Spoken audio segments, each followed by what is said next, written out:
Chapter 1. The random exchange system. In a secluded forest of the Hidden Leaf Village, a figure clad in black darted through the trees, the long blade at his waist unsheathing repeatedly. As he passed, trees toppled one after another, stirring up clouds of dusties. This all there is to it?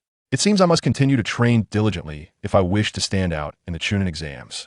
Knight Lingyun murmured, shaking his head in dissatisfaction at the massive trees he had effortlessly felled. Originally a weary worker on Earth, he had fainted one day during overtime. When he opened his eyes again, he found himself in the world of ninjas, having inexplicably soul transmigrated into a child who bore the same name as his own. The backstory of this unfortunate child was indeed tragic. Having lost his parents to war at a young age, he succumbed to despair and chose to end his own life, thus granting Knight Lingyun the opportunity to inhabit his body. Reflecting on how others who traversed worlds often received a golden finger, he couldn't help but feel a twinge of disappointment at his own lack of a similar advantage. However, being an avid fan of Naruto, he was more familiar with the plot than the original protagonists themselves. With a godlike perspective, even without a golden finger, Knight Lingyun was confident in his ability to ascend to greatness amidst the powerful ninjas of this realm. His immediate objective was to train relentlessly within this body, striving for fame in the Qianren exams. Only then could he acquire more resources to continue his ascent, eventually becoming a formidable force in the ninja world. Suddenly, a wave of dizziness washed over him, and a cold, mechanical voice echoed in his mind. Random exchange system successfully bound. Congratulations, host. You have successfully bound a random exchange system and received a beginner's gift package. Would you like to open the random exchange system? Is this my golden finger? Honestly, just as I was ready to strive and fight, you show up wanting me to win effortlessly? What is this beginner's gift package? I can hardly wait to see what's inside. The beginner's gift package opened successfully, and the host received the Demon Blade 1000 Edges. Upon the opening of the gift package, a shattered hilt and countless blade fragments appeared on the ground before Knight Lingyun. As he reached down to pick up the hilt, information about the blade and its usage flooded into his mind. Demon Blade 1000 Edges. The blade is composed of 1,000 fragments, renowned for its ever-changing attack methods. Additional skills: 1,000 Edges Unite, 1,000 Edges Flying Star, 1,000 Edges Guardian. Demon Blade 1000 Edges? Isn't that the weapon of Wu Liuqi? It can't possibly be a fake. With a thought, the countless blade fragments on the ground seemed to come to life, autonomously reassembling onto the hilt. In an instant, a complete demon blade materialized in Knight Lingyun's hand. Gazing at the blade, which shimmered with a purple light, he attempted to swing it at the enormous tree before him. In the next moment, the tree, thick as two men, was cleaved in half, leaving Knight Lingyun utterly astonished by the terrifying power he wielded. To my astonishment, this is indeed real. System, you are truly remarkable. Are there any peculiar functions you possess? Please introduce them all to me. With joy in his heart, Yi Lingyun continued to inquire about the capabilities of his newfound abilities. This system can also offer the host exchange features and storage space. Storage space? How does that work? Just as Yi Lingyun pondered the usage of the storage space, the magical blade he had secured at his waist vanished, quietly residing within the system's realm. Alright, this is quite convenient. And what about this exchange feature? The host may exchange any item with this system. This system will randomly select items from countless realms to provide to the host. Can this sword of mine be exchanged? Gazing at the battered iron sword in his hand, it was time to retire it. Now that he had acquired a new weapon, it would also serve as a perfect test for the capabilities of his abilities. Exchange successful. Congratulations to the host for acquiring Makima's high heels. As the iron sword vanished, a pair of red high heels materialized in Yi Lingyun's grasp. However, as the heels appeared, a wave of dizziness washed over him, causing him to feel alarmed. System, come forth and explain what just transpired. Every exchange will correspondingly consume the host's mental energy. The current mental energy allows the host to perform one exchange per day. Consume mental energy? No wonder he felt lightheaded. It was the result of excessive mental energy depletion. However, it makes sense if exchanges were unlimited. This system would indeed be extraordinary. Returning to his thoughts, Yi Lingyun focused on the high heels in his hand, and relevant information emerged in his mind. Makima's high heels. The favorite footwear of a certain wicked woman. The wearer receives a debuff of 50 luck. Such a buff is hardly worth wearing, even for a dog. It seems the randomness of this exchange is quite significant. With a face full of disdain, he tossed the high heels into the storage space. After experiencing mental energy depletion, Yi Lingyun lacked the motivation to continue his training. Wobbling back toward his home, he thought this would be a perfect opportunity to prepare some lunch while he regained his mental fortitude. Upon exiting the dense woods, a small house. Qianren was his home in the Naruto world. Before the house stood three small figures, which, unsurprisingly, were the trio from Team 7. Though they were Yi Ling-yoon's first friends in the Naruto world, their interactions had been sparse due to his secluded residence. The reason they were here now was undoubtedly because Sakura had developed a crush on Yi Ling-yoon's looks, compelling Naruto and Sasuke to accompany her here frequently. This behavior of wanting to get closer while maintaining an air of modesty was something Yi Ling-yoon inherently disliked, as expected. When Yi Ling-yoon approached, he saw Haruno. Sakura, with her forehead protector tied as a headband and her pink hair, persistently knocking on her own door and calling out her name beside her. Uchiha Sasuke wore an expression that radiated an aura of cold detachment, in stark contrast to the boisterous laughter of Uzumaki Naruto. My friends, it has been a long time. Have you improved your skills recently? Shall we spar a bit now? Yi Ling-yoon greeted them enthusiastically, clearly someone who occasionally engaged in friendly competition. Before Naruto and Sasuke could respond, Haruno Sakura took Yi Ling-yoon's hand without hesitation. What's the point of always fighting? Why don't we go out and have some fun together instead? Chapter 2. Uchiha Sasuke. Her words immediately prompted a sidelong glance between Yi Ling-yoon and Sasuke. One aspired to reach the pinnacle of the ninja world, while the other bore the weight of a vengeful legacy. Both ambitions required formidable strength as a foundation, and sparring was merely a swift method to enhance their abilities. Releasing Sakura's grip on his hand, Yi Ling-yoon chuckled, rubbing his nose. Why don't you two go have fun first? He'll spar with Sasuke and join you afterward. Turning his gaze towards Uchiha Sasuke, who was among the most formidable opponents in their cohort, second only to Neji, Yi Ling-yoon recalled their previous encounters, all of which had ended unsatisfactorily. However, this time felt different. It had been quite some time since their last spar, and he had experienced significant progress in his skills. This time, he was confident he could surpass Sasuke. Slowly raising his hand to form a hand seal, Yi Ling-yoon charged towards Uchiha Sasuke. Observing Yi Ling-yoon's advance, Sasuke retracted his hand seal, a hint of disdain curling at the corner of his mouth. After all, he was merely a defeated foe. What waves could he possibly make, no matter how hard he trained? With swift movements, Sasuke formed hand seals, unleashing the Uchiha clan's signature fireball technique. A massive fireball, imbued with intense heat, surged forth, forcing Yi Ling-yoon to halt and employ a countermeasure of style, earth wall. With a decisive slap of his hands against the ground, a sturdy wall of earth rose up, perfectly positioned to intercept the fireball. As the two forces collided, a thick cloud of smoke enveloped the area, obscuring the vision of those present. Sakura, who do you think will win this time? I remember they have sparred several times already. From what I've seen, Yi Ling-yoon is slightly weaker than Sasuke. It's always been that way. I think you might be right. Heh.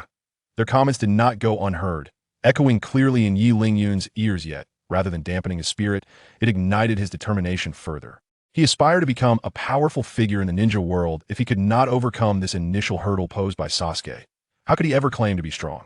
Fixing his gaze on the earthen wall, now glowing red from the searing heat, an ominous premonition stirred within Yi Ling-yoon's heart. As anticipated, a shadow surged towards him. Through the thick smoke. Instinctively, Yi Ling-yoon threw a punch, only to realize he had fallen into a trap. It was merely a kunai wrapped in tattered cloth, a mere decoy to mislead him. You've been deceived. At the moment Yi Ling-yoon struck the cloth, Sasuke's voice resonated behind him. Immediately, a heavy fist crashed against his back, eliciting a sharp pain that contorted Yi Ling-yoon's face. Reacting with remarkable speed, he kicked backward, the force of his kick propelling him forward. Utilizing the momentum, Yi Ling-yoon rolled forward, his gaze fixated on the spot he had just struck, as if a ferocious beast lurked there. An ordinary person without a bloodline limit can only reach this point. Sasuke's voice echoed once more, followed by a flurry of punches and kicks from all directions. Deprived of visibility, Yi Ling-yoon frantically blocked with his limbs while keenly observing Sasuke's movements. Hands, feet, back. Next would surely be the back of his head. Anticipating the attack, he swung a punch behind him, a figure flying backward as if struck by a forceful gale. Indeed, I lack a bloodline limit and do not possess your extraordinary talent, but I have sweated more on the training ground than you have consumed meals. If you think you can defeat me so easily, I advise you to abandon that notion forthwith. As the smoke dissipated, the silhouettes of Yi Ling-yoon and Sasuke finally emerged. At that moment, Yi Ling-yoon bore slight bruises all over his body, the aftermath of enduring Sasuke's onslaught. In stark contrast, Sasuke appeared unscathed, save for the noticeable indentation on his face and the glaring black shoe prints on his blue attire spitting out the salty taste of blood. A change flickered in Sasuke's eyes for the first time. As a prodigy of the Uchiha clan, how could he allow himself to be injured by this inconspicuous individual? Battling such a foe and sustaining injuries was an utter disgrace. Moreover, this was someone he had previously bested in a front he could not tolerate. Just as the two were poised to continue their scuffle, Haruno Sakura rushed forward, positioning herself between them. "Stop fighting.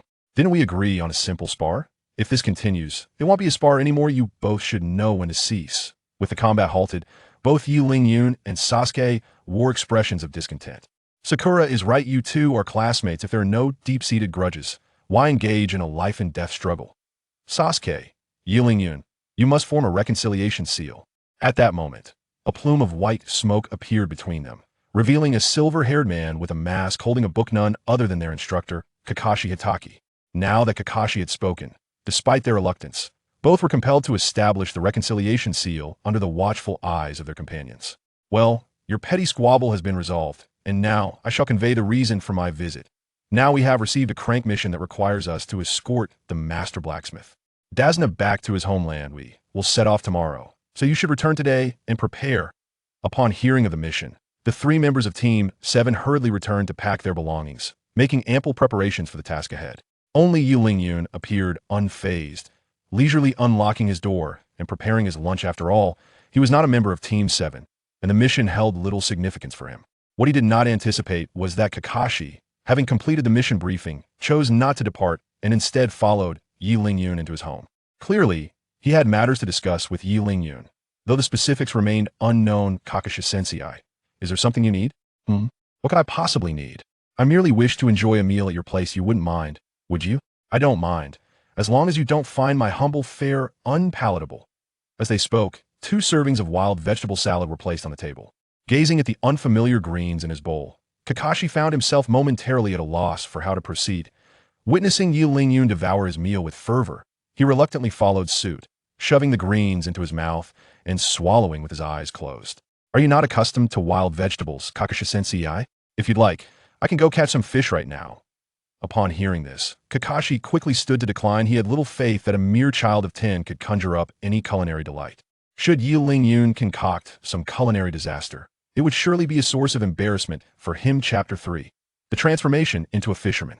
After guiding Yi Ling-yun back to the table, Kakashi began to elaborate on his intentions. "Yi Ling-yun, I am unsure why the Academy has not assigned you a mentor, but you cannot continue training alone indefinitely. While this might be manageable in the short term, over time it could lead to social isolation, adversely affecting your future development. Therefore, I would like you to accompany us on our mission tomorrow. What do you think? Join you on a mission? Wouldn't that be a sheer waste of my training time?"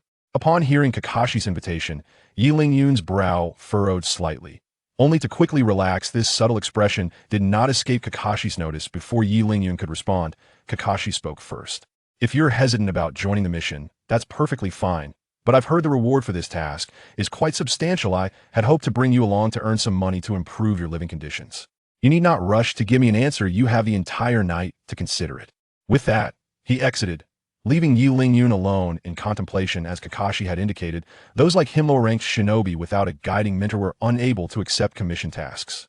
Even on the rare occasion that luck favored them, the missions available were typically menial and offered pitiful rewards. For someone like Yi Ling-yun, who was in dire financial straits, the meager sum offered is akin to a drop in the bucket. It would be far more beneficial to devote himself to solitary cultivation at home. However, even with the substantial commissions that Kakashi speaks of, Yi Ling-yun finds little enthusiasm.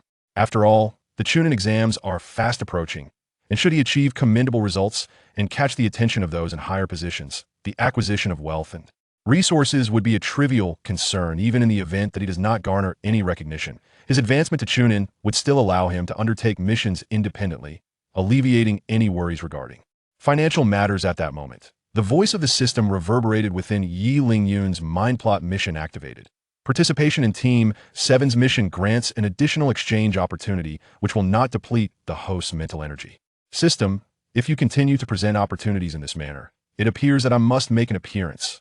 If it were merely a matter of bounty, Yi Ling-yun would naturally remain disinterested, yet, with the prospect of system rewards, the situation becomes altogether different. It is important to note that the system initially provided him with a magic sword Qianren, which greatly enhanced his offensive capabilities. If he could also exchange for a defensive artifact, not only would he be able to achieve good results in the Chunin exams, but he would even dare to dream about winning the championship. With this thought in mind, Yi Ling-yun threw all the items he needed for the mission into the system space. Looking at the bare house, it seemed unnecessary to lock the doors. Yi Lingyun rested his hands behind his head and swayed as he walked towards the river. Since he had to go on a mission, he might as well replenish his nutrient-deficient body. Luxurious food available on the market was something someone with empty pockets like Yi Lingyun couldn't even dream of. Therefore, fishing, an economical and practical method, naturally became the best way for this war orphan to fill his stomach. Ever since he arrived in this world, his main goal every day had been cultivation, and he had only eaten wild fruits and vegetables, fishing only when he was truly craving something. At the riverbank, Yi Lingyun casually broke off a branch and tied a line he took from his clothes to it, creating a simple fishing rod. Such an operation was effortless for an experienced fisherman like Yi Lingyun. It was a piece of cake. Casting the rod and waiting, Yi Lingyun sat quietly by the river, thinking about the Qianren exams while waiting for a fish to bite. Before long, he felt a tug on the branch. Did I really catch a fish so quickly? It seems my skills haven't deteriorated from all these years of cultivation. With a strong pull, a fresh and plump river fish was lifted up. After gutting the fish, Yi Lingyun used fire release to ignite some dry what he had previously gathered and sat by the river to roast the fish. Before the fish in his hands was fully cooked, the branch he had stuck in the river signaled again. The fish here really are easy to catch. It seems they haven't been subjected to the torment of fishermen. Soon, the area around the campfire was filled with neatly arranged prepared fish, and the rich aroma of roasted fish attracted Naruto, who was also fishing to fill his stomach. Naruto swallowed hard, his eyes fixed on the fish by Yi Lingyun's side. How did you catch so many fish? Can you share one with me? Naruto, are you here to fish too? If you haven't caught anything, come sit down and eat with me. I can't finish all these fish by myself. Yi Lingyun wouldn't miss such an opportunity to deepen his friendship with Naruto, and he generously invited him to eat fish together. Really? Can I really eat the fish you caught? Of course, we're good friends. Hearing this, Naruto immediately dropped the branch in his hand and ran excitedly to sit next to Yi Lingyun. With food ready, why bother fishing? Looking at Naruto, who had his mouth full of drool, Yi Lingyun smiled slightly and handed the already roasted fish to Naruto.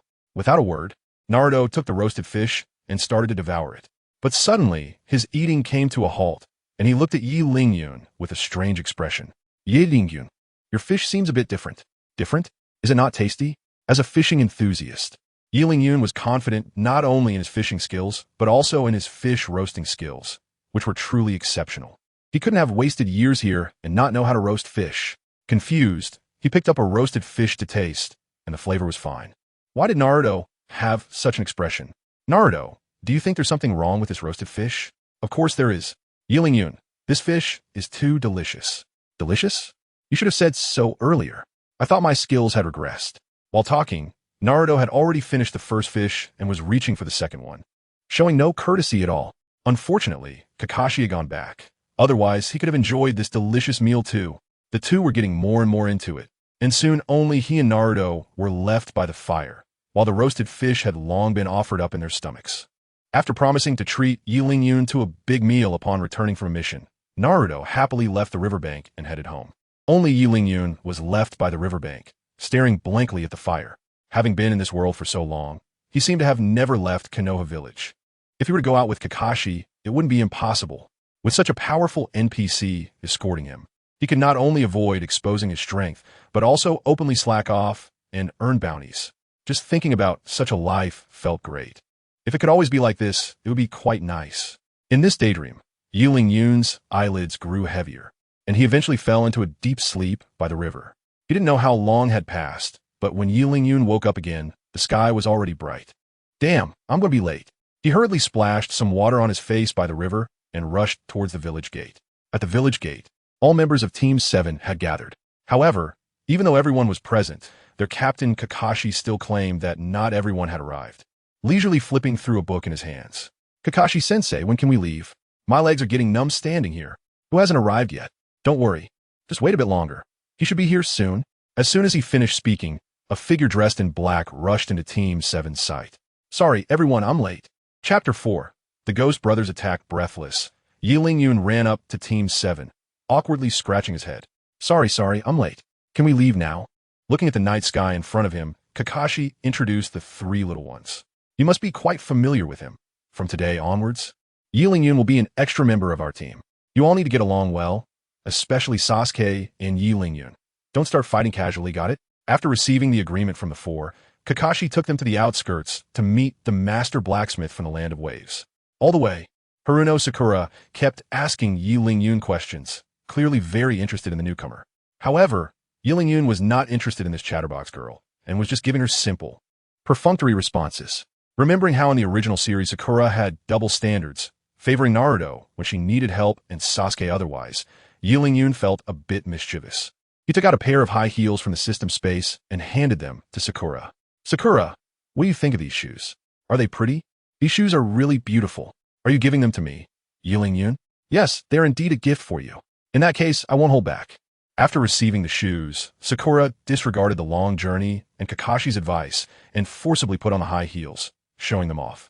Kakashi-sensei, Sasuke, do these shoes look good on me? The two merely glanced over without commenting, while Naruto kept praising her.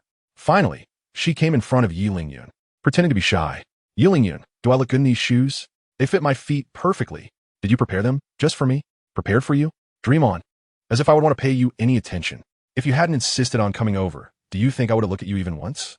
Just keep admiring yourself. Soon you'll have something to deal with. Just as Yi Ling-yun was thinking this, a startled cry came from ahead. Looking closely, it turned out that Sakura had tripped hard on the ground while wearing the high heels.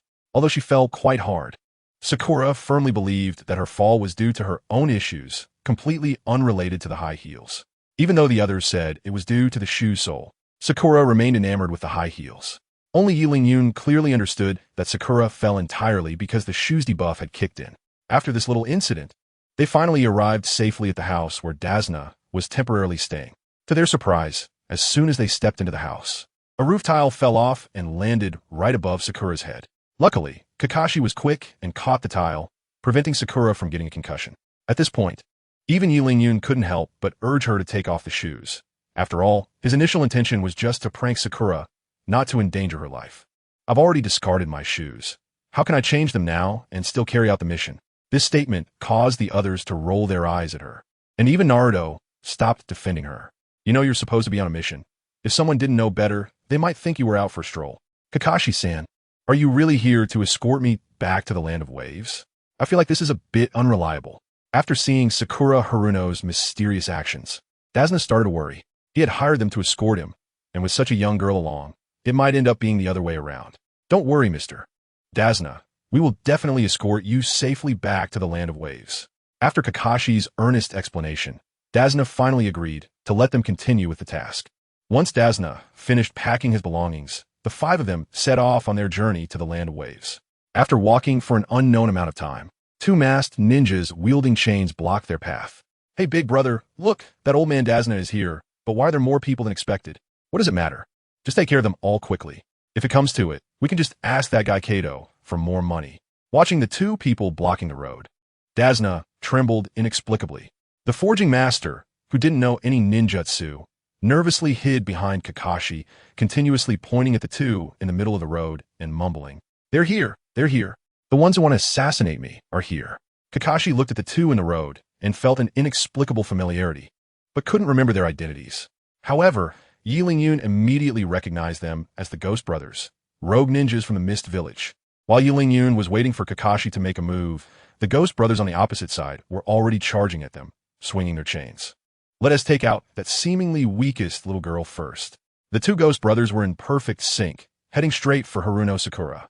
Sakura, get out of the way. Even though both Yi Ling-yun and Sasuke shouted out warnings, Sakura was too frightened to respond and completely missed their reminders. Just as the Ghost Brothers were about to wrap their chains around Sakura's neck, Yi Ling-yun and Sasuke blocked the chains with their own moves. Oh, here, come two little brats. Let's take care of you two first. The two stared intently at the Ghost Brothers in front of them, each pulling out their weapons. The one on the left is yours. That's exactly what I was thinking. The two attacked the Ghost Brothers simultaneously. Yi Ling-yun wielded his magic blade, Qianren, continuously slashing at the chains being swung towards him. Each clash between the blade and the chain sparked, causing Yi Ling-yun's hands to ache from the impact. Just as Yi Ling-yun was entangled in battle, an unexpected turn of events occurred. The magic blade, Qianren, got ensnared by the chains.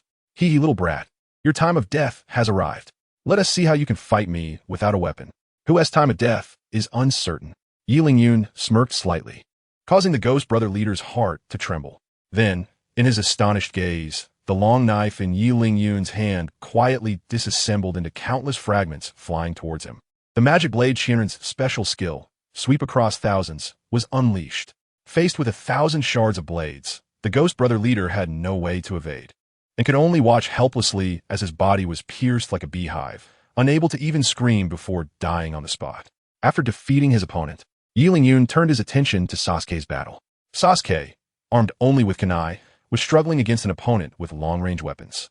However, knowing Sasuke well, Yi Lingyun understood that during this period, his strongest asset wasn't his weapon, but his ninjutsu. Before he used any ninjutsu, he had not taken the fight seriously. Sure enough, when he realized he couldn't defeat his opponent in close combat, Sasuke immediately distanced himself and rapidly formed hand seals. Fire style, fireball jutsu. A massive fireball, carrying intense heat, erupted from his mouth. The opponent didn't even have time to react before being engulfed by the fireball. After the battle ended, Kakashi, who had not intervened, suddenly slapped his thigh. You guys need to be careful. They are the rogue ninjas from the Mist Village, the Ghost Brothers, and they are extremely skilled at using chains. Chapter 5. First encounter with Zabuza. Kakashi's delayed reaction was truly exasperating, causing the others to roll their eyes at him, except for Yi Lingyun, who gave him a meaningful look. How could Kakashi, with his Sharingan, not recognize who the opponents were? He was merely testing Yi Lingyun, thinking he was a rookie. That was really close. Thanks to Sasuke and Yi Lingyun stepping in, Sakura wasn't harmed by those two guys. Seeing Yi Lingyun resolve the enemy so decisively, Kakashi's eyes flashed with a hint of admiration and surprise. However, this subtle emotion was precisely captured by Yi Lingyun, who also realized that his earlier action had been too decisive and had already drawn Kakashi's attention. It seems that we need to be a bit low-key on the road ahead. It's better not to be too high-profile until we have strong power. Spring Wild Sakura, feeling a sense of lingering fear, looked gratefully at Yi Lingyun and the others. For people with such strong power and good looks, she should hold on tight to their legs. Since everyone is fine, we should continue on our journey. After all, we still have a long way to go. If we can safely deliver Mr. Dazuna sooner, we can return to report back sooner. While speaking, Kakashi intentionally glanced at Spring Wild Sakura's shoes, and the meaning was self-evident. After a brief rest, the group set out again towards the Land of Waves. Meanwhile, the news of the Ghost Brothers' defeat quickly reached Kato in the distant Land of Waves, infuriating him to the point of throwing a fit, smashing everything in the room that he could see. What useless bounty hunters! They can't even handle such a small matter. What good are you to me? Useless bounty hunters? Why don't you try saying that again? A cold voice came from the dark corner of the room, startling Kato. Following the sound, he saw a strong man with no eyebrows and bandages on his face slowly walking out, accompanied by a mysterious person wearing a mask. Mr. Zabuza, what brings you here? I was just talking about those useless bounty hunters. How could their garbage compare to you? Upon seeing Zabuza, Kato instantly changed his demeanor. His face filled with flattery, making it hard to associate him with the furious person from just moments ago. Where are those guys right now? I'll go take care of them. Kato naturally knew who Zabuza was referring to and quickly informed him of Kakashi and the other's location. Watching Zabuza leave, a trace of coldness flashed in Kato's eyes. What are you pulling? No matter how strong you ninjas are, you're still just selling your lives for my money. On a rural path, Kakashi led Knight Lingyun and the others to escort Tazuna towards the Land of Waves. It's getting late. Let's set up camp here for the night and continue our journey after dawn. After receiving Kakashi's instructions, the group began to unload their bags and move to the roadside to set up the campsite. Only Sakura sat down on the ground, watching the others build the shelter. Kakashi-sensei, you really are my savior. After walking in high heels all day, she was eager to rest, and at that moment, Kakashi seemed like a great savior to her. Little did she know that her delay was forcing Kakashi to waste another night for them to rest. Meanwhile, in the shadows, a pair of eyes was closely watching the five of them. The bridge builder Tazuna, copy ninja Kakashi, and four little brats. Zabuza stroked his executioner's blade behind him and then disappeared into the thick fog. As Knight Lingyun was setting up the tent, a sense of foreboding suddenly arose in his heart. He looked up and noticed that Kakashi and Sasuke were also cautiously scanning their surroundings. Clearly, they had sensed something too. Only the carefree Naruto, Sakura, and Tazuna remained oblivious, still busy with their tasks. Everyone be careful. Something seems off, Kakashi said, focusing intently on the spreading fog, moving closer to Tazuna. But no matter how careful Kakashi was, Zabuza hidden in the fog found his opportunity. The target was none other than the lone Naruto, the best target for an attack. A figure rushed towards Naruto through the fog, the executioner's blade raised high, ready to split Naruto in two. Naruto, watch out behind you. Despite Kakashi's warning, Naruto was already paralyzed with fear by the raised blade, scrambling backward in a panic. Just as the blade was about to fall, Kakashi rushed to help. But it was too late.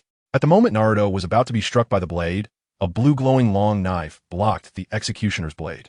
Knight Lingyun had made his move. Seeing Naruto in danger, Knight Lingyun pulled out the magic blade Qianren and engaged Zabuza in combat. When his companion's life was threatened, Knight Lingyun had no time to worry about hiding his strength. Naruto, what are you dawdling for? Get away, I can't hold on much longer. After hearing the warning, Naruto rolled and crawled away, and then Knight Lingyun released his strength to dodge aside. The magic blade Qianren, losing its support, shattered under the immense force of the executioner's blade, turning into a pile of blade fragments. The kid had some reaction speed, but your strength is as vulnerable as your blade. Looking at Zabuza with a serious expression, Knight Lingyun didn't speak. He knew very well that with his current strength, he had no chance against an elite Jonin. But since he had blocked the first wave of attacks, he didn't need to worry about the next steps. After all, Kakashi was not just a decoration. What he needed to do was to observe the battle from the side and learn from the experience of the two fighters. Seeing the exposed figure of Zabuza, Kakashi was no longer as careless as he was during the battle with the Demon Brothers. Instead, he had become fully alert. Zabuza, the demon, right? I didn't expect even you would be bought off by money.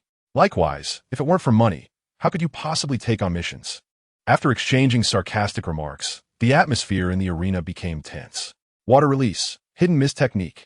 Kakashi quickly formed hand seals, and Zabuza's figure was once again shrouded in thick mist. With the naked eye, it was impossible to see his position, only feeling the cool wind generated by his high-speed movements brushing against him. Let me handle this guy. You all be careful. He is very dangerous.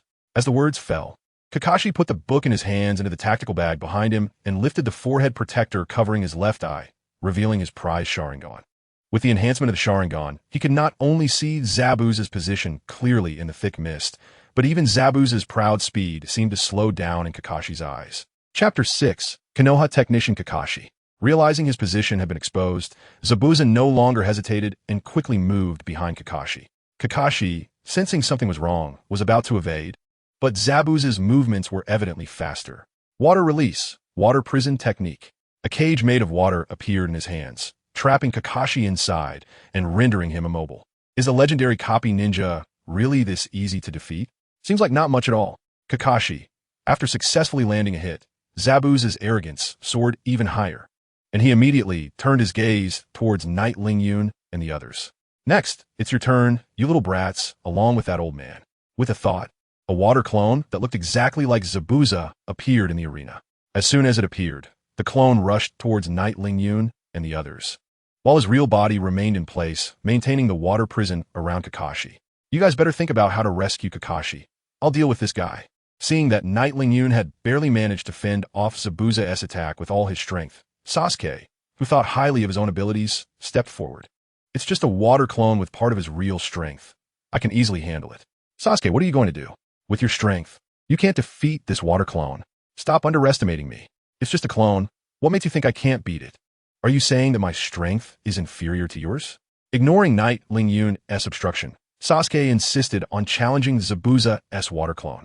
He confidently walked in front of the clone, slowly forming the seals for Fireball Jutsu, causing Knight Lingyun to shake his head in disbelief.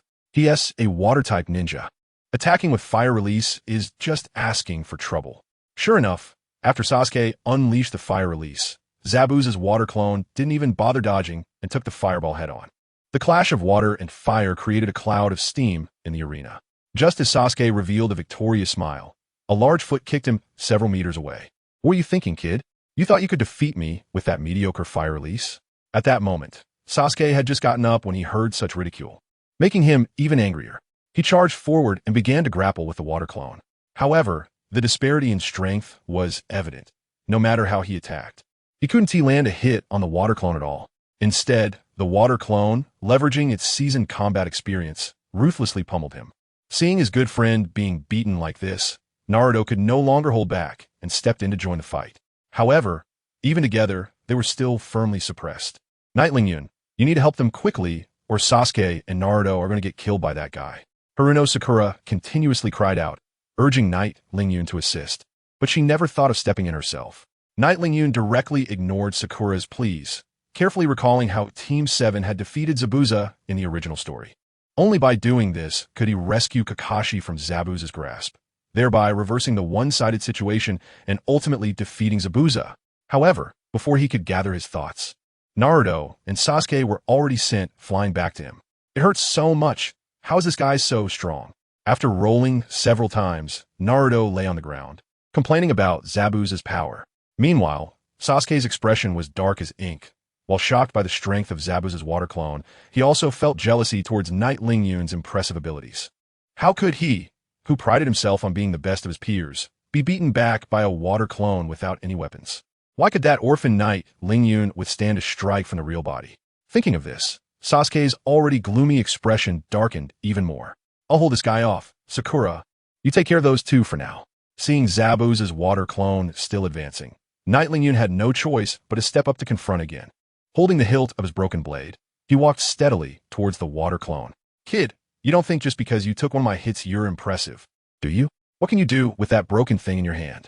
Thousand blades, flying stars. Ignoring the water clone's taunts, Knight Lingyun unleashed one of the skills of the demon blade, Thousand Blades. The scattered blade fragments seemed to come to life. 1,000 shards floating in the air and spinning rapidly, creating a tornado centered on the blades that swept towards the water clone. In an instant, the once invincible water clone was shredded to pieces. What can I do? You guess. After obliterating the water clone, Knight Lingyun did not stop, but controlled the tornado to head towards Zabuza's real body. If he remembered correctly, the water clone would gradually regenerate. And the way to break it was to defeat Zabuza's real body or force him to dispel the technique. Seeing the destructive tornado approaching him, Zabuza dared not be arrogant and immediately retreated, abandoning the water prison. As Zabuza withdrew, the water prison, which had no one to maintain it, shattered automatically, allowing Kakashi to break free from the control. This seamless operation made Sasuke grit his teeth, his fists clenched tightly. Is my strength really only at this level? Looking at Sakura Haruno, who was still bandaging herself beside him, his anger grew even stronger. Meanwhile, after driving Zabuza back, Yi Lingyun quickly walked to Kakashi's side to support him. Seeing the threat that Yi Lingyun posed, Zabuza resorted to his old trick and once again disappeared into the thick fog. You've done well, Yi Lingyun. I'll take it from here. Kakashi-sensei, can you still go on? Do you need my help? Then you'll be responsible for finishing the job later. I'll act as bait. After discussing their strategy, the two of them entered the thick smoke together. The sound of high-speed movement reemerged, making both of them more vigilant, fearing that one of them might fall into Zabuza's water prison again. Looking at the thick fog in front of him, Yi Lingyun suddenly had a flash of inspiration. What if he expanded the range of his blade tornado and increased its speed? Wouldn't that troublesome fog be absorbed together? Since he had an idea, he decided to put it into action. As the blade tornado came into play, the dense fog indeed began to dissipate significantly. What surprised Yi Lingyun even more was that it could also limit Zabuza's movement range. After all, the fog covered a fixed area, and if Zabuza didn't want to get hurt, he would have to dodge to the side, which was undoubtedly a pleasant surprise. As the blade tornado rampaged through the fog, both the concentration of the mist and Zabuza's activity range continuously shrank. Realizing that his technique had been countered, Zabuza simply dispersed the mist, revealing his body in front of several people.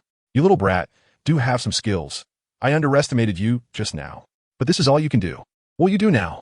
As his words fell, he began to form hand seals, clearly preparing to unleash a big move. Yi Lingyun, retreat behind me. Since it's a ninjutsu duel, I might not lose to him. As a copy ninja, Kakashi would not miss the opportunity to learn his enemy's big move. With the enhancement of his Sharingan, Kakashi managed to replicate the hand seals Zabuza had formed. Water style, great waterfall technique. The two shouted the name of the ninjutsu in unison.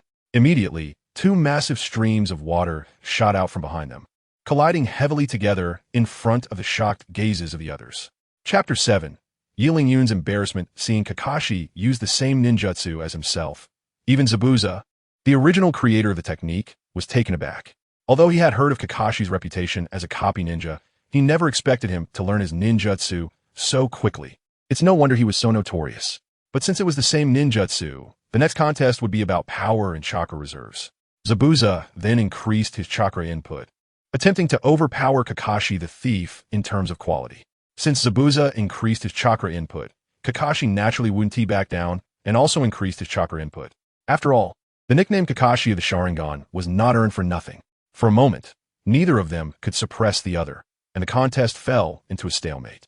However, it was only the two of them who were unable to free their hands. Yiling Yun and the three little ones were not involved in the contest. At this moment, they became the key to breaking the stalemate. However, Yiling Yun's worries went beyond that. He knew that Zabuza had a partner. In the arena, besides himself, no one could stand up to that guy, and if he appeared at this time, the consequences would be unimaginable. He had to guard against hidden enemies, so the only ones who could help were the three little ones. Focusing his gaze on them, Yiling Yun began to urge them to take action. Naruto, Sasuke, you guys hurry up and deliver a finishing blow to that guy. You go if you want. I don't want to do something so despicable. At this moment, Sasuke sang a different tune at a crucial moment. Even though it was just a finishing blow, he refused to go. Yiling Yun was so angry that he gritted his teeth. At such a time, this guy could still talk about righteousness and morality against the enemy. Competing privately was one thing, but to give up an opportunity to heavily injure the enemy in such a battle was truly speechless for Yiling Yun. If it weren't for the need to be wary of the yet-to-appear Haku, he would have delivered the finishing blow himself, without needing this proud guy. Although Sasuke was unwilling to go, there was still Naruto. Naruto, do you remember Kakashi-sensei's ultimate taijutsu? Hurry up and take action now. Ultimate taijutsu? At Yiling Yun's reminder, Naruto instantly recalled the embarrassing scene of being hit by Kakashi's ultimate move. Using this move right now would make that guy taste the consequences of hitting me.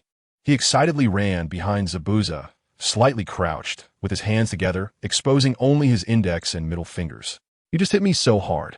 I'll let you experience my ultimate move. Taijutsu ultimate technique.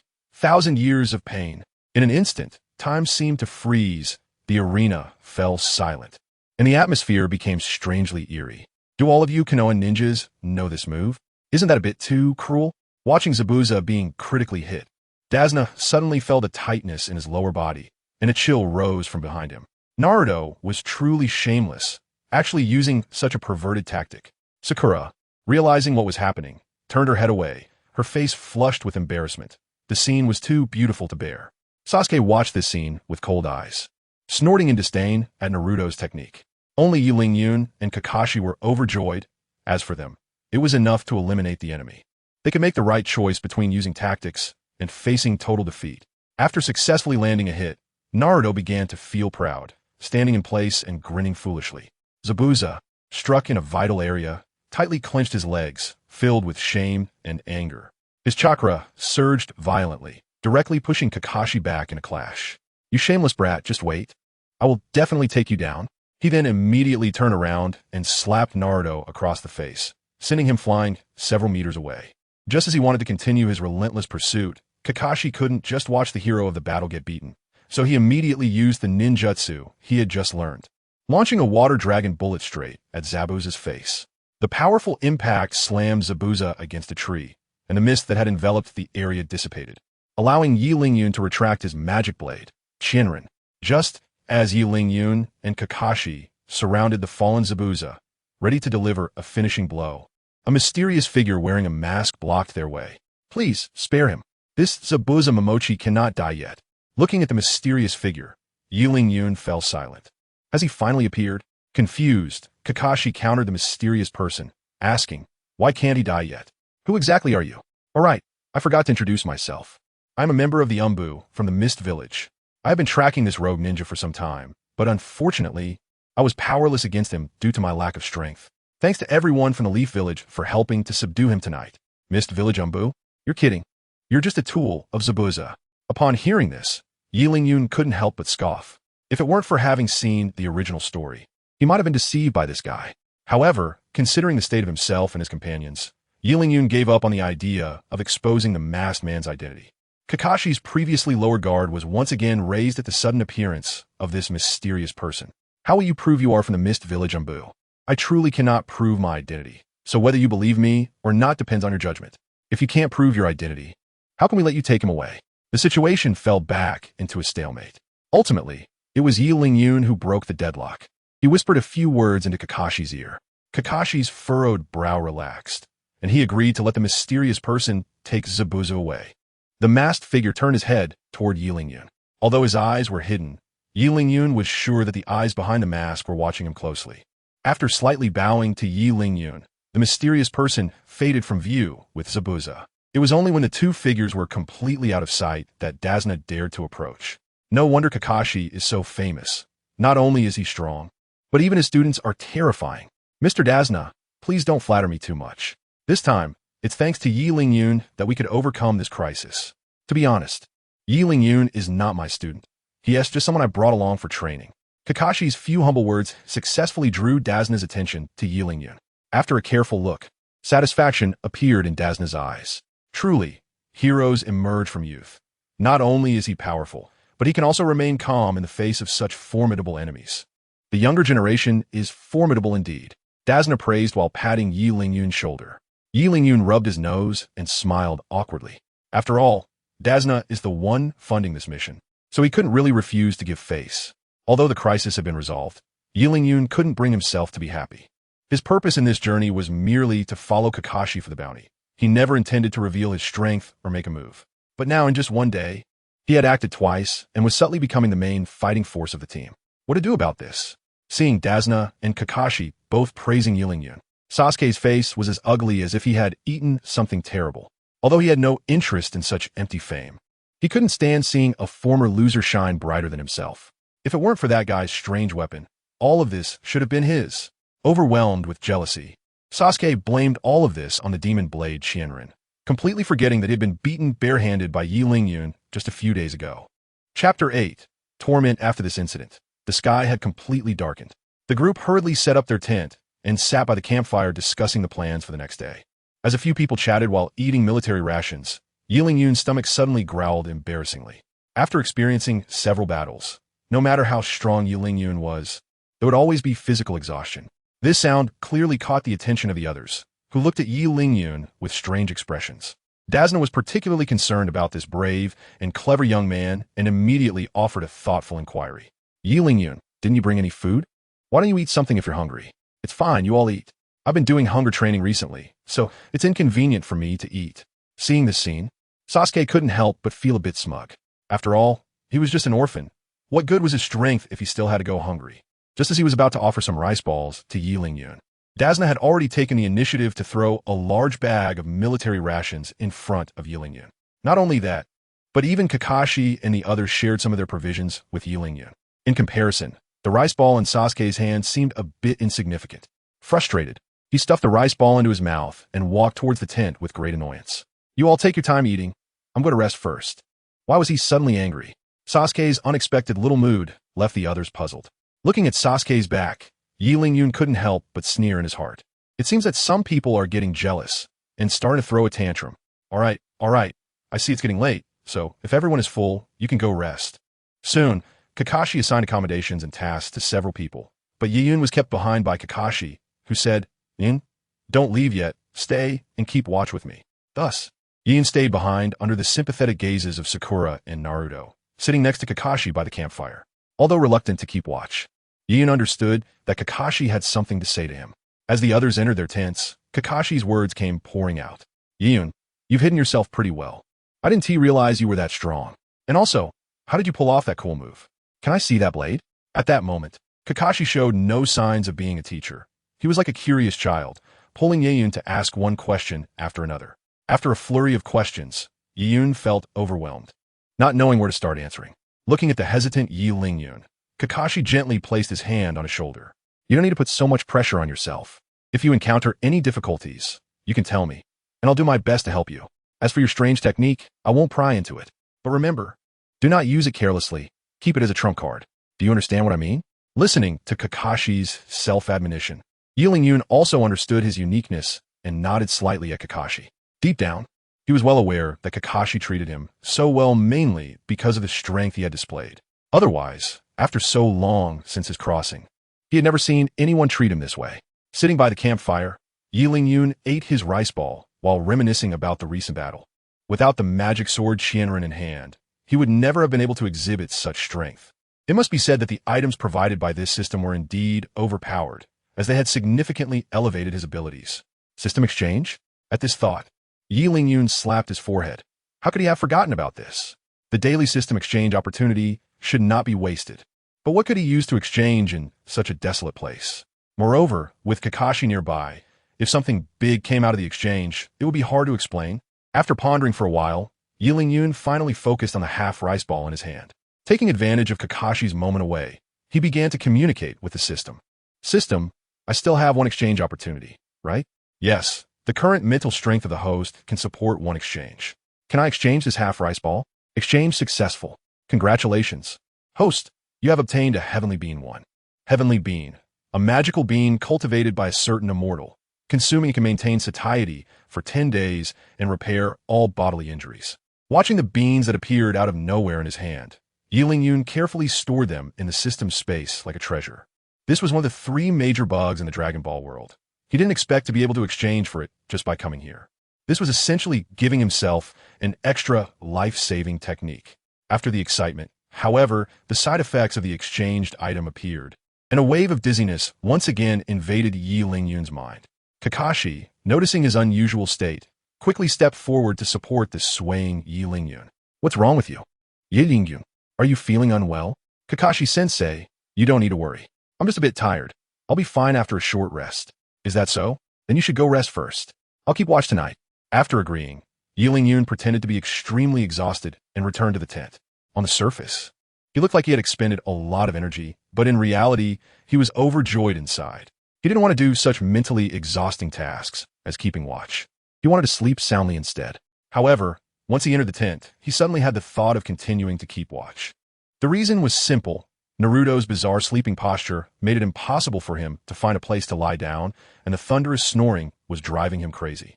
It was then that he remembered Naruto's sleepwalking setting. At this moment, he absolutely dared not sleep with him. If he suddenly got hit with 1,000 years of pain, he wouldn't know who to complain to. But since he was already in the tent, he had no reason to go back out.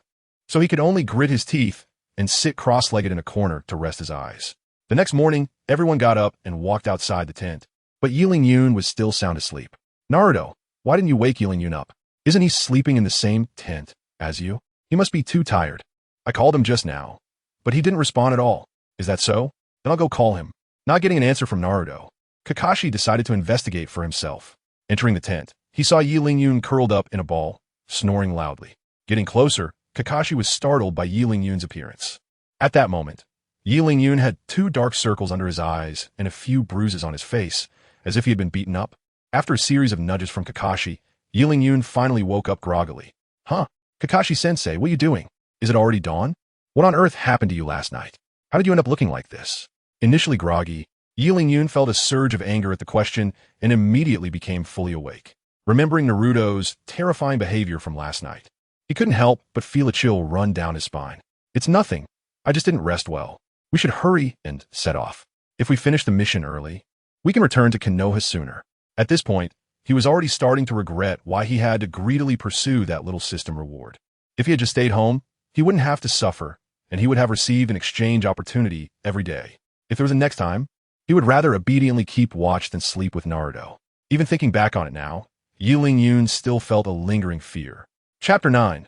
Tyrant Cardo, 3 days later. After a long journey, Yi Lingyun and his group finally arrived in the Land of Waves. Under Dazna's guidance, they successfully reached the handover point. Thank you for escorting me safely all the way. Otherwise, I would never have been able to return to the Land of Waves. Dazna-san, you're being too polite. Escorting you back is our duty. Kakashi and Dazna started to exchange flattery, while Yi Lingyun and the 3 little ones listened on the side, feeling drowsy. After getting Kakashi's permission, the 4 of them started to wander around the Land of Waves. In a certain dense forest, Naruto was frolicking ahead. Sasuke was following closely behind with a frown, and last was Yi Lingyun, along with Sakura, who was constantly checking on him. Hey, what are you doing? At that moment, Naruto, who had been playing in front, let out a surprised shout. Looking in the direction of a voice, he had accidentally bumped into a handsome young boy. The group immediately became alert and stared at the beautiful boy, but only Yi Lingyun was thoughtfully stroking his chin. After a barrage of questions from the chatterbox Naruto, they learned that the beautiful boy was named Haku, who was just wandering in the forest to relax and happened to encounter the 3 little ones. Only then did they lower their guard and start playing with Haku, having a great time. However, Yi Lingyun, who already knew the plot, closely monitored Haku's every move. Despite looking harmless, this boy could be ruthless when provoked. Although in the original story Haku did not attack the three little ones at this moment, his presence could very likely change the plot. For example, even though he was not Kakashi's disciple, he had drawn Kakashi's care for Sasuke onto himself. Similarly, Sakura, who had always been fawning over Sasuke, had now become his admirer instead. Due to his appearance, subtle changes had already begun to occur in the original plot. He couldn't guarantee that Haku wouldn't make a move against them, so Yi Ling-yun could only watch the situation unfold and wait for the subsequent developments. Suddenly, Naruto's surprise shout caught Yi Ling-yun's attention. "Hey, Yi Ling-yun, come look. This guy can actually create strange things." Create strange things? Yi Ling-yun felt something was wrong and quickly stepped forward to shield the three little ones behind him, fixing his gaze on the snowflake in Haku's hand. He couldn't help but breathe a sigh of relief. It turned out to be a false alarm. The strange thing Naruto mentioned was just a snowflake. The sudden strange behavior of Yi Ling-yun startled the others, while only a hint of a different expression flashed in Haku's eyes. "Yi Ling-yun, what are you doing? Look how impressive this guy is. He can even make snowflakes. It is indeed quite impressive. You guys play first. I'm going to take a walk around." Seeing that Haku had no other intentions towards the group, Yi Ling-yun didn't want to take the initiative to attack. So he retreated to the side and leaned against a tree. "You know you can't play with us, so you just went off to the side? I have to say, you have a good sense of self-awareness." But at this moment, Sasuke became sarcastic, and he wouldn't be polite to the annoying Yi Ling-yun. Ignoring Sasuke's shouts, Yi Ling-yun simply watched by, who was continuously performing tricks for the three little ones. No one knew if he would suddenly make a move, so it was necessary to keep an eye on this guy at all times.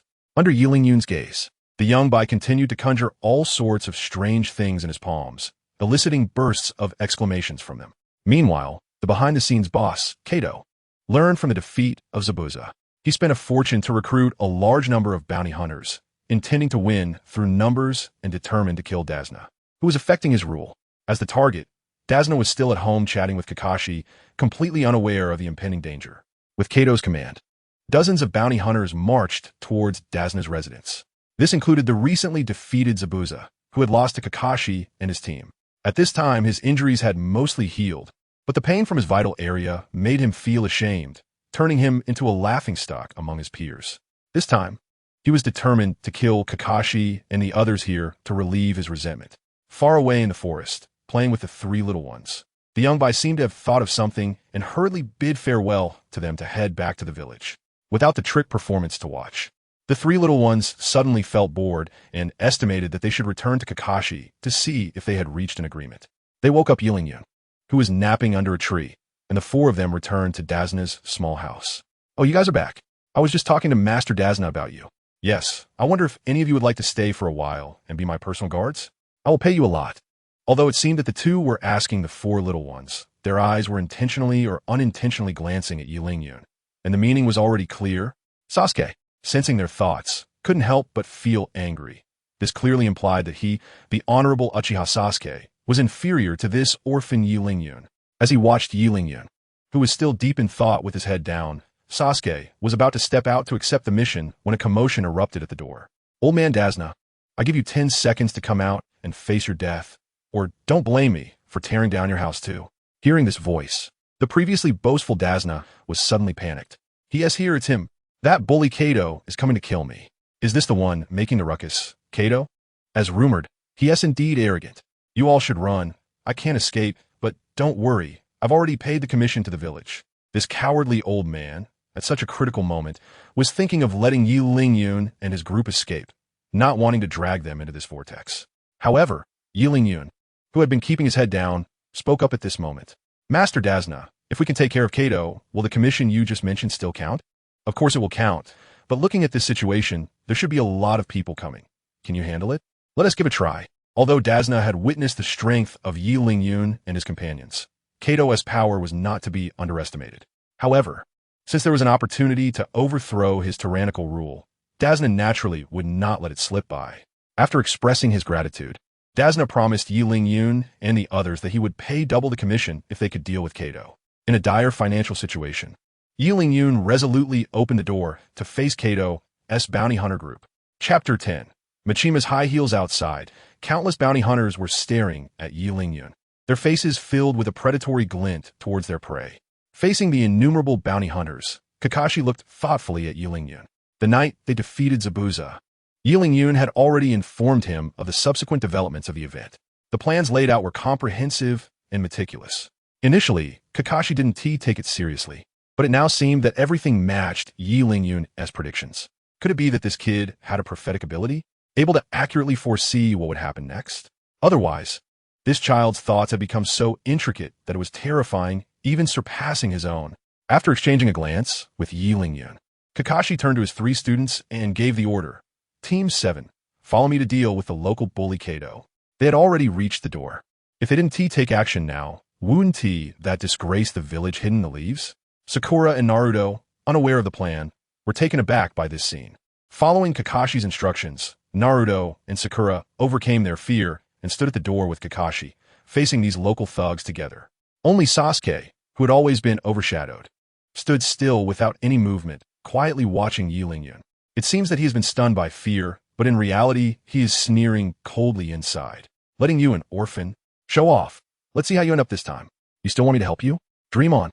Kakashi felt a slight regret in his heart after realizing that Sasuke was missing. He has talent, but his mindset is still not mature enough, which is undoubtedly a major obstacle on the road to becoming strong. With Sasuke missing, the plan that Kakashi and Yulin had originally set was falling apart. But at this point, it was too late to make adjustments, so they had to continue with the original plan. Naruto, Sakura, you're responsible for clearing out those minions. Yulin, stay on standby, is that clear? No problem. After assigning the tasks, Kakashi charged ahead, his target being Zabuza Momochi, who was hiding among the crowd. Although he didn't know why Zabuza was here, he must be dealt with this time. Following him were Sakura and Naruto, who rushed into the bounty hunter crowd. With her innate immense strength, Sakura could barely hold her own against a few bounty hunters. Naruto's fighting style has always been to outnumber his opponents. He alone could take on a whole group. Using the shadow clone technique, he sent many bounty hunters fleeing in all directions. Meanwhile, Yulin was waiting at the entrance for the appearance of the mini-boss, Haku. If he joined the battle, the situation would change. Looking back at Sasuke, he found that the latter was also looking at him. Upon noticing Yulin gaze, Sasuke snorted coldly and turned his head away. Yulin couldn't understand this at all. He was just stepping in to resolve the crisis when necessary. Why did it provoke this guy's hostility? Is he not allowed to deal with enemies he can't handle? Or does he think I'm stealing his spotlight? Then he can only blame himself for being weak and unable to stand others being stronger than him, purely out of jealousy. In the middle of the battlefield, the top combatants on both sides were engaged in fierce battles, with various flashy ninjutsu techniques emerging endlessly. Having learned from the last lesson, Kakashi was fighting very conservatively, continuously copying Zabuza's ninjutsu to counter him. He only needed to hold Zabuza back, and with Naruto and the other strength, dealing with the remaining minions should be no problem. Just then, when Kakashi was calculating the battlefield situation and believed there were no oversights, an unexpected event occurred. Due to the debuff from high heels, Sakura suddenly twisted her ankle and fell to the ground. Damn high heels! After seeing this, Yulin, who had been observing, cursed under his breath and quickly rushed into the battlefield to rescue Sakura, taking out the Devil Blade 1,000 blades from the system space with a thought. The blade instantly transformed into 1,000 shards flying towards the bounty hunters. The blade's accompanying skill, sweep 1,000 armies, with the shards flying out. The bounty hunters who were about to attack Sakura fell down in response. Seeing Sakura out of danger, Kakashi and Naruto were able to focus on their enemies. But what they didn't know was that at the moment Yulin rushed to the battlefield, a masked figure entered Dazna's house. This person was the boy Haku, who Yulin had been wary of everywhere. As soon as he entered the house, he kicked Sasuke away. Following that was the Bloodline Limit Ice Release secret technique, Ice Crystal Mirror, giving no chance and immediately launching a powerful attack. Sasuke, caught off guard, took a full set of skills and his anger surged. He continuously attacked the masked mysterious person appearing between the ice mirrors. But the masked figure seemed to have no physical form. No matter how Sasuke attacked, it was futile. He could only endure as the mysterious person continuously conjured water to form 1,000 needles, inflicting cuts on him. Dazna, who was not caught in the secret technique, saw Sasuke in a precarious state and hurriedly ran to the door to seek help from Kakashi and the others. Mr. Kakashi, something bad has happened. Your disciple was sneak attacked by a mysterious person who suddenly appeared. As soon as these words were spoken, the actions of several people on the battlefield clearly paused. How did this guy become a burden?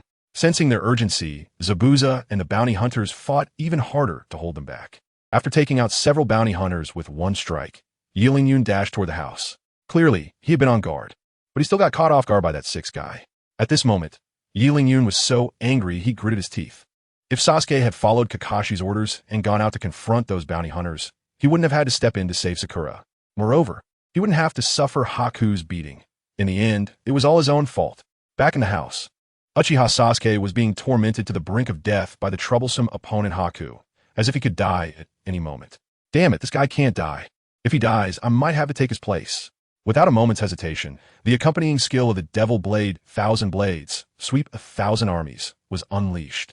Countless blades swept towards the ice mirrors, and in an instant, the mirrors that had trapped Sasuke were shattered. Sasuke was freed from Haku's torment, collapsing to the ground, exhausted. Before losing consciousness, he could only see Yi Lingyun's figure appear in front of him, still stubbornly saying, "Who asked you to save me?" After casually tossing Sasuke aside, Yi Lingyun fixed his gaze on his opponent. Facing an opponent with a bloodline limit like Haku, even with his current strength plus the enhancement of the Devil Blade, Thousand Blades, he couldn't afford to be careless. Haku, on the opposite side, had already seen the peculiarities of Yi Lingyun's blade and had just witnessed it breaking his secret technique. Just based on these 2 points, Yi Lingyun was a formidable opponent worthy of his attention. Without making random moves, both were maneuvering in the room, waiting for the right moment, a suitable opportunity to strike. At this time, Dazna, who had run out the door, foolishly came back. Yi Lingyun, little brother you. His arrival was undoubtedly the best opportunity to strike. Haku immediately threw several thousand needles at Dazna, who was so scared he froze in place. Damn it! Yi Lingyun cursed under his breath and leaped forward with the Devil Blade, Thousand Blades, narrowly blocking the attack. However, when he turned back, Haku's 1,000 needles were already hovering above Sasuke's head. Next, which one will you save? Chapter 11. The bounty hunter army. Dazna's appearance suddenly put Yi Lingyun in a dilemma. Whichever side he saved, the other side would be dealt with. Yi Lingyun knew very well that Haku was not joking. He would truly eliminate Sasuke. At this moment, Dazna seemed to see through it all and without hesitation walked in front of Yi Lingyun. You guys shouldn't interfere with this matter. Their target is just me. As long as I die, they shouldn't make things difficult for you. And you can leave. As he spoke, Dazna had already taken a step towards the young boy, his face filled with anger and grief. At this moment, Yi Lingyun felt helpless, unable to do anything but watch as the commission he was about to secure slipped away. Seeing Dazna approaching, the mysterious man also lowered the 1,000 blades pressed against Sasuke's neck and turned to face Dazna. Just as he was about to act, it seemed he sensed something and abandoned Sasuke and Dazna, rushing out of the room. Confused, Yi Lingyun followed him out, only to discover why Bai had abandoned the mission target. The reason was simple. After Yi Lingyun had just joined the battlefield, he had already helped the 2 small ones eliminate too many minor enemies, and the remaining bounty hunters were simply not enough for the 2 of them to handle. Before long, Kato's reinforcements were reduced to just Zabuza, who was locked in a fierce battle with Kakashi. During the standoff between Yi Lingyun and the young Bai, the 2 small ones had already joined the fight between Kakashi and Zabuza. The evenly matched pair was now at a disadvantage due to the interference from the 2 small ones, and Zabuza was beginning to show signs of defeat. Ultimately, under Naruto's influence, Zabuza took the brunt of the water dragon jutsu that Kakashi had secretly learned. Knowing the importance of finishing off the opponent, Kakashi did not give Zabuza a chance to catch his breath, channeling his signature technique, Raikiri, and striking directly at Zabuza. Just then, Bai rushed in from a room and appeared in front of Zabuza just in time to block this fatal blow. "Mr. Zabuza, it seems I can no longer continue living as your tool." Under the heavy blow, Bai's mask fell off, revealing his handsome face. Naruto, seeing this familiar face, immediately recognized Bai as the one he had encountered not long ago. Before Naruto could speak, Zabuza raised his decapitating sword and swung it at Bai. His hand was tightly gripping Kakashi's hand that had pierced through his chest. If this blow landed, Kakashi would undoubtedly die. "Bai, it's time to show your value as a tool. Use your life to exchange for victory in this battle." As long as Kakashi died, he wouldn't fear the remaining few even if they rushed at him together. Sacrificing one tool for victory. How could Zabuza hesitate? Fortunately, Kakashi reacted quickly, grabbing Bai and retreating to avoid being double-killed by Zabuza. Seeing that Zabuza could even bring his companions to their deaths, Naruto, who grew up in loneliness, could no longer hold back. "How can you be so cold-hearted, wanting to kill your own comrades?" The guy just got seriously injured trying to save you, and you still want to continue using him. Despite Naruto constantly rambling about the various things Zabuza had done, it was clear that his verbal skills were still lacking. Looking at the little brat who had once dealt a heavy blow to his vital points, Zabuza's gaze seemed to contain a hint of confusion, but more of it was anger. He hadn't forgotten the fatal strike Naruto had given him in their last battle. Raising his executioner's blade high, Zabuza gathered all his strength to swing down, determined to split Naruto in two to alleviate the hatred in his heart. Meanwhile, Kakashi was being held tightly by Haku and had no time to pay attention to Naruto, who was the target of Zabuza's attack. Just as the large blade was about to fall, a figure appeared in front of Naruto to block the strike. It was the long-watching Qianren. Again, you little brat. This time I will definitely cut you down. Then you can certainly try. Who will cut whom is still uncertain.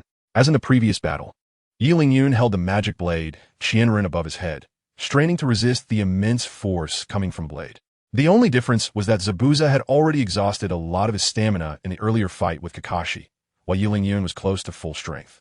Unlike last time, when he had to withstand Zabuza's strike with difficulty, this time Qianren felt no strain at all. He simply tightened his waist, and Zabuza was forced to retreat several steps, nearly falling over. Unwilling to admit defeat, Zabuza swung his executioner's blade at Qianren again. Qianren was not to be outdone either. He met the attack with a magic blade, Qianren. When the two blades clashed, sparks flew, and then Zabuza's executioner's blade was directly severed in half, leaving a large gash on Zabuza's chest for which blood flowed continuously. I lost. Kill me. At that moment, Zabuza knelt on the ground, his face filled with understanding. In his perception, the loser must die had seemingly become a law. However, Qianren had no intention of taking his life. How to deal with Zabuza would ultimately be decided by Kakashi. He was merely an external member, and the final decision still rested with Kakashi, the team leader. He handed the shoes he had just picked up while wandering the streets to Sakura and instructed her to change into them and immediately go inside to treat the dying Sasuke. Looking at the high heels in her hand, Qianren unhesitatingly tossed them into the system space. It was because of these shoes that a major incident almost occurred. Fortunately, that guy Sasuke was tough enough not to die on the spot, truly deserving of being the son of the Sage of Six Paths. Meanwhile, Kakashi finally withdrew his hand from Haku's body, causing Haku to fall to the ground, seemingly lifeless. This boy must be the mysterious person who saved Zabuza last time, right? Maybe, but who really knows the specifics? Qianren shrugged and, after giving Kakashi an ambiguous response, asked how to deal with Zabuza. Glancing at Zabuza, who was kneeling on the ground, Kakashi's first thought was to capture him and take him back to the hidden mist village for further judgment. Just as he was about to tie Zabuza up, Kato, who had escaped in the chaos, returned with a large group of bounty hunters. As soon as they entered, the bounty hunters surrounded Qianren and the others. Did you expect me back? Now you have two choices. Either join my army of bounty hunters or die. Kato looked intently at Qianren and Kakashi, admiring their fighting abilities. If he could recruit them, his rule would become even more solid. To that end, Kato offered exorbitant rewards to entice them to join. Yet no matter what conditions he proposed, Kakashi and the others remained indifferent to him. Not to mention the possibility of being treated as rogue ninjas by their village if they sided with him. How could the rewards offered by a local thug compare to those from their village? As long as they weren't bounty hunters like Zabuza, no one would give up the protection of their village to follow a local bully like him. Seeing that they were slow to respond, Kato lost his last bit of patience and ordered the bounty hunters to deal with Qianren and the others. Although Kakashi and the others were somewhat exhausted after the fierce battle with Zabuza, dealing with a bunch of ordinary rogues was still easy for them. The battle started with a one-sided situation, countless rogues falling one after another. As the mastermind, Kato remained unfazed. Although he lacked strong warriors like Zabuza, he had countless ordinary minions. Relying on their numerical advantage, he could wear Kakashi and the others down. Walking leisurely in front of Zabuza, Kato recalled how arrogant Zabuza had been in front of him before and felt a surge of anger. Oh, isn't this Mr. Zabuza? Why are you kneeling here? Oh, my memory fails me. It seems you were defeated by this group twice in a row. Truly useless, with this strength. You dare to run out and be a bounty hunter? Such a waste of my money, considering you once paid me. I'll give you 3 seconds to disappear from my sight. Otherwise, as he spoke, a murderous aura emanated from Zabuza, completely enveloping Kato. The skinny camel is still bigger than the horse. Although Zabuza was defeated by Kakashi and the others, he was definitely not someone a thug like Kato could provoke. Under the shroud of death, Kato shivered, his hair standing on end as he stepped back repeatedly. Why you stop bluffing? You've already been beaten like this. I don't believe you can still kill me. 3, 2. Ignoring Kato's shouts, Zabuza counted down on his own. 1. As he called out the final number, Kato could no longer withstand his inner fear, scrambling back into the protective circle of the rogue group. Only among his subordinates could Kato feel safe. With protection, Kato became arrogant again, constantly taunting Zabuza. Zabuza, come here. I'm standing right here, begging you to come kill me. Weren't you just so tough? Why are you so weak now? Listening to Kato's barking like a dog without a home, Zabuza merely responded with cold indifference. He had no interest in such a weakling who only knew how to boast. In contrast, Yi Lingyun's impressive performance in the chaotic battle caught his attention even more. At this moment, Yi Lingyun was wielding the magic knife Qianren, charging through the crowd of rogues, leaving no survivors with each slash. This decisive killing nature greatly appealed to Zabuza. If this kid could become his teammate, that might not be a bad idea. Speaking of teammates, Zabuza couldn't help but glance at Haku, who had taken a fatal blow for him. You really are foolish. Couldn't you just stay alive? Kato, completely ignored by Zabuza, was infuriated. Did he really think he could shout for half a day and that Zabuza wouldn't hear him? Following Zabuza's gaze, Kato saw Haku lying lifeless on the ground, and a murderous thought began to sprout in his heart. Who was lying on the ground? Isn't this the little lackey who was so impressive a few days ago? How can you still sleep on such a cold ground? Get up. Why aren't you so impressive anymore? Where did that arrogance go when you threatened me? While mocking, Kato continuously kicked and punched Haku's corpse, seemingly venting the accumulated resentment from being threatened by Zabuza and his partner. If he couldn't defeat the living one, was he really afraid of a dead one? While venting, Kato kept making faces at Zabuza, as if intentionally trying to provoke him. If his target were someone else, Zabuza might not even glance at them. But if it involved his own tool, he would never agree.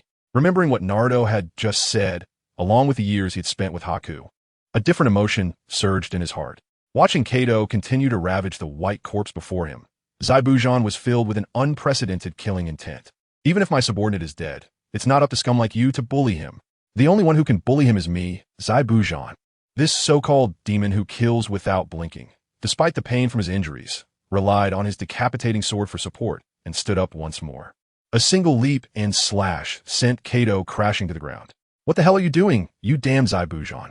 Kato shouted in pain, rolling on the ground while ordering the Ronin to focus on killing Zaibujan. Following the instructions from their benefactor, the Ronin immediately shifted their target to Zaibujan.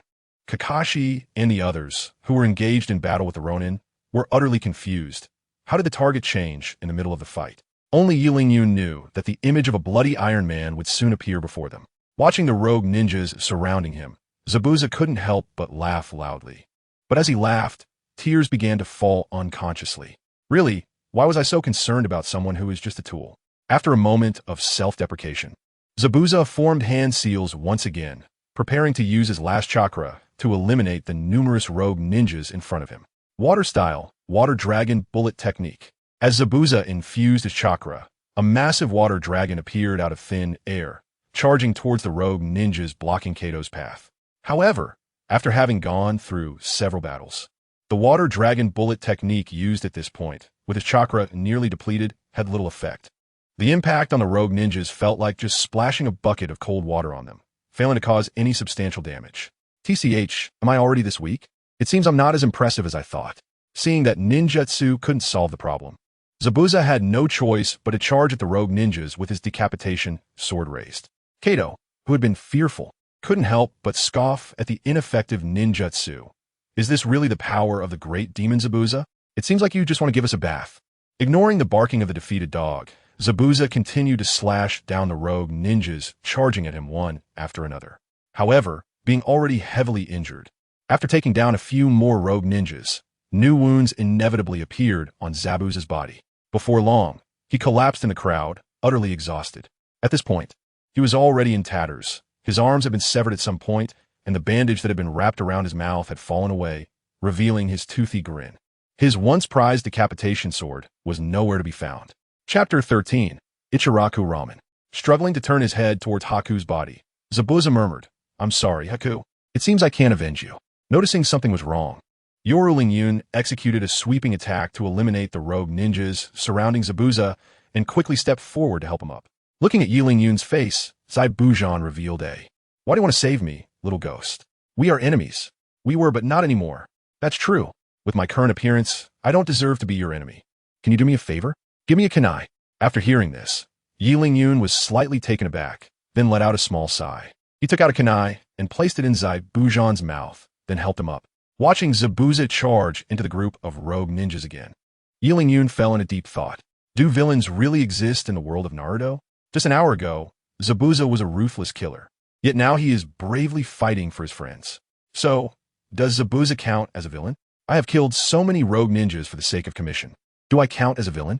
A series of questions began to sprout in Yiling Yun's mind. Is my approach really correct? Is it acceptable to behave this way in order to become the strongest in the ninja world? Before he could come to a conclusion, a scream interrupted his thoughts. Looking in the direction of the sound, Zabuza had already broken through layers of blockade and successfully killed Kato. He himself collapsed to the ground, exhausted, and the rogue ninjas surrounding him scattered upon seeing their benefactor dead. The villagers hiding in their homes, upon seeing Kato's death, released the long-held resentment in their hearts, filling the village with laughter and joy. Only Yiling Yun and a few others looked solemnly at the collapsed Zabuza, who was barely holding on to life. Struggling to turn his head towards Yiling Yun, a very weak voice came from Zabuza's mouth. "Hey kid, can you do me one last favor? Help me to that guy's side, okay?" At the brink of death, Zabuza's tone softened, no longer as fierce as before.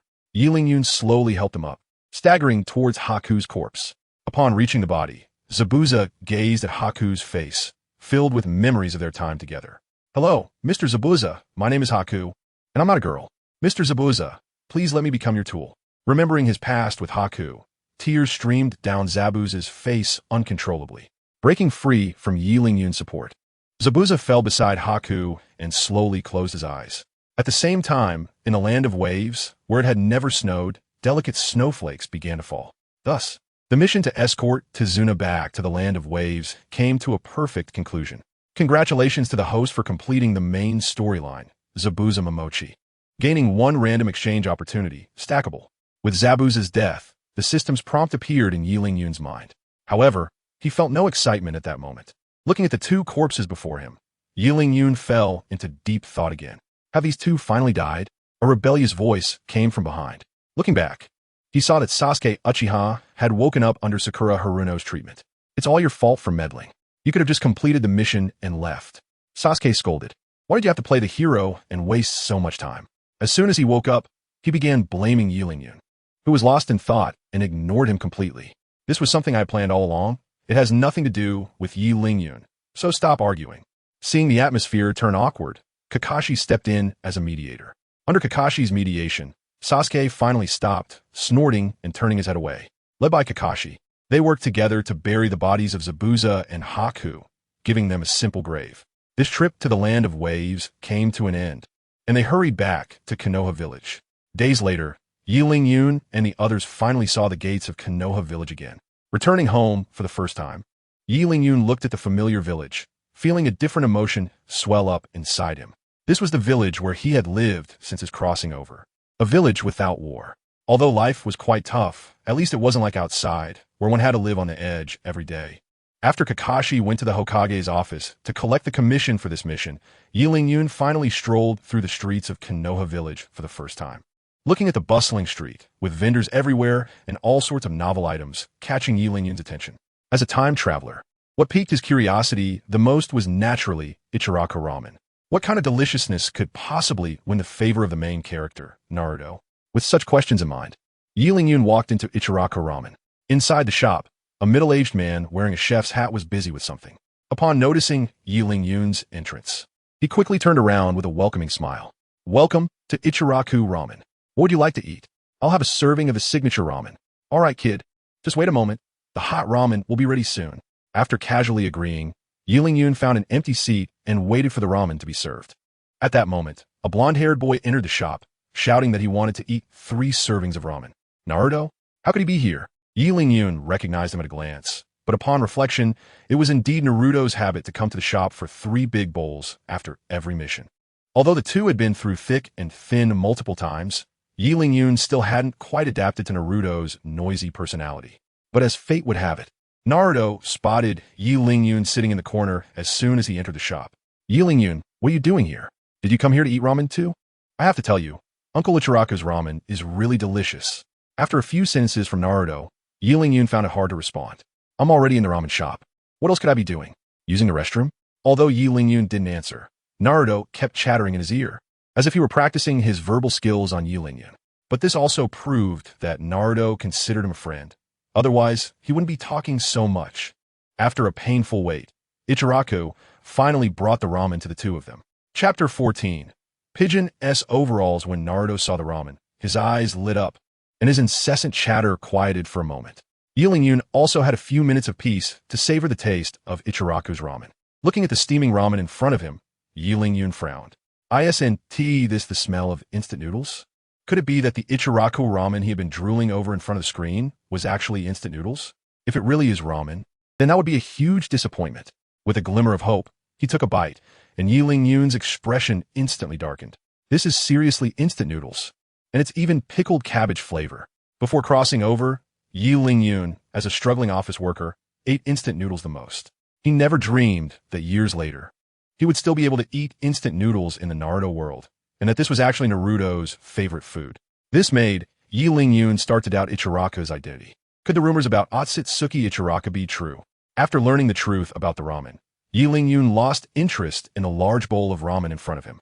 Watching Naruto, who was still busy with his tasks, Yi Lingyun hurriedly bid farewell and returned to his small cabin in the woods.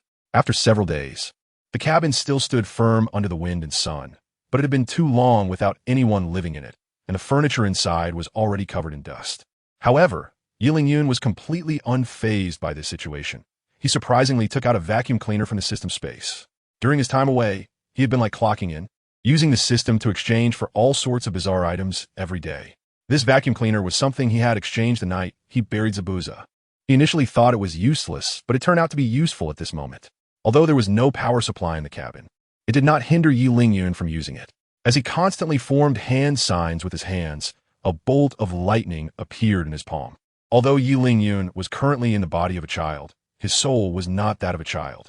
Over the years, he hadn't been idle waiting for a golden finger to appear. Instead, he had been diligently practicing day and night. Now, he not only had a substantial chakra reserve, but also mastered 3 elemental changes: earth, lightning, and fire. The lightning attribute had been kept as a trump card, so Yi Lingyun found it amusing that he was using it for the first time just to clean the room.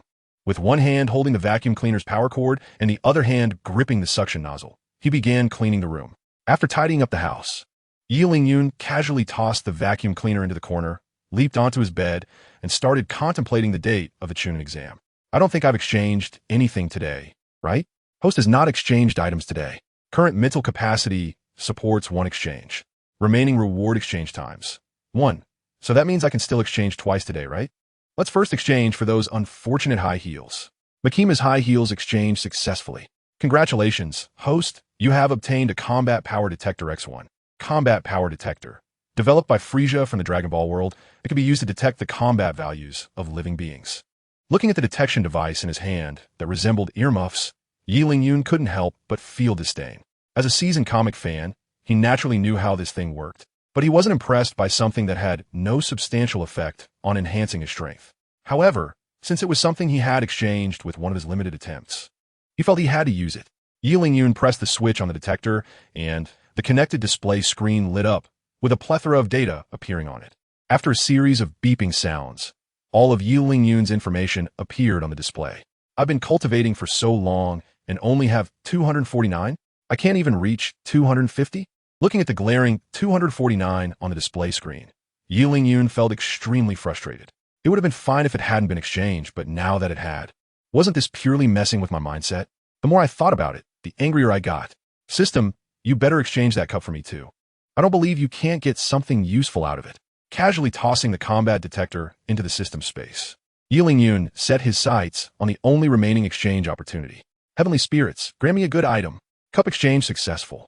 Congratulations to the host for obtaining a pair of pigeon overalls. As the cup disappeared from the table, a pair of overalls landed in Yi Lingyun's hands. Looking at the overalls in his hands, Yi Lingyun was speechless for a long time. Damn, system, are you a little black sheep? Did you run out of things to exchange for me, and instead gave me this nonsense? Do you want me to wear overalls to fight others? This system's exchange method is completely random, and what can be exchanged is also random. Alright, fine. I'll admit you're tough this time. I'll just consider it my bad luck. After wasting 2 exchange opportunities in a row, Yi Lingyun's mood became even more frustrated. At that moment, all Yi Lingyun wanted was to slap himself hard for being so careless in exchanging items. Looking at the black overalls in his hands, Yi Lingyun grew more and more annoyed. I'll just chop this thing up. He tossed the overalls into the air and drew his magic sword, Qianren, swinging it at them. He expected the overalls to be shredded, but something unexpected happened. When a magic sword struck the overalls, they not only remained intact, but also emitted a metallic clanging sound. This left Yi Lingyun stunned. After all, the magic sword Qianren could even cut through the decapitating sword of Zaibu. How could it not even cut through a pair of overalls? Could it be that these overalls were tougher than the decapitating sword? If so, this could be a good item. With this thought in mind, Yi Lingyun sheathed Qianren and carefully examined the overalls he held. Dove's overalls, durability 98 protection X, thorns X, fire protection X, unexpected effects when worn. Protection X? What is this? Is this what allowed it to withstand the attack from Qianren? Seeing the invisible attributes of the overalls, Yi Lingyun was momentarily baffled. Without caring about the consequences, he put on the overalls and, with determination, swung the demon blade Qianren down towards his thigh. He was taking a gamble, betting that the overalls could withstand the damage from the demon blade Qianren. If he was right, he would gain a piece of defensive gear. If he was wrong, he would lose a leg. After all, with the immortal being as a safety net, he would never become disabled. Chapter 15. Just a hard mouth as the blade swung down. The imagined sound of metal clashing did not occur, but the sensation of pain was also absent. Opening his eyes, he saw that the demon blade Qianren had indeed struck the overalls, but there wasn't even a single wrinkle on them. Looking at his unharmed arms, Yi Lingyun couldn't help but feel overjoyed. These overalls really could withstand the attack of the demon blade Thousand Edges. System, come out and explain what those protection attributes actually are. The attribute is an enchantment in the sandbox game Minecraft, with X being an unknown level of attribute enchantment. I can understand a fire protection, but what is that, Thorns? Thorns, it can reflect damage received back to the attacker at a rate of level 15. Damn, isn't that just reflected damage? Are these overalls that overpowered? Looking at the terrifying attributes of the overalls, even someone like Yi Lingyun, who has an advantage, couldn't help but exclaim. It seems that fighting while wearing overalls might actually be feasible. At this moment, Yi Lingyun could already imagine himself standing and attacking others. Not only would he not be harmed after fighting for a long time, but the opponent would also receive rebound damage. The harder the opponent hits, the greater the damage he would receive in return. With this divine gear, as long as he doesn't encounter those old monsters, he would already be invincible. At that time, he could stand there attacking them while performing rap and dance. Just thinking about that scene made Yi Lingyun feel a thrill in his heart. He liked the look of his opponents who couldn't stand him yet were helpless. At first, Yi Lingyun was worried about not having enough time to prepare for the Chunin exams, but now he was actually starting to look forward to the Chunin assessment. Since he had obtained the divine gear, it was time to go out and find someone to test its effectiveness. Just as Yi Lingyun was about to head out, there was a knock on his front door. "Open up, I know you're home." It was Sasuke's voice. Yi Lingyun's heart leaped with joy. He was just troubled about not finding someone to test his new equipment, and here Sasuke had come knocking at his door. What a stroke of luck. He eagerly opened the door, only to see Uchiha Sasuke standing at the entrance with 2 boxes of milk in hand, his face dark as ink. "Why are you taking so long to open the door?" After returning from the land of waves, he felt increasingly uneasy. Although he hated Yi Lingyun, he had saved him after all. Out of courtesy, he should thank him, but thinking about the grudges between them made it hard for Sasuke to swallow his pride. After contemplating, he decided to visit Yi Lingyun under the guise of sparring, and bringing 2 boxes of milk would make it reasonable. Watching Sasuke's conflicted expression, Yi Lingyun found it both amusing and frustrating. This guy has a decent nature, but his jealousy is too strong, making him easily go down the wrong path. "Sasuke, what are you here for? What does it mean to bring 2 boxes of milk? Are you trying to compete with me on who can drink more? I don't want to compete with you on that. What are you talking about, you jerk? I'm here to drink milk, not to spar. Ba ba ba. I'm here to spar over the milk, not to drink yours." The nervous Sasuke, who was giving his first gift, kept messing up his words, ultimately getting himself angry. In frustration, he threw the milk on the ground and pulled Yi Lingyun out to the empty space outside, forming the opposing hand sign by himself. Seeing this, Yi Lingyun also made the opposing hand sign, and their second sparring match began. As usual, Sasuke started with the great fireball technique, but this time, the fireball's heat and size far exceeded the last. Yun didn't use the earth wall to defend. Instead, he countered with his own great fireball technique. The two massive fireballs collided, the intense heat scorching the grass beneath them. The originally green grass turned yellow in an instant and eventually turned to ash, scattering into the air. But suddenly, Yun cut off his chakra output, and the fireball he expelled disappeared as well. Seeing the fireball coming towards him, Yun not only didn't dodge, but opened his arms to embrace the fireball. Yun, are you crazy? Are you trying to get yourself killed? Seeing the fireball hit Yun directly, Sasuke couldn't help but exclaim loudly. He just wanted to teach Yun a lesson, never intending to kill him. The quality and power of that fireball were enough to kill an unsuspecting Jonin. With Yun taking it head-on, the outcome should be dire. Sasuke slumped to the ground, beginning to regret. I shouldn't have challenged this guy. If I killed him, I'd be killing my own savior. The more he thought about it, the more unacceptable it became. Sasuke pounded his hands on the dry ground. His hands already bloodied, but he kept striking. Hey Sasuke, what are you doing? Why are you crying? Yun's voice came through the thick smoke, even carrying a hint of joy. Just when the fireball hit him, the enchanted suspenders had done their job.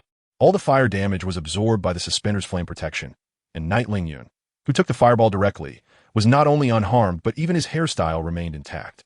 Looking closely, Yun's figure moved rhythmically in the mist, as if those strange movements helped him block the fireball. Realizing that Yun was fine, Sasuke quickly wiped away his tears and returned to his aloof, godlike demeanor. How are you not dead? If I had known, I would have increased the power a bit more. Enough, I saw how you looked just now. What are you pretending for? Seeing that his embarrassing moment was fully witnessed by Yun, Sasuke immediately became displeased. He stepped forward and grabbed Yun's suspenders, threatening him. You better not tell anyone about this, or else what? You can't beat me, and now I have dirt on you. Is this how you talk to me? As soon as these words were spoken, Sasuke became embarrassed, stammering, and unable to say anything for a long time. Seeing Sasuke like this, Yun couldn't help but laugh. He never expected that the usually aloof Sasuke would look like this when he was caught off guard. All right, you can go. I won't tell anyone. Is that true? Really, more true than the friendship between the two of us. After receiving Yun's promise, Sasuke didn't linger any longer and left the open space in a hurry. After watching Sasuke leave, Yun, feeling bored, started wandering around the dense forest, but a yellow-haired figure approaching him made him feel a headache. Naruto? Shouldn't he be at the ramen shop eating instant noodles? How'd he end up here? It looks like he's here to find me, but I really don't have time to play with him right now. Although I have my overalls for protection, I still need to train and improve my own strength. Just as I was about to slip away, Naruto called out to me first. Yun, there you are. I've been looking for you for a long time. Naruto, the weather is really nice today. It's cloudy today. Is that really nice weather? Naruto looked at the sky, which was overcast and had no sunlight at all. When he turned back to look for me, there was no one there. I had already vanished while distracting him. At that moment, I was hiding breathlessly on the treetop. Since Naruto was looking for me, I definitely couldn't go home now. Although I didn't know why he was looking for me, I trusted my instincts. Yun, where are you? I can see you, come out. Naruto's voice came again, getting closer. To avoid being discovered, I even held my breath. When I saw Naruto passing under the tree and walking away, I finally dared to come down. Did he really think he could find me? This forest is just like my home. How can I not be familiar with it?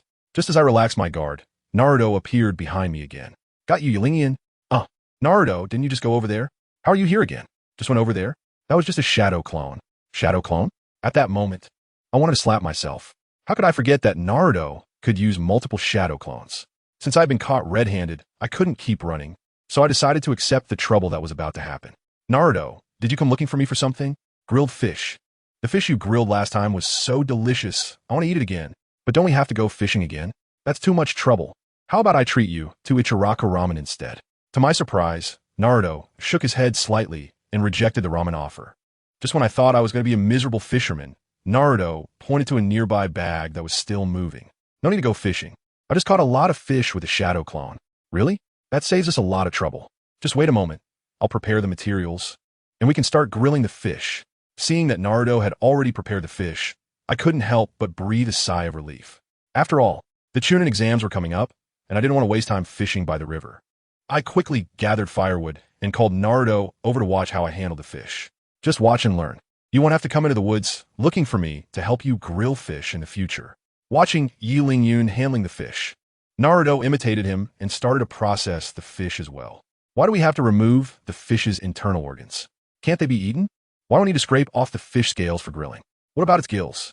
At this moment, Naruto was like a curious baby, asking Yi Ling-yun all sorts of questions. Yi Ling-yun, however, was too lazy to explain and just brush him off with a vague answer that it would affect the taste of the grilled fish.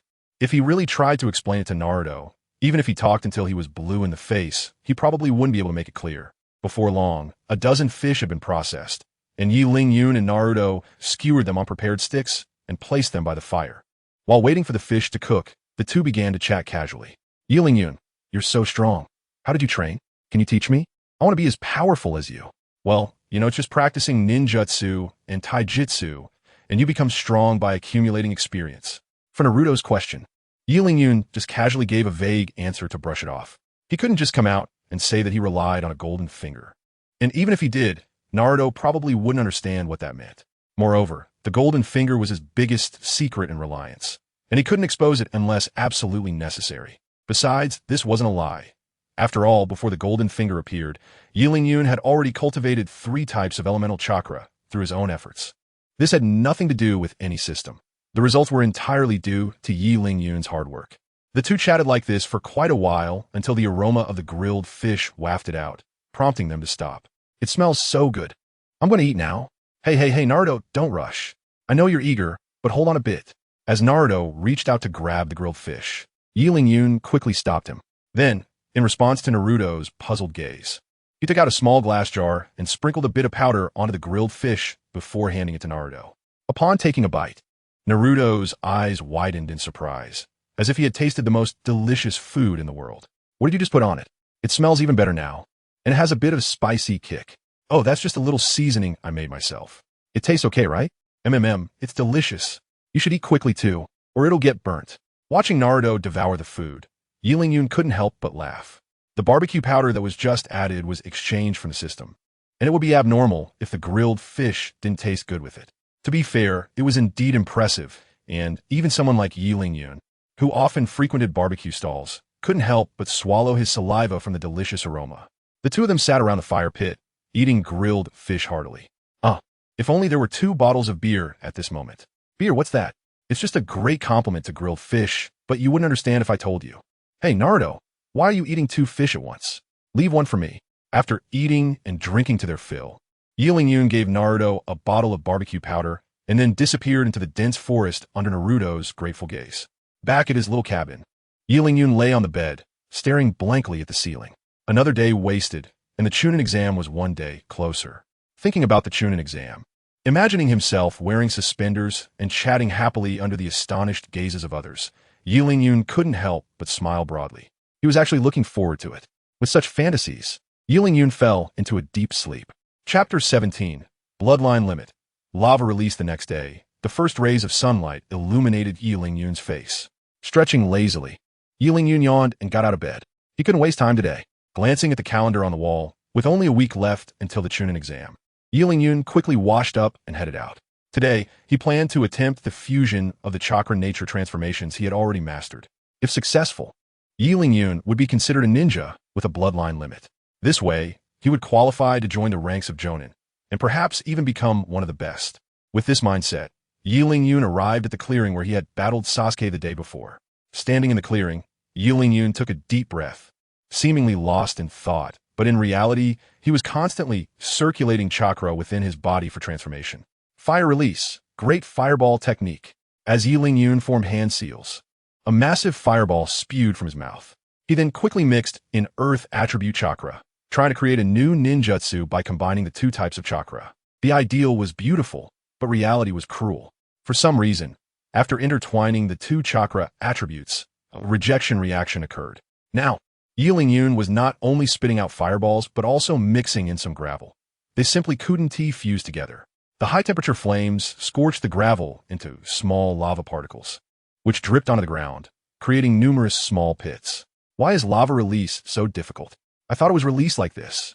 Seeing the poor results, Yi Ling-yun quickly stopped. Unwilling to accept failure, he began to recall the bloodline limit of Terumi Mei. Logically, It should be fused like this. Why can't I do it? Although he failed the first time, Yi Lingyun would not give up. If one time doesn't work, then try twice. If that doesn't work, then a third time. But even as Yi Lingyun kept trying, the final results were disappointing. It was as if an invisible wall was blocking him, standing in the way of Yi Lingyun becoming stronger. What he needed to do was to break through this wall and officially step into the ranks of the strong. Yi Lingyun, what are you doing? Why do you look so troubled? Do you have something on your mind? Originally wanting Yi Lingyun to comprehend the key points of chakra fusion on his own, Kakashi, who had been hiding in the shadows, stepped out upon seeing his distress. Huh? Kakashi-sensei? What are you doing here?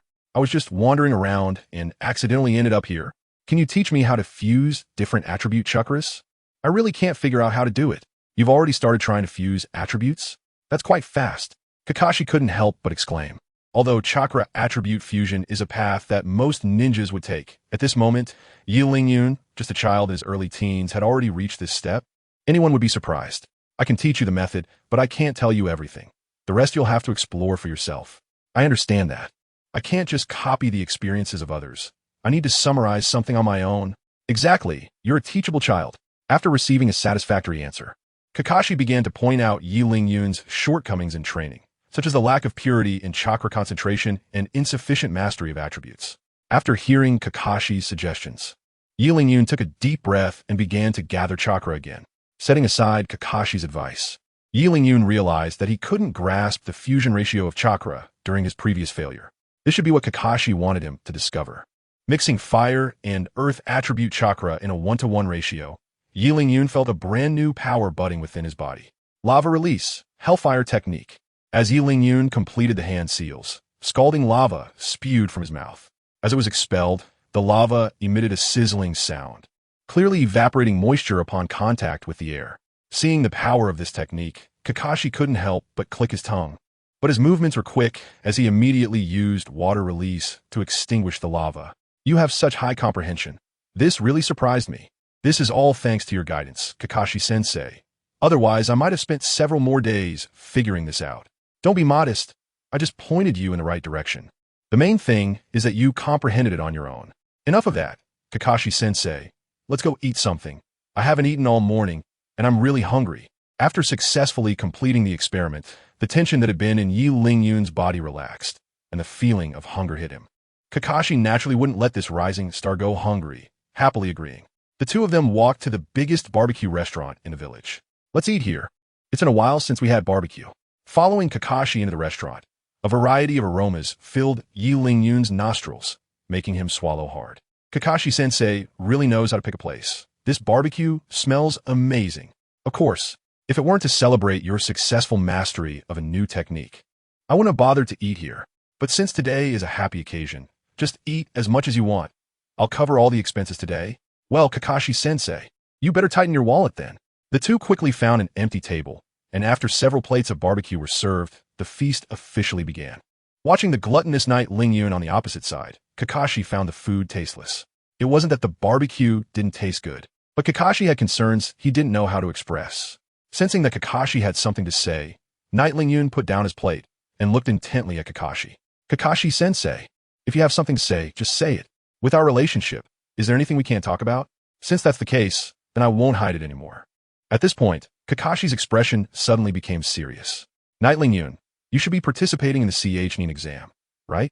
Yes, if I don't participate in the Qianren exam, wouldn't my efforts be meaningless? The action of eating meat came to an abrupt halt, and Knight Lingyun looked at Kakashi in confusion, truly unable to understand why he would ask such a pointless question. Chapter 18 Kakashi's Worries, although it's a bit unfair for you. I still hope you won't use those powerful techniques during the Qianren exam. For example, your newly developed ninjutsu and that strange sword technique of yours. This isn't targeting you, but those techniques of yours are really over the top for the Qianren exam. Hearing this, Knight Lingyun couldn't help but chuckle. He finally understood what Kakashi was worried about. He was participating in the exam to advance to Qianren, not to kill anyone, so Kakashi's worry was undoubtedly unnecessary. Kakashi-sensei, don't worry. I won't use those techniques unless absolutely necessary. As long as you understand this, after all, your techniques are lethal. I get it. I will act with restraint. Kakashi-sensei, do you still not trust me? As long as they don't provoke me, I just want to pass the Qianren exam comfortably. What they want to do is none of my business. That's what I'm most worried about. If they provoke you, just endure it. At this point, Knight Lingyun also began to understand. No wonder Kakashi was willing to treat him to barbecue. It turned out he was afraid Knight Lingyun would cause a scene during the Qianren exam and embarrass Konoha. But this worry was completely unnecessary. He wouldn't be foolish enough to offend all the other villages without absolute strength. Even though he had divine weapons and wasn't afraid of their retaliation, it was better to avoid trouble. Agreeing readily, Knight Lingyun continued to eat the barbecue heartily. With the stone in Kakashi's heart lifted, his appetite also improved, and he began to enjoy the meal just like Knight Lingyun. Hey Kakashi-sensei, that last piece of barbecue was the first one I saw. Knight Lingyun, you're still too young. Haven't you heard that the early bird gets the worm? After eating their fill, the two left the barbecue shop and walked together on the street. Since the issue has been resolved, I'll take my leave first. I wish you success in advancing to Qianren. No problem, Kakashi-sensei, you go ahead and be busy. I'll pay attention to what we just talked about. Watching Kakashi leave, Knight Lingyun walked aimlessly on the street. Now that he had the divine weapon and the ninjutsu was in place, all he needed to do next was to familiarize himself with a new ninjutsu every day and wait for the exam date to arrive. Since the plan was set, Knight Lingyun saw no need to stay in the village any longer and wandered back home. In front of a small house in the dense forest, a girl with pink hair was continuously knocking on the wooden door in front of her. Knight Lingyun, are you home? Open the door quickly. Are you still asleep, or have you already gone out? After not receiving a response for a long time, Haruno Sakura couldn't help but feel a bit deflated. Just as she was about to turn back with a bag of fruit, a figure walking towards her made her stop in her tracks. Knight Lingyun, where have you been? No wonder I knocked for so long without anyone answering. Sakura, what are you looking for me for? The Qianren exam is just a few days away. Aren't you going to prepare a bit? Looking at Sakura Haruno in front of him, Knight Lingyun couldn't help but feel a headache. First it was Sasuke, then Naruto, followed by Kakashi, and now Sakura Haruno. Did you guys from Team 7 coordinate to take turns coming to find me? Are you planning to form a group to come find me together? How come everyone is so free? Don't you all have to prepare for the Chunin exam? Thank you for saving me in the land of waves. I specially brought some fruit for you today. Well, if you hadn't mentioned it, I would have almost forgotten. I appreciate your kindness, but you can take the fruit back. But I picked this out after a long time. How about you just try a little? Looking at the fruit that Haruno Sakura handed over, Yi Lingyun casually picked an apple and took a bite. He just wanted to deal with this annoying person quickly. He had eaten the fruit, so do you have anything else? If not, I'm going to train. Nothing else. Then you can go back and prepare well for the Chunin exam. It would be embarrassing if you can't get promoted to Chunin. After saying this, Yi Lingyun had already walked deeper into the dense forest. Only Haruno Sakura remained standing in place, her cheeks flushed. Is Yi Lingyun concerned about whether I can pass the Chunin exam? That's so thoughtful. If Yi Lingyun knew her current thoughts, he would definitely regret taking that apple. No one expected that Haruno Sakura's level of infatuation could reach such a point. She couldn't even understand the meaning of such simple words, or if she did, she interpreted them in a positive way. Meanwhile, after getting away from the annoying presence, Yi Lingyun returned to the clearing once more. Looking at the magma extinguished by Kakashi's water release, Yi Lingyun couldn't help but have the urge to reach out and poke at it. He had only seen magma on TV before, and now there was a solid piece right in front of him. Who could resist the temptation to play with it? But just as Yi Lingyun reached out to touch the magma, a wave of intense heat surged from his fingertips. Upon closer inspection, he realized that the magma was only extinguished on the surface by the water release, while the inside still maintained a high temperature. He quickly withdrew his finger and let out a heavy sigh of relief. Fortunately, he was wearing his brother's overalls. Otherwise, his finger would have surely been burnt. While secretly grateful, he also marveled at the power of his new jutsu. After being doused by Kakashi's water release and wearing the fire-resistant gear, he could still feel the burning sensation. If this technique were used against someone else, wouldn't it be as unstoppable as Amaterasu from the Meijiki Sharingan? He never expected to accidentally create such a powerful jutsu. Perhaps he truly was a rare talent in ninjutsu. Thinking of this, even the usually composed Yi Lingyun couldn't help but laugh heartily. Once the excitement subsided, Yi Lingyun began to calm down. After this experience, he clearly realized that the defensive capability of the overalls might not be as strong as he thought. While it could likely withstand most damage, it ultimately had its limits. If an opponent's attack exceeded that limit, then the overalls would be useless. Since his newly developed jutsu could already break through defenses if he encountered someone like Terumi Mei, a master of lava release, his entire outfit might just get burned away. Not to mention dust release and Jinjutsu. If he encountered those, he would be doomed. It seemed that the road to becoming stronger was still long and arduous. Chapter 19. Nightmare. After a low sigh, Yi Lingyun perked up again. Regardless of Tsukuyumi or dust release, he currently had no access to such techniques. Moreover, he had only trained for 3 years. Comparing himself to those old monsters was a bit too arrogant. As long as he was willing to work hard and had his golden finger to assist him, he had no doubt he could reach the level of those old monsters. With that thought, Yi Lingyun closed his eyes, focusing on the feeling of using lava release for the first time. He concentrated his chakra, performed the hand seals, and spat out a mouthful of lava. As soon as it emerged, the ground sizzled, and soon a small steaming pit appeared in front of him. Did he actually succeed on the first try? Was his success rate that high now? Doubting the odds, Yi Lingyun frantically performed more hand seals, causing lava to continuously spew from his mouth. In the blink of an eye, several deep pits appeared on the ground. After this series of actions, Yi Lingyun's chakra was nearly depleted. He was panting heavily, but his face was filled with joy. A 100 success rate meant he had completely mastered lava release, a bloodline limit. The next step was to integrate this bloodline limit into his jutsu or techniques. This was the true purpose of Yi Lingyun's training in bloodline limits. The practical boost of lava release was undoubtedly the greatest. Similar to the Four Tails Jinch Riki, Oozu, who used lava release as a protective armor covering his entire body. Both attack and defense would be impeccable. With a thought, he fused the 2 types of chakra, covering it over his body. Then, Yi Lingyun performed hand seals, and the chakra covering his body erupted into red flames, expanding until it enveloped him completely. Was this it? Was it that easy? The smoothness of the chakra transformation was something even Yi Lingyun found unbelievable. He tried to move his body, feeling no discomfort. The fire armor felt like a part of his body. While Yi Lingyun was still secretly delighted, the grass beneath his feet had unknowingly caught fire. By the time he noticed, the flames had already spread to the trees. Damn it, how did it spread over there? Seeing the dense forest about to ignite, Yi Lingyun panicked. He quickly dispelled the fire armor and drew his magic sword, Thousand Blades, wildly swinging at the already burning trees. In no time, he had drawn a containment circle. Inside the circle, the flames raged, while outside, the greenery thrived, creating a stark contrast. After finishing all this, Yi Lingyun was utterly exhausted.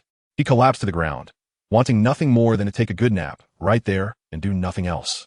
Doves overall successfully enchanted, gaining additional fire enhancement. Current level, V. At this moment, the system's voice echoed in his mind, and Yi Lingyun felt a surge of excitement, as if he had found a savior. System, didn't you say I could exchange anything for you? Quickly check if I can trade for this fire. Fire exchange successful. Congratulations, host. You have received a bottle of chewing gum. Chewing gum, a technological product from the 21st century. Chewing it may randomly grant a buff. However, at that moment, Yi Lingyun didn't care what he could obtain. He just wanted the fire in front of him to be extinguished. As the chewing gum appeared in his hand, the raging flames had already disappeared without a trace. Seeing the fire gone, Yi Lingyun let out a sigh of relief. If the fire hadn't been extinguished, that guy Danzo would definitely have treated him like a foreign spy and dragged him away for interrogation. Looking at the mess all around, Yi Lingyun silently vowed never to use that fire armor casually again. It nearly cost him his life this time. After tidying up a bit, he tossed a piece of chewing gum into the system space and then dragged his exhausted body back home. Lying on the bed, Yi Lingyun found himself tossing and turning, unable to sleep. System, where do you always get these items from? You didn't just steal the weapons of protagonists from other worlds, did you?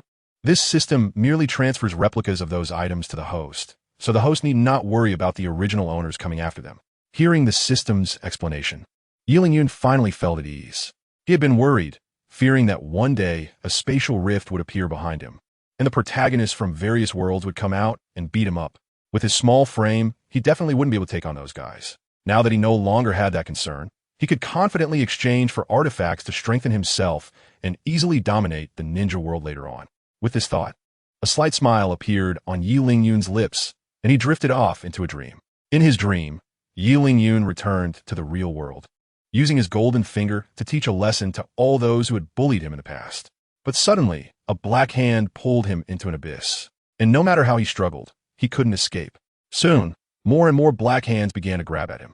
Among them was a voice constantly tempting him. Come on, Yi Lingyun, join us and become the ruler of this world. Were you? How could I, Yi Lingyun, stoop to your level? No way. Absolutely not. With a loud shout, Yun woke up. He was drenched in sweat from the nightmare, and his entire bed was soaked. Was it a nightmare? Gasping for air, Yun carefully recalled everything from the dream. But no matter how he remembered, the images of those black hands remained blurry. Shaking his head, Yun sat up. It was already dark outside. He hadn't expected to sleep until the middle of the night. He had really wasted a lot of time.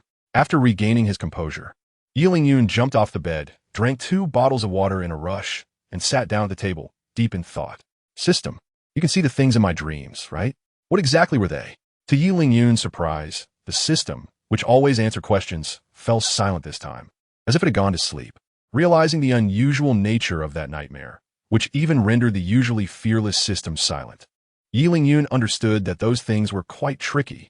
Knowing he wouldn't get any information from the system, he decided to stop thinking about the black hands in his dream.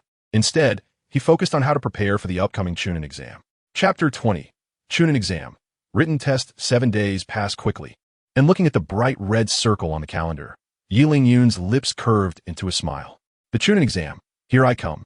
The usually quiet ninja school was especially lively on this special day. This time, the Qianren exam was co-sponsored by several ninja villages, including Konoha, Sunagakure, and Amagakure. The elite from various nations gathered together to assess their abilities for promotion to Qianren in Konoha. The Qianren exam consisted of 3 stages: a written test, team exploration, and, finally, individual confrontations. The written test, the first assessment, was specifically designed to test ninjas' basic knowledge and reconnaissance abilities. Yun stood outside the classroom, which Kakashi had informed him about in advance. According to Kakashi, this was the testing room with the highest pass rate for the written exam, and he strongly recommended Yun take the test here. As candidates continuously entered the room, Yun once again spotted the 3 little ones at the door, and an ominous feeling began to grow in his heart.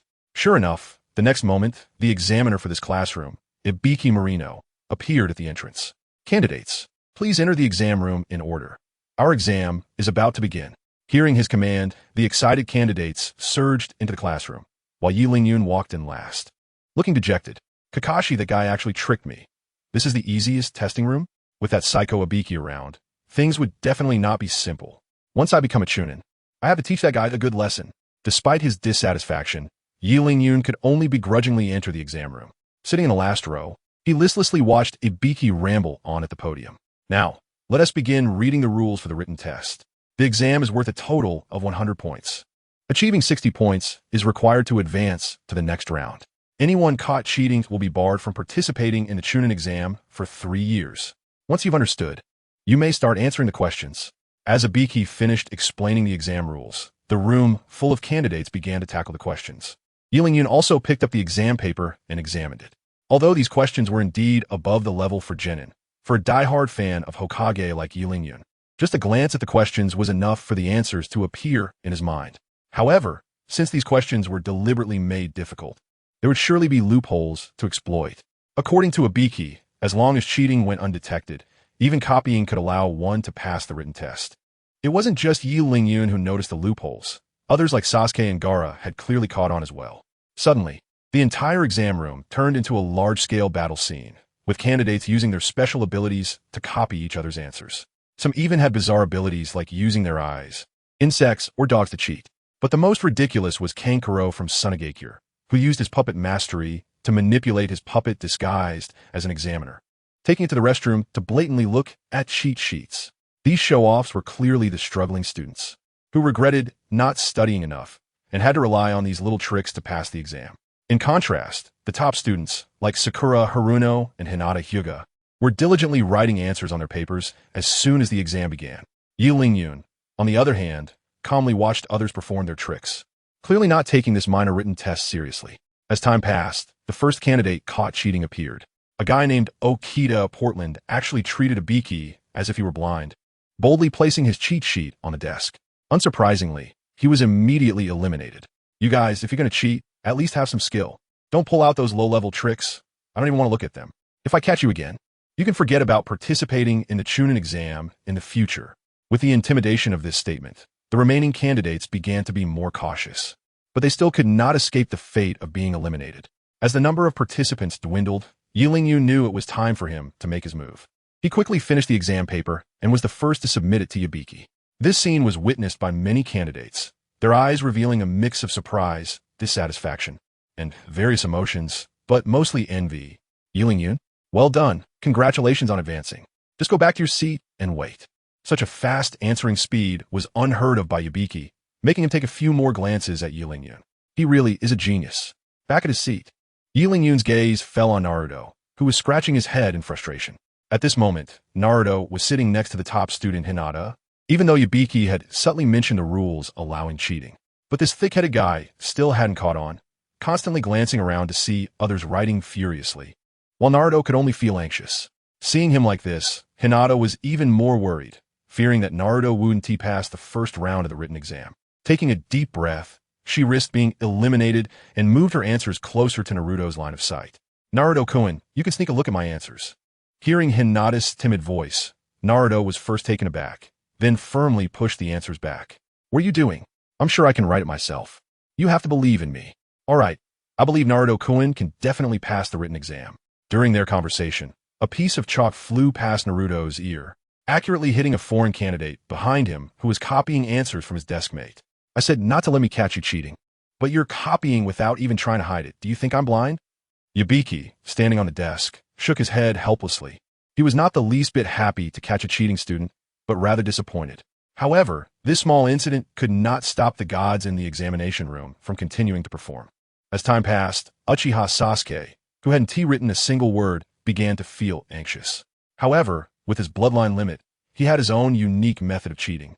He opened and closed his eyes, and his originally black and white eyes transformed into Sharingan.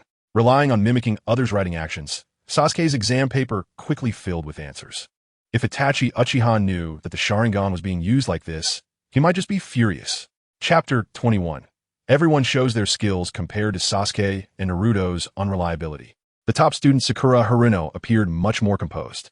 At this moment, she had already completed the exam questions and was quietly sitting in her seat, constantly mocking her rival Ino Yamanaka behind her.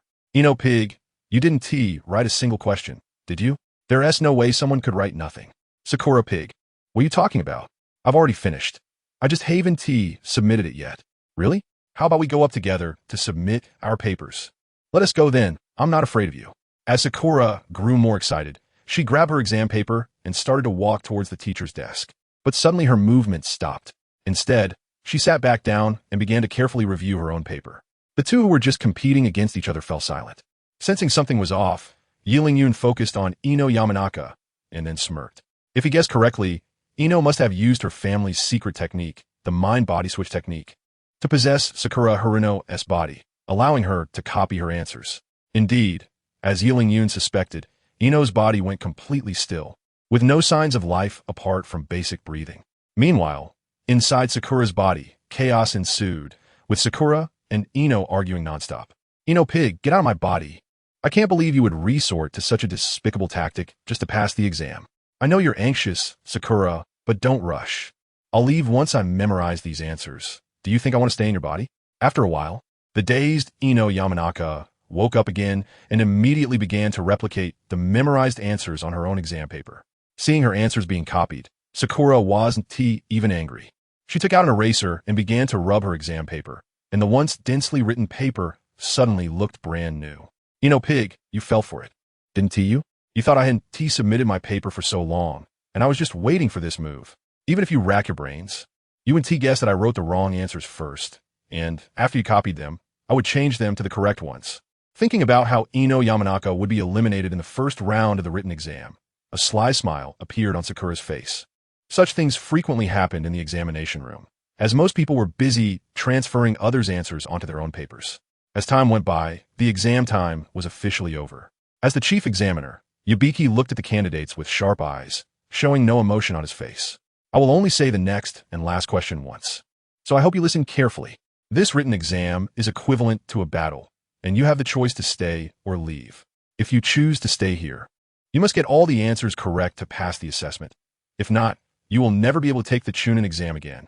Choosing to leave will void your score this time, but you can still participate in the next assessment. Now it's up to you to decide. As soon as these words were spoken, the classroom erupted in discussion.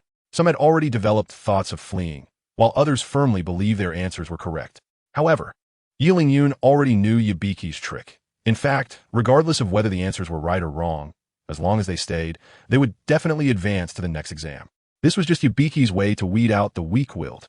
But under such immense pressure, how many could hold on? After all, one wrong step could lead to losing the chance to be promoted to Qianren forever, while those who avoided this round would still have a chance in 3 years. Weighing these factors, within just a few minutes, more than half of the classroom had already left.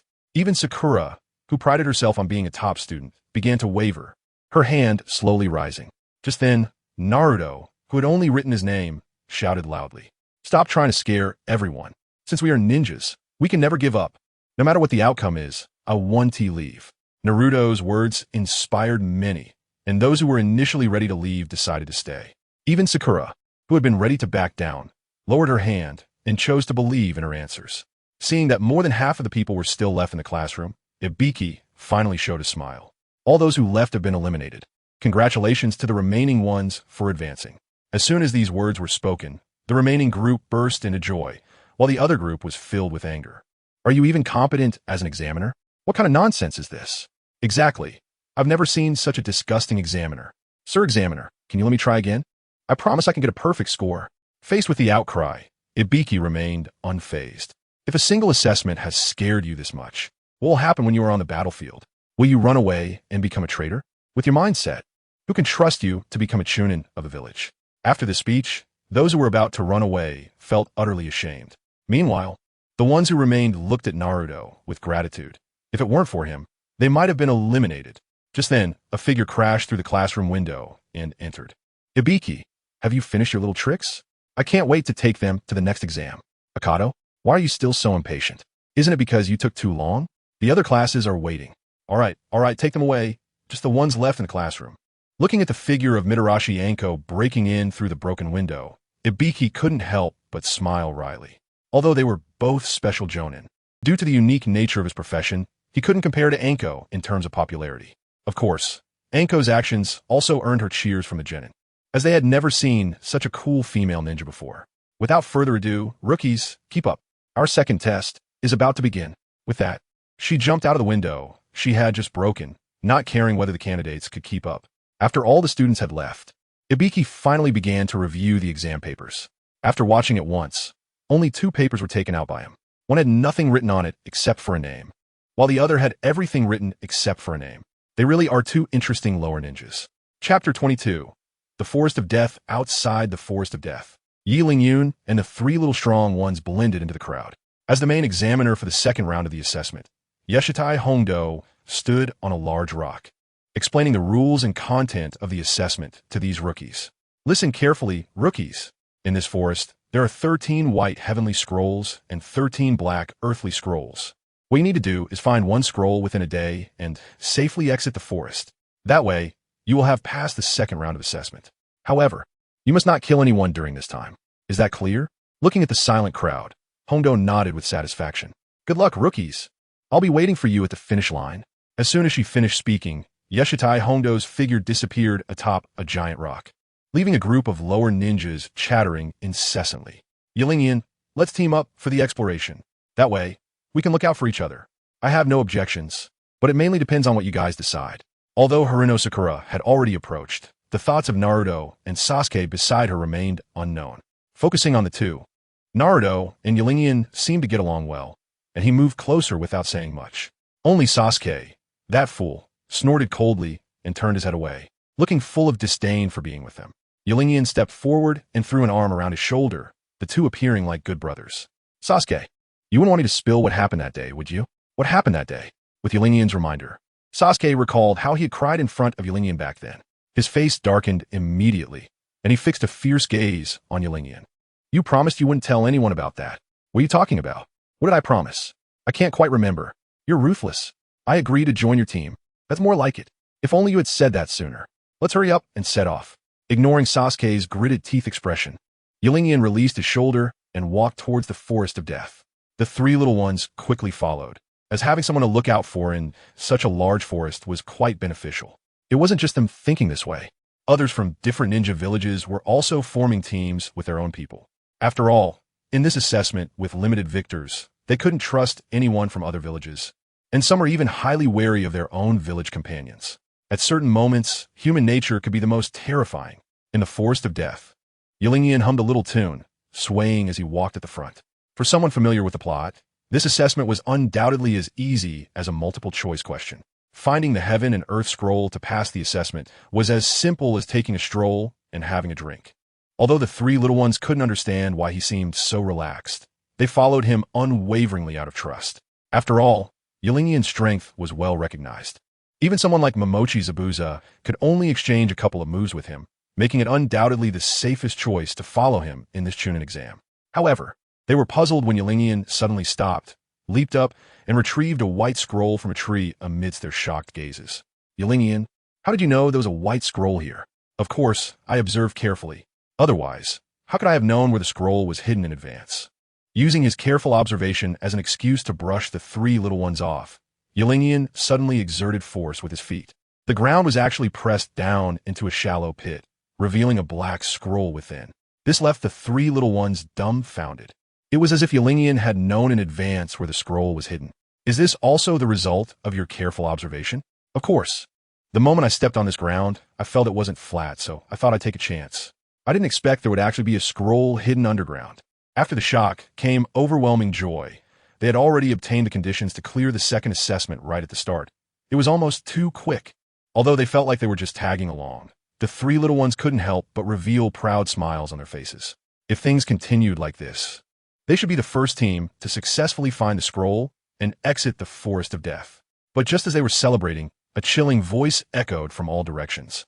Ha ha, I initially just want to capture that guy Sasuke, but unexpectedly, I've also stumbled upon a scroll. It was indeed killing two birds with one stone, achieving two goals effortlessly. As the voice faded, three candidates wearing Sound Village forehead protectors appeared on the treetops nearby, looking down at them. The leader was a man whose body was wrapped in bandages, revealing only one left eye, and he was currently raising his right hand, making a fist gesture toward Qianren and the others. As the fist came down, an invisible sound wave attack surged toward them. Realizing something was off, Qianren quickly shouted for the three little ones to scatter, narrowly avoiding being hit by the sound wave. Staring at the deep pit created on the ground, Qianren's expression turned dark as ink. Sound ninjas? Why are they here? I clearly avoided the original plot's route for the three little ones. So why did I still run into these guys? Unless their target from the beginning was us, but it seems they aren't here for the scroll. Their target should be Sasuke, as it appeared that the people behind them couldn't wait any longer. However, since he was here, it seemed their plan wouldn't be so easy to execute. Just as Qianren was preparing to take action, Sasuke, who had heard them calling his name, stepped forward. Who are you guys? What do you want with me? You're Uchiha Sasuke, right?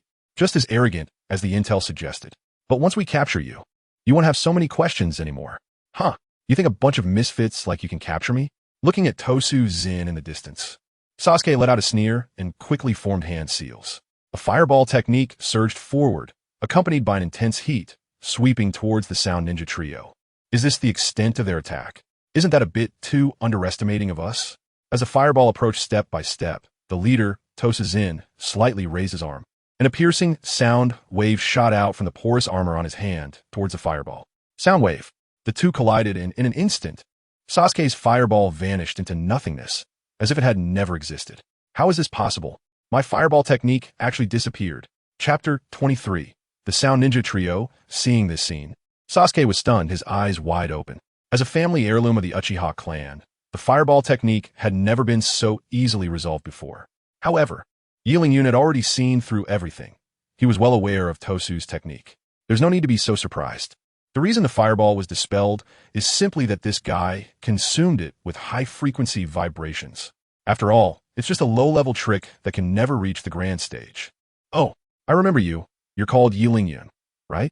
You really made quite an impression in the first exam. Since you say my technique is just a small trick, then please allow me to show you what a true trick looks like. Seeing that Qianren had deciphered the secret of his technique, Tosu felt a surge of panic inside, but maintained a tough exterior.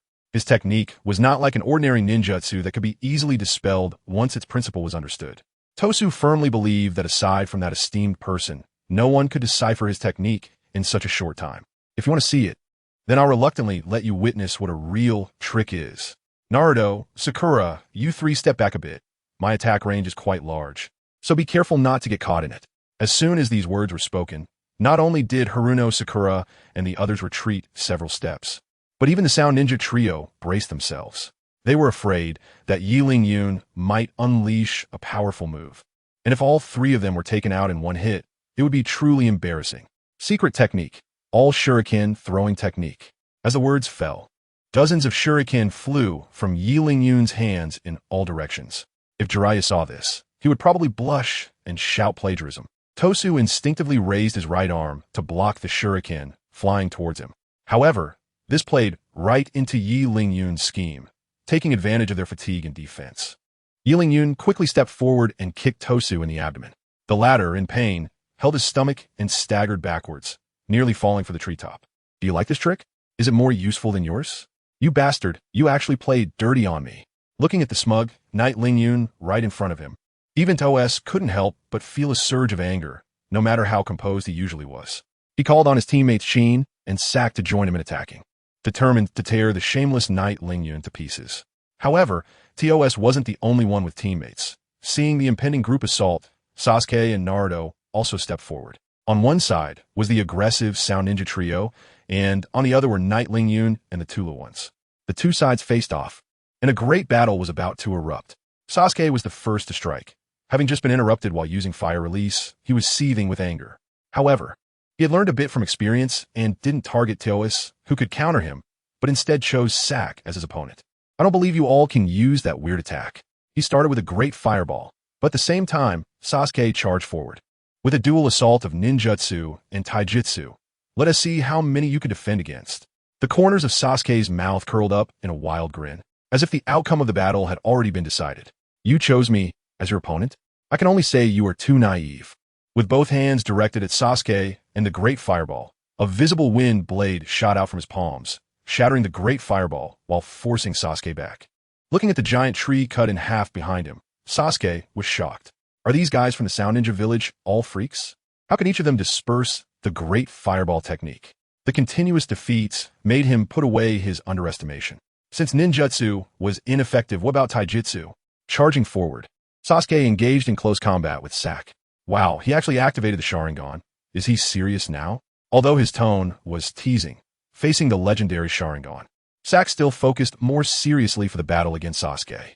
With the enhancement of the Sharingan, Sasuke could determine the flow of chakra within Sak's body and predict when he would use ninjutsu, allowing him to react in advance. Without the threat of the Void Slash, Sak was pushed back step by Sasuke, seeing that Sasuke had already taken care of his opponent. The remaining two could only be dealt with by Yi Ling Yun and Naruto. "Naruto, you go fight that girl. I'll handle this bandaged guy." Since a fight was inevitable, he had to bear the main pressure. After agreeing, Naruto charged towards Kin. Because he only knew the shadow clone technique, he managed to turn a proper 1v1 into a chaotic group fight.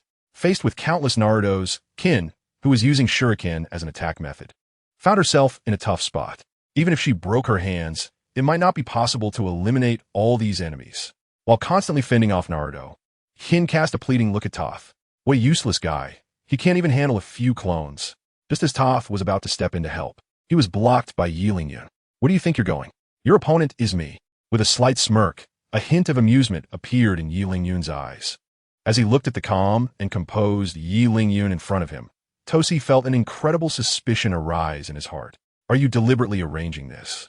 Holding me back while those two guys restrain my teammates? Congratulations, you guessed right, but it seems I have nothing to reward you with. So I'll have to reluctantly send you on your way." As he spoke, Yi Ling Yun slowly walked towards Tosi, grinning widely.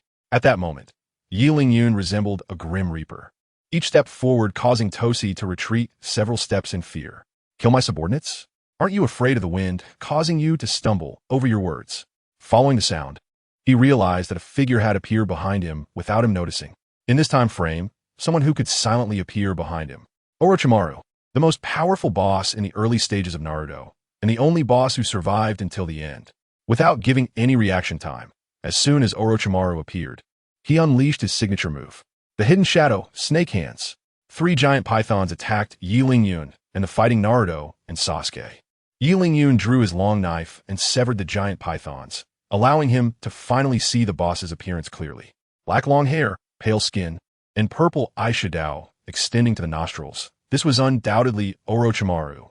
Yi Ling-yun's expression darkened. According to the original plot, Orochimaru shouldn't have appeared at this time. Could it be that because of my appearance, the course of the original plot has undergone subtle changes? Thinking of this, Yi Ling-yun felt a chill in his heart, mixed with a hint of bitterness.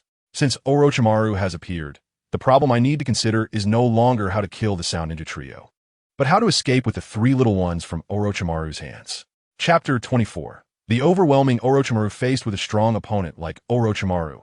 Even Yi Ling-yun felt immense pressure. Toshi, you three should go ahead and complete the test. Let me personally handle these guys. After receiving Orochimaru's command, the Sound Ninja Trio disappeared into the depths of the dense forest. After the three left, only Orochimaru and Yi Ling-yun's team remained. Yi Ling-yun is so terrifying. Why does it feel like there's such an oppressive aura just from him standing there? This was the first time Sakura Haruno had encountered such a powerful being, trembling as she hid behind Yi Ling-yun, peeking out to observe Orochimaru. However, Orochimaru paid them no mind, only greedily gazing at Sasuke. It's been a long time. Hasn't it, Sasuke? I didn't expect you to have grown so much. Who are you? How do you know my name? Who am I? Orochimaru. A good friend of your brother, Itachi Uchiha. You should remember your brother, right? It's been a while since I last saw him. Itachi Uchiha. Upon hearing this name, Yi Ling-yun's heart sank. This was not good. Sure enough, Sasuke's expression turned violent upon hearing his brother's name, and his chakra began to surge wildly. Itachi Uchiha. Where is he now? Sasuke, don't be so agitated. As I just said, I haven't seen Itachi in a long time either. So I don't know where he is now. It doesn't matter. Aren't you his good friend? If I kill you, he should come out on his own, right? As if he had heard a great joke, Orochimaru laughed heartily a few times without saying anything more. He merely provocatively beckoned Sasuke with his fingers. His eyes filled with amusement. Sasuke, who was already on the verge of exploding, could hardly withstand such provocation and attacked Orochimaru with his Sharingan activated. Yi Ling-yun intended to step in and stop him, but unfortunately, his arm was tightly held by Sakura Haruno behind him. Yi Ling-yun, I'm so scared. What happened to Sasuke? He looks so frightening. Just as Sakura Haruno said, at this moment, Sasuke's eyes were bloodshot, and he was frantically throwing punches at Orochimaru. He called Naruto to his side, instructing him to take care of Sakura, while he quickly stepped forward to pull Sasuke back. You still consider yourself the top genius of the same generation. Can't you see such an obvious provocation? Even if I can see through it, what does it matter? My pain is something people like you could never understand. If you dare to stop me, I don't mind killing you too. However, Sasuke had already lost his reason and would not listen to Yi Ling-yun's persuasion. Meanwhile, Orochimaru watched the two with interest. In his eyes, Yi Ling-yun and Sasuke were nothing to be concerned about. Have you two made your preparations? I'm going to strike. He aimed a hidden shadow snake hand at Sasuke. Orochimaru valued this potential vessel highly. Yi Ling-yun was completely ignored. To Orochimaru, he was just a kid with a good brain and some talent, hardly comparable to Sasuke, who possessed a Sharingan. Only by obtaining the Uchiha body could he gain greater power to achieve more.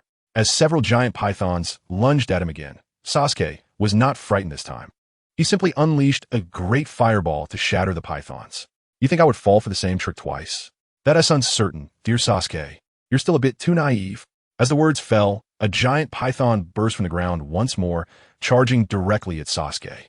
But Sasuke seemed to anticipate it, easily dodging the python's attack. In front of my eyes, all your tricks are useless. Your eyes are good eyes, but you don't know how to use them. Orochimaru instantly appeared in front of Sasuke, raising a leg to kick him away, if it weren't for the tree serving as a buffer. Sasuke might have flown who knows where. After taking Orochimaru's kick, Sasuke struggled to stand up, wiping the blood from the corner of his mouth, and then charged at Orochimaru. Watching the two battle again, Yi Ling-yun was not idle either. He took out the combat power detector from the system space to check their power indices. After a series of operations, Sasuke's combat power was displayed on the screen. 627? Quite impressive. It seems that anger can indeed unleash a person's potential. Remembering that Sasuke couldn't even match his own usual combat power of 249 before, it's surprising to see him reach such a level now. He then pointed the detector at Orochimaru. What the hell? Orochimaru actually has 1,370 points of combat power. Isn't this just a Raditz who knows ninjutsu? 1370 versus 627? After seeing Orochimaru's combat power index, Yi Ling-yun couldn't help but start to worry for Sasuke. Although the two usually didn't get along, In times like this, with a new strong enemy appearing, this should focus on Orochimaru. With this thought, Yi Ling-yun couldn't sit still anymore and charged at Orochimaru with a magic sword Qianren. Orochimaru, who was crazily tormenting Sasuke, seemed to sense something, faltering his steps and retreating a bit. The next moment, a blue glowing long sword stabbed precisely where he had just stood. Sasuke, your helper has finally arrived. This battle should be much more interesting.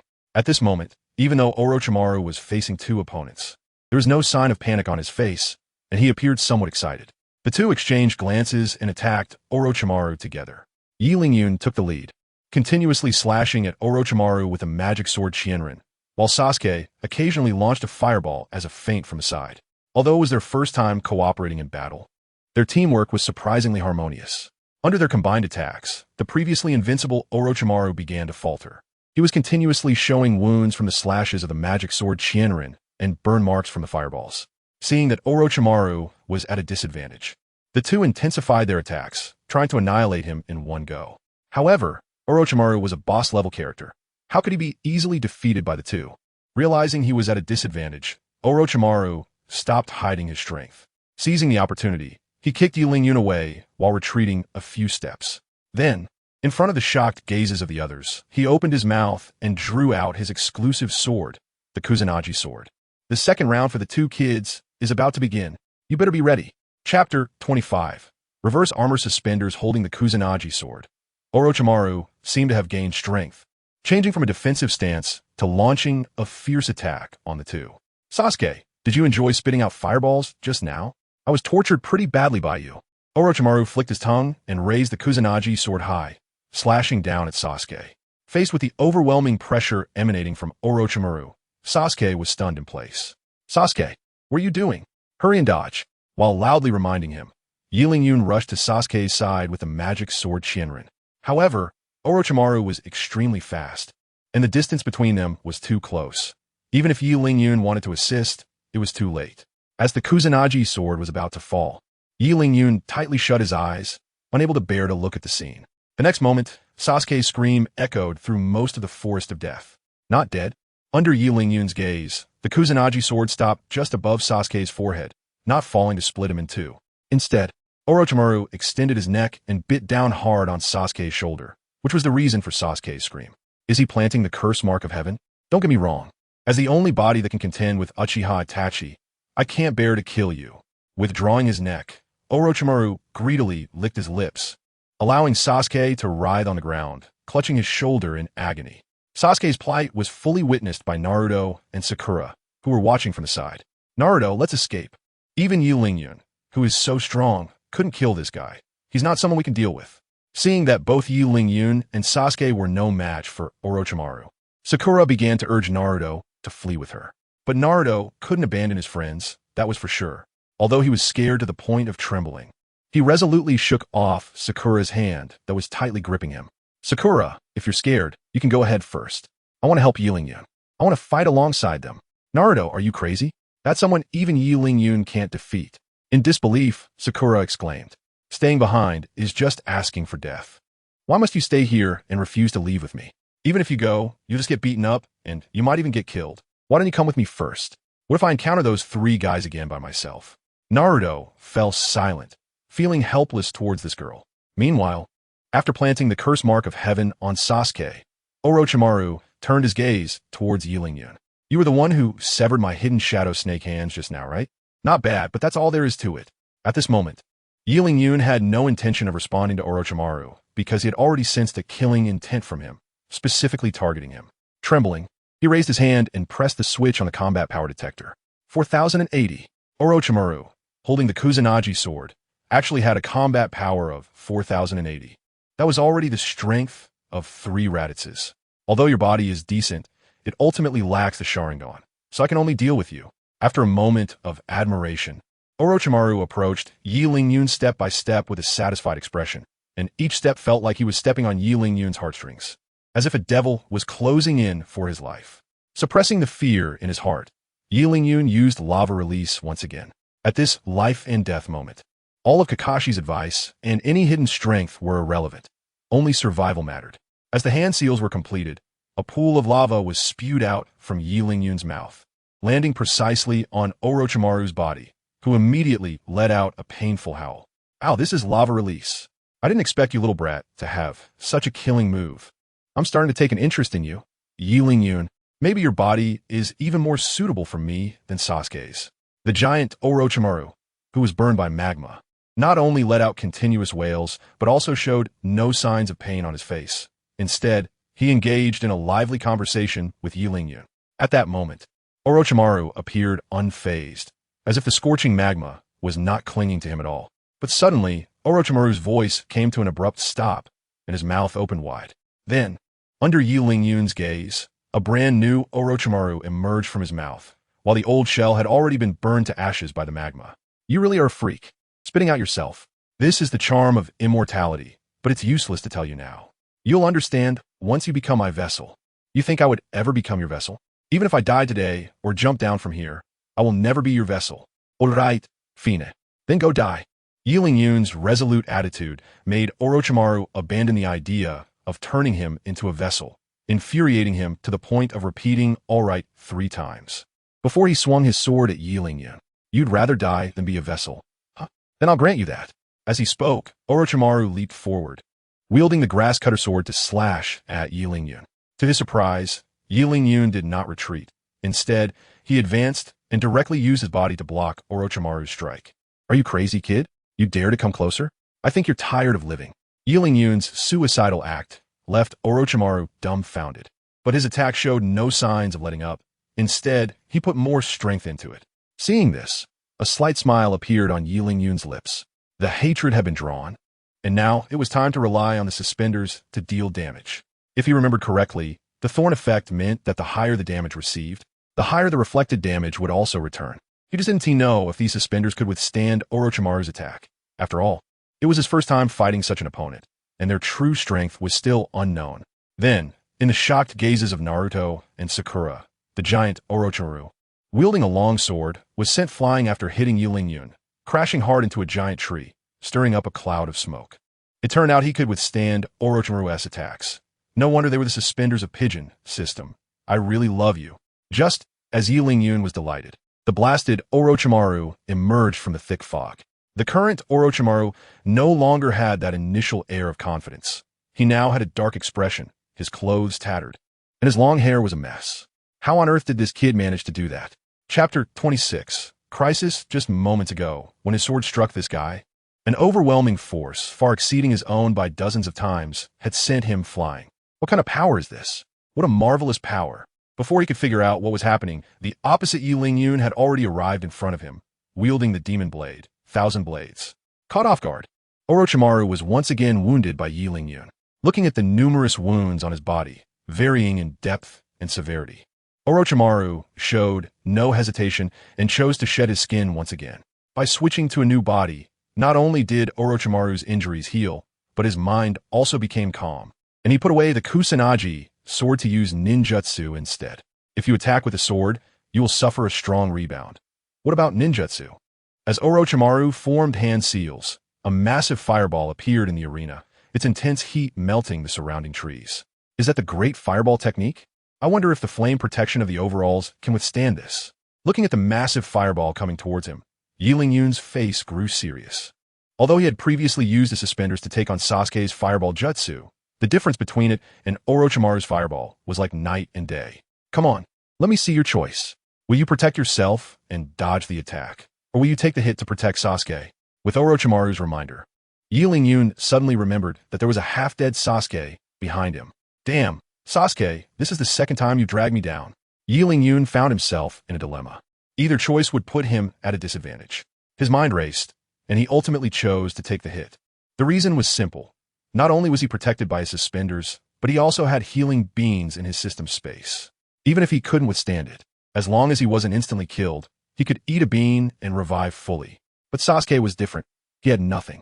If he died, it would be truly over. With these thoughts in mind, Yun resolutely faced the S-rank fireball that Orochimaru had unleashed. I didn't expect you, little brat, to have such loyalty, but this is where it ends. What a pity. Although Orochimaru appreciated Yun, he knew that his fire style was not something a junior like him could withstand. With his goal achieved, Orochimaru turned to leave. However, An unexpected change occurred. He suddenly felt a burning sensation on his body, which intensified over time. Soon, flames engulfed him, as if they were going to burn him to ashes. Although this burn wasn't fatal, the inexplicable pain left Orochimaru bewildered. Not only could physical attacks backfire, but even ninjutsu? What a troublesome ability. Shedding his snake skin, Orochimaru looked back at Yi Lingyun, who had just been hit. At this moment, the high-temperature fireball had dissipated, and Yi Lingyun maintained the same posture he had before being hit, with only his strange clothing having changed. Pigeon Suspenders, Durability 78 Protection X, Thorns X, Fire Protection X, a replica of a powerful warrior's battle armor. Wearing it will yield unexpected effects.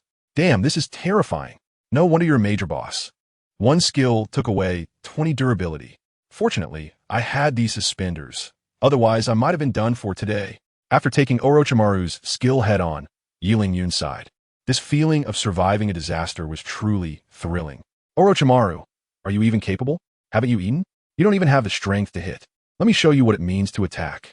As he finished speaking, Yi Lingyun infused his magma release into the magic blade, Qianren, and a long knife flowing with lava appeared in the arena.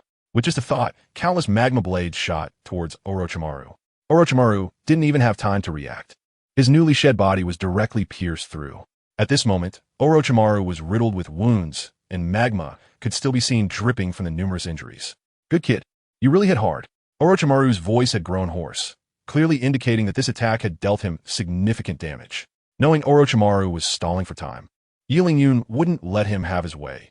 If he waited for him to recover, it would be as difficult as climbing to the sky to deal a heavy blow again. Taking advantage of his weakness, another slash struck Orochimaru. Yi Lingyun had no interest in engaging in idle talk with him. Orochimaru was directly cut in half, his upper and lower halves falling to the ground. In contrast, Yi Lingyun, having continuously used his bloodline limit, found that his chakra reserves could no longer support such massive consumption. At this moment, he could only rely on the long knife in his hand to barely stay upright, preventing himself from collapsing. Seeing Orochimaru shed his skin again, Yi Lingyun revealed a faint bitter smile. It seems that I really need to find some support. Facing someone as abnormal as Orochimaru alone is indeed too much for me.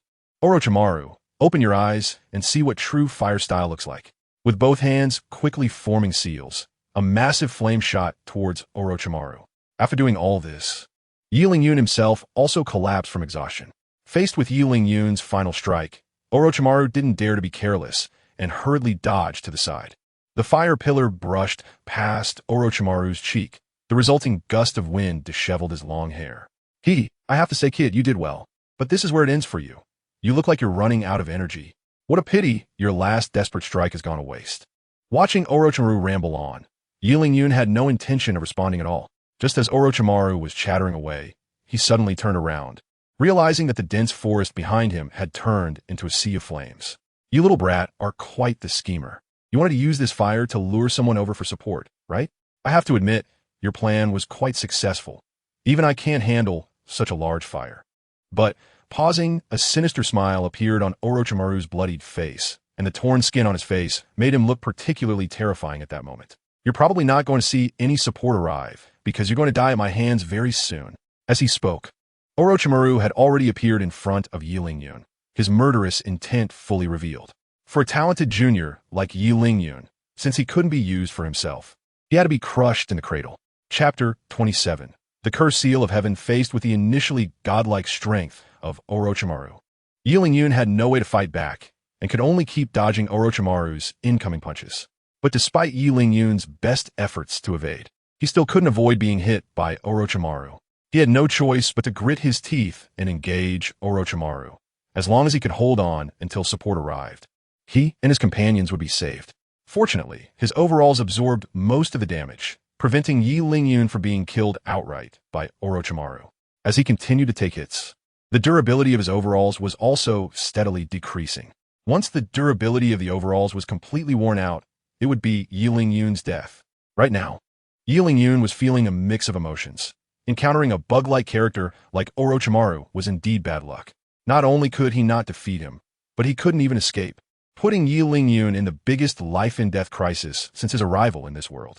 Windmill, Great Blade of the Three. Just as Yi Lingyun's life was hanging by a thread, Sasuke, who had been lying still for a long time, finally sprang into action. Several almost invisible steel wires firmly bound Orochimaru in place. Any slight movement would cause him to be cut and bleed. Sasuke, you don't think you can kill me, do you? This arrogance is quite different from your brother. Don't mention that guy in front of me. Angered, Sasuke tightened the wires, and blood continuously oozed from Orochimaru's body. Fire style, great dragon fire technique. Sasuke unleashed flames towards the steel wires in his hands, and the flames spread along the wires towards Orochimaru. Already injured, Orochimaru was painfully scorched by the flames, letting out howls of agony. Forced to, Orochimaru shed his skin for the nth time, successfully freeing himself from the wire's restraints. After using the rebirth technique repeatedly, even Orochimaru was starting to feel overwhelmed. Sensing that the Konoha reinforcements were approaching, Orochimaru began to consider retreating. Forget it, let's call it a day. I'll let you live this time.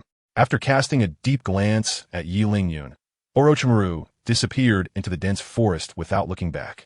Only Yi Lingyun and the three young ones remained on the battlefield. With Orochimaru's departure, the fierce battle finally came to an end. Among the remaining few, apart from Haruno Sakura, everyone else was injured. Yi Lingyun, Sasuke, are you alright? Who was that person just now? They were so strong. We're fine. You should worry about yourself. How ungrateful. I came here first to comfort you. And this is the attitude I get? After being rejected, Haruno Sakura became unhappy, pouting and complaining. After confirming that the two had no intention of responding to her, she sulked and stood in place, fuming. Once Haruno Sakura left, Yi Lingyun slumped down onto the ground. I remember, Sasuke, you were bitten by that guy, right? How do you feel now? You don't need to worry about me. I'll handle my own business. After a moment of silence, Sasuke added, thanks for what you did earlier. Why are you being so polite all of a sudden? Did that guy knock some sense into you? Shut up. You're the one whose brain got knocked around. After a brief exchange of insults, the two fell silent until Kakashi appeared on the scene. Yi Lingyun, Sasuke, what exactly happened just now? Why was there such a commotion? Where are Naruto and Sakura? Are they okay? Seeing that Sasuke had no intention of speaking, Yi Lingyun had to explain everything that had just happened to Kakashi. However, after hearing the details, Kakashi was left utterly astonished. What? You mean Orochimaru showed up? No wonder even you, Yi Lingyun, got beaten up like this. Sasuke, come here. Let me see what the curse seal looks like. Upon hearing that Orochimaru had placed a curse seal on Sasuke, Kakashi hurriedly approached to examine it. After all, curse seals are not good things. Their appearance heralds bloodshed and chaos. This matter has gone beyond your capabilities. You should withdraw from the Forest of Death. I will report everything accurately to the higher-ups in the village. Withdraw from the exam? Yi Lingyun was unhappy upon hearing this. I've worked so hard for so long just for this Chunin exam, and you want me to withdraw with one sentence? Do you even hear what you're saying? Seemingly sensing Yi Lingyun's dissatisfaction, Kakashi quickly tried to calm him down. Yi Lingyun, this is a sudden situation. Even we can't control it. Besides, your strength has already reached the level of a Jonin, so there's no need to get involved in this mess anymore. At the very least, I can recommend you to Lord Hokage for the Jonin exam. With your abilities, you should be able to pass. Upon hearing this, Yi Lingyun's expression eased, and he even felt a bit of joy. He didn't expect that after Orochimaru's disturbance, he would even have a chance to be promoted to Jonin. However, the only pity was that his overalls had been beaten to shreds, with only 20 durability remaining. If he encountered a similarly strong enemy next time, he might not be able to escape unscathed. Successfully repelling Orochimaru's first wave of invasion. Reward: Beginner's Gift Pack 1. Triggered Hidden Mission. Promotion to Jonin. Mission completion. Reward unknown. Failure penalty none. The system popped up 2 notifications in a row, and when Yi Lingyun saw them, his heart soared with joy. It seems that this beating was not in vain, as he unexpectedly received 2 rewards at once. He clearly remembers that the initial novice gift pack gave him a divine weapon like the magic blade Thousand Blades. So the rewards from this basic gift pack must be even richer. Kakashi-sensei is joking. How could I possibly have any grievances? Everything is for the safety of the village. It doesn't matter if I don't participate in the Chunin exams. Although Yiyun's sudden change left Kakashi puzzled, as long as he was willing to cooperate, there was nothing more to say. After finding Naruto and Sakura, Kakashi led the 4 little ones out of the Forest of Death. Meanwhile, Orochimaru, heading in another direction, suddenly stopped. A figure was approaching him, and a hint of nostalgia appeared on Orochimaru's face. Oh, I didn't expect to run into an acquaintance here. How nostalgic. As the familiar figure drew closer, Orochimaru greeted warmly. Long time no see, Anko. I hope you've been well lately. The person was Mitarashi Anko, the chief examiner of the second test of the Chunin exams and also a former disciple of Orochimaru. Chapter 28. The third type of chakra attribute. As soon as she sensed the commotion from the fierce battle, she rushed over, only to unexpectedly encounter Orochimaru halfway. What are you doing here, Orochimaru? You caused the earlier uproar, didn't you? Now you don't even call me Sensei anymore? That's really hurtful. Sensei? I actually wanted to continue calling you Sensei. But since you defected from the village, that bond is gone. As she said this, Anko's face was filled with regret. If it weren't for Orochimaru being obsessed with conducting human experiments back then and ultimately being discovered and expelled by the third Hokage, he would have been a figure of great power. All right, let's not bring up the past. If there's nothing else, I'll be leaving. Unlike you guys, who just need to wander around every day, I'm quite busy. What exactly are you back for? You won't be able to leave without revealing your purpose. Oh, my dear disciple, are you planning to take action against me? Capturing the S-rank rogue, ninja Orochimaru, is something every Konoha ninja hopes for. Without saying anything more to Orochimaru, Anko directly unleashed her signature move, Hidden Shadow Snake Hands. Several giant snakes lunged at Orochimaru, but the target of the attack, Orochimaru, showed no signs of panic. Anko, what are you thinking, using the technique I taught you to attack me? As he spoke, Orochimaru also used the Hidden Shadow Snake Hands. With the same technique, the difference in strength became apparent. The two sides giant snakes intertwined, and Anko was forced to retreat, hastily recalling her snake hands. Anko, your Hidden Shadow Snake Hands are still lacking a bit. Haven't you been training well these years? At this point, do you still think you have the qualifications to lecture me? I didn't expect you to care so much about my affairs, but I believe this doesn't hinder our master-disciple bond. Sensei, please turn back. I still want that old Orochimaru. Upon hearing this, a glimmer of light flashed in Orochimaru's cold eyes, which then returned to their icy demeanor. He slowly approached Anko, taking a deep breath. Still, that familiar scent. You truly are my favorite disciple. But at this point, there's no point in saying so much. I'm happy to chat with you for a while, and I hope we have a chance to meet again. After saying this, Orochimaru's figure began to fade, disappearing from Anko's sight in the blink of an eye. After a long silence, Anko rushed towards the outside of the Forest of Death. Meanwhile, Yiyun and the others, under Kakashi's guidance, arrived at the Hokage's office. Upon entering, they saw a white-haired old man with a pipe in his mouth. The third Hokage, Orochimaru, has returned to the village, but it's still unclear what he intends to do. Orochimaru? It's been a long time since I've heard news of him. A hint of nostalgia appeared on Sarutobi Hiruzen's face, as if he were transported back to the days when he was Orochimaru's mentor. Third Hokage, what do you think we should do now? Do we need to take any measures? You don't need to worry about that. As long as he dares to act recklessly, I'll handle him myself. It's time to settle the debts from years ago. As he spoke, a ruthless look appeared on Sarutobi Hiruzen's face. He then waved his hand to signal the others to leave. Yiyun was momentarily stunned. Wasn't it agreed that they would recommend him for the Jonin exam? Why were they being sent away already? Looking at Kakashi, he also had a look of bewilderment on his face. It seemed that one's path to promotion relied on no one else, as they always faltered at critical moments. Lord Third, our Chunin exam can no longer continue. Would it be possible for us to attempt the Jonin exam instead? You must be the Knightling Yun that Kakashi often mentions, right? He speaks highly of you. However, there has never been a precedent in the history of Konoha for a candidate to take an exam one rank higher. I'm afraid, Lord Third, you can rest assured, I have the strength to become a Jonin. If not, then look at this. As he spoke, Knightling Yun gathered a ball of magma in his hand and began to play with it, the heat it emitted causing the entire office to become sweltering. This scene stunned the three young ones and Sarutobi Hiruzen. If Kakashi hadn't known about Knightling Yun's abilities beforehand, he would have surely been left speechless. After all, in their understanding, unless one had a special bloodline limit, it was impossible to master chakra nature changes before becoming a Jonin. In fact, many Jonin only cultivated one chakra nature throughout their lives. Yet, this child of just over 10 years not only comprehended chakra nature transformation, but could also fuse them together to form a brand new bloodline limit. Just based on this, Knightling Yun had already surpassed many Jonin. To master a bloodline limit at such a young age is indeed rare and shows exceptional talent. But, Lord Third, please don't rush. I also have lightning nature chakra transformation. As soon as he finished speaking, a thunderous sound erupted from Knightling Yun's hand. At that moment, his left hand was crackling with electricity while his right hand continuously emitted magma. In order to be promoted, he had shown all his cards except for his system. This scene truly shocked everyone present, and they looked at Knight Lingyun as if he were a monster. At just over 10 years old, he was able to master transformations of 3 chakra natures. This was beyond the realm of genius. He should be called a prodigy. It was known that even Sarutobi Hiruzen, who was called the professor of ninjutsu, only managed to master 3 elemental techniques at the age of 40. Ahem, since you were so confident, I suppose I can make this exception for you. Sarutobi Hiruzen cleared his throat, covering his embarrassment, and had no choice but to agree to Knight Lingyun's request. Before Knight Lingyun could celebrate, the door to the Hokage's office was pushed open again. Lord Third, it's bad. Orochimaru has returned to Konoha, and I feel he must have some hidden agenda. The person who came in was Akamichi, who had just encountered Orochimaru.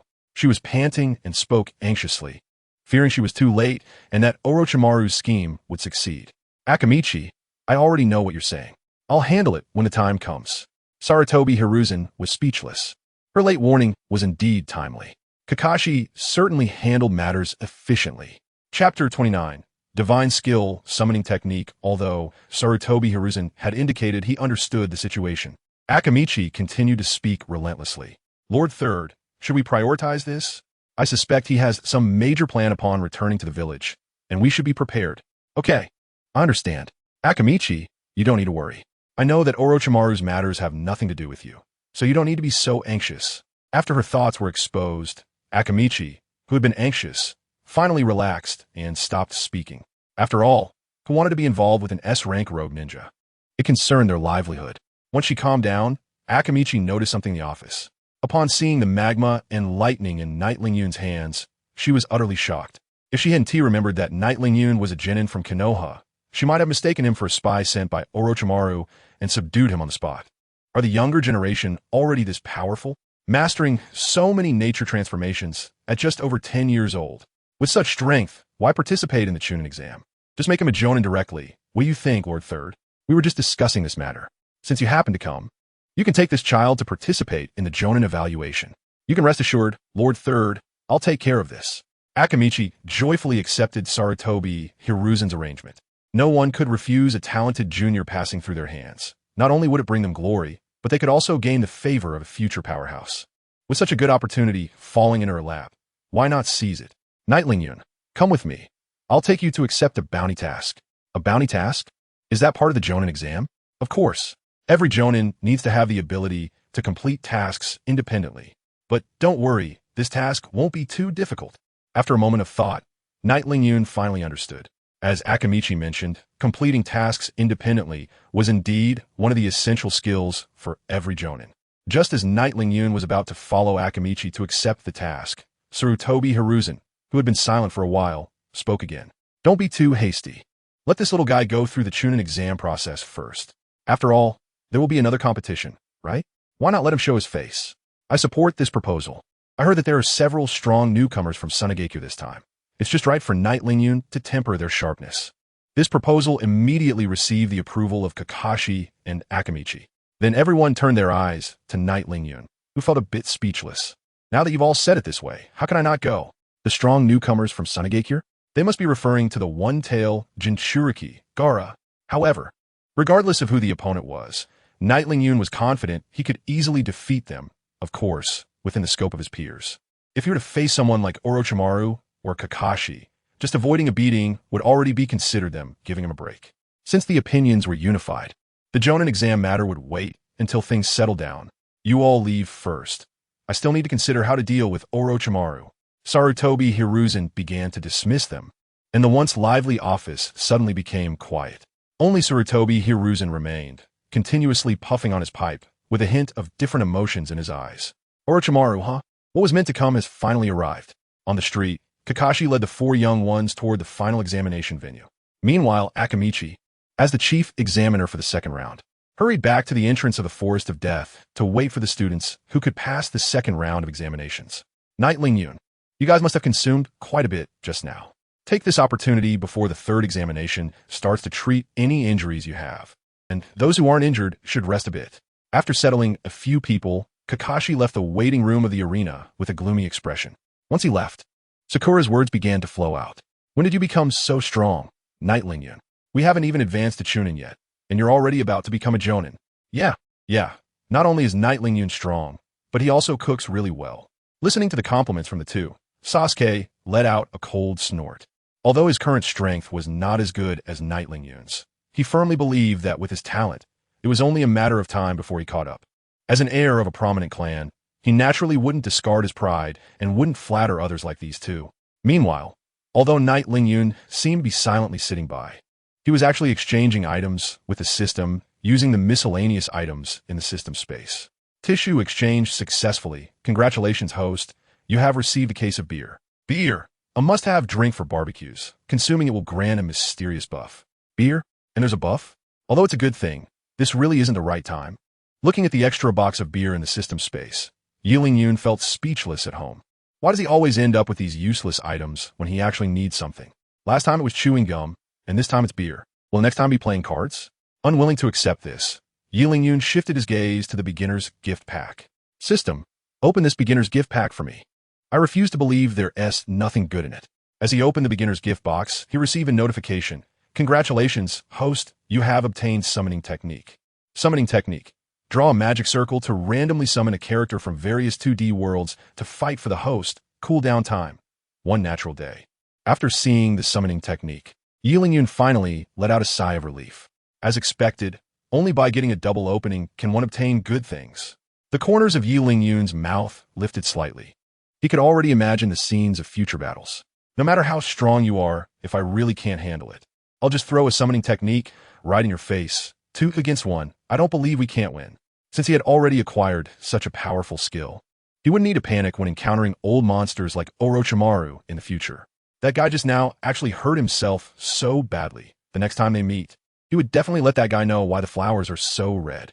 While Yi Lingyun happily thought about how to teach Orochimaru a lesson, the first person to pass the test in the Forest of Death had already appeared. This person was none other than the future 5th Kazekage, Gaara. As more and more people passed the test, the second round of assessment was also nearing its end. Alright, rookies, congratulations on passing the second round of assessment. The next round, which is the final round, will be held in the arena, so hurry up and head over. Upon hearing this, the group of genin couldn't care less about resting and rushed towards the arena. Chapter 30. Yi Lingyun versus Tsuzan in the observation seats of the arena. Yi Lingyun sat calmly watching those who passed the second round of assessment enter the arena, and beside him were the 3 little ones. These people are entering so slowly. I can't wait to fight them.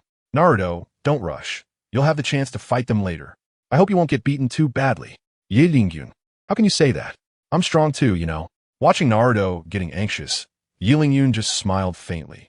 He knew Naruto was strong, but no matter how strong he was, he still relied on the 9 tails within him, which he ultimately couldn't fully control.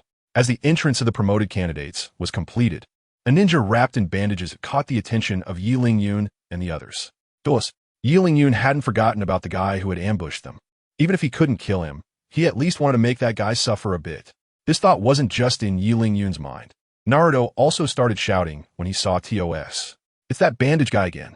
This time I must knock him away. I hope I get to encounter him. As he spoke, Naruto was already eager to try, rubbing his hands together. However, compared to TOS, Yi Lingyun was more concerned about the person who entered alongside the 3rd Hokage, Sarutobi Hiruzen. Although he was wearing the hat of the 4th Kazekage and his appearance was indistinguishable, Yi Lingyun had watched the original series. He knew very well that this so-called 4th Kazekage was actually Orochimaru in disguise, aiming to destroy the Hidden Leaf Village during the Chunin exams. However, seeing Sarutobi Hiruzen chatting happily with him, Yi Lingyun was puzzled. How could Sarutobi Hiruzen, being the 3rd Hokage, not see through the disguise? Even if he had a good heart, he shouldn't be that blind. This guy must have noticed something was off about the Kazekage, but why wasn't he exposing him? It was really driving him crazy. Watching Orochimaru take his seat in the audience, Yi Lingyun suppressed the urge to rush forward and peel off his face, beginning to pace in place. At the same time, Orochimaru on the other side of the audience had evidently noticed Yi Lingyun as well. For this boy who had astonished him several times in the past, Orochimaru had a deep impression. Hokage-sama, that child should be the most talented one in your village, right? Kazekage, what are you talking about? That child is just a war orphan. How could there be any talk of talent? But as far as I know, one of Hokage-sama's disciples, Orochimaru, also seems to be a war orphan.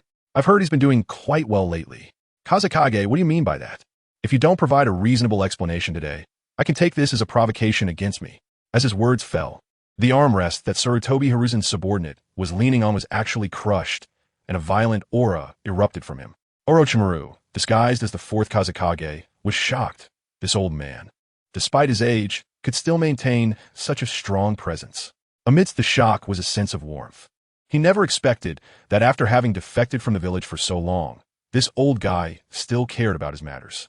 Hokage-sama, please don't be angry. I was just curious and asked. There is no need to make such a big fuss. After all, we should still maintain friendly exchanges between our two ninja villages. We can't let such a small matter damage our relationship. Then please be careful with your words, Kazekage. You represent not just yourself, but also Tsunegakure. And the reason our two countries can have friendly exchanges is that we in Konoha are willing to communicate, not because your Tsunegakure is worth our friendship.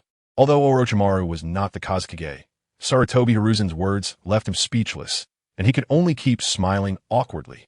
During their conversation, the chief examiner of the third round, Sukiakari Jifeng, had already listed the match pairings. The participating genin all turned their gazes to the board behind Sukiakari Jifeng, starting to search for their names. The three small ones in the audience were also continuously looking for their opponents, while Yiling Yun showed no interest in this at all. After a while, the three small ones found their opponents. Naruto and Sakura were matched against unknown ninjas from other villages, but Sasuke encountered Rock Lee. Looking disdainfully at Rock Lee, who was wearing a green jumpsuit, Sasuke's mouth curled into a strange arc. This guy is worthy to be my opponent? It will only take 3 seconds to deal with him. Hearing Sasuke's bold proclamation, Yiling Yun shook his head and smiled. If he didn't know the plot, he would surely believe that Sasuke could easily defeat Rock Lee. However, as a friend, Yiling Yun still kindly gave Sasuke a reminder. Sasuke, you'd better not underestimate Rock Lee. He is actually pretty strong. Yiling Yun, are you looking down on me? I don't mean to look down on you. Just want to remind you to be careful. Stop underestimating people. You just want to say I'm not as good as that guy. Seeing Sasuke's attitude, Yiling Yun could only close his mouth in frustration. Truly, being kind was like being a donkey's liver and lungs, not recognizing good intentions. Since he wouldn't listen to advice, he could only wait and see how Sasuke would get beaten into a meme. Yiling Yun, you're really lucky. You ran into that bandage guy in the first match. With your strength, you must teach him a good lesson. Following Naruto's finger, Yiling Yun also saw the name Toshiro next to his. No problem, just watch how I teach that guy a lesson later. Before long, the third round of the exam was about to begin. As Sukiakari Jifeng called out his name, Yiling Yun jumped down from the audience and stood in the center of the arena. His opponent, Toshiro, also walked slowly to the center. Both candidates, please make the hand signs for the match. Following Sukiakari Jifeng's instructions, Yiling Yun made a hand sign with one hand towards Toshiro. But Toshiro stood there in a daze. Seemingly not hearing the instructions, his eyes fixed on Yiling Yun. This candidate, please make the hand signs for the match. Watching the uncooperative Tsuzen, Moonlight Gale was reminded once again. Examiner, I have a question, may I ask? Go ahead, if there is anything unreasonable, I will definitely uphold justice for you. You said it yourself. A strange light flashed into Tsuzen's eyes, and then he began to raise his voice. Everyone in the arena, as far as I know, this night Ling Yun has not passed the second assessment, yet he appears in this third assessment. Do you think this is not a case of Konoha village smuggling and favoritism? As soon as these words were spoken, they immediately caused an uproar in the crowd. Chapter 31. The clear ones clear themselves, it does seem that way, someone said. I thought this person looked familiar. Turns out he took a shortcut. Konoha is too disgusting to engage in such shady operations. I can't believe our village trusted them so much. It seems we were wrong. Who would dare come to a village like this for an assessment? I said the first round had such strange questions. Now it seems the whole village has problems. In an instant, the audience was abuzz with discussions like, Night Ling Yun, get out of the assessment, and boycott Konoha's shady operations. At this moment, Tsuzen wore a smug expression. He had already discussed this with Orochimaru before going on stage. The goal was to tarnish Konoha's reputation and isolate them from other ninja villages. Examiner, don't you think someone who hasn't passed the second assessment shouldn't appear in this third one? That's right, you must pass the first 2 rounds to participate in the third. Then shouldn't we kick this opportunist Night Ling Yun out of the arena? That's reasonable. Night Ling Yun, will you leave on your own, or shall I ask you to leave? In an instant, all eyes were on Night Ling Yun. As Tsuzen said, only he and a few others who had taken the second assessment had seen Night Ling Yun. And that was at the very beginning. Then they encountered Orochimaru, making it understandable that others hadn't seen him. Night Ling Yun had faced many difficulties before this. Even when Sasuke repeatedly made things hard for him, and Zabuza tried to kill him multiple times, Knight Lingyun never intended to kill them. However, Susan's blatant lies made Knight Lingyun extremely disgusted, and for the first time since his crossing over, he felt a desire to kill. With a cold smile, Knight Lingyun looked at Susan, remaining silent and not leaving the stage. He knew someone from his village would come forward to explain, as this was no longer just a personal matter for Knight Lingyun. It had escalated to the level of village reputation. Susan, feeling the intense gaze upon him, shivered and came back to his senses. Examiner, I think this guy is just stubborn. Just expel him to save time and not affect others' assessments. You're right, Knight Lingyun. Since you can't provide evidence that you passed the second round, you should leave quickly. Don't affect others' assessments.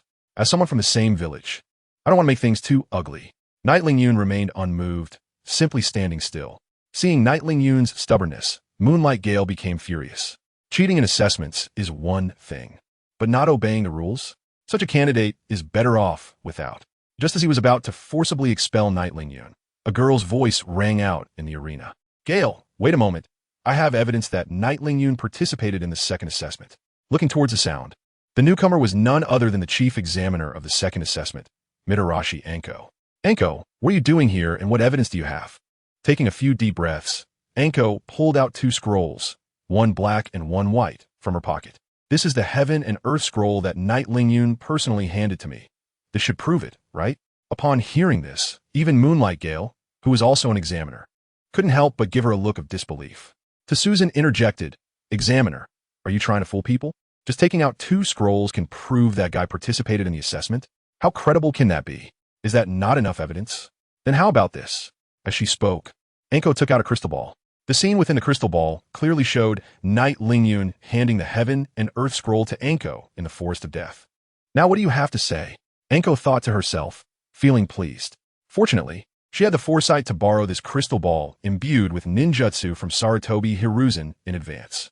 Otherwise, not only would Knight Lingyun be unable to participate in this assessment, but Konoha village would also be embroiled in controversy, bearing the label of favoritism. With the ironclad evidence before him, Susan was left speechless. According to Orochimaru's plan, Knight Lingyun should have withdrawn from the assessment for the village's reputation, but no one expected Anko to actually bring forth evidence. Since there's no problem now, you two should hurry and continue with the assessment.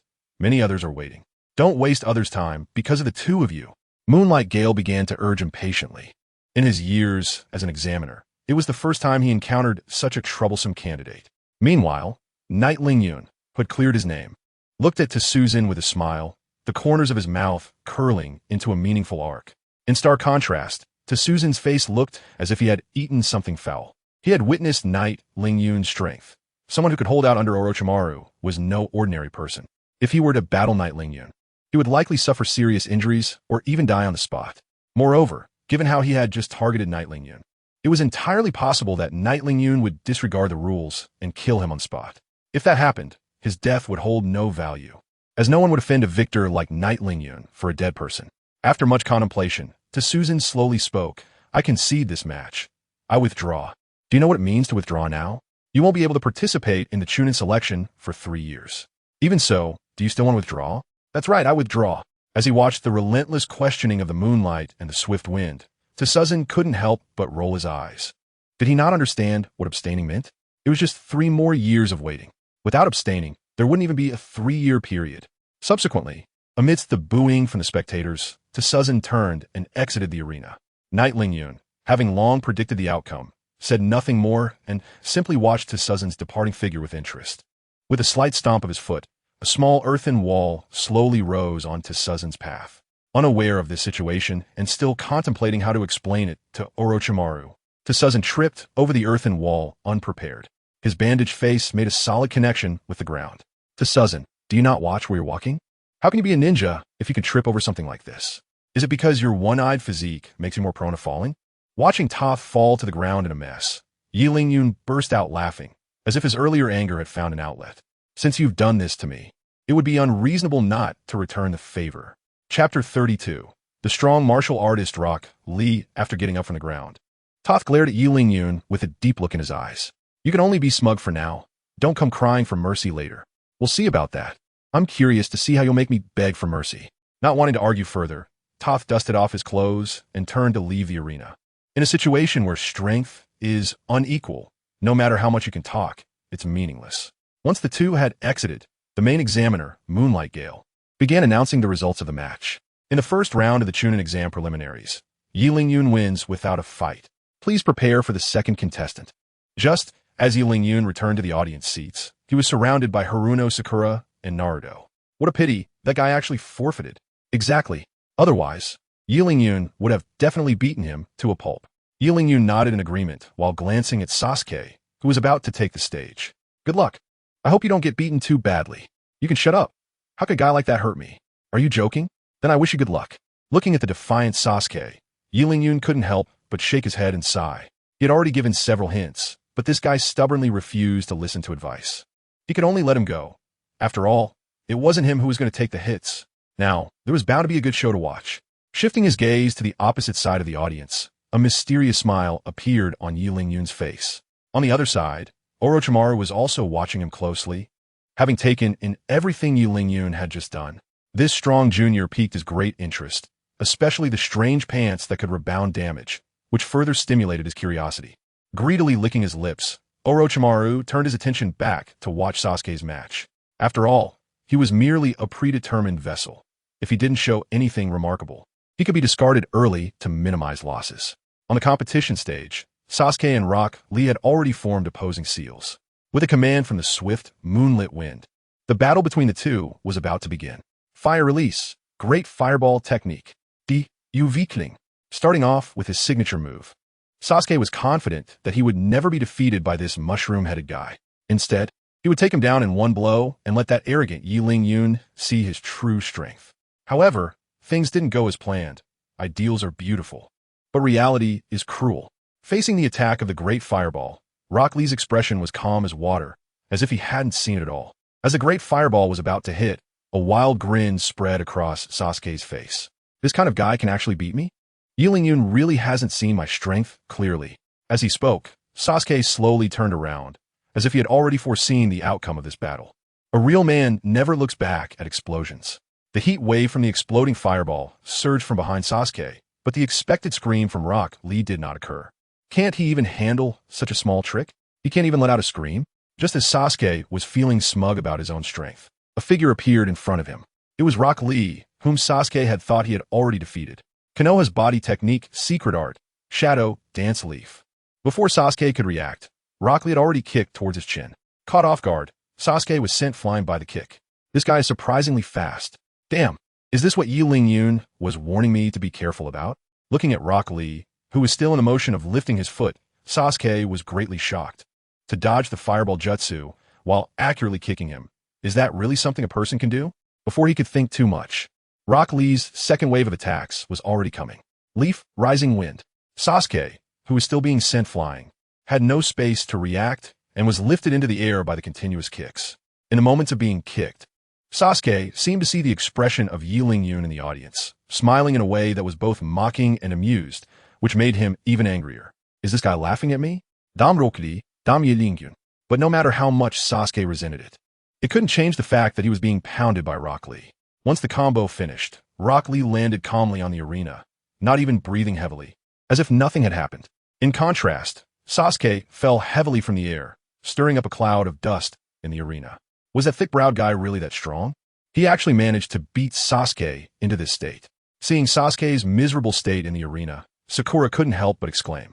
In her perception, aside from Night Lingyun, Sasuke should be the one with the highest talent among their peers. But now he was being brutally beaten by a strangely dressed person. Could it be that people in strange clothes are generally stronger? Taking a glance at Night Lingyun, who was wearing suspenders, Haruno Sakura was even more convinced of her thoughts. If Night Lingyun knew what she was thinking, he would probably laugh until he couldn't stand up. Is the strength of a person's abilities related to their clothing? That's absolutely impossible. With a sharp gaze directed at the arena, Night Lingyun knew that Sasuke would not give up so easily. Sure enough, the defeated Sasuke slowly got up, and his aura suddenly changed. The Sharingan, huh? It seems this guy Sasuke is about to get serious. This is going to be a good show. Besides Night Lingyun, Orochimaru was also paying close attention to Sasuke. Both were eager to see where Sasuke's current limits lay. In the arena, Sasuke closed and opened his eyes. revealing his unique bloodline limit, the Sharingan. You little clown, this is where it ends. From now on, every move you make will not escape my eyes. You won't touch me again. With those words, Sasuke fixed his gaze on Rock Lee across from him. With the insight of the Sharingan, he was confident he could handle Rock Lee's next attack. However, Rock Lee, being as straightforward as he was, completely misunderstood Sasuke's meaning and became even more spirited. Constantly getting knocked down and then getting back up again, isn't that just like our rising youth? Since you're so motivated, I must also give my all. Burn, youth. Konoha's taijutsu secret technique, dynamic entry. Filled with excitement, Rock Lee launched another attack on Sasuke, fully expressing his youth. As soon as Rock Lee made his move, Sasuke used the Sharingan to see through his actions, and a cold smile involuntarily appeared on his lips. Is this what you call a taijutsu secret technique? It seems it's nothing special. He then imitated Rock Lee's moves, using exactly the same technique. Chapter 33. Kakashi's defeat. In front of the crowd, the two identical techniques collided fiercely, creating a thick cloud of smoke in the arena. Seeing the scene, Yi Ling-yun in the audience, along with the other capable individuals, couldn't help but sigh and shake their heads. Sasuke's high talent is a strength, and using the Sharingan to observe his opponent's movements is not a problem. But his mistake lies in imitation. Anyone with discernment can see that Rock Lee is a pure physical practitioner, while you, Sasuke, who relies on ninjutsu, are trying to compare taijutsu with him. Isn't that just asking for trouble? Sure enough, a figure flew out from the thick smoke and rolled several meters on the ground before barely coming to a stop. Damn, this mushroom head is actually a physical practitioner. Struggling to get up, Sasuke also realized the problem. Although his Sharingan could see through Rock Lee's movements, his body simply couldn't keep up with his opponent's speed. Even if he could see clearly, he couldn't avoid the attacks coming at him, and in the end, he was still getting hit. Looking at Rock Lee across from him, Sasuke felt a sense of helplessness rise in his heart. It was bad enough that his ninjutsu couldn't hit the guy, but he couldn't even compete in taijutsu. What was the point of this? However, in order to avoid being looked down upon by Yi Ling-yun, Sasuke resolutely charged at Rock Lee again.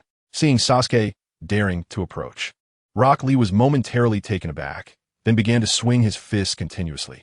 Leaf Whirlwind, Leaf Gale, Leaf Great Whirlwind. An endless stream of techniques rained down on Sasuke, who could only be ruthlessly trampled without being able to fight back. Lord Hokage, your village really produces talented individuals. No wonder it has been prosperous until now. Looking at Yi Ling-yun and Uchiha Sasuke, he was sure they would become great figures, guaranteed to have a place in the future ninja world. Kazekage, don't joke around. Those two are nowhere near that level. Famous in the ninja world? Those two kids are still far from it. Although he was pleased to hear his village's students being praised, Sarutobi Hiruzen knew very well that this was undoubtedly a form of alternative flattery, meant to lower his guard. With potential newcomers like them, he was sure this guy had already calculated how to crush them in their cradle. Lord Hokage, don't be modest. As a great nation that has continued since the Warring States period, you must also have a wealth of talent. It can't just be what appears on the surface. Hearing this, Sarutobi Hiruzen merely gave him a meaningful look without directly answering the question. During their conversation, Sasuke had already been knocked down by Rock Lee several times in the arena.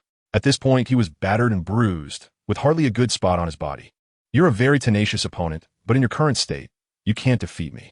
Go back and train for a while, and we can continue our match. This remark from Rock Lee sounded like a blatant mockery to Sasuke. However, due to his severe injuries, he collapsed in the arena before he could even finish his retort. Moonlight Gale quickly rushed forward to check, and after confirming that Sasuke was not in life-threatening danger, he began to announce the result of the match. Seeing Sasuke heavily injured and unconscious, Haruno Sakura rushed to the arena in 2 or 3 steps, her eyes brimming with tears. Sasuke-kun, hang in there. The medical team is on their way. They'll treat you soon. But how could the unconscious Sasuke hear those words? Instead, it was Rock Lee who was captivated by her pink hair. I am Rock Lee. Are you a friend of this person? Can we get to know each other? You thick-browed guy, stay away from me. You're the most annoying type, even more disgusting than Naruto. After glancing at Rock Lee, Haruno Sakura felt a surge of disgust. It was bad enough that he had thick brows and big eyes with a mushroom haircut, but he also wore a tight green jumpsuit, and most importantly, he had beaten Sasuke to such a state. Unforgivable. If it weren't for Moonlight Gale blocking her, Haruno Sakura would have given in to her impulse to attack Rock Lee, avoiding a fate similar to Sasuke's. Soon after, the medical team arrived to take Sasuke away, and Haruno Sakura followed closely behind with tears in her eyes. After they exited the arena, the assessment continued in an orderly manner. The small skirmishes between the lower ninjas didn't catch Yi Lingyun's attention at all. Just as he was about to leave, Kakashi appeared in the arena. However, Kakashi looked unwell, as if he had just returned from a fierce battle. "Kakashi-sensei, what happened to you? Why do you look so weak?" Kakashi was panting heavily, his eyes filled with deep fear. Just recalling what he had just experienced made his body tremble involuntarily. Even though he had unleashed his killing move when encountering Orochimaru, his current strength was still insufficient. Orochimaru was busy planning his next move and had no intention of playing with Kakashi. After easily defeating Kakashi, Orochimaru put on his Kazekage hat and left. "It's terrifying. Orochimaru is just too strong. I can't imagine how you all survived in his hands." "Orochimaru? Kakashi-sensei, you didn't go into the forest of death alone to find Orochimaru, did you?" "That's right. I originally wanted to stop him. At worst, I could take him down with me. I didn't expect." Although Kakashi didn't continue.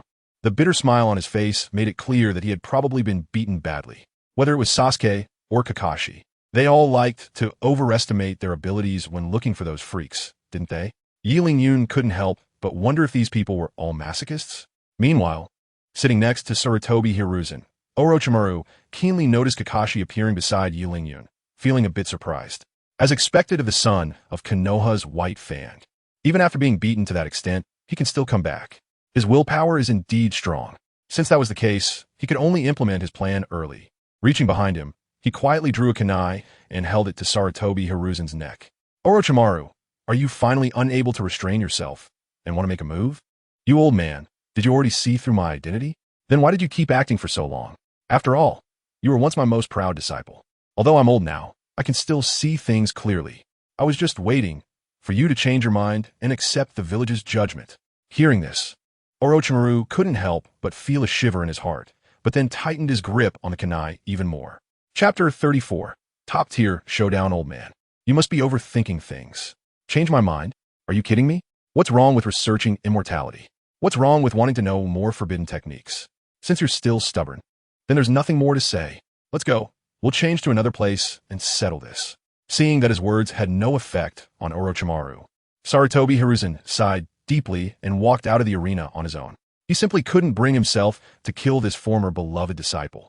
Even when he discovered Orochimaru conducting human experiments, Sarutobi Hiruzen only expelled him from the village. He never expected that years later, he would become even more extreme, attempting to destroy Konoha. This was something Sarutobi Hiruzen could not tolerate. No one could harm this village full of infinite possibilities, not even his own disciple. Thinking of this, the killing intent on Sarutobi Hiruzen's body was evident. The two of them left the arena one after the other. The competition continued to heat up, and no one noticed the departure of the two Kages. Although Yi Lingyun had been intentionally or unintentionally keeping an eye on Orochimaru, Kakashi's appearance interrupted his surveillance. At this moment, Kakashi was still complaining, and Yi Lingyun could only respond perfunctorily. "Yi Lingyun, I beat that guy. See how awesome I am. Kakashi-sensei, you're here too. Did you see how I just defeated that person, making him fall to pieces? Wasn't it cool?" Naruto, who just passed the preliminary assessment, joyfully returned to the audience seat. But even the usually carefree Naruto noticed that the atmosphere was off. "Yi Lingyun, Kakashi-sensei, what's wrong with you? Why do you look so worried?" "It's all because of that Orochimaru guy. Kakashi-sensei went to find him and then got beaten up. Even Kakashi-sensei can't beat that Orochimaru. Is he really that strong?" Hearing this, the bitterness on Kakashi's face deepened. "It's not just that I can't beat him. I was completely overpowered. The only ones who can contend with Orochimaru are probably the other two of the legendary Sannin and the third Hokage." Prompted by Kakashi's words, Yi Lingyun looked toward Orochimaru in the distance, but there were no signs of the two on the audience seats. "Where did the third Hokage go? Have you seen him? Yi Lingyun, why are you suddenly so anxious about this? What you need to do now is to focus on completing the competition. Other matters will naturally be handled by someone else. You don't need to worry so much." "What do you mean I don't need to worry? You just said that Orochimaru has disguised himself as the fourth Kazekage and is waiting for an opportunity. Now that those two are missing, how can I not be anxious?" Slapping his forehead, Kakashi also realized the seriousness of the situation. He immediately activated his Sharingan to search the area. However, it was as if the two had evaporated. No matter how Kakashi searched, there was no trace of them. "I think I just saw Grandpa Third Hokage go outside with a strange person." Naruto's words were shocking. and Qianren immediately recalled the first location where Sarutobi Hiruzen fought Orochimaru, the rooftop of the Hokage office. Upon thinking of the battle location, Qianren was about to rush to provide support, but was stopped by Kakashi. "Kakashi-sensei, why are you stopping me?"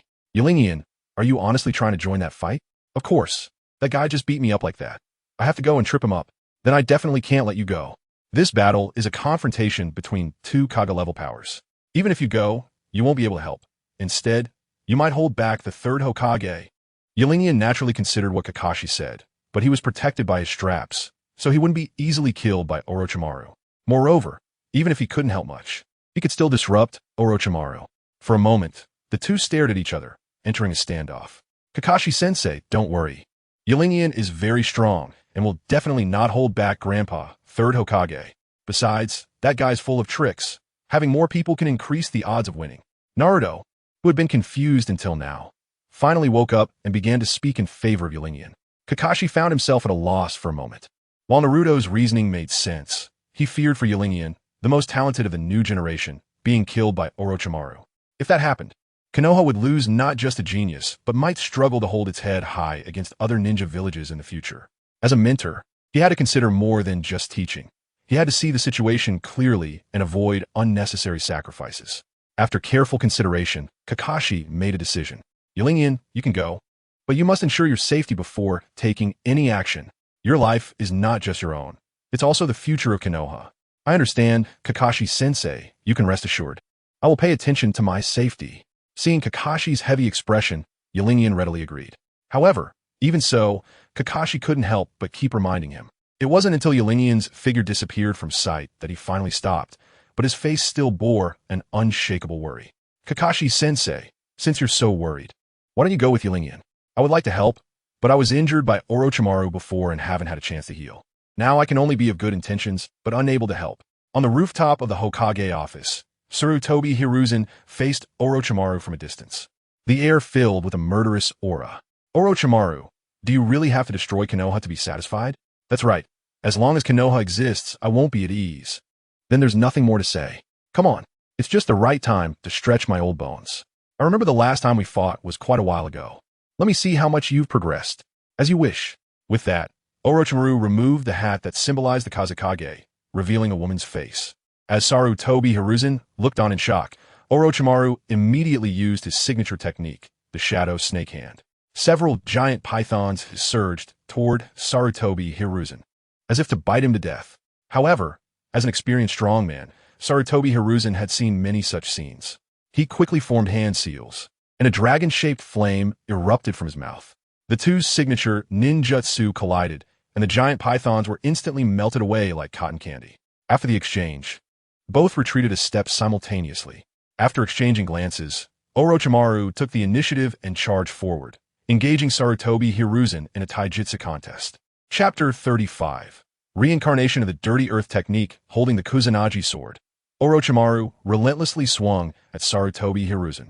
The latter did not back down either, summoning his exclusive summoning beast, the Monkey King, to counter. With their understanding of their weapons, the long sword and the golden staff were wielded skillfully by both. They swept, blocked, and the sounds of metal clashing echoed continuously. In just a few breaths, the two had already exchanged blows well over 100 times. At that moment, Sarutobi Hiruzen seized an opportunity during Orochimaru's horizontal sweep. He extended his golden staff, thrusting it directly into Orochimaru's chest. After taking this heavy blow, Orochimaru stumbled back repeatedly, feeling a tightness in his chest. "You old man really knows me well." "Of course, how could I not? I watched you grow up. Even your techniques were taught by me. Then let me show you something different." "Tous en snack formation." As he completed the hand seals, Orochimaru opened his mouth wide and lay flat on the ground, countless snakes slithering out from his mouth. Seeing the dense swarm of snakes rushing toward him, Sarutobi Hiruzen remained calm. Mimicking Orochimaru's actions, he sheathed his weapon and quickly formed hand seals. Earth style, Earth Flow River. A yellow-brown earth flow collided with the snake swarm, and the previously unstoppable mass of snakes was washed away under Orochimaru's shocked gaze. Before he could make his next move, the roof beneath him began to turn into sludge, firmly trapping Orochimaru's feet. As time passed, only his head remained above the surface, while the rest of his body was already enveloped in the mire. Earth style, Heart Decapitation Technique. a binding ninjutsu created by Sarutobi Hiruzen. However, Orochimaru's face showed no signs of panic. Instead, he began reminiscing with Sarutobi Hiruzen. I haven't seen this technique in ages. I remember the last time you used it was during the Second Shinobi World War. You're right. I never expected to use this technique on you again. As he spoke, a look of nostalgia appeared on Sarutobi Hiruzen's face. He recalled that Orochimaru was once one of the most promising candidates to inherit the position of the fifth Hokage in Konoha, but he had chosen to defect. What was hardest for him to accept was that Orochimaru actually wanted to destroy the village that had nurtured him, which was the main reason for their confrontation as master and disciple. At that moment, Orochimaru paid no mind to such thoughts. His mouth gaped wide, and an identical Orochimaru appeared before Sarutobi Hiruzen. Indeed, you have mastered that forbidden technique. You old man do have some insight. With this technique, I'm the strongest, an immortal existence. There will never be anyone in this world who can completely kill me. Looking at Orochimaru, who had escaped from his predicament, even Sarutobi Hiruzen, a shadow-level powerhouse, couldn't help but feel a wave of fatigue. As Orochimaru said, with the enhancement of forbidden techniques, he had become an immortal existence. Even if one could defeat him, it would be impossible to kill him. It might even lead to being counter-killed by him when he was pushed to his limits. Just as Orochimaru was feeling smug, his body was suddenly split in two and fell to the ground. Whether or not I can kill you is uncertain, but I can definitely bring you some trouble. Following the sound, Yi Lingyun, holding a long knife, was standing behind Orochimaru, and the recent slash was delivered by him. Seeing Orochimaru being struck, the Tor's trio immediately appeared in front of Yi Lingyun. You despicable guy actually ambushed him, so don't blame us for a 3-on-1. Lord Orochimaru will be protected by us. As soon as the words fell, the three immediately assumed fighting stances. Sak directly charged at Yi Lingyun to engage in close combat. Qin used her best technique, the 1,000 books, for ranged consumption, while Tors was responsible for launching sneak attacks with the slash void wave. In no time, Yi Lingyun found himself unable to break free. The newly reformed Orochimaru remained as arrogant as ever. You little guy are really bold. I let you go last time, and this time you actually came to my door. Truly, you don't take the path to heaven, and you come to hell without a door. Then I'll reluctantly send you on your way. Saying this, Orochimaru thrust the Kusanagi sword straight at Yi Lingyun. Although Yi Lingyun sensed this attack, he was already entangled by the trio's combination technique and couldn't spare a hand to counter the sword. Just as the Kusanagi sword was about to pierce Yi Lingyun, a long staff blocked the sword at the critical moment. Yi Lingyun is the future hope of Konoha. How could I let a guy like you kill him here? Yi Lingyun, you focus on dealing with those three. I'll handle Orochimaru. After Sarutobi Hiruzen joined the battlefield, the pressure on Yi Lingyun drastically decreased. He began to concentrate on countering the combination attacks from the Sound Ninja Trio. Without the threat of Orochimaru, how could these three little Karami withstand Yi Lingyun? Facing Sak's slash void wave attack, Yi Lingyun slightly curled his lips, allowing the attack to hit him. Is that all? Have you eaten yet? Hearing this, the three did not respond, but silently increased the intensity of their attacks. However, the defense boost from his suspenders was simply too high. The trio's attacks had no effect whatsoever. They could only watch helplessly as Yi Lingyun advanced step by step under their attacks. After knocking down Qin and Sak consecutively, Yi Lingyun stood in front of Tors. Just now, it was you who stirred up trouble and slandered me, right? I hold grudges.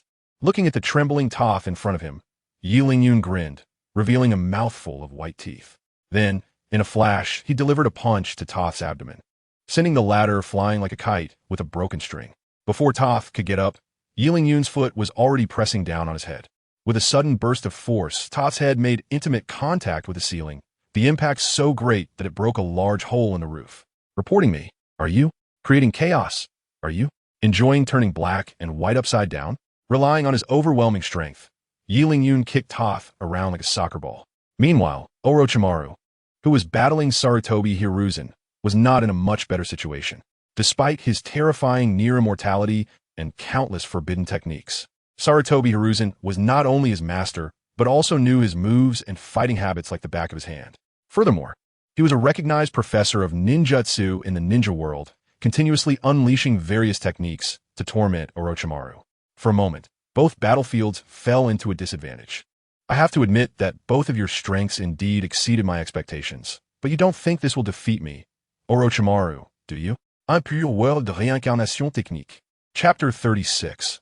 The third summoned body with Orochimaru biting his finger and slamming it onto the ground. The sound ninja trio, who were still struggling to attack Yilingyun, began to wail in pain. Lord Orochimaru, what are you doing? Why are we in so much pain?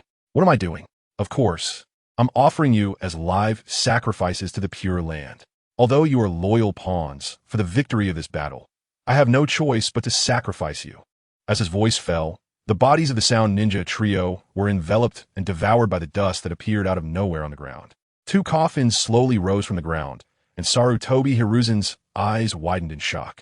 This is the forbidden technique of impure world reincarnation invented by Lord Second. I can't believe you learned this too. Old man, you haven't seen anything yet. As the lids of the coffins slammed heavily onto the ground, the figures inside the coffins were finally revealed. After seeing the face clearly, even someone as well-informed as Sarutobi Sasuke couldn't help but be greatly shocked. You traitor. You actually went to such lengths to destroy Konoha. That guy Orochimaru actually summoned the first and second Hokage. Looking at the two figures in front of him, Sarutobi Hiruzen felt a surge of emotions. These two were seniors who had watched him grow up, and among them, the second Hokage, Senju Tobirama, was even his mentor. Did you think this was the end? There's still a big surprise for you. As he spoke, Orochimaru slammed the ground again, and a coffin slowly rose. Another one. Looking at the prominent forearm on the coffin, Sarutobi Hiruzen felt a sense of unease. Considering that the coffins of the first and second Hokage were marked with 1 and 2, this coffin must belong to the fourth Hokage, Minato. Just thinking about Minato's troublesome speed made Sarutobi Hiruzen wary, and he immediately used his signature ninjutsu to try to prevent the coffin from appearing. Shuriken Shadow Clone Technique. Several large shurikens were pinned to the top of the coffin, but this did not stop its emergence.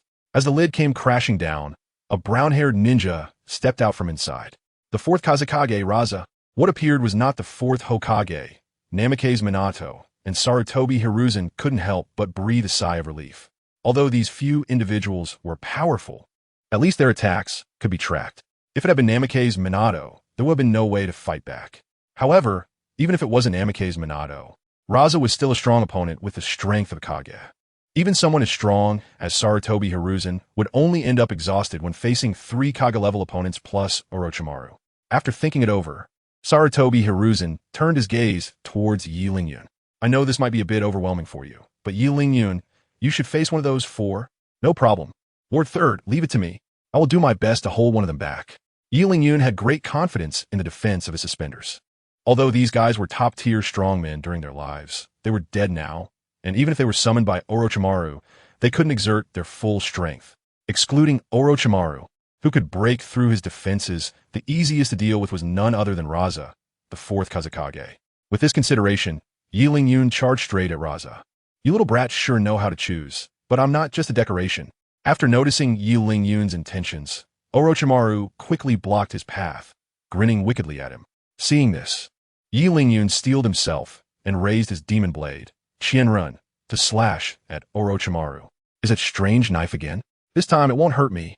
Orochimaru raised his hands above his head, and in Yilingyun's shocked gaze, he performed the stunt of catching a blade with his bare hands.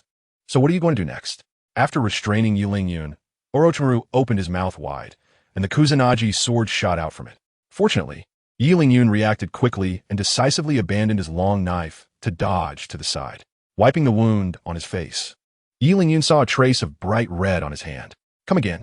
Without the demon blade, Qianren, Yilingyun had no choice but to use ninjutsu to fight Orochimaru. He conjured magma in his left hand and thunder in his right, moving in to compete in taijutsu with Orochimaru. Wow. You actually mastered lightning release. That's impressive. No wonder old Sarutobi favors you so much. You have such strong talent. Your strength is quite strong, but you don't know how to use it. While continuously dodging Yilingyun's punches, Orochimaru kept taunting him. Although Yilingyun's talent was indeed astonishing, he had not experienced much combat.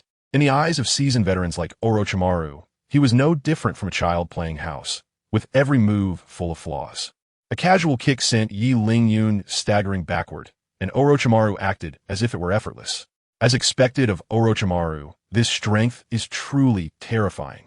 Yilingyun, who was pushed back, did not feel discouraged. Instead, he became even more excited. What he had always lacked was this kind of high-quality battle. Only battles of this level could help him improve his strength faster. If he spent his whole life just playing around with Sasuke, no matter how good his talent was, it would be wasted. With this thought in mind, Yi Ling-yun charged forward again to engage Orochimaru in combat. Meanwhile, Sarutobi Hiruzen was facing 3 Edo Tensei bodies alone. You really taught that kid well. Monkey, he even learned my ninjutsu.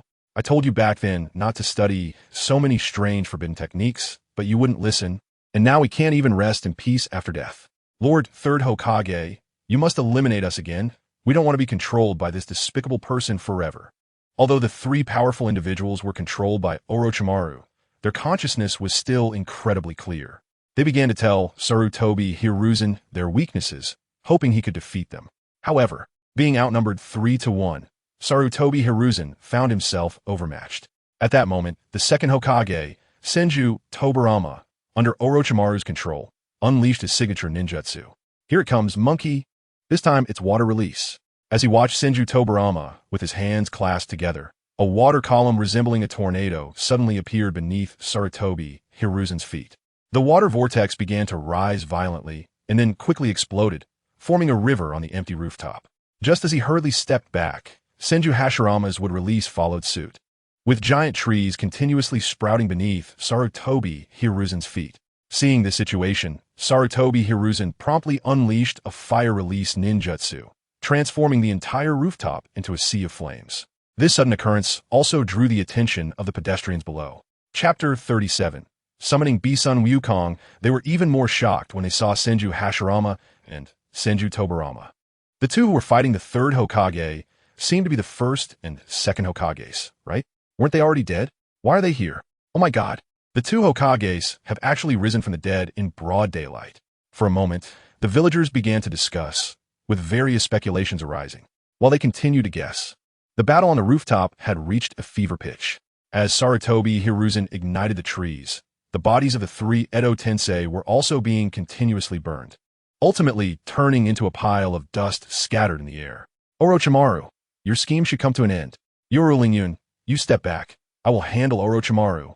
Upon hearing this from Orochimaru, who was toying with Yoru Ling-yun, a cold smile appeared on his face. My dear Sarutobi-sensei, on what basis do you say my scheme is over? Just because your summoned ancestors have been. Before he could finish his sentence, Sarutobi Hiruzen was struck hard and sent flying. You old fool, as the disciple of the second Hokage, you surely know that Edo Tensei bodies are immortal, right? Or do you think your little tricks can directly eliminate Edo Tensei bodies? Looking at the 3 revived figures, Orochimaru couldn't help but let out a triumphant laugh. With this bug ninjutsu, no matter how strong the opponent is, they would be worn down by this immortal body. After struggling to get up, Sarutobi Hiruzen once again battled the 3 powerful beings. Meanwhile, Yi Ling-yun continued to suffer under Orochimaru's torment. You little brat, just accept reality. That old man can barely save himself, so don't expect him to come and rescue you. However, considering your talent, as long as you're willing to join me, I can overlook all past grievances. Following me is much better than following that old man. Think about it. After gaining the upper hand, Orochimaru felt a sense of appreciation for talent and began to extend an olive branch to Yi Ling-yun. But he underestimated Yi Ling-yun. As a time traveler with a golden finger, how could Yi Ling-yun simply surrender? On what basis do you think victory is in your hands? Yi Ling-yun questioned in a tone mimicking Orochimaru's. Upon hearing this, Orochimaru was momentarily taken aback, then burst into laughter. Ha ha, you little brat are really interesting. Why do I think victory is assured? Just because of these 3 reanimated corpses, they are unbeatable in this world. Unbeatable? You're being a bit too boastful, aren't you? Let me show you my summoning technique. Don't act like I don't know how to summon. After saying this, Yi Ling-yun began to pose dramatically while forming several hand seals, actually activating his new skill, the summoning technique. As the summoning technique was initiated, the space in front of Yi Ling-yun twisted and a blonde, explosive-clad man emerged. Upon recognizing the identity of the person, even Yi Ling-yun couldn't help but feel excited. This was actually Son Goku, the power ceiling from the Dragon Ball world. System, you are incredible to be able to summon this guy. That's a given. But I must remind you that the duration of the summoning technique is only 5 minutes. 5 minutes, huh? That's enough time to beat Orochimaru and his little lackeys. Focusing his gaze on Kakarot, Yi Ling-yun became arrogant. Go, Kakarot, go beat those guys up. Receiving the command, Son Goku floated towards the reanimated trio. Is your summoned beast a person? What are you doing? Looking at Sun Wukong, who was so close, Orochimaru showed a disdainful expression. He didn't believe that this man in tattered clothes could stir up any waves, especially since he had the ninja god Hashirama on his side. However, what happened next left him speechless and unforgettable. Sun Wukong slowly floated in front of the reanimated Hashirama, and with just one punch, his entire body turned to dust. Following that, both the reanimated Tobirama and the reanimated Rashi were also smashed into hero fragments without exception. This scene left Sarutobi Hiruzen dumbfounded, recalling how he had fought hard for so long, but was unable to deal with these reanimated bodies and ended up severely injured. Looking at the summoning beast of Yilingyun, although it was somewhat abnormal, its power was undeniably impressive.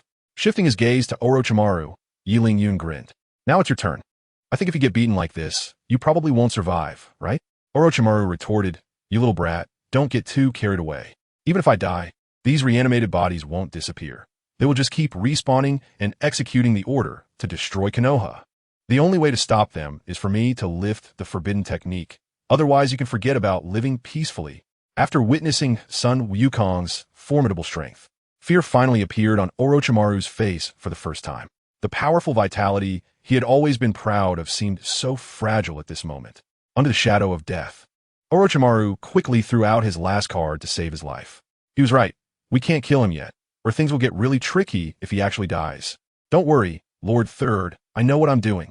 As soon as he finished speaking, Sun Wukong's fist struck Orochimaru's abdomen, effortlessly creating a large hole. After the heavy blow, Orochimaru coughed up a mouthful of blood, and his breath immediately weakened. Are you crazy? If you kill me, can you clean up this mess? Sun Wukong replied. Who said I was going to kill you? I just want to make you suffer a bit. During the time spent teaching Orochimaru a lesson, the reanimated trio had already completed their repairs, but before they could make a move, their entire bodies were once again smashed into hero fragments.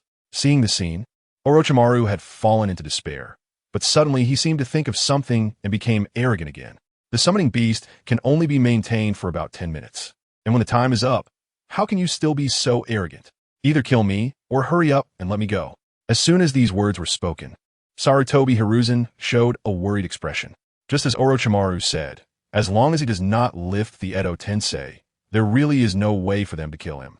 Looking at Yilingyun, the latter shook his head helplessly. Then there is no choice but to use that move. Yilingyun, let your summoning beast temporarily suppress a few of the Kage, and I will try to see if I can deal with them. At this moment, Sarutobi Hiruzen showed a conflicted expression, but then he became firm. Chapter 38. The Corpse Demon Sealing Technique. Seeing Sarutobi Hiruzen in this state, Yilingyun already understood what he intended to do.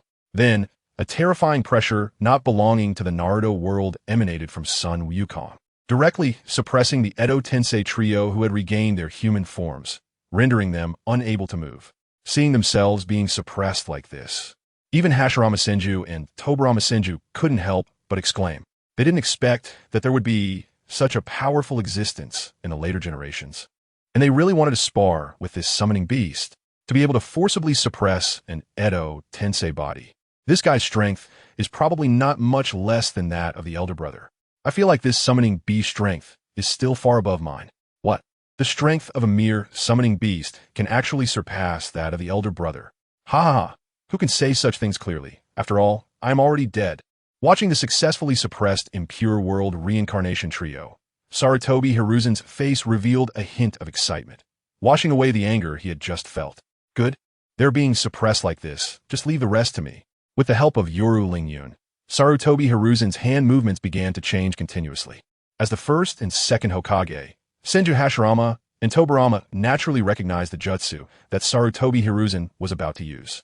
At this moment, both of them had expressions of understanding, as well as pity for Sarutobi Hiruzen. It's really difficult for the monkey being forced to use this technique.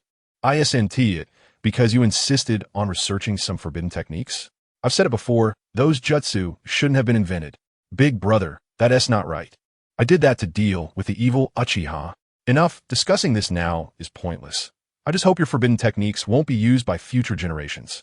Hearing the conversation between the two predecessors, Sarutobi Hiruzen's face revealed a trace of bitterness. Just as they said, he, who had dedicated his life to Konoha, should have stepped down and enjoyed his old age. But unfortunately, his rebellious disciple Orochimaru had caused such a situation, directly leading to his master's death. Others may be troublesome, but it's the first time I've seen someone harm their master. Old man, you don't think you can stop the impure world reincarnation, do you? Without me, the user, lifting the forbidden technique, no one can hope to lift the impure world reincarnation. If you know what is good for you, let me go, and maybe one day I'll show mercy and lift the technique. Although Orochimaru couldn't tell what big move Sarutobi Hiruzen was holding back, he was still confident that only he could lift the forbidden technique, becoming increasingly arrogant. Seeing his reckless demeanor, Yoru Lingyun couldn't help but sneer in his heart. You're so arrogant now, but you'll be crying later. As Sarutobi Hiruzen completed the hand seals for his jutsu, a shocking scene appeared before Orochimaru. Behind Sarutobi Hiruzen, a terrifying shadow emerged, dressed in a white robe, holding a dagger in its mouth. The Shinigami. Orochimaru immediately recognized the identity of the shadow, and his previous confidence vanished in an instant. Old man, are you crazy? You're actually going to use the Shiki Fujin on me. You'll die too. As long as I can protect the peace of the village, even if it costs my old life, it's worth it. Shiki Fujin, with Sarutobi Hiruzen's loud shout. The shadow holding the dagger cut a gash in its own stomach, and then a third hand slowly emerged. It first pierced through Sarutobi Hiruzen's body, and then quickly reached towards the impure world reincarnation trio. 3 of you, I'm sorry. Come on, monkey. It seems that giving you the position of Hokage back then was the right choice.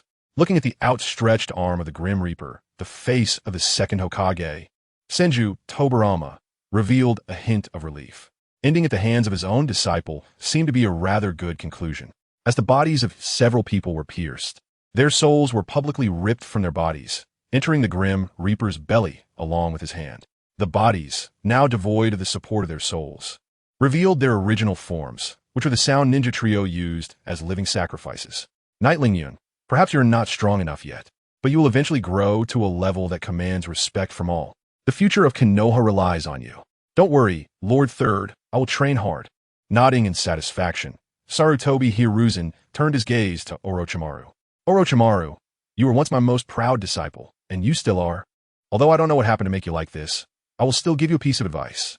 A fountain cannot exceed its source, and a person's power will never surpass their faith. But look at you now. Upon hearing this, Orochimaru's expression darkened. Although Hiruzen's words were not directly stated, anyone could understand the implication. Looking at Night Lingyun, who was trying to suppress a laugh, Orochimaru felt even more ashamed. Old man, if you're going to die, just hurry up and do it. Stop being so shameless. Once you're dead, who will stop me from destroying Konoha? It's just 3 puppets gone. I have plenty of time to find other powerful puppets. Where Konoha flourishes, fire will continue to burn. The rest will be left to the younger generation. But before that, I can still do one more thing for them. As he spoke, Sarutobi Hiruzen placed his hands on Orochimaru's shoulders, and the shadow of the Grim Reaper extracted Orochimaru's soul. You old immortal, what are you doing? If you're going to die, just die quickly. Don't drag me down with you. Perhaps exhausted or resisting desperately. Orochimaru's soul was only half drawn before it got stuck and couldn't move at all. As the Grim Reaper's dagger fell, Orochimaru's soul was split in 2, and the latter let out a painful wail. Even though Orochimaru had a tenacious vitality, this was a wound of the soul, which even he could not endure. Looking at his drooping hands, Orochimaru's face turned ashen. His hands were sealed. Staring intensely at Hiruzen Sarutobi, Orochimaru let out a hysterical roar. Old man, give me back my hands. It's impossible. Once something is in the hands of the Shinigami, no one can take it out again. Lingyun, I will rely on you from now on. With a comforting glance at Lingyun, Hiruzen Sarutobi smiled and fell down, and the Shinigami's phantom behind him also disappeared. Watching the disappearing Grim Reaper, Orochimaru slumped to the ground. With the sealing of his hand souls, it meant that he could no longer use hand seals, and all of his ninjutsu could no longer be used. No, a painful howl escaped from Orochimaru's mouth. Chapter 39. Night Lingyun versus Orochimaru. Looking at Orochimaru, who was struck by a massive wave, Lingyun couldn't help but feel overjoyed. This guy loves to stir up trouble, and now he's hit a steel plate. Not only did he fail to achieve his ambition of destroying Konoha, but he even got himself into trouble. Orochimaru, your plan has failed. Now, let me put an end to this incident. Go, Sun Wukong. Turn this guy into skin fragments. Following the command, Sun Wukong began to slowly float towards Orochimaru. Looking at the close-at-hand humanoid summoning beast, Orochimaru was greatly shocked. How could he have forgotten about this thing? It seemed like there was no escape now. As he saw Sun Wukong's fist about to fall, Orochimaru showed a relieved expression. It's over. I haven't even had the chance to use other skills. And there are still so many grand ambitions unfulfilled. I never expected that I, Orochimaru, with my illustrious reputation, would die today at the hands of a summoning beast. With that thought, Orochimaru despairingly closed his eyes. But just when he thought he was doomed, Sun Wukong's fist suddenly stopped in front of Orochimaru's forehead. The strong wind from the fist blew his long hair into disarray, but it just wouldn't come down. The imagined pain didn't come, and Orochimaru couldn't help but open his eyes in confusion. What happened? Why am I not dead yet? He wasn't naive enough to think that Yi Ling-yun would let him off the hook. After all, they had already established a deep enmity.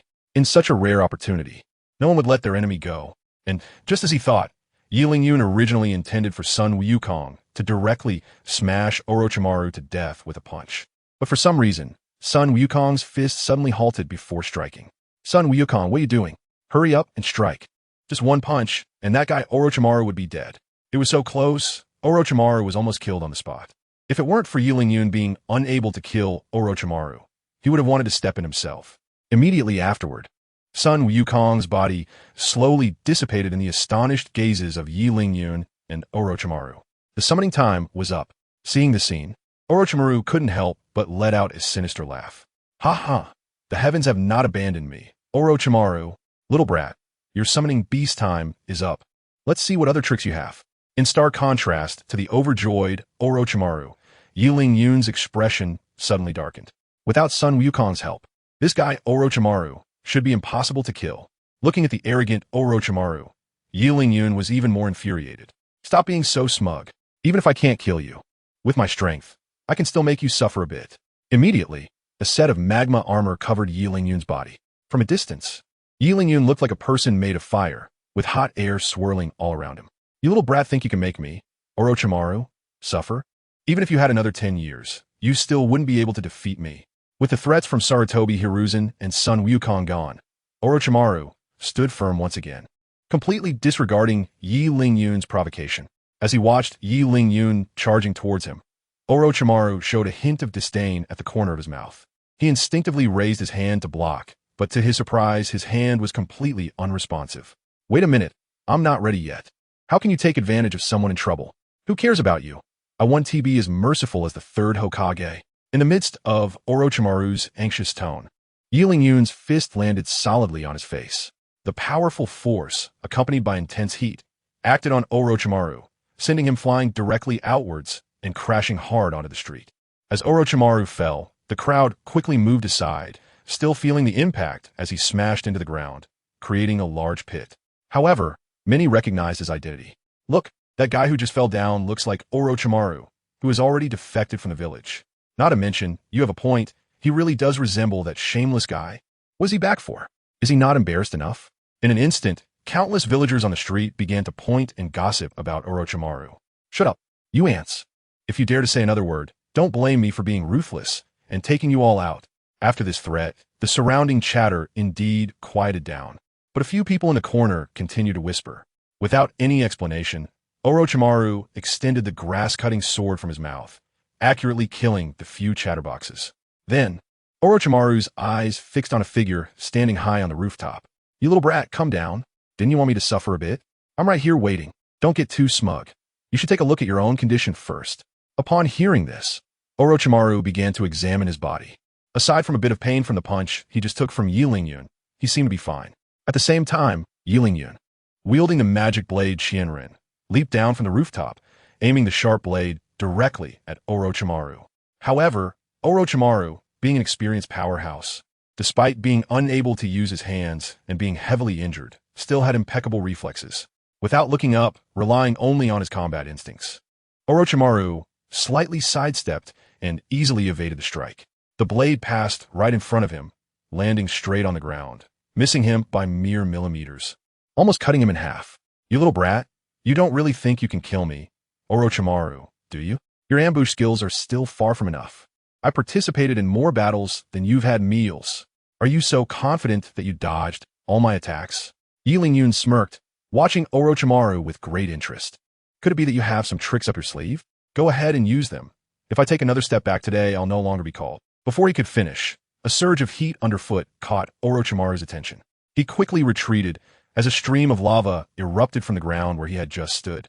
Before Orochimaru could catch his breath, Yi Lingyun had already charged through the lava at him with his long knife. The series of continuous attacks forced Orochimaru to keep dodging. "You little brat, you have great potential. Why not consider working with me? As long as you join me, I guarantee your strength will see the biggest improvement in the shortest time." Orochimaru extended the olive branch for the third time, always eager to recruit promising juniors. But how could Yi Lingyun possibly be tempted by him? Setting aside Orochimaru's character, he would never join his ranks after the beatings he had received from him. Chapter 40. Retreat. Stop dreaming. Even if I die, Yi Lingyun, will never join you. All right, you have guts. Then go die. Orochimaru, not angered by the failed recruitment, would not let anyone who dared defy him go, especially someone like Yi Lingyun with strong talent. If he couldn't use him, he had to be crushed in the cradle. After all, having already offended him, if he didn't eliminate Yi Lingyun now, it would be Orochimaru who would suffer if Yi Lingyun grew stronger in the future. After taking Yi Lingyun's strike head-on, Orochimaru tightly gripped the long knife, allowing it to stir within him. Soon, his neck began to stretch dramatically, revealing his sharp fangs. Enduring the burning sensation from the lava, Orochimaru's neck coiled tightly around Yi Lingyun.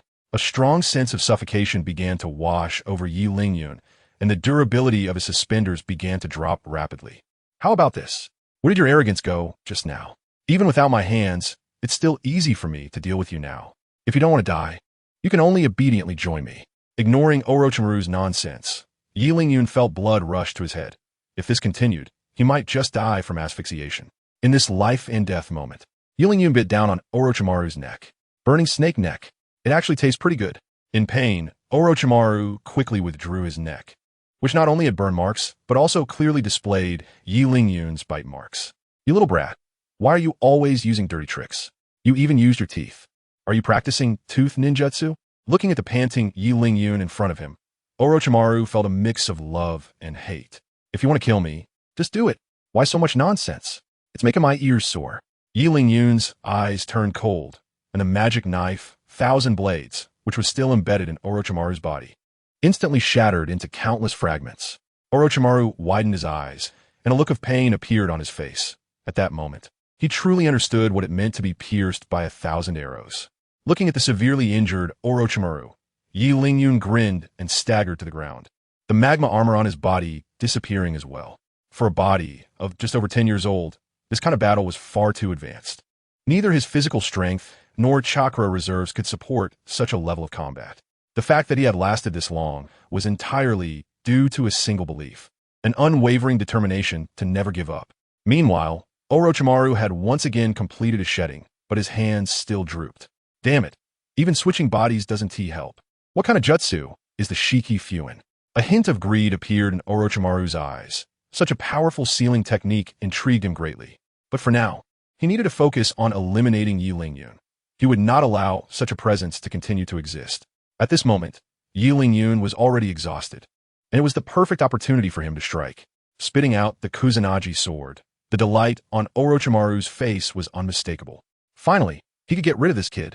If it weren't for him constantly interfering, his plan to destroy Konoha might have succeeded. As the Kusanagi sword pierced Yi Lingyun's body, a victorious grin emerged on Orochimaru's face. However, the sound of metal clashing that followed caused his smile to freeze. "Ha ha ha. Orochimaru, you can't do this, can you? I'm just sitting here, and it seems you can't kill me." Supporting himself with the hilt of the sword, Yi Lingyun stood up, his suspenders falling off in pieces. The blow he just endured had consumed 5 durability, leaving him with only 5 durability remaining. At this moment, Yi Lingyun no longer had that nearly invincible defense. Every attack from Orochimaru could genuinely hit his flesh. This meant he could not take any more hits. Not even a scratch could cost him his life. "Stop pretending. That strange outfit is already torn. You've lost the qualification to fight me. Whether or not I'm qualified to fight you isn't up to you. I can still cause you some trouble in this state. Then I want to see if your mouth is tougher or my sword is tougher." After saying this, Orochimaru rushed towards Yi Lingyun, intending to deliver the final blow and end Yi Lingyun's life completely. Struggling against the fading consciousness, Yi Lingyun crossed his long knife in front of his chest, ready to be sent flying. Just then, a head of silver hair blocked Yi Lingyun's view. "You've done well. Leave the rest to me." Earth style, Earth flow wall. As Kakashi slammed both hands onto the ground, a wall of earth with 3 dog heads appeared in front of Orochimaru. But the next moment, a sharp sword broke through the earth wall and lunged towards the two. Facing Orochimaru's attack, Kakashi didn't dare be careless, quickly pulling Yi Lingyun aside to dodge. Just as they moved aside, the long sword pierced the ground, creating a deep pit. This ends now. Orochimaru, are you leaving on your own, or do we have to make you leave? 3 figures landed in front of Orochimaru. Shimura Danzo, Mito Gate Un, and Tino Komatsu. The highest combat power remaining in Konoha, aside from Sarutobi Hiruzen. Oh my, I didn't expect that for just me. Even you 3 old geezers would show up. Danzo, do you remember when we used to do research together? Back then you... Shut up. You traitor of Konoha. Stop spouting nonsense. Mito Komatsu, how about the 3 of us team up to leave this guy here? To prevent this traitor from causing trouble everywhere. Seeing Danzo's extremely grim expression, he never expected Orochimaru would actually return to the village. This meant that his secrets were at risk of being exposed, which is why he decisively proposed to eliminate Orochimaru. Only by doing so could his own secrets remain hidden, and the dead keep their mouths shut the best. Danzo, you seem a bit too hasty. This isn't like you at all. Moreover, even if the 3 of us join forces, we might not be able to kill this guy. All we can do is expel him. Watching the 2 guys beside him singing in harmony, Danzo clearly knew they were completely unreliable. However, he couldn't deal with Orochimaru alone, so he had no choice but to agree to their expulsion plan. As for the old geezers, this matter would end here for now. The next time they meet would be the day of Konoha's downfall. Facing the 3 old men, Orochimaru didn't dare to be arrogant. After throwing down some harsh words, he sheathed his long sword and walked out of the village. Chapter 41. The 3rd Hokage's funeral. After Orochimaru left, the 3 high-ranking officials looked at the swaying Yi Lingyun. This kid is impressive. He was actually able to hold his own against Orochimaru for so long. Yes, if he is properly trained, he might just be the next Minato. In my opinion, we should put him in the Umbu for more training. As soon as Danzo said this, the other 2 immediately rolled their eyes at him. What kind of place is the Umbu? It's Danzo's dog breeding base. If such a promising child is sent to the Umbu, who knows if another Orochimaru will emerge? Seeing the conflicting gazes between the 2, Danzo realized he had said the wrong thing and immediately fell silent, using his cane to walk away toward another part of the village. As Orochimaru retreated, Yi Lingyun placed the bean he had tightly clenched in his hand back into the system space. If those old guys hadn't appeared just now, he would have definitely eaten the in one bite and then defected with Orochimaru. A village that could remain indifferent even when someone was at its doorstep was not worth staying for. Once his body relaxed, a wave of fatigue washed over him, and Yi Lingyun felt his eyelids grow heavy, followed by him collapsing backward. This kid really just collapsed here like that. What are you saying, Xiaochun? He's just a child of around 10 years old. After experiencing such a fierce battle, it would be strange if he didn't collapse. I actually forgot about this. Look at my brain. The 2 advisors chatted and laughed as they walked toward Yi Lingyun, the wrinkles on their faces becoming more pronounced with their smiles. Thank you both for your timely intervention. It prevented the subsequent fierce battle. Is this White Fong's son? He's already grown so much. Next, please take care of this child's follow-up matters. If there's anything you need our help with, just let us know. No problem. I'll take care of this. After bidding farewell to the 2 advisors, Kakashi turned his attention to Yi Lingyun. At this moment, Yi Lingyun was breathing steadily, with only a few minor bruises. He didn't look like someone who had just experienced a fierce battle. But no one could deny the brutality of the recent fight. The next Minato-sensei? I'm actually a bit looking forward to it. Damn Orochimaru, I will never join you.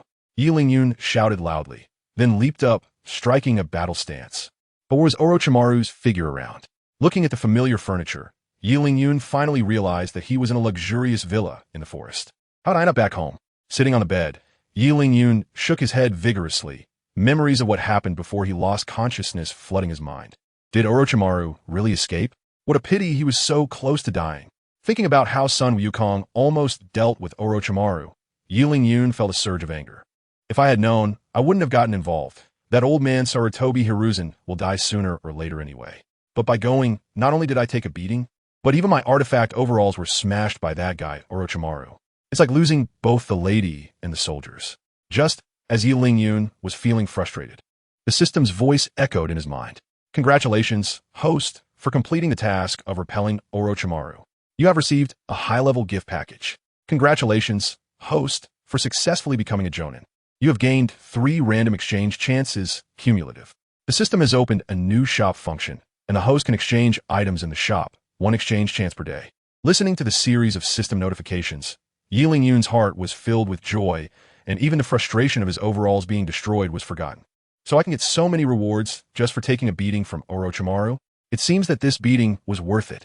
However, Yiling Yun didn't pay much attention to the gift packages. His gaze was fixed on the new shop function, and his eyes sparkled with excitement. System, you're being too generous. I can exchange for such things? Of course, as long as the host has the ability to exchange. Are you afraid I can't afford it? I am a random exchange Jinchuriki. Looking at the only 9 items in the shop, Yiling Yun couldn't help but click his tongue in amazement. This shop not only had armor summons, but even the previously destroyed suspenders were on display. After some deliberation, Yiling Yun decided to exchange for the suspenders first. The other items could wait, but this life-saving gear must be secured. After all, there was only one chance to exchange each day, and who knows if Orochimaru would come back tomorrow. System, help me exchange for those suspenders, the ones with the doves? Yes, that's right. Not enough exchange conditions. Unable to exchange for the dove suspenders. What? Not enough exchange conditions? Don't you want to check what you're saying? I have so many items in this room. And you're telling me I don't have enough exchange conditions? Items in the shop can only be exchanged using 9 items randomly obtained through this system. As soon as these words were spoken, Yiling Yun, who had been boasting just moments ago, immediately fell silent. Only 9 items obtained from the system could be used to exchange for the divine artifacts in the shop. Do you have to be so unreasonable? Where am I supposed to find 9 items for you? The host can accumulate rewards over time or exchange a fixed number of times each day to eventually obtain divine artifacts. I'll exchange your grandma-ass leg. Even a usually good-tempered Yiling Yun couldn't help but curse. It was more painful to see the divine artifacts, but be unable to obtain them than to be killed. Reluctantly glancing at the shop, Yiling Yun turned his gaze to the warehouse space. This is a fairy bean. No way I'm trading my life-saving gear for that. This is wheat juice, and that can't be exchanged either. After checking, Yiling Yun realized that the items he had exchanged for during this time were either used up or recycled as waste. Counting them up, the only item left that could be used to exchange for a divine artifact was that vacuum cleaner. Just as he was distressed about what to do, a knock sounded at the door. Yiling Yun, are you awake? It's me, Kakashi. Kakashi? What does this guy want from me? I think he was the one who brought me back. Leaping out of bed, Yiling Yun quickly opened the door. Kakashi-sensei, you're here. Is there something you need from me? It seems you've recovered quite well. I didn't expect you to wake up so quickly. Kakashi-sensei, you didn't come to see me just to say that, did you? Oh right, today is the day of the 3rd Hokage's burial. As someone who fought alongside him until the end, I think it's necessary for you to attend. The 3rd Hokage's funeral? I guess I really can't skip that. After tidying himself up, Yiling Yun changed into a black outfit and went out with Kakashi. Chapter 42. Forbidden Jutsu Room in the Cemetery. The notable figures of the village gathered. The presence of so many people was not only due to Sarutobi Hiruzen, the 3rd Hokage's identity, but also a recognition of his time and power. After arriving late, Yiling Yun and Kakashi immediately became the subject of discussion among the crowd. Did you see that? That's the kid who actually had the ability to fight alongside the 3rd Hokage and repel Orochimaru. Is that a joke? Such a small child. How strong can he be no matter how talented?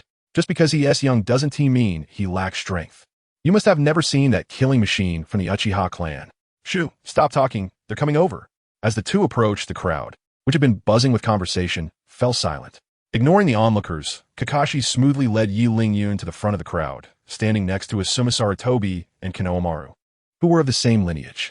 Kakashi-sensei, I don't think it's appropriate for me to stand here. Should I move back a bit? No need to move back. You can stand here. You are now a hero of Konoha. You deserve to stand in this position. No one will say anything about it. With that, Kakashi stepped back until he was in the 3rd row, in the same position as the 3 young ones. Yiling Yun wanted to say something more, but the officiant had already begun to speak, leaving him no choice but to stand there stiffly. Looking at the black and white photo in the center of the morning hall, Yiling Yun felt no emotions at all. He was not a person from this world, and he had only fought alongside Sarutobi Hizashi once. How could there be any feelings involved? Listening to the priest up there babbling on, Yiling Yun didn't absorb a single word. Then came the burial ceremony, and while he looked at the people around him sobbing uncontrollably, he couldn't squeeze out a single tear. After enduring the introduction to the funeral, thinking he could finally go home and get a good sleep, the 2 high-ranking advisors approached him again. Yiling Yun saw them, and they said, "We're glad you could come. The two of you must have something to say. That's right. We do have some words for you. As soon as the words were spoken, Takanashi Koha pulled out a certificate from his waist and handed it to Yi Lingyun. Upon receiving it, Yi Lingyun saw that it was actually a certificate of passing the J-Nin exam. No wonder he hadn't received any notification. The system had already sent him the J-Nin reward because it had detected the situation here. According to what Sarutobi discussed with us earlier, we are officially promoting you to J-Nin now. We hope you can continue to shine and contribute to the village with this honor. Don't worry, I will definitely work hard. Looking at the Jonin proof in his hand, Yi Lingyun couldn't feel happy at all. At first, he worked hard to become stronger just to get noticed by the big shots, but after achieving that goal, he started to feel lost again. What should his next step be? What should he do after taking that step? A series of questions began to flood his mind, and Yi Lingyun fell into deep thought, to the point where Mito Gate-yin called him several times without him hearing. Yi Lingyun, what are you thinking about? Sorry, my lords. Is there anything else you would like to instruct? Because we observe that your ninjutsu is too singular. We plan to let you choose a forbidden technique to study in the forbidden technique room. This will not only enhance your strength, but we also feel more at ease with your learning. Upon hearing this, Yi Lingyun was stunned in place. It turned out these two old guys were after this. The forbidden technique room contains all the forbidden techniques since the founding of Konoha, techniques that were sealed due to their high power or danger. To enter the forbidden technique room, one must be loyal to the village, have made significant contributions, and obtain the consent of the higher-ups. Any one of these is essential to gain entry. And here he was, having just taken a beating from Orochimaru. Yet he could actually enter this place that others could only dream of. It seems that these two old foxes want to cultivate themselves into the next Minato Namikaze. But that's fine, as I indeed lack a reliable ninjutsu. After agreeing, Yi Lingyun followed the two advisors into the forbidden jutsu room. This is it, aside from Edo Tensei. Feel free to choose any book you like. With their permission, Yi Lingyun began to examine the forbidden jutsu pavilion. The sealed space only had a small window on the rooftop letting in a sliver of light, and countless scrolls were placed on shelves of various sizes. Under the gaze of the two, Yi Lingyun wandered by the shelves. Multiple shadow clone technique? Naruto already has it, so there's no need for me to take it. Especially since my chakra reserves can't support such a high-consumption ninjutsu. Dark movement technique? Flying Thunder God / body flicker technique? After picking and choosing, everything was either high consumption or had too low of usability, completely unsuitable for Yi Lingyun himself. After thinking it over, Yi Lingyun chose the Flying Thunder God technique. The same as Minato's. Not only is it low consumption, but it also allows for stealthy movement, making it an essential technique for home travel and journeys. Seeing the scroll in Yi Lingyun's hand, the two advisors were not surprised. As the administrators of the Forbidden Techniques room, they had seen almost all the forbidden techniques here, and there were only a few that could actually be used, with the Flying Thunder God technique undoubtedly being the most suitable choice. Since you have already made your choice, we won't say much more, but you must remember that this ninjutsu must not be leaked. Rest assured, my lips are sealed. After selecting the new skill, Yi Lingyun followed the two out of the Forbidden Techniques room. After getting used to the dim light of the room, the dazzling sunlight outside made Yi Lingyun squint. Once he adjusted, the two advisors who should have been in front of him had disappeared, replaced by a tall woman with long yellow hair. Tsunade, what does she want with me? You're the kid who defeated Orochimaru. I can't see how someone like you could defeat him. You're right, Tsunade-senpai. I don't have the ability to beat Orochimaru at all. It was all thanks to Lord Third S output. I was just there to cause some distraction. That makes sense. You're quite honest, kid. You have a sweet tongue too. Swallowing hard, Yi Lingyun quickly walked away. Staying with this woman made him fear that he might not be able to hold back, and if that happened, not only would he get beaten, but his reputation might also be ruined. That would truly be a case of losing both the wife and the soldiers, a real loss. Chapter 43. Forbidden Technique, Flying Thunder God. Hey, kid, where are you going? Can't you see I'm looking for you? Yi Lingyun, who had taken a few steps away, was stopped and turned back to look at Tsunade with trepidation.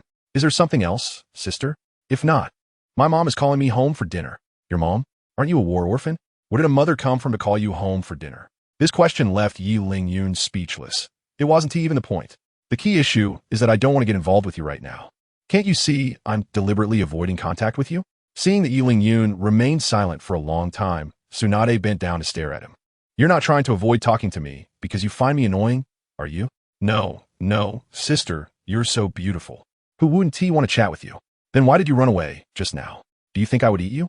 Yi Lingyun, if you were to eat me, That wouldn't be a big problem. What I'm afraid of is that the situation might be the other way around. All right, Tsunade, stop teasing this little kid. Just then, a white-haired man with an oil character forehead protector jumped down from a tree. It was Jiraiya. The remaining two of the legendary three ninjas, aside from Orochimaru, were all present. Jiraiya walked up to Tsunade with a serious expression, then made a monkey-like face. Why don't you come and tease me? I want to get mad. Get lost. After knocking Jiraiya back several meters with a punch, Tsunade turned her attention to Yi Lingyun, her beautiful face showing some seriousness. I want to beat around the bush with you, kid. I need to hear about the details of your battle with that Orochimaru guy. Hearing this, Yi Lingyun breathed a sigh of relief. It was just this matter. Couldn't she just ask directly? Why go around in circles, making me think you two were going to treat me as Orochimaru's accomplice? Yi Lingyun then told them everything from his first encounter with Orochimaru to his escape. Reanimation? No wonder Orochimaru had the confidence to destroy Konoha. His reliance was that technique. He even summoned his two grandfathers. That's truly insane. After listening to Yi Lingyun's account, Tsunade's fists clenched tightly, making a creaking sound as the bones rubbed against each other. She was clearly very unhappy about Orochimaru disturbing the peace of her ancestors, especially since it was her own forebears being disturbed. Orochimaru has really changed. I never dreamed he could do such a thing. For his own selfish desires. He not only wanted to destroy the village that raised him, but even his teacher, Sarutobi-sensei. Jiraiya, with a bump on his head, angrily voiced his thoughts. Even this carefree guy thought Orochimaru's actions were too much. The two of them criticized Orochimaru from a distance, completely ignoring the weak and helpless Yi Lingyun beside them. Watching the two getting more and more excited, Yi Lingyun once again had the thought of escaping this place. The reason was simple. If he continued to stay here, he might be torn apart by Tsunade, that violent woman, just like Orochimaru. Hey kid, what do you think you're running off to? Are you a spy that Orochimaru planted in the village? Did you plan to inform him after you saw me and Jiraiya come back, so he could come and capture us all at once? Hey, Tsunade, don't scare the kid like that. You should rest a bit if you've had too much to drink. Kid, you go back first. I'll take care of this drunkard and then come find you. A drunkard? No wonder Tsunade reeked of alcohol and could say so many absurd things. It turned out she had come over after drinking too much, which explained all her strange behavior. Watching Night Lingyun leave in a hurry, Jiraiya turned to Tsunade and shook his head with a smile. Tsunade, you've had too much to drink. Let me take you home first. We can talk about things once you're sober. Jiraiya, let go of me. I'm not drunk. I want to go beat up that Orochimaru guy. Back at the large villa in the woods, Night Lingyun quickly locked the door, fearing that the drunken Tsunade would come after him and give him a beating.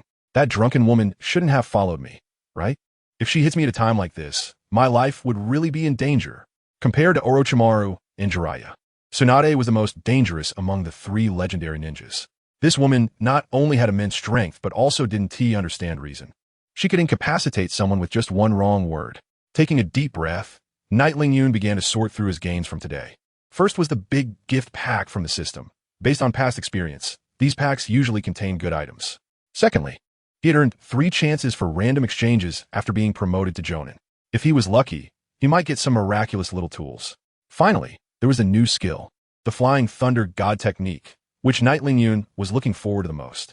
Senju Tobarama and Namikaze Minato gained fame through this technique, and aside from them, no one else could use the Flying Thunder God alone, which showed just how difficult it was to learn.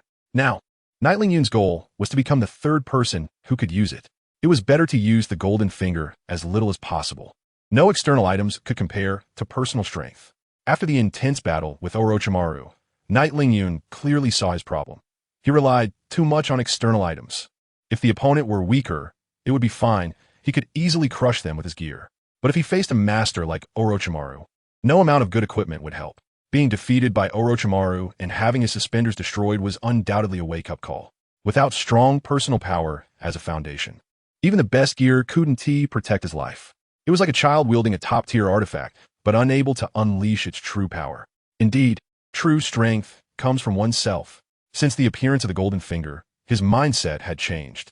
He initially thought he could reach the pinnacle of the ninja world through his own training. But now he had become someone who could only rely on artifacts to stack power. The mindset of a strong person was being eroded. Thinking of this, Night Lingyun couldn't help but shiver. System, you really have caused me a lot of trouble. With a bitter smile on his face, Night Lingyun shook his head. He then opened the scroll inscribed with Flying Thunder God technique. The content captivated him immediately. It was his first encounter with a forbidden technique from the Naruto world. And at that moment, Nightling Yun felt like a sponge, absorbing every bit of information from the scroll. He didn't know how long it had been when a knock on the door pulled him back to reality. "Little brat, open the door. I want to talk to you about something." It was Jiraiya's voice. He seemed to have mentioned wanting to find him, but what it was about remained unknown. Stumbling, Nightling Yun opened the door, revealing a grinning face. "Lord Jiraiya, did you come to see me for something? Can't I come see you, just because? Aren't you going to invite me in for a bit?" "Of course. Gumin. Welcoming Jiraiya into the house, Nightling Yun politely gestured for him to sit down. Looking around, all the furniture was worn and shabby, except for the door, which looked relatively new. "This is the home of Konoha's hero, Nightling Yun." Simple. This was Jiraiya's first impression. "Lord Jiraiya, there's no need to look around. No matter how you see it, this little shabby house won't change. You've already made such great contributions. Why are you still living in such a small place? Why not move into the village? Making contributions doesn't mean I have money. Even if I had money, I'm used to living here. Suddenly leaving this familiar environment would be uncomfortable. By the way, what exactly did you want to discuss with me, Lord Jiraiya? With my current strength, I probably can't help much." Nightling Yun's words were laced with self-deprecation. He didn't want to get involved in others' troubles anymore. Right now, he just wanted to lay low, practice his new ninjutsu, and randomly store items in his space. Only after he exchanged for his suspenders again would his safety be guaranteed. But the world was so vast that there was no place Nightling Yun wouldn't dare to go. As a perceptive person, Jiraiya clearly saw through his thoughts and waved his hand at Nightling Yun. "Where are you going with this? I'm not asking you to help in battle." Then, "Lord Jiraiya, please get to the point." Leaving things half said was just teasing. "Actually, it's not a big deal. Since our teacher has passed away, our village naturally cannot be leaderless, so you want me to be the Hokage? No way. Even if I became Hokage, I couldn't command respect." Hearing this, Jiraiya's eyelids twitched, and his expression turned strange. The way he looked at Nightling Yun was almost like looking at a mentally challenged child. "Ha! It's surprising that you even know these things. What on earth are you thinking in that head of yours? To say such whimsical things? Are you trying to make me laugh to death? I came to find you because I wanted you to help support Tsunade's rise to power. With your support as a newly minted hero, along with Tsunade's own qualifications, I believe she has a great chance of becoming Hokage." Nightling Yun realized he had misunderstood and awkwardly rubbed his nose, forcing a smile. "I knew it. You must have already had ideas. You wouldn't choose me to be Hokage. But why can't it be Jiraiya-sama who becomes Hokage? As far as I know, Tsunade seems to have no desire for the Hokage position, right? Wouldn't it be a bit unreasonable to force her into it?" From what Nightling Yun understood, Jiraiya had a much higher chance of being elected Hokage than Tsunade. Even the higher-ups in Konoha were more inclined to support Jiraiya for the Hokage position. Even before Sarutobi Hiruzen died, he had already considered stepping down to make way for Jiraiya as Hokage. But for some reason, this plan had not been implemented for a long time. Only Jiraiya and the late Sarutobi Hiruzen knew the specifics. Hearing this, Jiraiya couldn't help but let out a low sigh, with a hint of bitterness on his face. "I want to live a stable life in the village, but recently I have a bad feeling. The world is about to change, and the era of peace is coming to an end. Besides, I have a mission to complete, so I have even less chance of becoming Hokage. Is that so? Then I will believe in Jiraiya-sama's words, and I will definitely try my best to help Tsunade Wonshin become Hokage. If that's the case, then I'll leave it to you. I'll be in the village for a while, so feel free to come to me if you need anything."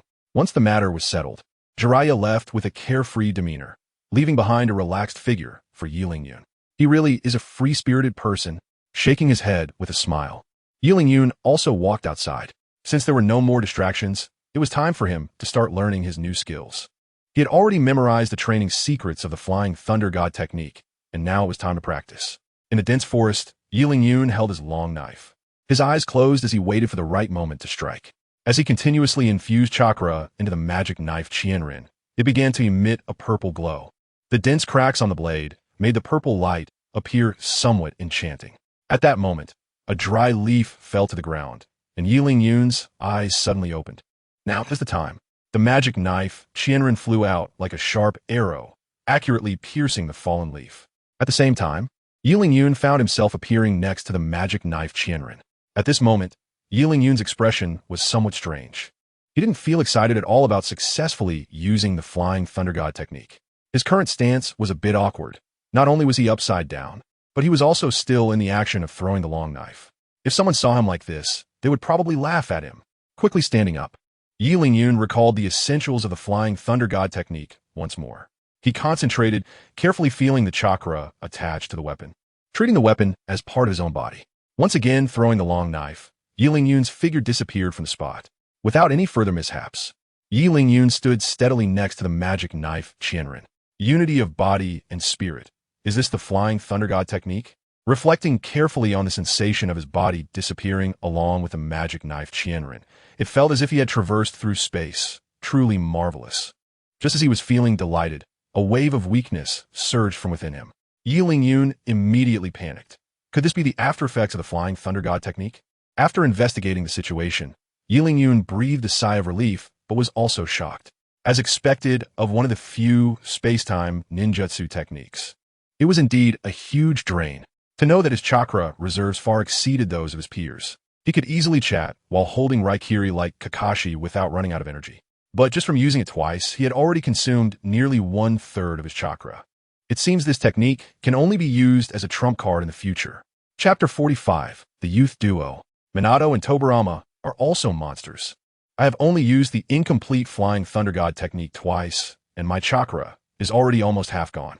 How much chakra do those two, Minato Namikaze and Tobirama Senju, who rely on the Flying Thunder God technique, have? Thinking of this, Yi Lingyun's once proud chakra reserves felt like a joke. My growth is still not enough. It seems I need to train more in physical abilities. In the world of Naruto, chakra reserves vary from person to person. Everyone is born with different amounts of chakra. For example, the Uzumaki clan has a chakra reserve at birth that others might not reach in their lifetime. In contrast, someone like Kakashi gets exhausted and breathless after just 2 big moves, which represents someone born with less chakra. Moreover, chakra reserves are not fixed, like chakra attributes. They can be improved through training. The best way to enhance one's chakra is to become a Jinchuriki or improve through physical training. Becoming a Jinchuriki? That might be a good option, but with Yi Lingyun's current strength, he would be like an ant in front of a tailed beast, completely unable to subdue it. Then the only option left is to train my physical abilities. With this thought in mind, Yi Lingyun sheathed the magic knife Qianren and began walking towards the village. Since he wanted to train his physical abilities, seeking out the blue beast of Konoha would undoubtedly be the best choice. On the training grounds of the ninja school, 2 mushroom-headed figures dressed in dark green tight outfits were running with all their might. Yi Lingyun didn't hesitate to join their ranks. Seeing an extra figure beside them, the youthful duo was slightly taken aback, but then they ran even harder, leaving Yi Lingyun far behind. Lee, did you see that person just now? Report to Teacher Kai. I saw him. He should be the one here to compete with us. What you need to do today is to keep running until you surpass him by 100 laps. Okay, Teacher Kai. I will definitely work hard. Looking at the 2 people who seemed to be full of energy, Yi Lingyun felt a bit speechless. What on earth were these 2 guys doing? Am I really that unlikable? Without thinking too much, Yi Lingyun put in the effort and chased after the youthful duo. Thus, the 3 of them engaged in an intense and thrilling chase on the playground. One side believed they were being challenged in their physical training, while the other just wanted to find out why they were running so fast.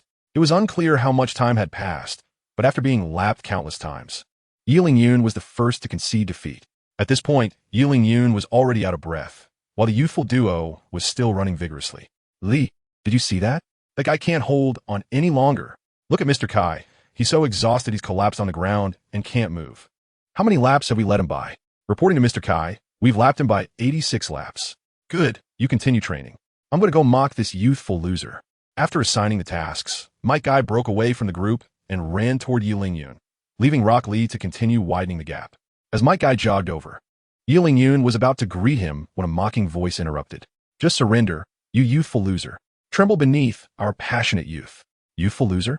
What kind of ridiculous title is that? Not to mention the ridiculous title. When did I become a loser? Could it be that these 2 green bulls took the chase just now as a competition? The more he thought about it, the more likely it seemed. These 2 could turn anything into a contest. So didn't that mean he was just a sparring partner for them? Realizing this, Yi Lingyun fell silent. However, for the sake of his plan to become stronger, he had to endure Mike Guy's bizarre titles. Mike Guy is here to teach you martial arts, not to compete with you. Learn martial arts? Mike Guy began to scrutinize Yi Lingyun from head to toe. He raised his hands, then pinched his legs, and finally rubbed his chin and shook his head. With those skinny arms and legs, it's probably going to be a bit difficult for you to achieve anything in martial arts. I actually think you're more suited to specialize in ninjutsu. Yeah. Yiling Yun, you're so strong. Why do you still want to learn martial arts? Rock Lee, who had just finished running 100 laps, chimed in. What? Lee? What did you just call him? Is he the one who repelled Orochimaru? That's right, teacher guy. He is at Yiling Yun. Oh my god, I just called him a youthful loser. What have I done? The youthful duo began to wail, and strange phrases kept spilling from their mouths. If Yiling Yun hadn't interrupted them, they might have kept shouting until nightfall. Teacher guy, can you take me along for training? My youth is also ready to burst forth. What? Your youth can't wait either? Then I guess I have to take you along to unleash our youth together. Now, let us engage in some super relaxed daily training. Let us go, Yiling Yun and Lee. Destination, Hokage Rock. With Might Guy's command, Rock Lee immediately sprinted off. In comparison, Yiling Yun leisurely made his way toward Hokage Rock, thinking cheerfully, as long as I crack the code of youth, joining the training seems too easy. But the next moment, a comment from Guy made him feel a sense of crisis. Yiling Yun, moving so slowly, can you really call that unleashing your youth? I think you're just wasting your youth. Please, teacher Guy, I'll speed up. As he spoke, Yiling Yun indeed quickened his pace. He had finally used the secret code to enter the team and couldn't afford to be kicked out. If he got kicked out before he even started, where'd he go to enhance his chakra? After all, Might Guy was muscular but not simple-minded, and Yiling Yun knew he couldn't use the same secret code again. Watching the swift departure of Yiling Yun, Mike K grinned, revealing a row of bright white teeth, and gave a thumbs up. What a good seedling, but he is too arrogant. He still needs to suffer a bit more. But this is youth. Wait, you two, wait for me. Realizing he had fallen behind, Mike K began to chase after the two, muttering about youth. The chase was on again. Chapter 46, Devilish Training on the Hokage Rock. Two figures dressed in dark green, tight-fitting outfits were sitting on a boulder, chatting and laughing. Not far from them, a boy in black was running toward them with all his might. Teacher K, Yiling Yun is running so slowly. His endurance is terrible. How did he manage to defeat Orochimaru and become a hero of Konoha with such physical quality? Lee, don't think too much about it. That kid Yiling Yun is different from you. He practices taijutsu just to enhance his ninjutsu, while you practice taijutsu for the sake of taijutsu. If you understand this principle, your future achievements may not be lower than his. Nodding in partial understanding, Rock Lee focused on Yiling Yun in front of him, deep in thought. At that moment, Yiling Yun was already out of breath, just wanted to lie down and sleep until dawn. But Mike K would not let him off so easily. Placing his hands on Yiling Yun's shoulders and looking at him intently. It seems that your youth hasn't fully awakened yet. This is just a warm-up. Keep up with our pace. The next training session is about to begin. There's another session. Yiling Yun was stunned. Such high-intensity exercise was just a warm-up. Wouldn't the next session be even more torturous? No wonder these two appeared ordinary in the beginning, but soared in the later stages. It turns out this is the result of their accumulation over hundreds of episodes. With a weak agreement, Yiling Yun imitated the two and did a handstand. Walking back to the training ground upside down, this is the second item of our youth training. Yiling Yun, if you can't handle it, feel free to say so. We will wait for you. Looking at the two energetic individuals, Yiling Yun had no choice but to grit his teeth and continue. Giving up halfway was not his style. Thinking he could become stronger without enduring some hardships was akin to dreaming. With a command from Might Guy, Rock Lee dashed out once more.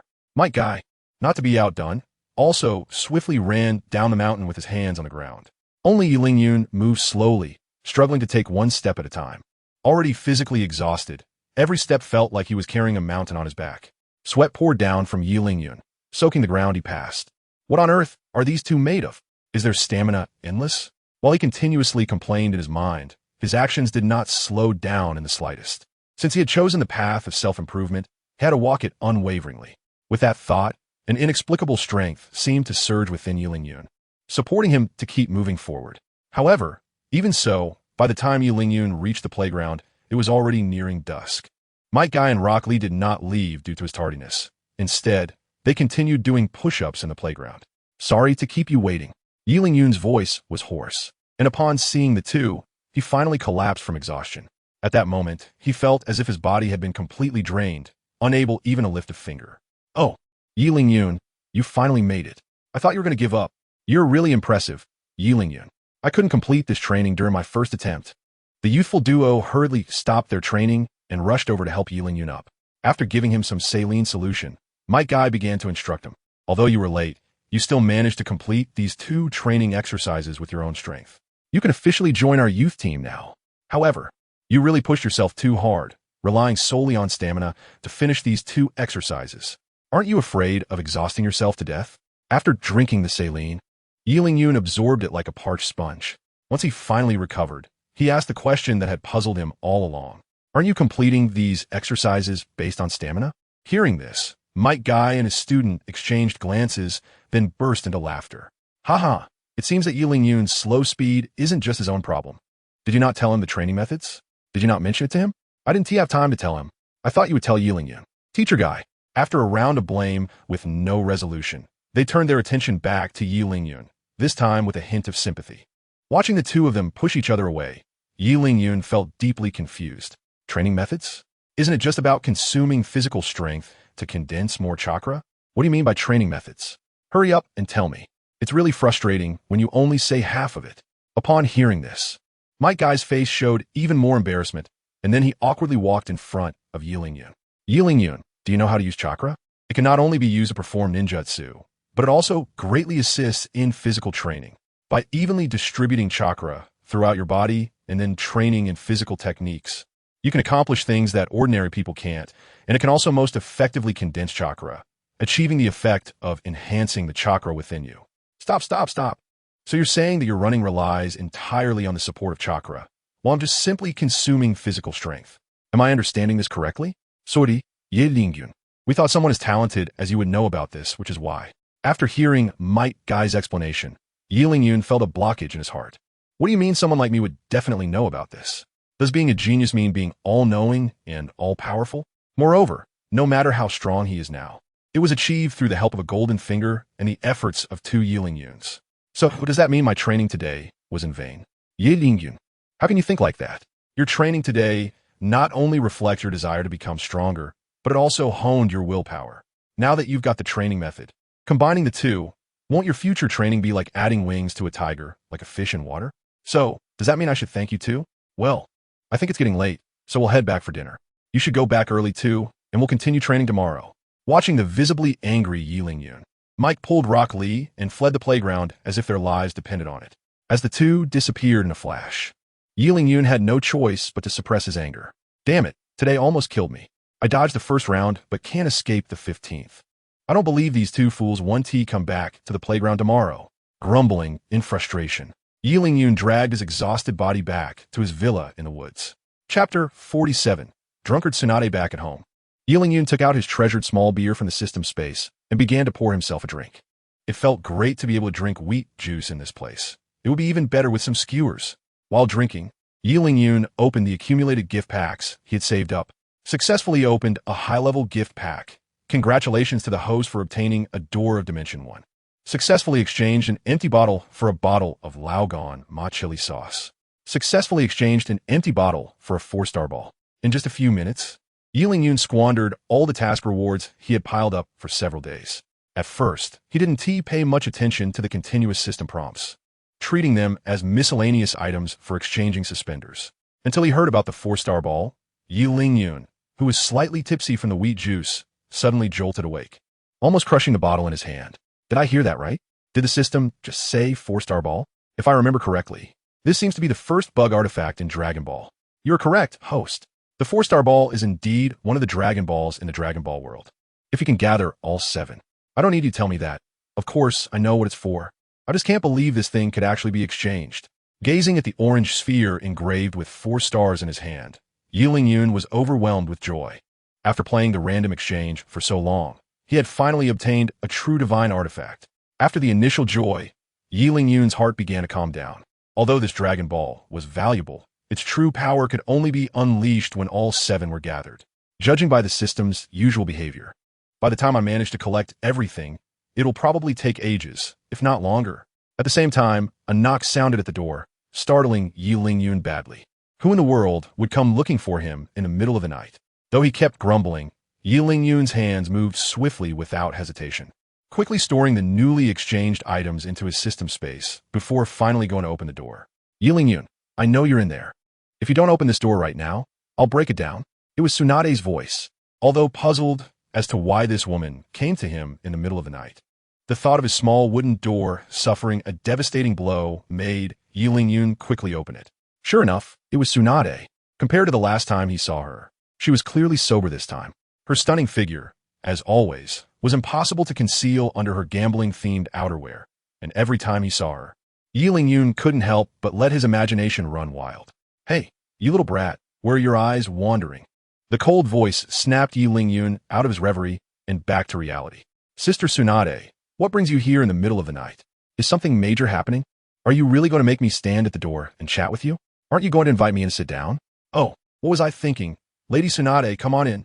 As he welcomed Tsunade into the house, Yi Lingyun couldn't help but glance at the palm print left on his door with a pained expression. She really was an overwhelmingly violent woman. Returning to the table, Yi Lingyun sat upright, not daring to show the slightest hint of dissatisfaction. "Lady Tsunade, can you tell me what's going on now? What's the hurry? Are you really that unwelcoming toward me?" "Not at all. I'm always the most welcoming when it comes to having Lady Tsunade over as a guest. Please, have a seat first. Whatever it is, we can talk after sitting down." Following Tsunade's suggestion, Yi Lingyun slowly took a seat. As Tsunade stared at the wheat juice on the table, a sense of foreboding began to rise in Night Lingyun's heart. Sure enough, the next moment, Tsunade pointed at the beer on the table and asked, "What is this? Why does it smell so good?" Feeling apprehensive, he thought to himself how he had forgotten to hide this thing. Just as Night Lingyun was contemplating what excuse to use to brush it off, Tsunade's voice came slowly. "Hey kid, don't think you can fool me with some excuse. I can smell the wheat." "Ah, right, this is just a little mosquito repellent made from wheat." "Tsunade, you see, I live in a luxurious single suite in the woods, so it's normal to have a few mosquitoes occasionally." "Mosquito repellent? Why do I also smell mosquito repellent coming from your mouth?" Tsunade smiled wickedly. As a physician, she wasn't so easily deceived. Watching Night Lingyun with great interest, she wanted to see what kind of excuse this little guy could come up with. With his lie exposed, Night Lingyun became tongue-tied, unable to think of any other excuse. After some thought, he decided to confess the truth to Tsunade. "Sister Tsunade, actually, this isn't just mosquito repellent. It's also a drink you can have."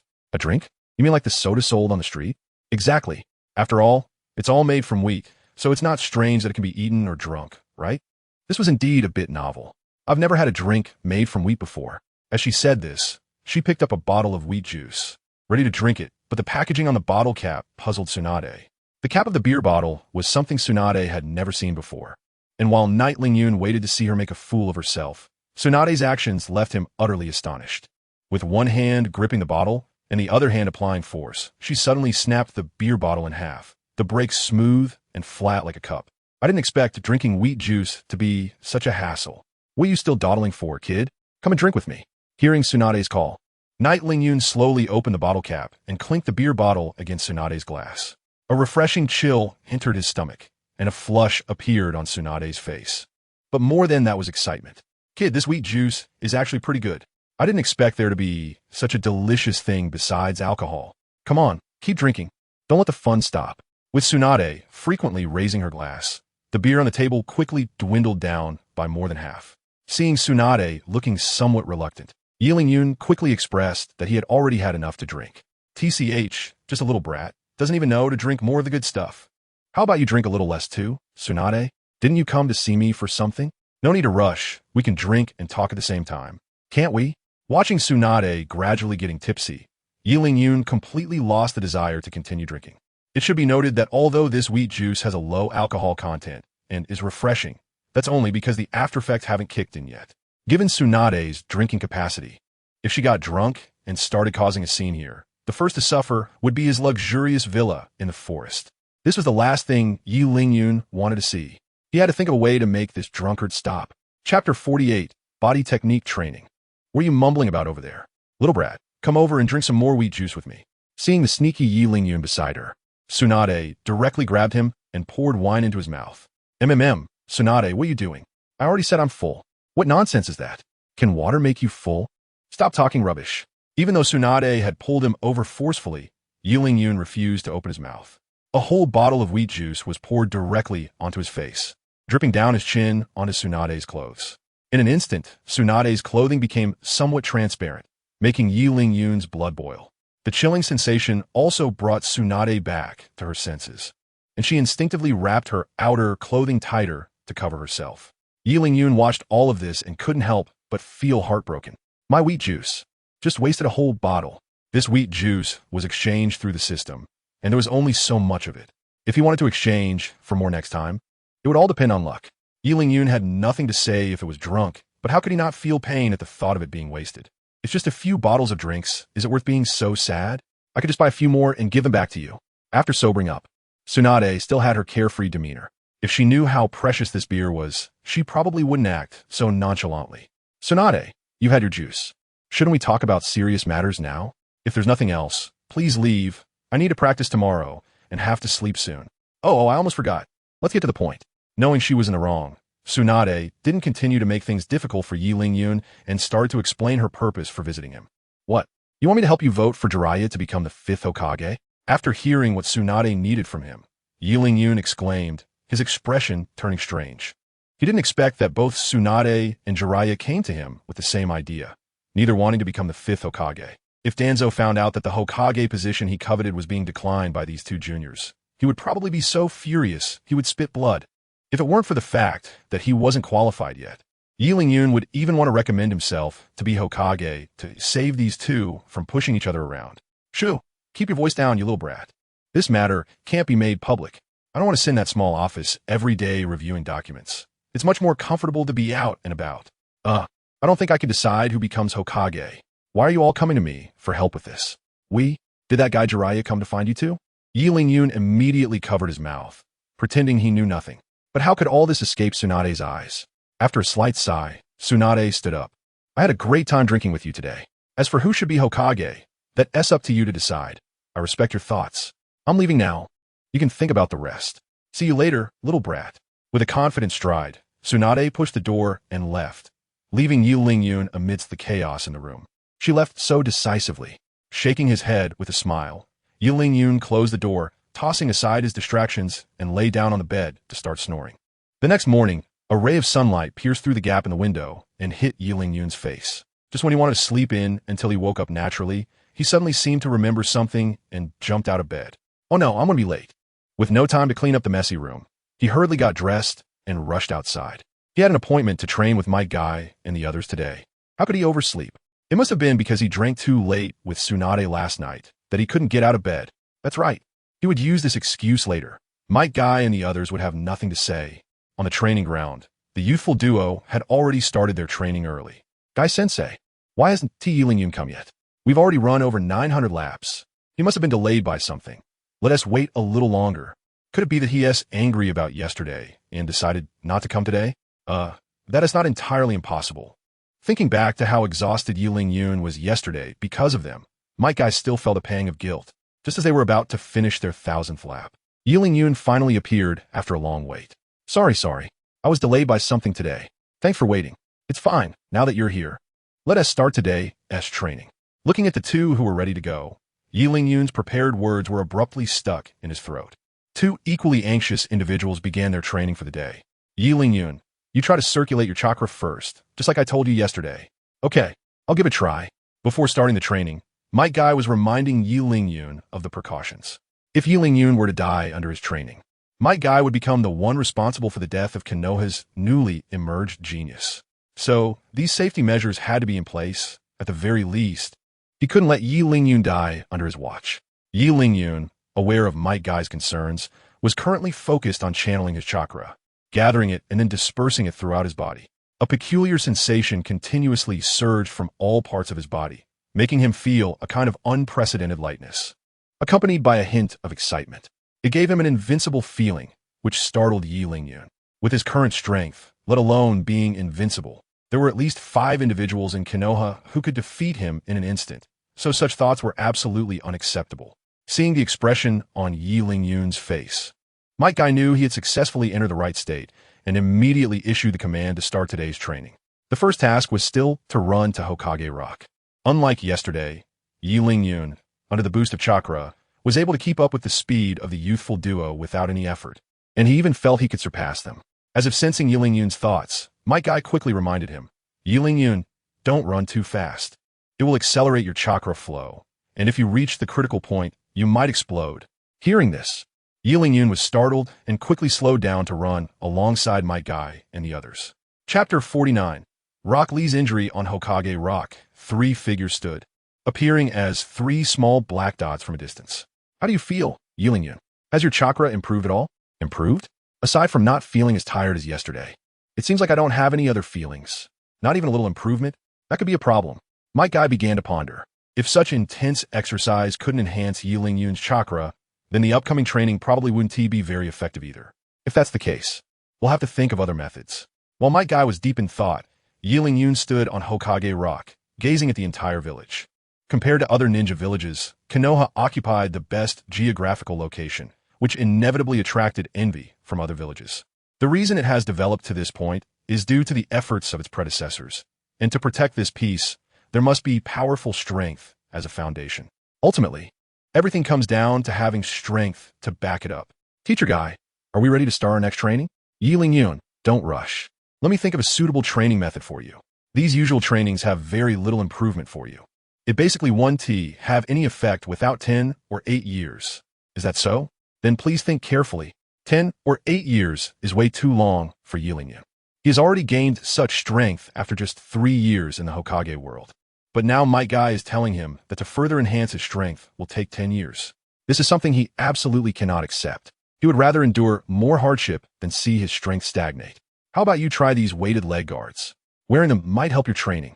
Exactly. It's the weighted leg guards. Lee, you're truly a genius. I should have thought of that. Quickly take off your weighted leg guards and let Yulin-Yun wear them. But teacher, stop talking back. Are you not going to listen to the teacher's words? Ultimately, under Might Guy's pressure, Rock Lee reluctantly rolled up his pant legs, revealing the guards wrapped around his calves.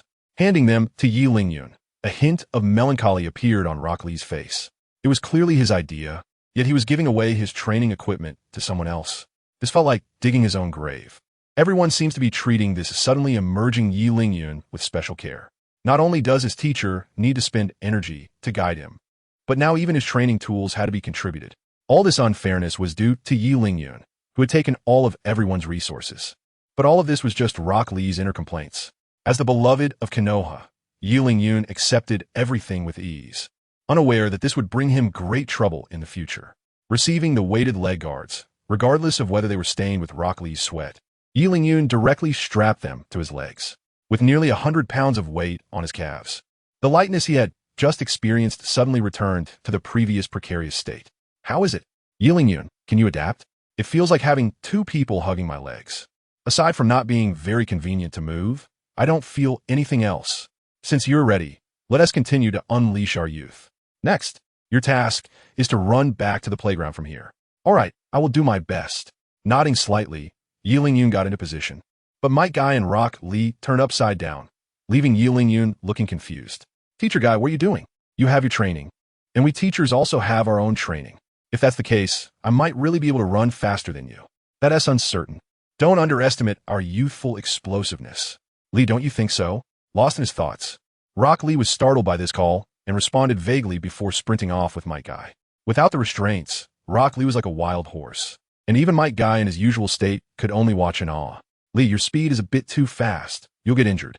Despite Might Guy's warning, Rock Lee only wanted to prove to his teacher that he was not inferior to the so-called geniuses. Thus, under Might Guy's reminders, Rock Lee ran faster and faster until he soon disappeared from sight. Watching the 2 of them who had sprinted such a distance in an instant, Yulin-Yun revealed a hint of bitterness on his face. These 2 really are martial arts maniacs, running upside down and still being able to go that fast. Without further hesitation, Yulin-Yun began to run towards the playground, channeling the chakra within him while bearing a weight equivalent to his own. After putting on the weighted leg guards, even with Yulin-Yun desperately utilizing his chakra, his speed was still no different from that of an ordinary person's normal walk. At this rate, he wouldn't even know if he could reach the playground before the youthful duo. After only a few steps, Yulin-Yun was already drenched in sweat. Those weighted leg guards were truly not something an ordinary person could wear. He really didn't know how those 2 freaks managed to live normally wearing them. But since he had already taken someone else's training tools, Yulin-Yun couldn't let their goodwill go to waste. Even if he couldn't return to the playground before the youthful duo, he at least needed to get back faster than yesterday, to avoid delaying his upcoming training. Yulin-Yun staggered forward toward the playground. By the time he reached the playground, the sun was already high in the sky. But surprisingly, Might Guy and his student were not doing push-ups like yesterday. Instead, they were resting in the shade under a tree.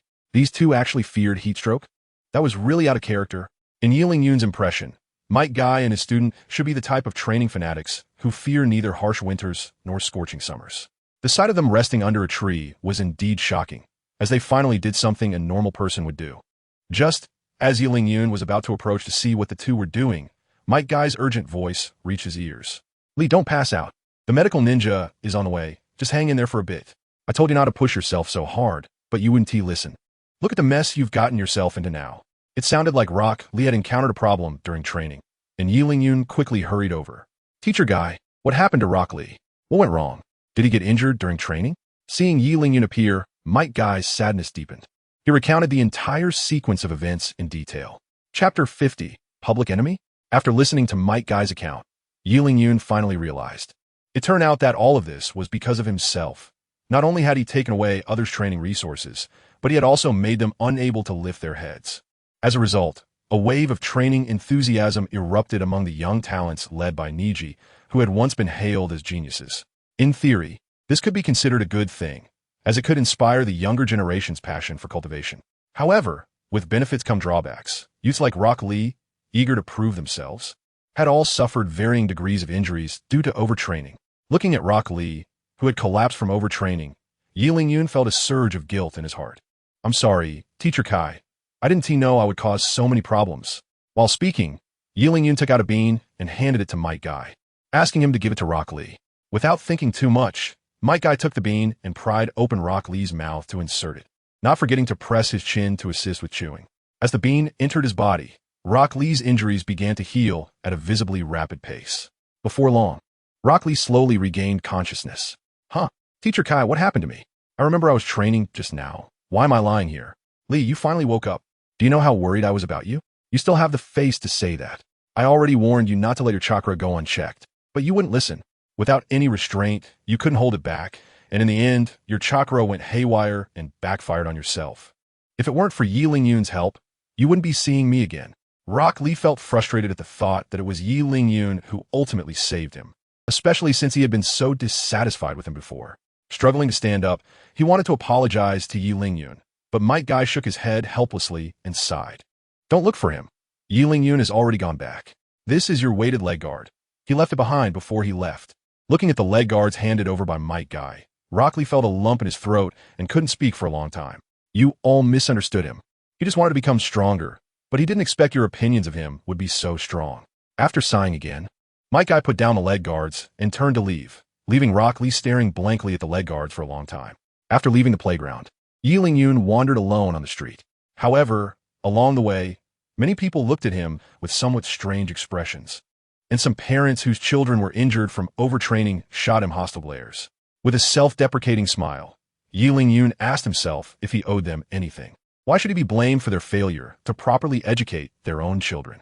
They used to urge their kids to follow his example, and now they were turning the tables. Truly, human hearts are hard to fathom. Unknowingly, Yiling Yun had arrived in front of the Ichiraka ramen shop, where he could hear Naruto's joyful laughter from inside. It was really enviable. If only he could be carefree like Naruto. With this thought in mind, Yiling Yun stepped through the curtain into the ramen shop and ordered a bowl of instant noodles, which he disliked the most. Looking at Yiling Yun sitting next to him, Naruto couldn't help but exclaim in surprise, Yiling Yun, how come you're here? I haven't seen you in a long time. I really missed you. Miss me?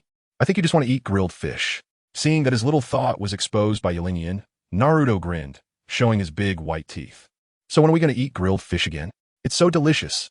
Since you want to eat, let's go now. It's been a while since I had grilled fish too. He instinctively wanted to refuse, but thinking that he had nothing to do with the moment, he simply agreed to Naruto's request. I'll put off training for now. Being too eager can backfire. Besides, it seems like nothing major is happening lately, so there's no need to rush my strength improvement. Watching Naruto devour the ramen, Yiling Yun displayed a faint smile on his face. It's truly rare for someone with such a background to maintain such a personality. Walking out of the ramen shop with Naruto, Yiling Yun led him towards his villa in the woods. In front of the villa, there were at least a dozen people anxiously waiting for something at the door. Upon seeing Yiling Yun appear, these people rushed over in a flurry. Yiling Yun, do you still have that magical bean? Give me one quickly. Shut up. If anyone is getting one, it should be me first. Yiling Yun, look, my child got injured from overtraining because of you. Shouldn't you give him a bean to eat? I was here first. What are you all fighting over? Among the crowd, surrounding him were both unknown individuals and the leaders of certain families. And their intentions were clearly evident. The magical bean, isn't that the immortal bean? He only had one, which he originally intended to keep for his own survival. But he ended up giving to Rock Lee. The fact that these people knew about the existence of the immortal bean must have been promoted by Rock Lee or Might Guy. Sure enough, at the back of the crowd, Yi Ling-yun spotted a figure dressed in a dark green, tight-fitting outfit. Seeing Yi Ling-yun's gaze on him, Rock Lee lowered his head. Feeling guilty, he initially just wanted to come and apologize to Yi Ling-yun, but unexpectedly encountered several villagers who were looking for Yi Ling-yun to demand an explanation. So he told these villagers about Yi Ling-yun's magical beans. It was fine until he said it. Once the news got out, it spread from 1 to 10, and from 10 to 100, resulting in the current situation. Watching these shameless villagers, Yi Ling-yun couldn't help but sneer inwardly. Do you really think you can get immortal beans like this? Not to mention that I don't have any left. Even if I did, I would never give them to people like you. Everyone, I know what your purpose here is, but I no longer have those beans, so please go back. I thought that being honest with them would make them retreat, but these foolish people didn't buy it at all. You say you don't have it, but we won't be fooled so easily. Exactly. If you only had one, would you be willing to give it to someone else? Stop hiding it. We won't ask for more. Just give us 2 each. That's right. As long as you give them to us, all previous grudges will be wiped clean. This statement made Yi Ling-yun laugh in anger. 2 immortal beans, each? Do you think I'm a fairy in a fairy tale? And wiping the slate clean? When have I ever owed you anything? Indeed, whether on Earth or in this Naruto world, as long as there are people, greed will never disappear. Yi Ling-yun's guilt towards those children vanished in that moment. Chapter 51. Shall we go eat fish together? Even Naruto, who usually has a good temper, couldn't stand this scene. You are simply pushing it too far. Yi Ling-yun has already said there are no beans. Why are you still being so aggressive? Why blame Yi Ling-yun for your children's excessive training? Why not look for the reasons within yourselves? He had heard about the issues in the village. But what does it have to do with Yi Ling-yun? Someone's strength is their own business. But the effort they put in is not something you can catch up with by just seeking help at the last minute. With Naruto's words, many people lowered their heads in shame. However, a small number of thick-skinned villagers still refused to give in, firmly believing that the problems with their children's training were caused by Yi Ling-yun's influence. It's just a cursed little brat. Stop being so shameless. Maybe our children got hurt because those two conspired together.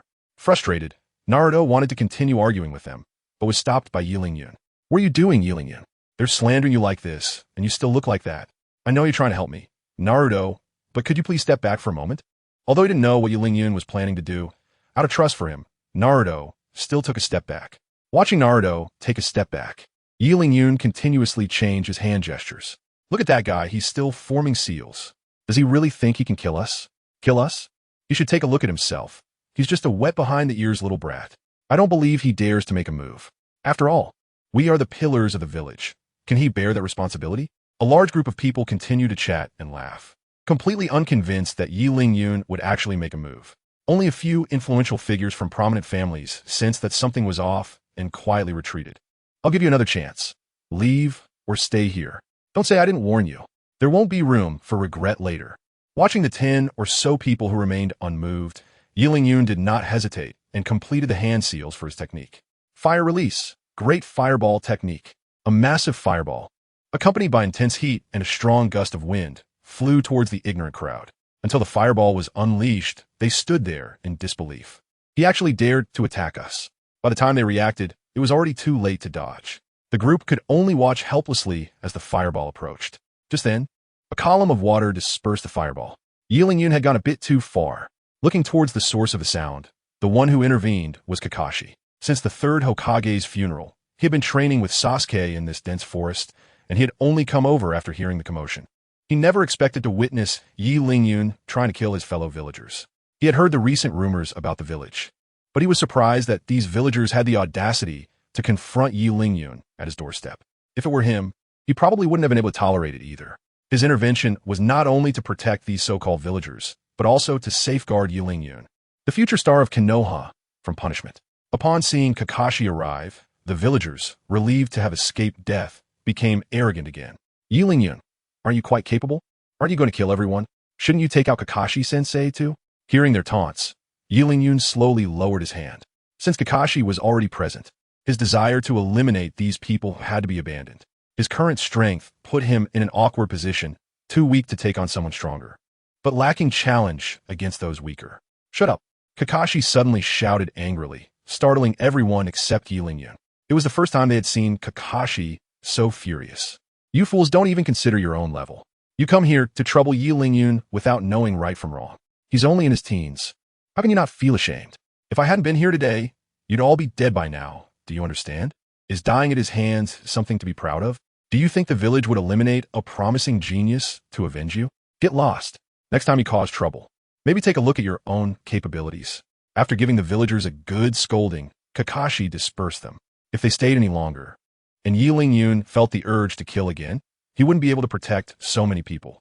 Yi Lingyun's growth in strength had far exceeded his expectations. Remaining silent now might just be to save face. Watching everything quietly, Yi Lingyun could naturally see Kakashi's intentions, but he still decided to give Kakashi some face. It wasn't just because he had been willing to take him on missions before, but also due to the series of events where Kakashi had been a driving force. In other words, he wouldn't have come this far without Kakashi's help. Yi Lingyun wasn't the kind of person who would forget kindness. He could afford to give this face. Yi Lingyun has already left, so don't bother with those guys. They're just a bunch blinded by their own interests. I don't have the time to argue with them. Oh, by the way, Kakashi-sensei, Naruto, and I were planning to go fishing. Do you want to join us? Yeah. Kakashi-sensei, come along. And Sasuke too. I'm telling you, Yi Lingyun's grilled fish is delicious. As soon as he heard about grilled fish, Naruto's excitement ignited, and he started boasting about Yi Lingyun's skills. That's great. We're a bit hungry too, just in time to try Yi Lingyun's cooking, right, Sasuke? Kakashi chuckled and agreed while ruffling Sasuke's hair. The few of them quickly united and set off together to go fishing. Looking at the despondent Rock Lee beside him, Yi Lingyun didn't hesitate for a moment before extending an invitation to him. Lee, come join us too. But Yi Lingyun, I've caused you so much trouble. Look at me. I don't even care. Why are you worrying so much? Besides, it's not like I don't know what kind of person you are. This definitely wasn't your true intention, right? That's what I'm saying. Nodding vigorously, Rock Lee looked at Yi Lingyun with grateful eyes. Reflecting on his earlier petty mindset, Rock Lee wished he could dig a hole and disappear on the spot.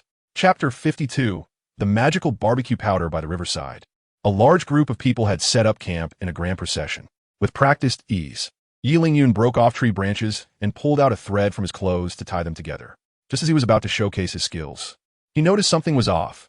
Everyone except Naruto was staring at him with strange looks. What's wrong? Is there something on my face? As he spoke, he kept reaching up to wipe his face, as if there really was something on it.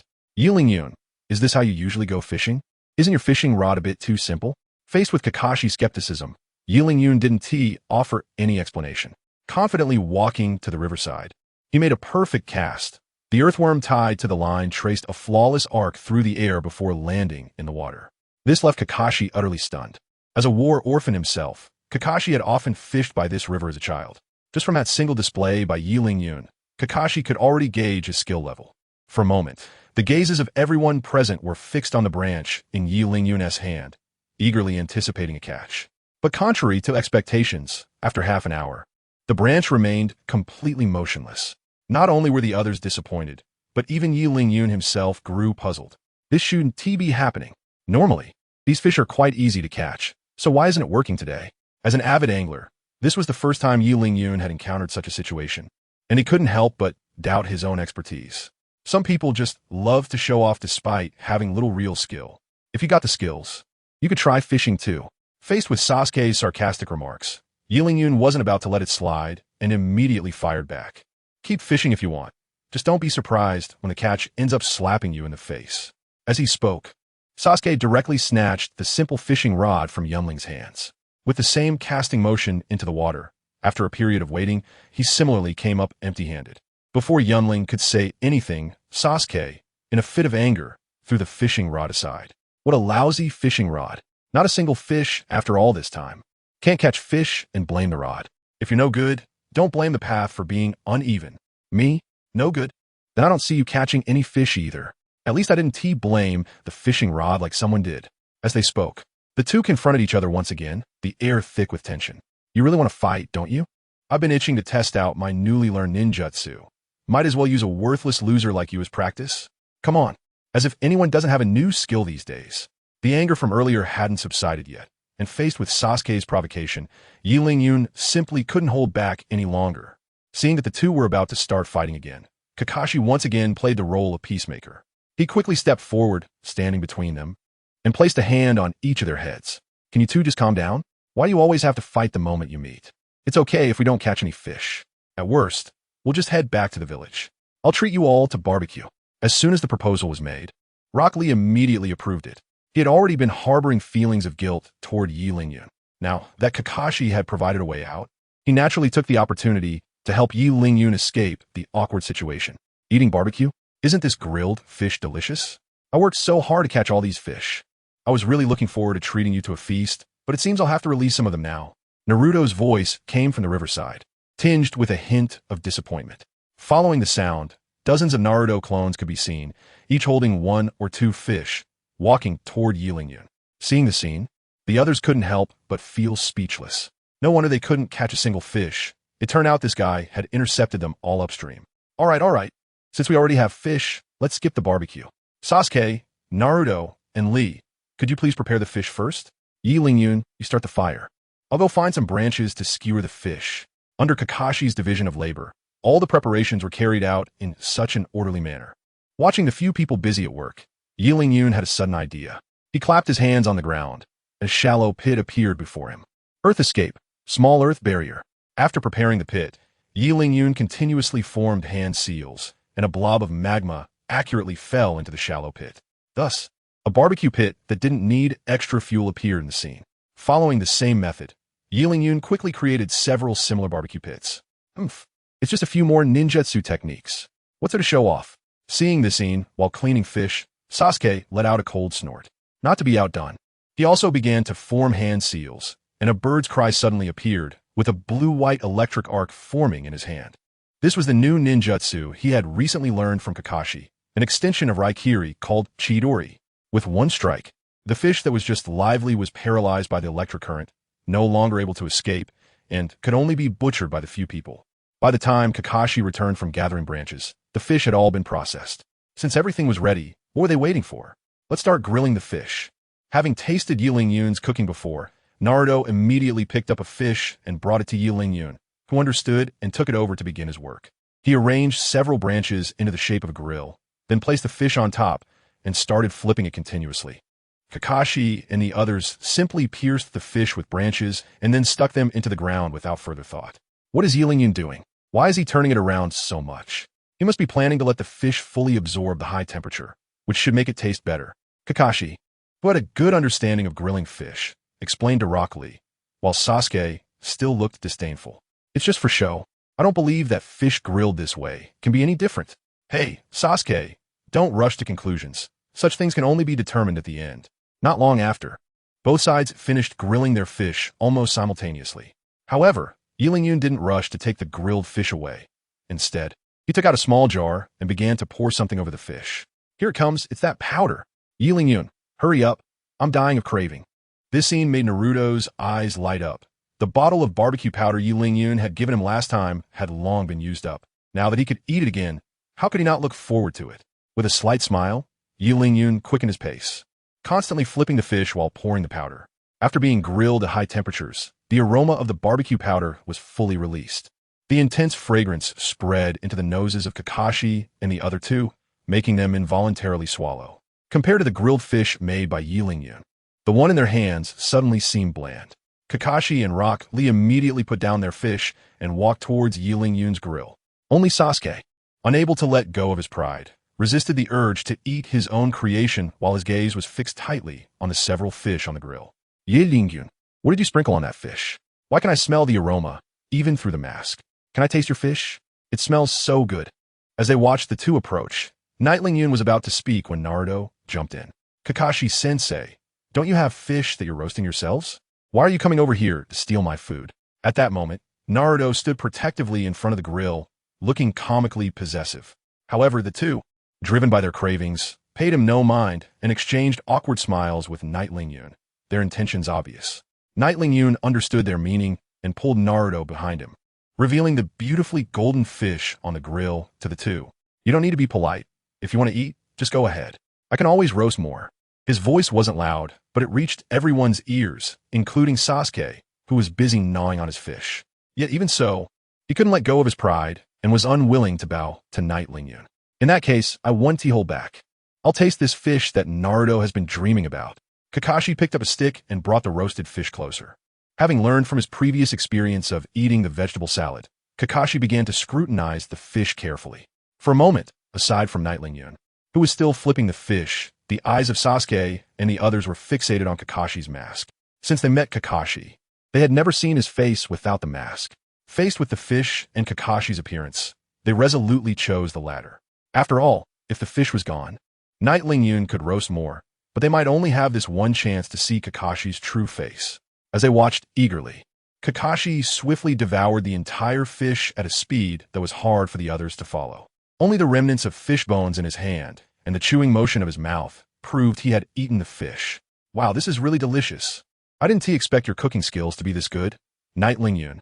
The fragrant aroma of the grilled fish made it hard for Kakashi to stop, and the crispy outside and tender inside added a unique flavor. Remembering that he had actually turned down Knight Lingyun's invitation to eat grilled fish last time, Kakashi felt regretful. If he hadn't refused, he could have tasted such deliciousness earlier. He was enjoying himself, but the others who had been eager to see Kakashi's true face suddenly felt deflated. Kakashi-sensei, why are you eating so fast? You didn't even get to savor the taste, which is a bit of a waste of Knight Lingyun's skills. Exactly. Kakashi-sensei, can't you eat a little slower? What if you accidentally choke on a fishbone? Upon hearing this, Knight Lingyun, who was still grilling fish, couldn't help but laugh out loud. If you all want to see Kakashi-sensei's face, just say so. Can't he see through your little schemes? Naruto and Rock Lee, who had their intentions exposed by Knight Lingyun, weren't embarrassed. Instead, they looked at Kakashi with even more anticipation. Kakashi, not one to back down, smiled with his eyes nearly squinted shut, but agreed to show them what was beneath his mask. You better open your eyes wide and pay attention. If it weren't for today's joy, I wouldn't show you my face. Saying this, Kakashi slowly placed his hand on his mask. The three became excited again, their eyes glued to Kakashi's face, afraid to miss this moment. Is it coming? Is it coming? The moment of revelation of Kakashi-sensei's face. One of the top 10 secrets of Konoha Village. With a firm grip, Kakashi slowly peeled off the mask that had covered his face. As he removed the mask completely, the area fell silent. After a few seconds of silence, Naruto was the first to react. Kakashi-sensei, are you cheating? Why is there another mask under your mask? Exactly. Could it be that the mask is actually Kakashi-sensei's face? Naruto and Rock Lee exclaimed angrily, feeling that they had been made to wait for so long only to end up with such a result. Looking at the disappointed few, Kakashi burst into laughter. You little brats, stop worrying about what I look like. That will make you stronger. You should learn more from Yi Lingyun. He is so serious when doing something. Unlike you guys who are so fickle. Kakashi-sensei, stop flattering me. I just don't want to waste such good fish. You three should hurry up and eat the fish, or it'll get burnt and affect the taste. Hearing this, Naruto and Rock Lee perked up again. Although they didn't see Kakashi's true face this time, there would always be a second chance. While munching on the grilled fish, they glared at Kakashi with resentment, as if plotting how to take off his mask to see his true face. Yi Lingyun, holding 2 grilled fish, sat down beside Sasuke. How about it? Want to try the taste? Who wants to eat what you made? Even if I, Uchiha Sasuke, starved to death or drowned in the river, I would never eat a single bite of your food. Yi Lingyun. Before he could finish his sentence, Yi Lingyun stuffed the fish into his mouth. Why are you so stubborn? There's delicious food right in front of you, and you want to eat it. Do you want me to feed you? I don't want others to look at me strangely. Sasuke took the fish out of his mouth, ready to engage in another verbal battle with Yi Lingyun. But he found himself at a loss for words. The tender fish meat mixed with the spiciness of the barbecue powder exploded with a unique flavor in his mouth. Under Yi Lingyun's smiling face, Sasuke continued to munch on the grilled fish, mumbling something indistinctly. The stuff you grilled is actually quite good. Give me another one. For the sake of the grilled fish, I want to hold this against you this time. Looking at this insincere guy, Yi Lingyun chose not to say anything more. Although Sasuke now enjoys seeking the spotlight, at least his true nature is still good. There is no need for him to clash with him. And if a single grilled fish can turn an enemy into a friend, why not? As Sasuke began to integrate into the group, this small gathering became more warm and friendly. Chapter 54. Yi Lingyun versus Kakashi. After everyone had eaten and drunk their fill, they all began to say their goodbyes. Only Yi Lingyun and Kakashi remained by the river, cleaning up the mess around them. The fish bones didn't matter. Passing animals would carry them away. But the magma from the grill was still smoldering and wouldn't extinguish easily. Haven't I told you not to casually use your bloodline limit? Luckily, I'm here today. Otherwise, if this forest caught fire, it would be a real problem. As he spoke, Kakashi used water release to douse the magma in several pits. With a sizzling sound, white steam began to rise. Yun, your lava release is impressive. I can't easily extinguish it even with my water release. That's not true, Kakashi-sensei. Don't flatter me. He intended to brush it off with a joke, but Kakashi's visible eye was fixed intently on him. Yun, tell me honestly, what level is your current strength at? I'm not sure about my exact strength level. After all, the opponents I encounter are either too weak or too strong. Looking at such a serious Kakashi, Yun also shared his actual situation. After listening, Kakashi narrowed his eyes, then slowly lifted the eye patch covering his left eye. I see. Let me test just how strong you really are. Seeing his goal achieved, Yun grinned. He had long wanted to spar with Kakashi, but the guy was either on a mission or on his way to one, leaving no opportunity. Finally catching a chance today, Yun had no intention of letting Kakashi off so easily. Well then, Kakashi-sensei, you'd better watch out. Bring it on. I should still be able to handle it. After responding, Yun took out his weapon, the Demon Blade Thousand Cuts, and launched an attack towards Kakashi. Seeing this, Kakashi also set aside his underestimation. Regardless of whether he knew Yun's strength or not, just that strange blade alone had already astonished him multiple times. With a single thrust of the blade, Kakashi easily dodged, but this was merely a feint. The subsequent knee strike was Yun's true offensive move. Pressing his palm against Yun's knee, Kakashi used the momentum to leap backward. Before he could steady himself, a massive fireball came hurtling toward him. Was this another feint? With swift hand seals, a water dragon rose from the nearby river and collided violently with the fireball. In an instant, thick, whitish steam enveloped the two. Yet, in Kakashi's Sharingan vision, Yun's figure remained clearly visible. He dashed forward and struck hard at Yun's sword-wielding wrist. In pain, Yun dropped his long blade, and the two engaged in a taijutsu battle within the steam. Without visibility, Yun could only defend passively, shielding his head with his arms as he blocked Kakashi's punches. Upper left, lower right, face. Next would surely be upper left. While enduring the blows, Yun secretly calculated Kakashi's attack patterns. Abandoning his defensive stance, he reached for his right shoulder, just as Kakashi's fist arrived right on cue. Before Kakashi could react in surprise, Yun suddenly exerted force with both hands, attempting to throw Kakashi over his shoulder in a swift judo flip. However, Kakashi was, after all, a battle-hardened veteran. He quickly used his other hand to brace against Yun's back, preventing himself from being flung away. As the steam dissipated, Yun's hands remained tightly clamped around Kakashi's left arm, while Kakashi struggled to maintain his leverage over Yun. Just as the two were locked in a stalemate, Yun felt a tingling, numbing sensation spreading from his back. This is bad. Kakashi is using lightning release. Despite the numbing sensation coursing through his body, Yun mustered all his strength and flung Kakashi away. After tumbling a few times on the ground, Kakashi stood up and dusted himself off. Not bad at all. That was a quick reaction. Kakashi-sensei, your reaction speed is also very fast. Without another word, their gazes locked. A bird's cry rang out, like the bell for the second round, and the two charged toward each other once more. Unlike their first clash, this time it was Kakashi who struck first.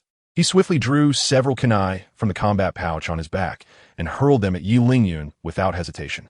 Already in mid-charge, Yun had no way to evade the kunai. Left with no choice, he summoned his magma armor. The moment the kunai made contact with the magma, they instantly melted into molten metal, merging into the armor. As he watched the magma-clad Yun charging towards him, Kakashi formed hand seals once again. Water release, great waterfall technique. A torrent of water surged towards Yun like a waterfall, trying to use water to solidify the magma on my body. That's quite a clever strategy.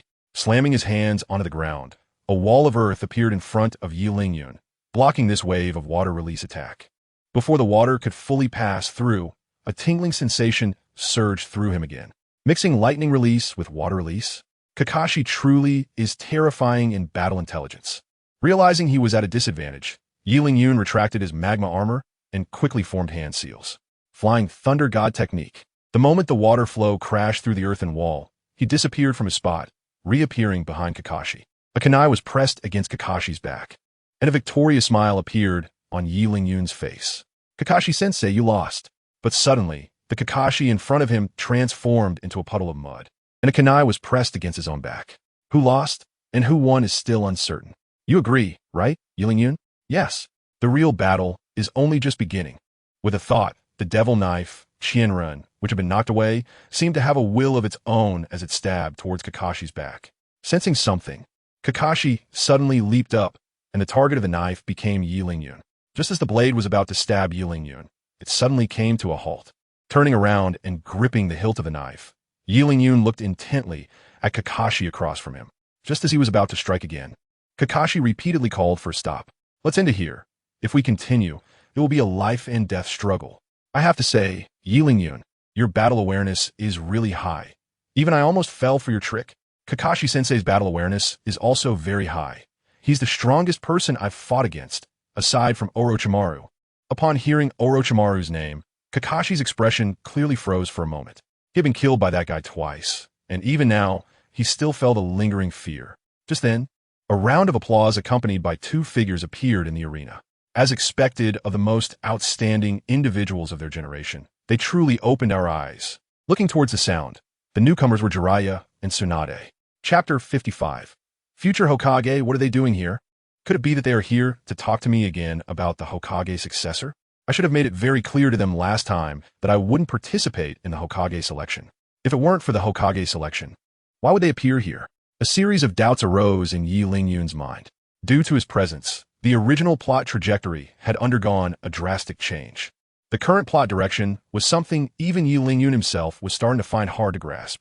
Lord Jiraiya, Lady Tsunade, are you both so free as to come for a stroll here?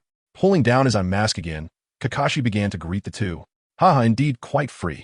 If it weren't for the fact that the Hokage selection hasn't ended, you might not have seen me. Lord Jiraiya, are you not planning to take over as Hokage?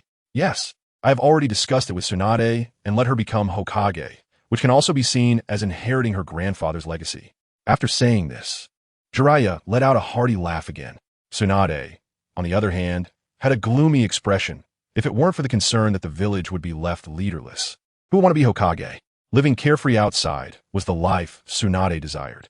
By the way, why were you two fighting here? Is there a conflict that needs to be resolved? If you need help mediating, feel free to ask. I, Lord Jiraiya, am very willing to help you. Conflict between myself and Kakashi? I really don't know what else Jiraiya has in his mind besides collecting writing material. My interests have nothing to do with Kakashi. So what conflict could there be? Before Yi Lingyun could speak up to refute, Kakashi had already taken the lead in explaining. Lord Jiraiya, we were just sparring. There was no conflict. Is that so? It seems I misunderstood. Rubbing the back of his head awkwardly, Jiraiya's laughter rang out again. Just then, Tsunade, with a dark expression, punched him. If there's something to say, say it. What are you dawdling around for? Wincing in pain, Jiraiya covered his head and made a wronged expression. I just want to chat more with them to build rapport. And Tsunade, was that a lethal blow? Why does it hurt so much? All right, I won't say anymore. You talk. Looking at Tsunade's raised fist again, Jiraiya reluctantly closed his mouth and stepped aside. After giving Jiraiya a glare, Tsunade turned her attention to Yi Lingyun. Hey kid, Jiraiya and I plan to take you as our apprentice. With your talent, you should be able to handle the teachings from both of us. We came here this time to ask for your opinion, but whether you want to be our disciple is up to you. Both of you want to take me as your apprentice? Yi Lingyun was momentarily taken aback, and then began to calculate in his heart.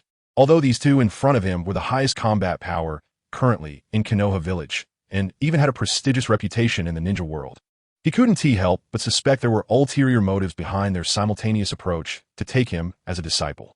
Are you taking me as an apprentice for what reason? Why? ISNT just to quickly cultivate a successor. Tsunade continued, and you just happen to have some talent, which makes you suitable to become Hokage. You know, I don't want to be Hokage at all. If it weren't for this guy constantly bothering me, how could I possibly agree to be Hokage? As she spoke, Tsunade shifted her gaze to Jiraiya, who chuckled awkwardly and took a few steps back, fearing Tsunade might take her frustration out on him. It's just as I thought. No wonder these two came together to take me as an apprentice. It turns out they have this plan in mind. Becoming Hokage? ISNT that a bit too early for me? Why don't you look at Kakashi-sensei? He not only has strength, but also rich experience and sufficient background. The Hokage position seems tailor-made for him. What a joke. I'm going to be the strongest in the ninja world. How could I be tempted by such a minor Hokage position? To prevent these two from having designs on him, Yi Ling-yun had to shift the topic to Kakashi, who was quietly watching from the side. Glancing at Kakashi, Tsunade and Jiraiya's eyes lit up. How could they have not thought of Kakashi? As Yi Ling-yun said, Kakashi indeed met all the criteria to become Hokage. However, in their eyes, he still fell a little short in strength. Kakashi, who was innocently caught in the crossfire, looked confused. Aren't you guys talking about taking an apprentice? How did it end up involving me becoming Hokage? Oh, right, Tsunade said. Yi Ling-yun, do you want to be our joint apprentice? As long as you nod your head, we will impart all our lifelong learning to you without reservation. How far you can grow will depend on you. Since the situation was clear, Yi Ling-yun had no reason to refuse these two powerful figures and immediately agreed. As for the so-called Hokage position, he could always step down after a couple of days. After all, there were no rules stating how long one had to serve. Seeing that Yi Ling-yun agreed, Jiraiya and Tsunade exchanged smiles.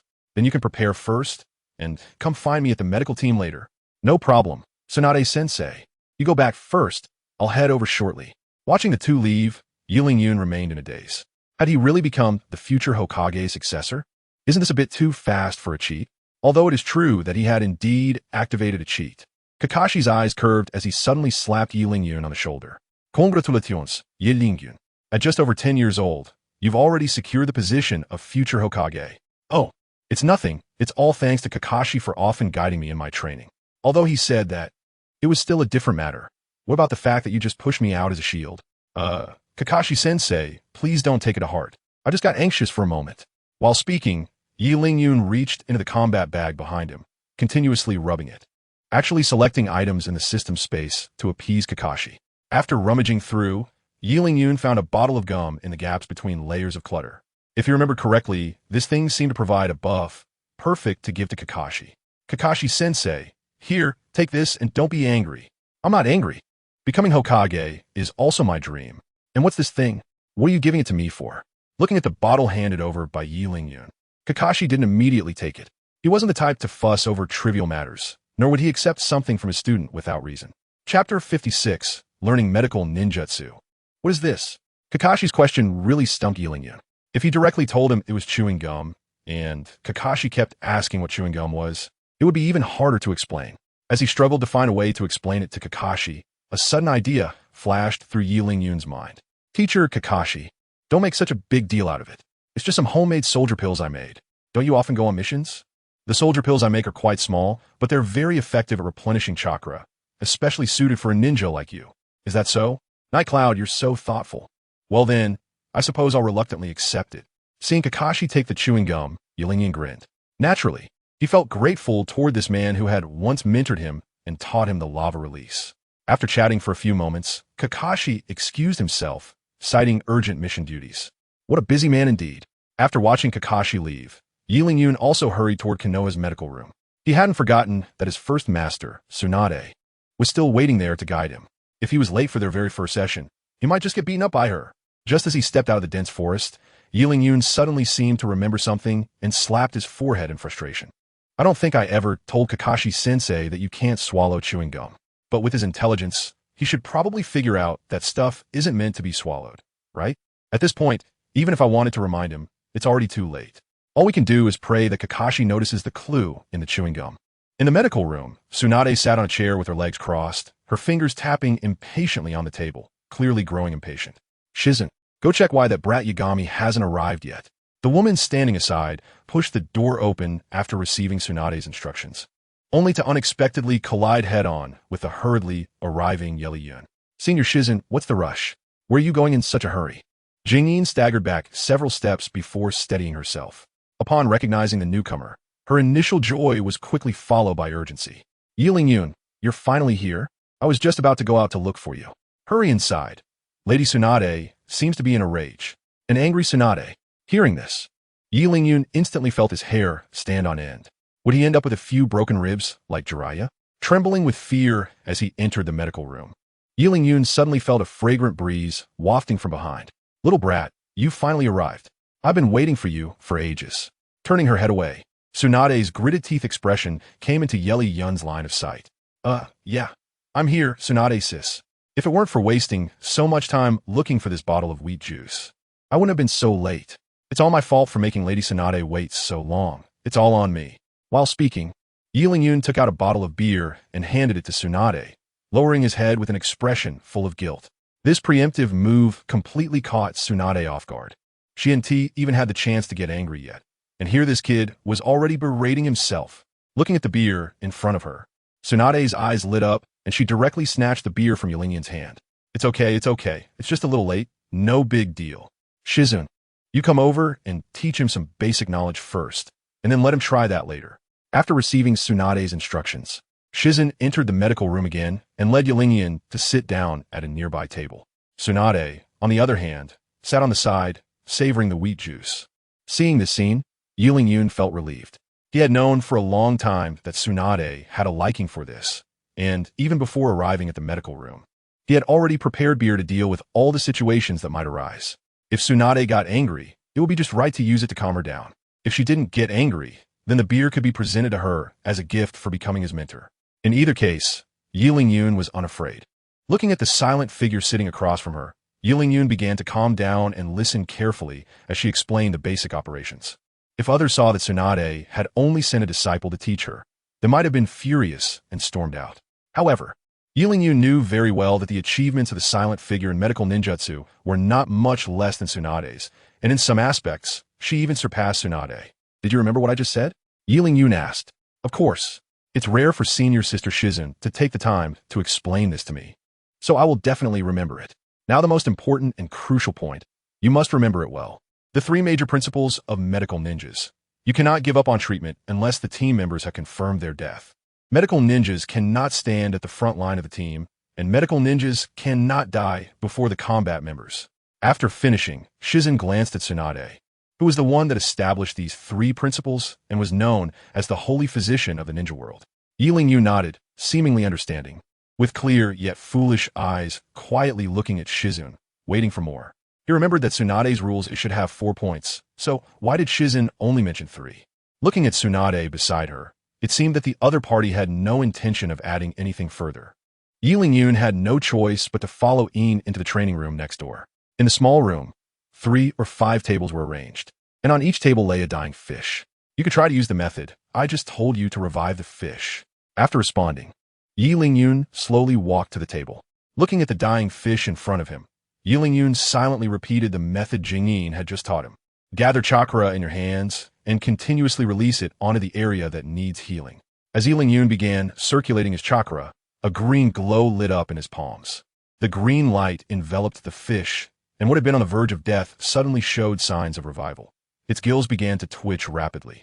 Seeing that he was on the verge of success, Yun grew excited and instinctively increased the output of chakra in his hands. Unexpectedly, this very action caused the fish, which had just shown improvement, to suddenly roll its eyes and go limp. Senior sister Jingyin, what happened? The fish was clearly almost alive again. Why did it suddenly die? Hearing Yun's call, Jingyin quickly stepped forward to examine the situation. With just one glance, she immediately understood the reason for his failed treatment. Pulling Yun to another table, Jingyin began demonstrating the procedure herself. As a green glow emanated from her hands, the same half-dead fish suddenly became lively and energetic. Chapter 57. A woman's heart is hard to fathom. This scene left Yun utterly stunned. They had followed the same steps. So why was Jingyin able to revive the fish while he had failed? As if sensing Yun's confusion, Jingyin began to explain to him. The initial steps you took were all correct, but when you saw the situation improving, you increased your chakra output, didn't you? Yeah. What's the problem with that? It's almost saved. Shouldn't we push even harder now? That's exactly where the problem lies. If you're saving a person, then your approach is completely correct. But for other creatures, it's not the same. They can only adapt to the same output range, and any increase or decrease will backfire. Lost in thought, Yun nodded and walked over to another table. Looking at the fish in front of him, Yun took a deep breath and began his second attempt. A green light flickered, and Yun stared intently at the fish, afraid that even a small mistake would cause it to die again. The process was the same as before, and before long, the fish's gills began to shake violently. Despite this, Yun still did not dare to relax, patiently controlling the intensity of his chakra. Hard work pays off, and under Yun's efforts, the fish regained its usual vitality, bouncing around on the table. At this moment, Yi Lingyun was already sweating profusely, letting out a long sigh of relief, and he grinned at Silent. Sister Jingyi, I did it. Really? Then congratulations. It's only the second time, and you succeeded. You truly are as talented as Lady Tsunade said. Then I'll leave the rest of the fish to you. I have to go report the situation to Lady Tsunade first. Hearing this, Yi Lingyun's earlier joy vanished completely, replaced by a face full of bitterness. Before this, he had always thought that medical ninjas simply released chakra from their bodies to heal injuries, but he didn't expect that there were so many intricacies involved. Indeed, every line is not simple. After a sigh of emotion, Yi Lingyun once again immersed himself in the treatment of the fish. Meanwhile, in the next room, Tsunade was also taken aback upon hearing the news that Yi Lingyun succeeded on his second attempt. It is known that even she had to try twice before succeeding, which means that Yi Lingyun's talent and medical skills is by no means inferior to hers. A dual genius in ninjutsu and medical skills? It seems like a treasure has been found. Grabbing the remaining half bottle of beer on the table, Tsunade took a big gulp, and a beautiful curve appeared at the corners of her mouth. Meanwhile, in the treatment room, Yi Lingyun was becoming more and more proficient as the number of revived fish increased. At this moment, he had both hands placed on 2 fish, and the dying fish were regaining vitality under the green light of his healing. Before long, there were already more than 10 fish in the fish tank. The speed of this recovery startled Jingyin, who had just returned to the room. Did you revive all these fish, Yi Lingyun? Not entirely. How can I save so many? Hearing this, Shizen finally breathed a sigh of relief. If all these fish were saved by Yi Lingyun alone, then his learning speed would be a bit too terrifying. Moreover, consuming so much chakra at once would be overwhelming even for someone as exceptional as her, let alone a child like Yi Lingyun who was only around 10 years old. Just as she felt relieved, Yi Lingyun's voice came again. Except for the one you just saved, the rest are the ones I just saved. What? Silently gasping, her heart, which had just settled, lifted again. She hurriedly stepped forward to check on Yi Lingyun's condition. Watching Shizun circling around him and looking him over, Yi Yunling felt quite puzzled. Wasn't it just saving a dozen or so fish? Surely that didn't warrant this kind of scrutiny? Sister Shizun, what are you doing? I'm not injured. Whether you're injured or not isn't for you to decide. I need to examine you thoroughly before I can confirm that. Honestly, I only asked you to save the 3 or 5 fish left on the table. Why did you take it upon yourself to rescue all the fish in the bucket?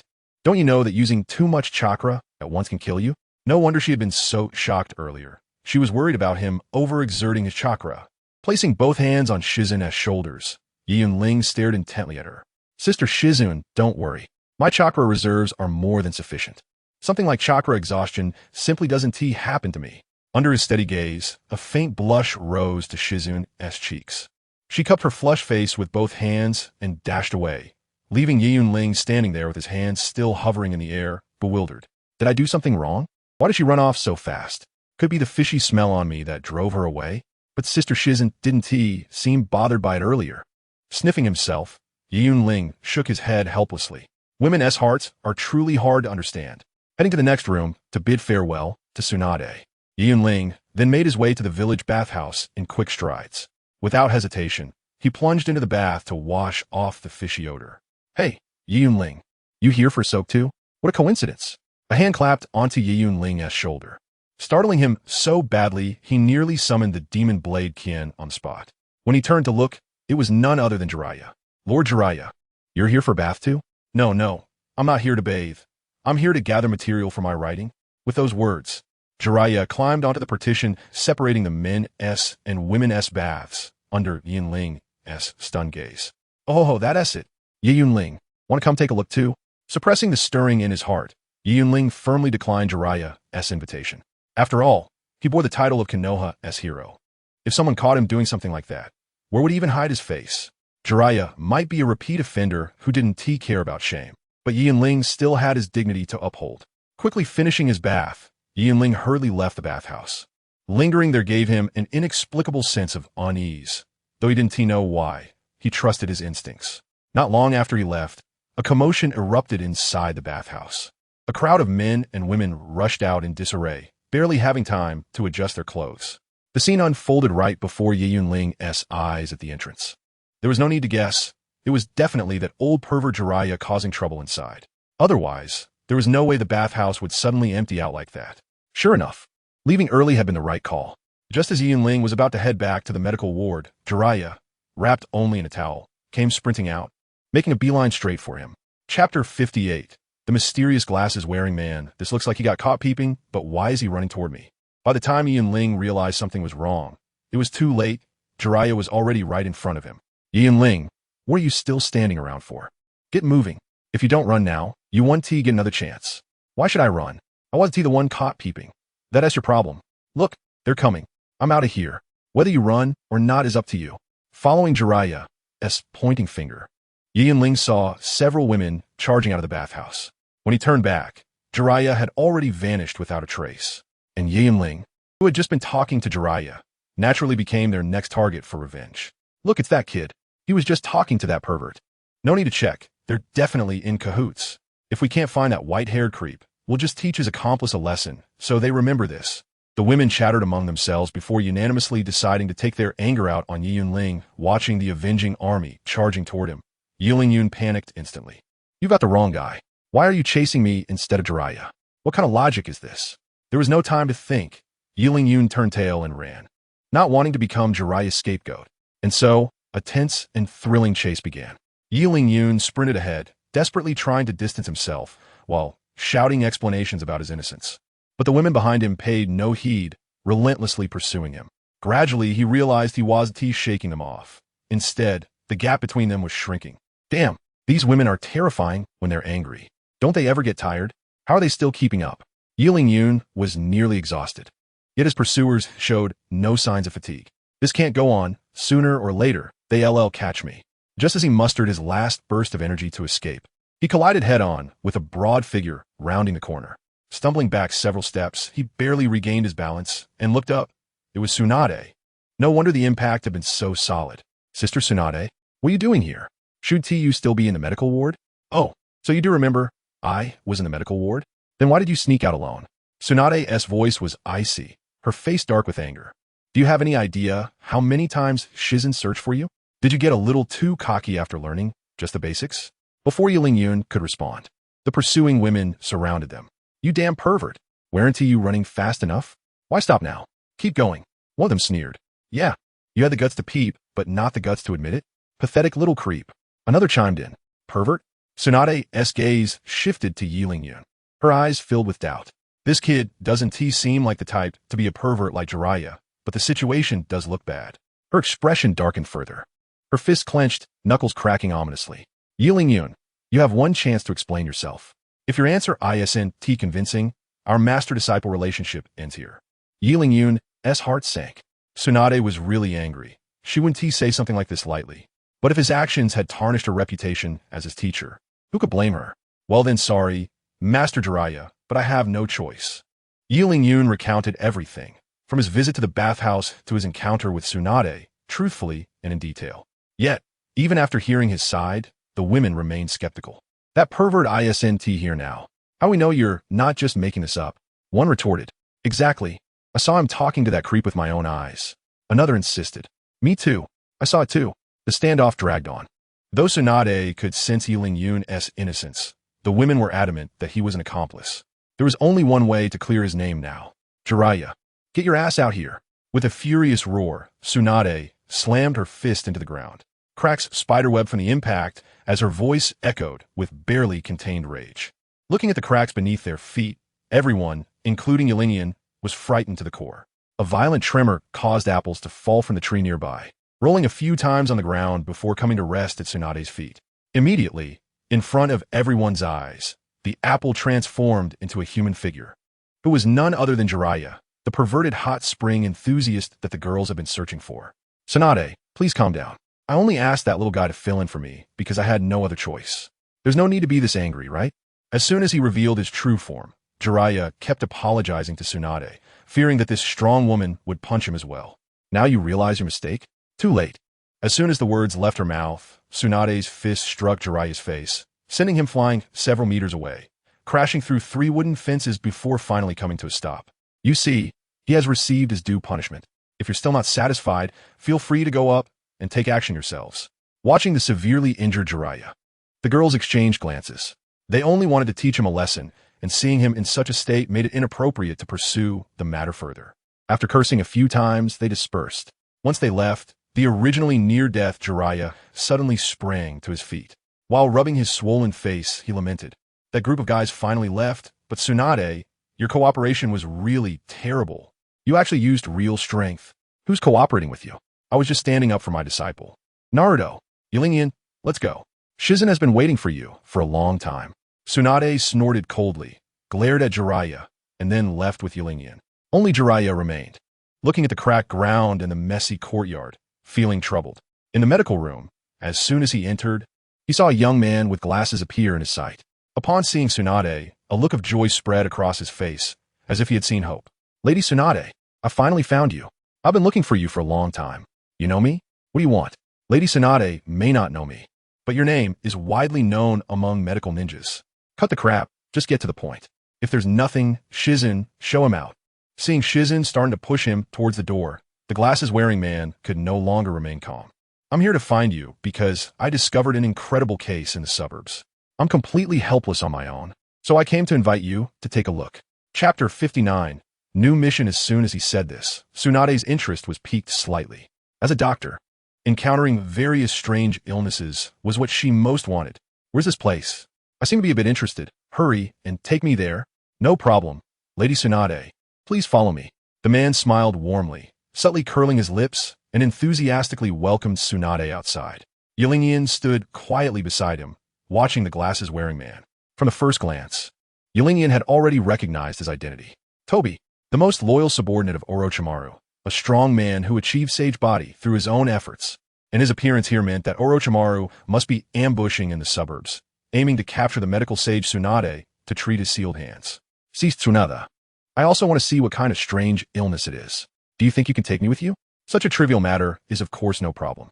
Shizen, stay home. Qianren, you come with me. After arranging the follow-up, Tsunade planned to head to the suburbs with Qianren. But in Toby's eyes, this became a big trouble. After all, before coming, Orochimaru had repeatedly instructed that Qianren must not be allowed to go along. Although he didn't know why Orochimaru was so afraid of child, Kabuto still chose to obey Orochimaru's orders. Lady Tsunade, I think it's better not to take this child with you. After all, it's a strange illness we've never seen before, and we don't know if it's contagious. Are you questioning my medical skills, Sis Tsunade? If you don't trust me, then why did you come to find her to treat the illness? The words left Kabuto speechless, and the prepared excuses completely fell flat at that moment. Tsunade wasn't a fool. Having been reminded by Qianren, she sensed something was off. Suddenly, the atmosphere in the room became tense. So tell me, who exactly are you? What is your purpose? If you don't speak, that's fine. I don't mind letting you experience the feeling of having all your bones shattered. Kabuto was so frightened that he took several steps back, realizing that the woman before him was indeed capable of such things. Without continuing to speak, Kabuto fled from Tsunade's sight. He didn't want to be punched by this strong woman. It seems the plot was seen through, and he felt guilty. Kid, how did you see that guy had ulterior motives? I didn't see anything. I just thought that person was a bit strange. Giving an unsubstantiated reason, he knew that such matters couldn't be revealed to others. Moreover, even if he spoke out, no one would believe him. It would just be dismissed as childish nonsense. Since the troublemaker has left, Shizen, you can continue to supervise Qianren's training. You know what to do, right? Rest assured, Lady Tsunade. Qianren, come with me. I'll take you for the next training. Just as Qianren was about to follow Shizen for the next training, the long-silent system voice echoed in his mind. Main mission. The Battle of the Three Shinobi has successfully triggered. The host needs to participate in the battle and assist in repelling Orochimaru. Completing the mission rewards a random gift pack X1. Exchange times X3 can stack. Failing the mission punishes the permanent removal of one of the host skills. Damn, there's a punishment mechanism now. It seems I have to wade through this muddy water whether I want to or not. He originally thought he had resolved the Battle of the Three Shinobi, but it turned out that it was still unavoidable. However, with Kabuto just driven away, how could he gather the Three Shinobi? Noticing that Qianren had not followed, Shizen turned around. Qianren, what's wrong? Aren't you ready for the next training? No, I was just thinking that as a healer, I should do my best to help patients. Although that person might have had some ulterior motives, I still think I should go see it. Maybe the strange illness he mentioned is real. Then are we just going to watch a life slip away right before our eyes? That goes against the original intention of us medical ninjas. Hearing this, Tsunade and Shizen exchanged glances, both surprised by the realization in each other's eyes. They never expected such a small child would have such great awareness. He was simply a miniature version of Uchiha Itachi. Unbeknownst to them, Qianren was merely trying to complete the mission, and the words he just said were just an excuse to fulfill that mission. Such a good healer's heart. I recognize your healer's heart. Prepare yourself. I'll take both of you to take a look.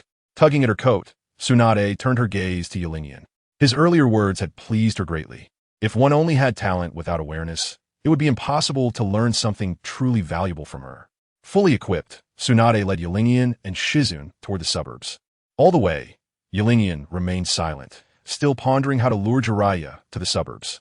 If Jiraiya wasn't there, it wouldn't count as the battle of the three shinobi, and his mission would fail as a result. This was the last thing Qianren wanted to see. After all, none of the skills he had retained until now were useless. Qianren couldn't be sure if he could relearn the skill after it was removed. He didn't dare to take that gamble. Just as he was thinking this, two figures not far ahead caught Qianren's attention. Isn't that Jiraiya? Even Naruto, an important character from the original plot, is here. This really is a blessing from the heavens.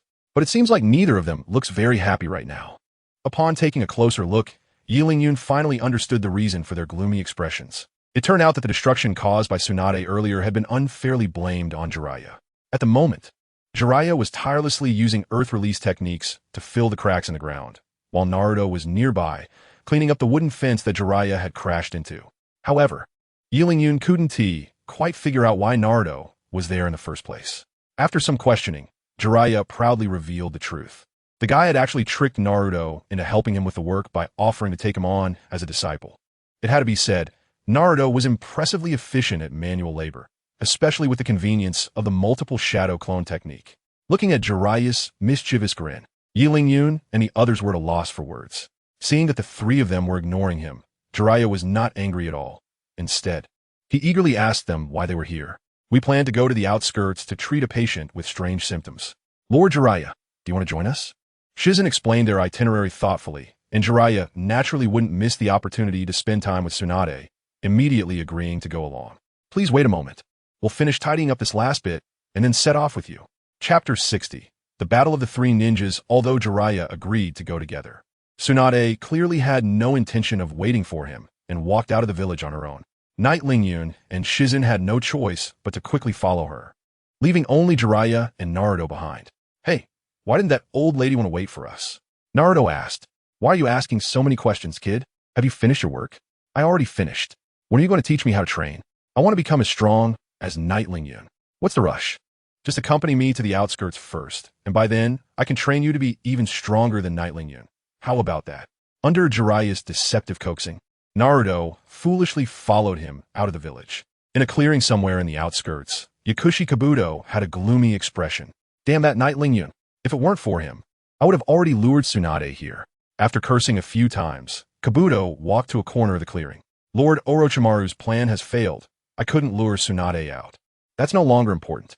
Help me up. They should be arriving soon. Them? Didn't the plan already fail? Why are they still coming? Or is there someone else that Orochimaru is referring to? While helping Orochimaru up, Kabuto secretly speculated about the identity of the incoming people. You don't need to think too much, Kabuto. The answer is just as you guessed. You'll need to help me a lot once they arrive. No problem, Lord Orochimaru. You can count on me for that. Before long, Qianren and the others arrived at the clearing. Aside from the two standing not far away, the place was empty. Tsunadeheim, it's been a long time. Every time I see you, it reminds me of when we fought side by side. At this point, Orochimaru, don't bring up those past events anymore. From a moment you chose to defect, we have been on opposing sides. That's true, but I still want to ask you for a favor. After a deep sigh, Orochimaru revealed his dark purple hands, which hung over his shoulders like two withered branches. He looked at Tsunade with expectation, hoping she would treat his hands out of old friendship. Ever since the last battle with that old man, I've tried every method I could think of, but no matter what I do, these hands still can't form seals. This is undoubtedly my greatest suffering. But now I have you, Tsunade, the best medical ninja in the ninja world. If you're willing to help, maybe these hands can regain their former function. Unexpectedly, after hearing Orochimaru's wishful thinking, Tsunade only snorted coldly. Her gaze shifted to Kabuto, revealing a trace of disdain on her lips. If this guy is the patient you mentioned, I advise you to give up on that thought. Not only can I not save him, but even if I could, I wouldn't save this guy. Why not, Tsunade? Have you forgotten the days when we fought side by side? We were the best of friends and the most reliable teammates. Can you really bear to watch me suffer in such pain? Desperate, Orochimaru tried to flaunt their past friendship, hoping Tsunade would help him out of his predicament. But in Tsunade's eyes, Orochimaru was beyond saving. Not only did he defect from Konoha, but he also attempted to destroy the village that had nurtured him for decades, even killing his mentor Hiruzen Sarutobi. Tsunade couldn't forgive any of that, especially since Orochimaru had committed all those sins. Orochimaru, don't waste your breath. I already said, we are on opposing sides now. I will never treat you. The only reason I'm talking to you is to give you a chance to escape. After all, I don't want to kill you myself. Kill me? Ha ha, Kabuto, did you hear that? This woman actually thinks she can kill me. Even my teacher couldn't do it. Do you think you can? How about if I'm added to the mix? A bold voice echoed through the clearing, looking in the direction of the sound. It was Jiraiya and Naruto. Jiraiya's gaze was fixed on Orochimaru's drooping hands, revealing a hint of regret. He still hoped that his former friend would turn back and not continue down the wrong path. Seeing Jiraiya's arrival, Orochimaru showed no fear. I didn't expect you to come too, but that's just right. I'll wipe you both out here today. As for these hands, I, Orochimaru, refuse to believe there is no way to heal them. As he finished speaking, Orochimaru gave Kabuto a knowing glance, and Kabuto immediately understood. He took out a kunai from his battle pack and cut Orochimaru's hand, causing blood to gush out, smearing the blood on his palms. Kabuto quickly formed seals with both hands and then slapped the ground fiercely. Summoning technique. With the activation of the technique, a dark purple giant snake appeared out of thin air in the clearing. Orochimaru, why did you summon me again? I was having a nice sleep. Long time no see. Manda, I summoned you this time to help me deal with these guys over there. While speaking, Orochimaru intentionally stood behind Kabuto, fearing that Manda would discover his hands could no longer be used. After all, this snake was his summoning beast but had a rebellious nature, always thinking about overthrowing its master. If it found out he couldn't form seals, it might not only deal with Jiraiya and the others but possibly turn on Orochimaru first. Is it these humans? I can help you deal with them. But afterward, you must provide me with 100 live sacrifices. 100 live sacrifices. Even a ruthless person like Orochimaru was shocked to hear this. This guy wanted to eat 100 live people. But to win this battle, no matter how reluctant Orochimaru was, he had to nod in agreement. After receiving Orochimaru's promise, Manda finally turned its gaze toward Jiraiya and the others, flicking its tongue. But as renowned ninjas in Konoha, Jiraiya and Tsunade certainly had their own summoning beasts too. Seeing Orochimaru summon Manda, the two bit their fingertips and performed their summoning techniques. With 2 puffs of white smoke, their summoning beasts were successfully summoned. Standing atop their respective summoning beasts, the 3 faced each other from afar. The battle of the 3 ninjas officially began. Chapter 61, 1 against 2. Truly, it is the legendary summoning beast of the 3 legendary ninjas. Even its size is not something an ordinary summoning beast can compare to.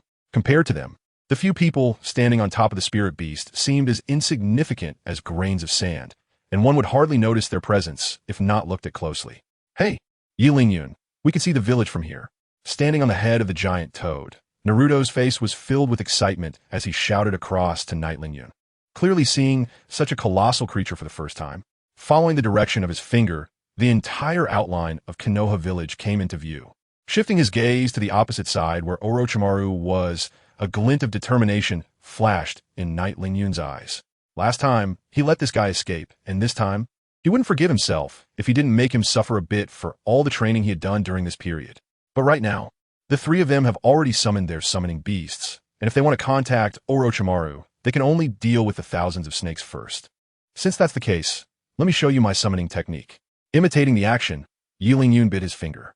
Just as he was about to cast the summoning spell, a fair, large hand grabbed him. Yi Lingyun, I know you have a trump card, but for this battle, it's better if you don't interfere for now. After all, this is our grudge with Orochimaru. If we really can't defeat you, it's not too late to use our trump card. Looking up, Night Lingyun met Tsunade's gaze, and upon seeing her determined eyes, he subconsciously nodded. With a meaningful glance at Night Lingyun, Tsunade withdrew her hand and then shifted her focus to Jiraiya. Coincidentally, Jiraiya was also looking at her, and after a brief exchange of glances, The two of them instinctively directed the summoning beasts at their feet to attack the 10,000 snakes. Watching the approaching slugs and toads, before Orochimaru could give the order, the thousands of snakes beneath him had already rushed out eagerly. The three great summoned beasts came from the three major sacred places and had some friction among themselves. So their encounter was bound to lead to a fierce battle. While the three beasts were engaged in a fierce fight, an intense battle was also taking place above them. Qianren, look at how powerful that Orochimaru is. Hasn't he already sealed his hands? Why can he still fight against two? Is it true that the perverted sage and Tsunade's sister together aren't as strong as him alone? Naruto pointed at the three people fighting not far away and exclaimed, shocked that Orochimaru could still take on two opponents without his hands. However, Qianren saw more than just the surface. At first glance, it did seem that Orochimaru was using the rebirth technique to suppress the two, but using the same move once or twice in a battle is already pushing it. After all, the opponents are not fools and would never fall into the same trap repeatedly. This is true even in ordinary battles, let alone in such a high-level confrontation.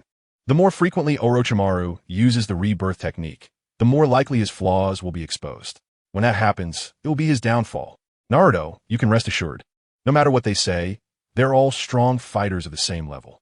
2 against 1 is definitely not a problem. Sure enough, just as Knight Lingyun's words fell, Orochimaru was sent flying by Tsunade's punch. Before he could reincarnate and escape from that shattered body, Jiraiya's Rasengan followed closely. The smooth combination of attacks forced Orochimaru to retreat step by step. Just when he managed to stabilize himself, Tsunade and Jiraiya's joint attack came again. Yes. Just like that, they fiercely beat Orochimaru to the ground. Go, perverted immortal. Go, Tsunade's sister. Seeing the situation turn around, Naruto suddenly cheered up with excitement. However, beside him, Tenten couldn't feel happy at all and instead had a face full of worry. Sister Tenten, what's wrong with you? Why do you look so bad? Jingyin, who was asked by Yi Lingyun, sighed, and the worry on her face deepened. Yi Lingyun, you have just become a disciple of Lady Tsunade, and there are many things you might not know. Actually, although Lady Tsunade is a medical ninja, she suffers from hemophobia. I'm a bit worried that if this continues, it could be problematic. Hearing this, Yi Lingyun's heart sank. How could he have forgotten about this? In a fit of excitement, Yi Lingyun slapped his thigh, and Naruto next to him started shouting.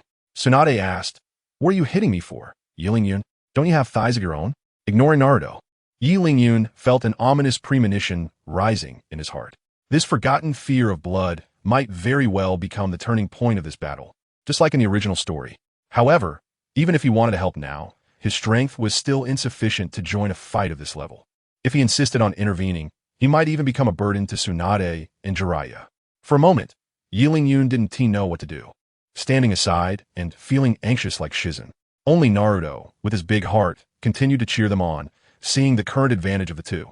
Meanwhile, Orochimaru, who was being relentlessly pushed back by Tsunade and Jiraiya, had a face as dark as ink. If this continued, he wouldn't even be able to capture Tsunade to treat his hands, and he might end up being killed by these two right in front of him. You are forcing me. Orochimaru let out a loud shout, spitting out the Kusanagi sword and severing his own hands, blood flowing out as if it were free.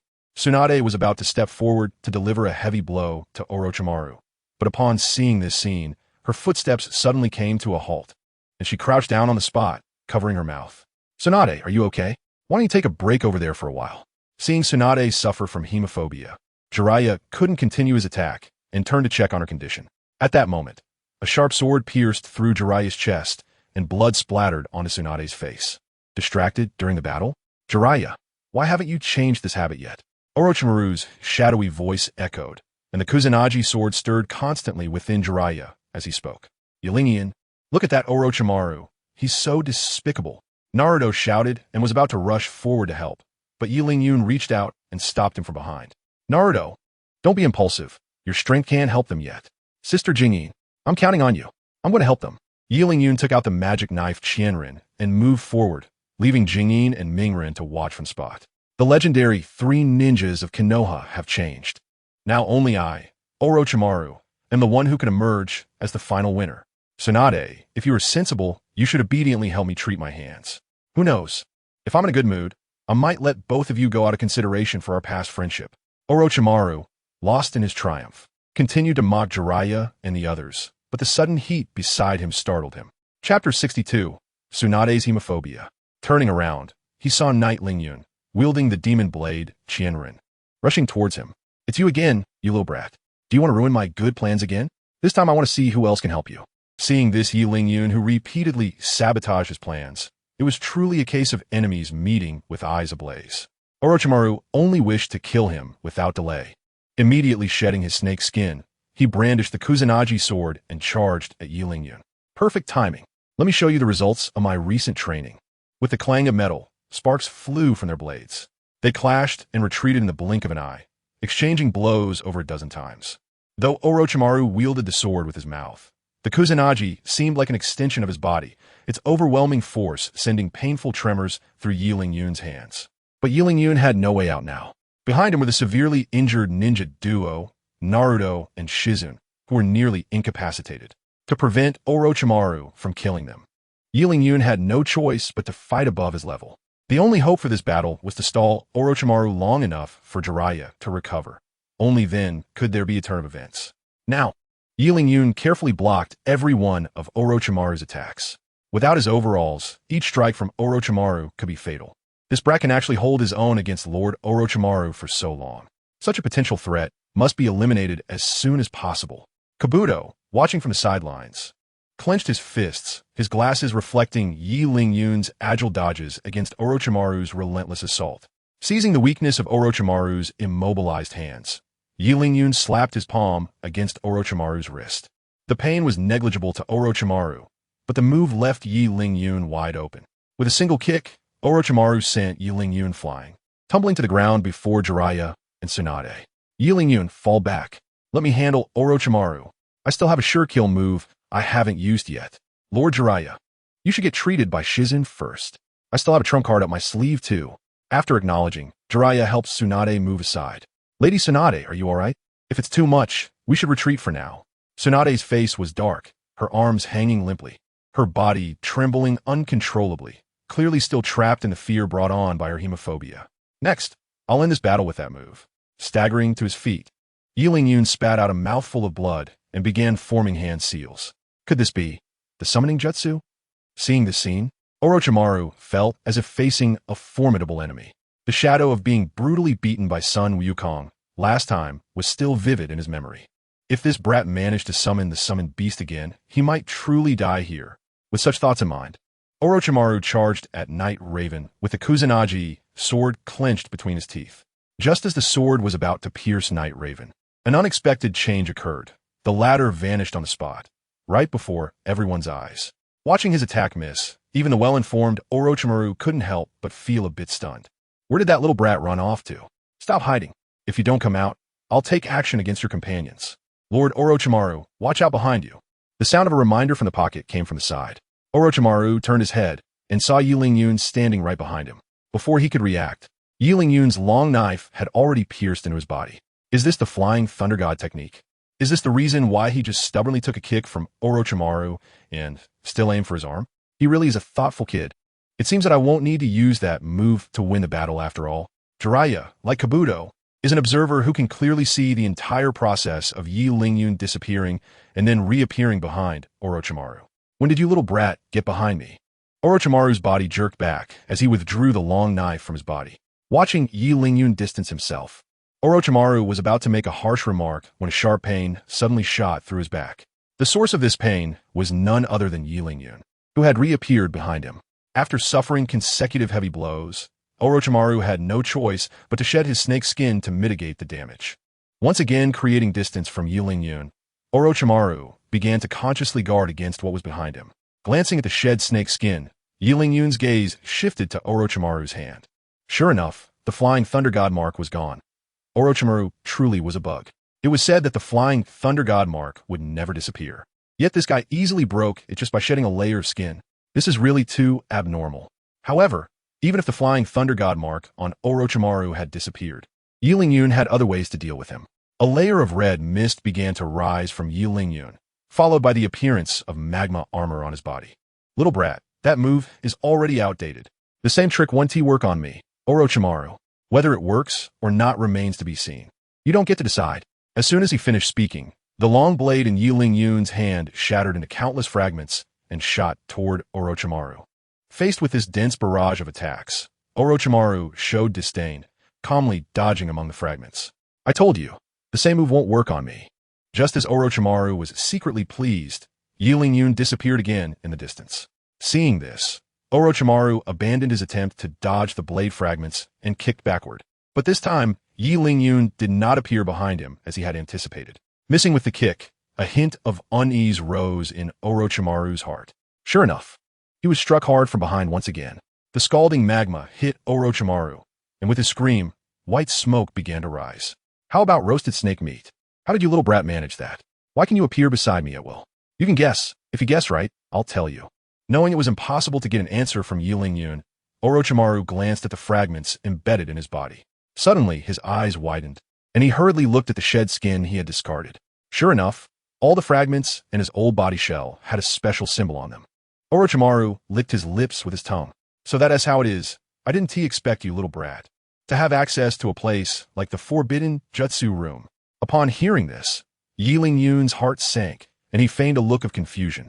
Forbidden jutsu room? What kind of place is that? Is it in Konoha? Unbeknownst to him, his subconscious attempt at evasion allowed Orochimaru to spot the flaw. In Konoha, every child is taught from a young age not to approach the forbidden jutsu room. But this little brat doesn't look like a child from another village. He must be lying. So this little brat not only knows about the forbidden jutsu room, but has likely been inside. This means that all the previously inexplicable situations can now be explained. The famous jutsu of the fourth Hokage, the Flying Thunder God technique. Chapter 63, Tsunade, the legendary sucker.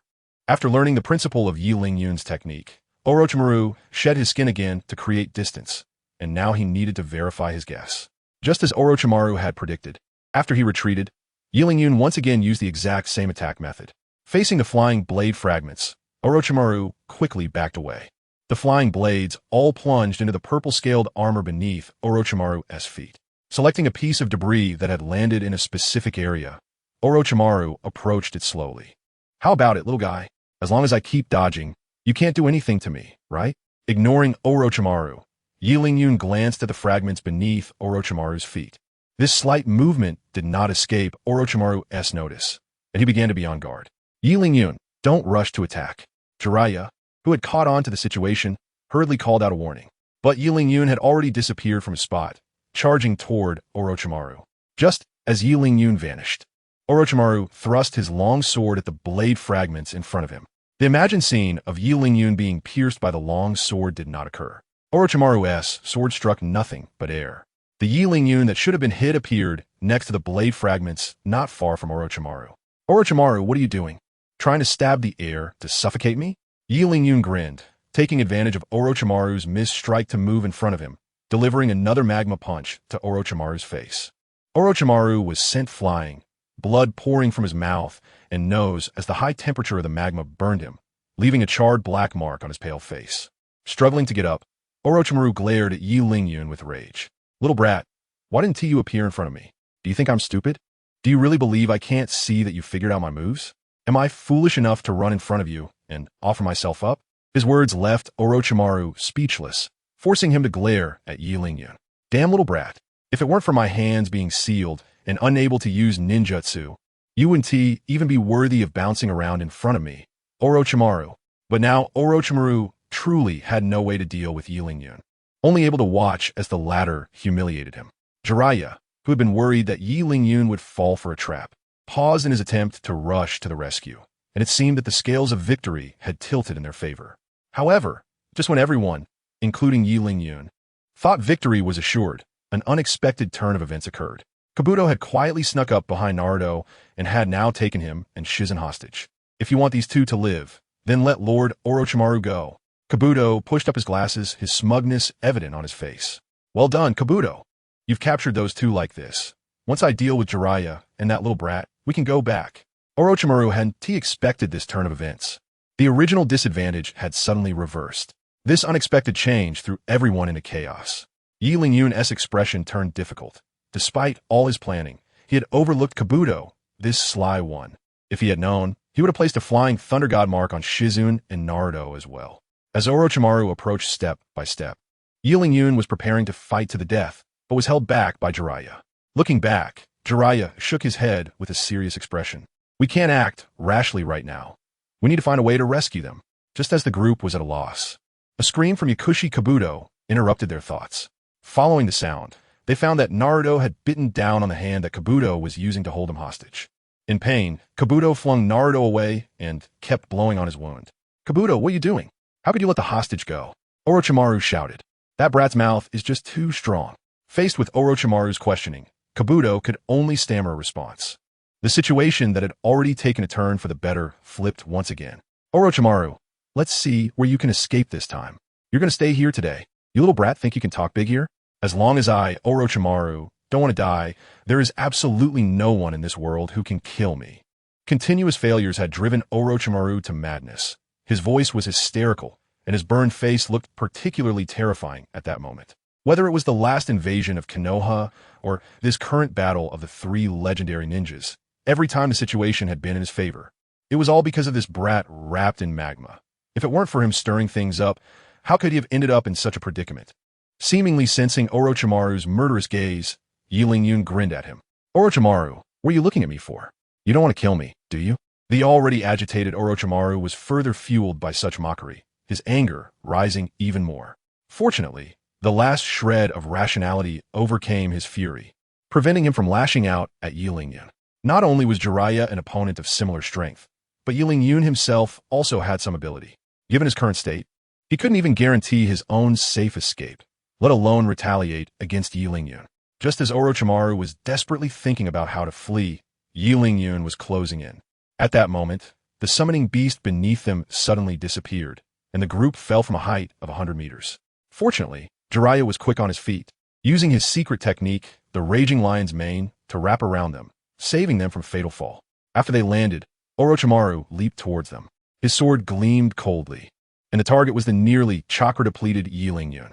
The repeated use of Flying Thunder God had cost him his mobility, akin to a fatigued Kakashi.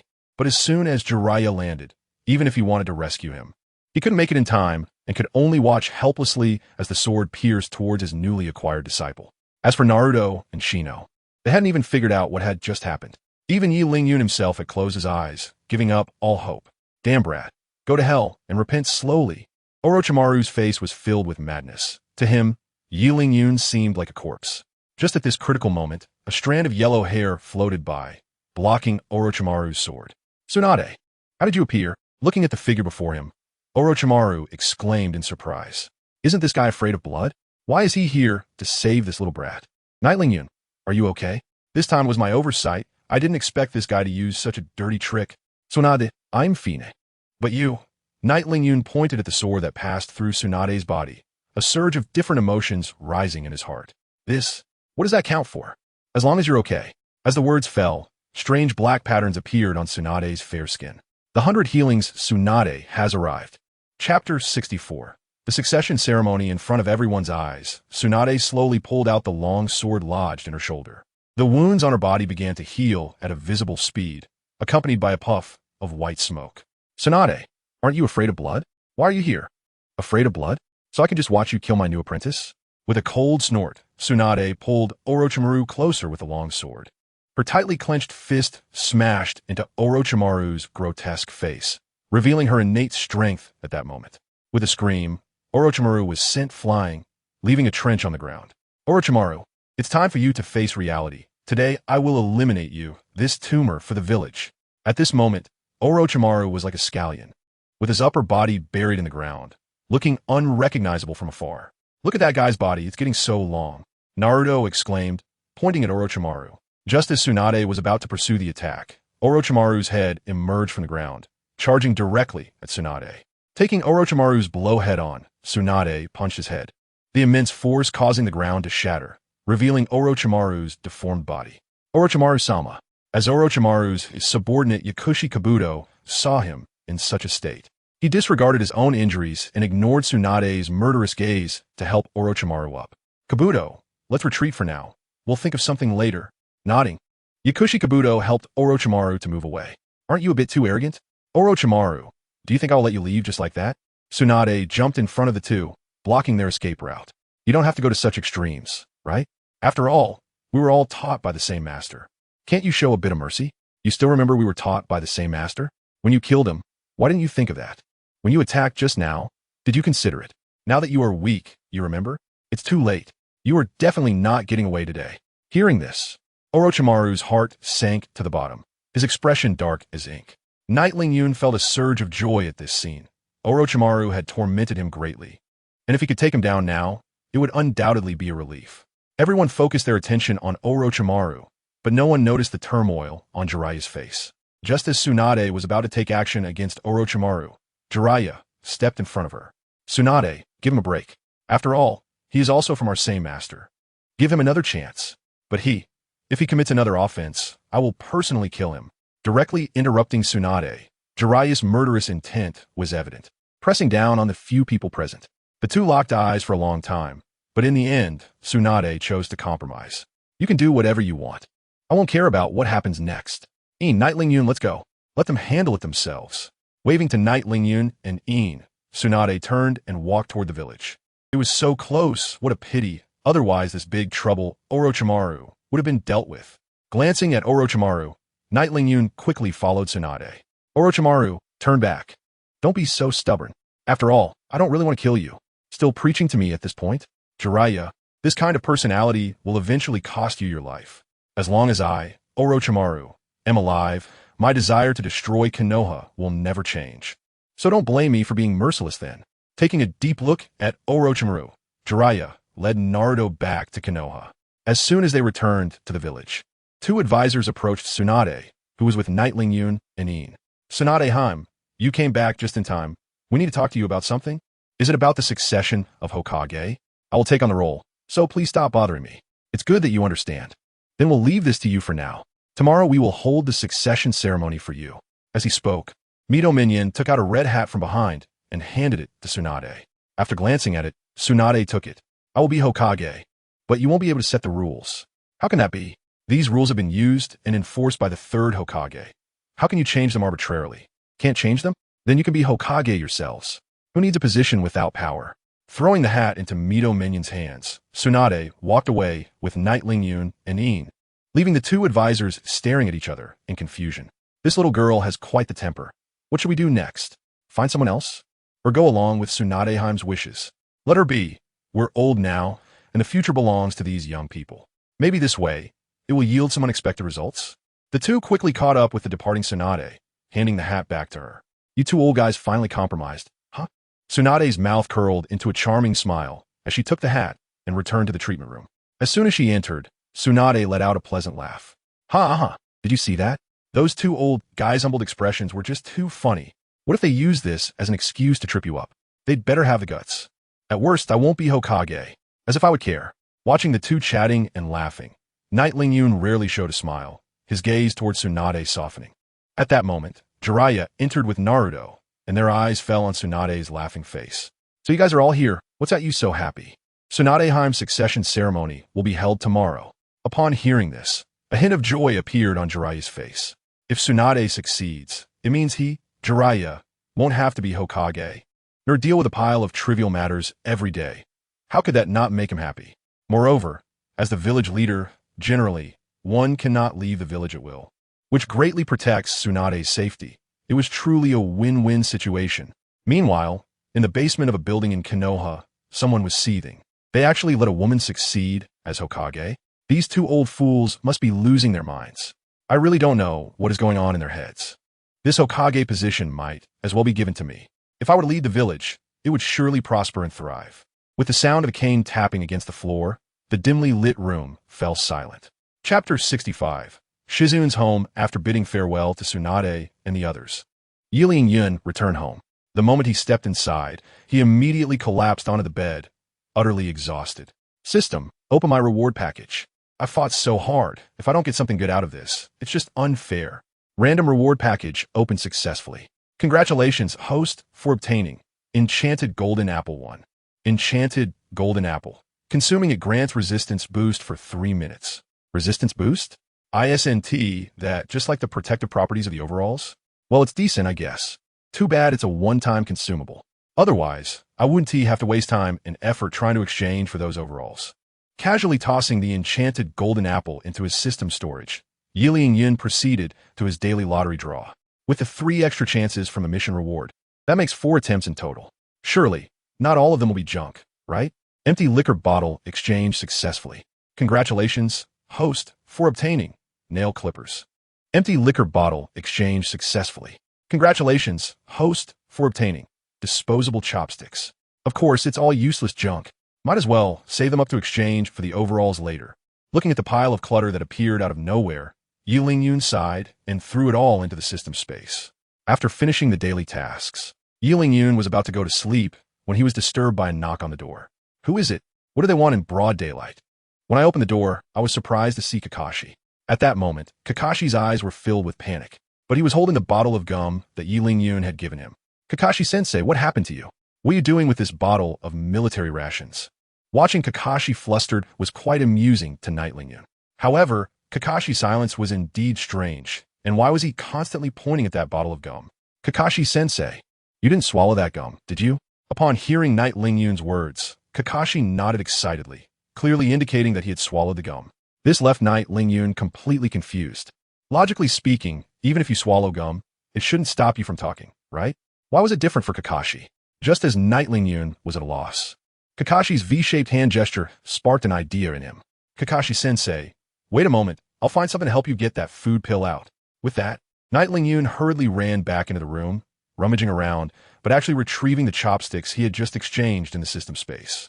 Upon seeing Yun take out the chopsticks, Kakashi understood and took off his mask, opening his mouth to cooperate with Yun's actions. At a glance, a large lump of white, sticky substance was lodged in Kakashi's throat. The chopsticks seemed to understand Yun's intentions, floating in midair and aiming for Kakashi's throat. This shocked Yun. He thought they were just ordinary chopsticks, but unexpectedly, they had autonomous awareness. Of course, to Kakashi, it merely looked like Yun was using the chopsticks to help him pick out the gum. If he had seen the chopsticks floating on their own, he would have been utterly astonished. With the chopsticks' help, a large lump of sticky gum was dislodged from Kakashi's throat. Phew, finally able to speak normally. Kakashi-sensei, how did you manage that? Eating so much gum at once. After taking a deep breath, Kakashi explained the whole situation to Yun. It turned out he had been hungry during a mission and poured half a bottle into his mouth, ultimately swallowing the gum with a full set of buffs, which got stuck in his throat and left him unable to speak. Looking at the gum in his hand with lingering fear, Kakashi offered it to Yun.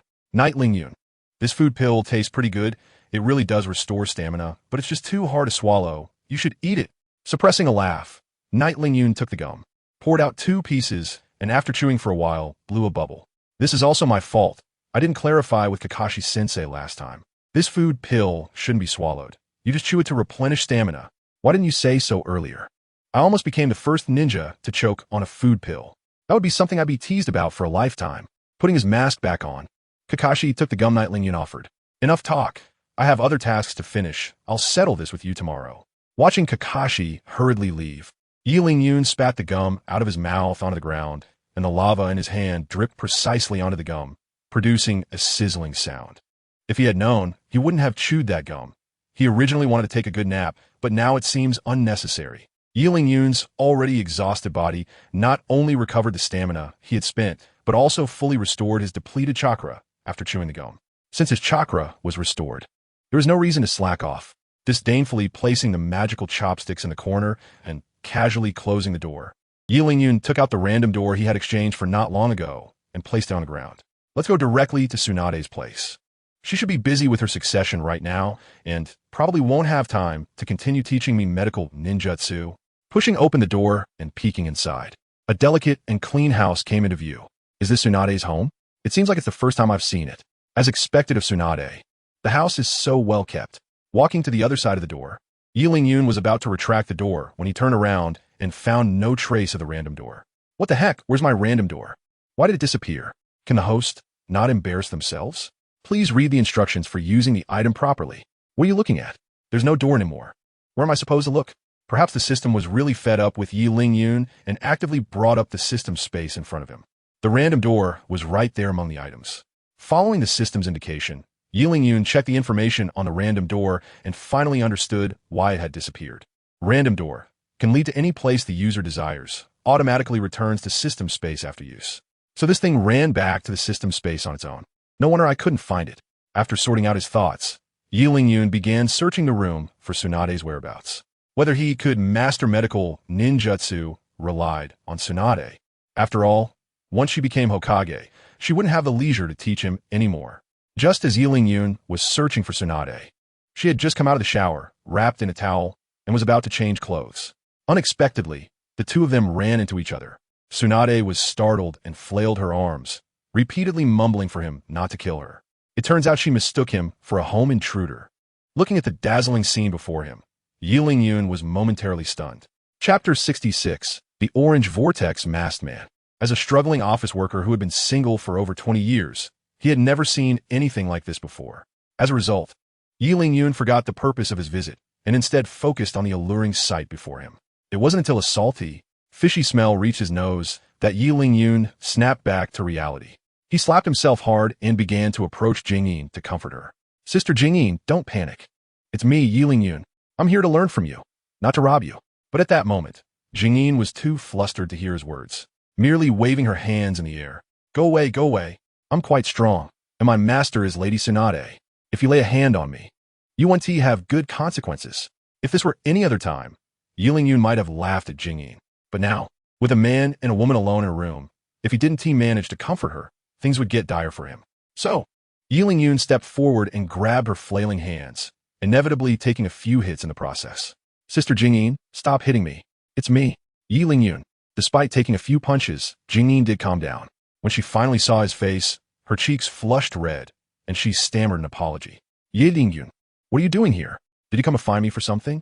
While speaking, Jingyin discreetly pulled the towel scattered on the floor around herself. "I'm really sorry.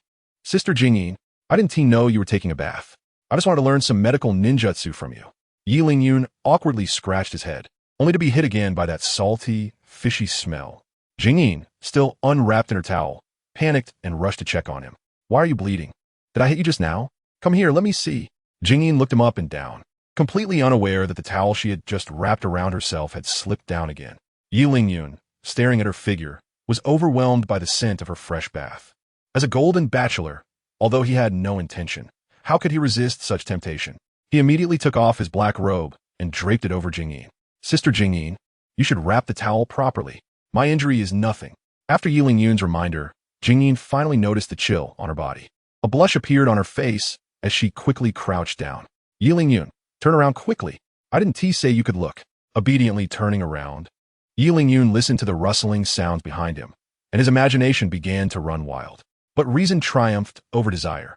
He couldn't let a small temptation cause him to miss the opportunity to become stronger. He had set his sights on the pinnacle of the ninja world and couldn't be swayed so easily. After silently repeating this to himself several times, Jingyin's voice finally called out from behind. "All right, Yi Lingyun, you can turn around now." Letting out a sigh of relief, Yi Lingyun slowly turned back. At that moment, Jingyin had changed into her usual dark brown kimono and was holding a pink pig plushie, which, if he remembered correctly, was called Tun Tun. "Sister Jingyin, I didn't expect you to look so delicate normally, yet you hit so hard. This really opened my eyes." "Open your eyes?" Upon hearing this, a blush crept onto Jingyin's face, resembling a ripe tomato.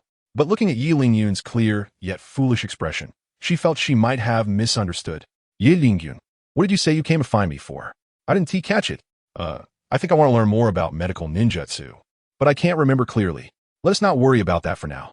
I'll help you treat your injury first." While speaking, Jingyin set down the Tun Tun she was holding and placed her hands over the bruises on Yi Lingyun's face. As the green chakra flowed, Yi Lingyun felt a cool sensation on his face. "Sister Jingyin, how are you doing this? This is what I wanted to ask you. Helping others heal?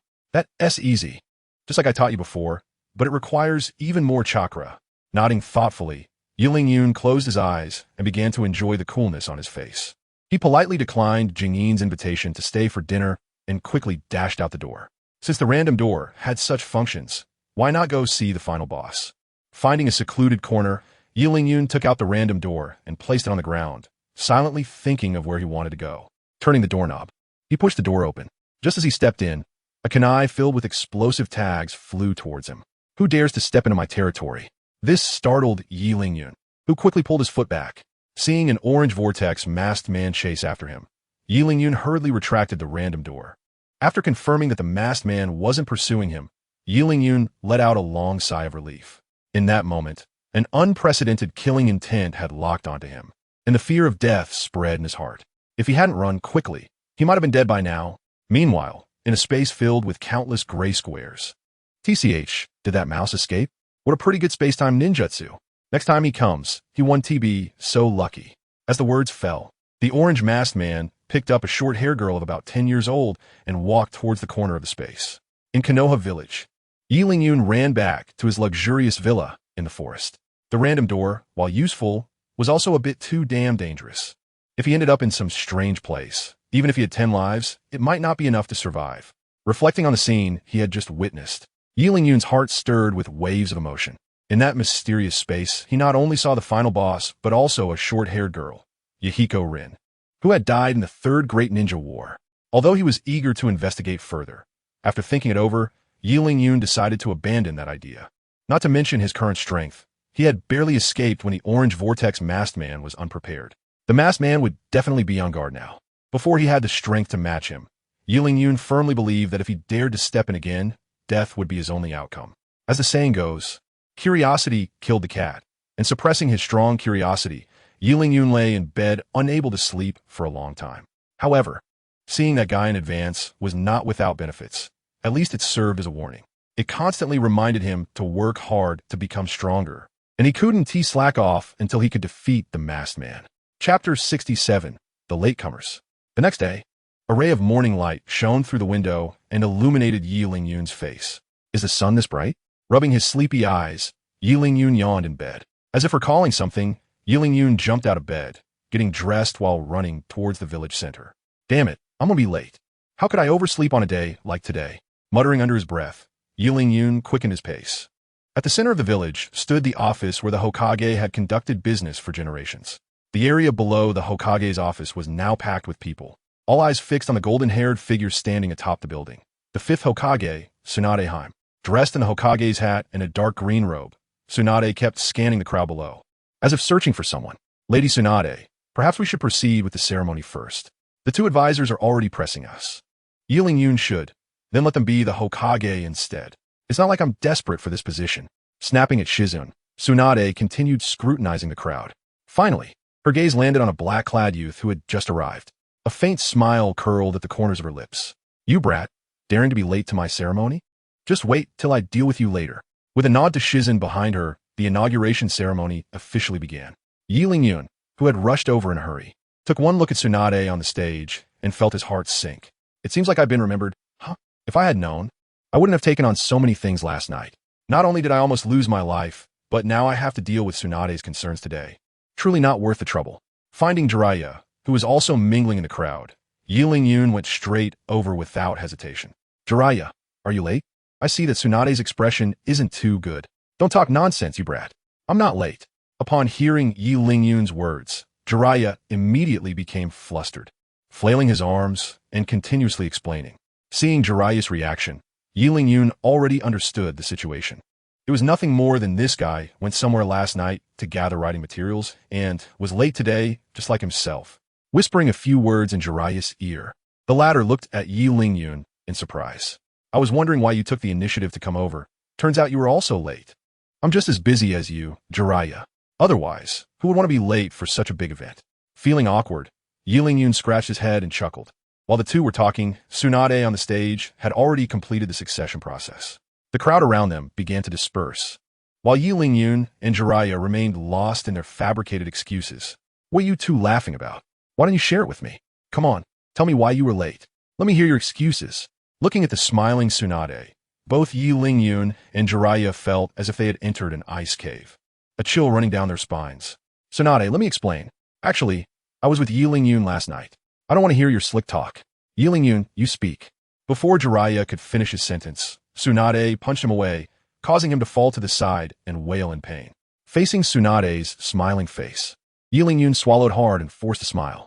Sister Tsunade, the reason I'm late is that I practiced medical ninjutsu too late last night. Shizune can testify. I went to her for guidance. Shizune, is that true? Tsunade elongated her tone as she looked back at Shizune. Upon hearing Yi Lingyun mention the previous night again, A blush crept on Shizun's fair face, followed by her hesitant voice. Why yes, Yi Lingyun did come to me last night to ask about medical ninjutsu. Hearing this, Tsunade's smile faded, and she walked over to Yi Lingyun, patting him on the shoulder.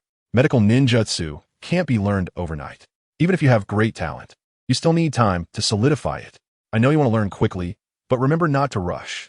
Scratching his head, Yi Lingyun nodded a few times and then watched as Tsunade walked toward the Hokage office. Once Tsunade left, Jiraiya, who was lying on the ground howling, suddenly sprang up. You little brat, how could you go off script? Didn't we agree to cover for each other? Why did you suddenly change your mind? Lord Jiraiya, you just saw it. If I had said what we agreed upon, I would have definitely taken a punch too. Look at my small frame. How can I compare to you? One punch from you would take half my life. That is true. Not everyone can take hits like me, Jiraiya. With just a little praise from Yi Lingyun, Jiraiya was already floating, completely forgetting that he had just taken a punch. While the two were chatting and laughing, a boy in blue clothes approached Yi Lingyun. Long time no see. Are you looking for me for something? Can't I look for you if there's nothing going on?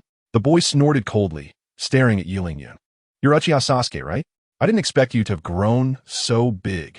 You should be in the same class as Yi Lingyun, right? Seeing the family crest on the boy's clothes in front of him, Jiraiya immediately recognized the identity of the visitor. It was Uchiha Sasuke, who had been training under Kakashi for quite some time. It seemed he was looking for you for something important. So this old man wanted to get involved. Winking at Yi Lingyun, Jiraiya slowly walked towards the Hokage office building. All right, can we talk about the matter now? What is there to hide in our relationship? Then let us go. You'll know when we get there. As soon as he finished speaking, Sasuke walked off on his own. Confused, Yi Lingyun could only follow. After all, someone as proud as Sasuke coming to him meant there was definitely something significant going on. On a certain rooftop, Yi Lingyun followed Sasuke there. Look at that. With your strength, can you do that too? Sasuke pointed to a nearby water tank, his eyes fixed on Yi Lingyun, afraid to miss any small details on his face. Following the direction Sasuke pointed, two large holes were clearly visible on the top of the water tank. This reminded Yi Lingyun of a confrontation between Naruto and Sasuke. They had been showcasing their newly learned ninjutsu, and the location seemed to be this very rooftop. Of course, being able to achieve this level, it would be a problem to blow up that water tank. But why are you asking about this? A look of anger appeared on Sasuke's face as he clenched his fists. As expected, it wasn't just that Naruto guy who could reach this level. Yi Lingyun was even stronger than Naruto. The reason they were stronger than me was simply that they had good masters. It must be that way. Chapter 68, The Red Cloud Robe. Associating this with Kakashi teaching him Raikiri, Sasuke felt even more displeased. Why could these two orphans find powerful Sannin as masters while he could only settle for a weakling like Kakashi? Meanwhile, Kakashi, who was chewing gum and reading a book, sneezed. Kakashi, are you catching a cold? I didn't expect you to be so weak. It was time for a real man's youthful competition. Listening to Might Guy's incessant chatter, Kakashi calmly turned the page, showing no intention of responding. He was already used to Might Guy's sporadic youthful competitions and naturally didn't take it to heart. On the rooftop, after getting the answer he wanted, Sasuke was ready to leave, but the sound of a bell stopped him in his tracks. Following the sound, two men dressed in red cloud robes appeared on the scene. The man with two tear marks on his face spoke first. It's been a long time, Sasuke. You seem to have grown quite a bit. The other man, with small eyes and a bundle of bandages on his back, chimed in. Hee, is this your little brother? He looks pretty weak. Yi Lingyun looked at the two men in front of him, a suffocating feeling rising in his chest. Although they didn't emit any aura, Yi Lingyun, who was familiar with the original plot, knew their terrifying identities. Uchiha Itachi and Kisame Hashigaki. Putting on the battle power detector, Yi Lingyun began to scan their power levels. The results shocked him greatly. 13,000 and 20,000. To know that Orochimaru's battle power displayed in the last fight was only 8,000 points. Just Orochimaru alone had already left them battered. And now, there were two guys whose normal strength far exceeded Orochimaru. Sasuke really is a likable guy. Just after sending one Orochimaru away, two more have come. Uchiha Itachi, come at me. Enemies meeting face to face are particularly fierce. Without waiting for Yi Lingyun to remind him, Sasuke had already charged forward with Chidori. Facing Sasuke's all-out attack, the two men showed no change in expression, as if they were watching a child's trick. Just as Chidori was about to hit Uchiha Itachi, the latter merely tilted his head slightly, and Sasuke's attack grazed Itachi's cheek, hitting the water tank with a heavy blow. The immense force directly blew up the water tank. and Uchiha Itachi took the opportunity to grab Sasuke's left hand and lifted him up. "Let go of me, I'm going to kill you," Sasuke shouted back. But Itachi responded with a punch to his abdomen, knocking the proud Sasuke to the ground, causing him to spit blood. "You damn bastard, if you have the ability, just kill me." Sasuke, still held up, continued to shout, filled with hatred for his brother who had slaughtered their entire clan. Yi Ling-yun watched the scene before him, feeling all too familiar. First, a little lesson for the younger brother, and next should be Tsukuyami. Just as Yi Ling-yun thought. After beating Sasuke to the point of being unable to fight back, Itachi's eyes changed. "Why are you so weak?" "Because your hatred isn't enough." Soon, Sasuke, who had been struggling, stopped moving, with only his continuous wails proving he was still alive. "Mr. Itachi, you're really ruthless to use this move on your own brother." Kisame couldn't help but click his tongue. Itachi's cruelty had exceeded his expectations. Even though he knew he wasn't a match for the two, seeing Sasuke endure such torment made Yi Ling-yun unable to sit still any longer. Drawing out the magic sword, Qindiao, Yi Ling-yun stepped forward quickly, intending to save Sasuke. "This is Mr. Itachi's family matter. We shouldn't get involved." The blade that came at him fiercely was easily deflected by Kisame. Looking at the figure of Kisame Hoshigaki blocking his path, Yi Ling-yun dared not be careless, and began to recall information about Kisame in his mind. A tailless beast, wielding the great blade Samahata that can absorb the opponent's chakra, proficient in water release. Without hesitation, Yi Ling-yun injected his lightning attribute chakra into the magic blade Qianren, creating an electric sword that counters Kisame. When the two blades clashed, Yi Ling-yun felt as if he had struck a mass of cotton, with no sensation of cutting. Not only was Kisame not paralyzed by the lightning chakra, but he was also pushed back repeatedly by the immense force transmitted from the blade. Rare lightning chakra? It has really been a long time since he absorbed any. No wonder he is a once-in-a-century genius from Konoha. Kisame revealed his sharp teeth, and combined with the unique patterns on his cheeks, he resembled a shark with limbs. The great blade Samahata in Kisame's hand, after absorbing chakra, became extremely excited, even bursting the wrappings that were around it, revealing a mouth with a large tongue sticking out. Greedily licking his lips, Kisame charged at Yi Ling-yun once again. Left with no choice, Yi Ling-yun had to use his life-saving summoning technique. Last time, he relied on the summoning technique to summon Sun Wukong, which helped him subdue Orochimaru's summoned first and second Hokage. He didn't know who he would summon this time. As a puff of white smoke rose, a man wearing a floor-length robe and with long white hair appeared in the arena. Looking at this familiar figure, Yi Ling-yun momentarily couldn't recall the person's identity. However, the figure opposite, Kisame, wouldn't care about any formalities. Since the blade was already drawn, it had to draw blood. Just as Yi Ling-yun was about to remind the newcomer to be careful, a serrated long sword suddenly unsheathed, colliding fiercely with Samahata. Is there really such a strange blade in the world? Quite intriguing. With a sudden surge of power, Kisame was actually pushed back by this sword. Wow, that's pretty fierce. At the same time the summoned person made their move, Yi Ling-yun recognized their weapon, the demon sword, Shark Tooth. It's Wei Zhuang, the disciple of Geguzi. This is a tough character. Initially, Yi Ling-yun thought that the martial arts world couldn't compare to the Naruto world, but Wei Zhuang's recent move completely overturned Yi Ling-yun's perception. Indeed, all roads lead to Rome.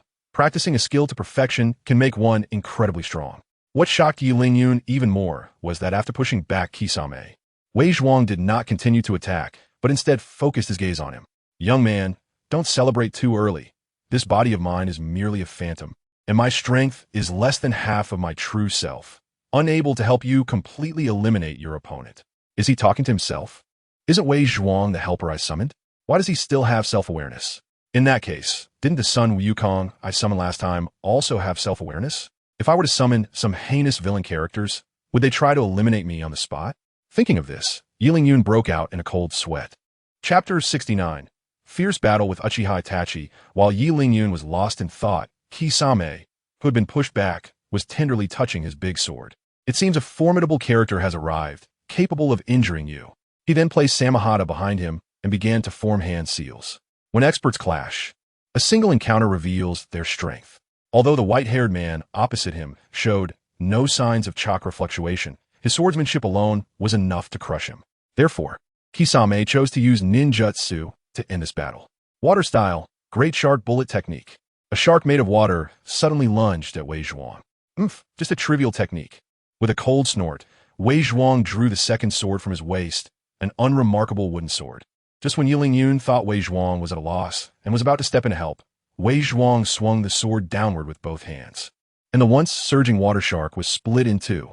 Not only was Kisame shocked, but even Uchiha Itachi, standing nearby, couldn't help but be astonished.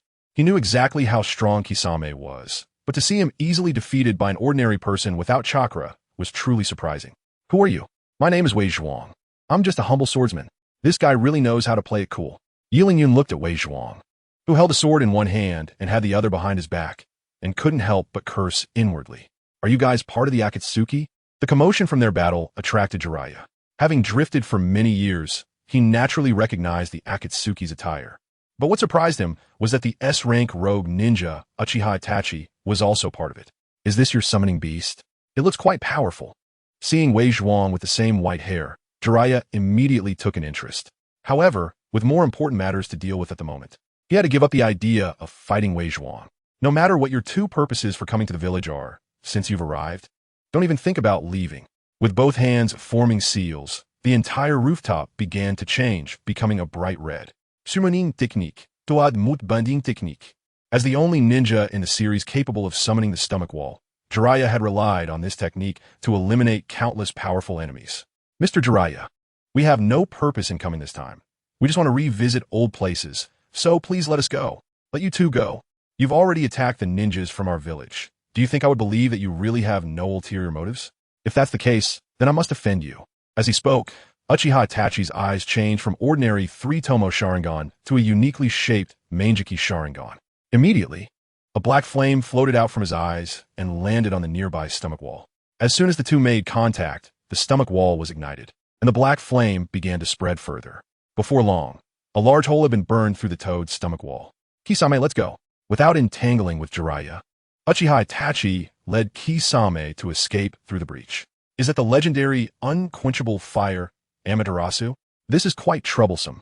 As he spoke, Jiraiya took out a scroll, formed a series of seals that Yiling Yun couldn't understand, and absorbed the so-called unquenchable black flame into the scroll. Yiling Yun, how did you two get involved with these dangerous guys? After handling everything, Jiraiya finally remembered to ask about the reason. But where was Yiling Yun? He had already followed after Uchiha Itachi and Kisame right after they escaped.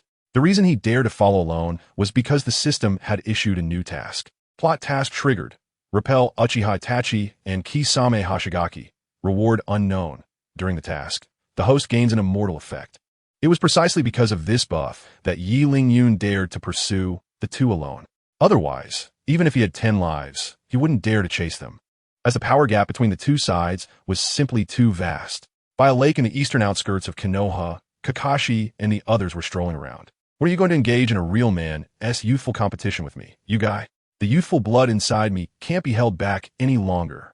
Hey, Kakashi, are you even listening to me? My guy was rambling on and on around Kakashi, while Kakashi was completely focused on the content of the book in his hands, ignoring Guy's chatter altogether. Beside them were their peers, Asuma Sarutobi and Kurinai Yuhi. As fellow ninjas, they had a deep friendship and often went out together. At that moment, two figures in red, cloud-patterned robes passed by them, accompanied by Yiling Yun's loud shout. Kakashi-sensei, stop those two. They are high-risk individuals on the wanted list. Recognizing Yiling Yun's voice, Kakashi closed the book in his hands and leaped to block Uchiha Itachi and Kisame Hashigaki's path. After seeing the person in front of him, Kakashi's eyes revealed a hint of shock. This was actually Uchiha Itachi, who once served under him in the Umbu. It's you. Why have you returned to the village as a rogue ninja? What is your purpose?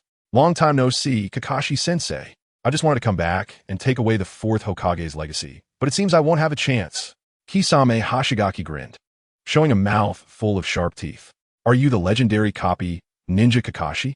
Let me introduce myself. I am Kisame Hashigaki, and I've heard Itachi-san mention you often. Realizing that the situation was not right, Asuma Sarutobi and the others quickly reacted and stood behind Kakashi. It seems that a battle is unavoidable.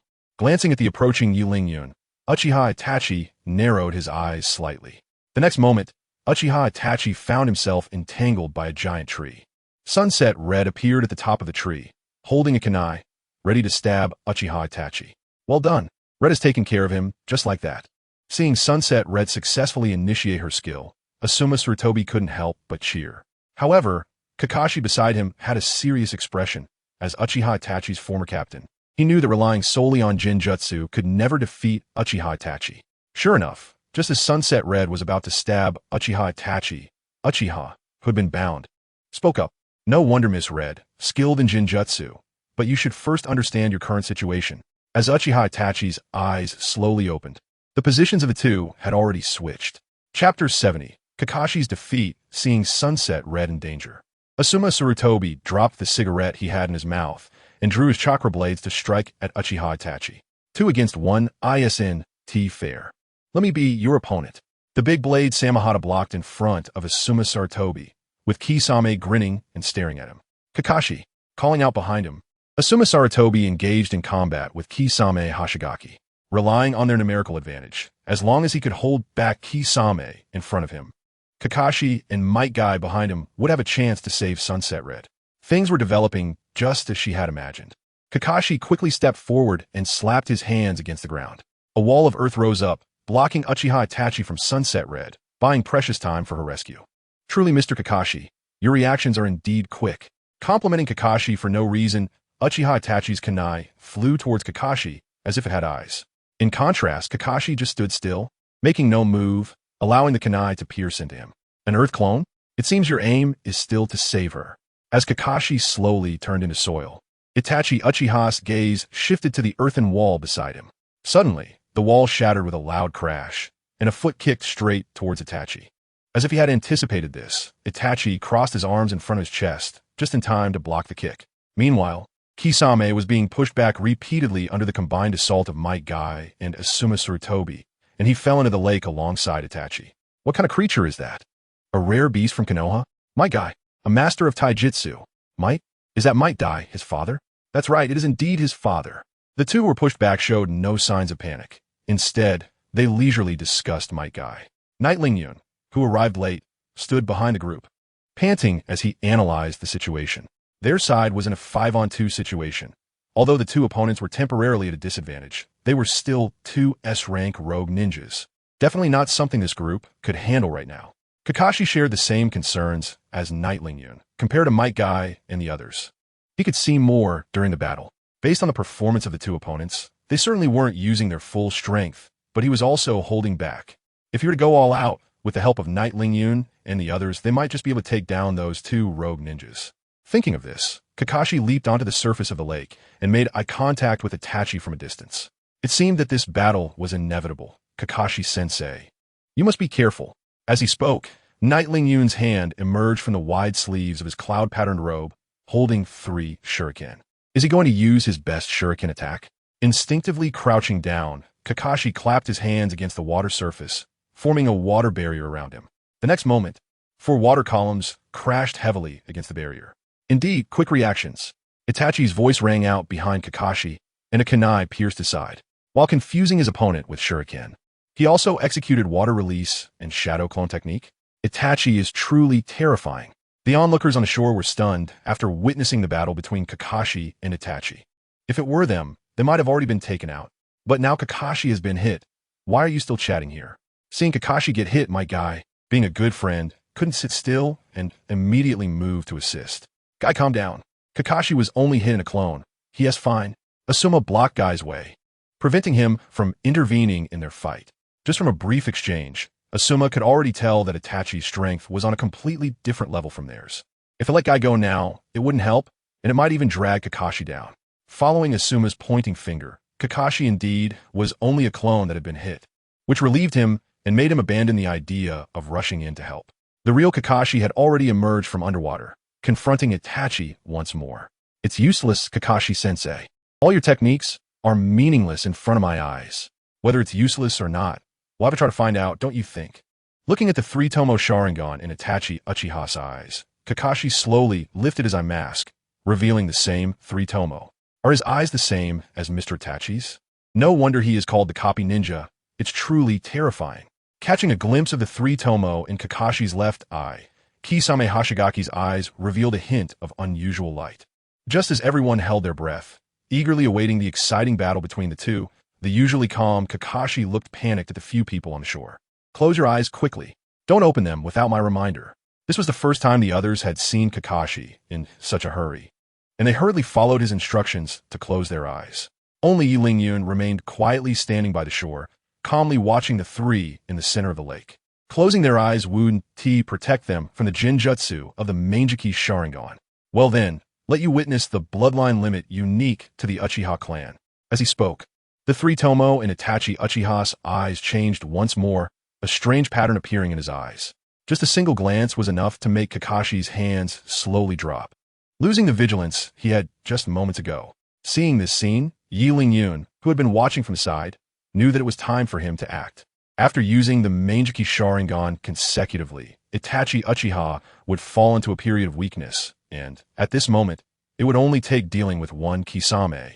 This was the best opportunity to defeat their duo, and Yi Lingyun, having waited so long, would not let it slip away. Drawing out the magic sword Qianren, he leaped forward, taking advantage of Itachi Uchiha and Kisame Hashigaki's focus on Kakashi, and struck them off guard. Rolling away in a panic, Kisame's face was filled with rage. "You little brat, why are you so persistent? I see you're looking for death." Ignoring Kisame's shouting, Yi Lingyun's eyes were fixed tightly on Itachi Uchiha by the side. At this moment, Itachi's face had already shown signs of exhaustion, clearly from excessive consumption of energy. Without a moment's hesitation, Yi Lingyun charged towards Itachi with his sword. "Yi Lingyun, why are you so obsessed with me? Do you really think you can kill me?" As he looked at the incoming Yi Lingyun, Uchiha Itachi's eyes narrowed. Chapter 71, Hinata Hyuga. With his eyes firmly fixed on Yi Lingyun in front of him, blood began to spill from the corners of Uchiha Itachi's eyes, flowing down his cheeks. A sense of unease rose in Yi Lingyun's heart as he charged towards Uchiha Itachi, prompting him to immediately stop and roll aside. Just as Yi Lingyun dodged, a black flame suddenly appeared in the direction he had been advancing. With lingering fear, Yi Lingyun glanced at the black flame and let out a sigh of relief in his heart. If he hadn't dodged in time, he would have likely been burned to nothingness. However, even with the temporary immortality effect provided by the system, it might not have saved him. Just as one wave subsided, another rose. Yi Lingyun had just evaded Uchiha Itachi's black flame when the strike from Kisame Hashigaki followed closely. Quickly turning around, he raised his sword to block in front of him, but the immense force from Samahata knocked Yi Lingyun flying. After rolling several times on the water surface, he finally managed to come to a stop. How does this guy have such immense strength? Looking at the tall Kisame, Yi Lingyun couldn't help but spit out a curse. Not continuing to move forward, he threw the magic knife Qianren with all his might, and Yi Lingyun's figure kept shifting with the movement of the long knife. Is this the flying thunder god technique? Be careful, Kisame. Just a little ghost, I'll take care of him.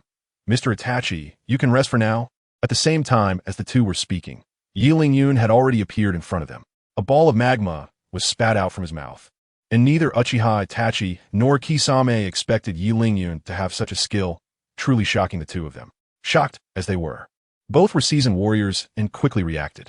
As Kisame clapped his hands on the water surface, a huge water wall rose up from thin air.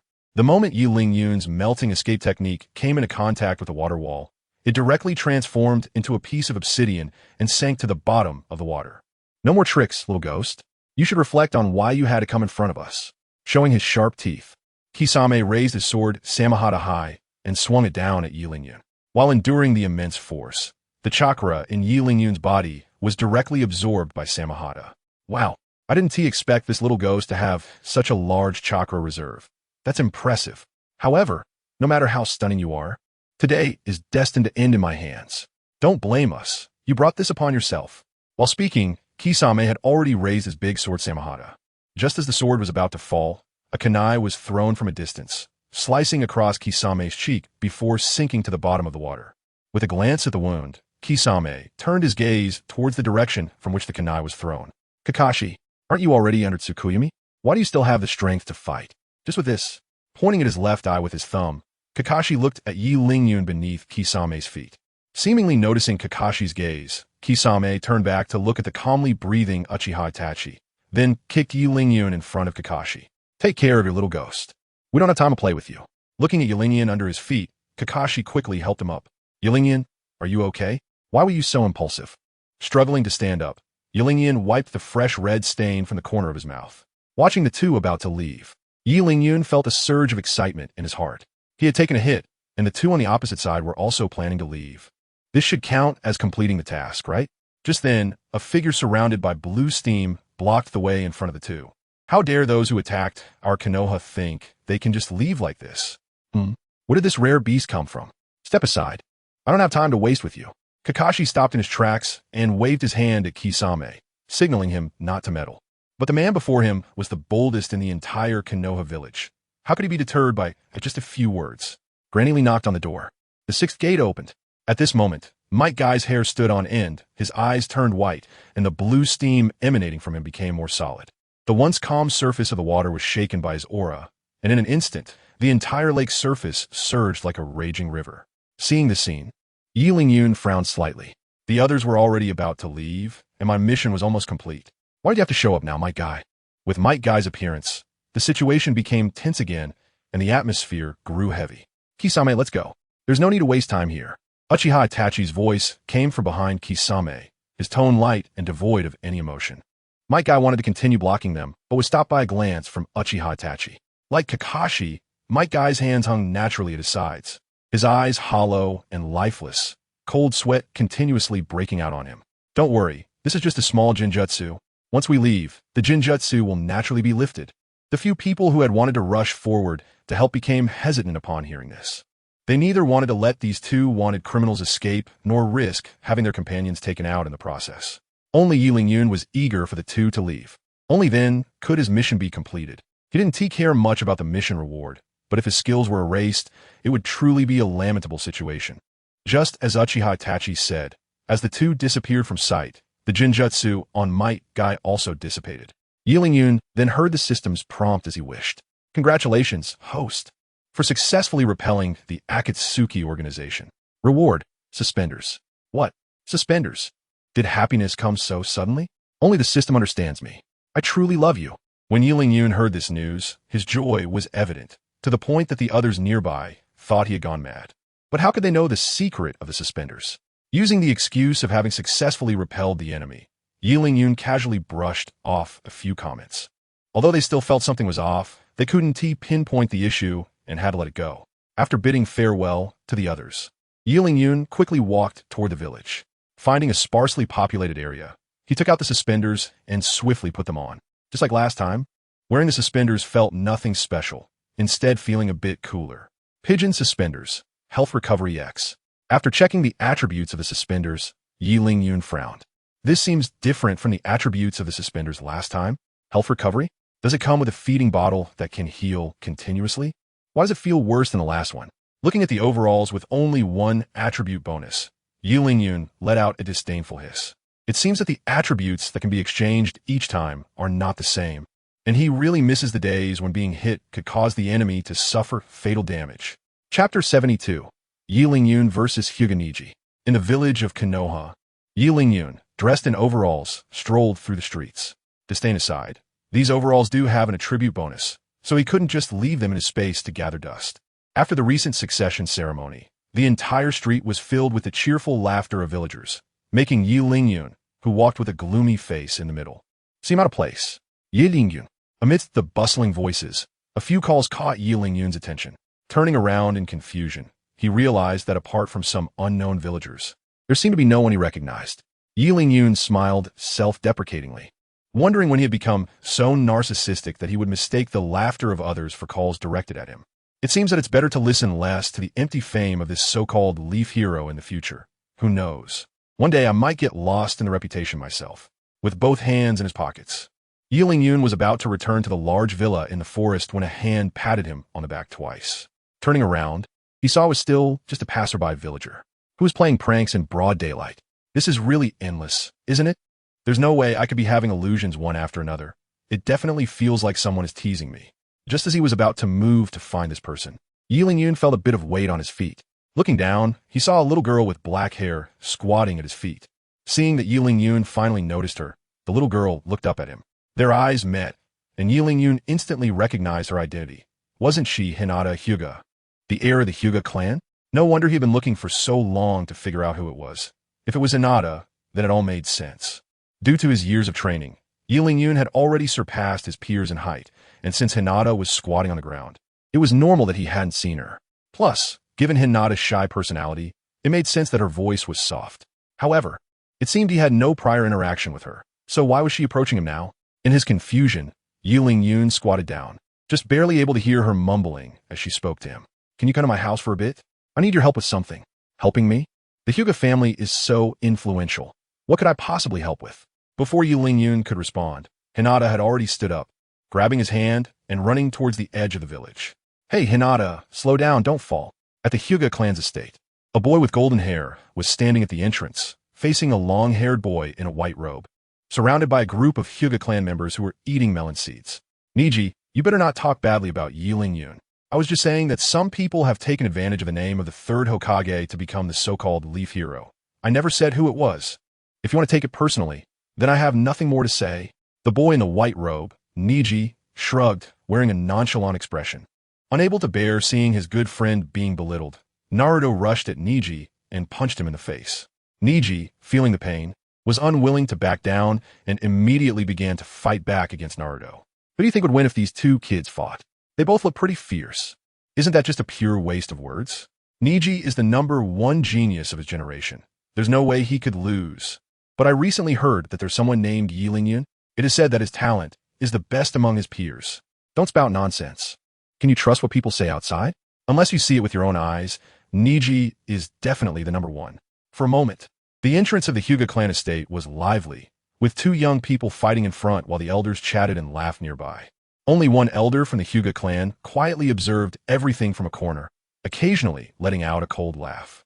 If Yi-Ling-Yun were here, he would surely recognize that this elder was one of those who came to his home last time to demand fairy beans. Before witnessing Yi-Ling-Yun's strength, he would have laughed and joked like the crowd outside.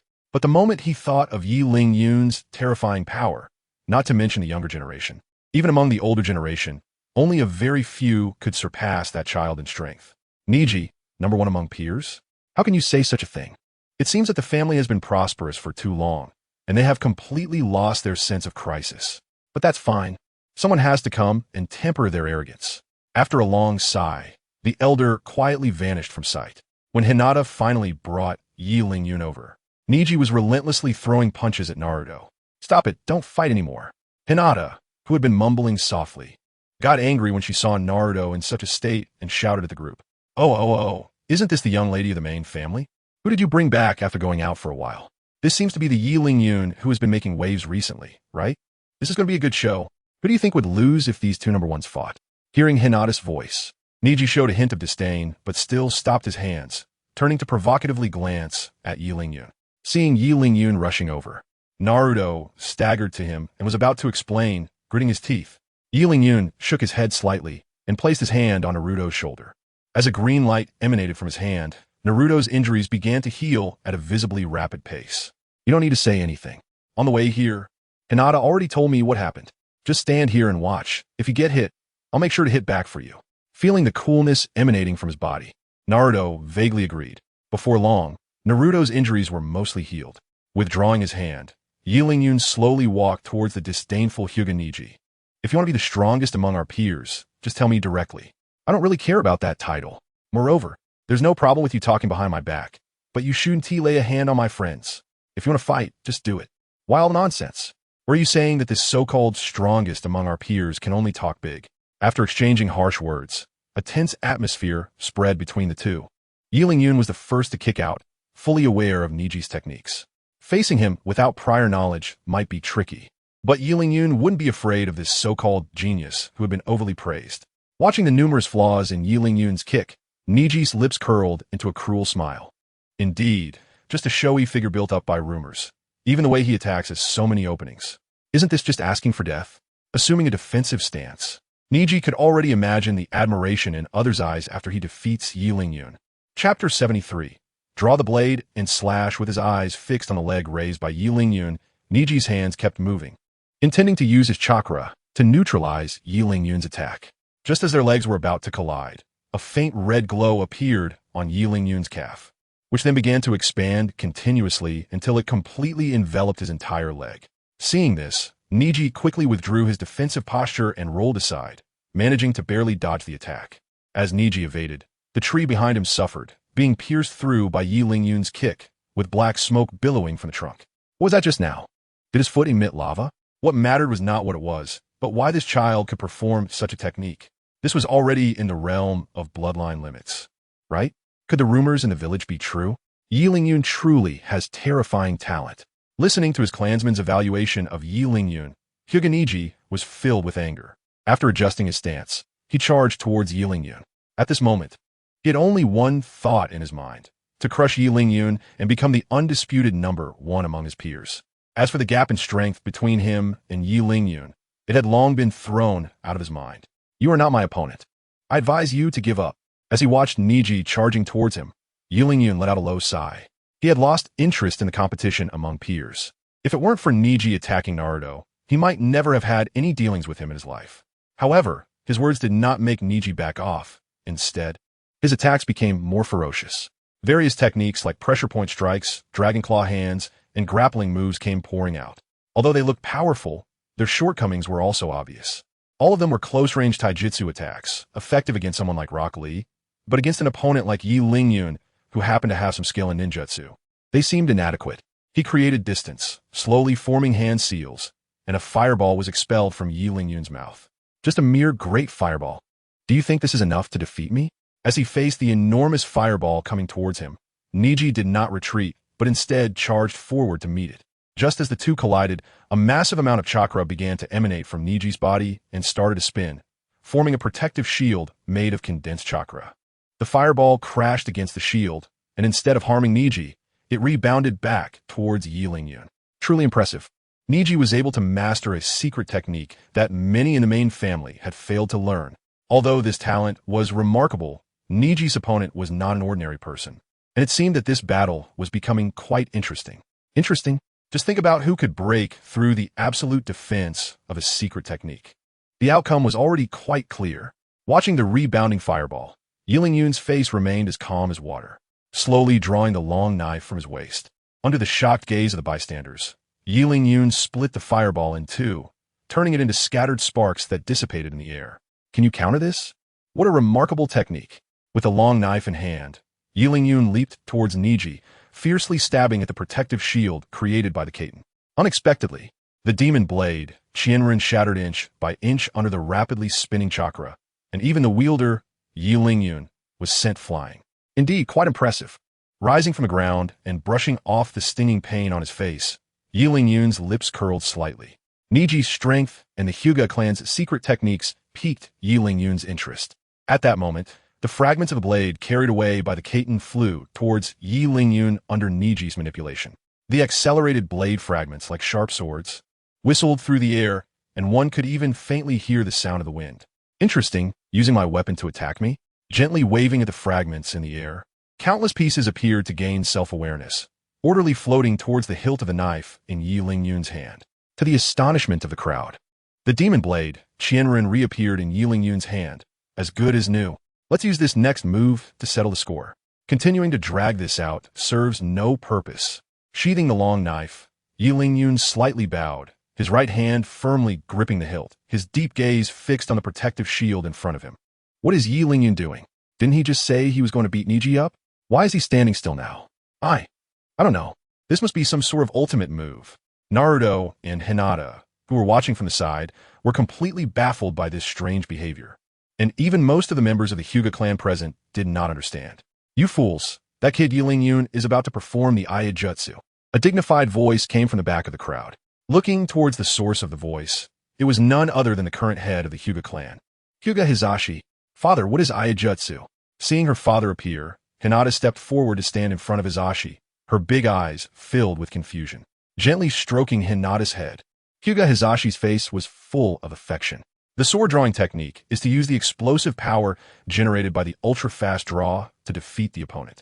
The strength of the attack depends entirely on the quality of the user's weapon and their speed. This kid is quite interesting, actually trying to break absolute defense with absolute power. Hinata, you really found a good helper. After hearing the clan leader's explanation, those who were not optimistic about Yi Lingyun began to worry about the outcome of the battle.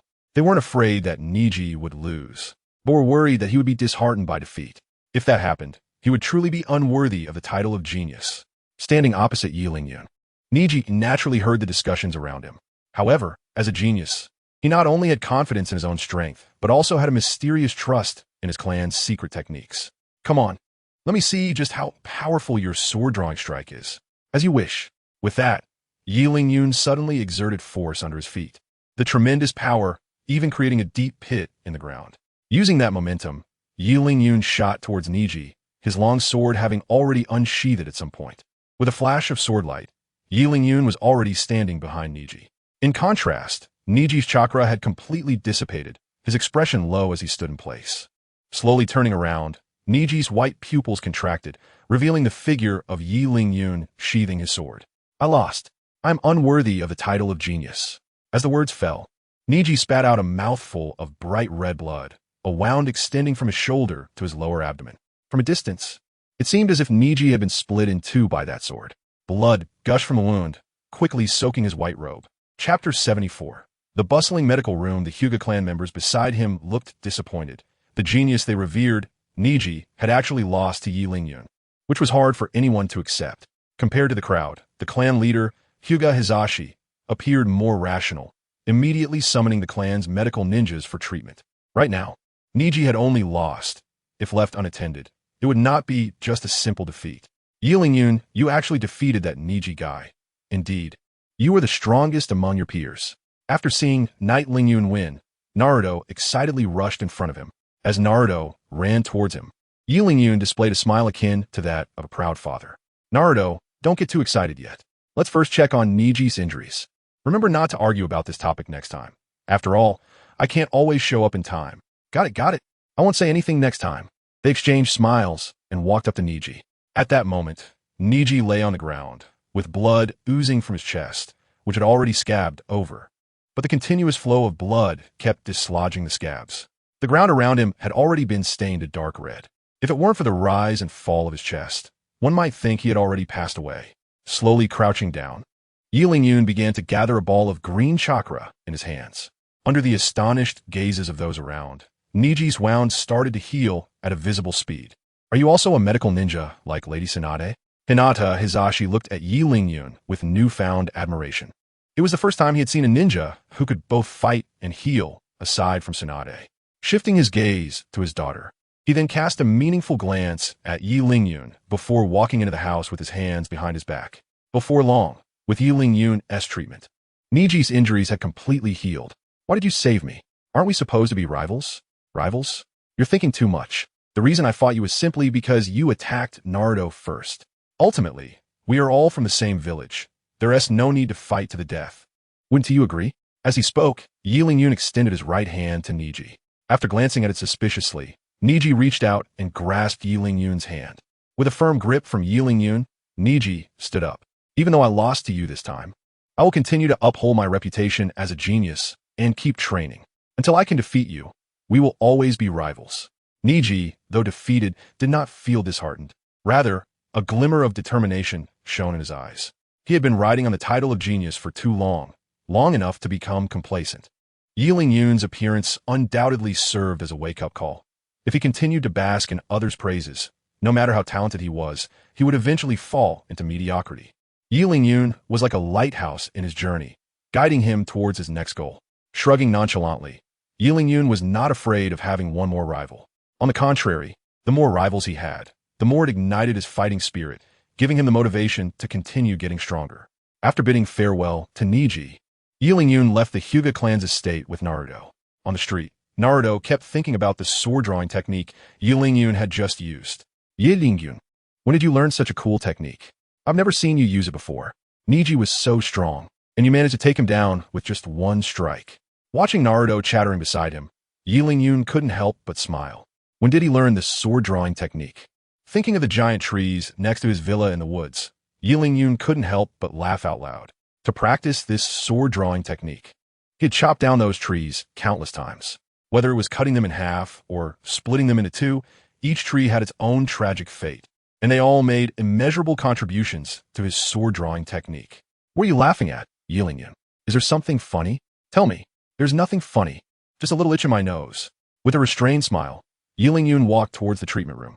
Although Tsunade had become Hokage and had no time to teach him medical ninjutsu, Her apprentice Shizune was not Hokage and should still be hanging around the medical room during her free time, even though she had to help Tsunade with administrative duties. Seeing Yun walking away without any playmates, Naruto quickly followed him.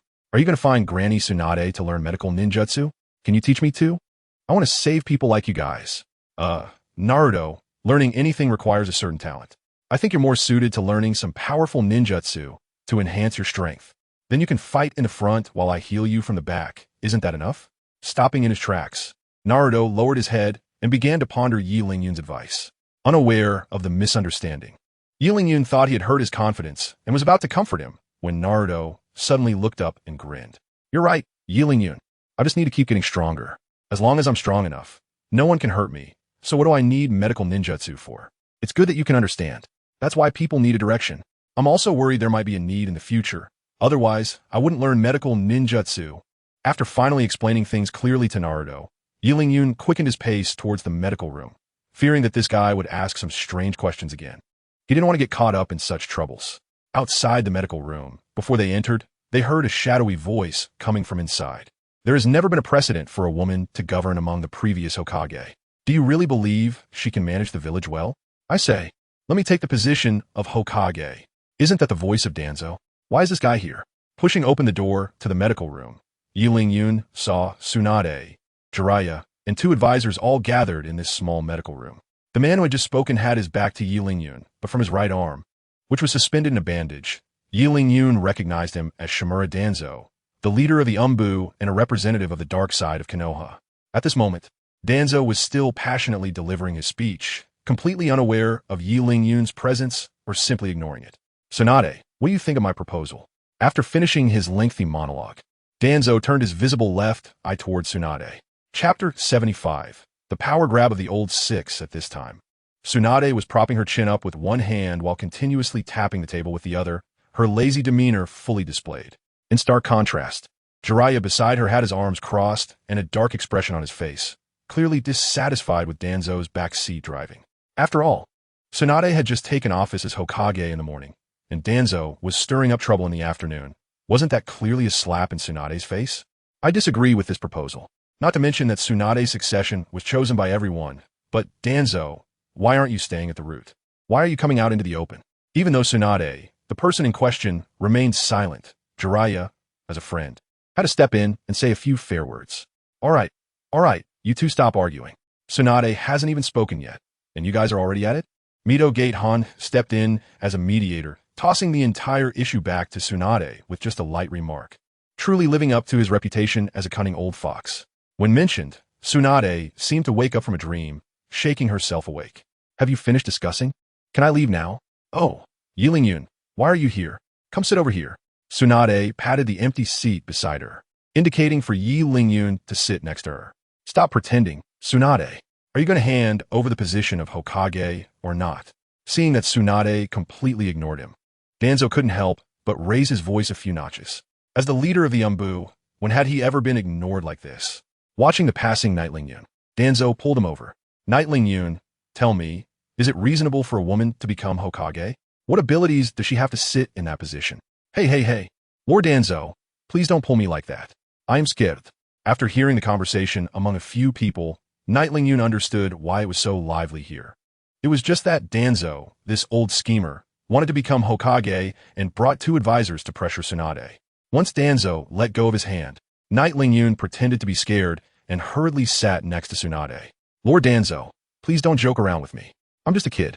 How can I influence such a big matter as who becomes Hokage? Besides, even if I had to choose, I would prioritize my master. Tsunade, why would I choose you? Several people next to them cast disdainful glances at Danzo. This guy really seemed to have gone mad, wanting to be Hokage, to the point of grabbing a child to support him. However, Danzo's attention was not focused on this. What really concerned him was Night Lingyun's last words. Master? Isn't Tsunade a medical ninja? How did Night Lingyun become her disciple? His combat power was already the best among his peers. If he learned a bit from Tsunade, there would probably be very few from the older generation who could match him. For the sake of Konoha's safety, Night Lingyun had to be kept on guard. And if necessary, he might have to be eliminated. Just as this thought emerged in Danzo's mind, he broke out in a cold sweat. His original intention was only to ensure the prosperity and strength of the village. How could he bear to kill a promising junior like Nightlingyan? Shifting his gaze back to the two advisors, Danzo spoke in a shadowy tone. Do you two support me in becoming Hokage or not? I know that with just one word from you, even if many are unwilling, I can definitely become Hokage. Danzo, you should learn from us and pass power to the next generation. After all, we are already old, and continuing to hold on to power won't be of much use, right? In just 2 short sentences, the 2 old foxes had made their stance clear and even distanced themselves from Danzo. As fellow old foxes, Danzo certainly understood their meaning. But for the position of Hokage he longed for, he decided to make one last struggle. Just as he was about to speak, the previously silent Tsunade spoke up. I have no objection to you wanting to be Hokage, but since I am the Hokage now, we will do things according to my rules.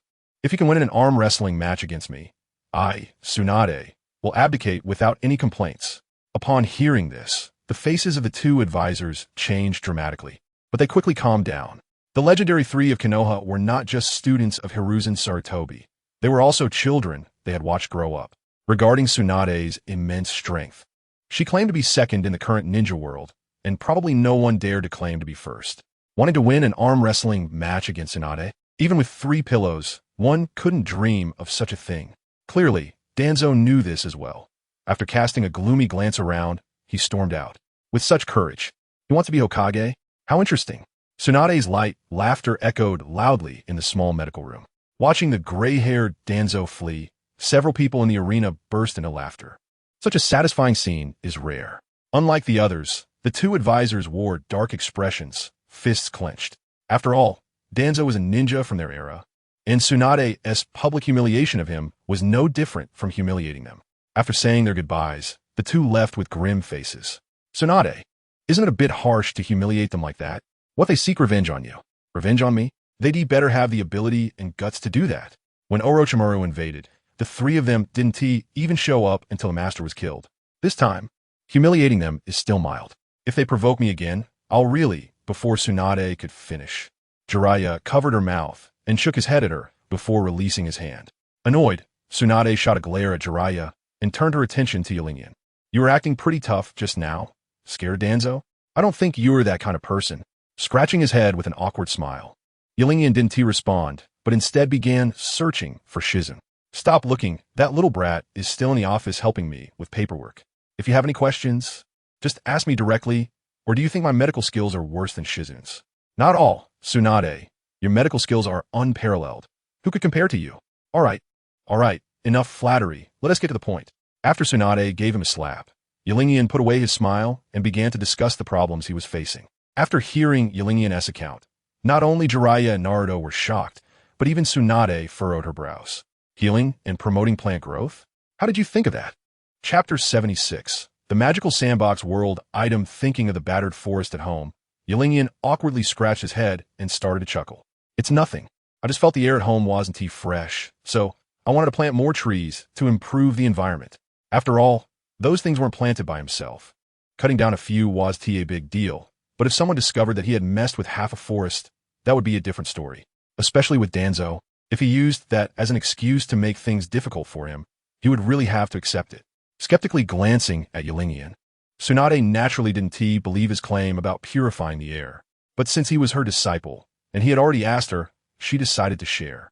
I've never done anything related to medical ninjutsu for plants, not even heard of it. However, if you want to plant trees, I do know someone who can help you. But whether he is willing is another question. Someone can help me? Upon hearing this, Qianren's eyes lit up with hope as he looked at Tsunade, waiting eagerly for her to continue. However, this person isn't a medical ninja, but a ninja under Danzo who possesses the wood-release bloodline. Tsunade looked extremely unnatural while saying this. It's known that wood release is the signature technique of her grandfather, Hashirama Senju, and now she, a direct descendant, hadn't inherited the wood release ninjutsu, while an outsider had mastered it. How could she hold her head high?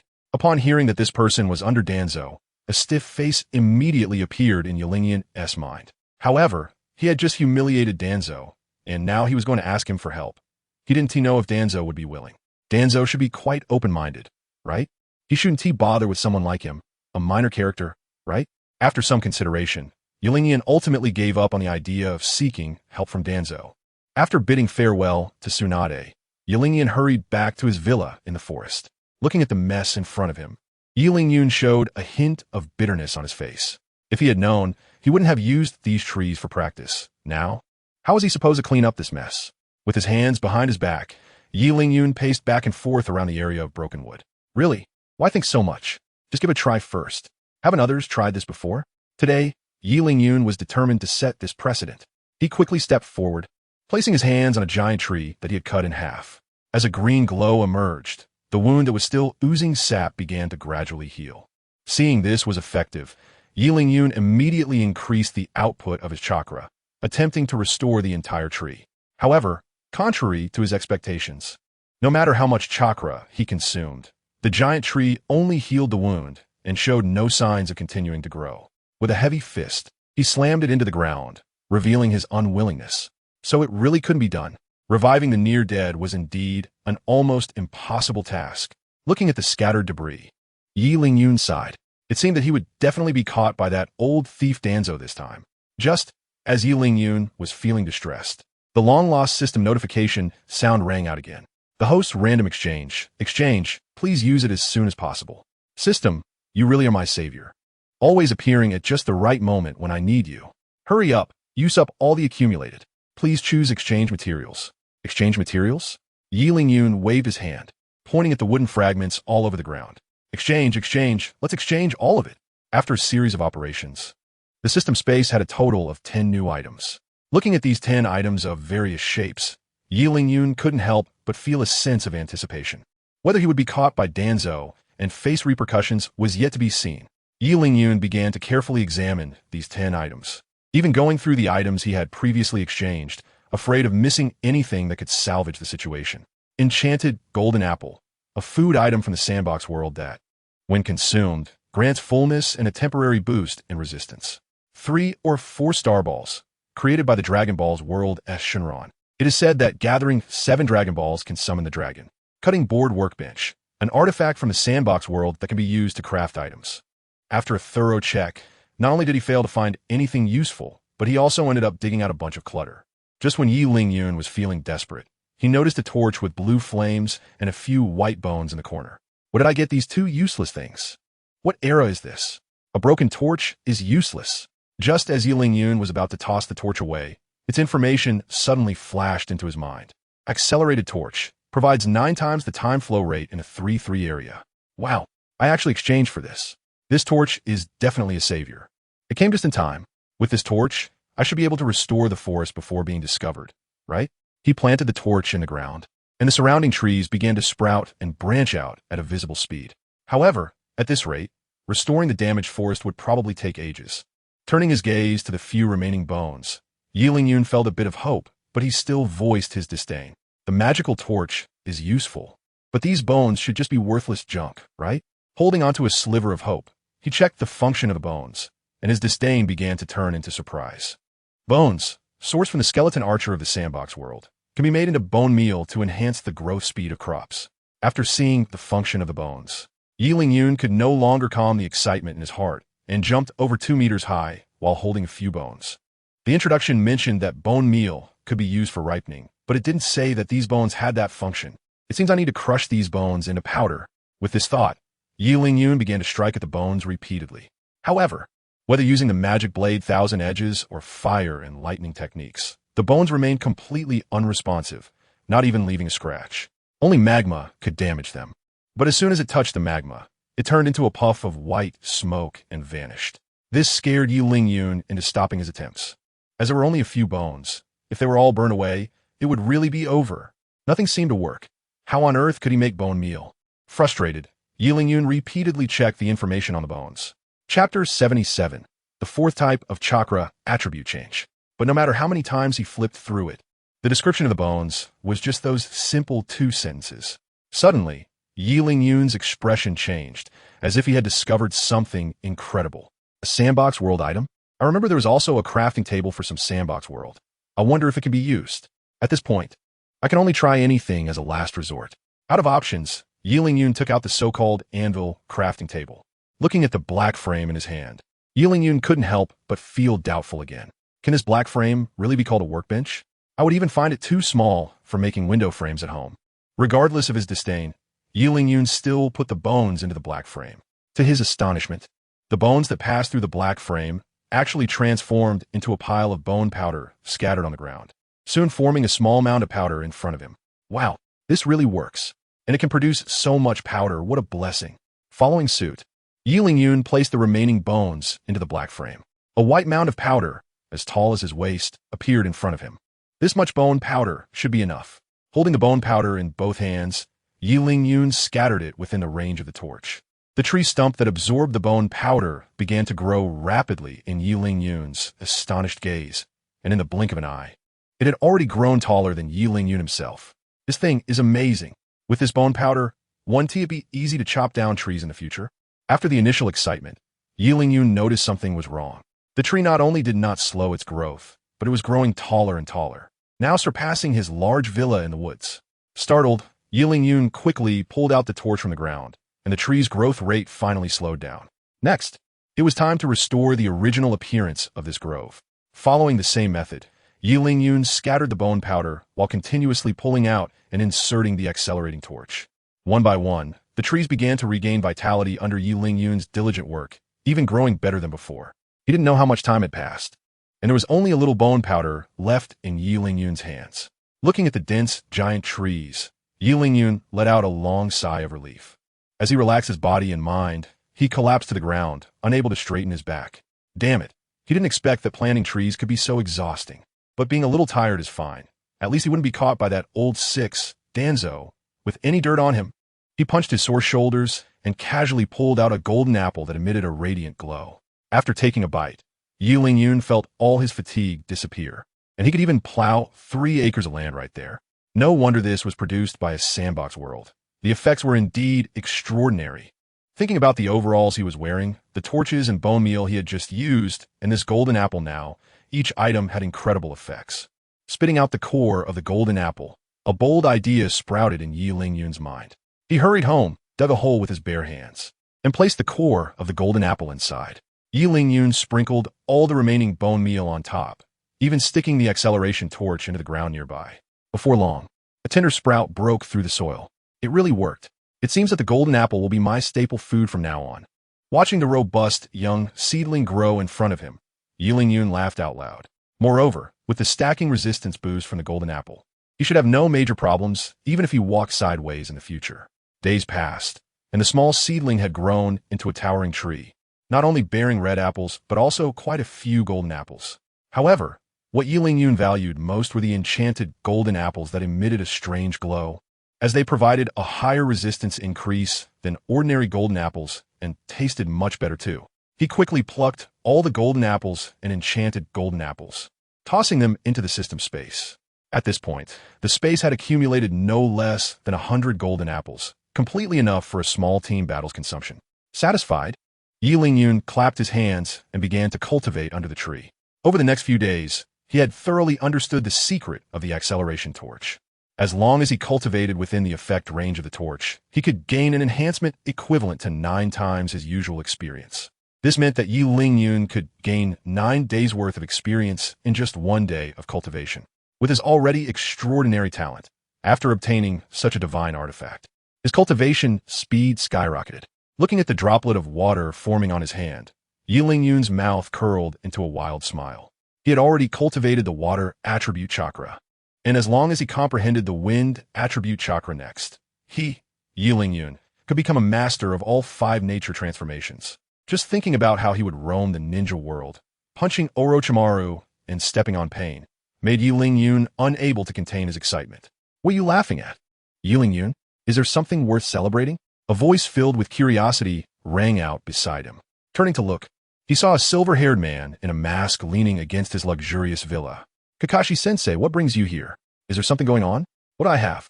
I was just thinking about how I hadn't seen you for several days, so I came to check if you were starving. As he spoke, Kakashi tossed the package he was holding to Yun, who opened it to take a look.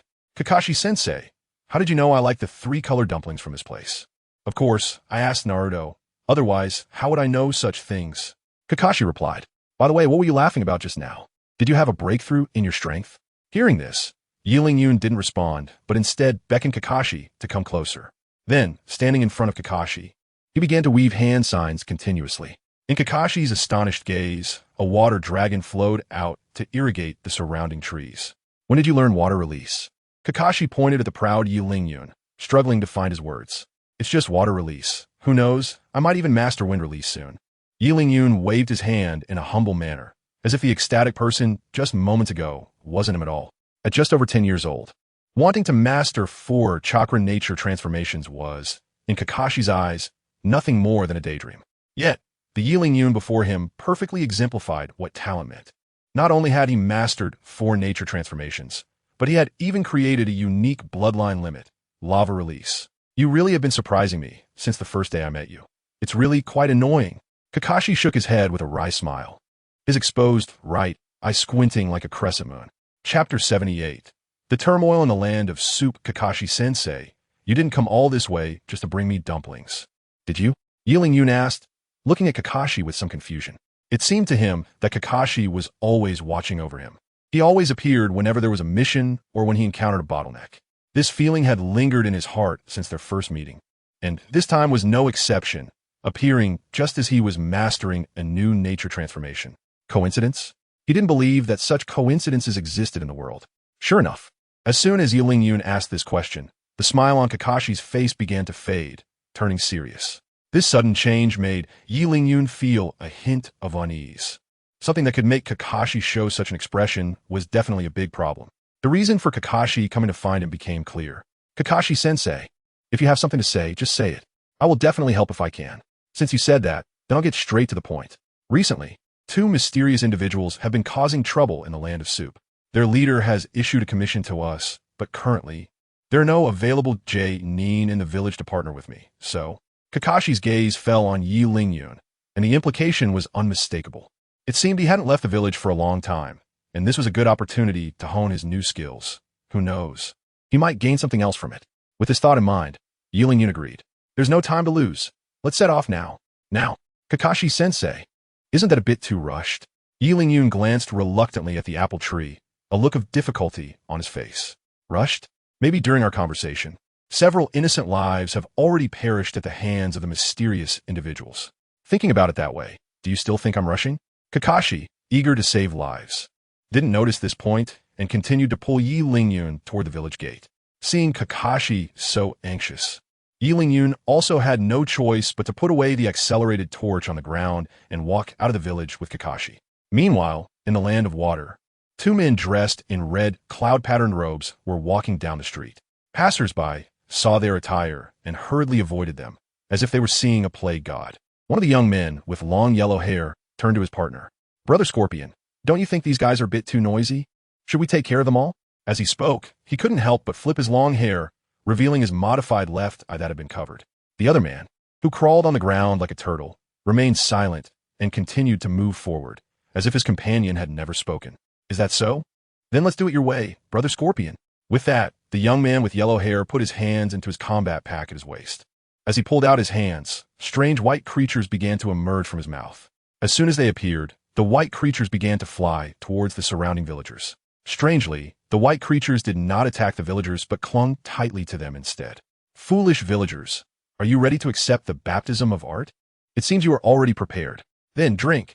With a low shout from a young man with yellow hair, all the white creatures exploded violently, leaving the villagers they clung to completely obliterated. After doing all this, the 2 men in red, cloud-patterned robes walked side by side again, heading towards an unknown small town in the distance. Shortly after they left, Yi Lingyun and Kakashi arrived in the village. It seems we are a step too late. Those 2 should have already left. I didn't expect that in this peaceful era, someone could still commit such atrocities as village slaughter. Looking at the devastated state of the village, Kakashi instinctively tightened his fist. Seemingly infected by Kakashi's emotions, Yi Lingyun also frowned, a surge of anger rising in his heart. Teacher Kakashi, let's stop dawdling here and quickly summon Pakin. We need to take down those 2 guys. I really have that thought. But it seems you haven't seen my summoning beast, have you? How do you know its function and name? Kakashi looked at Yi Lingyun suspiciously, certain that he had never summoned his summoning beast in front of him, nor had he even mentioned it. Upon hearing this, Yi Lingyun felt a sense of unease. At that moment, he wanted to slap himself twice. As his mind raced, a reasonable yet bold idea appeared in Yi Lingyun's mind. Of course, it's Naruto who told me. Teacher Kakashi, that your summoning beast is called Pakin, and that every time you use the Earth-style wall, there's a dog head on it. So I deduce that your summoning beast is a dog called Pakin. Teacher Kakashi, am I right? After hearing this logical, yet slightly off explanation, Kakashi couldn't find a reason to refute it and decided to consider Yi Ling-yun's reasoning skills as top-notch. He bit his finger and began to perform the summoning technique. Seeing that Kakashi had let himself be sidetracked, Yi Ling-yun sighed inwardly. He must not let his mouth run faster than his brain next time. If he inadvertently reveals something, not only could his identity as a traveler be exposed, but his life might also be at risk. While Yi Ling-yun was lost in thought, Kakashi had already summoned Pakin. Yo, Kakashi, it's been a long time. You haven't forgotten about me, have you? Who's this little guy? Your new disciple? He looks pretty weak. Pakin, stop cracking jokes and help me track this scent in the air. Noticing the seriousness on Kakashi's face, Pakin also put away his playful demeanor and began sniffing the air. There are 3 people in total, and they went that way. They shouldn't have gone far. After rummaging around on the ground for a bit, Pakin raised his front paw and pointed in a certain direction. 3 people? Kakashi and Yi Ling-yun exchanged glances. The information they received was only about 2 people. So why had it changed to 3? Seeing the puzzled expressions of the 2, Parker let out a cold snort. Whether you believe it or not, there are no living people in this village except for those 3. After being partners for so many years, could it be that you, Kakashi, still don't trust my instincts? That's impossible. I have absolute faith in you. Lead the way. Let's meet these 3 murderers. As Kakashi made the decision, Parker led the 2 towards the distant village. Chapter 79. The artistic duo in the capital of the land of hot water. 2 figures in red cloud cloaks walked side by side. Brother Scorpion, look at how many people there are here. There must be someone who can appreciate our great art. A deep voice came from the cloud cloak next to him. After being reprimanded, Deidara showed no signs of dissatisfaction. Instead, he became even more excited. Then, Brother Scorpion, how about we complete the mission with art? Do whatever you want. Just remember to gather here on time. Otherwise, I won't wait for you. Got it. I absolutely won't be late. As he finished speaking, Deidara flicked his long hair and began to spit out clay from the mouths in his palms. A giant bird, made of clay, appeared in the scene. Poor little ants, experience my art. Standing on the giant bird, Deidara slowly rose into the sky amidst the shocked gazes of the surrounding crowd. Seeing his partner starting to act, Scorpion also began to showcase his unique art. As his mouth slowly opened, a dense array of poison needles began to shoot out continuously. Where the poison needles passed, wails and pleas for mercy echoed, leaving behind countless dead bodies. Occasionally, a few resilient passers-by managed to survive the poison needles, but the next moment, several white spiders would descend from the sky, clinging to these survivors. Before they could understand what was happening, a loud high echoed from above, and the survivors who had barely escaped the poison needles were turned to dust and scattered in the ninja world. Wherever the 2 passed, corpses were strewn about, and the once orderly village had turned into a ruin. In no time, more than half of the village had fallen. Just as the 2 were engrossed in showcasing their art, Yi Ling-yun and Kakashi, under Parker's guidance, finally arrived at the village. Looking at the dilapidated village, Kakashi showed a look of sorrow. The scene before him reminded him of the brutality of war, and his eyes revealed a strong killing intent. Did he arrive too late? What kind of ruthless person could do such a thing? Parker, can you still track their location? They haven't left yet. I can smell their presence. Just on the other side of the village. Night Ling-yun, let's go. Maybe we can save more lives before they do. Looking at the tragic state of the corpse beside him, Yi Ling-yun already had a guess in his heart, but whether it was what he thought remained unknown. After responding with a sound, Yi Ling-yun followed Kakashi towards the other side of the village. At the edge of the village, the 2 finally saw the instigators of the massacre. The 2 individuals in red cloud robes also noticed their presence, stopping their actions to look at the 2 ninjas wearing the Konoha forehead protectors. Brother Scorpion, it seems these 2 are here to hinder us from completing our mission. Then let's take care of them too. Fei Lu, whose eyes narrowed slightly, his voice carrying a chill. The nearby villagers, who were kneeling on the ground begging for mercy, saw Kakashi and the others and seemed to have found hope for survival, crawling toward them while crying. A white tail emerged from behind Fei Lu who, piercing through the chests of several people. I didn't say you could leave. The cold tone was filled with murderous intent, and a chill ran up Yi Ling-yun's spine, making him shiver involuntarily. There was no mistake the attire and the obvious characteristics of the 2. They were the artistic duo of the Akatsuki organization, Deidara and Sasori of the Red Sand. How come I keep running into this Akatsuki organization wherever I go? Countless grass mud horses galloped through Yi Lingyun's mind. He did not want to confront this organization with all members at the strength of a Kage so soon. Although a battle was inevitable sooner or later, he still wanted to develop a bit more before that, but he never expected even such a simple idea would not be possible. Although Kakashi did not recognize the two, he was very familiar with the clothes they wore. Are you two teammates of Itachi? Why are you destroying this village? Upon hearing the name, Uchiha Itachi, Deidara's expression immediately darkened, and he glared at Kakashi with gritted teeth. You know Itachi too? It makes sense, after all. That guy defected from your village. I'm not wrong, am I? Copy Ninja Kakashi. Listening to the two chatter, the time-conscious Sasori began to grow impatient. Deidara, stop wasting time with him. Let's finish the mission and go back. I don't want a leader to wait for me. No problem, Brother Scorpion. Just watch how I use art to take care of these two small fries. Deidara nodded slightly, and Sasori indeed stepped aside to observe, not worried at all that Deidara would be killed while facing two opponents. Deidara's hands plunged into his supply pouch, and a mouth in his palm began to chew on the clay inside. You two better open your eyes and watch closely. This kind of art can't be seen anywhere else. As he spoke, Deidara's hands started to continuously spew out clay, and two white clay figures appeared out of thin air. Poor mortals. Accept the baptism of art. As Deidara's words fell, the two clay figures charged toward Yi Lingyun and Kakashi. Be careful, those things might explode. Yi Lingyun nodded slightly. Even without Kakashi's reminder, he knew those two clay figures would explode and could be controlled by lightning-type ninjutsu. Coincidentally, both he and Kakashi had lightning-type ninjutsu, which could counter Deidara, Earth-style ninja.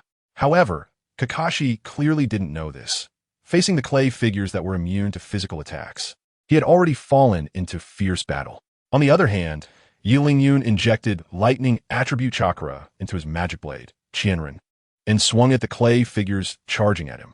After just one move, the clay figures split in two and fell to the ground, showing no signs of getting back up. This scene stunned even Deidara, who was controlling the clay figures, and even Sasori, who was watching from the side, showed a glimmer of surprise in his eyes. There were only two types of people who could easily resolve Deidara's attack. Either a strong ninja specialized in lightning techniques, or someone who had prior knowledge of relevant information. The kid in front of them didn't seem like someone who could predict the future, leaving only one possibility. This kid was a ninja specialized in lightning techniques. Otherwise, it would be impossible to easily break the clay figures. What they didn't know was that Yi Lingyun not only practiced lightning ninjutsu, but also knew all the information about the two of them. Seeing Kakashi being battered by the clay figures, Yi Lingyun was about to step in to help. However, Sasori, who was watching, joined the battle and blocked Yi Lingyun's path. Want to help? Then you have to get past me first. But Yi Lingyun had no intention of fighting. Instead, he retracted his long knife. Teacher Kakashi, that clay figure is afraid of lightning ninjutsu. The extremely lazy voice from Yi Lingyun left Sasori dumbfounded. Aren't you supposed to be fighting me for 300 rounds and then report to Kakashi in a wounded state? Seemingly sensing Sasori's thoughts, Yi Lingyun looked at him as if he were an idiot. It's just a matter of a single sentence. You don't really think I have nothing better to do than to fight you, do you? Hearing the hint, Kakashi, who was in a fierce battle with the clay figure, immediately unleashed his famous technique, Raikiri. Realizing the situation was not right, Deidara's thoughts of detonating the clay figures surged. With a shout, the clay figure's body began to swell rapidly, and then exploded in a bright flash accompanied by a loud explosion. The massive shockwave not only injured Kakashi and Deidara, but also affected Yi Lingyun and Sasori to some extent. What are you doing, Deidara? Are you trying to blow me up too? In the thick fog, Sasori's furious voice emerged, clearly dissatisfied with Deidara's sudden detonation. Brother Scorpion, I didn't want to detonate it so soon, but that kid already revealed the weakness. If I didn't detonate it, Kakashi would have broken the technique. Forget it, forget it. You should go assist from the side. I'll deal with these two. As the thick smoke dissipated, it revealed that Sasori's Fei Lu had become battered, and Deidara's clothes had several holes in them. Looking at Kakashi, he was currently hiding behind a dirt wall, with a familiar dog's head on the wall. It seems that the earthen wall was used just before the explosion, which prevented the damage from the blast. Yi Lingyun, are you okay? Did the explosion affect you? After brushing off the dust from his clothes, Yi Lingyun shook his head slightly. Don't worry, Kakashi-sensei. Even if you have something going on, I won't be in trouble. At that moment, while the two were bantering, the door opposite them suddenly opened, and a handsome young man with red hair, jumped out. With a hint of heartache in his eyes, the scorpion of the red sand put the door back into the scroll. He shot a resentful glare at Deidara, who was lying back with his hands behind his head, looking elsewhere and whistling. Shifting his gaze to Yi Lingyun and Kakashi. A voice devoid of any emotion emerged from the scorpion of the red sand. You two are ready to face the abyss of fear. As he spoke, the scorpion of the red sand suddenly threw a scroll into the air. A completely black puppet appeared in the arena. Is this really the strongest puppet master? The scorpion of the red sand? It doesn't seem quite like the legend. In Kakashi's impression, the scorpion of the red sand should be a puppet master from the same era as himself. But this one looks more like someone from Yi Lingyun's time. Could it be that the real scorpion of the red sand is someone else, and this is just a counterfeit? If that's the case, then things would become simpler. Kakashi's thoughts were unknown to Yi Lingyun, who was simply munching on his golden apple. Yi Lingyun, what are you doing eating at a time like this? Don't be nervous.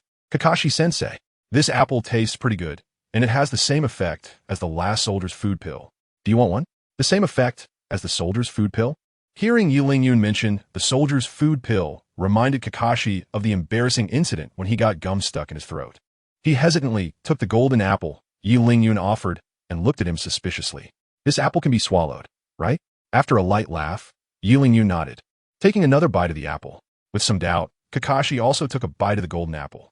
As soon as the apple entered his mouth, Kakashi's eyes widened in shock as he looked at Yi Lingyun. This apple, Yi Lingyun revealed a meaningful smile and nodded slightly at Kakashi. Shifting his gaze from Yi Lingyun to the golden apple in his hand, Kakashi felt a rush of excitement that he couldn't shake off. Just one bite not only erased the fatigue from his recent battle with the Clay Man, but even replenished his scarce chakra at that moment. What kind of apple is this to have such an effect? It's simply a divine object.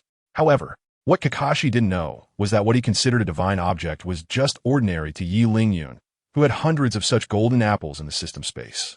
Just as the two were still immersed in the effects of the golden apple, the scorpion of the red sand noticed their behavior and couldn't help but let out a cold snort.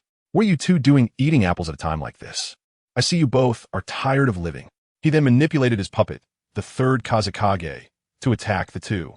Just as it approached them, the right elbow of the third Kazekage suddenly opened up, revealing a gleaming giant blade.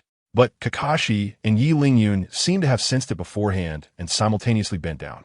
Oh no, how did this apple fall to the ground? We can't waste it.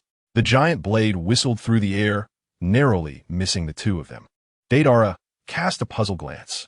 Scorpion, are you holding back? Why not just kill them both? Suddenly, Deidara seemed to realize something and slapped his thigh. I get it, Scorpion. You want them to experience the ultimate art before sending them on their way, right? As expected of Scorpion, always thinking things through better than I do. Hearing Deidara's wise analysis, the scorpion of the red sand felt like he wanted to spit blood in his face. What do you mean holding back? They clearly dodged the attack by a hair's breadth, letting them experience the ultimate art. It would be good if they didn't come over and turn you into an art exhibit. Just from that one dodge. The scorpion of the red sand had already noticed that the two before him were extraordinary. Years of experience had honed his keen ability to read people, far beyond what an idiot like Deidara, who only knows how to drink, could compare to. Chapter 81. Maneuvering even though he recognized the exceptional strength of the two. The scorpion of the red sand had no intention of holding back. He continued to control the third Kazekage to attack them. Although the strength of the two had exceeded his expectations, he still had a trump card up his sleeve. As long as that ultimate move was unleashed, no one within his line of sight could defeat him. As the acknowledged strongest puppet master, the scorpion of the red sand had the strength to back up that confidence. As the puppet charged again, Yi Lingyun and Kakashi put aside their underestimation and prepared to face this puppet created by the strongest wind shadow. At this moment, the puppet's right hand wielded a gleaming blade, while the left hand summoned numerous auxiliary arms through seals on its arm. Both the left and right weapons carried immense power. Knowing the threat, Yi Lingyun naturally dared not take it head-on, but Kakashi was unaware, facing the attacks from the puppet's left and right hands. This guy actually used Earth Flow Wall to protect himself. After rolling to avoid the attack, Yi Lingyun couldn't help but give a thumbs up to the brave Kakashi. Teacher Kakashi, you're truly brave. I, Yi Lingyun, admire you. As Yi Lingyun expected, just as Kakashi was puzzled about why Yi Lingyun didn't take shelter behind the Earth Flow Wall, the weapons in both hands crashed through the wall with devastating force. Kakashi, who was beneath the Earth Flow Wall, was also hit hard and sent flying to the side. Seeing this, Yi Ling-yun couldn't lament Kakashi's bravery any longer and quickly stepped forward to hand him a golden apple. Teacher Kakashi, you should rest for a moment. I'll hold them off. I was careless just now and didn't dodge. All right, I understand. Just eat the fruit first. Kakashi weakly took the golden apple and bit into it. As the juice flowed into his mouth, his initially dull pupils regained clarity. Seeing Kakashi's condition improve, Yi Ling-yun finally stood up to face the third-generation puppet. Be careful. That guy has great power. In front of him stood the incredibly powerful artistic duo, while behind him was a Kakashi who was barely hanging on. At this moment, Yi Ling-yun found himself in a difficult situation, taking a deep breath before slowly walking towards the third-generation puppet. What do you want, kid? Your team leader has already been knocked down. You don't think you can take on 3 by yourself, do you? Facing the opponent's disdain, Yi Ling-yun slowly removed the combat power detector from his left eye. I really have no way to deal with you. Through the earlier detection, Yi Ling-yun had already learned the combat power indices of the two. Deidara was 18,000, and Sasori the Red Sand was 26,000. This was without revealing their trump cards. Otherwise, breaking 50,000 wouldn't be impossible. Rubbing his brow, Yi Ling-yun's lips curled slightly. This was the high-stakes game he wanted to play. Only by engaging in life-and-death battles with such powerful opponents could his strength rapidly improve and break through his limits. Drawing out the demon blade, Qianren, from his waist, Yi Ling-yun infused it with lightning attribute chakra.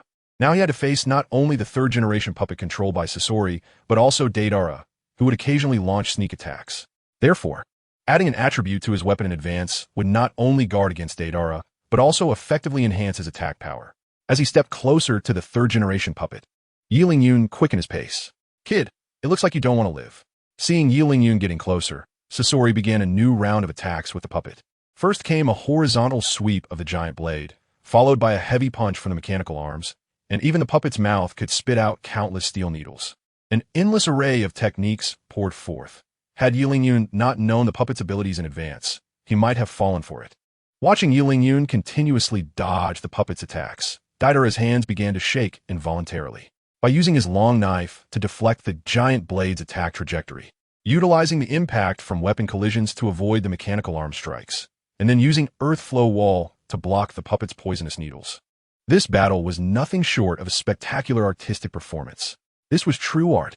Just as Deidara said, Yi Ling-yun was responding flexibly to the puppet's various attacks, using his agility to constantly maneuver around the puppet, even scratching it with a lightning blade. Watching the increasing number of scars on the puppet, Sasori's expression grew increasingly grim. It pained him to see the puppet he had painstakingly created being damaged by that little brat, Yi Ling-yun. It was truly a case of the puppet being struck while the pain was felt in Sasori's heart. Moreover, that guy Deidara was over there wailing about art, which pushed the already distressed Sasori over the edge. Deidara, which side are you on? You just watching my puppet get destroyed, aren't you? Why don't you take action? Of course, I'm on your side, Sasori. But you know his lightning release is a counter to me. Even if I wanted to intervene, it will be pointless. Humph. Unexpectedly, Deidara shrugged, putting on an air of indifference and even spouting a bunch of excuses for why he couldn't take action. To Sasori, these sounded like nothing but ridiculous excuses. You idiot, even if you can't attack that little brat, there's a heavily injured Kakashi over there. Why don't you target him to distract the brat? After Sasori's reminder, Deidara finally remembered that Kakashi was nearby, making him the perfect target to bully. What were you thinking? Taking advantage of the moment when the two were bickering, Yi Ling-yun had already removed the arms of the third puppet. To give Kakashi enough time to recover, Yi Ling-yun decisively positioned himself in front of Deidara. You little brat, you actually turned my puppet into this state. The furious Sasori began to control the puppet to shoot poisonous needles at Yi Ling-yun, completely ignoring Deidara, who was also within the attack range. Hey Sasori, I'm still here. Don't rush to unleash your big move. Ignoring Deidara's loud protests, the puppet continued to fire poisonous needles. After all, he had the antidote on hand. Even if that guy got accidentally hurt, it would just be a minor injury. As the poisonous needles came flying, Yi Ling-yun utilized the Flying Thunder God technique he had marked on Kakashi to evade the attack, leaving Deidara alone to face the onslaught of needles. However, Deidara was no ordinary person. Seeing that Sasori was unwilling to stop, he simply created a giant bird to escape. Chapter 82. Counterattack. Watching Deidara fly away, Sasori let out a sigh. If possible, he really wanted Deidara to suffer a bit. But since Deidara had already evaded, there was no need for him to continue making things difficult. especially with two annoying guys still left to deal with. Deidara, you just keep interfering with them up there, and I'll take care of those two bothersome insects.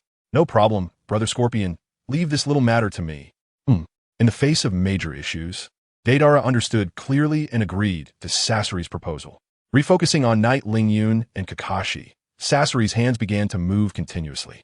The third Kazekage turned into a puppet, then opened its mouth, and a dark mass appeared in the field. You two ants dare to continuously damage my artwork. You will stay here today. Open your eyes and see clearly why the third Kazekage is called the strongest Kazekage. Magnetic release, iron sand pillar. With Sasori's hand movements, the iron sand condensed in front of the third puppet began to change form. Is it really possible for a human to perform such a scale of ninjutsu? Looking at the vast expanse of sand and iron in front of him, Kakashi's face revealed a hint of bitterness. He had just recovered, and, unexpectedly, his opponent unleashed such a powerful move. Was this meant to push him to his limits? Looking at Yi Lingyun beside him, although his expression was serious, there was no sign of panic on his face. Do you have any way to break this? Kakashi asked. If it really doesn't work, I'll hold this guy off. You retreat first. One of us has to survive. In the face of such a significant dilemma, Kakashi couldn't help but entertain the thought of sacrificing himself to allow Yi Lingyun to escape. After all, his potential for growth was not as great as Yi Lingyun's. As long as Yi Lingyun was alive, there would be infinite possibilities. He was just a worthless life, and if he could carve out a way for him to survive, it would be a worthy death. Hearing Kakashi's words, a warm current surged in Yi Lingyun's heart, and he shook his head slightly. It's useless. We can't escape. Not to mention that this guy in front of us will definitely not let us go. Our speed of movement is absolutely no match for him. As he spoke, Yi Lingyun pointed to Deidara, who was hovering in the sky on a giant bird. Following Yi Lingyun's finger, Kakashi narrowed his right eye. Then we can only defeat this guy head-on to leave alive, right? He nodded slightly, looking at the sand and iron pillars that were gradually taking shape in front of them. If you remember correctly, as long as they defeated the third puppet, the sand and iron would dissipate on their own, so the key was how to shatter that puppet. However, under the control of the scorpion of the red sand, the difficulty of them breaking the puppet was no less than trying to catch Deidara and beat him up. Are you two ants done mumbling? It's too late to be scared now. Pay the price for your earlier actions. Seeing the serious expressions on the faces of the two, Sasori of the red sand revealed a hint of excitement. Eliminating these two ants who had damaged his precious puppets was undoubtedly the most thrilling thing for him. Magnet release, iron sand rain, unts. As Sasori waved his fingers towards the ground, the previous iron sand pillar transformed into countless fine needles that shot towards Yi Lingyun and the other person. Looking at the dense rain of iron sand, Yi Lingyun's face appeared somewhat dazed.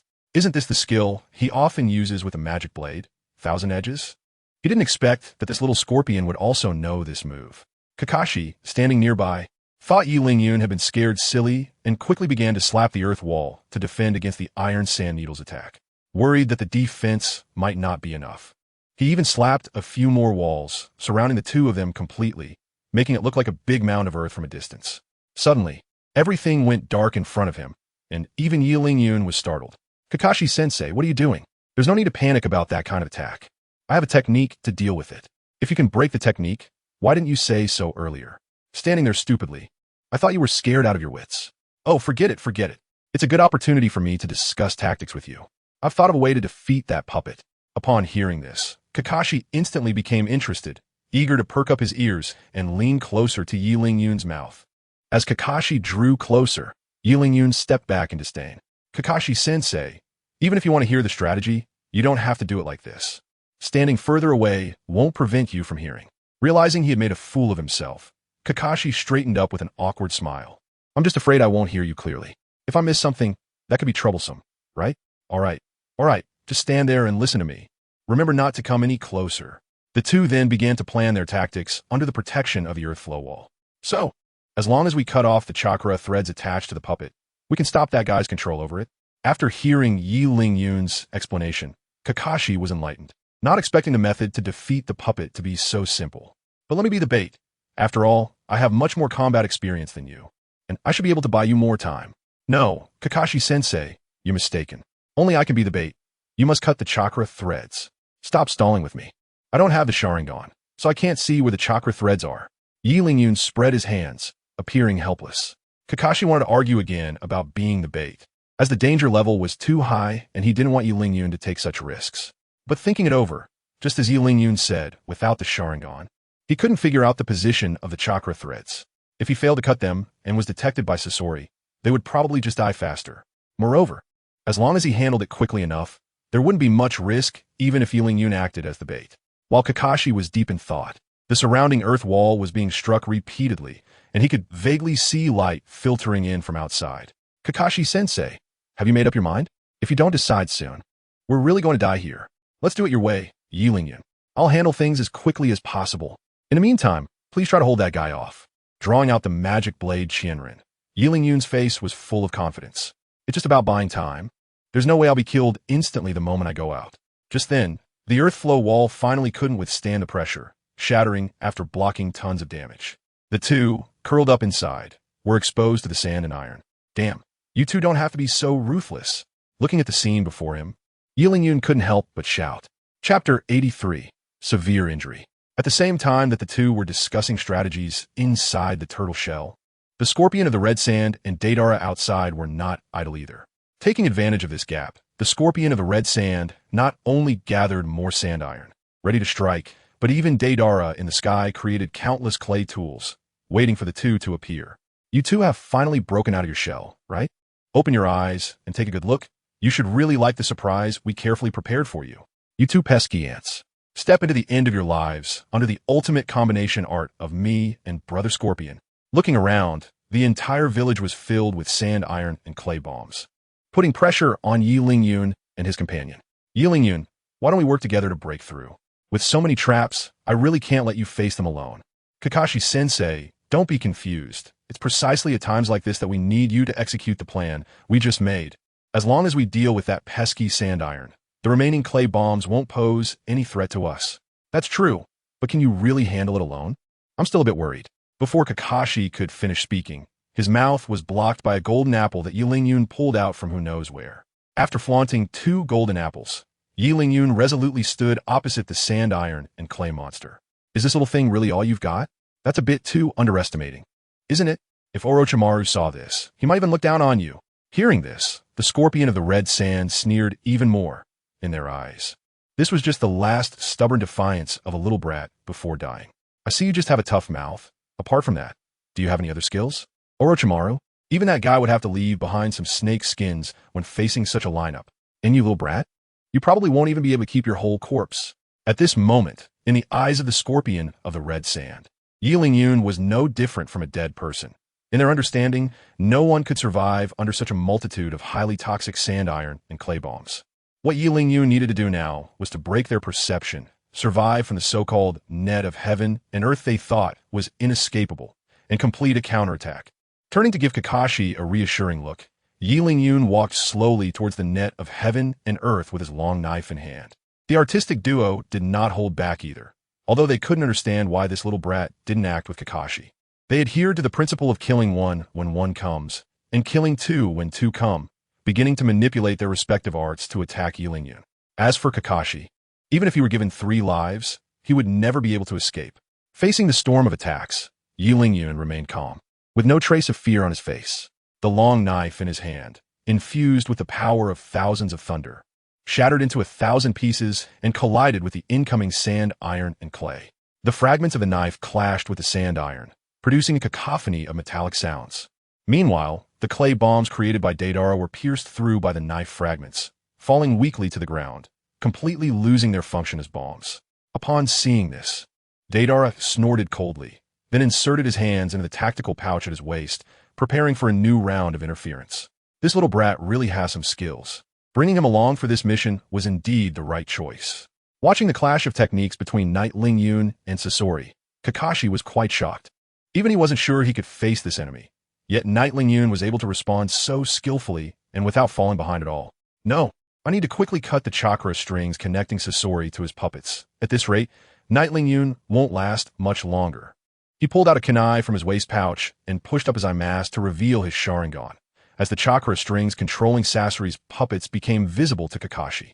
Taking advantage of Sasori being too focused on his intense battle with Knight Lingyun to notice him, Kakashi quietly moved toward the chakra strings. In the center of the battlefield, just as Kakashi had thought, Knight Lingyun, who had been frequently using skills, was showing signs of exhaustion. Glancing at Kakashi's position, Knight Lingyun decisively pulled out a golden apple to create a dazzling effect, hoping to buy Kakashi some time to turn the tide of battle. With the recovery boost from the golden apple, Knight Lingyun's fatigue vanished, and he began to regain his energy. Sasori, as his opponent, also noticed Knight Lingyun's small action. It seems that the food is the little ghost support to hold on until now. Looking up, Deidara instantly understood and began to constantly drop bombs to interfere with Yi Lingyun. Damn, this guy really doesn't know when to stop. Watching the clay bombs falling from the sky, Yi Lingyun spat and began to dodge the bomb attacks. Indeed, fighting 1 against 2 was too exhausting. Even knowing the weaknesses of these two guys, dealing with them was still quite tricky. As expected of members of the Akatsuki, they truly had some skills. While constantly evading, Yi Lingyun secretly calculated how to deal with Deidara, who was circling in the sky. At that moment, a massive iron sand pillar quietly formed behind Yi Lingyun. And completely unaware of the impending crisis due to his fatigue from defense, Yi Lingyun was caught off guard. Damnant best. With a furious shout from Sasori, the iron sand pillar descended with immense wind pressure. By the time Yi Lingyun noticed, there was no space left to evade. In a moment of desperation, Yi Lingyun had no choice but to use the Flying Thunder God technique to teleport towards the magic blade Qianren. Although this meant facing the attack of the iron sand needle directly, it was still better than being crushed by the iron sand pillar. As the iron sand pillar crashed down heavily, Yi Lingyun found himself in the most concentrated attack point of the iron sand needles. The moment he appeared, countless fine needles pierced into Yi Lingyun's body, and numerous small wounds began to appear all over him. Wouldn't it be more straightforward to kill him in one hit? Did he have to come over and suffer a bit of flesh pain? Then so be it. Seeing Yi Lingyun finally get injured, Sasori showed a hint of joy on his face, as if Yi Lingyun's death had already become a certainty. Be careful, Brother Scorpion. Deidara's anxious shout came from above. Before Sasori could react, a chakra-infused kunai sliced through the chakra threads, connecting Sasori to his third puppet. At the moment, Yi Lingyun was in crisis. Kakashi seized the opportunity when Sasori relaxed his vigilance and cut the chakra threads. Chapter 84. The law of undressing equals death without the puppeteer as control. The third puppet fell to the ground as if it had lost its soul, and a vast iron sand also dissipated. You bastard! The moment Sasori lost his connection to the puppet, anger surged in his heart, and he swung his fist at Kakashi. However, a puppeteer without his puppet was weak in combat. After easily dodging the punch, Kakashi kicked Sasori away. After resolving everything, Kakashi quickly ran to Yi Lingyun's side, supporting the swaying Yi Lingyun to prevent him from collapsing on the spot. Yi Lingyun, are you okay? Can you hold on? Teacher Kakashi, do I look like I'm okay? With great difficulty, Yi Lingyun forced out a bitter smile and collapsed on the ground. At this moment, Yi Lingyun's body was covered in countless needle marks, and even his overalls had been pierced with numerous holes. Coupled with the potent poison contained in the iron sand needles beginning to take effect, Yi Lingyun appeared even weaker. If it weren't for the resistance boost from the golden apple and the life recovery from his overalls, Yi Lingyun might have met his end at the hands of Sasori. Struggling to take out the enchanted golden apple, Yi Lingyun slightly opened his mouth and took a bite. Teacher Kakashi, I need a little time to recover. I'll be counting on you during this time. No problem. Without that puppet's interference, dealing with those two shouldn't be a problem for me. Please don't, Teacher Kakashi. Just hold them off. Absolutely do not have any killing intent towards them. What a joke. Deal with these two artists in front of me. With our current strength, even if we had 2 more lives, it wouldn't be enough to deal with these 2 guys. Kakashi had never encountered these 2 before, but Yi Lingyun, as a traverser, was well aware that these 2 artists still had hidden moves they hadn't unleashed. Although he still had the summoning technique as a fallback. He had come out this time just for training. If he summoned help upon encountering someone, then what kind of training would that be? Moreover, the uncertainty of the summoning technique was also a headache for Yi Lingyun. He was worried that the summoned being would be too weak or that a powerful villain would show up and take him down. So the best course of action for now was for Kakashi to hold the 2 off while he recovered. Then they could work together to force the 2 back. Although Kakashi didn't understand Yi Lingyun's intentions, he accepted his suggestion out of trust. At this moment, Sasori had already gotten up from the ground. Not only was he not injured by Kakashi's kick, but he had also regained his composure from the brink of losing control due to rage. I have to admit, you 2 have some skills, but that is all there is to it. Walking leisurely to his puppet, Sasori slowly took out a scroll to retrieve it. People say that a puppeteer can't survive without their puppets. Today I, Sasori the Red Sand, will show you what a true puppeteer is. As he spoke, Sasori began to slowly undress from his cloud robe. In the sky, Daidara's expression became excited upon seeing this.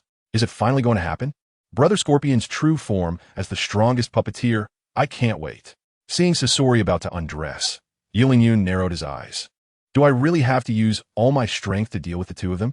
Then I can only gamble on luck and use the summoning technique. According to the Akatsuki's law of undressing equals death, as long as he takes off the cloud robe, he would definitely die. Fixing his eyes on Sasori's hand as it moved to remove his robe, the moment the cloud robe touched the ground, he would immediately use the summoning technique. But suddenly, Sasori's hand movement came to an abrupt halt, and his expression turned dark. Consider yourselves lucky. The next time we meet will be your death. Casting a resentful glare at Yi Lingyun and the others, Sasori turned and walked toward the giant bird that Daidara had landed on. On the giant bird, Daidara sighed. What a pity, so close, yet so far. I was just about to witness Brother Scorpion's ultimate art again. As the giant bird took off, a large number of clay bombs were dropped from above. Without giving Yi Lingyun and the others a moment to react, after Daidara's shout, all the bombs that could explode detonated simultaneously. Thick smoke billowed, and the entire village was flattened. Beneath the ruins, a semicircular dark stone stood firm. As the sound of explosions subsided, the semicircular obsidian slowly opened, revealing Yi Lingyun and Kakashi inside. That was too close. If it weren't for you using lava as a barrier, we might have been done for. That is only thanks to Teacher Kakashi's quick reaction, solidifying the lava with water to save our lives. The two, having survived, exchanged smiles and began to compliment each other. After a round of banter, Kakashi's expression grew serious again. Why would they attack such a village with their strength? And why did they suddenly retreat? It really leaves one puzzled. Moreover, looking at their attire, they should belong to the same organization as Uchiha Itachi. What kind of person has such great ability to gather these S-rank criminals together? Who knows? Who can clarify such matters? Shrugging, Yi Lingyun made a bewildered expression. After all, just now, the Scorpion of the Red Sand had already prepared to take off his clothes. It couldn't possibly be that he suddenly had a change of heart and let the two of them go. The only one capable of making the artistic duo retreat so hurriedly, aside from the leader of the Akatsuki organization, should be no one else. However, it's fortunate that they retreated. Otherwise, if they had pushed themselves too hard and summoned a technique, no one in the arena would have survived.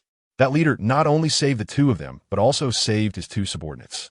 Yi Lingyun, how's your recovery going? It's almost done. Kakashi-sensei, do you have any plans? Not really, but since they have already left, it's time for us to return to Konoha. Kakashi glanced deeply at the ruins before him, pulled down his mask again, and took out a book titled Aika Paradise from behind him. After agreeing, the two set off on the journey back to Konoha. Inside the Hokage office of Konoha Village. What? You mean the two villages in the Land of Soup were reduced to ruins? And even Yi Lingyun, and you couldn't capture those two murderers? After hearing Kakashi's description, Tsunade, who was sitting in a chair, couldn't help but exclaim. She was very familiar with the strength of Yi Lingyun and Kakashi, but this time the enemy was so powerful that even their combined efforts couldn't resolve it. When did such a strong organization emerge in the ninja world, and why has there been no news about it all these years? Yi Lingyun and Kakashi stood at the table like scarecrows, waiting for Tsunade's next instructions. Chapter 85. Who cut down my golden apple tree? All right, I understand the general situation. You two should go back and rest well, Tsunade said, rubbing her temples. I will allocate funds from the village's reserves for compensation. So don't take it too much to heart. She gestured for them to leave. Lady Tsunade, I think it's necessary to establish a special team to investigate this mysterious organization. Just the power this organization has displayed is enough to cause bloodshed in the ninja world. If there are similar top-wanted criminals behind it, do you think I don't understand what you're saying? It's just that the village is currently in disarray and truly lacks the manpower and energy to prepare for these matters. After her words, Tsunade sighed. Yi Lingyun and Kakashi exchanged glances, unsure of what to do. As Tsunade said, the top-level strength in the village was still too scarce. Sending someone to probe into the Akatsuki organization, which had an average strength of a Kaga-level ninja, was no different from sending them to their deaths. What are you guys worrying about here? Surely no one has forgotten about my existence. The great Jiraiya of Mayaboka Mountain. Just as they were troubled, a hearty laughter came from outside the window, along with a head of white hair, that entered the room through the window. Jiraiya, why are you here? We don't have time to joke around with you right now. Tsunade glanced up at Jiraiya and sighed again. Meanwhile, Yi Lingyun and Kakashi were sizing up Jiraiya, stroking their chins in thought. Strong strength, not easy to expose, familiar with the situation in various countries. Wasn't that just Jiraiya? This reconnaissance mission seemed tailor-made for Jiraiya. Regardless of any condition, he could meet it perfectly. Sitting in the chair, Tsunade also thought of this. But she didn't want to let her only remaining friend take such a risk, even considering allowing the mysterious organization to develop. After all, this wasn't just a matter for Konoha. It was a significant issue in the ninja world. If anyone wanted to stay out of it, she would be the first to disagree. It was either to unite and suppress the enemy or to be gradually eroded. As the leader of the village, Tsunade couldn't act based on her preferences. She had to consider the bigger picture. Shizune, send information to the other 4 countries, saying that a new force is about to rise, and ask for their opinions. Turning to Shizune beside her, Tsunade issued her decision according to her thoughts. Receiving the instructions, Shizune immediately exited the office to carry out Tsunade's orders. Looking at the few people in front of her who seemed hesitant to speak, Tsunade suddenly smiled. Am I being a bit too selfish by doing this? Not at all. Lady Tsunade's decision is definitely sound. Tsunade, don't look at me. I support whatever you do. After everyone expressed their stance, all 3 of their gazes focused on Jiraiya. At this moment, Jiraiya took a deep look at Tsunade, but still nodded. I've always been here. Just give me a message when you need me. After those words, Jiraiya pushed the door open and left, leaving the 3 with a lonely back. All right, you 2 should head back too. When the replies from the 4 great nations arrive, I'll contact you for further discussion. Waving her hand to Knight Lingyun and Kakashi, Tsunade stood up and looked out the window, her eyes full of confusion. After bidding farewell to Tsunade, Knight Lingyun hurried back to his forest mansion without stopping, as he hadn't forgotten about his golden apple tree. This time, if it weren't for the golden apples continuously sustaining him and Kakashi, they would probably have become corpses among the ruins. Having been away for several days, he should be able to harvest quite a few golden apples. At this moment, Knight Lingyun couldn't wait to see the branches full of golden apples. But when he arrived at his doorstep, the scene before him made his anger soar. The golden apple tree he had worked so hard to cultivate not only bore no golden apples, but was also cut in half, with countless bitten apples carelessly discarded on the ground. Who did this? Knight Lingyun let out a howl to the sky, his fists clenched tightly, his anger unabashed. This was the first time he truly felt rage since his reincarnation. Even when he was beaten by Orochimaru or mocked by Sasori, he could only sigh that he was outmatched. But now he had only gone out to complete a mission, and his home had been robbed. How could he not feel anger? Hey, Knight Lingyun, what's wrong? Why are you so angry? Just as Knight Lingyun was fuming, a crisp female voice came from behind him. Turning around, he saw a girl with long pink hair holding a fruit basket, looking at him in confusion. Sakura, what are you doing here? What else with the fruit basket? Do I even need to ask? Of course, I came to pick apples. The apple tree in front of your house can actually bear golden apples. They not only taste good, but also give an indescribable feeling after eating them. Picking apples. Hearing this, Knight Lingyun's anger intensified. Seemingly unaware of Knight Lingyun's fury, Sakura continued to walk toward the fruit tree with her basket. When she saw the tragic state of the tree, she couldn't help but exclaim, "What happened to this tree? Did you cut it down, Knight Lingyun? Cut down my own tree? Do you want to hear what you're saying?" Gritting his teeth, Knight Lingyun retorted, his fists creaking with tension. At this moment, Sakura finally noticed something was off with Knight Lingyun and stepped back in fear. Knight Lingyun, don't be angry. The tree must have been cut down last night. If we find out who came here yesterday, we can definitely catch the culprit. Her words woke Knight Lingyun from his anger, and he began to calm himself down. At this point, no amount of rage would help. It was better to find clues and catch the culprit to teach them a lesson. Sorry, Sakura. I got a bit too excited just now. Did I scare you? Taking a couple of deep breaths, Knight Lingyun forced a smile at Sakura, trying to return to his usual state.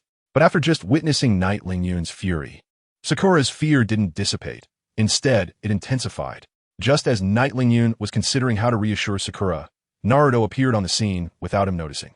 Knight Lingyun and Sakura, you're both here. Didn't the apple tree get cut down? Why are you still carrying a basket?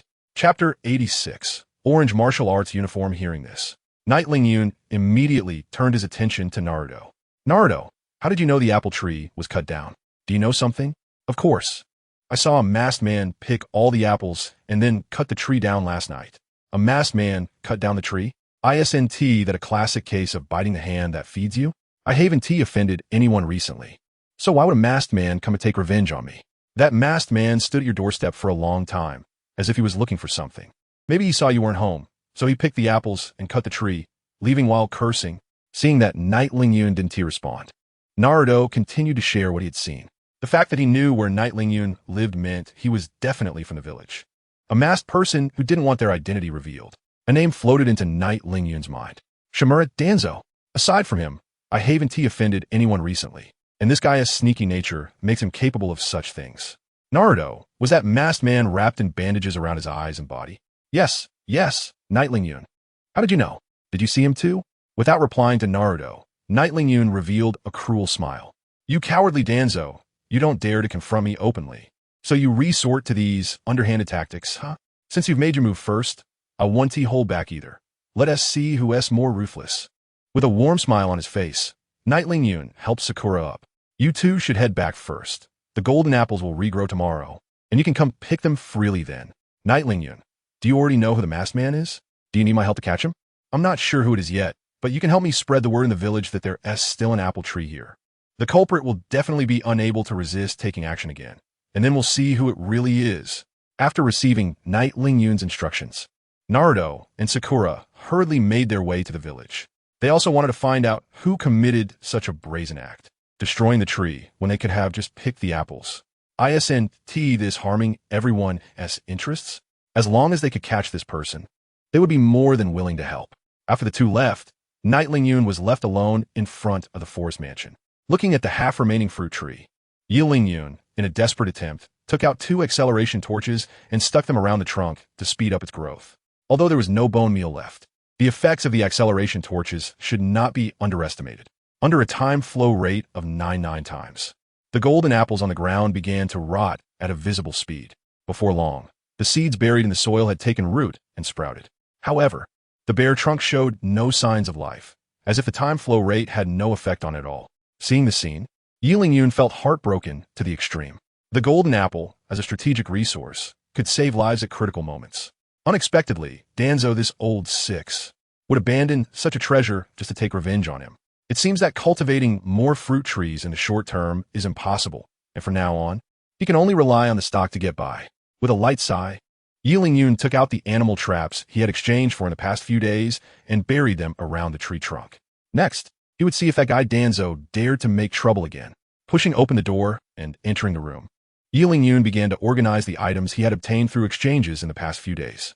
Animal Trap, a product of 21st century technology. It can unleash tremendous power at the moment of triggering, causing heavy injury and bleeding effects for 24 hours. Line Fruit, an item from the pirate world. The user can gain unexpected abilities. Orange Martial Arts Uniform, an item from the Dragon Ball world, the favorite outfit of the protagonist's son Wukong. The items exchanged this time were pretty good, several levels higher compared to before. Taking out the Orange Martial Arts Uniform from the system space, Yi Lingyun glanced at its attributes and immediately swapped it for the suspenders that only provided life recovery. The reason was simple. Although the Orange Martial Arts Uniform did not have any strange enchantments, one of its passives completely outclassed all the attributes of the suspenders. Unyielding, can remove all negative states and become immune to all damage for 3 seconds when in a near-death state. Cooldown time, 24 hours. Isn't this equivalent to a 3-second invincibility time once a day? This passive effect is more powerful than any fire addition or damage absorption, not to mention any other additional bonuses. Just this alone was enough to make Yi Lingyun's heart race. After this busy work, a wave of hunger hit him. He casually took out the devil fruit he had just organized and took a bite. Yuck, what is this? It looks pretty good, but it's so disgusting. He threw it aside with a face full of disdain, not forgetting to spit a few times. After consuming 2 golden apples, the bitterness in his mouth finally eased a bit. Looking at the devil fruit beside him, Yi Lingyun suppressed the impulse to kick it and began to explore its abilities. String fruit. Invalid. The user can gain the ability to freely manipulate threads. Manipulating threads? What a useless ability. Does this mean I'm going to become Spider-Man? Tentatively, he mimicked the action of shooting webbing, and a thin thread indeed shot out from his wrist, but instead of sticking to the wall like spider silk, it pierced through the wall and extended outdoors.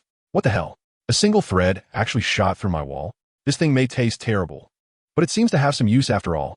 Looking at the devil fruit he had bitten, Yi Lingyun suddenly felt a wicked interest. With a series of kekekek sinister laughs, he hung the devil fruit on a newly grown small branch. After doing all this, the sky had already darkened. Yi Lingyun leaned against his window, his eyes fixed intently on the position of the fruit tree. I want to see if that old thief Danzo still has the guts to come and harm my fruit tree. Unbeknownst to how much time had passed, as Yi Lingyun was beginning to doze off, a rustling sound caught his attention. In the moonlight, a shadow stealthily approached the fruit tree.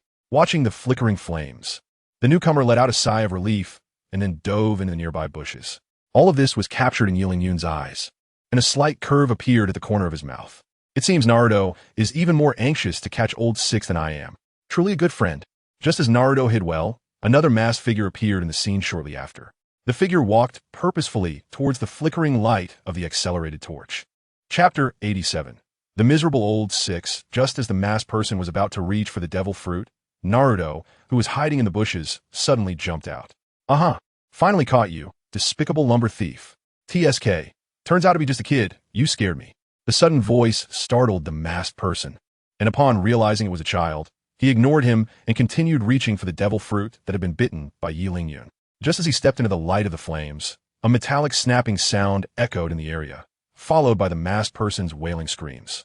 However, despite being caught in a bear trap, this guy's desire to steal apples was still unyielding. He grabbed the devil fruit and started to run, completely ignoring the intense pain in his foot. But after just 2 steps, the masked person fell to the ground. His leg bones had been broken by the bear trap, and he could no longer stand up.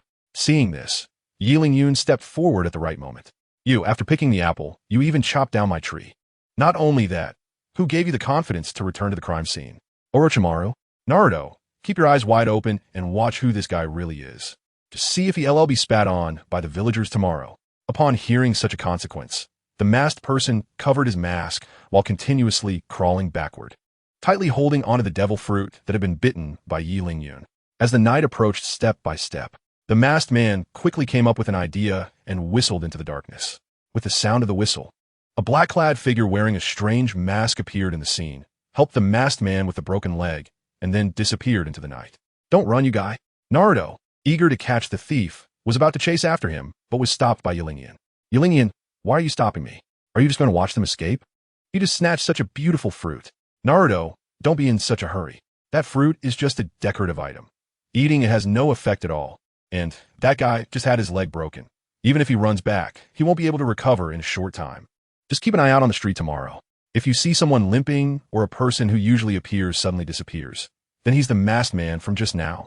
Nodding in a somewhat understanding manner, Naruto let out a long "oh." Looking at Naruto's unwilling expression, Yi Lingyun had no choice but to take out a few enchanted gold apples and hand them to him. Looking at the apple in his hand that emitted a strange glow, Naruto's expression finally softened. For some reason, he felt an unusual craving for the apples grown in front of Yi Lingyun's house. It was as if a hungry wolf had spotted a sheep. Once he started eating, he just couldn't stop. In just a little while, the apple that Yi Lingyun had just given him was already finished. Satisfied, he patted his belly and, while burping, walked back towards his home. Naruto really didn't know how to savor good things. He just devoured it all like a meal. Watching Naruto's swaying figure, Yi Lingyun could only shake his head and smile. He wouldn't be cunning enough to think that Naruto came to squat just for a few apples. This was completely Naruto's genuine intention. Even if he didn't give Naruto any apples, according to his character, he would definitely come to help guard. Thinking about the 6th one who had just escaped from his subordinates, an inexplicable sense of anticipation surged in Yi Lingyun's heart. It wasn't just the anticipation of the 6th one's identity being discovered, but more so about him taking the devil fruit from himself. That thing was not only unappetizing, but its effects had already manifested in him, and Yi Lingyun could already imagine the expression on the 6th one's face when he ate the devil fruit. After checking the fruit tree again, Yi Lingyun rested his head and returned to his room, comfortably lying on the bed and falling into a deep sleep. Meanwhile, in a certain basement, a man with a bandaged right eye sat in a chair, facing a black-clad figure wearing a strange mask. Sir, is your leg all right? What nonsense are you talking about? How could I be in trouble? With this fruit that has strange patterns, my injury will heal immediately. After witnessing the peculiar effects of the golden apple, the bandaged man had an inexplicable confidence in this fruit's efficacy. Holding the fruit with strange patterns in both hands, The man began to carefully observe the patterns on it. Beautiful. It's truly beautiful. This is the first time I've seen such magnificent patterns. The effects of this fruit must be hundreds, thousands, or even more times better than that so-called golden apple. The masked man on the opposite side noticed the bite marks already appearing on the fruit and was about to remind him, but unexpectedly, the man had already taken a bite. A burst of bitterness spread from the man's mouth, and the intense bitter taste contorted his entire face. Phew, phew, phew. What is this thing? Why is it so terrible? Looking at the wound on his thigh that showed no sign of improvement, the man spat a few times in frustration and angrily threw the fruit he cherished to the ground. This slight movement, however, tugged at his wound, causing excruciating pain that twisted his face and made him gasp for breath. The next morning, a commotion outside woke Qianren up. How could they disturb someone's sleep this early in the morning? Rubbing his sleepy eyes, Qianren walked slowly towards the door. It turned out that Naruto's words were all lies. He was just playing with us. Exactly. Where did this so-called golden apple come from? I have diamond apples. This kid just loves to mess with people.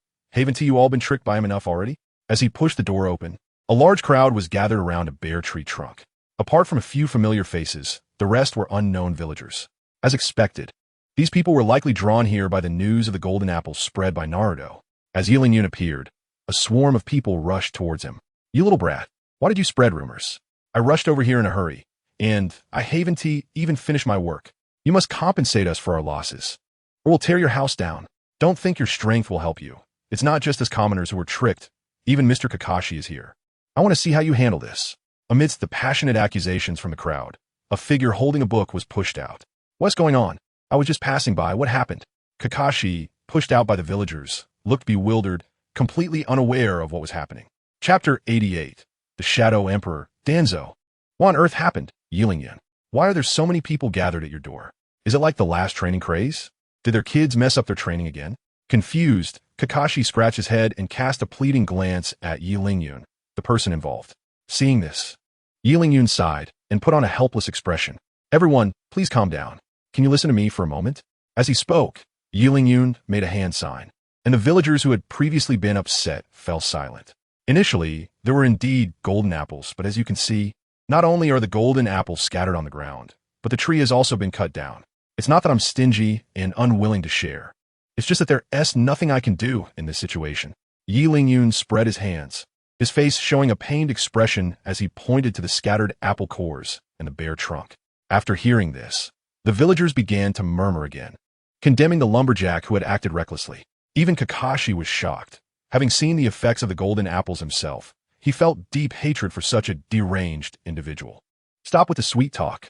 Maybe you picked all the apples yourself and specifically cut down the tree to create this helpless image for everyone to see. You might be trying to hide your selfishness.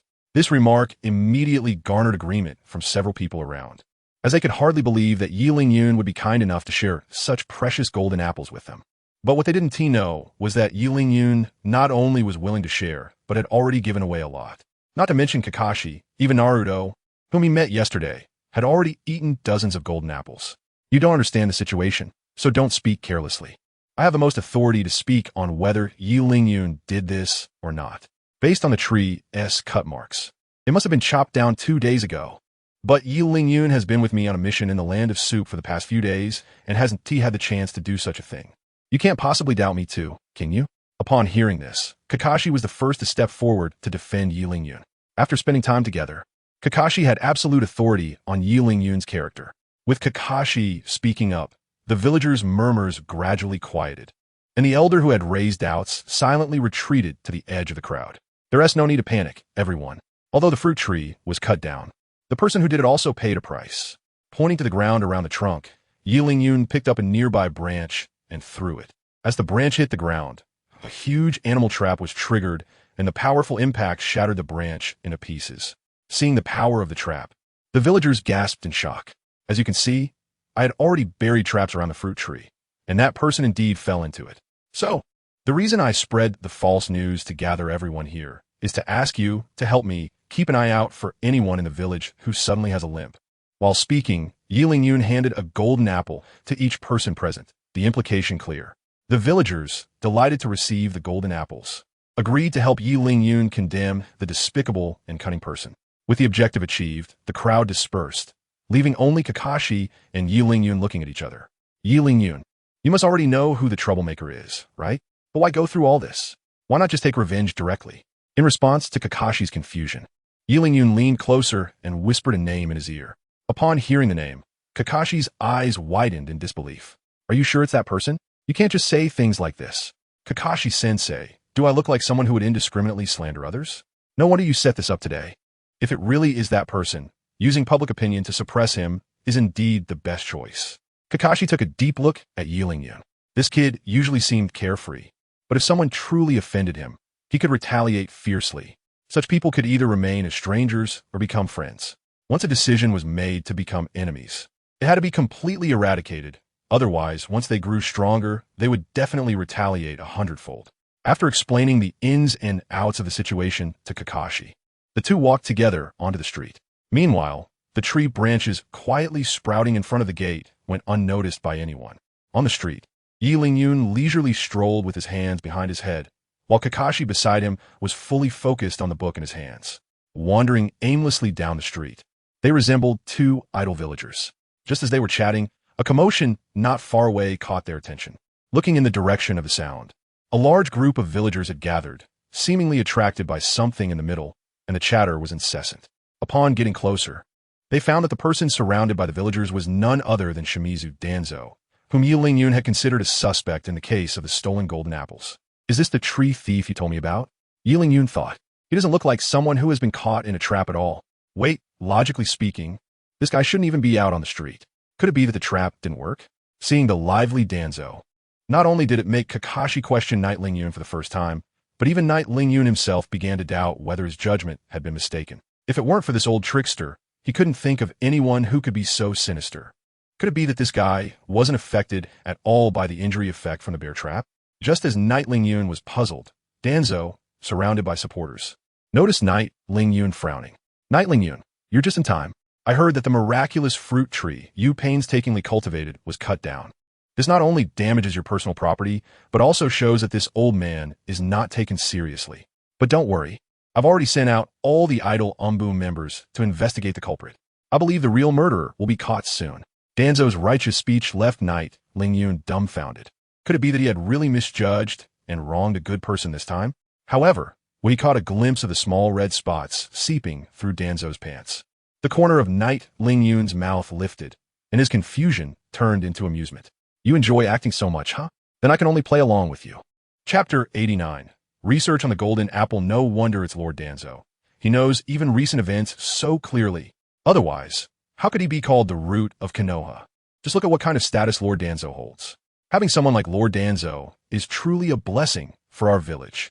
The villagers nearby, not understanding the situation, were praising Danzo profusely, and such flattery clearly pleased him. His expression, try to hold back a smile, was quite comical. Even if I can't become Hokage, so what? Don't so many people admire me? Given time, when my popularity surpasses that of Tsunade, it will be the day I become Hokage. Just as Danzo was lost in his fantasies, a sharp pain in his thigh pulled him back to reality. Looking down, he found that Knight Lingyun was poking his thigh with his finger. Enduring the pain, Danzo gritted his teeth and questioned, Knight Lingyun, what are you doing? Why are you poking my thigh? Lord Danzo, don't you know? The tree cutter was caught in the bear trap, right at the spot I poked. You child, you just love to joke. I don't look like the kind of person who would flip the table after a meal, do I? I know Lord Danzo isn't that kind of person. I'm just curious about how a suspect would react to being poked at the wound. Hearing this response, Danzo's face darkened with anger. This clearly implied that he was being treated as the murderer, but in front of so many villagers. He couldn't lose his temper and could only force a smile at Knight Lingyun. Poking someone who isn't injured won't yield results, will it? When the person is caught, you can poke them as much as you want. That makes sense, then I won't hinder you in capturing the murderer. With a hard slap on Danzo's thigh, Knight Lingyun quickly returned to Kakashi's side. The slap made Danzo stumble slightly. If it weren't for the cane in his hand, he might have fallen in front of everyone. This stumble sparked murmurs among the crowd. Why did Lord Danzo wobble after being slapped? Could it be that Lord Danzo is the murderer who got caught in the bear trap? He shouldn't be such a weak person. Now that you mention it, it does seem possible. Listening to the villagers' discussions, Danzo, though filled with hatred for Knight Lingyun, maintained a forced smile. What are you all thinking? Don't you know who Nightling Yun is? Our Konoha's new genius. How could an ordinary person's strength compare to his?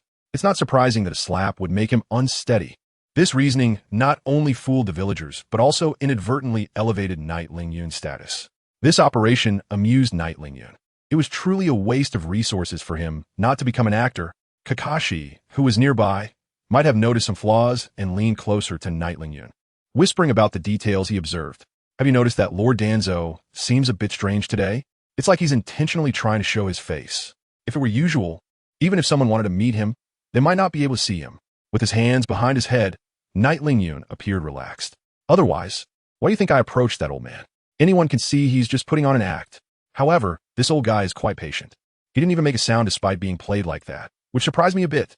In his impression, the old thief Danzo was someone who bullied the weak and feared the strong, and this operation truly opened Nightling Yun's eyes. However, since this guy was so patient, it would be inconvenient for him to continue provoking him. Like Danzo, he was now a somewhat well-known figure in the village. If someone with ill intentions spread rumors about the conflict between him and Danzo, he would be in the spotlight again. Such an outcome would not only affect his daily life, but also hinder his plan to quietly improve his strength. Once he gained power, what were Danzo and Orochimaru? Just a matter of skills. Whoever provoked him would be dealt with, and that was his ultimate goal. Not far away, Danzo was still basking in the admiration of the crowd, but Nightling Yun had lost interest in watching any further and turned towards the center of the village. As he watched the distant figure of Nightling Yun leave, Kakashi quickened his pace to catch up. It was obvious that Danzo was the culprit. Would they really not go to pursue this matter? What is there to pursue? I can't fight him, and in terms of strength and background, I can't compete. Are you asking me to risk my life to confront him? Anyway, that guy has learned a small lesson, and there's no need for me to hold on to this issue. Once I have the ability, I can catch him and give him a beating. Don't you think so, Kakashi-sensei? This reminder from Nightling Yun made Kakashi realize that Danzo was not only a pillar of the older generation, but also the head of the Umbu. Nightling Yun was merely a talented junior. In terms of contributions and seniority, he was far behind someone like Danzo. Ripping apart their relationship now would only bring him unnecessary trouble. It might feel good for a moment, but later on, he could face retaliation. With this in mind, Kakashi sighed helplessly. Nightling Yun's recent performance had been so impressive that he subconsciously regarded him as being on the same level as Danzo, but in reality, Nightling Yun was just a child in his teens. After taking a deep look at Danzo, Kakashi hurried after the already distant Nightling Yun. In the Hokage's office, Tsunade was reviewing documents, while Shizen sat beside her, holding a piglet. The sound of the office door being pushed open caught their attention. Looking in the direction of the sound, they saw Nightling Yun and the person who had just encountered Danzo. You came at the right time. I actually have something I want to ask you. Tsunade stopped her reviewing and focused her gaze on Nightling Yun. Before she could speak, Nightling Yun took out a golden apple and placed it in front of Tsunade. Sister Tsunade, this is probably what you wanted to ask about, right? As the golden apple was placed on the table, both Tsunade and Shizen examined it closely, even taking out kunai to scrape a piece off and tasting it. As medical ninjas, they were very interested in something that could quickly restore condition. With the golden apple in their mouths, Tsunade and Shizen's eyes widened in shock, and they looked at Nightling Yun with astonishment. Where did you get this fruit? The effect is truly eye-opening. No wonder you asked me if medical ninjutsu could work on plants. So this was your intention. After witnessing the strange effects of the golden apple, Tsunade began to take an interest in it. You're right, Sister Tsunade. I did have that thought when I asked you back then. As for where the fruit came from, you know my special summoning beast. The fruit was brought from him. Nightling Yun had anticipated this day and had prepared his answer accordingly. After all, the people here had no knowledge of Sun Wukong or Wei Zhuang. As long as he attributed the golden apple to them, even if Tsunade wanted to investigate, she wouldn't have a way to do so. This not only dispelled their doubts about his summoning technique, but also provided a reasonable explanation for the origin of the golden apple. Just as Nightling Yun had thought. After hearing his explanation, the others in the room still had doubts, but gave up the idea of further questioning. After all, Nightling Yun was now part of Konoha. As long as he didn't do anything harmful to Konoha, they couldn't be bothered about what he was up to. However, it was a pity that such a miraculous fruit tree had been cut down. That was a huge loss. Who knows what that old man was thinking to escalate personal grievances to this extent? As she spoke, a hint of anger rose on Tsunade's face. Clearly aware of the events that had transpired in the past few days and the identity of the culprit behind them. But she had just assumed the role of Hokage, and her subordinates' hearts were not yet fully won over. Even if she wanted to stand up for Yi Lingyun, she felt powerless at this moment. Yi Lingyun, being as perceptive as he was, understood this, which was why he didn't ask his master, the Hokage, to intervene for him. More importantly, compared to having someone deal with Danzo for him, he wanted to handle this matter himself. Always talking about doing things for Konoha while doing plenty of harm to it, using the name of Konoha to seek power for himself. He looked down on such a person from the bottom of his heart. His visit to see Tsunade wasn't just to showcase the golden apple. He wanted to gauge his master's attitude. However, it seemed that everything was developing favorably for him. Losing a fruit tree, but gaining the support of all high-ranking members, except for Danzo, was a tremendous gain for him. Sister Tsunade, you and Shizen should study this fruit well, and see if you can get it to grow back to the fruit-bearing stage. If this kind of fruit can be mass-produced, just think about how much Konoha village will be enhanced. After sharing his thoughts, Yi Lingyun slowly left the office, leaving Tsunade and the others staring gravely at the golden apple. Just as Yi Lingyun had said, if the golden apple could be mass-produced and then distributed to every combat personnel, Konoha would not only see a significant boost in strength, but also an unprecedented drop in personnel casualties. With this in mind, Tsunade acted decisively, instructing Shizen to take the golden apple for research, striving to cultivate a new fruit tree as quickly as possible. Once Shizen exited the room, Kakashi finally voiced his concerns.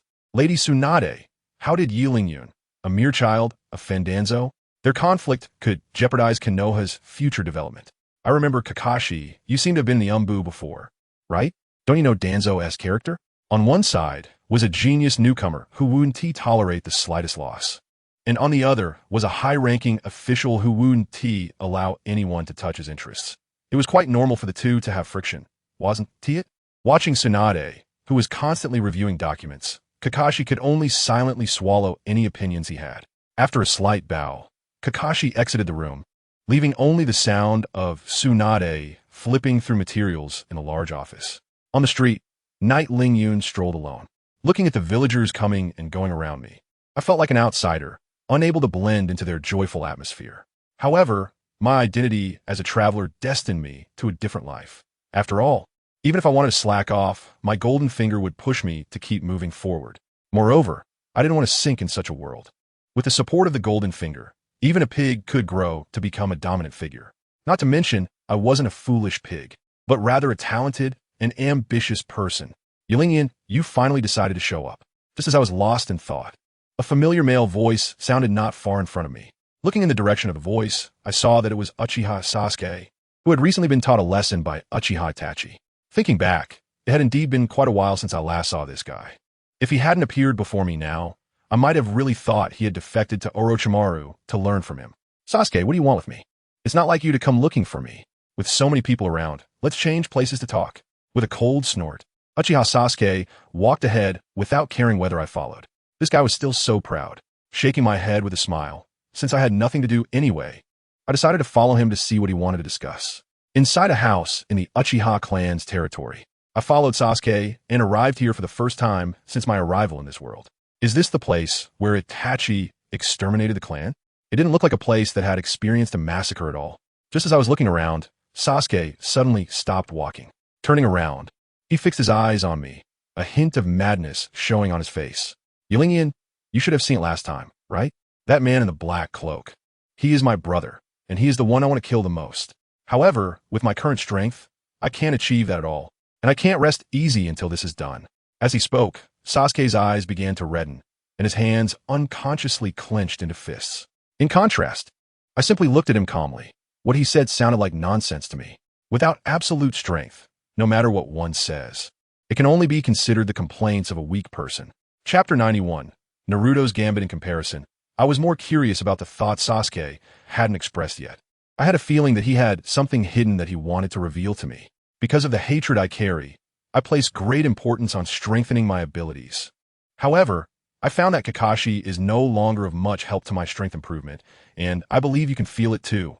His strength is only at this level, and only outside the village will there be more opportunities to enhance my power. Sure enough, upon seeing that I didn't respond, Sasuke began to express his thoughts again. After listening for a while, I immediately understood what Sasuke meant. He simply felt that staying in the village wouldn't help him grow stronger and wanted to drag me along to change our environment for development. But he was mistaken. My ability to grow stronger was not solely due to Kakashi and the others' guidance, nor was it just because of the help from my golden finger. It was the combined efforts of two versions of me that led to the Ylingian standing before him now. No matter where I was, I could improve my strength. So why would I take the risk of seeking Orochimaru for guidance? After all, I had disrupted Orochimaru's plans more than once or twice. If I were to encounter him, it wouldn't be a matter of him teaching me to strengthen my abilities, but rather, it would be lucky if he didn't just kill me on the spot. Seeing Ylingyun's indifferent expression, Sasuke wanted to continue persuading him, but unexpectedly, Ylingyun punched him in the face. Although it hurt, Sasuke did not retaliate, but his eyes were fixed on Ylingyun. Stop being foolish, I won't go with you, so give up that thought. Besides, there are many ways to increase your strength. You don't have to choose the one with the highest risk. Rubbing the bruise on his face, Sasuke spat in the corner. He then shifted his gaze back to Ylingyun, showing no emotion on his face. I originally thought you, Ylingyun, were a strong competitor, but in the end, I misjudged you. You're just a coward, so you can stay here in Konoha and be the so-called genius. When my strength increases, that will be your end. After finishing his harsh words, smoke erupted from under Sasuke's feet, and his figure gradually disappeared into the thick fog. Looking at the empty road in front of him, Ylingyun's lips curled up slightly. Well, my life. How coincidental, because I happen to have my eyes on yours. Glancing at the surrounding buildings, Ylingyun quickly left the place. From this day on, there would be no Uchiha in Konoha. After leaving the Uchiha clan's territory, Ylingyun's first stop was Naruto's house. After all, in his memory, Sasuke's defection from the village happened after the battle with Kimimaro, but now he hadn't even seen Kimimaro's figure. So how could Sasuke have started to defect? This strange phenomenon puzzled Ylingyun. It seemed that since he arrived here, the original plot had been continuously changing. If this situation continued unchecked, his inherent advantage as a traveler would be lost. He could remain fearless not only because of his strong power, but also because he knew how the plot would develop next. This was his greatest reliance. And now it seemed that this inherent advantage was about to vanish, which made him anxious. The best way to understand the situation was to find Naruto. After all, during his mission with Kakashi, the people he interacted with the most regarding Sasuke were likely Naruto and Sakura, who were also members of Team 7. But just thinking about Haruno Sakura's love-struck brain gave Ylingyun a headache. Compared to looking for Sakura, he preferred to find Naruto to get the information. At Naruto's house, there was a box of instant noodles and a deck of cards on the table. As Naruto made hand seals, 3 shadow clones appeared in the room. Hee hee. The 132nd limited edition instant noodle battle is about to begin. Are you all ready? This time, victory will definitely be mine. I want to eat this limited edition, super delicious instant noodles. Stop talking nonsense. This instant noodle definitely belongs to me. Watching his several clones argue intensely, the main body Naruto did not participate in the debate. He simply began to shuffle the cards in silence. Hey, I say you guys stop arguing. Let's decide who gets to eat this ramen through a competition. As soon as this was said, the 3 clones, who had just been bickering, immediately sat up at the table. Their eyes were fixed on the only box of instant noodles on the table, silently swallowing their saliva. All right, the competition starts now. As the main body began to deal the cards to the clones, the expressions on their faces varied. Some were grinning ear to ear because they got good cards, while others wore frowns due to receiving bad ones. Just as the game was about to begin, a knock on the door interrupted the proceedings. Who is it? How can someone knock at such a critical moment? You guys go open the door. I don't want to go. You will definitely sneakily swap the cards. Then I won't go either. I have to eat this instant noodles. Unexpectedly, the clones started arguing again over who would go open the door, even resorting to physical actions. Unable to take it anymore, Naruto sighed and had to dispel the shadow clones, standing up himself to open the door. Meanwhile, outside the door, Ylingyun heard the commotion inside, but waited a long time without anyone opening the door. Just as he was about to turn and leave, the door creaked open. Ylingyun, how come it's you? This is the first time you've come to find me on your own. Seeing that the visitor was his friend Ylingyun, Naruto's earlier frustration vanished instantly, and he stepped aside to welcome Ylingyun into his home. Ylingyun was not polite and directly walked in. As soon as he stepped into the room, a foul, rotten smell penetrated his nostrils. His eyes scanned the room, and, finally, he discovered the source of the smell in a messy corner. It was a box of milk that had been opened who knows how long ago. Frowning slightly, Ylingyun couldn't understand why Naruto still had such a thing at home. In the past, it could be understood when Naruto had no money. But now he had already been on many missions with Kakashi. Not to mention the rewards being substantial, At least he should be able to afford his daily living expenses. Just as Yulin was puzzled, Naruto awkwardly took the milk box from his hand and carefully placed it back in the corner. Chapter 92. The Golden Apple Tree Reborn. Seeing this scene, Yulin, who was already puzzled, felt even more strange. Naruto, your box of milk has expired. Why are you still hiding it like this? If you really don't have money to buy food, just come to me. Although I don't have much money on hand, treating you to a good meal shouldn't be a problem. Watching his good friend treat a box of expired milk as a treasure, Yulin felt a bit uncomfortable. He had a deep impression of Naruto's bitter life. Before meeting Jiraiya, Naruto's experiences seemed to resemble his own childhood, where no one cared for him and he often lived on just one meal every 3 days. Looking at Naruto, Yulin saw a reflection of his former self, which is why he has always taken special care of Naruto. Unexpectedly, after putting the box down, Naruto grinned at Yulin. Why would you ask me to treat you to a big meal? I have money to eat myself. Then why did you leave this milk here when it's already expired and spoiled? That was bought for me by Grandpa Third. I was planning to drink it directly, but then I kept forgetting about it because of all the missions. So I just left it there. A hint of sadness appeared on Naruto's face. The death of the third Hokage was a huge blow to him. After all, during the time when he was subjected to disdain, only Sarutobi Hiruzen and Iruka Yumino treated him well and often brought him food and coins. If it weren't for the support from the third Hokage and Iruka, Naruto might have become a second Sasuke, a killing machine filled with hatred. Hearing this, Yulin momentarily didn't know how to comfort Naruto and could only stand by and gently pat his shoulder. By the way, Yulin, did you come to find me for something? Are you going to take me to grill fish? Let's save the grilled fish for next time. I came this time to ask you about Sasuke's recent situation. Are you going to spar with him? But I feel like he probably doesn't have time, especially after getting beaten up by someone named Kinshiki. I haven't seen him since. He got beaten up by Kinshiki? Upon hearing this, Yulin could no longer remain calm, shaking Naruto's shoulders anxiously. When did that happen? Why didn't I know about it? Hey. Yulin, stop shaking. I'm starting to feel dizzy. Yulin then realized he had lost his composure and quickly let go of Naruto, stopping the shaking. After a while, Yulin saw that Naruto's eyes had cleared and anxiously continued with his previous question. Naruto, you just said that Sasuke got beaten up by someone named Kinshiki? When did that happen? Can you tell me more details?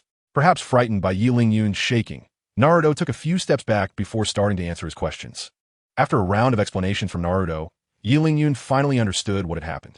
You're saying that on the day I went out on a mission with Kakashi-sensei, a guy who can extract bones from bodies came and beat up Sasuke? Just one person? Are you sure you didn't miss anyone? All right, I almost forgot. Besides that guy who can extract bones, there were also 3 other strange guys. They teamed up to beat up Sasuke. If it weren't for Neji and the others helping, Sasuke might have been killed by them. Looking at Naruto in front of him, still feeling uneasy, Yulin had already made some considerations in his heart. It should be that Orochimaru's reincarnation period is approaching, and he urgently needs a suitable body. However, due to his own serious injuries, he sent his subordinates, Kimimaro and the others, to capture Sasuke. Knowing his own strength, he specifically chose a day when he was on a mission to launch a surprise attack. As expected of Orochimaru, he is quite calculating. If that's the case, it seems the plot hasn't deviated too much. Then wasn't I just worrying for nothing? With a long sigh of relief, Yulin also kept a watchful eye. He can't interfere with the original plot like this anymore. The feeling of not being in control is really unsettling. Now that everything is clear, the heavy stone in Yulin's heart also fell. Glancing at the instant noodles on the table, Yulin warmly invited Naruto to go out for a big meal. But at that moment, Naruto's eyes were only on that limited edition ramen.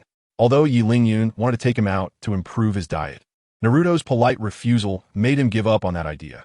After all, he couldn't force Naruto to go eat, right? After bidding farewell to Naruto, Yulin didn't head to the street, but walked towards his luxurious villa in the woods. As for the soon-to-be defector Sasuke, Yulin couldn't muster any concern for him anymore. Even if he could stop him from defecting now, he couldn't just abandon his training and keep an eye on him, right? You can't hold back those who want to leave, and you can't stop those who want to come. Yulin understood this principle well, so he simply let that guy Sasuke go.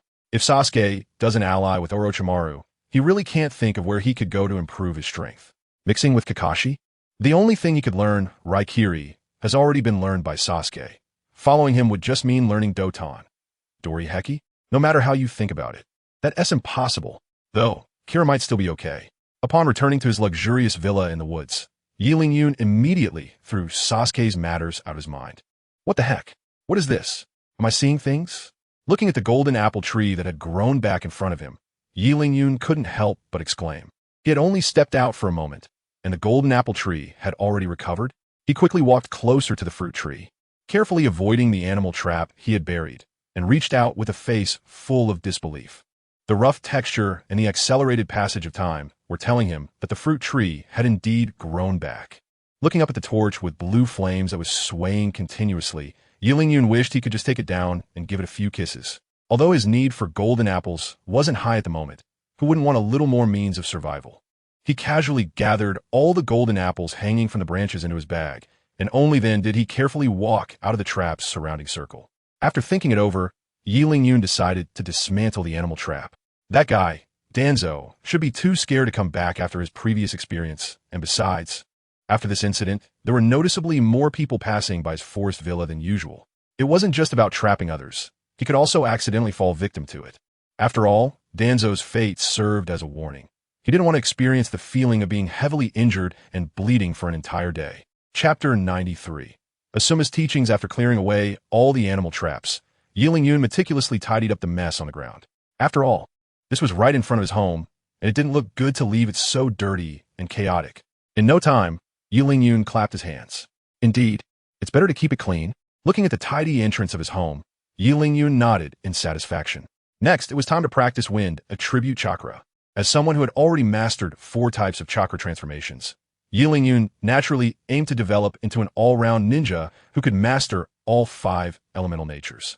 However, for someone like him who did not naturally possess Wind Attribute Chakra, mastering it was as difficult as climbing to the sky. In the original story, there were only a few characters with Wind Attribute Chakra, and none of them showed the process of learning it through hard work. This was quite a headache. Wind Attribute Chakra was indeed a bit troublesome. He wondered if Asuma could teach him, a novice. When it came to Wind Attribute Chakra, a scruffy face immediately appeared in Yi Lingyun's mind. As a representative figure of Wind Attribute Chakra, visiting Asuma was currently his best choice. After all, this was related to whether he could become a 5-element ninja. It was worth making a trip to enhance his strength. Even if Asuma couldn't help him, at least he could gain some experience from him. In a certain courtyard, a middle-aged man with a cigarette sat cross-legged, looking quite content. In contrast, the boy kneeling in front of him frowned deeply. Between the two of them was a chessboard, which was the source of the boy's distress. Ha ha, Shikamo, you seem a bit anxious with your moves today. Is something bothering you? No, not at all. In response to the middle-aged man's inquiry, the boy named Shikamaru simply shook his head, gave a brief answer, and refocused on the game. The middle-aged man was not annoyed. He quietly waited for the boy's next move, though the cigarette he held continued to shorten. Is Asuma-sensei home? Can you teach me? Just as the two were focused on the chess game, a clear voice came from outside the door. Looking towards the sound, Asuma immediately recognized the newcomer as the recently rising star, Yi Lingyun. Unlike Asuma, Shikamaru was not disturbed by Yi Lingyun's presence. He didn't even change his posture, still lost in thought over the chessboard.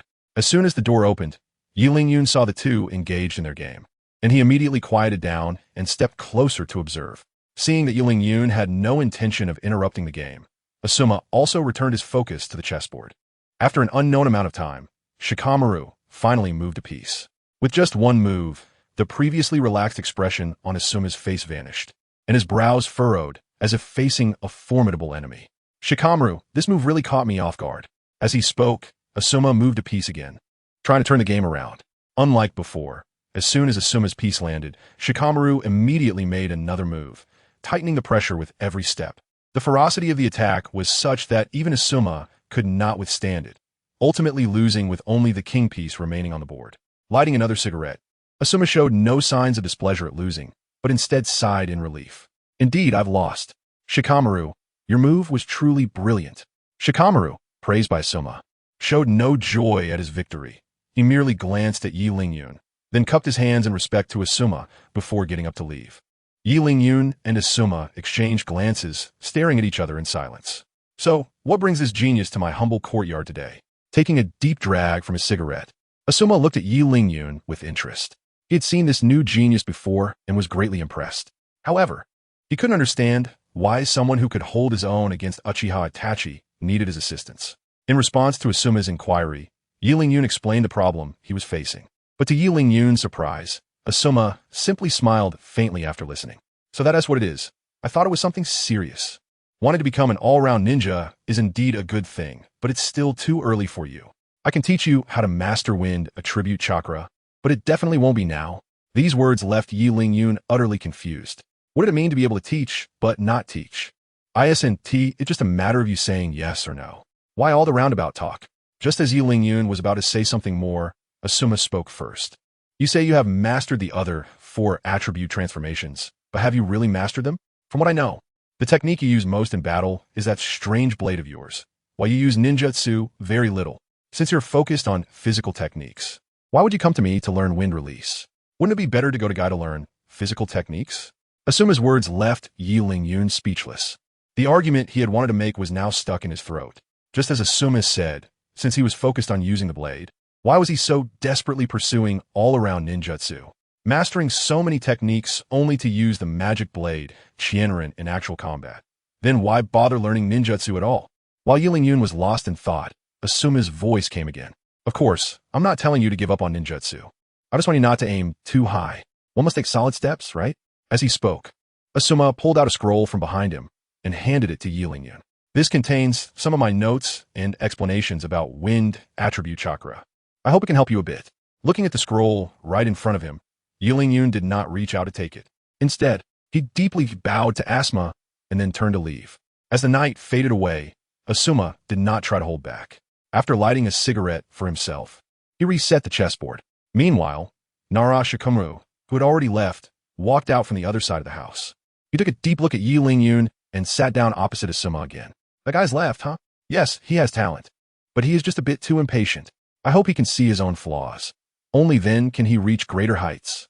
After saying this, the sound of pieces being placed on the board replaced their conversation, and their battle resumed once more. Chapter 94. Shocked Inin on the street. Yi Lingyun walked with his head down, his mind echoing with Asuma's words. As he said, he indeed had become overly inflated. After fighting multiple times and winning frequently, he had lost his awe for those stronger than him. It felt as if those strong figures were nothing special. The thought that he could compete with them and even defeat them had quietly taken root in his heart.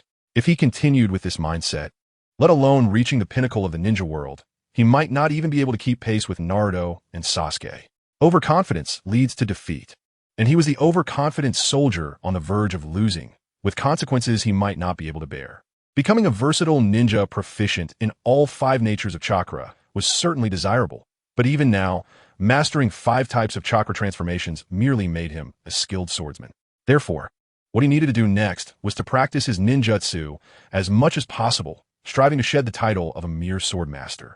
It seemed that the only way to quickly achieve ninjutsu mastery was to follow this path. Looking at the tallest building in Konoha in the distance, Yi Lingyun strode towards it. Inside the Hokage's office, Shizen was reporting to Tsunade about the data obtained from the golden apple. No side effects on the human body. It can quickly heal injuries and replenish chakra. If every ninja going on missions could be equipped with such a golden apple, Yi Lingyun really underestimated him. After listening to Shizen's report, even Tsunade, who had been out in the field for years, couldn't help but be greatly shocked. Shizen stood by, waiting for Tsunade's next instructions. Shizen, you should try to see if we can cultivate it on a large scale. This is crucial for the development of Konoha, so please take care of it. No problem, Lady Tsunade, you can count on me for this. Just as the two had agreed on a strategy, and Shizen was about to leave, Yi Lingyun, who had come to talk to Tsunade, pushed the door open and bumped right into Shizen, who was about to exit. Sister Shizen, why are you in such a hurry? Yi Lingyun asked while rubbing his forehead. After regaining her composure, Shizen's cheeks flushed a deep red, and without responding, she dashed out the door. Tsunade, sitting at the head of the table, covered her mouth and smiled, then turned her gaze to Yi Lingyun. I say, kid, why are you here again? Why do you keep coming to my office all day long? Yi Lingyun was still savoring the softness he had just experienced, and he didn't hear Tsunade's question at all. It wasn't until a waft of fragrance passed by that he came back to his senses. When he focused, he saw Tsunade's waves right in front of him. Even Yi Lingyun, who prided himself on his incredible composure, couldn't help but feel flustered at that moment. Kid, have you had enough of looking? If you have something to say, hurry up, or don't disturb me while I handle official business. No, I haven't had enough. I can handle official business later. As soon as these words came out, Qianren felt a chill rise behind him. At that moment, he just wanted to give himself 2 hard slaps, as he realized his mouth was faster than his brain, and he blurted out whatever came to mind. Then why don't you just stay here and look until you're satisfied before leaving? Tsunade's voice echoed in his ears, accompanied by the sound of her knuckles cracking as she clenched her fists. Realizing the situation was dire, Qianren dared not even look at Tsunade, stepping back repeatedly and continuously admitting defeat verbally. I'm not looking anymore. I'm not looking anymore. Sister Tsunade, please don't hit me. I really have something to ask you. My strength has no room for improvement. I just want you to assign me more missions so I can train more. Watching Knight Lingyun being scared away, Tsunade's face, which was filled with gloom, instantly cleared up, and she couldn't help but laugh. Are you really worried that I would hit you? You're my good disciple. How could I bear to hit you? But your idea is indeed reasonable. After all, a flower that stays in a greenhouse won't grow much. How about this? You can go out with Jiraiya. It's not bad for you two to look out for each other. Ignoring the shrunk figure of Knight Lingyun in the corner, Tsunade sat back down, and the sound of pens scratching on paper began. Going out with Jiraiya? That arrangement doesn't seem bad, as long as that guy doesn't act up. He's quite reliable. Since you already have a plan, Tsunade, I won't disturb you at work. After saying this, Knight Lingyun fled the office as if escaping for his life. Staying here might get him punched at any moment. Just as he stepped out, he almost collided with Shizun, who was standing behind the door. Shizun, why do you like standing behind the door so much? This is the second time I've accidentally bumped into you. After Knight Lingyun mentioned it, the blush that had just faded from Shizun's face rose again. And Knight Lingyun, don't say such things. I was just standing behind the door. Looking at the flustered expression on Shizun's face, Yi Lingyun couldn't help but laugh. It was exactly as he remembered her. By the way, Shizun, weren't you busy with something just now? Why are you still here? Oh, I almost forgot. Lady Tsunade said she wants to cultivate that fruit you gave on a large scale, and I thought you must have experience in planting it. So I wanted to have a good chat with you. So that's the reason. That's easy to handle. Shizun, just follow me. Saying this, he took Shizun's hand and led her toward his villa in the woods, completely unaware of the blush on Shizun's face, which resembled a red apple. It wasn't until they could see a corner of the villa that Yi Lingyun finally let go of Shizun's hand. We're almost there, Shizun. You'll be surprised in a bit. Perhaps because she had been a secretary for too long, this short journey had left Shizun panting and her face flushed. When Yi Lingyun turned back to look at her, he couldn't help but be startled. Shizun, what's wrong? Are you feeling unwell? I'm fine. I just haven't practiced in a long time. I'll be okay after resting for a bit. You lead the way. I'm curious to see what surprise you have in store. Casually agreeing, Yi Lingyun slowed down his pace, guiding Shizun forward. Before long, the two arrived at the door of the small house. Seeing the fruit tree in front of the door covered with golden apples, Silent couldn't believe her eyes as she looked at Knight Lingyun. Did you grow all these, Knight Lingyun? So many golden apples. Our Konoha is about to rise. Seeing the shocked Jingyin, Yi Lingyun just nodded slightly. Although the quantity this time was greater, it was not enough to surprise him. After all, there were no less than 1,000 golden apples like this in the system space. Chapter 95. Out for training. Looking at the golden apples hanging from the branches, Jingyin pinched herself hard, afraid that she was dreaming. After confirming that this was not a dream, Jingyin's gaze towards Yi Lingyun completely changed. Previously, she had only regarded Yi Lingyun as a junior brother, but now he seemed like a heroic figure. With this golden apple tree, the casualty rate for missions in Konoha village would be greatly reduced. This not only increased the enthusiasm of ninjas for missions, but also ensured the quality of task completion. The prosperity of Konoha village seemed to be just around the corner. Wasn't there news before that this fruit tree had been cut down? Why is it still bearing fruit now? Jingyin, did you see the torch next to the tree? The secret to making this tree bear fruit lies within it. Following the direction Yi Lingyun pointed to, she indeed saw 2 torches swaying with blue light. Driven by curiosity, Jingyin walked over to the acceleration torch and examined it closely.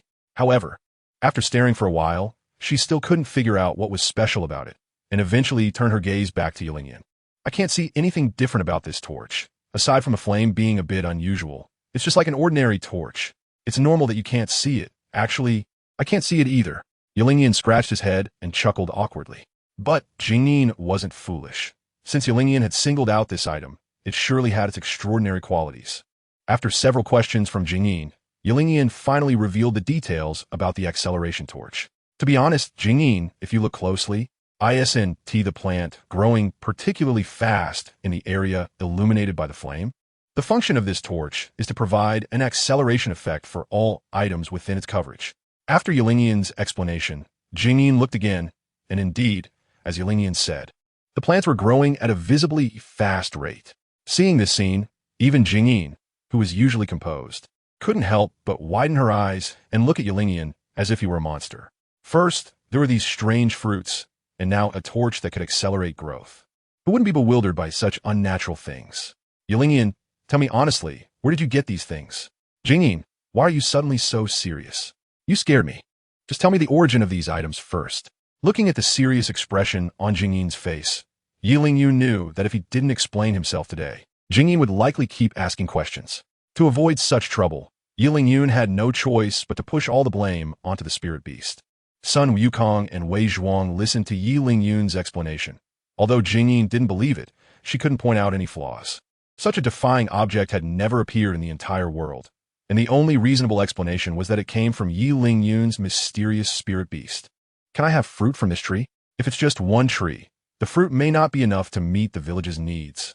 Of course you can. Otherwise, why would I bring you here, Sister Jingyin? Do I look like someone who likes to show off? Absolutely. Jingyin's words completely shut down all the flirtatious remarks Yilingyan wanted to make. When did he get labeled as someone who likes to show off by Sister Jingyin? Why didn't he know about it? At that moment, Yilingyan just wanted to curse Tuanzhou for cutting down the tree. Because of that old six. The matter of the golden apple tree had become a huge fuss, and now he was labeled as someone who liked to show off by Sister Jingyin. Just as Yilingyan was feeling frustrated, a hearty laugh came from behind. My good disciple, what are you doing? Looking at the fruit tree. Do you want to join us? Yilingyan replied weakly. Even without turning around, he knew who could make such a lewd laugh. What is so great about a fruit tree? Why not come look at the novel I wrote? The content is really exciting. What kind of tree is this? Jiraiya had not finished his sentence when an exclamation burst from his mouth. Looking at the tree in front of him, laden with golden apples, the knowledgeable immortal of Miamu Mountain was also taken aback. Did you really create this, my good disciple? Indeed, I did. Lord Jiraiya, would you like to try one? Is that really appropriate? Aren't these supposed to be quite precious? Seeing that Yilingyan did not respond further, Jiraiya quickly stepped forward, picked one apple, and put it in his mouth. What a waste. A golden apple was casually eaten by Jiraiya like a snack, which seemed like a complete waste to Jingyin. Such a divine object should be saved for times of life and death. But since the owner of the fruit tree, Yilingyan, did not say anything, he could only watch helplessly as Jiraiya finished the fruit. What was most infuriating was that Jiraiya let out a burp after finishing and even looked longingly at the other fruits. Seeing the scene, Shizen immediately stepped in front of him. Lord Jiraiya, you can't eat anymore. These are reserved for those in need. Shizen, do I not look like someone in need? Glancing at the lively Jiraiya, Shizen shook her head repeatedly. This guy looked like he just wanted to eat more strategic resources. Seeing the two in a standoff, Yilingyan stepped forward to mediate. Teacher Jiraiya, stop teasing Sister Shizen. You came here for a reason, right? Upon hearing this, Jiraiya became even more frustrated, looking like a bundle of grievances. Isn't it because of you? I was just fine staying in the village, and now I have to accompany this little brat around everywhere. It's really annoying. Look at this. I can't even eat 2 apples without being stopped. Is this easy for me? While speaking, Jiraiya put on a pitiful expression, as if he had suffered a great injustice. Hearing this, Yilingyan was momentarily taken aback. Was Tsunade's reaction that fast? She found Jiraiya right after he left? No wonder Jiraiya was so resentful. Who could handle that? But thinking about the upcoming training outside, Yilingyan felt an uncontrollable excitement rising in his heart. Seeing Yilingyan like this, Jiraiya waved his hands repeatedly. Just prepare for tonight. We'll set off early tomorrow morning. As soon as he finished speaking, Jiraiya took advantage of the moment when Silent was off guard, snatched 2 golden apples, and ran off into the distance, looking just like a mischievous child. Chapter 96. The defection crisis. Watching Jiraiya leave, Shizen felt a mix of anger and helplessness, ultimately letting out a sigh. After all, Jiraiya's status was clear. Not only was he one of the legendary Sannin, but he was also a close friend of her mentor, Tsunade. If she spoke up too much, it would only confuse the hierarchy. In contrast, Yilingyan's expression was calm and unperturbed. He knew Jiraiya's temperament, and besides, it was just a few golden apples. He didn't take it seriously at all. Sister Shizen, if you want to plant fruit trees, you should do it within the range of the torches. I should be out of the house for a while, so I'll trouble you to take care of things here. Knowing he would be leaving soon, Yilingyan had already decided to entrust everything at home to Shizen. This way, he wouldn't have to worry about being robbed. And Shizen could focus on cultivating the golden apple trees. Although Shizen didn't directly agree, she nodded slightly upon hearing this. Then, Sister Shizen, do you want to move in with me for a while tomorrow? Although my little house is a bit shabby, it would make it easier for you to cultivate your new results, right? That's not really appropriate, is it? Even if you're not home. It wouldn't be convenient for me to stay there. This time, Shizen couldn't hold back her emotions. Going to this remote mountain area alone and staying at her junior's house felt inappropriate in every way. But Yi Lingyun was oblivious to her thoughts, thinking she simply found the house too simple and didn't want to stay there long term. Sister Shizen, please don't decline. For the sake of the village, you'll just have to endure for a while. But don't worry, before I leave, I will make sure to clean the house thoroughly, ensuring it's spotless when you move in. No, Yi Lingyun, you misunderstood. Before Shizen could say more, Yi Lingyun had already pushed the door open and started cleaning the house. Watching Yanjian cleaning the floor, Jingyin hesitated several times but still didn't go in. After taking a deep look, Jingyin's figure disappeared in front of the large villa in the woods. Noticing that Jingyin's chakra had vanished from his perception, Yanjian finally stopped what he was doing. Why bother sweeping with a broom? Wouldn't it be better to just use a vacuum cleaner? Seriously, with no one around, Yanjian directly grabbed the vacuum cleaner from the corner. With a flash of lightning in his hand, the vacuum cleaner started to operate. Indeed, the vacuum cleaner was much more convenient. If it weren't for the need to avoid exposing too many unbelievable things, these people would definitely be left speechless. Just thinking about that item in the system warehouse made Yanjian's mouth curve into a smile.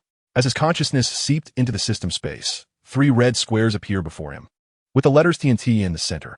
TNT, a powerful tool in the sandbox world that, when ignited, can erase all items within an 8-8 range. This was the artifact he exchanged for after completing the task, and sure enough, it was another good item from the sandbox world. Erasing all items. Just this one feature was enough to make Yanjian's heart race. This wasn't just damage, it was direct erasure. At this moment, Yanjian already had a vivid image in his mind. Orochimaru stabbing at him with a sword, and after igniting the TNT, he would directly use Flying Thunder God to escape, leaving Orochimaru erased. Although he really wanted to show off right now, Yanjian decided to hold off if it was for showing off. It would be better to wait until there were more people around. After all, it was a one-time item. Using one meant one less. Wasting it like that wouldn't be worth it. Moreover, if he encountered an unbeatable enemy, this TNT might catch them off guard. What about Pain's Shinra Tensei? Haiden's immortality? At that time, he could just erase them in one go. He wanted to see if they would die or not. With this thought, Yanjian let out a series of sinister chuckles. After Yanjian cleaned the room, the rays of the setting sun shone through the window, illuminating his face. From a distance, Yanjian looked like a sculpture bathed in soft light. After finishing everything, Yanjian leisurely took out an enchanted golden apple from the system space. This thing caused that old thief Danzo to lose a leg. Next, let me properly deal with you for Danzo. Danzo 6. After eating and drinking enough, Yanjian jumped onto the bed. Anyone would feel exhausted after a whole day of running around. But just thinking about the upcoming trials made Yanjian feel incredibly excited. Various strong opponents and endless techniques, anything could bring him different growth. Staring at the bright moon outside the window, Yanjian fell into deep thought. Meanwhile, at the village's entrance, a blue-clad hedgehog-haired boy stood there, seemingly waiting for something. His eyes were fixed on the village's street, his face full of impatience. Just as the boy was about to turn and leave, the sound of footsteps approaching caught his attention. Is that Naruto finally coming? He's so slow. Looking in the direction of the sound, he saw a girl with short pink hair walking over. Sakura, Haruno? Seeing that the person wasn't the Naruto he was waiting for, Sasuke immediately shifted his gaze elsewhere. However, Sakura's intention was to find Sasuke, which he couldn't avoid. Were you going so late, Sasuke-kun? That's none of your business. If I were you, I would obediently go back to sleep and definitely wouldn't wander around at this hour. Sasuke-kun, are you leaving the village? Can you take me with you? Seeing that Sakura had guessed his thoughts, Sasuke still didn't look at her directly. He crossed his arms and let out a cold snort. You should just give up on that idea. I don't have time to play house with you. You should go find Naruto or that guy instead. I will never waste time on something so meaningless. Having her thoughts directly exposed, Sakura wasn't angry. She just stared blankly at Uchiha Sasuke, her eyes filled with a hint of pleading. But Sasuke, who only wanted to become stronger, wouldn't soften his heart. Since gentle persuasion didn't work, he could only resort to force. With just a simple body flicker technique, Sasuke was already behind Sakura, delivering a hand chop to the back of her neck, causing her to faint on the spot. Just as Sakura was about to fall to the ground, Naruto, who had been awaited for a long time, finally appeared. Naruto, are you late just to perform this hero saving the beauty act? That's a bit boring. Looking at Naruto in front of him, the weariness on Sasuke's face vanished, replaced by uncontrollable excitement. Chapter 97, 3 Tomo Sharingan. Sasuke, I can understand that you don't like Sakura, but you don't need to take action, do you? Seeing the girl he liked being knocked unconscious, Naruto's volume suddenly increased. What do you want from me? It's late at night, and I still need to sleep. Sensing Naruto's growing irritation, Sasuke smirked slightly and began to explain the reason he came to find Naruto. Initially worried about Sakura in his arms, Naruto's concern began to shift to seriousness after hearing Sasuke's thoughts. Leaving Konoha to join Orochimaru? Sasuke, what nonsense are you talking about? Do you know what that means? If I leave Konoha, not only will I be hunted as a rogue ninja by the village, but it's also not safe around Orochimaru, right? Interrupting Naruto's unfinished words. Sasuke curved his lips into a smile, his eyes filled with madness. Are you trying to persuade me to stay in Konoha? I'm telling you, that's impossible. At my current strength, I will never be able to kill that man in my lifetime. And even Orochimaru won't be able to do anything to me in the short term. Besides, I didn't come here to be persuaded by you. You understand what I mean, right? After hearing Sasuke's words, Naruto's face showed signs of shock. He never would have dreamed that Sasuke's hatred for his brother was so deep that he would be willing to become a rogue ninja to join Orochimaru. Opening his mouth, Naruto wanted to say something, but the words were swallowed back, turning into a sigh. Hee. Just as I expected, Sasuke, you finally want to come to my side. Just as the two were to stand still, a shadowy voice came from the doorway. Looking towards the sound, Orochimaru had appeared, leaning against the door and listening to their bickering. Seeing Orochimaru, who had brought crisis to the village multiple times, Naruto's expression darkened, and he instinctively took 2 steps back. In contrast, Sasuke didn't even turn his head, as if he had long expected Orochimaru's arrival. Sasuke, your choice is very correct. Staying in the village will not only bring you no improvement, but will also extinguish your will to become stronger. It's better to come to my side early. After all, we have a common enemy. Lowering his stance, Orochimaru slowly walked towards Sasuke, his eyes greedily revealing no concealment. Sasuke, be careful behind you. Orochimaru is getting closer to you. He will take your body. Ignoring Naruto's warning, Sasuke allowed Orochimaru to come beside him. As long as I can achieve revenge. What if his body is taken over by Orochimaru? As he said this, a sly smile appeared on Sasuke's lips. I will never let you take Sasuke away. Seeing his good friend about to be taken by Orochimaru, Naruto put aside his fear and immediately charged at Orochimaru after putting down Sakura. However, before his fist could reach Orochimaru, he felt a kick to his abdomen. Looking down at the foot that had kicked him, Naruto's eyes were filled with disbelief. The kicker was actually Sasuke. Sasuke, why? Naruto, don't get in the way. Anyone who blocks my revenge will be cleared out without exception, even you.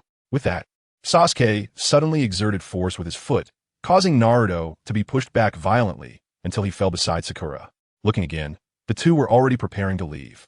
At this moment, the unconscious Sakura also gradually woke up, tears streaming down her face as she watched Sasuke leave. Naruto, you have to bring Sasuke back. Listening to Sakura's choked voice, Naruto's heart felt like it was being cut. To avoid making the girl he liked sad, Naruto disregarded Orochimaru's intimidation and resolutely chased after the two. Sasuke, your good friend is really a bit annoying. Should I just take care of him for you? Do as you wish, that way we can get rid of one annoying fly. Sasuke didn't stop his steps, continuing to walk outside the village. Giving Sasuke a deep look, Orochimaru turned his gaze to Naruto. Kid, are you ready to die? Remember not to meddle in other people's business in your next life. As Orochimaru finished speaking, the Kusanagi sword shot out from his mouth, aimed directly at Naruto, who was charging towards him. Seeing the sword that had hurt him multiple times, Naruto's eyes flashed with determination, and his pace not only didn't slow down, but sped up instead. Just as the long sword was about to pierce Naruto's body, a kunai flew out from nowhere, hitting the tip of the Kusanagi sword perfectly. The sword that was supposed to hit Naruto changed direction due to the kunai's impact and flew back towards Orochimaru. My disciple cannot fall into your hands like this. A figure with white hair appeared on the scene, and upon recognizing the person, Naruto immediately became excited. Jiraiya, why are you here? But your timing is perfect. Orochimaru wants to take Sasuke away. Please help me get him back. Jiraiya beside him ignored Naruto, his eyes fixed on Orochimaru not far away. Do you remember what I said last time? If you dare to do anything that harms Konoha again, I will personally take care of you. You did say that. But do you really think that without his hands, Orochimaru, can't defeat you? Besides, Sasuke came to me voluntarily. How can you call that harming Konoha? Jiraiya, are you getting old and confused? Glancing suspiciously at Sasuke, Jiraiya's series of righteous words were all stuck in his throat. This young man just defected for no reason. Young people are really headstrong. Looking at Jiraiya's embarrassed appearance in front of him, Orochimaru felt secretly pleased. He had already disliked Jiraiya since their days as partners, and now being able to see him in such a predicament was truly gratifying. Is there also a little mouse hiding around? Orochimaru glanced over to the treetop and suddenly unleashed his Kusanagi sword. As the Kusanagi sword thrust sharply, a figure in a black robe also jumped down from the treetop. Qianren, what are you doing here too? After seeing the face of the cloaked figure, Naruto exclaimed in surprise. They had been standing there for so long and had not noticed that there was actually a Yi Lingyun hiding nearby. Upon hearing Yi Lingyun's name, Sasuke, who had been walking out, finally stopped in his tracks. You finally arrived. I've been waiting for you for a long time. A cold voice came from Sasuke's mouth, and his long black hair moved as if there was no wind. Chapter 98, Clumsy and Pretentious. Looking at Sasuke, who had turned around, Yi Lingyun showed a hint of shock on his face. In that moment when he locked eyes with Sasuke, Yi Lingyun felt as if he had fallen into an illusion. Jiraiya, standing nearby, also noticed the change in Sasuke, and his expression turned serious. Has he just activated the 3-tomo Sharingan? This situation just became tricky. Haha. It is truly a blessing from the heavens. I didn't expect that just by catching a little mouse, there would be an additional reward. As someone who has been instantly defeated by the Sharingan, Orochimaru understands the importance of awakening it. Now seeing Sasuke successfully activate the 3-tomo, he could no longer suppress the joy in his heart and burst into laughter. At this moment, Sasuke was filled with hostility, his eyes fixed intently on Yi Lingyun. The others around him were completely ignored. Only Yi Lingyun was truly worthy of his attention. I originally wanted to invite you to become stronger together, but it seems you don't need to walk the same path as I do. I'm actually looking forward to battling you in the future. I really hope that day comes soon. Upon hearing this, Yi Lingyun's expression turned as dark as ink. If you want to leave, just go. Why do you have to act all high and mighty, especially when you're not even as strong as I am? Enough is enough. The more Yi Lingyun thought about it, the angrier he became. Just as Sasuke continued to boast, Yi Lingyun charged forward and kicked him sharply in the abdomen, sending Sasuke flying back like a kite with its string cut. Seeing his future vessel being humiliated like this, Orochimaru couldn't sit still and was about to take action against Yi Lingyun. Hey, Orochimaru, why are you in such a hurry? It's better if you don't interfere in the battle between the younger generation, right? Just as Orochimaru was about to make his move, Jiraiya timely stood in front of him. Looking at Jiraiya in front of him, Orochimaru was furious but could only sigh helplessly. With his hands sealed, he was restrained in everything he wanted to do. If his hands weren't sealed, he wouldn't fear just one Jiraiya. Even if Tsunade came, he wouldn't be afraid at all. Damn old man. Spitting out in frustration, Orochimaru withdrew his stance and turned his gaze to Sasuke, who had been kicked away. At this moment, Sasuke was lying on the ground, trembling uncontrollably. His mouth was wide open, and wild laughter came from him. Could this guy have been kicked silly? Hearing Sasuke's laughter, Yi Lingyun couldn't help but furrow his brows. Ha! This is the feeling. When I was beaten by that Uchiha Itachi guy, it felt just like this. I really have to thank you, Yi Lingyun. The Sasuke in front of him looked almost insane, sometimes laughing loudly, sometimes falling silent. Just as Yi Lingyun was about to step forward to finish him off, Sasuke suddenly sprang up like a carp. Wiping the fresh blood from the corner of his mouth, Sasuke glanced at Orochimaru. Stop wasting time here. Hurry and take me to your base. I can't wait to get stronger. Although he felt something was off, given the current situation, Orochimaru could only follow Sasuke's wishes and began to retreat. Jiraiya, stop them. Sasuke is about to be taken away. Naruto wanted to chase after them, but was stopped by Jiraiya. Looking at Jiraiya in confusion, the latter merely shook his head slightly. A corner dog will bite, let alone two powerful individuals like Sasuke and Orochimaru. If we force them into a corner, I might be fine, but I can't guarantee what will happen to you and that little girl. After Jiraiya's reminder, the usually optimistic Naruto couldn't help but lower his head due to his own lack of strength. And a seed of determination to become stronger and bring Sasuke back quietly took root in his heart. Until Sasuke and Orochimaru completely disappeared from view. Yi Lingyun turned around to look at the others. Are you all okay? That was a bit dangerous just now. Although Naruto usually acted carefree, he was by no means foolish. He understood that Yi Lingyun was referring to his reckless behavior, and he buried his already lowered head even deeper. Just as the atmosphere in the scene became tense, the previously passive Sakura sprang out. Jiraiya-sama, Yi Lingyun, aren't you both strong? Why couldn't you even stop Sasuke? You're so strong. Why are you afraid of Orochimaru? Why did you just watch as he took Sasuke away? Her hoarse shouting was comparable to Arthur's silence, and the three just looked at her yelling, showing no intention of responding. Frustrated, Sakura even stepped forward and grabbed Yi Lingyun's collar, demanding answers. Yi Lingyun wouldn't indulge her, and immediately gave her a hard slap. Sakura, can you calm down a bit? Forcing Sasuke back? Do you even hear what you're saying? Not to mention he has made up his mind to leave. Who can stop someone who wants to go? Besides, do you think Orochimaru is just a decoration like you? You don't really think that what you saw before was all of his strength as one of the legendary three of Konoha, right? Yi Lingyun's words could not persuade Sakura at all. Having tasted the sting of the slap, she wanted to argue further, but upon seeing Yi Lingyun raise his hand, she had to reluctantly fall silent. Although the slap was painful, she hadn't even recovered from the first one, and if she received another, she might just pass out.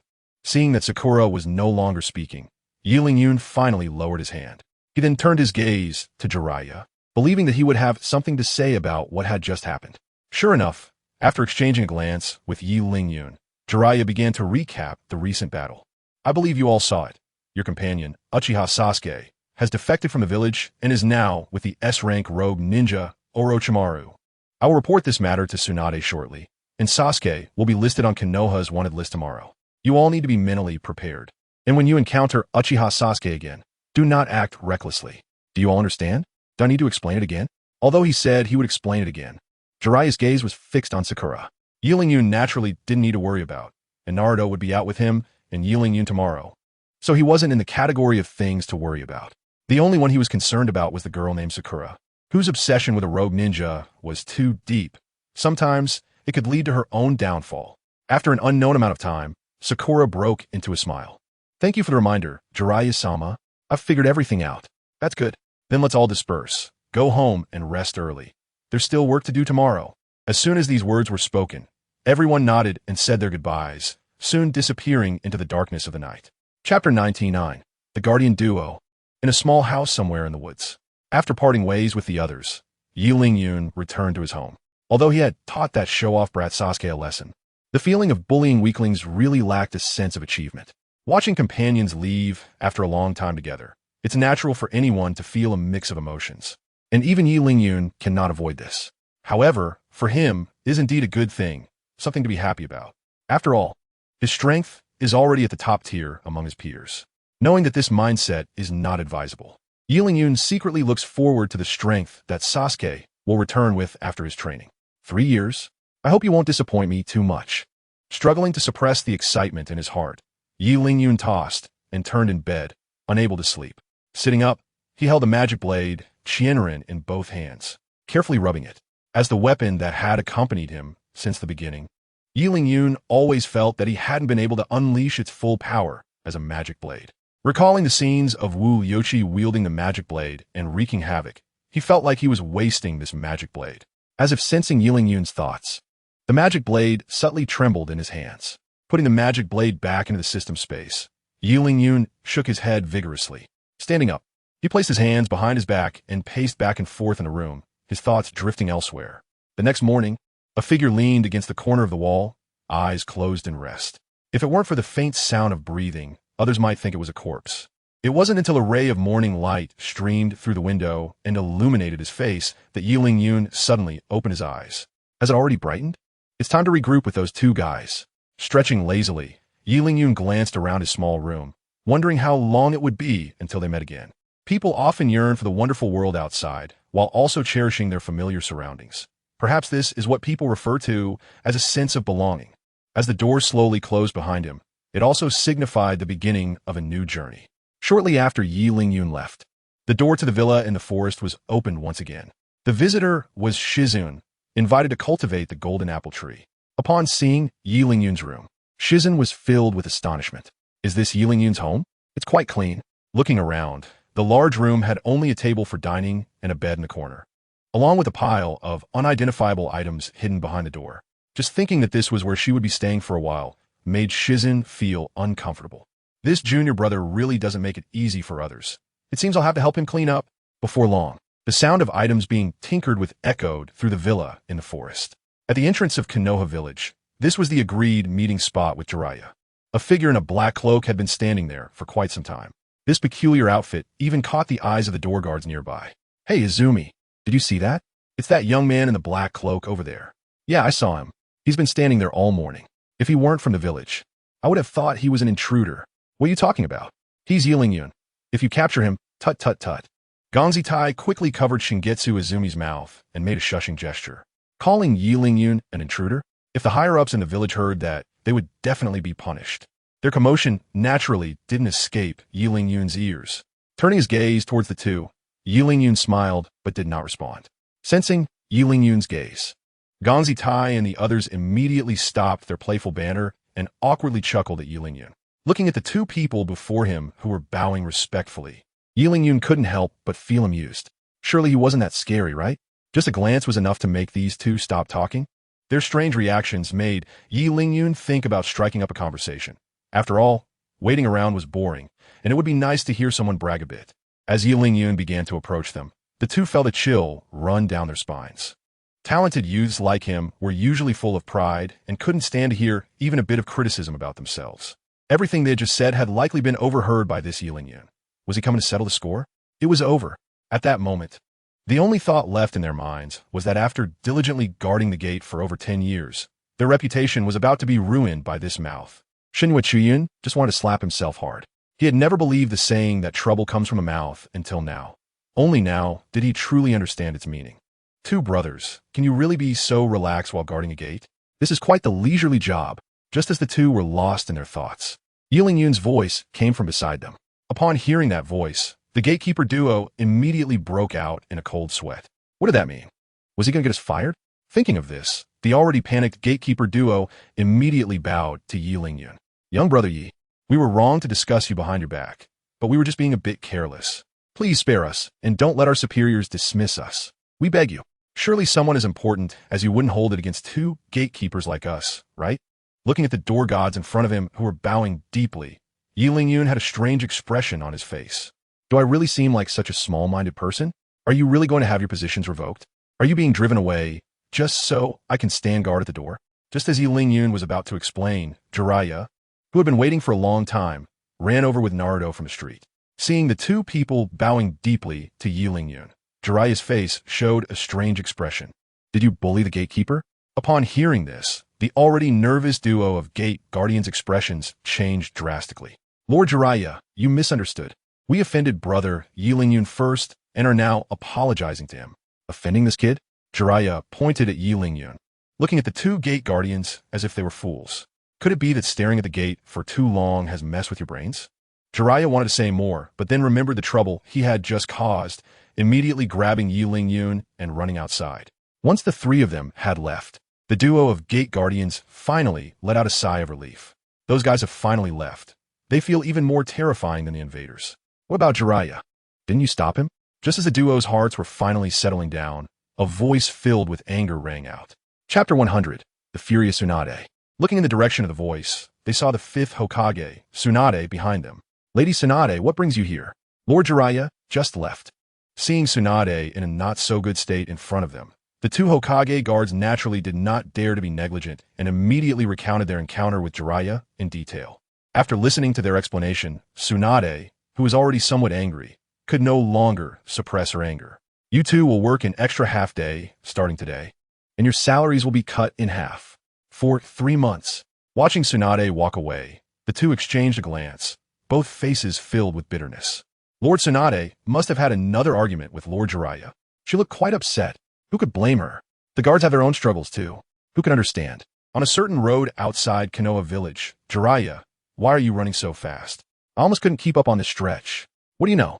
If we run slowly, none of US 3 will be able to leave the village today." Ignoring Yiling-yun's complaints, Jiraiya gasped for breath while glancing back until he confirmed no one was chasing them, then let out a sigh of relief. Seeing him like this, Yulingyu knew without thinking that it was definitely because this guy had angered Tsunade again. After all, in the whole of Konoha village, who else could force Jiraiya to flee in such a panic but Tsunade? As if sensing Yulingyu's insightful gaze, Jiraiya shrank his head in embarrassment. What are you looking at, kid? I'm not running because I'm afraid of that woman. As the saying goes, good men don't fight with women. How could I, the great Toad Sage, possibly fight with that woman Tsunade? Listening to Jiraiya's defense, Yulingyu said nothing and just quietly watched him, looking at his performance. It seems that he has not only provoked Tsunade, but may have gotten into even more serious trouble. However, this doesn't concern me much. Their relationship is not something I need to worry about. With that thought, Yulingyu shifted his gaze to Naruto. At this moment, Naruto was being carried along by Jiraiya, and the bumps along the way had long since made this 10-year-old child dizzy. Teacher Jiraiya, where should we go for training next? I can't wait. You little brat really are impatient. Even if we're going to set off, we should wait for Naruto to wake up first, Jiraiya replied. As for the first destination, I already have an idea. That place will definitely surprise you. As he spoke, Jiraiya let out a peculiar laugh, keek. Glancing at Jiraiya, Yulingyu began to doubt whether following him for training was the right choice. After all, while this guy is reliable at critical moments, he is usually just a perverted old man and a lecher. If I hang around him for too long, what if I end up being influenced by him? Just as Yulingyu was contemplating whether to leave the group and venture out on his own, the unconscious Naruto began to wake up. Perverted sage, where are we? Has Granny Tsunade already caught us? Hearing this, Jiraiya quickly stepped forward and covered his mouth, fearing that Yulingyu would find out about his actions. Unbeknownst to him, Yulingyu had no interest in his lewd deeds. Seeing Naruto wake up, he started asking about the first training location. In Yulingyu's mind, only powerful strength was the goal for his advancement. As for other things, with strength, what couldn't be achieved? The first destination? That's easy. Just follow me. Upon hearing this, Yulingyu could only sigh helplessly. Since he had already come along, he had no choice but to follow Jiraiya down this road to the end. After adjusting their states, the two began to head west with Jiraiya. According to him, there was a small village in this direction, and every village chief was an extraordinarily strong existence. However, Yulingyu maintained deep skepticism about this claim. After all, with Jiraiya's tendency, he could flatter anyone. Every village chief is extraordinarily strong. Which village in this Hokage world isn't like that? Without a certain level of strength, who could become a village chief? Even if someone used tricks to become the village chief, without absolute strength backing them, who could maintain that position? Yulingyu saw through all of this, but Naruto did not. Upon hearing that the village was full of strong people, Naruto immediately became excited. Being able to fight against other strong opponents made Naruto very happy. Being chosen as a disciple by Jiraiya definitely meant that he was considered capable of changing the world as pattern. If he didn't have that ambition, Jiraiya would never have taken him as a disciple. Both Yulingyu and Naruto, given time to grow, could definitely become powerful figures in the future. However, Yulingyu treated Jiraiya's grand vision as if he hadn't heard it, while Naruto eagerly devoured it. He wasn't naive. He just unconditionally trusted everyone who treated him well. Whether in their daily interactions or in Naruto's behavior, Yulingyu could clearly feel this. This should also be the reason why Naruto eventually gained the village's recognition and became Hokage. Looking at the two people in front of him who were chatting and laughing, Yulingyu clearly had more on his mind.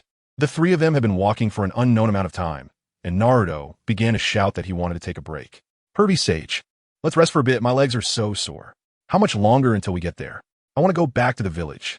He glanced at the two distant mountains that were barely visible, then shifted his gaze to Yulingyu. How about you, kid? Can you still go on? Yulingyu waved his hand at Jiraiya and plopped down onto the ground. At this moment, he was already drenched in sweat, panting heavily, and had no desire to respond to Jiraiya. If it were a mission, Yulingyu wouldn't be this exhausted.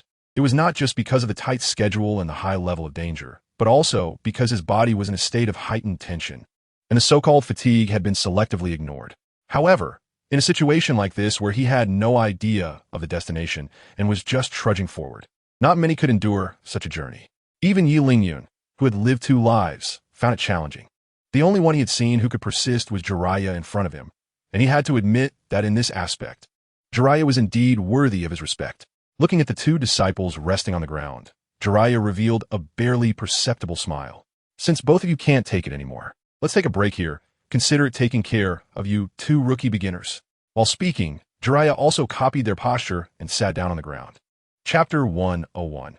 interrupted casting although he had already sat down. Jiraiya's gaze never left the two peaks vaguely visible in the distance. Pervy Sage, what are you looking at? Is that our destination over there? That's right, that's our destination this time. Once we get there, you'll get to meet even more powerful people. As soon as the words were spoken, both Yi Lingyun and Naruto showed a look of yearning on their faces. The unknown powerful figures always pique people's interest. Although they already knew all the notable strong figures in this world, Yi Lingyun still held great expectation for the strong figures Jiraiya mentioned. After all, not all ninjas like to show their faces. A representative of this is the legendary warrior Mifune. If it weren't for the fact that the Fourth Great Ninja War involved everyone, many people probably wouldn't even know there was a country full of warriors like that. Or take my guy, who usually just looks like an ordinary taijutsu ninja, but when he gets serious, he could take down even someone at the Six Paths level. There's simply too many similar powerful figures, and even Yi Lingyun, who has a comprehensive view of the whole story, can't name them all.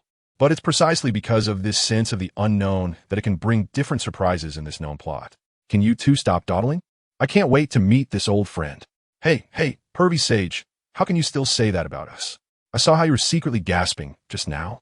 Damn it, Naruto, when did you? Looking at the two people playfully wrestling in front of him, Yi Lingyun felt a warm and inexplicable sensation rise within him. Having trustworthy friends by his side made the journey to the peak feel less lonely. If it could always be like this, it wouldn't be too bad. Just as the two were playing around, a large group of people approached them. What bad luck. I didn't expect that woman to be so strong. If it weren't for her, we could have taken that village. Exactly. If that village became ours, haha. The conversation of the large group caught the attention of Yi Lingyun and the other two, and the two groups began to size each other up. Naruto, be careful. This group doesn't look easy to deal with.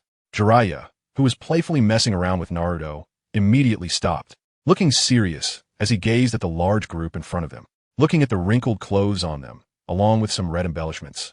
They are probably a band of wandering rogues who live by plundering and killing. Not only Jiraiya noticed this, but also Yi Lingyun beside him paid attention to such details. Only the carefree Naruto grinned and walked up to the leader, looking him up and down. Hey, did you guys just come back from the village up ahead? Are they really that powerful? Looking at the blonde child in front of him, the leader of the rogues showed a hint of disdain and coldness in his eyes.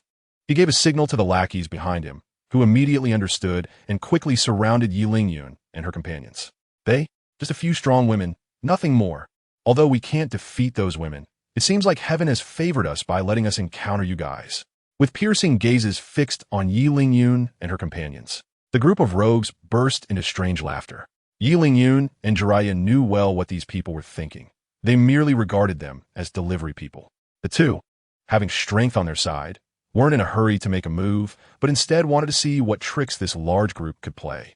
In contrast, the rogues across from them all had fierce expressions, their gazes toward Jiraiya and the others resembling that of lambs waiting to be slaughtered. After suffering a setback in Fuzi village, they were frustrated and looking for a place to vent their grievances after being humiliated by women. And now Naruto and his friends appeared right in front of them.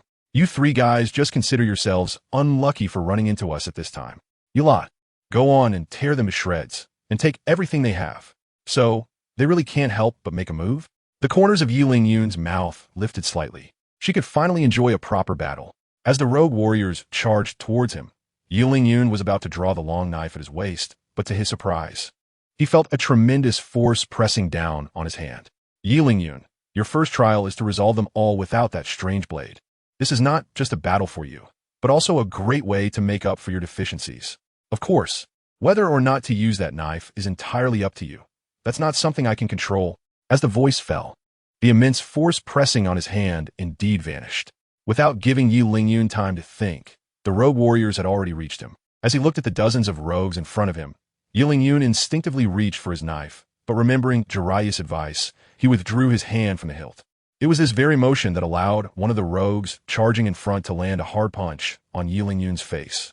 The powerful blow sent Yi Lingyun flying backwards, and feeling the pain on his face, even he couldn't help but grimace.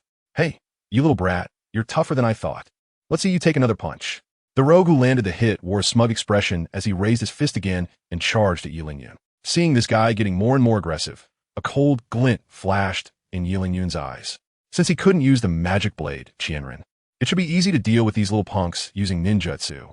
As Yi Lingyun quickly formed hand seals, His chakra began to surge within him. But just then, a massive fist slammed into his face once more. Hee, you really think I can't tell you're a ninja? Do you want to unleash ninjutsu and take us all out? Do you really think we're foolish enough to just stand around waiting for you to finish your seals? How naive. Yi Lingyun gazed in disbelief at the rogue across from him. Was this really a thing? Interrupting a spell? Truly, the rogue gang was ruthless, even using such tactics. At this moment, Yi Lingyun just wanted to give this clever rogue a 6. Suddenly thinking of something, Yi Lingyun's gaze shifted towards Naruto. Since he had already been beaten like this, wouldn't Naruto, who was weaker than him, be in trouble? But when Yi Lingyun looked over to Naruto's battlefield, he was stunned in place. At that moment, Naruto was not only managing to face the rogue's various attacks with ease, but he could even summon shadow clones to counterattack. Without giving him more time to think, the rogue opposite was already approaching him with a knife drawn. Are you ready to go, little brat? I'll send you off right now. As he spoke, the rogue raised his long knife high, and just as it was about to come down, a shuriken accurately embedded itself in his forehead. Why haven't you guys left yet? Don't you value your lives? A figure in a black coat stood in front of Yi Lingyun. Chapter 102. Fuko Village taking a closer look. The woman in black was about the same height as him, and from her high ponytail, it was clear she was a woman. But no matter how hard Yi Lingyun racked his brain, he couldn't remember the identity of the woman in front of him. Upon seeing the newcomer, the rogues immediately panicked, abandoning their fight with Naruto and Yi Lingyun to flee in all directions. The woman in black watched the fleeing rogues without any intention of pursuing them. Once the rogues completely disappeared from sight, the woman in black turned to face Yi Lingyun and the others. In front is Fuko Village. It is not welcome, man. So I ask you three to stop here. Her voice was cold and devoid of any emotion. Her features, though delicate, resembled a mask. Seeing her face, Yi Lingyun immediately recognized her identity. Shizuka, the disciple of the village chief of Fuko Village. A woman extremely skilled in taijutsu, she glanced at Jiraiya, and Yi Lingyun began to assess the situation in his mind. Just as Jiraiya had said, there were indeed powerful beings in Fuko Village, and it could serve as a good training ground for him. Moreover, the flaws in his abilities had already become apparent during the earlier confrontation with the rogues. Without the magic blade Qianren, his combat power might not even match that of an experienced rogue. The tactic of interrupting spellcasting had truly opened his eyes, but it was also something worth learning from. The Shizuka in front of him could not only scare off the entire rogue gang by herself, but it also seemed that there had been previous friction between the two parties. This meant that as long as he didn't use the magic blade Qianren, Shizuka could easily overpower him. Thinking of this, a grim expression spread across Yi Lingyun's face. No wonder Jiraiya forbade him from using the knife. If it weren't for his intervention, he might still be lost in the delusion of being invincible among his peers. This young lady from Fuko, I am an old acquaintance of your village chief. I have come today to fulfill a promise made long ago. I kindly ask you to facilitate our entry into the village. While Yi Lingyun was still contemplating his flaws, Jiraiya stepped forward to explain their purpose. However, upon hearing this, Shizuka's expression turned even colder. You outsiders will stop at nothing to enter the village, even resorting to such lies. I should have let you be killed by those thieves earlier. People like you, who spout nonsense, are not worth mourning. Caught off guard by the sudden scolding, even Jiraiya, who had previously interacted with her, was bewildered. Was Fuko Village really that hostile towards men now? This was quite different from his previous impressions. Ignoring the dazed trio, Shizuka left them with a warning to stop before turning to walk towards a nearby hill. Is this the expert you mentioned, perverted sage? She is indeed formidable, but she is really arrogant. I can't be sure it's her. After all, the last time I came here was many years ago. Glancing at the departing Tsunade, Jiraiya furrowed his brows slightly, then relaxed them, turning his gaze to Night Lingyun. Are you okay, Night Lingyun? How are you feeling right now? I'm fine, it's just... Don't doubt yourself. Everyone needs a process of honing. The reason I won't let you use tools is that you're too reliant on them. After all, isn't your goal to reach the pinnacle of the ninja world? Relying solely on external things won't get you there. Nodding thoughtfully, Night Lingyun turned to look at Naruto. The techniques he mastered consisted only of Shadow Clone and Rasengan, so he wouldn't fall into the trap of trying to do too much at once, which is why Jiraiya had not placed restrictions on him. As for himself, he knew a little of everything but was not proficient in any one thing, and Jiraiya's intention was likely to guide him towards mastery, teaching according to the student's ability. Thinking of this, Night Lingyun cast a deep glance at Jiraiya. This guy really has a thorough understanding of his techniques. He truly deserves to be called one of the legendary Sannin. This training method also made Knight Lingyun acutely aware of his shortcomings, and the thought of venturing out alone, away from the team, was completely dispelled at that moment. Seemingly sensing Knight Lingyun's gaze, Jiraiya grinned. Next, it's going to be troublesome. We can't even enter the village gate, which is quite a headache. Though he said that, it would still be quite simple for the three of them to enter the village, but the consequences were unknown. Both Naruto and Knight Lingyun turned their attention to Jiraiya. As the leader of the team, it was time for him to make a decision. After pondering for a moment while stroking his chin, Jiraiya pointed towards the vaguely visible two peaks. If you back down at the first sign of difficulty, what kind of training would that be?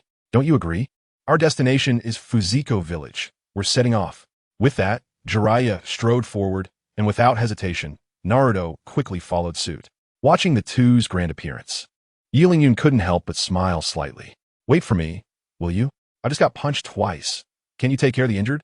As Yi Lingyun caught up, the shadows of the three were elongated by the setting sun.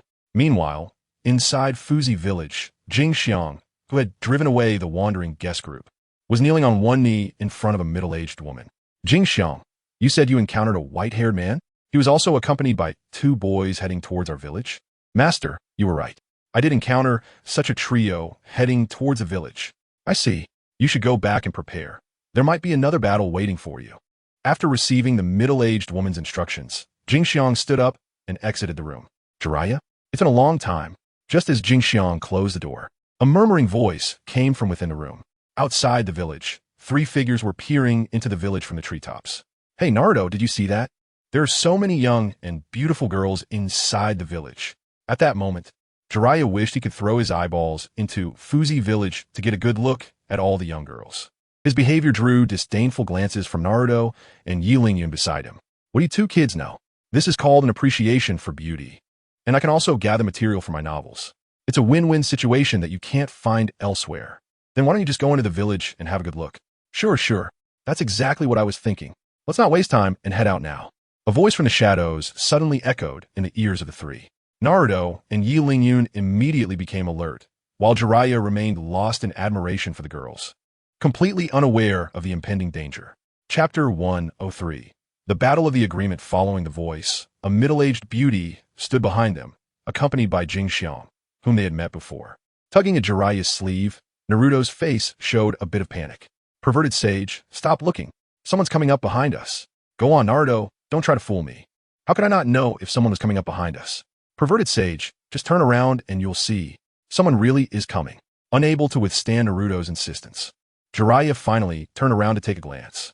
It was a surprise. The woman behind him was smiling at him, making Jiraiya jump in shock. What are you doing here? Aren't you supposed to be in the village? Why can't I be here? This is our village's territory. But you three, barging in without permission. Don't you think that is a bit reckless? Hearing this, Jiraiya awkwardly scratched his head and pushed Yi Lingyun forward. I came to fulfill our agreement, or else I wouldn't have come to this village. Oh, so this child is your disciple? He looks quite handsome. Actually, both of them are my disciples. But I want this child to take my place in the battle of the agreement. The middle-aged woman nodded slightly and signaled to Jing Xiang beside her. The latter immediately understood and stepped forward, standing in front of Yi Lingyun. This is my disciple Jing Xiang, whom I have trained over the years. She's quite a good girl. Jing Xiang, this is the friend I told you about. If you can defeat his disciple, the position of village chief will be yours. Hearing this, Jing Xiang's face remained expressionless, but the disdain in her eyes revealed much. She had seen how the wandering guest group had beaten Yi Lingyun. How could such a man possibly defeat her? But to become the village chief and change the village's system, she had to defeat him with all her might, even if her opponent was several times weaker. Yi Lingyun naturally sensed the fighting spirit and disdain in her eyes, but he also had his reasons not to lose. If he couldn't even overcome this hurdle today, he might as well go home and forget about training and reaching the pinnacle of the ninja world. There was no exchange between the two. They merely stepped closer to each other. In the blink of an eye, two kunai clashed together, and with the sound of metal striking, sparks flew, dotting the dark night. Hey, why are you two so eager? Can't you say something before you start fighting? Yeah, if you want to fight, at least do it a bit farther away. It would be a problem if you disturbed the villagers. Watching the two who were already testing each other, Jiraiya and the beautiful woman hurriedly stood in between them, not to mention that there were still a few of them nearby. If their fighting sounds were mistaken for an enemy attack by the villagers, even Jiraiya would have to retreat and temper his fierceness. With his strength, he could easily deal with those people, but what about afterwards? The meaning of this agreed-upon battle would be lost. The two who were blocked looked at each other with lingering desire, their fighting spirit unmasked in their eyes. However, due to the presence of the two elders, they could only retract their kunai and retreat behind their elders as if nothing had happened. But how could their little thoughts escape the eyes of the elders? After exchanging a glance, they took them to a lake. This was the place where we first fought. Since things started here, they should end here. That's right. This place is also quite a distance from the village, so you can fight here without any extra concerns. As Jiraiya finished speaking, he took Naruto and the beautiful woman away, leaving the matter to the two young people to settle. On the lake, Yi Lingyun and Jing Xiang faced each other from a distance, kunai once again appearing in their hands without them knowing when. Just from the earlier probing move, they had already gained a rough understanding of each other's strength. You are Yi Lingyun, right? You are quite strong, but I have a reason I absolutely cannot lose. So you'd better be prepared. Just like you, even if you're strong, I will never lose to you. As the words fell, the two who had been standing on the lake disappeared from the scene. The lecherous sage, where did Yi Lingyun and the others go? Did they run away? What are you talking about? Don't you know who Yi Lingyun is? How could he flee at a critical moment? I told you that you don't practice hard enough, and now you realize how important training is, right? Gently patting Naruto's head and reminding him to concentrate. Jiraiya's gaze turned back to the empty lake. Following Jiraiya's words, Naruto focused, and with the continuous gathering of chakra, two figures began to emerge in the lake. I see them. They are indeed still on the lake. I told you that Yi Lingyun wouldn't run away. He is not that cowardly. Naruto's exclamation caught the beautiful woman's attention. Glancing at Naruto, a faint smile still hung on her lips. Then she patted Jiraiya beside her, and when he turned his head, the beautiful woman spoke. I have to say, Jiraiya, your two disciples are really impressive. Of course, just look at who their master is. Their achievements are all thanks to my full support. You really are still as boastful as before, still as unserious. Hearing this, Jiraiya, who was still feeling proud, immediately had his expression darken. The beautiful woman merely covered her mouth and smiled, her gaze returning to the two figures engaged in battle on the lake. Just as the three were laughing and chatting, the two fighting were not slowing down their movements, but each had their own thoughts. Receiving a whip kick from Jing Xiang, Yi Lingyun staggered back several steps. Shaking his numbed arm, Yi Lingyun's excitement was evident on his face. No wonder you are the heir of Fuzi Village. Your strength is indeed not to be underestimated. You're not bad either. Your level seems to have improved a lot compared to when you fought those thieves. At this moment, Jing Xiang, after the fierce battle, still had a cold expression that kept others at a distance, but her trembling body proved her current excitement.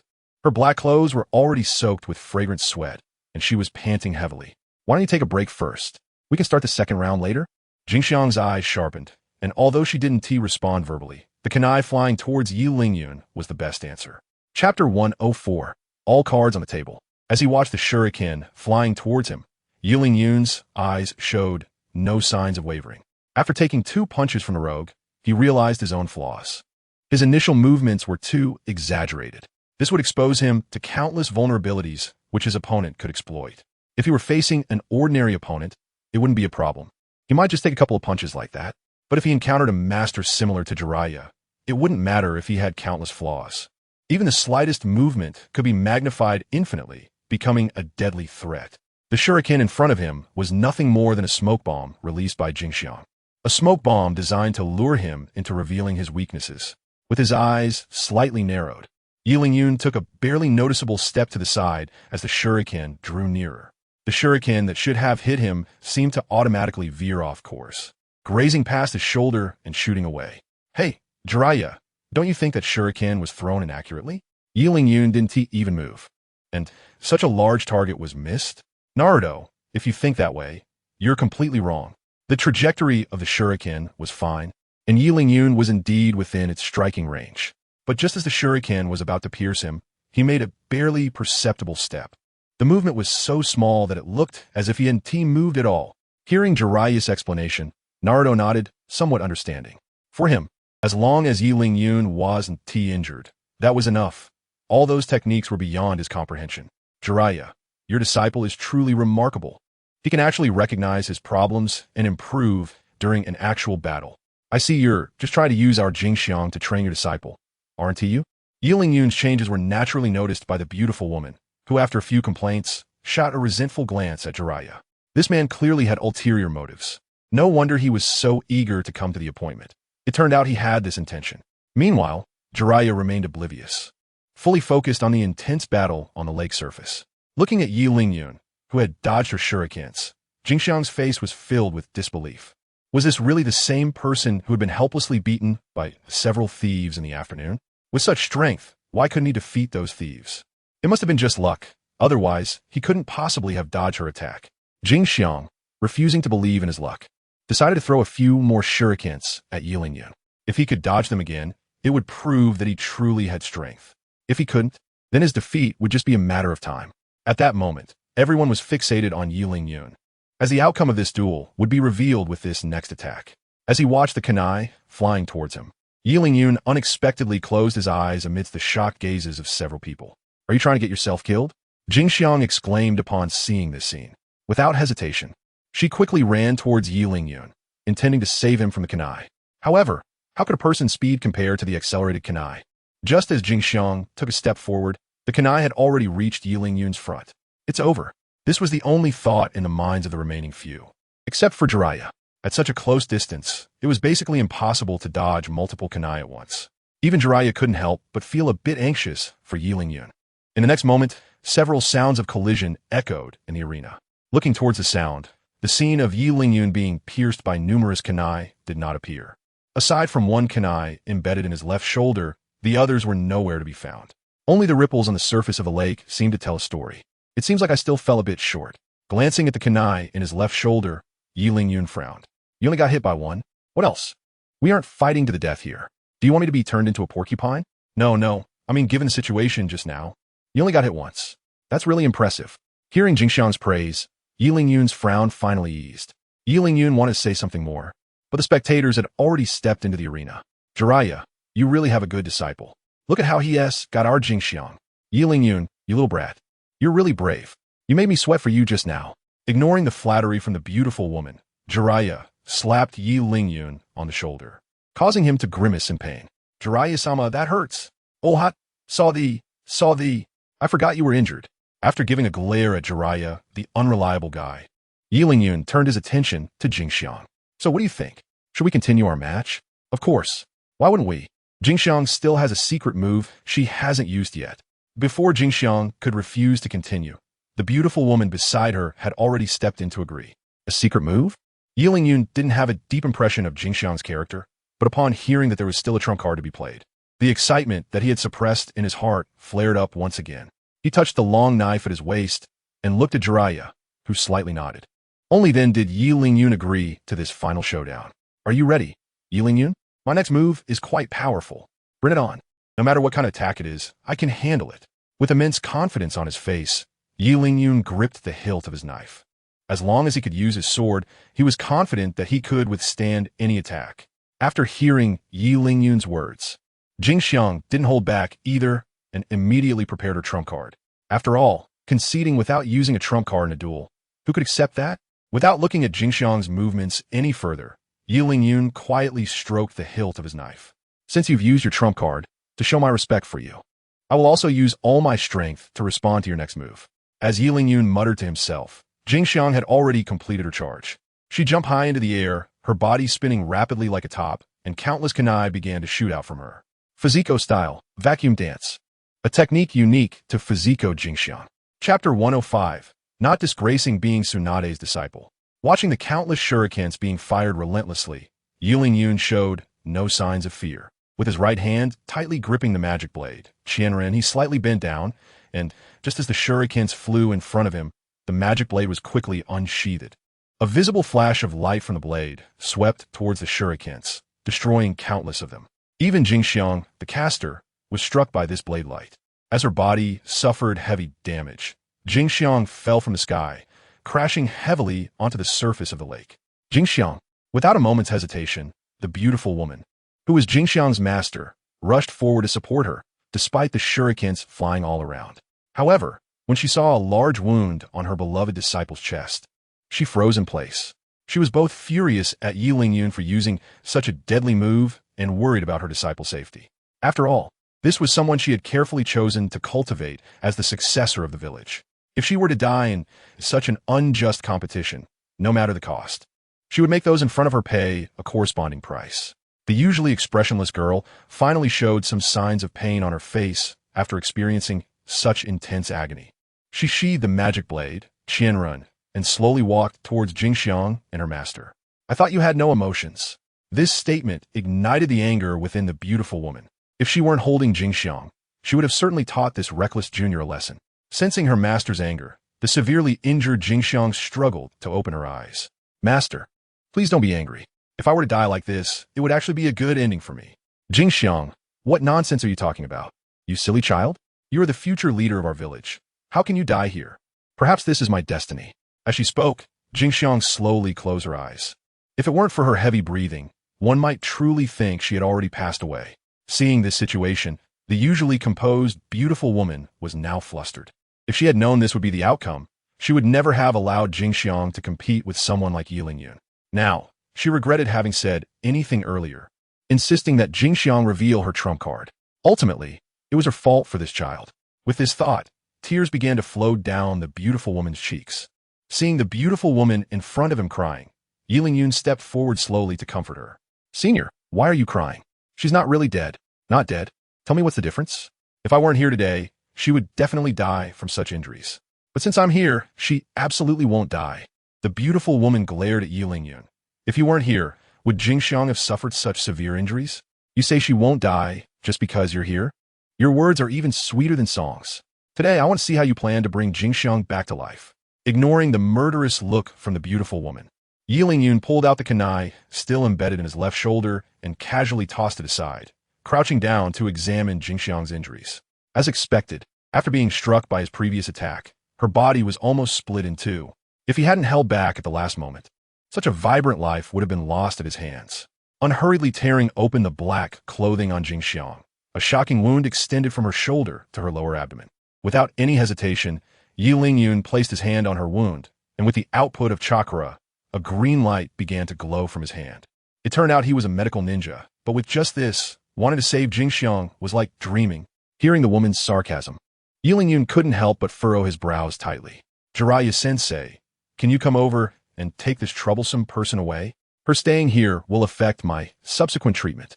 Upon hearing this, Jiraiya, who was covering Naruto's eyes, agreed and quickly stepped forward to pull the woman away. Jiraiya, don't play these tricks. You think taking me away will cure Jingxiang? Stop fooling people here. Such an injury can only be treated by the legendary medical sage Tsunade. Otherwise, no one can save her. Seeing the beautiful woman still wanting to struggle, Jiraiya immediately gave her a hard slap.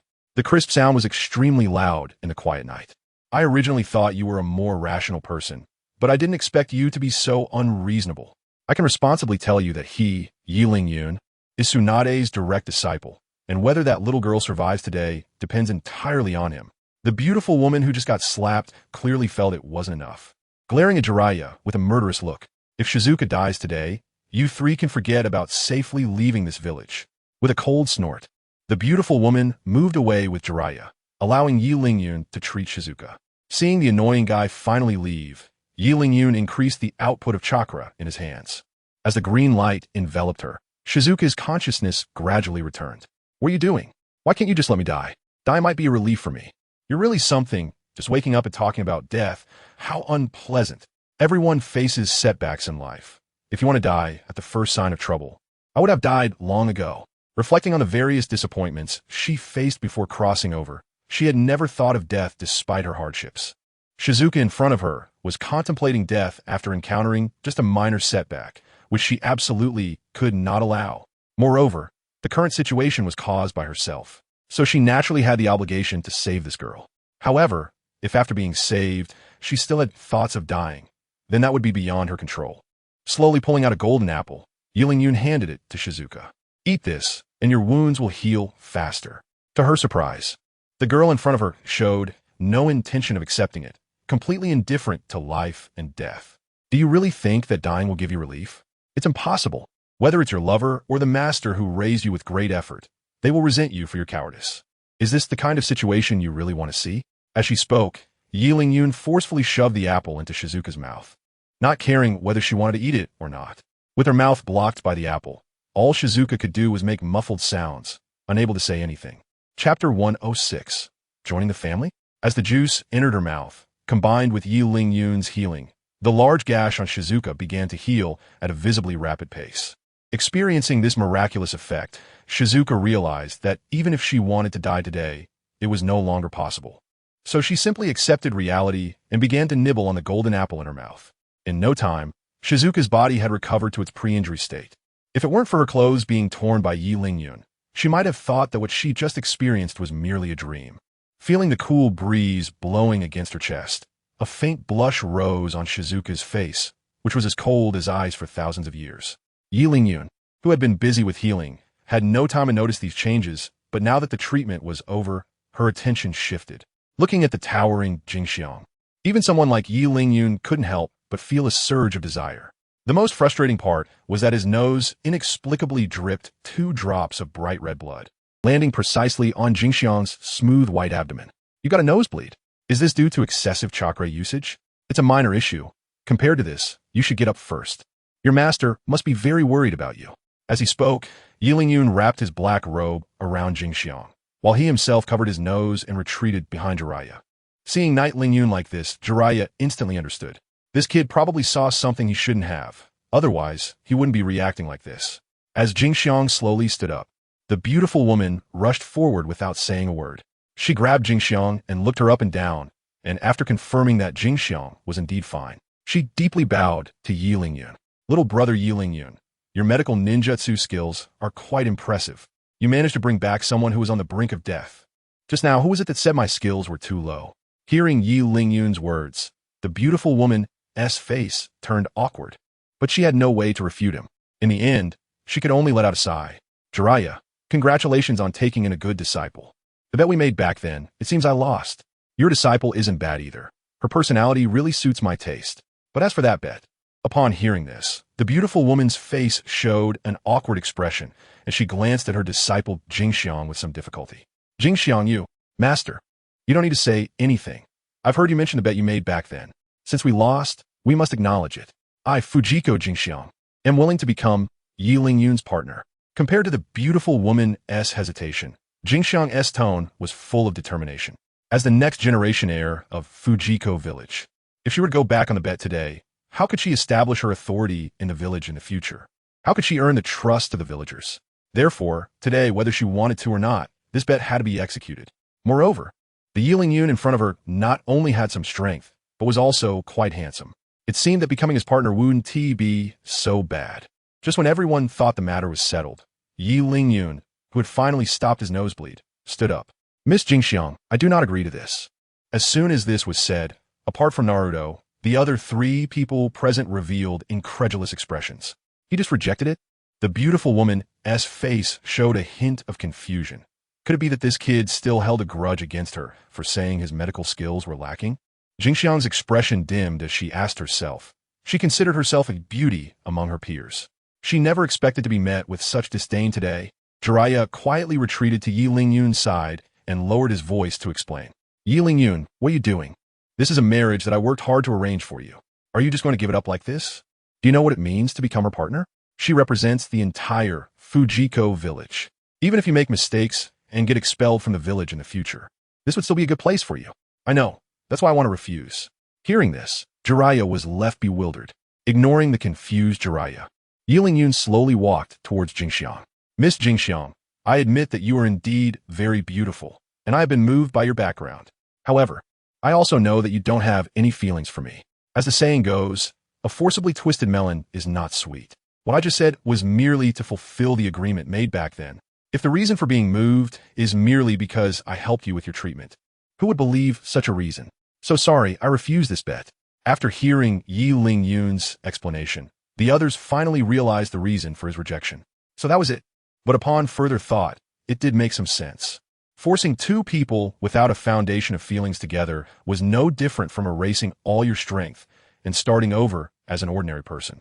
After finishing his words, Yi Ling-yun's eyes were fixed on Jingxiang, waiting for her decision.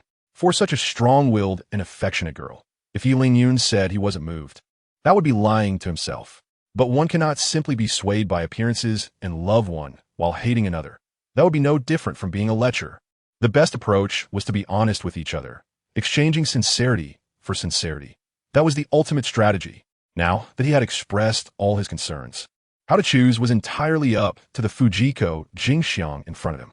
After listening to Yi Lingyun's words, Jingxiang turned her gaze to her master, hoping she could offer some advice. However, the beautiful woman ignored it, as she had never encountered a similar situation herself. Seeing her master's attitude, Shizuka felt a sinking feeling in her heart. It seems at this time I can only rely on myself. Fujusink on Yi Lingyun. I found that he was also looking at me. I opened my mouth, but Shizuka ultimately didn't say anything, no matter what kind of explanation it was. Saying it now would seem unnecessary. Looking at Shizuka, who seemed hesitant to speak, Yi Lingyun shook his head with a smile. Miss Shizuka, I understand what you mean, but given our current relationship, it might be a bit too early to become partners. After all, this is a matter of great importance for your future, so I advise you to think it over carefully. After saying this, Yi Lingyun exchanged a glance with Jiraiya. Understanding the cue, Jiraiya waved his hand at the two beautiful women and pulled Naruto to catch up with Yi Lingyun, who hadn't walked too far. Watching the three of them leave, the beautiful woman was about to speak, but Jingxiang beside her spoke first. Master, let's go back. Staying here doesn't make sense anymore. Jingxiang, you might as well just accept your fate. After a sigh, the beautiful woman followed Jingxiang back to Fuziko village. Chapter 107. Jiraiya's passed at the foot of the Twin Peaks. Yi Lingyun stood still, his head lowered, lost in thought. After a while, the rustling sound behind him interrupted his thoughts. Hey, kid, I thought you were going to marry into Fuziko village, but it seems otherwise. Lord Jiraiya, do you think it would be unfair to them if I did that? Or maybe I shouldn't have come here at all. What nonsense are you talking about? There's no such thing as right or wrong in this. It's all fate. If you can't resist it, then just accept it. Vidaya lightly patted Yi Lingyun's shoulder. But the usually optimistic Jiraiya now had a hint of sadness on his face. Fate, huh? Reflecting on Jiraiya's words, Yi Lingyun opened his mouth, but didn't know how to argue back. If Jiraiya hadn't brought him to Fuziko village, he would never have had any consciousness enhancement, nor would he have interacted with someone like Jingxiang from the border. It can only be said that everything has its unique duality, since he had gained benefits. He naturally couldn't escape the opposite consequences. Yi Lingyun, you lecherous sage, stop saying so many nonsensical things. Let's think about where we're going to sleep later. Hearing Naruto's complaint, Yi Lingyun and the others suddenly realized they had no place to rest. Looking around, apart from the faint moonlight above, everything around was pitch black, with not a trace of human presence. How about considering going back and being a son-in-law for one night? Just for one night, and we can leave early tomorrow morning. Yi Lingyun. Hearing this, Yi Lingyun looked at Jiraiya with disdain, not expecting this guy to say such things just to find a place to stay. I think the lecherous sage just wants to take advantage of the girls in Fuziko village, instead of thinking so much. Why don't we just gather some firewood and rest by the roadside for the night? Naruto pointed out Jiraiya's thoughts, making the latter awkwardly clear his throat and then act as if he suddenly understood. Naruto is right. I agree with the suggestion. Yi Lingyun, what do you think? Without responding, Yi Lingyun silently walked toward the nearby woods. What a joke, going back to be a son-in-law. It would be better to sleep here in the open. Looking at the silent and upright Yi Lingyun walking into the forest, Naruto and Jiraiya exchanged glances, completely puzzled. What does this kid Yi Lingyun mean? Can't he at least give a clear answer about whether he wants to stay here for the night? Perverted sage, do you think Yi Lingyun might be going into the woods to take care of business? I haven't seen him go to the bathroom all day. Based on what you said, Naruto, that does seem possible. Let's just wait here for a while. After some discussion, the two sat down right where they were, waiting for Yi Lingyun to finish before making their next plan. Just as they sat down, Yi Lingyun walked out of the woods carrying a bundle of firewood. Upon returning to the spot, he saw the old and young duo sitting on the ground, and his already troubled mood darkened further. Are you two planning to slack off? I just want to pick up some firewood, and you both just lay down right here? Seeing Yi Lingyun return, the two immediately stood up. Oh, Yi Lingyun, we thought you want to take care of business, so we planned to wait for you to come back before making any plans. Yeah, we definitely didn't mean to let you do all the work alone. Looking at the two people who were side by side, Yi Lingyun sighed softly and didn't say much. He placed the firewood he was holding on the ground and began to form hand seals with both hands. In no time, the entire pile of firewood was ignited. You should go find some more firewood. This little bit probably won't be enough to last us through the night. Upon hearing this, Naruto immediately volunteered to head into the forest, while Jiraiya happily sat by the fire humming a tune. Jiraiya, where's our next destination? I'm already looking forward to it. After opening his eyes and glancing at Yi Lingyun, Jiraiya shook his head slightly. No destination. What we need to do is to keep walking along this road. And everything we encounter along the way can be seen as a form of training. Pointing to the road beneath their feet, Jiraiya's gaze began to deepen. This trip is not only a training experience for you, but also a form of self-cultivation for me. You must have heard about my dream from Tsunade, right? Your dream? Yi Lingyun shook his head. Although he knew about it, Tsunade had indeed never mentioned it to him. Seeing this, Jiraiya sighed softly, revealing a bitter smile. He hadn't expected Tsunade to say nothing about his matters to this kid. Well, since we have some free time, I might as well tell you. Once, a wise man gave me a prophecy, saying that one of my disciples would emerge as someone capable of bringing great change to the ninja world. Firmly believing it, I began to travel the ninja world, hoping to find that child of prophecy soon. But fate is unpredictable. My first two disciples both passed away for various reasons. And just when I was about to give up, you and Naruto appeared by my side. As Jiraiya recounted his life experiences, a hint of sadness appeared in his eyes when he mentioned his first two disciples. Although Yi Lingyun had long known about the various events Jiraiya had experienced, hearing it directly from him was far more vivid than anything he had learned from the story. In the end, Jiraiya's gaze fell on Yi Lingyun. I had already thought that the prophecy from that wise man was a mistake, but just when I was about to give up, you and Naruto showed up. Don't underestimate Naruto. Although he may not have talent like yours, he has points worth learning from. The reason I took both of you as disciples is that I want you to learn from each other. I hope what I've said can be of some help to you. Hearing this, Yi Lingyun couldn't help but twitch his mouth. Naruto has low talent? That's because you didn't live to see the moment he made the dumplings into flowers. Seeing the expression on Yi Lingyun's face, Jiraiya thought he was shocked by his glorious past. He waved his hand at Yi Lingyun and said, "You don't have to show that expression. After all, your talent is right here. As long as you're willing to work hard, reaching such heights in the future is a sure thing." After saying this, Jiraiya yawned several times and then collapsed next to the fire, leaving Yi Lingyun sitting alone, lost in thought. Chapter 108. Forced Startup Before Long. While Yi Lingyun was still immersed in Jiraiya's words, Naruto, who was searching for firewood in the woods, had already found several bundles of firewood through his shadow clones. The sound of the firewood being thrown on the ground interrupted Yi Lingyun's thoughts. He looked up to see Naruto looking at him in confusion. "What were you guys doing just now? Is the pervy sage asleep? He should be asleep after running around all day today. He must be exhausted." Glancing at the already snoring Jiraiya, Yi Lingyun shrugged. "Naruto, you could dismiss your shadow clones. This much firewood will be enough to last until tomorrow morning. You must be tired too, so you should rest early. We have to continue our journey tomorrow.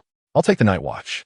Hearing this, Naruto was as happy as a 10-year-old child and immediately dropped the firewood he was carrying. He walked a few steps to Jiraiya's side, using his body as a pillow, and lay down contentedly. "Then I'll trouble you tonight, Yi Lingyun. If you get tired, you can call me to take over." Before falling asleep, Naruto still remembered to look up and remind Yi Lingyun. After seeing Yi Lingyun nod slightly, Naruto closed his eyes and fell into a deep sleep. Before long, the loud snoring was joined by another. Meanwhile, Yi Lingyun, who was on night watch, listened to the two snorers while his eyes were fixed on the campfire, and his mind was racing with thoughts regarding why Jiraiya didn't let him use the magic sword. After the match with Shizuka, he could see some reasoning behind it. However, if this continued, what he was good at might not necessarily be the sword anymore. After all, he had started his journey with the magic sword Qianren, and suddenly taking away his foundation was something no one could bear. It was like forbidding Naruto from using the Rasengan and shadow clones. What was the difference from cutting off a person's limbs? But there were also benefits to this. At least it corrected his habit of long pre-attack and post-attack recovery. However, thinking about not being able to use his handy weapon starting the next day still made Yi Lingyun feel a wave of discomfort. Perhaps this was the trial on the path to becoming strong. Muttering to himself, Yi Lingyun looked over at the two, not realizing it. He almost got his soul scared out when he saw Jiraiya sitting up, staring intently at him. "What the hell? Jiraiya, when did you wake up? You almost scare me to death." While patting his chest, Yi Lingyun complained softly. With a look of despair, he stretched out his hand from behind his back, revealing several clear bite marks still dripping with saliva. "It's all that brat Naruto's fault. Do you think I want to sleep until tomorrow?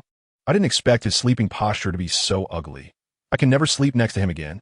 At this moment, Jiraiya's face was filled with resentment. After a sigh, he began to shift his position, fearing that Naruto might suddenly attack him again. Seeing Jiraiya's miserable state, Yun couldn't help but recall the last time he shared a tent with Naruto. He secretly felt happy, thankful that he chose to take the night watch this time. If he had been lazy and gone to sleep early, he might have been the one caught off guard. After changing his position, Jiraiya demonstrated his ability to fall asleep instantly, and before long, the sound of his snoring filled the air again. Listening to the two of them snore, Yun, who thought he could stay awake, felt his eyelids growing heavy. With his head sinking down, using his knees as a pillow, he also fell into a deep sleep. The three of them snored in a symphonic rhythm, with only the campfire in the middle flickering continuously. The next morning, Yun suddenly opened his eyes and looked around. The sky had brightened, and the fire had gone out at some point. I actually couldn't stay up all night. Shaking his head in self-deprecation, Yun stood up and stretched. He remembered that as a hard-working corporate slave back on Earth, staying up late to work was a common occurrence. He never expected that after coming here. He couldn't even handle staying up. Could it be that my physical condition has declined? It couldn't be possible to think that way. The quality of the body he had before his rebirth was incomparable to the body he was using now. Yet he couldn't stay up, just as Yun was puzzled. Jiraiya, who had his back turned, suddenly stood up. You finally woke up, huh? Do you know how I managed to survive last night? Jiraiya, with two dark circles under his eyes, stared straight at Yun, and the indignation on his face was evident. Looking at Jiraiya's appearance, Yun didn't need to think to know what this guy had gone through. It must have been Naruto causing trouble in the middle of the night, tormenting this guy to no end. Otherwise, there wouldn't be such an effect now. Thinking about how many exciting things had happened after he fell asleep, Yun couldn't help but want to slap himself twice. Not to mention the possibility of being ambushed by passing rogues at night. He shouldn't have missed last night's sleepwalking battle. Glancing at Naruto, who was still sound asleep beside him, Jiraiya unceremoniously kicked him in the butt. Naruto, how long are you going to sleep? The sun's already shining on your butt. If you don't get up now, you'll miss today's schedule. Unexpectedly, after receiving a kick, Naruto not only didn't wake up but just scratched his butt and changed positions to continue his sweet dreams. Seeing this scene, Jiraiya, who had already suffered a lot, instantly darkened his expression. Realizing that the situation wasn't right, Yun stepped forward. Lord Jiraiya, don't get angry yet. Let me give him a forced wake-up call. Jiraiya looked confused at those words. Forced wake-up call? What is that?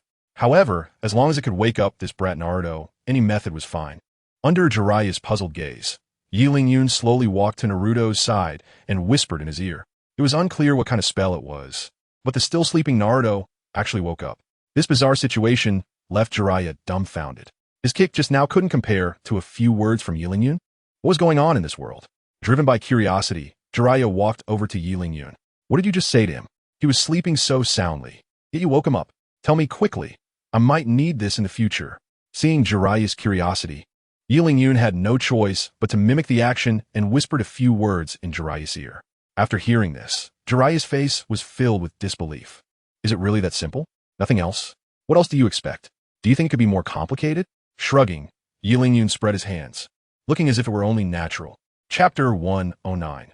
The immortal duo Jiraiya just stared at Yun, who met Jiraiya's gaze. The two of them locked eyes, and the atmosphere in the room began to become strangely tense. Just as they were in a standoff, Naruto, rubbing his sleepy eyes, walked between them. Is it morning? When are we eating? I just had a dream about eating grilled fish. Watching Naruto, who had exhausted himself all night and woke up thinking about food, Jiraiya's anger rose instantly. Naruto, you brat, you're punished to not eat for a whole day. Why not? Why can't I have breakfast? I'm starving. How can I travel without breakfast? No more questions. Enduring hunger is a form of training. Do you still want to become stronger and bring Sasuke back? Upon hearing that it was just part of the training, Naruto immediately wilted.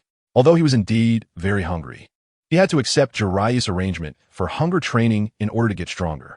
Nearby, Yun saw this scene and was about to burst out laughing, but Jiraiya shot him a glance. If Yun wanted to train together, it wouldn't be a problem, since similar training was always beneficial. Hearing this, Yun held back his laughter and turned his head away. He didn't want to be like Naruto, starving while on the road. Satisfied, Jiraiya nodded, picked up his scroll, glanced back at the distant peaks, and began to walk. As a disciple, Yun didn't think too much and quickly cleared the leftover charcoal from the road before following Jiraiya's pace. The three of them walked for an unknown amount of time until the sun was directly overhead, when they finally spotted a small food shop by the roadside. Let's take a break over there. I can see you two are exhausted. I don't know when you'll be able to become a real man like me. Upon hearing this, Naruto was about to mention how Jiraiya secretly ate snacks during their journey, but was met with a glare from Jiraiya that silenced him. Naruto, how long should this hunger training last? One day, or should I extend it for another day? As soon as these words were spoken, Naruto immediately swallowed what he was about to say. What a joke. Walking such a long distance every day while being hungry was already tough enough. One day was already hard. Could anyone endure another? Seeing Naruto, who had been wanting to expose his secrets, finally at a loss, Jiraiya displayed a hint of pride on his face. He then led the two into the nearby food shop. As soon as the three entered, the shopkeeper warmly greeted them. What would you like to eat, gentlemen? The shopkeeper was a young and beautiful girl, her voice crisp and pleasant. Upon seeing her, Jiraiya's eyes began to wander, to the point that he didn't hear a single word she said. Seeing Jiraiya's lecherous expression, the shopkeeper stepped back in fear. If it weren't for Yi Lingyun pulling Jiraiya behind him in time, the three might have been kicked out. After giving Jiraiya a hard pinch, he finally realized his lapse in behavior, and Jiraiya coughed a few times to cover his embarrassment. After ordering their meals, Jiraiya led Yi Lingyun to a spot to sit down. The small shop was cramped, with only 2 or 3 tables. After the three sat down, the already small space felt even more crowded. Yi Lingyun and Jiraiya exchanged a knowing glance, both seeing the seriousness in each other's eyes. When can I eat, perverted sage? I'm about to starve. Naruto began to complain about Jiraiya's unfair policy, completely oblivious to the grim expressions on Yi Lingyun and Jiraiya's faces. Just as Naruto was complaining, one of the 2 people at the adjacent table stood up and walked slowly to Jiraiya. If I'm not mistaken, you must be Jiraiya, one of the legendary Sannin of Konoha? That's right, that's me. May I ask what you want? Upon realizing he was recognized, Jiraiya made no attempt to hide it and openly admitted his identity. It really is you, the one ranked 3rd on the wanted list. The person spoke with excitement, his eyes sparkling as if Jiraiya were a bag of walking gold coins. Sensing the gaze fixed on him, Jiraiya stood up without hesitation and met the other person's eyes. Then it seems you must be a bounty hunter, and you're here to claim my head? Exactly. After all, your bounty is quite high. As soon as these words were spoken, the atmosphere in the room became tense. Jiraiya grinned, his fighting spirit surging. That's just fine. I have some unfinished business with your organization. You know about our organization? Hearing Jiraiya mention his organization, the bounty hunter's expression changed, and then he seemed to relax as if he thought of something. Meanwhile, Naruto was completely confused by the conversation between the two, unable to understand how a meal could lead to conflict. Yi Lingyun, however, was focused on the other person at the table, Haiden and Kakuzu, the immortal duo of the Akatsuki. In fact, Yi Lingyun had noticed the two as soon as they entered the food shop. If possible, he really didn't want to pay attention to them, but the red cloud cloaks they wore were too eye-catching to ignore. He thought it would just be a meal and that there wouldn't be any conflict, thus avoiding a confrontation with these 2 troublesome characters. But Jiraiya, having traveled for years, had made many enemies, and his name was high on the black market's wanted list. Kakuzu, being a greedy bounty hunter, saw Jiraiya as a target and was instantly filled with murderous intent. Kakuzu narrowed his eyes, his dark green pupils swirling. Oh dear, what are you 2 doing? My little shop can't accommodate your fighting. If you must fight, please take it outside. Just as the 2 were about to clash, a loud voice rang out. Looking towards the sound, the person who spoke was the shopkeeper. To dare shout like that in front of Kakuzu, a bounty hunter. Even Yi Lingyun couldn't help but admire the courage of the shopkeeper. Although there was certainly a hint of ignorance in her bravery, just that courage was enough for Yi Lingyun to look at her differently. Yeah, Kakuzu, even if you want to fight, take it outside. Fighting here might hurt someone. And if you break my tables and chairs, that would be bad.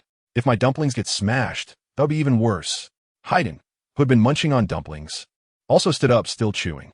Chapter 110, Followers of the Evil God Cult. Although both were trying to mediate, Kakuzu, as a greedy person, clearly didn't want to let go of such a money bag as Jiraiya. After all, in such a vast ninja world, if he missed this opportunity, encountering such a big fish again would be like searching for a needle in a haystack. You, don't meddle in other people's business. Just eat your dumplings. No one will take you for a mute. And don't even think about leaving. 68 million for a big fish. If you don't want to harm the people in this room, then come with me outside.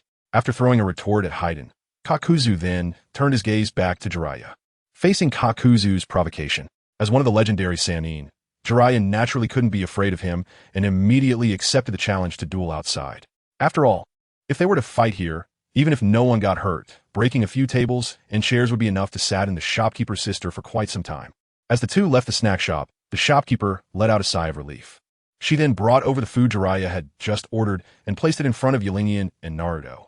You two little ones, aren't you worried at all that your grandpa is going to duel with someone? No need to worry. The perverted sage is really strong. With a feast in front of him, Naruto didn't care about training at all. He stuffed food into his mouth while answering the shopkeeper's question. In Naruto's mind, Qianren was the strongest, and the perverted sage was the second strongest. No one could be their opponent. Worrying about them was like fretting over nothing. Qianren felt the same way. After a day of hard work, who could resist the temptation of delicious food? Moreover, with Jiraiya's strength, dealing with someone like Kakuzu shouldn't be a problem. Even if he was at a disadvantage, he wouldn't be killed. The real threat to everyone's lives, Haiden, was still in the shop. As long as that guy didn't make a move, Jiraiya would never be in any danger. It seems that one is eating crazily, but in reality, there are already considerations in mind. Just as the two were eating, Haiden, who did not participate in the battle, was not idle either. He walked a few steps to the shopkeeper's front and slightly concealed the scythe behind him. This beautiful lady, may I ask if you're interested in joining our cult of the evil god? Cult of the evil god? What is that? I haven't heard of it. Can you explain it to me, young man? Looking at Fade-Wan in front of him, the shopkeeper still felt a bit of goodwill. Being able to rationally persuade his companion in such a situation indicates that this person's character should be quite good. As soon as Fade-Wan heard that the shopkeeper was interested in his church, he instantly became enthusiastic. The cult of the evil god was personally founded by the evil god himself, and I am the most loyal believer of the evil god, responsible for promoting our church in the mortal world. So what do you think? After hearing this, are you feeling pumped up? Do you have the urge to join the cult of the evil god right away? Watching the aggressive Haiden, the shopkeeper retreated several steps. Sir, I have no interest in your church. I just want to stay here and make delicious food for passersby to enjoy. Oh, so you look down on our evil god sect? Haiden's previously excited expression darkened instantly. Throughout his years of preaching, he had encountered countless people, and those who refused to join the church all met one fate: to become offerings to the evil god. He slowly drew the scythe from his back, his murderous intent unabashed. The scythe dragged along the ground, making a grinding sound, and Haiden at that moment resembled a reaper, sending chills down people's spines. The ordinary shopkeeper had never seen such a scene. His legs weakened in fear, and his body trembled uncontrollably. Fool who refuses to worship the evil god, I will offer you up as a sacrifice. With that, Haiden raised the scythe high, ready to strike the shopkeeper. At that critical moment, a long knife, glowing with a faint purple light, blocked the scythe. Evil god sect. What is that? Following the long knife, it was none other than Qianren, who had just been eating nearby. Although the scythe was blocked, there was no surprise on Haiden's face. What is the evil god sect? Today, I'll let you see what the evil god sect truly is. Veins bulged on Haiden's forehead. Qianren's words had already provoked him. Insulting the evil god sect? That was something Haiden would never allow. Hearing someone insult the evil god sect was more painful than being killed. Ignoring the furious Haiden, Qianren turned his head to look at the shopkeeper behind him. Sister, are you feeling better now? I'm getting tired of blocking him like this. If you're better, hurry and hide far away. Upon hearing Qianren's words, the shopkeeper suddenly came to his senses and ran to the side. Without the burden, Qianren suddenly exerted force, pushing the scythe back. After stumbling a few steps, Haiden reevaluated Qianren. It seems you're not a simple little ghost. Such a sacrifice is worthy of being offered to the evil god. Seeing the expressionless Qianren, Fei-Duan burst into laughter, his madness fully displayed. Without a word, Qianren approached with the demon blade, Qianren, in hand. Noticing that Qianren actually dared to advance, a trace of ruthlessness flashed in Fei-Duan's eyes as he raised his scythe to clash with him. Soon, the sound of metal clashing echoed in the small space. Looking at the continuously damaged tables and chairs, the shopkeeper felt heartbroken but helpless. In a battle of this level, she had no room to intervene. Don't worry, Qianren will win. That guy is really powerful. Qianren, is he the young man who just saved me? The shopkeeper looked at Naruto, her face full of confusion. This boy seemed strong, but given his age, there's no way he could defeat an adult. After putting the last meatball in his mouth, Naruto sat upright in his chair, watching the duel between Qianren and Fade-Wan. That's right, Qianren is really strong. It's not just this opponent, he could handle two more. Hearing this, Qianren felt 1,000 complaints run through his mind. Naruto, can you stop bragging and dragging me into this? Challenging 3 Fade 1? Is that even something a person can think of? Although he was complaining in his mind, Yi Lingyun's movements didn't slow down at all. Instead, they became even quicker. In contrast, Fade 1, using a scythe as his weapon, was now covered in numerous wounds due to the cramped space in the room. Although they were just superficial injuries, if this continued, it would only be a matter of time before he was exhausted.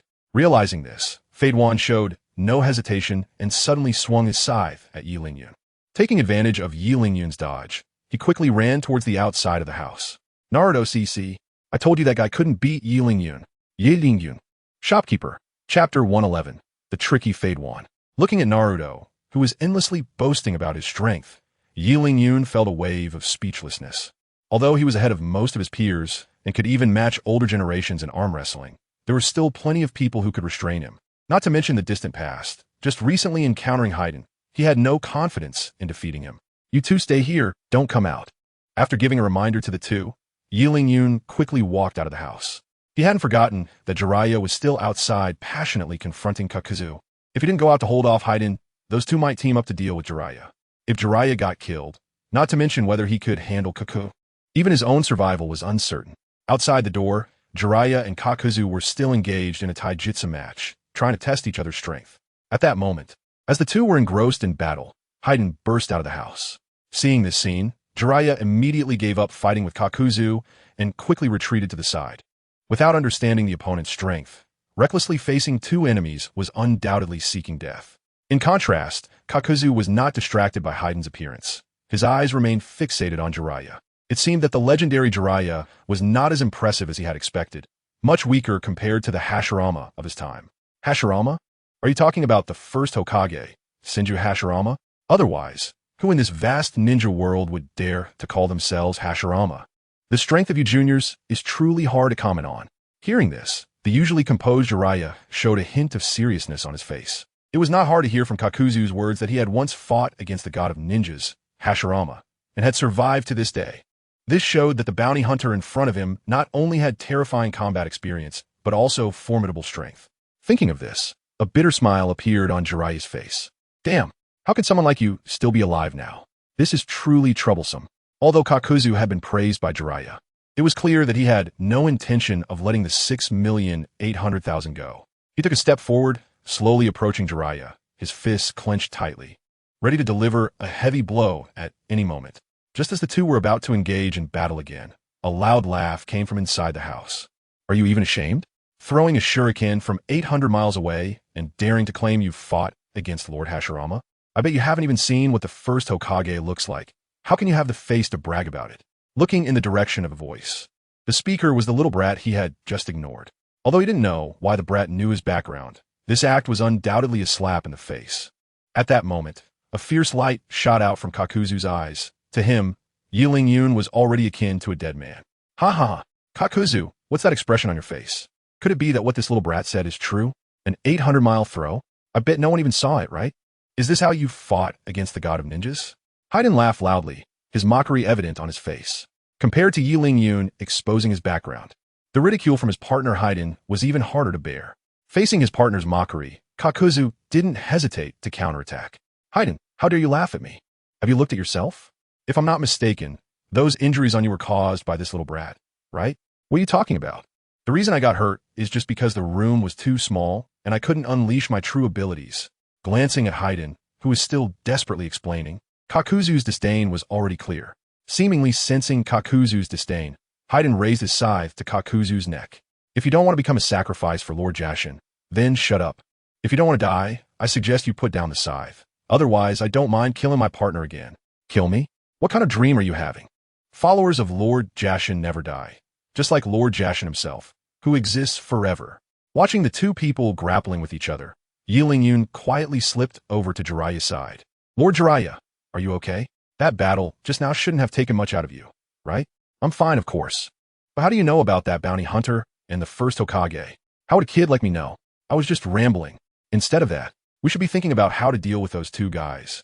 Finding an excuse to dodge the question, Yi Lingyun shifted his gaze to the two who were still arguing. However, Jiraiya continued to stare at Yi Lingyun, the confusion on his face showing no signs of fading.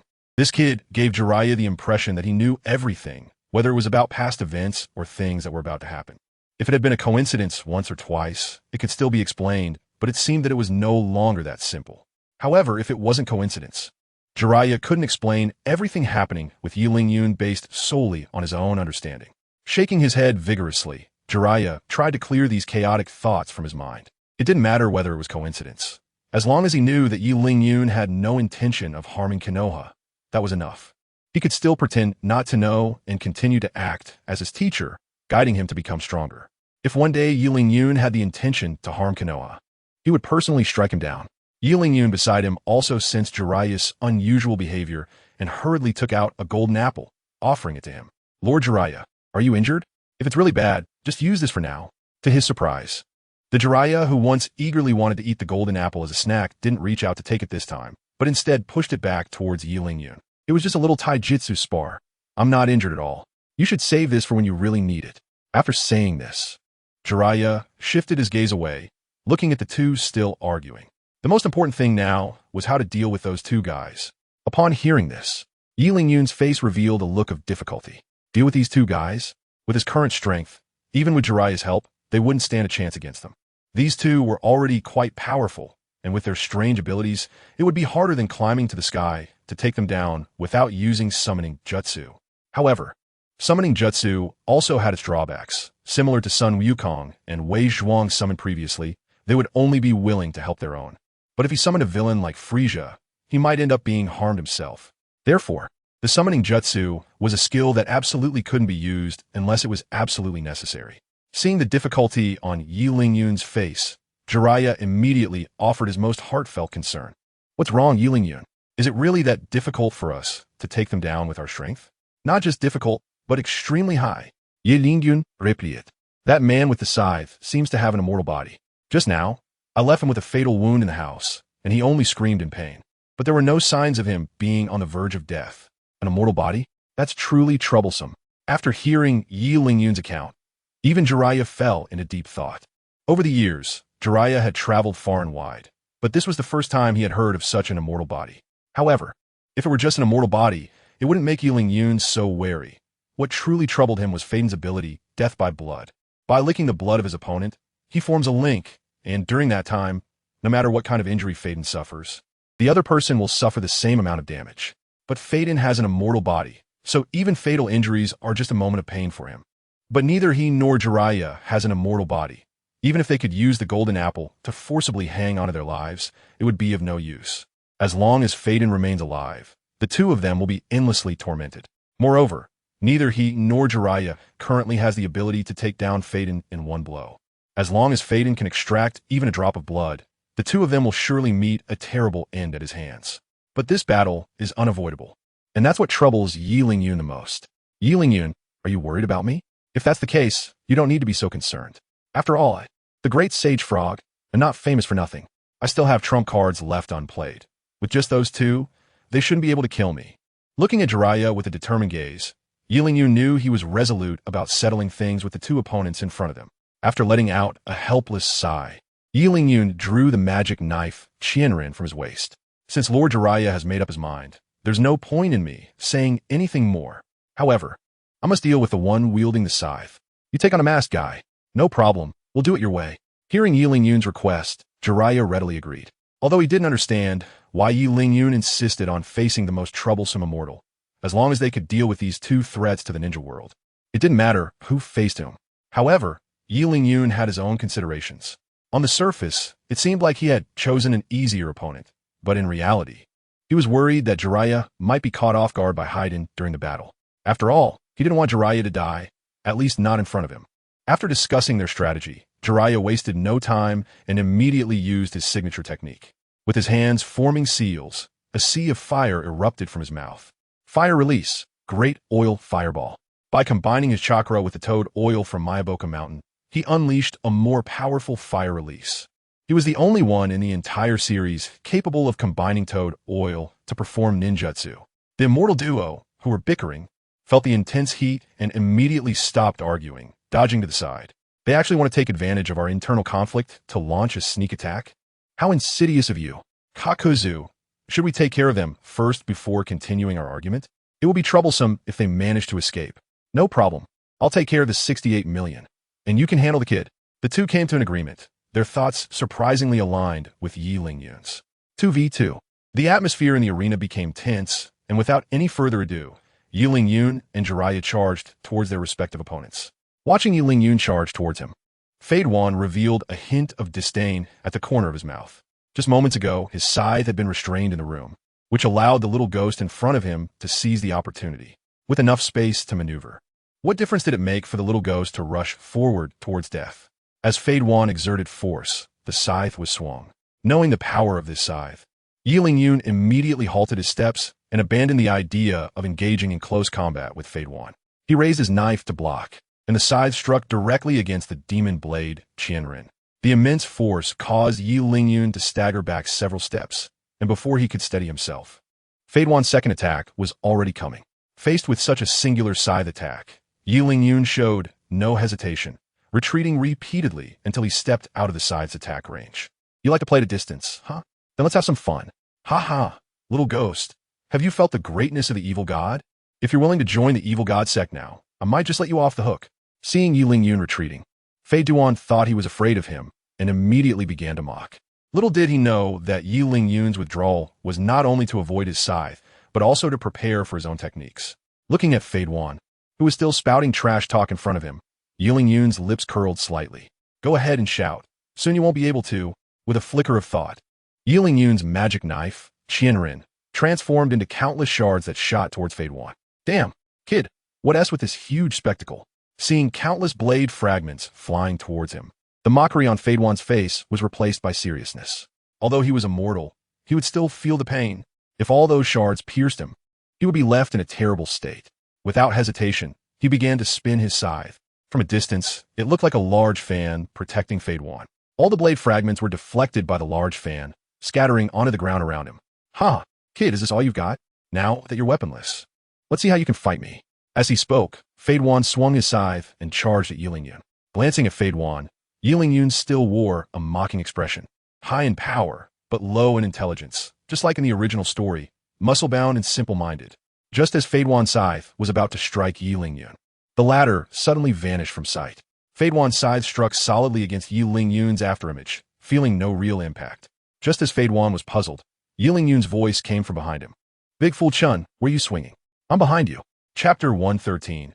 Intense battle. Hearing the voice behind him, Fade Wan reacted immediately and swung his scythe backward. To his surprise, his attack once again missed. Turning to look, Yi Lingyun had somehow moved even further away from him. Kid, if you have the ability, then stop running. Let us settle this fairly. You don't think I'm as dim-witted as you, do you? I have the speed advantage. Do you expect me not to run? Wouldn't it be stupid to trade blows with you? At Yi Lingyun's taunts, Fade Wan's face darkened instantly. But as Yi Lingyun said, if he couldn't win in strength, abandoning his speed advantage would truly be foolish. Just as Fade Wan was contemplating his next move, a sharp pain shot through his arm. Raising his hand, he noticed a small hole had appeared, with blood continuously oozing out. It was clear that this was definitely the handiwork of that kid on the opposite side. Before Fade Wan could fully comprehend the situation, another sharp pain surged through his thigh. Focusing his gaze, he saw Yi Lingyun extending his finger and repeatedly pointing at him. With each point, a new sting appeared on his body. In fact, during the battle, Yi Lingyun recalled having eaten a certain thread fruit, which allowed him to shoot threads like Spider-Man. This thread could pierce through his house's walls back then, and now it was just right to deal with an opponent like Fade Wan. Watching as blood began to seep from Fade Wan's body, Yi Lingyun's lips curled slightly. His fingers began to point repeatedly in Fade Wan's direction. The latter reacted quickly, using his scythe to counterattack. The fine lines shot by Yi Lingyun were frequently severed by the scythe and fell to the ground. Picking up a fine line from the ground and gripping it in his hand, Fade Wan frowned. Using fine lines as an attack method? This ability is exactly the same as Kakuzu's.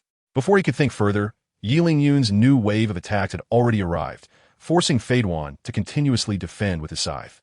Just as the battle between the two fell into a stalemate, on the other side, Jiraiya was also engaged in a heated fight with Kakuzu. Starting from hand-to-hand combat and then moving to ninjutsu clashes, both were able to calmly counter each other's attacks. Truly worthy of the legendary three ninjas, they are indeed impressive. It seems that to claim your bounty of 68 million, I will have to put in some effort. Watching Jiraiya, who was exchanging blows with him, Kakuzu couldn't help but praise him verbally, though he was indeed shocked inside. He never expected that aside from Hashirama Senju, there could be such a strong opponent in Konoha village, and this was only one of the legendary Sannin. In response to Kakuzu's compliments, Jiraiya merely smiled slightly. You're not bad either. I haven't encountered an opponent like you in a long time. However, if you don't show some real strength, I'm afraid you won't be able to take my head. Upon hearing that his 68 million Ryo was about to fly away, Kakuzu's expression remained calm, but his heart was already in turmoil. As a money lover, the thing he couldn't tolerate the most was having money that was about to be a slip away. With the motivation of money, Kakuzu didn't hold back and immediately used the secret technique he had stolen when he defected from the village, Earth Grudge Fear. As the technique activated, Kakuzu's hand split away from his arm, connected only by a few black threads. Don't even think about escaping with that 68 million Ryo. You must become a part of my money pouch today. With a furious shout from Kakuzu, his hand clenched into a fist and swung toward Jiraiya like a flail. Watching the fist flying towards him, Jiraiya was shocked by the strange function of the secret technique, but his movements were not slow at all. Just as the fist was about to hit his face, he quickly grabbed the black line connected to the fist. This is truly a magical secret technique. Feeling the black line writhing in his hand, Jiraiya couldn't help but express his amazement. It seems that the biggest reliance of the guy in front of me is this strange secret technique. As long as I remain cautious about this thing, this bounty hunter in front of me poses no threat to me. While Jiraiya was studying the black line he was tightly gripping seemed to have a life of its own, stabbing sharply into his palm. In pain, Jiraiya had no choice but to loosen his grip. Looking at the blood constantly spilling from his palm, Jiraiya frowned tightly. It seems that this strange secret technique is not as simple as I imagined. You don't think you can easily take me down, do you?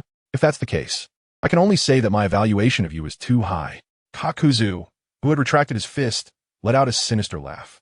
I don't believe that a bounty hunter like you, who has been active in the black market for years, would be so easily defeated. You must have more skills than this. A glimmer of light flashed in his eyes, and Jiraiya's previously calm heart began to stir again. Unlike with women, this excitement arises when encountering an equally matched opponent, and it cannot be suppressed. No longer passively defending, Jiraiya chose to take the initiative. As Jiraiya began to form seals with his hands, his head full of white hair seemed to come alive, gathering into a clump and stabbing towards Kakuzu. Kakuzu, who had long been accompanied by black threads, immediately saw the clue in Jiraiya's move. Unlike his own black threads, Jiraiya's technique involved hardening his hair to inflict massive damage on his enemies. What Kakuzu did not expect was that this hair could not only attack the enemy, but could also change the direction of the attack according to the user's will. At this moment, Kakuzu was being chased all over by Jiraiya's lion's main technique. While fleeing, Kakuzu began to consider how to escape from this tricky ninjutsu. Kakuzu, help me. I can't hold on much longer. Just as the two were engaged in a chase, a panicked voice came through. Following the sound, the person calling for help was Haiden, who was fighting against Yoru. Although he could use his scythe fan to fend off Yoru attacks, Yoru's threads were endless, while his stamina was not. After a long period of swinging his scythe, Haiden had already switched from his left hand to his right, and then from his right hand back to his left. However, Yoru's attacks continued to come at him, to the point where the ground beside Haiden was already piled with a dense mass of fine threads, resembling layers of fine snow covering the ground. This idiot is just a little brat, and he still has to ask me for help? What a waste. Hearing Haiden's plea for help, Kakuzu was momentarily stunned and almost hit by Jiraiya. After narrowly dodging, he began to ponder a response. Chapter 114. Cutting Haiden in front of him was the tricky Jiraiya.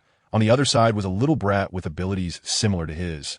And there was also a useless teammate, Haiden, although he didn't want to save his teammate, who was as foolish as a pig.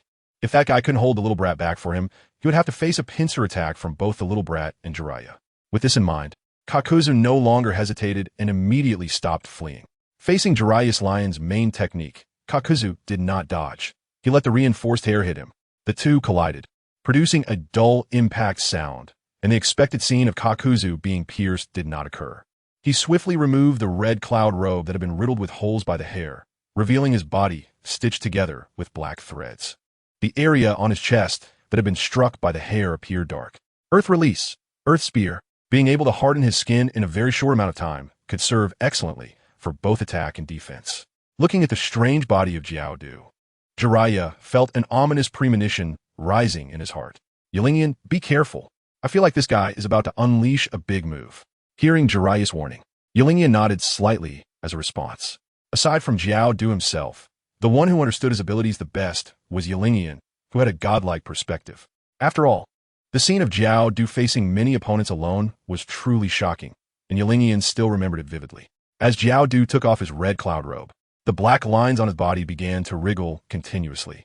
Eventually, a large mouth opened on Jiao Du's body, and a strange black creature wearing a white mask appeared on the scene. Di Yuanyu, the embodiment of the person whose heart was taken by Jiao Du, capable of using all the ninjutsu of the original owner. Seeing that Kakuzu actually summoned this thing, Yelingyan couldn't help but feel a sinking feeling in his heart. It seemed that if he didn't kill the two of them today, he and his companions would be killed by Kakuzu. Moreover, the Dainyu seemed to be coming after him. Was this meant to hold him back to allow Haiden to escape? This tactic of encircling Wei to save Zhao was truly brilliant. As expected of Kakuzu, he could still rationally analyze the battlefield and make the most advantageous judgment in such a situation. This move might have some effect on others. But for someone like him who possessed the Flying Thunder God technique, the Dainyu was practically irrelevant. As he saw the Dainyu closing in on him step by step, Yelingyan waved the hilt of his knife, and the scattered blade fragments on the ground began to assemble continuously. He sheathed his knife, slightly bent forward, and slowly closed his eyes. On the other side, Haiden, free from the interference of the line fruit, finally managed to catch his breath. Kakuzu did a great job. Next, let's see how I deal with this little brat. Before he could finish his sentence, Haiden felt the world spinning around him, followed by a sharp pain radiating from his neck. Instinctively reaching out to touch it, he realized he had lost connection with his body. It wasn't until his head rolled on the ground several times that Haiden finally realized he had been beheaded by the little brat in front of him. As his head was severed, Haiden's body slumped to the ground. Just moments ago, as the Dainyu was about to attack Yelingyan, Yelingyan activated the Flying Thunder God technique through the thin line at Haiden's feet. Not only did he evade the Dainyu's attack, but he also used the long-prepared blade draw to behead Haiden. You damn little brat. Do you know how much that hurts? Even with just his head left, Haiden didn't die immediately. Instead, he started cursing at Yelingyan. Taking a few steps forward, Yelingyan grabbed Haiden's gray hair and lifted his head entirely. If I were you, I definitely wouldn't be so arrogant right now. You damn little brat. I want to see what you can do to me. If you know what's good for you, just let me down. Otherwise, when Lord Jashin's punishment comes down, you won't have any room to regret. Even with just his head remaining, Haiden still maintained his defiant demeanor, as if it wasn't he who had just been beheaded. Looking at Haiden, who was still barking, Yelingyan's lips curled up slightly as he performed a backflip while holding Haiden's head. Just as Yelingyan leaped, the wind released from the mouth of the Earth Grudge Fear just barely missed him. TCH, still a bit off, huh? Seeing Yelingyan successfully evade the attack, Kakuzu let out a cold snort, his expression darkening. In contrast, Jiraiya showed a hint of delight. Although he already knew that Yelingyan had many techniques, he hadn't expected them to be used in such a combination. While the two were momentarily stunned, Yelingyan had already arrived in front of them, holding Haiden's head. Lord Jiraiya, let me help you deal with him. Just in time. This guy is indeed a bit tricky, but with your help, it should be no problem. Their conversation did not extend at all, as their loud voices reached Kakuzu's ears. Deal with me? Do you really think I'm as stupid as Haiden? Based on his own strength, even facing two opponents should not be a concern. However, since Haiden was still in the hands of the enemy and was not dead yet, it wouldn't hurt to rescue this waste if he could. But how to get the foolish Haiden from the hands of the kid was the question. After all, having partnered for so long, he was well aware of Haiden's capabilities. To have Haiden suppressed to such a state, this kid must have some strength as well. If brute force wouldn't work then, Kakuzu glanced at the small food shop. If he remembered correctly, there were still two weaklings over there. The easiest way to rescue Haiden would be to take those two weaklings hostage as a bargaining chip. With this in mind, Kakuzu withdrew the Earth Grudge Fear into his body and then rushed towards the small food shop. Kakuzu, you bastard. Why are you running over there instead of saving me at a time like this? Are you trying to flee? Seeing his companion abandon him, Haiden couldn't help but curse loudly. Yelingyan seemed to sense something and tossed Haiden's head to Jiraiya. Lord Jiraiya, please keep an eye on this guy for a moment. That bounty hunter's target is likely Naruto and the others. Without time for further explanation, Yelingyan immediately used the Flying Thunder God technique to appear next to Naruto. Just as Kakuzu entered the small food shop. Hey. If I'm not mistaken, that technique you just used is the Flying Thunder God technique. The signature move of the fourth Hokage, right? It seems you have quite a status in the village to inherit such a high-level space-time ninjutsu. As someone who had lived since the time of Hashirama, Kakuzu had indeed seen the terror of the Flying Thunder God technique.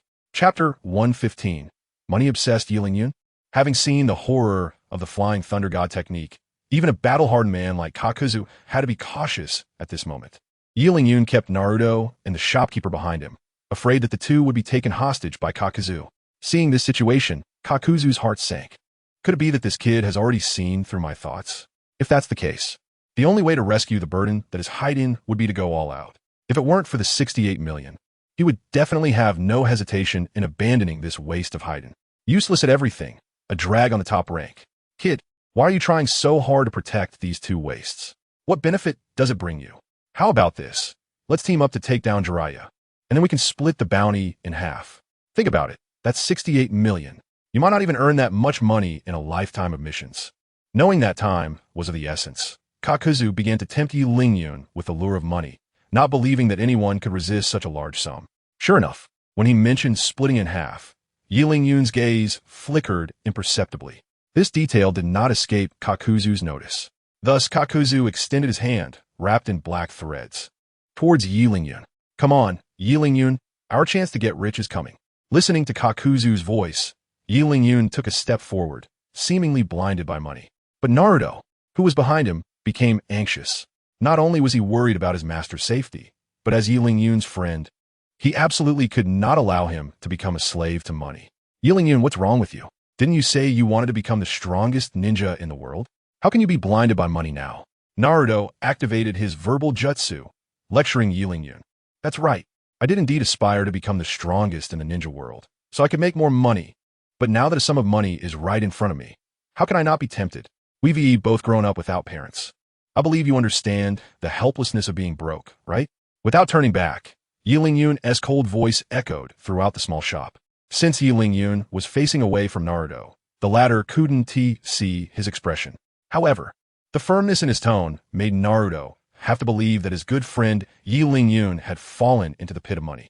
Unlike Naruto, Kakuzu, facing Yilin, could clearly see every change in his expression. Not even the slightest hint escaped Kakuzu's eyes. In both demeanor and tone, Yilin looked like someone who could go mad for money. Compared to Faden, Kakuzu prefers the money-obsessed Yilin in front of him. This is simply a perfect partner crafted by heaven for himself. Thinking of this, Kakuzu can't help but entertain the idea of abandoning Faden and bringing Yilin into the fold. Just imagining having a companion with shared interests to carry out missions together every day is incredibly satisfying. As for Faden, what is he even? Let him fend for himself. Just as Kakuzu was about to invite Yilin to join him, a sharp pain shot through his arm. When he looked closely, he saw that his hand had been severed by the little brat Yilin, with blood gushing from the stump. You little brat, you pretended to team up just to cut off my arm? Otherwise, do you really think I, Yilin, would team up with you to kill my own master for money? I do love money, but I would never make money the way you do. Hearing this, Kakuzu showed no surprise on his face. If Yilin had truly sided with him, he would definitely kill him without hesitation. Someone who could kill their own master for money today might very well kill their own companion for other interests tomorrow. Lowering his head slightly, he picked up his severed arm, and the black threads within him seemed to have a consciousness starting to connect to the severed limb. With the assistance of the black threads, Kakuzu's arm miraculously reattached itself. Yilin was not surprised by this situation. If Kakuzu couldn't even do this, how could he have sewn someone else's heart into his own body? But Naruto was different. Seeing Kakuzu's reattached arm, Naruto screamed as if he had seen a ghost. Didn't that guy's hand get cut off? Why can it still be reattached? Crouching behind Yilin, Naruto peeked out with a look of horror at Kakuzu. After reattaching his arm, Kakuzu placed his hands behind his back, adopting a seemingly persuasive demeanor.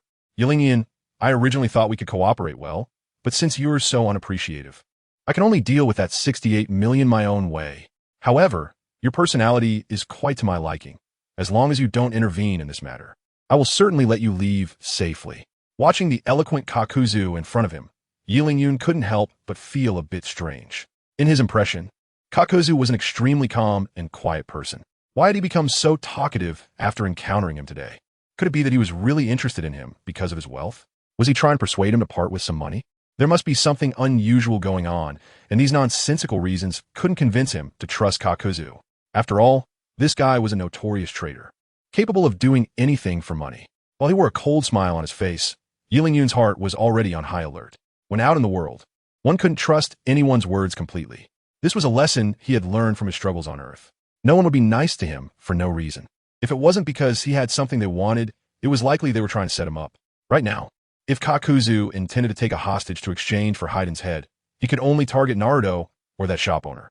Since Naruto was currently protected behind him, Kakuzu was probably trying to capture the shop owner as a hostage. But what method would he use? Would he directly bypass him to grab her? Such an unrealistic move seemed unlikely for Kakuzu. Just as Yi Lingyun was deep in thought about how Kakuzu would act, his gaze inadvertently caught sight of Kakuzu's hands behind him. Come closer to me. He might be after you. Suddenly realizing something, Yi Lingyun quickly stepped back towards the shop owner, loudly warning her. Chapter 116. The Sacrifice. Although Yi Lingyun had immediately called out a warning as soon as he thought of it, unfortunately, the shop owner was just an ordinary person. Even though she heard Yi Lingyun's warning, she hadn't had time to react before an arm had already broken through the ground and grabbed her ankle. Help me. There's something strange grabbing my foot. Feeling the grip of an unknown entity, the shop owner screamed in terror. Hearing her cry for help, Yi Lingyun turned back to look, only to find that it was Kakuzu's hand that was holding her ankle. Realizing it was too late, he thought, I've taken this woman's life. Kakuzu let out a strange, eerie laugh, keek, and suddenly exerted force with his hand. The ground was torn apart, and using the elasticity of the black threads, Kakuzu successfully penetrated the bottom surface, and, in a moment Yi Lingyun was unaware, took the shop owner hostage. Looking at the shopkeeper beside Kakuzu, Yi Lingyun's face showed a hint of seriousness.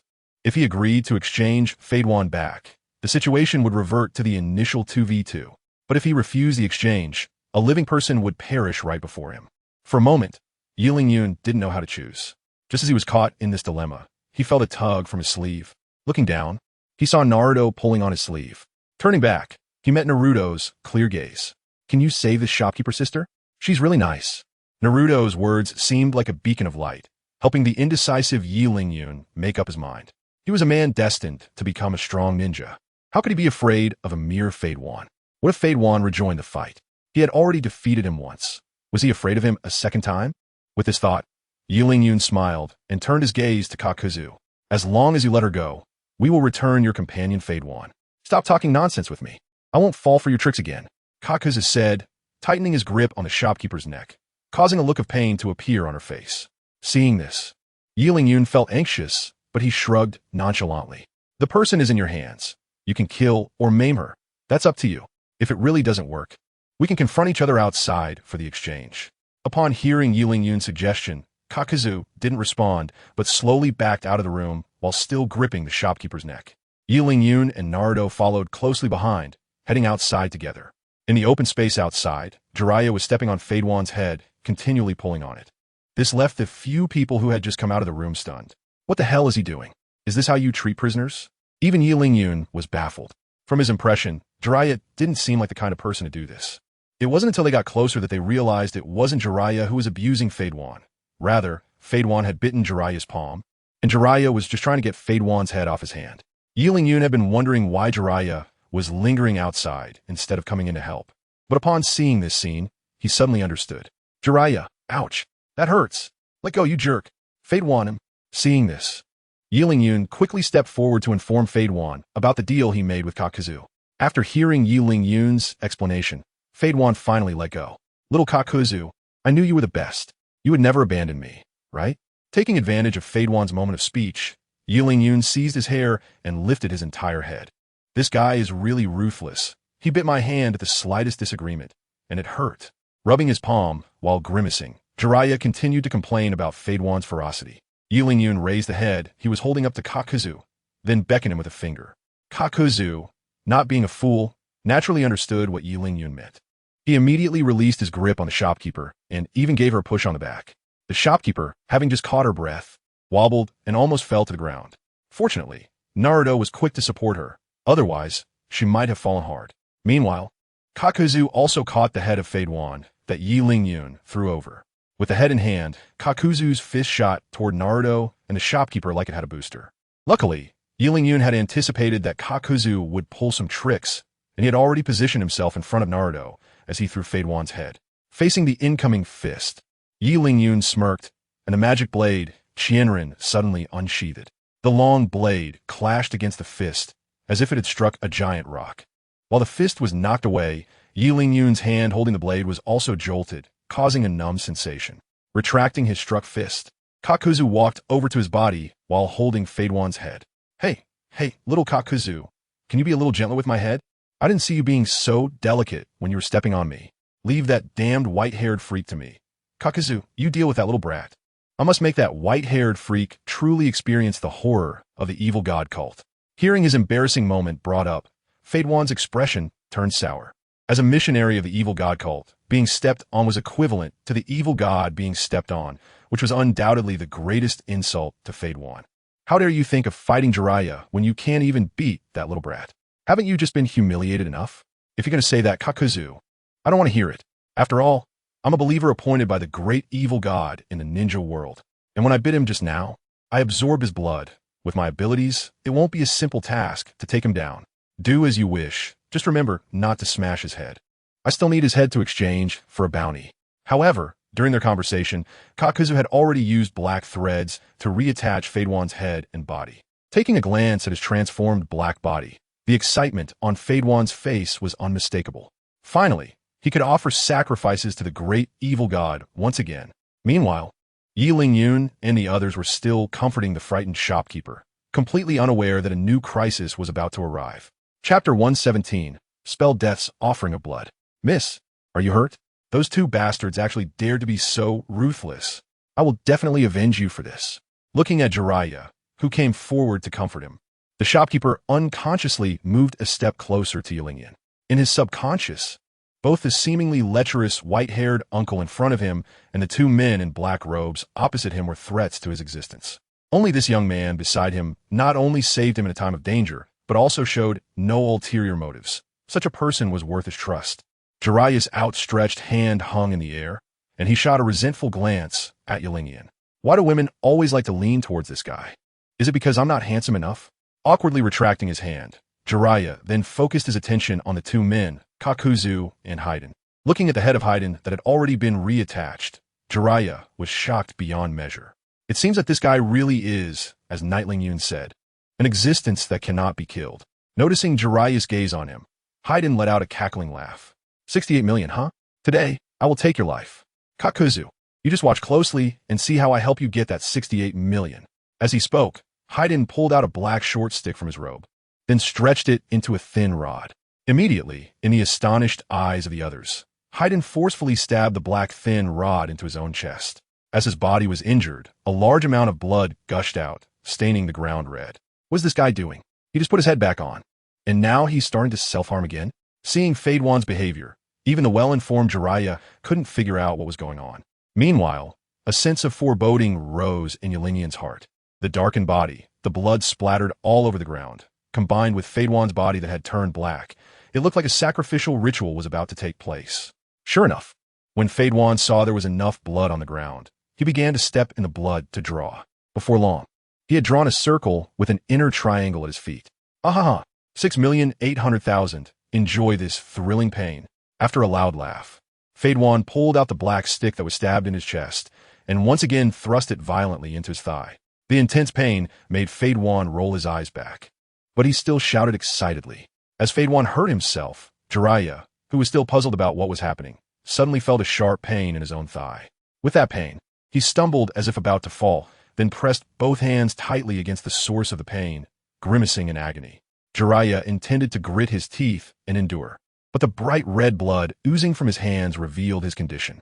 Noticing Jiraiya's abnormality, Yi Lingyun wasted no time and directly took out a golden apple and handed it to Jiraiya.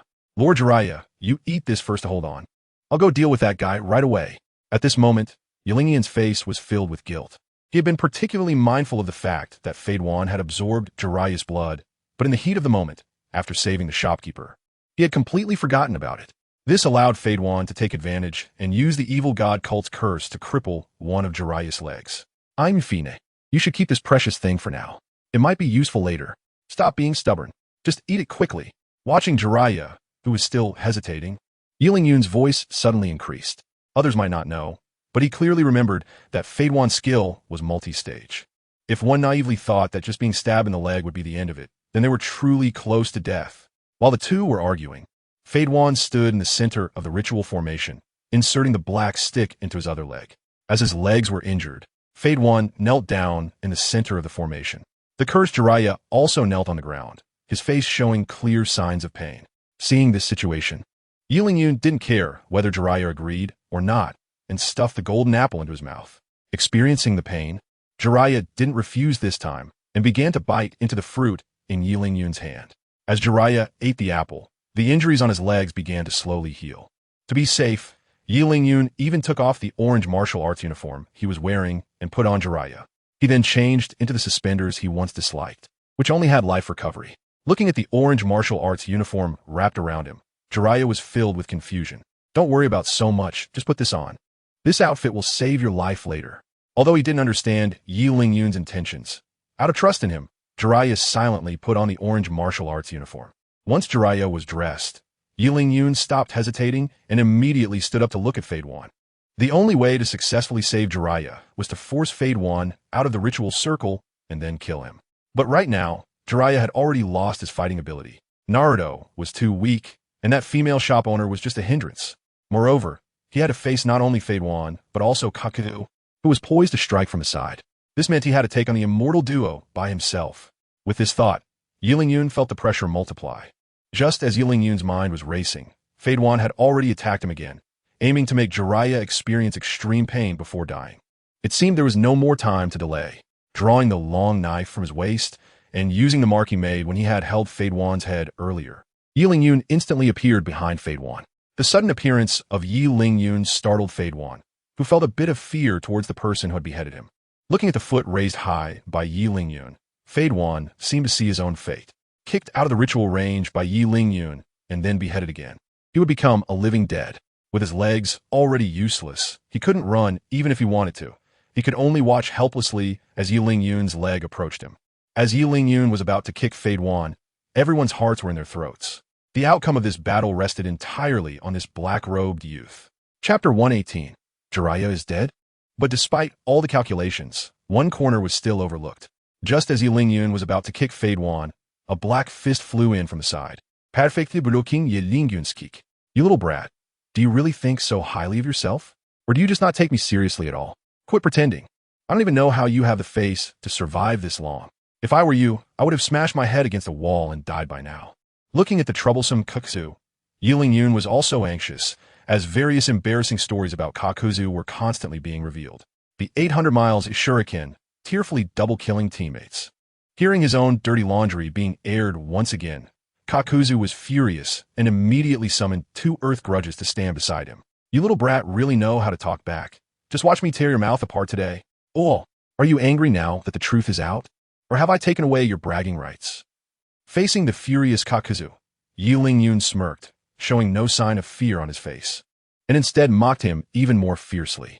Defeating such a seasoned warrior with an extremely calm mind would undoubtedly be as difficult as climbing to the heavens. The only way to have a chance at exposing a flaw to defeat him was to disturb his mental state. From the looks of it, the old monster Kakuzu, who had lived for who knows how many years, was indeed provoked. Having once fought against the god of ninjas, Hashirama, this was the proudest moment of his life and the capital for him to boast about his abilities. Now, Yulin-'s actions were undoubtedly trampling on his pride and rendering his bragging rights worthless. Who wouldn't be angry in such a situation? You little brat, come and die. After a loud shout, Kakuzu charged at Yulin with the 2 earth grudges.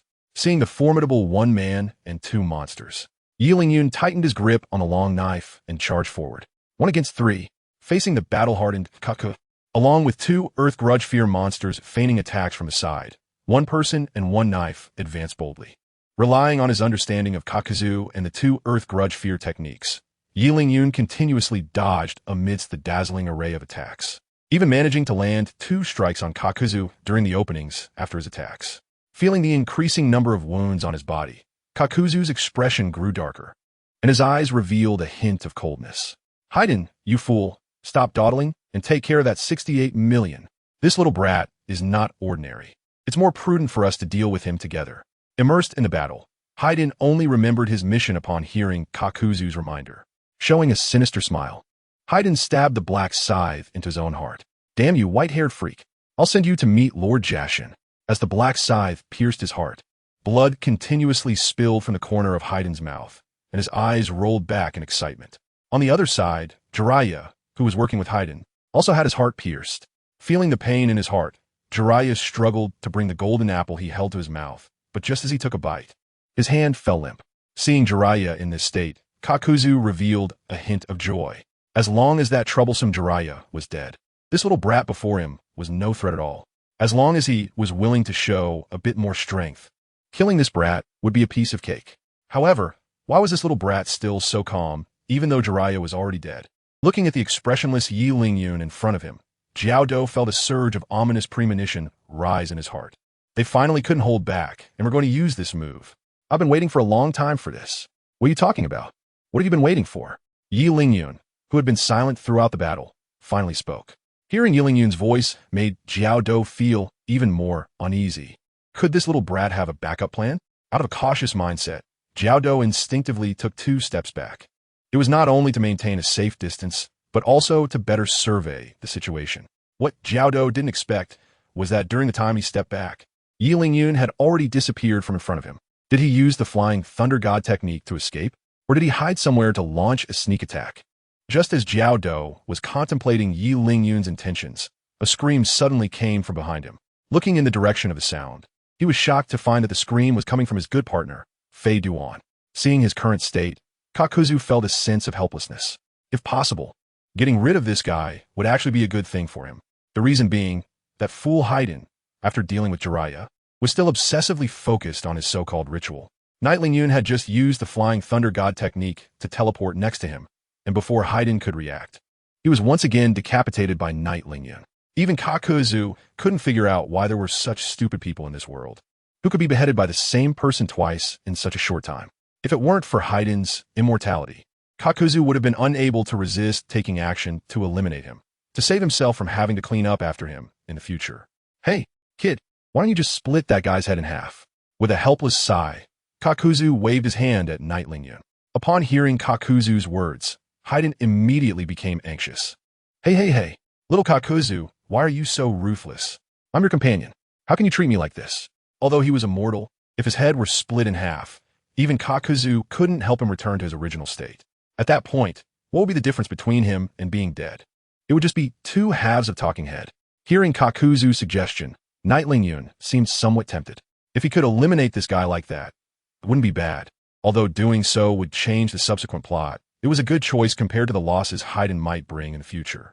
Tightening the long knife in his hand, Night Lingyun slowly raised it. Seeing this situation, Haiden instead calmed down. He. Go ahead, kid. Even if you chop me into pieces, I won't die. Let me tell you. Feeling your heart slowly stop beating, that despair is truly wonderful. It's a pity you won't get the chance to experience it. Just before being chopped into pieces, Haiden didn't forget to provoke Night Lingyun again. To his surprise, Night Lingyun not only showed no signs of anger at this remark, but instead, the corner of his mouth curled into a cold smile. Who told you that Master Jiraiya is dead? Chapter 119. Half-tailed beast transformation Jiraiya isn't dead? Upon hearing this, not only Haiden, but even the usually serious Kakuzu couldn't help but laugh. As Haiden's partner, Kakuzu had witnessed the power of Haiden's technique more than once. It could be said without exaggeration that no one who had been hit by this technique could survive. Anyone whose blood was licked by Haiden would receive equal damage as long as Haiden stood in the ritual. If the current sacrifice hadn't died, Haiden's body would not return to its original color. And now, Haiden had apparently completed the ritual, with his body color changed back from black to its original flesh color. At this moment, Night Lingyun actually said that Jiraiya was alive. Wasn't that just a joke? Kid, I admit your fighting power is indeed good. But what's the difference between your nonsense and a clown? My disciple is not a clown, and I am indeed not dead. Just as Kakuzu and Haiden began to mock Night Lingyun, a hearty laugh rang out. Following the sound, not only Kakuzu, but even Haiden, the caster, couldn't help but widen his eyes. Jiraiya, who should have been dead from a pierced heart, was now sitting cross-legged under a tree, looking at them with a foolish expression. Seeing that Jiraiya was still alive, both Kakuzu and Haiden showed expressions as if they had seen a ghost. How is this possible? How could that white-haired freak not be dead? I clearly offered him as a sacrifice to the evil god. Haiden's eyes were dazed, mumbling repeatedly. The technique that always succeeded had actually failed at this moment. For Haiden, this was not just a simple failure of technique, but the collapse of his long-standing belief. Meanwhile, although Kakuzu was shocked, he was more contemplative. He wouldn't think that Haiden's technique had failed. The problem lay with Jiraiya. Remembering that Knight Lingyun had taken off his clothes and given them to Jiraiya before their battle, Kakuzu immediately had a thought. It was the clothes. That orange outfit saved Jiraiya's life. Seeing Kakuzu figure out the reason, Knight Lingyun's smile grew even wider.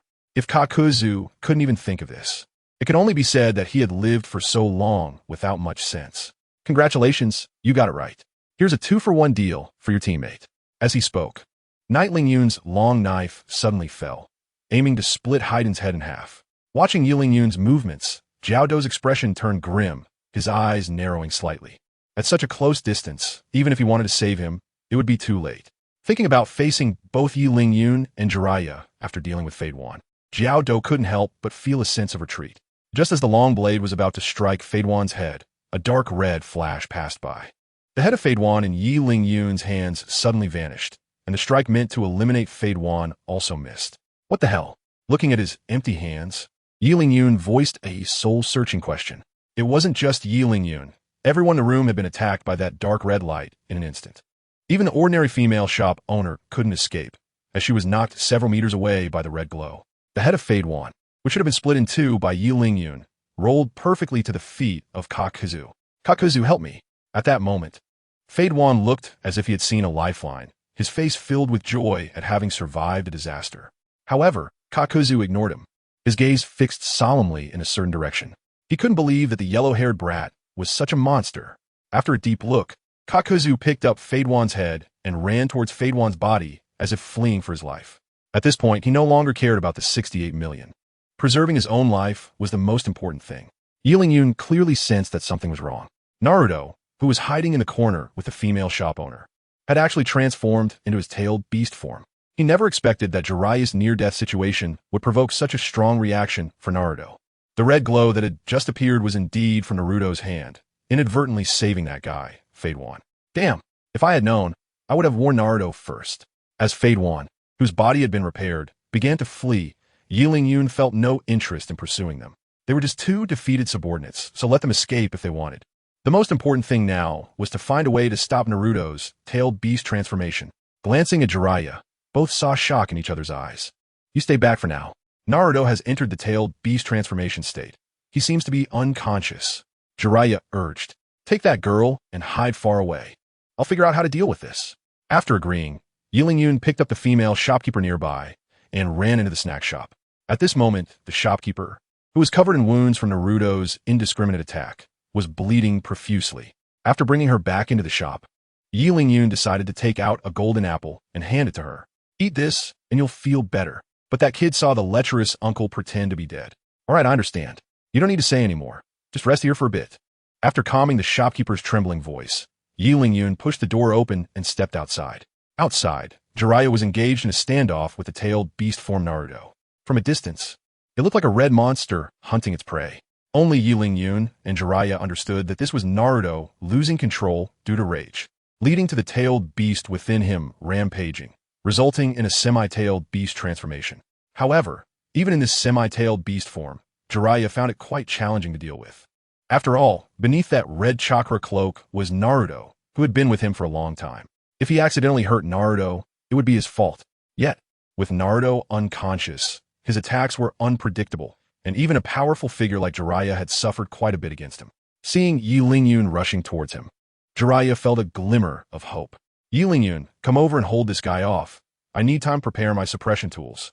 No problem, but Jiraiya-sama, please hurry. I'm not sure how long I can hold him.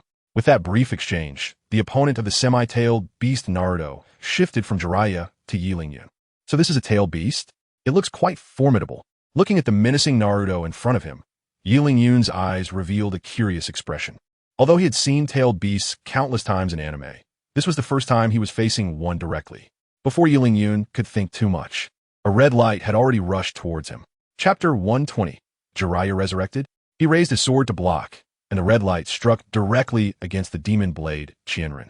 The strange immense force not only shattered the demon blade Qianren, but also sent Yi Ling-yun flying.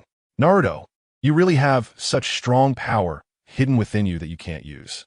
Feeling the chakra emanating from Naruto, even Yi Ling-yun couldn't help but feel a jolt of shock. He originally thought he was already ahead of most people, and even rivaling the sage of the six paths, Hashirama, was just a matter of time. But now, experiencing the power of the tailed beast, he realized how ridiculous his thoughts were. Hashirama was someone who could catch the nine tails with one hand, while he was currently being overwhelmed by a half-tailed beast transformed Naruto. How could he even think about comparing himself to Hashirama? Feeling bitter, Yi Ling-yun shook his confused head and stared intently at the half-tailed beast transformed Naruto in front of him.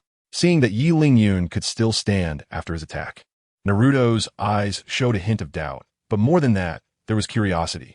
After a brief pause, Naruto charged at Yi Ling-yun once again. There were no flashy moves, just a simple physical attack. But such a simple attack appeared to Yi Ling-yun as an unstoppable force. He quickly rolled to the side, narrowly dodging this attack. Although Yi Ling-yun avoided the attack, the ground where he had been standing just moments ago was left in ruins. Looking at the deep pit created by Naruto's strike, Yi Ling-yun couldn't help but swallow hard. Is such destructive power just a casual hit? What if it were a full-force strike? Wouldn't that be even more terrifying? And this is only half-tailed beast transformation. If he were a perfect Jinchuriki, wouldn't the power be off the charts? Seeing that Yi Ling-yun dodged his attack, Naruto immediately used more chakra tentacles to attack him. Why hasn't Jiraiya-sensei dealt with this yet? If he takes any longer, I might be taken out first. Although he kept complaining, Yi Ling-yun's body was honestly rolling back and forth on the ground to avoid Naruto's attacks. Just as Yi Ling-yun was under comprehensive pressure, Jiraiya successfully summoned Frosh the Toad behind the tree using the summoning technique. Oh, it's little Jiraiya. It's been a long time. Is there something you need me for this time? Don't tell me it's because you miss me or something. I won't fall for your nonsense. To be honest, I did summon you because I need your help, and only you can assist with this. Hearing that he was called to do some hard work, Frosh's excitement instantly turned to disappointment. Just as I thought, then tell me what it is that requires me to step in. Naruto has gone berserk. He is now in half-tailed beast transformation. What? You mean Minato's son? The new Jinchuriki of the Nine Tails? Upon hearing that Naruto had gone berserk and was already in half-tailed beast transformation, the playful expression on Frosh's face vanished, replaced by seriousness. Having witnessed the Nine Tails firsthand, Frosh vividly remembered its appearance. Knowing how much chaos the Nine Tails breaking the seal would bring to the ninja world, Frosh stopped hesitating and immediately expanded his body. Frosh's body was different from other toads of Mount Myaboku. It could unfold like a scroll. As Frosh's body unfolded, dense text appeared before Jiraiya. This is it. The sealing technique, left by Minato. You should be able to suppress Naruto's tail beast transformation with this. Pointing to a string of text on his belly, Frosh's tone was filled with urgency. Following the direction of his finger, Jiraiya indeed saw a string of characters engraved there. All right, I'll count on you this time. No trouble at all. It's my duty. Compared to this, you should hurry and deal with Naruto. I'll be on my way. After Jiraiya noted down the technique, Frosh vanished from the spot, as if fleeing. Recalling the technique in his mind, Jiraiya began to form hand seals. Once the technique was ready, Jiraiya slowly stepped out from behind the tree. Sensing Jiraiya's presence, Naruto immediately shifted his target. Compared to the agile Yi Ling-yun, this big guy seemed easier to tear apart. Looking at Naruto charging towards him, Jiraiya showed no signs of fear. Just as Naruto's attack was about to land on Jiraiya, a strand of white hair wrapped around Naruto's waist. Naruto, you need to wake up. Seeing Naruto bound by his own Wild Lion's main technique, Jiraiya pressed the prepared seal onto Naruto's forehead. As the seal activated, the red glow on Naruto began to fade, and his eyes started to regain clarity. Ultimately, Naruto transformed back into his original harmless childlike form. Perverted sage, what are you doing? Why did you tie me up? I'm your disciple. I was just really hungry, so I secretly ate a little something. You don't have to punish me like this. Upon waking up, Naruto shouted as he saw himself bound by Jiraiya's hair. Looking at Naruto's current state, Yi Ling-yun and Jiraiya could finally breathe a sigh of relief. If Naruto had continued to maintain that indifferent demeanor, it would have been difficult for the two of them. Not only did they have to focus on their own training, but they also had to worry about Naruto beside them. Just thinking about it was troublesome. Naruto, do you remember what just happened? After setting Naruto down, Jiraiya began to inquire about the details of the incident. Hearing Jiraiya's question, Naruto was momentarily stunned, then lowered his head to recall. Just now, you were killed by that black guy, and I got really angry. Then I forgot everything. All right, what happened to those two strange guys? Where did they go? Did you guys already defeat them? And also, Jiraiya, weren't you dead just now? Why can you still talk? At this point, Naruto suddenly thought of something and ran towards Yi Lingyun with a terrified expression. Watching Naruto hide behind him, Yi Lingyun was momentarily puzzled. Naruto, what's wrong with you? Why are you hiding behind me? Did you not see? The perverted sage, he has come back to life. Upon hearing this, Yi Lingyun's expression turned strange. On the other side, Jiraiya's face darkened completely. He had risked his life to wake you up, and you dare to say, I am a zombie? Chapter 121. Jiraiya's authority, suppressing the urge to curse. Jiraiya slowly walked towards Yi Lingyun. This outfit is really something good. You should keep it safe for now. You go stand aside. Today I'm going to deal with this ungrateful disciple properly. After taking off his orange martial arts outfit and handing it back to Yi Lingyun, Jiraiya turned his attention to Naruto. Don't be afraid. I will let you experience whether I am really a zombie. Grabbing Naruto from behind Yi Lingyun, Jiraiya kept blowing on his large palm. As expected, Naruto's painful screams could be heard even by the female shopkeeper in the snack shop. Watching Naruto being constantly tormented by Jiraiya, Yi Lingyun shook his head and smiled. The outcome was entirely a result of Naruto's straightforward and blunt nature. However, Jiraiya's survival at the hands of that perverted Haiden was also thanks to the orange martial arts uniform he was wearing. Orange martial arts uniform, an item derived from the Dragon Ball world, is the favorite outfit of the main character, Son Goku. Passive, Indomitable, can remove all negative effects when in a near-death state and provide 3 seconds of damage immunity. Cooldown, 23 hours 48 minutes. Passive, Recovery, provides dual recovery of health and stamina after leaving combat. Cooldown, none. Active, Fury, consumes all energy within 3 seconds to gain double attribute bonuses. Cooldown, 30 H. Carefully examining the effects of the orange martial arts uniform, Yi Lingyun showed no hesitation and immediately replaced his overalls.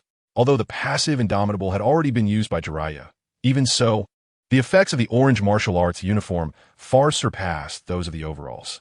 Wearing the beloved orange martial arts uniform and listening to the symphony performed by Jiraiya and Naruto, Yi Lingyun felt an immense sense of joy, completely free of the fatigue from the recent battle.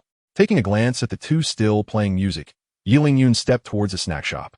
It was because of those two troublemakers, Fade Wan and his companion, that he hadn't been able to eat his fill and was forced to join the battle, leaving him still in a state of hunger. Next time he encountered those two, he would have to teach them a good lesson. As Yi Lingyun thought about the possibility of running into Fade Wan again, he pushed open the door and entered the snack shop. At that moment, the female shop owner had just fully recovered from the injury inflicted by Naruto after eating the golden apple Yi Lingyun had given her. Upon seeing Yi Lingyun arrive, she clearly regarded him as her savior and quickly approached him. Hey there, young man. I'm hungry. Could you prepare some food for me? Oh, I thought something serious was happening. No problem.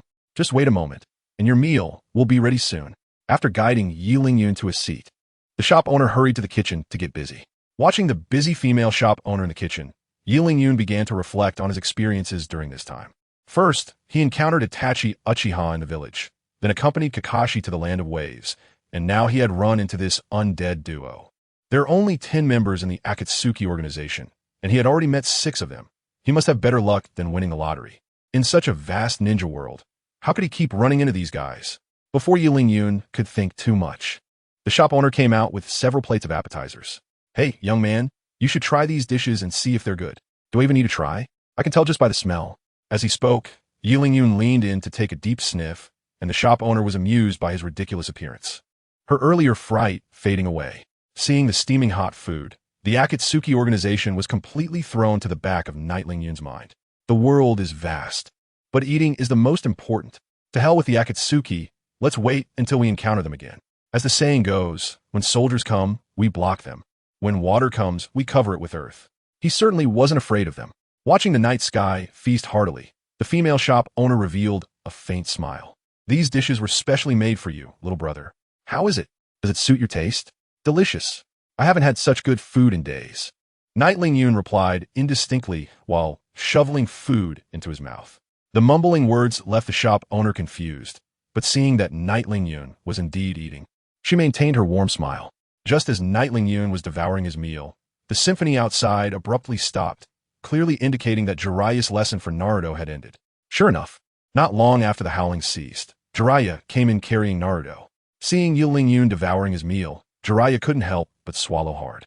After a whole day, he was the only one who hadn't eaten, and now that he saw the delicious spread before him, how could he not be tempted? Damn it, Yun, how can you be so inconsiderate? I've been out there working hard to teach Naruto, and you're here eating alone. What do you mean by eating alone? Clearly, it was you, Jiraiya, who told me to stay aside. I can't just stand there watching you enjoy your meal, right? With Yun's remark, Jiraiya seemed to remember that there was indeed such a thing. But with a pretty girl beside him, he couldn't let his disciple take advantage of him like that. So, Jiraiya desperately shot glances at Yun, hoping he would cooperate. Yun, who was eating heartily, looked at Jiraiya's expression and was filled with 1,000 question marks. What is wrong with Jiraiya? Did he get something in his eye? Why does he keep winking at me? Before Yun could grasp the meaning, Jiraiya suddenly shouted, I wasn't wrong to tell you to stay aside, but I didn't mean for you to hide over here eating by yourself. Can't you just watch and learn from your master's philosophy? Suddenly being lectured by Jiraiya, Yun was completely bewildered, and even Naruto and the female shop owner couldn't figure out what he was up to. Seeing that no one was paying attention to him, Jiraiya continued on his own. Even if you think what I say is nonsense, you shouldn't run over here to eat alone. You should at least call me over to eat together. Remember not to do this next time.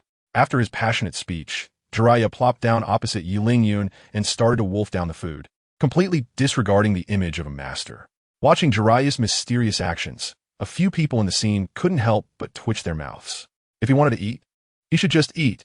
Why did he have to create such an incomprehensible scene? To be honest, this was indeed something Jiraiya could pull off. No matter how strange the situation, it somehow seemed reasonable when it came to him. Chapter 122. True nature revealed, ignoring the strange looks from a few people. Jiraiya continued to eat heartily from the dishes on the table, while Naruto, on the side, held his butt and kept swallowing. Even though he had just eaten quite a few dumplings and pastries, how could those pastries compare to the meticulously prepared delicacies now? Seeing Naruto beside him hesitating to speak, Jiraiya patted the spot next to him, signaling Naruto to sit down. If you want to eat, just sit down. Don't starve yourself. Upon hearing Jiraiya's invitation, Naruto plopped down immediately, and, as expected, he grimaced in pain. Feeling the pain in his rear, Naruto, however, kept stuffing food into his mouth while continuously praising the female shop owner's cooking. Watching the dishes on the table gradually being cleared, Naruto and his companion appeared to be still wanting more. Yun quietly leaned beside the female shopkeeper, lightly poking her arm with his finger. Sister, it seems like my master and junior disciple haven't eaten enough. Could you please prepare another serving of the same dish? The way the two were devouring their food startled the shopkeeper, who didn't even notice Yun leaning next to her. Seeing that the shopkeeper didn't respond, Yun was at a loss for what to do. He couldn't possibly start cooking himself, could he? Although he was skilled at grilling fish, that was just a skill he picked up because he liked fishing. When it came to cooking, he truly knew nothing. It wasn't until he saw the two finish all the delicious food on the table that the shopkeeper seemed to have come back to her senses as if waking from a dream. Have you really finished everything? Of course, but it seems like we're still a bit hungry. Can I order another serving? Raising the empty plate in his hand, Naruto first glanced at the shopkeeper and then timidly looked at Jiraiya. Whether he could eat his fill depended on whether Jiraiya wanted him to otherwise. Even if the dishes were prepared, he could only watch but not eat. Looking at the expectation in Naruto's eyes, Jiraiya nodded slightly. Since he wasn't full, let's have another serving. After all, training on an empty stomach isn't good for the body. Yay! The pervy sage is truly the best master in the world. Seeing Jiraiya nod, Naruto happily jumped up from his seat. However, what surprised everyone was that the female shop owner, after hearing the order, not only showed no signs of going back to the kitchen to prepare the food, but instead looked at the three with a cold gaze. I never expected you to finish this meal, but I think there's no need for you to eat again. It seems you didn't realize that the food you just had was problematic, right? It looks like my cooking skills are still quite good. Hearing this, Yun and the others changed their expressions. This seemingly harmless female shop owner actually tampered with the food. But what was her motive? She was willing to drug the three of them for something. Yun seemed to realize something and pointed at the shop owner with wide eyes. You did it for the golden apple. After thinking it through, Yun concluded that this was the only possibility. The shop owner had developed ill intentions after witnessing the effects of the golden apple. And since she was not as strong as the three of them, she could only resort to trickery with the food. No wonder she was so eager to cook for them. Seeing that Yun had guessed her intentions, The shop owner decided to stop pretending. That's right. What I want is that magical fruit in your hand. I believe you have quite a few, right? If I could sell all these fruits, who would still risk their lives to set up a stall here every day? As she spoke, a hopeful expression appeared on her face, as if she could already see her future life of abundance. TSK, TSK, TSK. Indeed, when you're out in the world, you must be a bit wary. I said it, the human heart is hard to fathom. Naruto, you should learn more from Qianren, so you won't be easily deceived in the future. After the shop owner revealed her intentions, Qianren and Jiraiya burst into laughter. As for Naruto, he had no idea what was happening, but since it was Jiraiya's lesson, he could only nod in a somewhat confused manner. You two just keep laughing, but when the effects kick in, you won't be able to laugh anymore. Watching Qianren and Jiraiya still laughing, the female shopkeeper also started to laugh, but her heart was filled with confusion. The poison she had administered should have taken effect by now, so how come these guys were still so lively? Could it be that the poison had expired? But that shouldn't be the case. Expired poison should be even more potent, right? Just as she was still wondering why the poison hadn't taken effect, Naruto suddenly doubled over, clutching his stomach. Ouch, the perverted sage, my stomach hurts. Could it be that this guy's poison is kicking in? Seeing Naruto starting to feel the effects, the shopkeeper showed a hint of excitement on her face. As long as she poisoned all of them, their wealth would all be hers. But seeing the dumbfounded expressions on Qianren and Jiraiya's faces, the shopkeeper felt a jolt in her heart, and a sense of foreboding arose. Did Qianren forget to give Naruto that? He was currently suffering from the poison's torment. It seemed that was indeed the case, but it wasn't too late to give Naruto something now. As she spoke, Qianren took out a golden apple and handed it to Naruto, who, in agony, took the fruit and stuffed it into his mouth. Watching a priceless golden apple being swallowed by the little ghost, the snack shop owner was wide-eyed. If only it were for herself, she could easily sell it for a good price. At that moment, all she could see was the glittering apple, completely forgetting her own situation. A woman who was powerless, instead of thinking of escaping when her schemes against others failed, was instead contemplating how to gain more benefits from Qianren. It was this choice that led to her demise. As Qianren's knife fell, the snack shop owner's arms dropped to the ground, feeling the pain coursing through her body. The snack shop owner's face twisted in agony as she let out a hysterical scream. My hands! My hands! While the snack shop owner wailed on the side, Qianren and Jiraiya turned their attention to Naruto. As the golden apple settled in, the pain in Naruto's abdomen began to ease, and his furrowed brows relaxed. Seeing the effects of the golden apple take hold, Qianren let out a long sigh of relief. She had almost caused Naruto's death due to her carelessness. Chapter 123. Divergence. Watching Naruto slowly straighten his back, Qianren felt a weight lift from his heart. Fortunately, with the golden apple as a safety net, otherwise, none of them would have dared to eat the food prepared by the little shop owner for the second time. Long before he solved Naruto's tailed beast transformation and returned to the small eatery, he had already noticed the greed in the shop owner's eyes.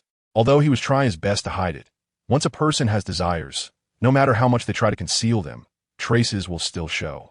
So, as soon as she went to prepare the meal, he had already eaten a golden apple, just in case. As for Jiraiya, he had eaten one during his battle with Haiden. Because of this, both of them had already accumulated various resistances. Not to mention just a small dose of poison. Even if the amount were doubled, Qianren would unwaveringly trust in the golden apple. After all, the artifacts of the sandbox world had given him too many surprises, to the extent that he would instinctively regard any item from the sandbox world as an artifact. It was only Naruto, who had not participated in the battle and then transformed into a tailed beast, that Qianren had not had the opportunity to give the golden apple to, which led to Naruto's recent poisoning situation. Looking at Naruto, who stood straight with his back straightened, the small food shop owner realized that she should never have provoked the three people in front of her. She was just an ordinary person. What capital did she have to scheme against these powerful ninjas? With this thought, the small food shop owner's legs went weak, and she slumped to the floor. Her earlier excitement completely vanished, leaving only despair etched on her face. Kill me. My life is not worth much. The small food shop owner's voice became hoarse, as if she had aged several years. Hearing this, Qianren showed a hint of surprise. She thought the woman would find some excuse to beg for mercy, but unexpectedly, she was so decisive. Can begging for mercy save your life? If that were the case, I would kneel down and beg for mercy right now.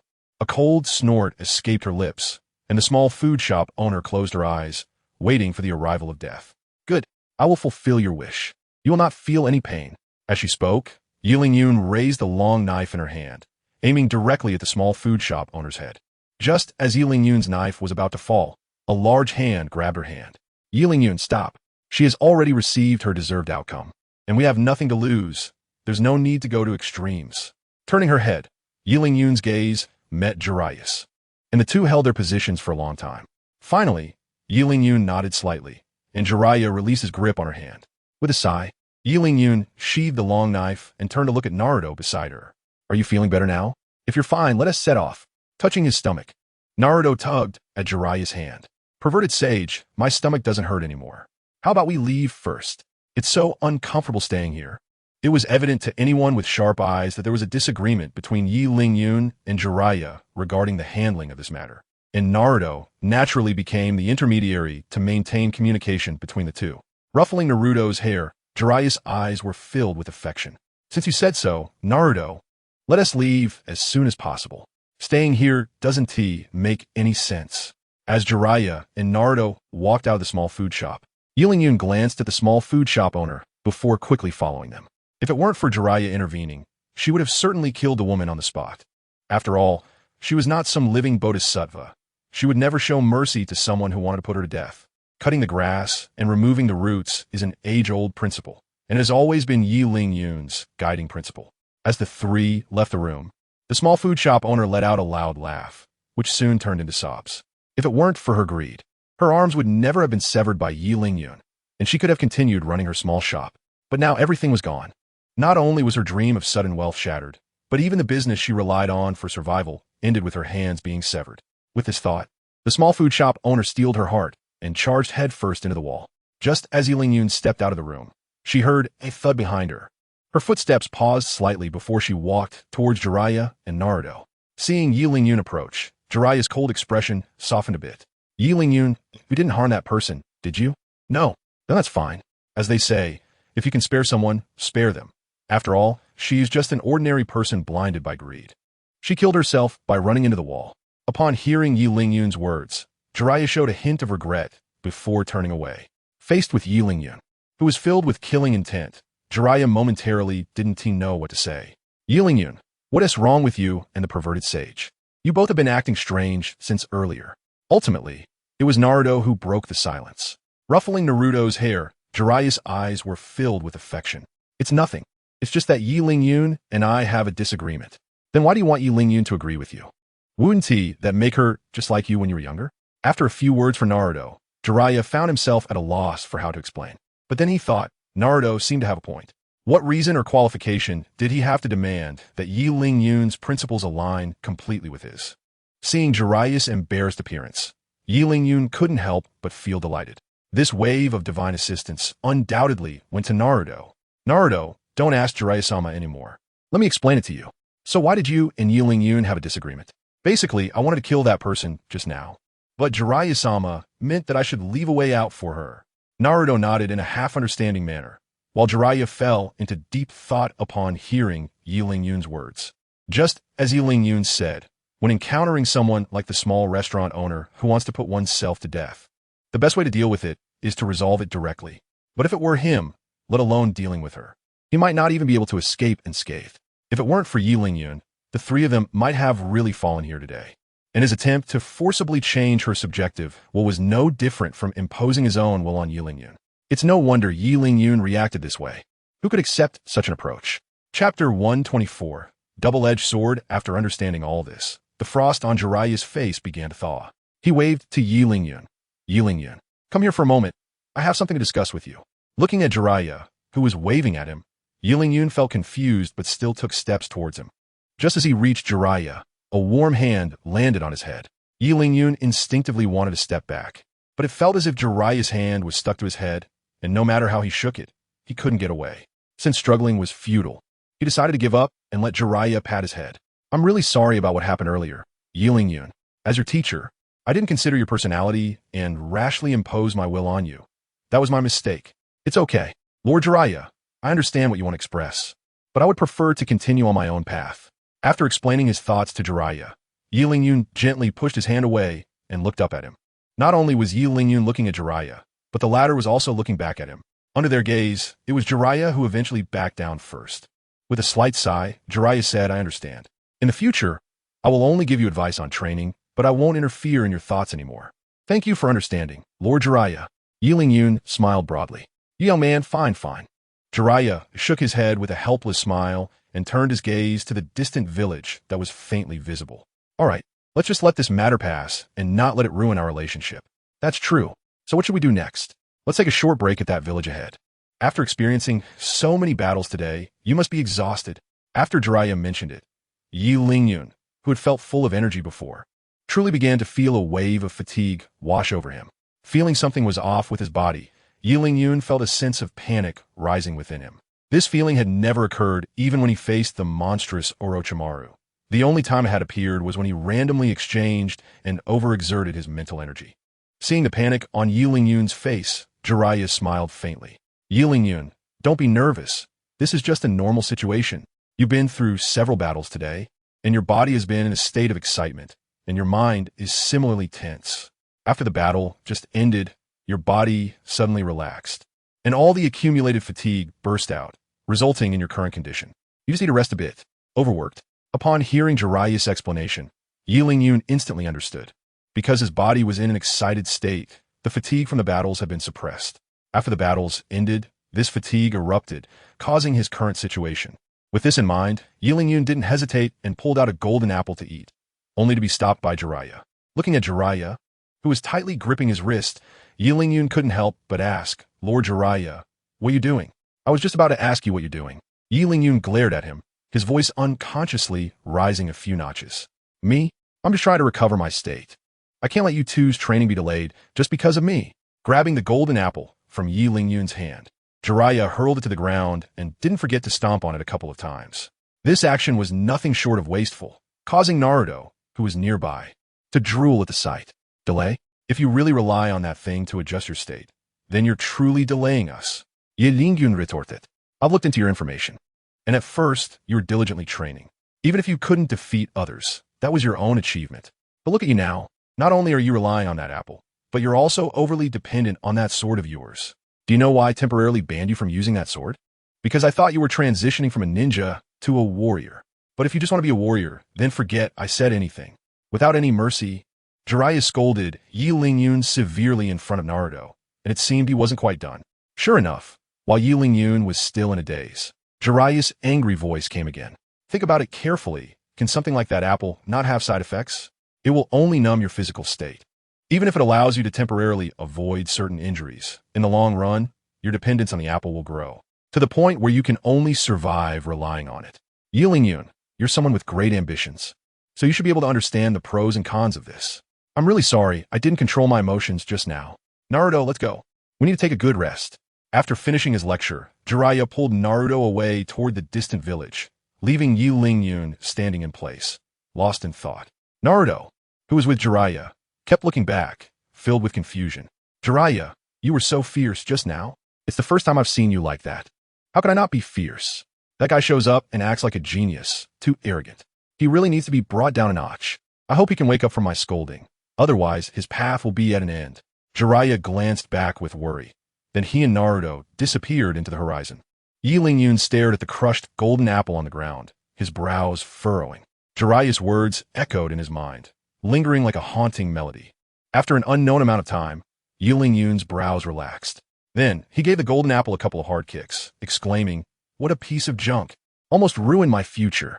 After an afternoon of inner struggle, Yi Lingyun felt that Jiraiya's words made a lot of sense. His dependence on the golden apple would indeed harm him. That was undeniable. After all, the limitations of the golden apple were clear. It could provide a temporary boost in resistance, but didn't eliminate fatigue or anything like that. Therefore, fatigue would merely be masked by the apple's effects. And once those effects wore off, all the accumulated fatigue would come rushing back uncontrollably. So, the golden apple must be used cautiously. At the very least, it couldn't be treated like a snack anymore. As for the demon blade, Qianren, Yi Lingyun glanced down at the long sword at his waist, glowing with a purple light, and a slight smile crossed his lips. Chapter 125. The small village of the land of soup. As for abandoning the demon blade, Qianren, which had accompanied him from the beginning, that was out of the question. Moreover, he was now starting to attempt to combine ninjutsu with weapons.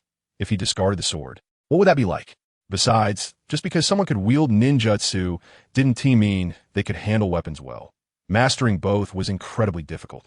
What he wanted was to become such a presence, relying on ninjutsu from afar and wielding a long sword up close, achieving true balance in offense and defense. In a dual cultivation scenario, Yi Lingyun had the confidence to fight against any opponent.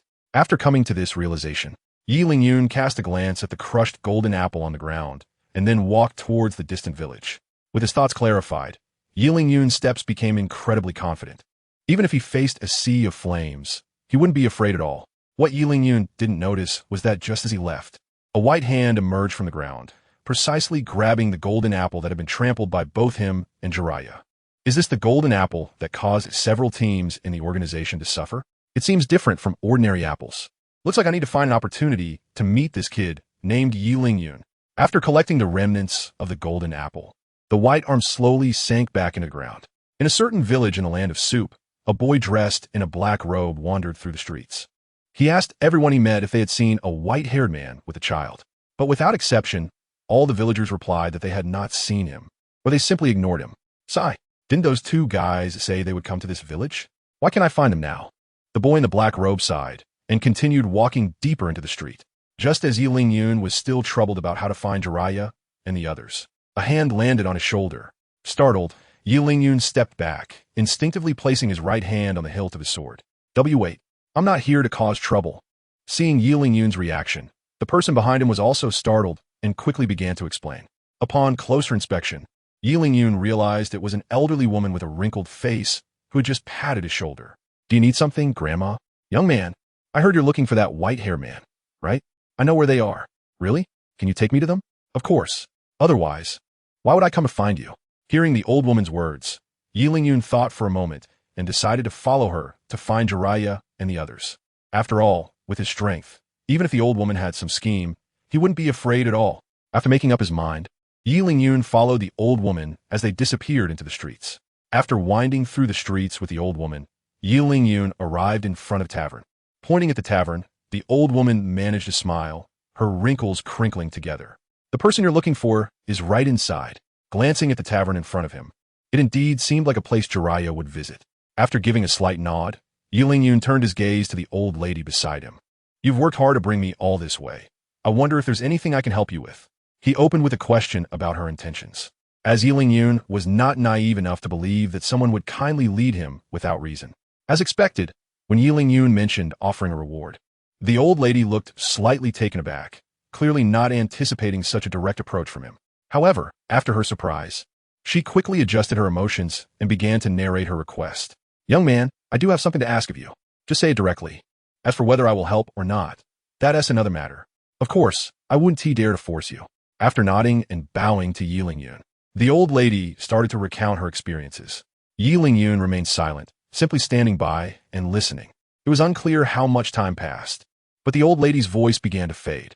After hearing her story, Yi Lingyun couldn't help but furrow his brows. I will help you with this matter, but first, I need to meet with those two friends of mine. Are you serious, young man? It's fine. You can go ahead and take care of your business. I will wait for you here. How can I let you, an old lady, wait here? Why don't you come with me to get something to eat? Looking at the sincere expression on Yi Lingyun's face, the old lady patted her shriveled belly and nodded at him. Led by Yi Lingyun, the old lady followed him into the tavern with a shy expression. Inside the tavern, numerous burly men were raising their cups and drinking, and the sounds of chatter and laughter were incessant. A white figure in the corner caught Yi Lingyun's attention, and he walked towards them with the old lady, naturally sitting down opposite them. Looking at Yi Lingyun in front of him, Naruto couldn't help but smile.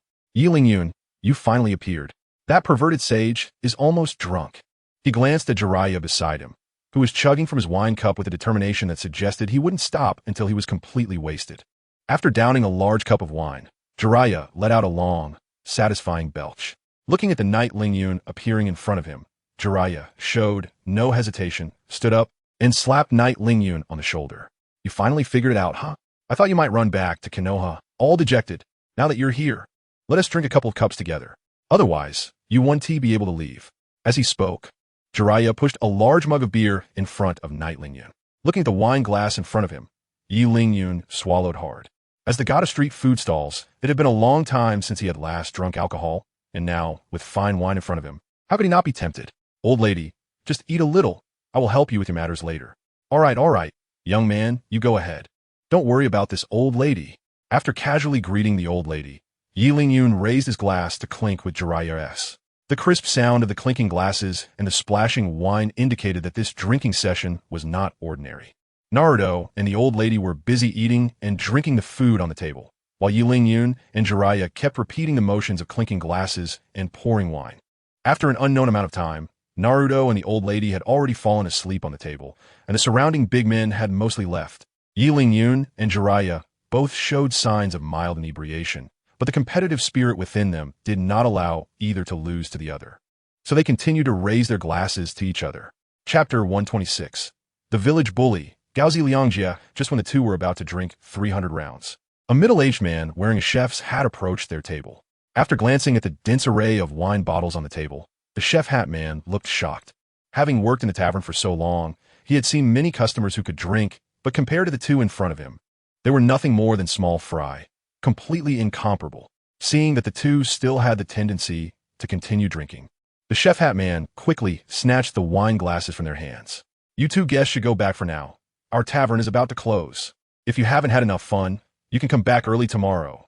Our tavern is open every day. While speaking, the chef hat man couldn't help but steal glances at their expressions, and after confirming that they showed no signs of displeasure, he finally let out a sigh of relief. Looking at Yi Lingyun and the others, it was clear they were from elsewhere, and without knowing their identities, he dared not offend them. If they caused a scene in the tavern, his small establishment might not withstand it.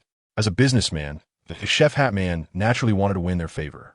After all, just based on their drinking capacity, this one drinking session could equal several days' worth of income for his tavern. On the other hand, the two had their glasses snatched away, remained excited, and after exchanging a glance, they returned to their seats. Are you the owner of this place? I have a few questions to ask you. Yi Lingyun lowered his head, resembling a drunken man who was out of it, but his emotionless voice, along with the hand that was still rubbing the hilt of his magic knife, proved that he was not drunk. Hearing Yi Lingyun's question, the chef hat man was momentarily taken aback. Then a flattering smile appeared on his face. I am the owner and chef of this tavern. Do you have any requests? Dear guest, Gaozi Liangjie, you should have heard of this person, right? Upon hearing this name, the chef hat man's face instantly turned from flattering to terrified. He cautiously glanced around, then let out a sigh of relief, still trembling. Gaozi Liangjie was the village bully, having learned a few tricks from a master during his travels. He returned to the village and began oppressing the villagers in various ways. From the village chief to the common folk, everyone had been bullied to some extent. His small tavern was a frequent haunt for Gaozi Liangjie, and it was common for him to drink without paying. Therefore, when Yi Lingyun mentioned this name, the chef hat man could not help but feel apprehensive. Gaozi Liangjie was an unspeakable taboo in this village. After confirming that there were no spies from Gaozi Liangjie around, the chef hat man lowered his voice to speak. Young man, it's better not to mention that name in this village, otherwise the consequences will be dire. The old lady is a typical example. When Gaozi Liangjie returned to the village, the first thing he did was to target her daughter. You should know what happened next, right? While speaking, the chef hat man kept scanning the surroundings, fearing that his words would be overheard by someone with ill intentions. If this got back to Gaozi Liangjie, not only would his tavern be in jeopardy, but even his life might be at stake. After listening to the chef hat man's account, Jiraiya, who was burping from drinking, looked displeased, his brows furrowing tightly. Haven't you thought about resisting? Are you just going to endure this guy's exploitation? Dear guest, you are joking. He has real skills. How can we common folks have the ability to resist? Just surviving in such circumstances is already a stroke of luck. Who would dare to rebel? The chef hat man shook his head helplessly, his face full of bitterness. Listening to their conversation, Yi Lingyun had already made his assessment. The situation was not much different from what the old lady had told him, and recalling the hurried expressions of the villagers he encountered in the village, he could basically conclude that they were telling the truth. Therefore, this Gaozi Liangjie must be dealt with. Although he was not as altruistic as Jiraiya, such matters had already been thrown in front of him. How could he turn a blind eye? Boss, you should know where that guy lives, right? Could you please take us there? Upon hearing that they wanted to go to Gaozi Liangjie's residence, the tavern owner shook his head vigorously like a rattledrum. Although Yi Lingyun's meaning was very clear, the long-standing fear of Gaozi Liangjie had deeply rooted itself in the people's hearts. He could manage to run his small tavern here and make a living. So why would he risk his life to provoke the village bully? If the young man in front of him could deal with Gaozi Liangjia, that would be fine, but what if he couldn't? The only thing waiting for him would be death. And these outsiders had no roots here. Even if they were overpowered, they could just leave. But it would be the locals who would suffer in the end. Therefore, the tavern owner did not want to gamble, nor did he dare to. Watching the tavern owner cower, Yi Lingyun let out a slight sigh. The villagers here had all been terrorized by that guy Gao Ziliangji, their spirit crushed, and they had long lost their will to resist. If he were to forcefully intervene in this matter, he might even be obstructed by these villagers. Thinking of this made Yi Lingyun's head ache. Even if he could deal with Gao Ziliangji, he couldn't break the mental shackles that bound the villagers. Even if he could eliminate Gao Ziliangji, there was no guarantee that another Gao Ziliangji wouldn't emerge. In this situation, Yi Lingyun was uncertain whether he should take action against Gao Ziliangji. On the opposite side, Jiraiya remained silent, quietly watching Yi Lingyun. As Yi Lingyun's current mentor, what decision he would make was the most concerning matter for Jiraiya. His decision would affect how Jiraiya treated him in the future. Whether it would be full support or stopping here, entirely depending on Yi Lingyun's current choice. At this moment, Yi Lingyun was also caught in a dilemma, a thought flashing through his mind. His goal was to become a powerful ninja and change the ninja world. And now was a small step towards changing the ninja world. What was there to be conflicted about? Casting his gaze on Jiraiya, a gleam of determination shone in Yi Lingyun's eyes. Seeing Yi Lingyun like this, Jiraiya knew he hadn't misjudged him. He indeed made the choice he had hoped for, which meant that their bond could continue to be maintained. Chapter 127. Sending a signal meeting Yi Lingyun's gaze, Jiraiya reached out and patted Naruto, who was beside him. Naruto, wake up. We have a new mission. Naruto, slowly waking up, rubbed his sleepy eyes and yawned widely. Did you guys finally come to an agreement? Where are we going now? To deal with the village bully, Gao Ziliangji. As soon as he heard they were going to fight, the still groggy Naruto instantly snapped awake. He had heard quite a bit about the situation in the village from Jiraiya, and the chance to take down such a bully naturally excited him. Yi Lingyun, sitting across from him, also stood up. Since he made his decision, it was time to execute it. No one is willing to lead the way. This village is so small. How can I not find a Gao Ziliangji? Besides, the old lady beside him harbored a deep hatred for Gao Ziliangji. Even if the other villagers were unwilling to help, the old lady wouldn't have so many concerns. As long as they could deal with Gao Ziliangji, she wouldn't care about anything else. Just as Yi Lingyun was about to wake the old lady, she had already sat up from the table where she had been sleeping. Young man, I could take you to find Gao Ziliangji. As long as you can help me rescue my daughter, I wouldn't mind risking my life for it. Old lady, are you crazy? If you want to die, don't drag us into it. We don't want to be your burial companions. Seeing the old lady actively responding to Yi Lingyun's idea, the tavern owner couldn't help but exclaim. This old lady had nothing to worry about except for a daughter. While he was sitting on a tavern that could survive for a long time, she could bet her life, but he couldn't. However, Yi Lingyun and the others didn't care about that. Under the old lady's guidance, the three of them left the tavern and headed towards Gao Ziliang's residence. Watching the departing figures, the tavern owner revealed a hint of ruthlessness in his eyes. Since you, old woman, disregard our lives, don't blame me for being merciless. Inside a building at the center of the village, a muscular man sat at the head of a long table, bare-chested. Beside him was a haggard-looking woman. Facing a table full of delicacies, Gao Ziliangji unceremoniously shoved food into his mouth. Meanwhile, the haggard woman looked at the feast with little interest, her gaze occasionally drifting toward the door. Yumi, I advise you to give up on the idea of escaping and think more about your old mother. Even if you don't care about being beaten to a pulp, that old woman can't take it. The cold voice came from Gao Ziliangji, clearly indicating this was not the first time he had noticed the woman's desire to flee. Upon hearing this, the woman named Yumi became agitated. Gao Ziliangji, you demon. What have you done to my mother? Oh dear, why so fierce? I only had my men give that old woman a beating. To be honest, it's still your fault. If you hadn't been so disobedient, how could your mother have suffered like this? As long as you behave, you would have to worry about your mother being bullied in this village. While speaking, Gao Ziliangji reached out to stroke Yumi's hair, but she stepped back to avoid him. Seeing this action, Gao Ziliangji's expression darkened instantly. He clapped his hands, and an elderly man with gray hair hurriedly rushed over from the inner room. Lord Gao Ziliangji, what can I do for you? My dear village chief, could you arrange for someone to teach that old woman a lesson? No problem. I will arrange it right away. Watching the village chief limp towards the door, Yumi's face showed signs of panic. The person in front of her, Takako Ryoji, was not someone who merely talked without taking action. Once he opened his mouth, he would definitely follow through. The thought of her elderly mother having to endure such demonic bullying made Yumi feel flustered. Village chief, how can you blindly follow this demon's orders? He is a cancer in our village. Yumi, why not just submit to Lord Takako Ryoji? This way, not only can you enjoy wealth and honor, but your mother will also receive good treatment outside. If you continue to be stubborn like this, not only will your mother suffer, but you will too. Hearing Yumi's plea, the village chief stopped in his tracks, turning to look at her with a bitter expression. As the village chief, did he not understand the harm the man sitting at the table posed to the village? But this was reality. If one lacked strength, they could only comply. Meanwhile, sitting in the prominent position, Takako Ryoji leaned back in his chair, watching the two with a mocking expression, as if he were watching a circus performance. With his power, he was not afraid of what tricks the two might pull. Any trick was a joke in the face of absolute strength. Hearing the village chief's words, Yumi's heart sank, as if all her strength had been drained, leaving her slumped on the ground. The village chief, on the other hand, did not waste time and immediately ran outside. If he delayed Lord Takako Ryoji's business, he might lose his other leg as well. Just as the village chief opened the door, the tavern owner hurried over. The elderly village chief naturally recognized the identity of the newcomer. Why aren't you properly running your tavern? What brings you here in such a rush? Is there something urgent you need to report? Village chief, please let me in first.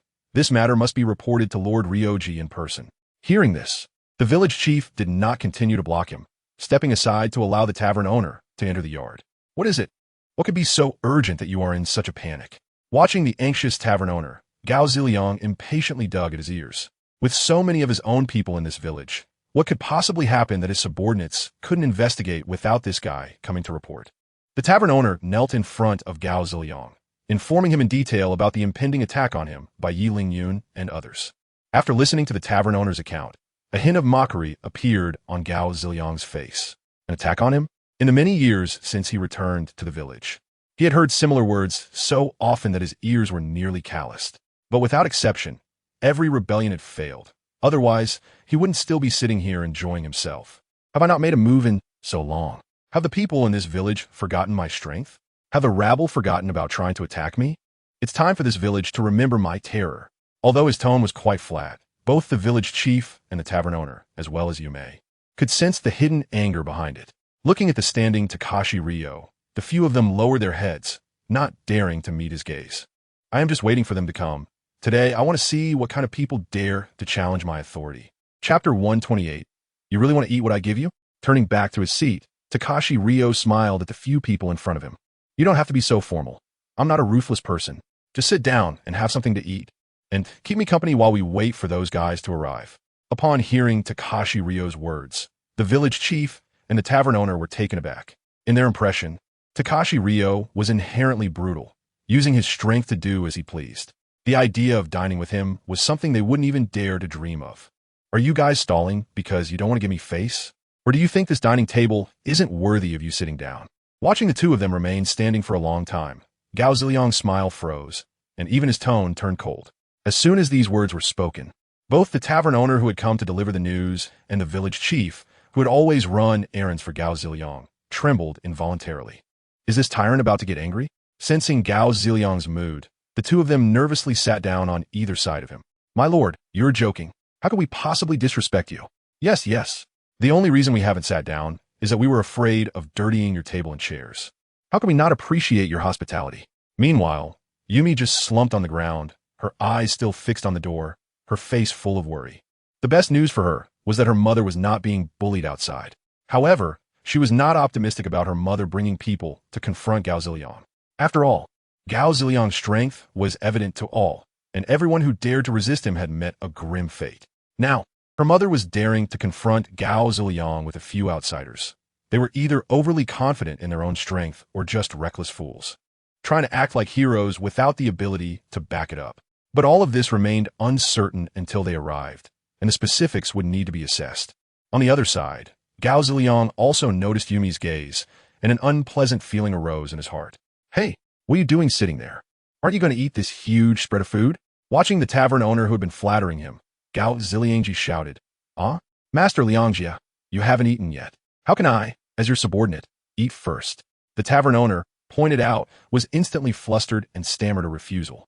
Little did he know, Just as he finished his sentence, a shuriken suddenly pierced his throat, and the one who struck was none other than Gao Ziliangji.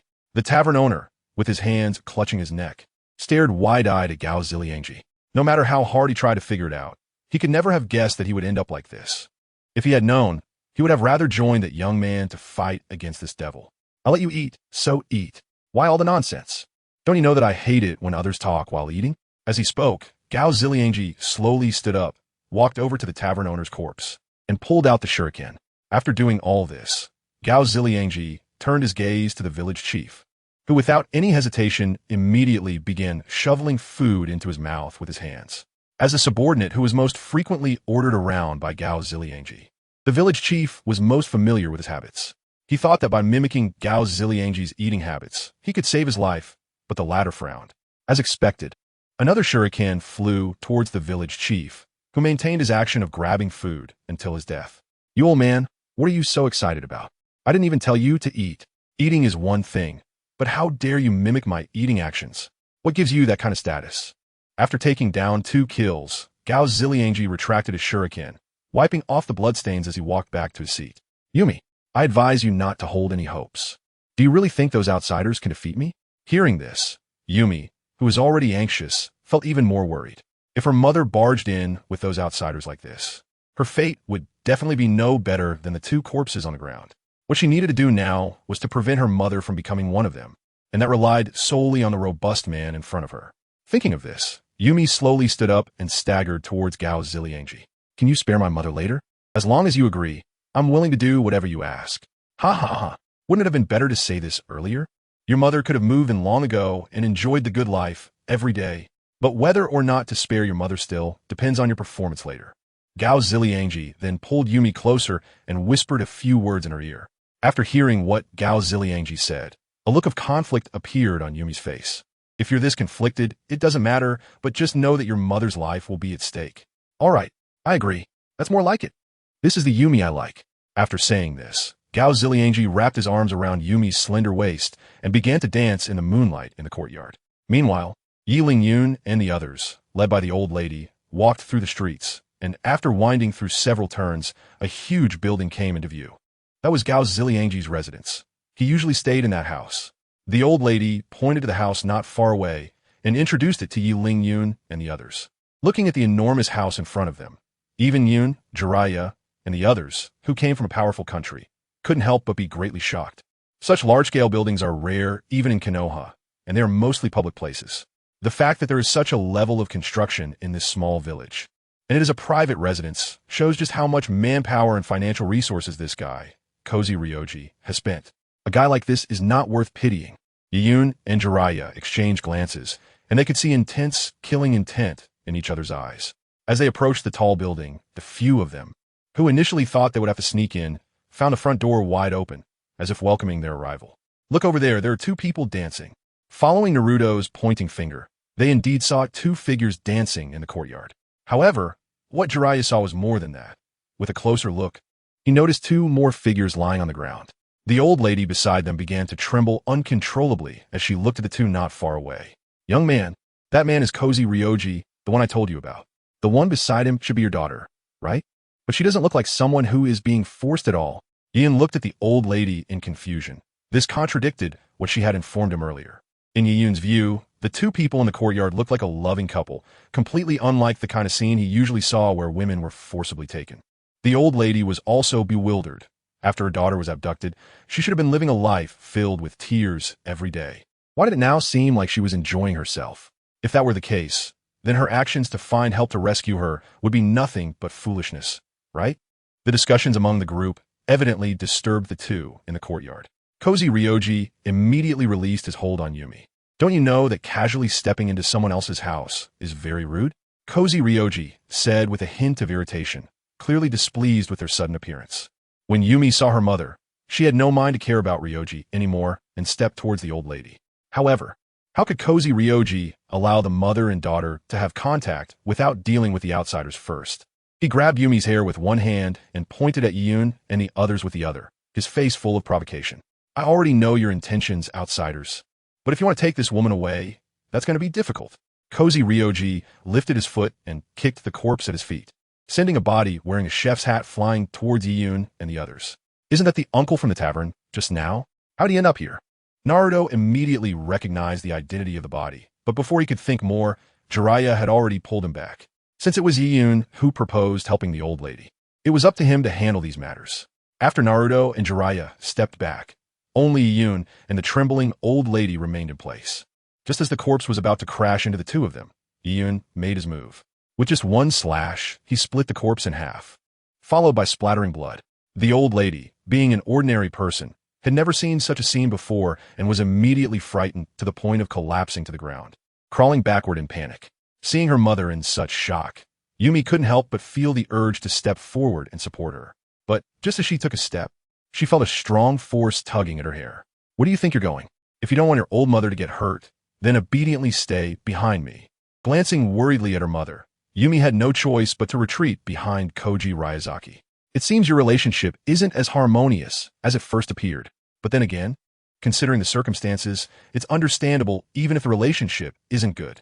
After observing the relationship between the two, Yi Lingyun immediately began to ridicule them. In the face of Yi Lingyun's mockery, Koji Ryazaki wasn't angry. Instead, he grinned. What a sharp-tongued little brat. But you don't think splitting a corpse is something impressive, do you? If you really have that ability, come over and chop me. As he spoke, Koji Ryazaki provocatively beckoned Yi Lingyun with his finger. In his eyes, this little brat, no matter how strong, was still too young. How strong could he possibly be? What truly caught his attention was Jiraiya, who had stepped aside. He could sense an inexplicable danger emanating from this big guy with white hair. But it seemed that the white-haired giant had no intention of making a move yet. This was an excellent opportunity for him. As long as he could capture the little brat before the giant acted, his safety would be guaranteed. With a hostage in hand, even if the giant wanted to act, he would hesitate, and perhaps he could take the chance to wipe them all out. Thinking of this, Koji Ryazaki couldn't help but burst into loud laughter. But to Yi Lingyun, this guy looked like he was having a seizure, laughing for no reason. Just as Yi Lingyun was contemplating whether to sneak up and stab him while he was having a fit, Koji Ryazaki suddenly stopped laughing as if he had just taken some drugs. I won't bully you, little brat. Given your young age, I'll reluctantly let you take 2 moves. If you can't defeat me after those 2 moves, ha ha ha, don't blame me for being ruthless and picking on a little brat like you. Yi Lingyun thought. Koji Ryazaki's voice not only didn't hide his intentions, but he even deliberately raised his volume. So much so that Jiraiya and the others standing at the door could clearly hear what he said. Is that lecherous sage really that strong? He actually dares to let Yi Lingyun go first for 2 moves. Who knows? We haven't even started fighting. Who can I ask? It has seemed like a problem. What if Yi Lingyun really can't beat that guy? But that's not something you should worry about. I will step in when the time comes. Hearing Koji Ryazaki's harsh words, even Yi Lingyun, who was his opponent, couldn't help but be slightly taken aback. Our village bullies this brave now. To say right off the bat that he would let me attack first, and even twice? Aren't village bullies supposed to gather their minions to overwhelm the few? Why does this village bully seem different? Did you not hear me? I'm letting you attack first. If I make a move later, you probably won't have a chance. Watching Yi Lingyun still in a daze, Gao Ziliangji urged again. Is it really okay? If I make a move, it might hurt a little. Just make your move without dragging it out. Well, I'm gonna make my move now, so pay attention. Just as Yi Lingyun finished speaking, he had already disappeared from his original spot. However, Gao Ziliangji, the target of the attack, seemed to not even notice, still standing there staring at the direction where Yi Lingyun had just been. With a flash of knife light, Gao Ziliangji was split in 2, and Yi Lingyun had already appeared behind him. To be honest, I've never seen such a strange request in my life, actually asking me to cut him. After successfully slaying Gao Ziliangji, Yi Lingyun sheathed his sword, his black robe appearing particularly cold under the moonlight. Watching Gao Ziliangji, who was slain with a single blow, both Yumi and the old lady couldn't help but widen their eyes. The devil that had tormented their village for so long was resolved just like that. It was only a matter of a single strike. Looking at the 3 corpses on the ground, Yumi's expression turned strange. She didn't expect things to end so simply. Had she just compromised herself for that bastard Ryosuke? Just when everyone thought that Ryosuke Takagami had been dealt with, his body, which had been split in half by Yi Lingyun, quietly transformed into a puddle of water that seeped into the ground. Chapter 130. None of you can escape. As he watched the high-ranking KZ Rika fall to the ground, Naruto was about to speak up to warn him, but Jiraiya suddenly covered his mouth. Making a shushing gesture to Naruto, Jiraiya turned his gaze towards Yi Lingyun. I wonder how long it will take for you to realize. I'm really curious. As a bystander, Jiraiya could naturally see the tactics used by Ka, which was merely a water clone to confuse the opponent, achieving the goal of deception. In simple terms, the one that Yi Ling-yun just defeated was just a clone of Ka, while the real Ka was still hiding in the shadows, waiting for the right moment to strike. Why can't we tell Yi Ling-yun that guy isn't dead? Naruto exclaimed. What if Yi Ling-yun gets ambushed? Naruto, what are you so anxious about? Aren't I here? You think I can't handle a little punk like Yi Ling-yun? But, Naruto, where do you get all this nonsense? If it really comes down to it, I'll take action myself. Instead of worrying here, you should focus on preparing to observe the upcoming battle. As he spoke, Jiraiya gave Naruto a light smack on the head. In pain, Naruto covered his forehead with both hands. His eyes filled with worry as he looked at Yi Ling-yun not far away. Can he really defeat someone like that? The reason Jiraiya didn't point out was that he wanted to see how far Yi Ling-yun's reconnaissance skills had come. As a qualified ninja, having strong power alone is far from enough. Reconnaissance skills are the most important thing for a ninja. If one cannot even notice the opponent's abilities, then no matter how strong they are, they could easily be caught off guard. Meanwhile, Yi Ling-yun stood by the dining table with a knife in hand, looking puzzled at the old lady who had just collapsed in fear. Is this the unbeatable guy you were talking about? Could it be that the people in your village are too weak? That's why they left an impression of being unbeatable? Hearing Yi Ling-yun's words, even the old lady looked bewildered. Logically, Ka's strength, no matter how poor, shouldn't be so easily dealt with by a single slash, right? Compared to the time when he returned to the village and was covered in blood from a single kunai, Ka now seemed so weak that it was hard to believe they were the same person. Although the feeling when he was struck just now was indeed off, this guy had actually been cut in half. It couldn't be that there were two Kas, could it? Seeing the old lady's appearance, Yi Ling-yun half-jokingly looked back. It turned out to be a bad idea. The corpse of Gao Ziliang, which should have been behind him, had actually disappeared. Before Yi Ling-yun could figure out what was going on, a dagger was already pressed against his lower back. You're still too young, little ghost. You couldn't even see such a simple water clone. You really are useless even when given a chance. Get ready to pay the price for your underestimation. Hearing the rough voice from behind him, Yi Ling-yun frowned. He didn't expect that Gao Ziliang was actually a water-type ninja, and the one he just dealt with was merely a water clone. But he failed to recognize a water clone? It should be known that techniques like the substitution and shadow clone jutsu are basic ninja skills that anyone who graduates from a ninja school can perform. Yi Ling-yun just didn't expect that someone like Gao Ziliang, with such formidable strength, would actually use such a trick that doesn't even qualify as a C-rank jutsu. Watching Yi Ling-yun being taken hostage, both Jiraiya and Naruto, as well as the old lady, displayed signs of tension. Only Yumi, who was also standing by the dining table, let out a sigh of relief. Naruto prepared to take action, saying, I'll distract that guy, and you take the chance to save Yi Ling-yun. No problem. Leave the perverted sage to me. Seeing Yi Ling-yun fall into the enemy's hands, even Jiraiya, who had great trust in Yi Ling-yun, couldn't help but sigh and called Naruto to move forward for the rescue. Meanwhile, Kozi Ryasuke seemed to have anticipated this, glaring fiercely at the two. You two. I'm talking about the white-haired and yellow-haired ones.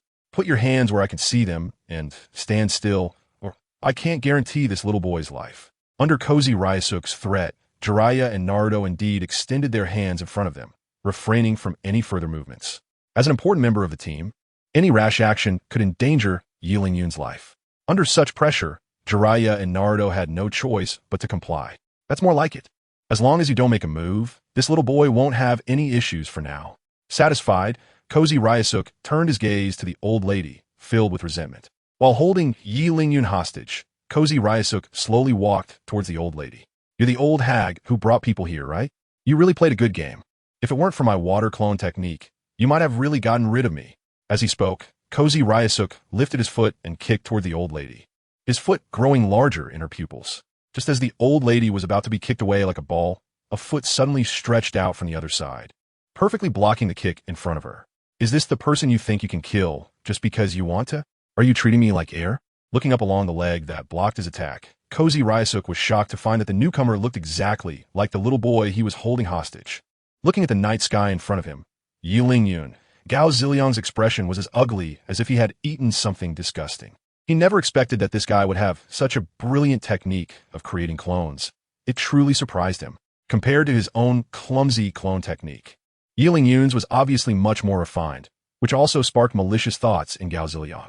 If he could obtain a clone technique of this level, wouldn't it mean he could face enemies with two minds connected as one? With this thought, Gao Ziliang's greed intensified. Little brat, if you're willing to share the secret of this clone technique, I can overlook everything that happened today. Otherwise, none of you will leave today. As his voice fell, Gao Ziliang clapped his hands, and a large group of people surged in from outside the courtyard, surrounding Yi Lingyun and the others. Be careful, guys. These are all thugs this guy has secretly hired over the years. While they're mostly a rabble, there are also some powerful individuals among them. Seeing a large group of people suddenly appear, the old lady instinctively crawled a few steps closer to Yi Lingyun. Chapter 131. Massacre. Gao Ziliang, who summoned the helpers, looked mockingly at Yi Lingyun and the others. You, old lady, seem to know quite a bit. You haven't been idle all these years. So what will it be? Will you hand over the secret or die? The choice is in your hands, little ghost. After his men arrived, Gao Ziliang's confidence grew. After all, with so many people here, even if it was just a spit from each of them, they could drown Yi Lingyun and the other two. In contrast, Yi Lingyun and the others showed no signs of panic when they found themselves surrounded. Instead, they looked at Gao Ziliang with great interest, completely disregarding the thugs around them. With their strength, they could easily ignore these thugs. After all, no matter how strong or numerous they were, could they possibly be stronger than those in the Akatsuki organization? Looking at Gao Ziliang, Yi Lingyun's eyes were filled with pity for this weakling. In the face of absolute strength, numbers mean nothing. Don't you understand this principle? Of course, I understand the principle, but how can you, little ghost, talk about absolute strength? You think you're impressive just because you took out a water clone? Let me show you the reality. As soon as he finished speaking, Gao Ziliang waved his hand, and the densely packed thugs moved toward Yi Lingyun. Seeing this, while Yi Lingyun remained calm, the old lady beside him was so shocked that she lost her wits. Little brother, what should we do? So many people are surrounding us. Even if we had wings, we couldn't escape. Old lady, I know you're anxious, but don't panic. With me here, they can't hurt you. Although Yi Lingyun tried to comfort her, the old lady clearly hadn't heard him. She curled up on the ground, preparing to face the thug's attack. In her mind, being surrounded by so many people meant certain death, but her instinct for survival made her adopt the best defensive posture. Looking at the old lady who was ready to be beaten, Yi Lingyun grinned. Didn't the old lady tell you not to worry? How could a bunch of rabble possibly hurt us? As he spoke, Yi Lingyun snapped his fingers, causing the group of henchmen to exchange puzzled glances, completely baffled. What is this kid doing? Is he about to unleash some special move? What special move? I don't feel anything at all. Forget about this kid. Let's just finish this up quickly. Exactly. What's the point of watching this kid act mysteriously? It's better to go back to the kitchen and have 3 big bowls of rice. The group of henchmen looked at Yi Lingyun, their anger surging within them. Just as the henchmen were about to move forward to deal with Yi Lingyun, a wailing sound that drowned out all other noises suddenly echoed in the courtyard. Following the sound, they were shocked to see Gao Ziliang, the owner of the courtyard, inexplicably shouting. This situation left not only the henchmen confused, but even Jiraiya feeling a bit dazed. No one is attacking you, so what's with all this yelling? However, some sharp-eyed individuals noticed that the shadow clone of Yi Lingyun beside Gao Ziliang had disappeared, and the reason for Gao Ziliang's screaming might lie within that. In reality, Gao Ziliang was holding a lightning clone created by Yi Lingyun, which imitated Kakashi's use of lightning chakra. The clone could maintain its normal form and perform actions unless it was dispersed or the caster released the technique, at which point it would revert to its highly aggressive original chakra form. Gao Ziliang's scream just now was because Yi Lingyun had released the technique, and all of that chakra was absorbed by Gao Ziliang. At this moment, Gao Ziliang not only had his hair frizz from the electricity, but also visibly had a layer of blackened skin on his face. After enduring this attack, Gao Ziliang coughed out a puff of black smoke, his body trembling uncontrollably. All of you charge. Tear that little brat to pieces, he shouted angrily, pointing at Yi Lingyun. At this point, he no longer cared about learning any clone techniques. First, he didn't even possess lightning chakra, and second, that little brat had embarrassed him in front of so many people. As the village bully, if he couldn't deal with Yi Lingyun, he might as well not show his face in this village again. Not only would his subordinates lose morale, but the villagers might even hold a crusade against him every now and then. If that happened, how could he continue to enjoy his life as a ruler? The best way to resolve this situation was to eliminate the source of his embarrassment, Yi Lingyun, which was also the only way to maintain his rule. After receiving Gao Ziliang's command, The henchman rushed towards Yi Lingyun without hesitation. Perfect. Just the right opportunity to practice my skills on you reckless, money-grabbing fools. Facing the aggressive henchman, Yi Lingyun showed no fear. Instead, there was a hint of excitement on his face.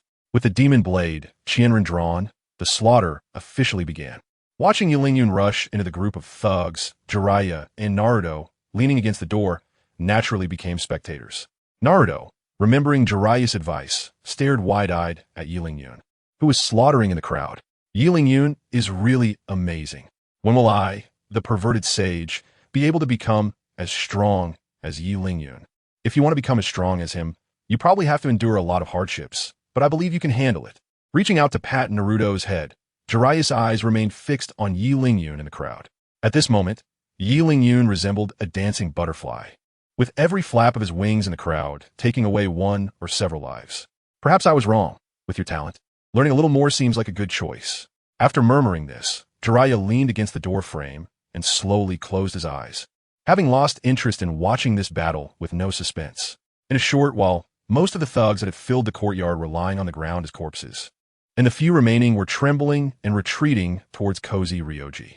Yi Lingyun's black robe was already stained with blood, and it faintly refracted the dim moonlight.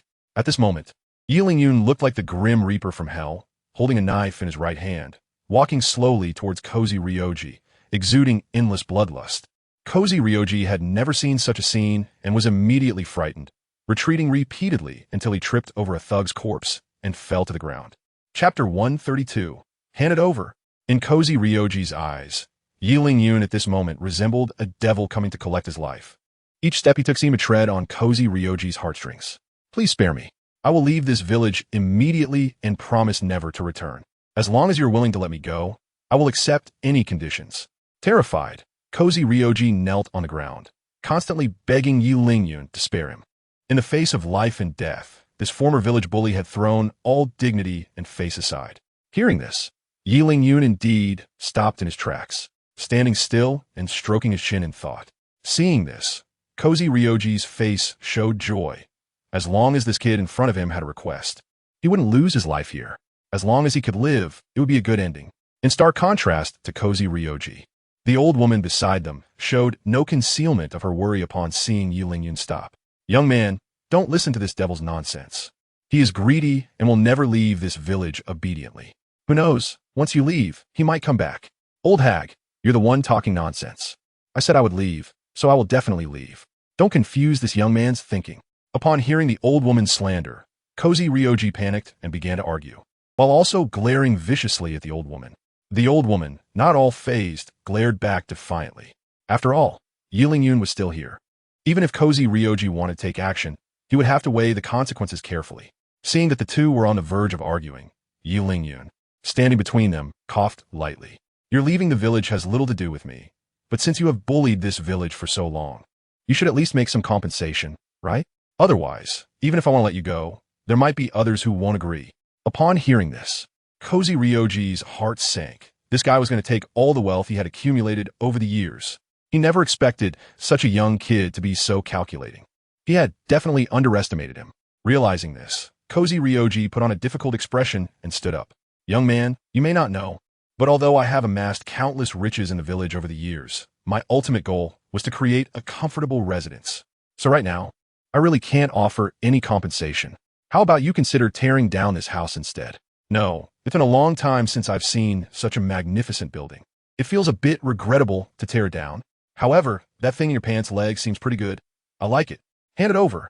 After Yi Lingyun's suggestion, everyone finally noticed that cozy Ryoji's pants leg did indeed seem a bit unusual, as if he had something hidden inside. As the one being pointed out, cozy Ryoji's face turned as dark as ink.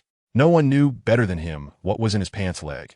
It was what he had gathered over the years, and it was his escape route in case of situations like today. What puzzled him was how Yi Lingyun discovered he was hiding something in his pants leg. Could this guy see through clothes? In cozy Ryoji's understanding, this ability was only possessed by the legendary Sharingan and Byakugan, but clearly, the kid in front of him didn't have such ocular techniques. Just as cozy Ryoji was considering whether to hand over the item, Yi Lingyun had already walked up to him. Hand it over. I'm not asking. I'm taking your stuff, and no matter how much you think about it. It will end up in my hands anyway. With one pull, Yi Lingyun tore Cozy Ryoji's pants leg apart, and a scroll was in Yi Lingyun's hand.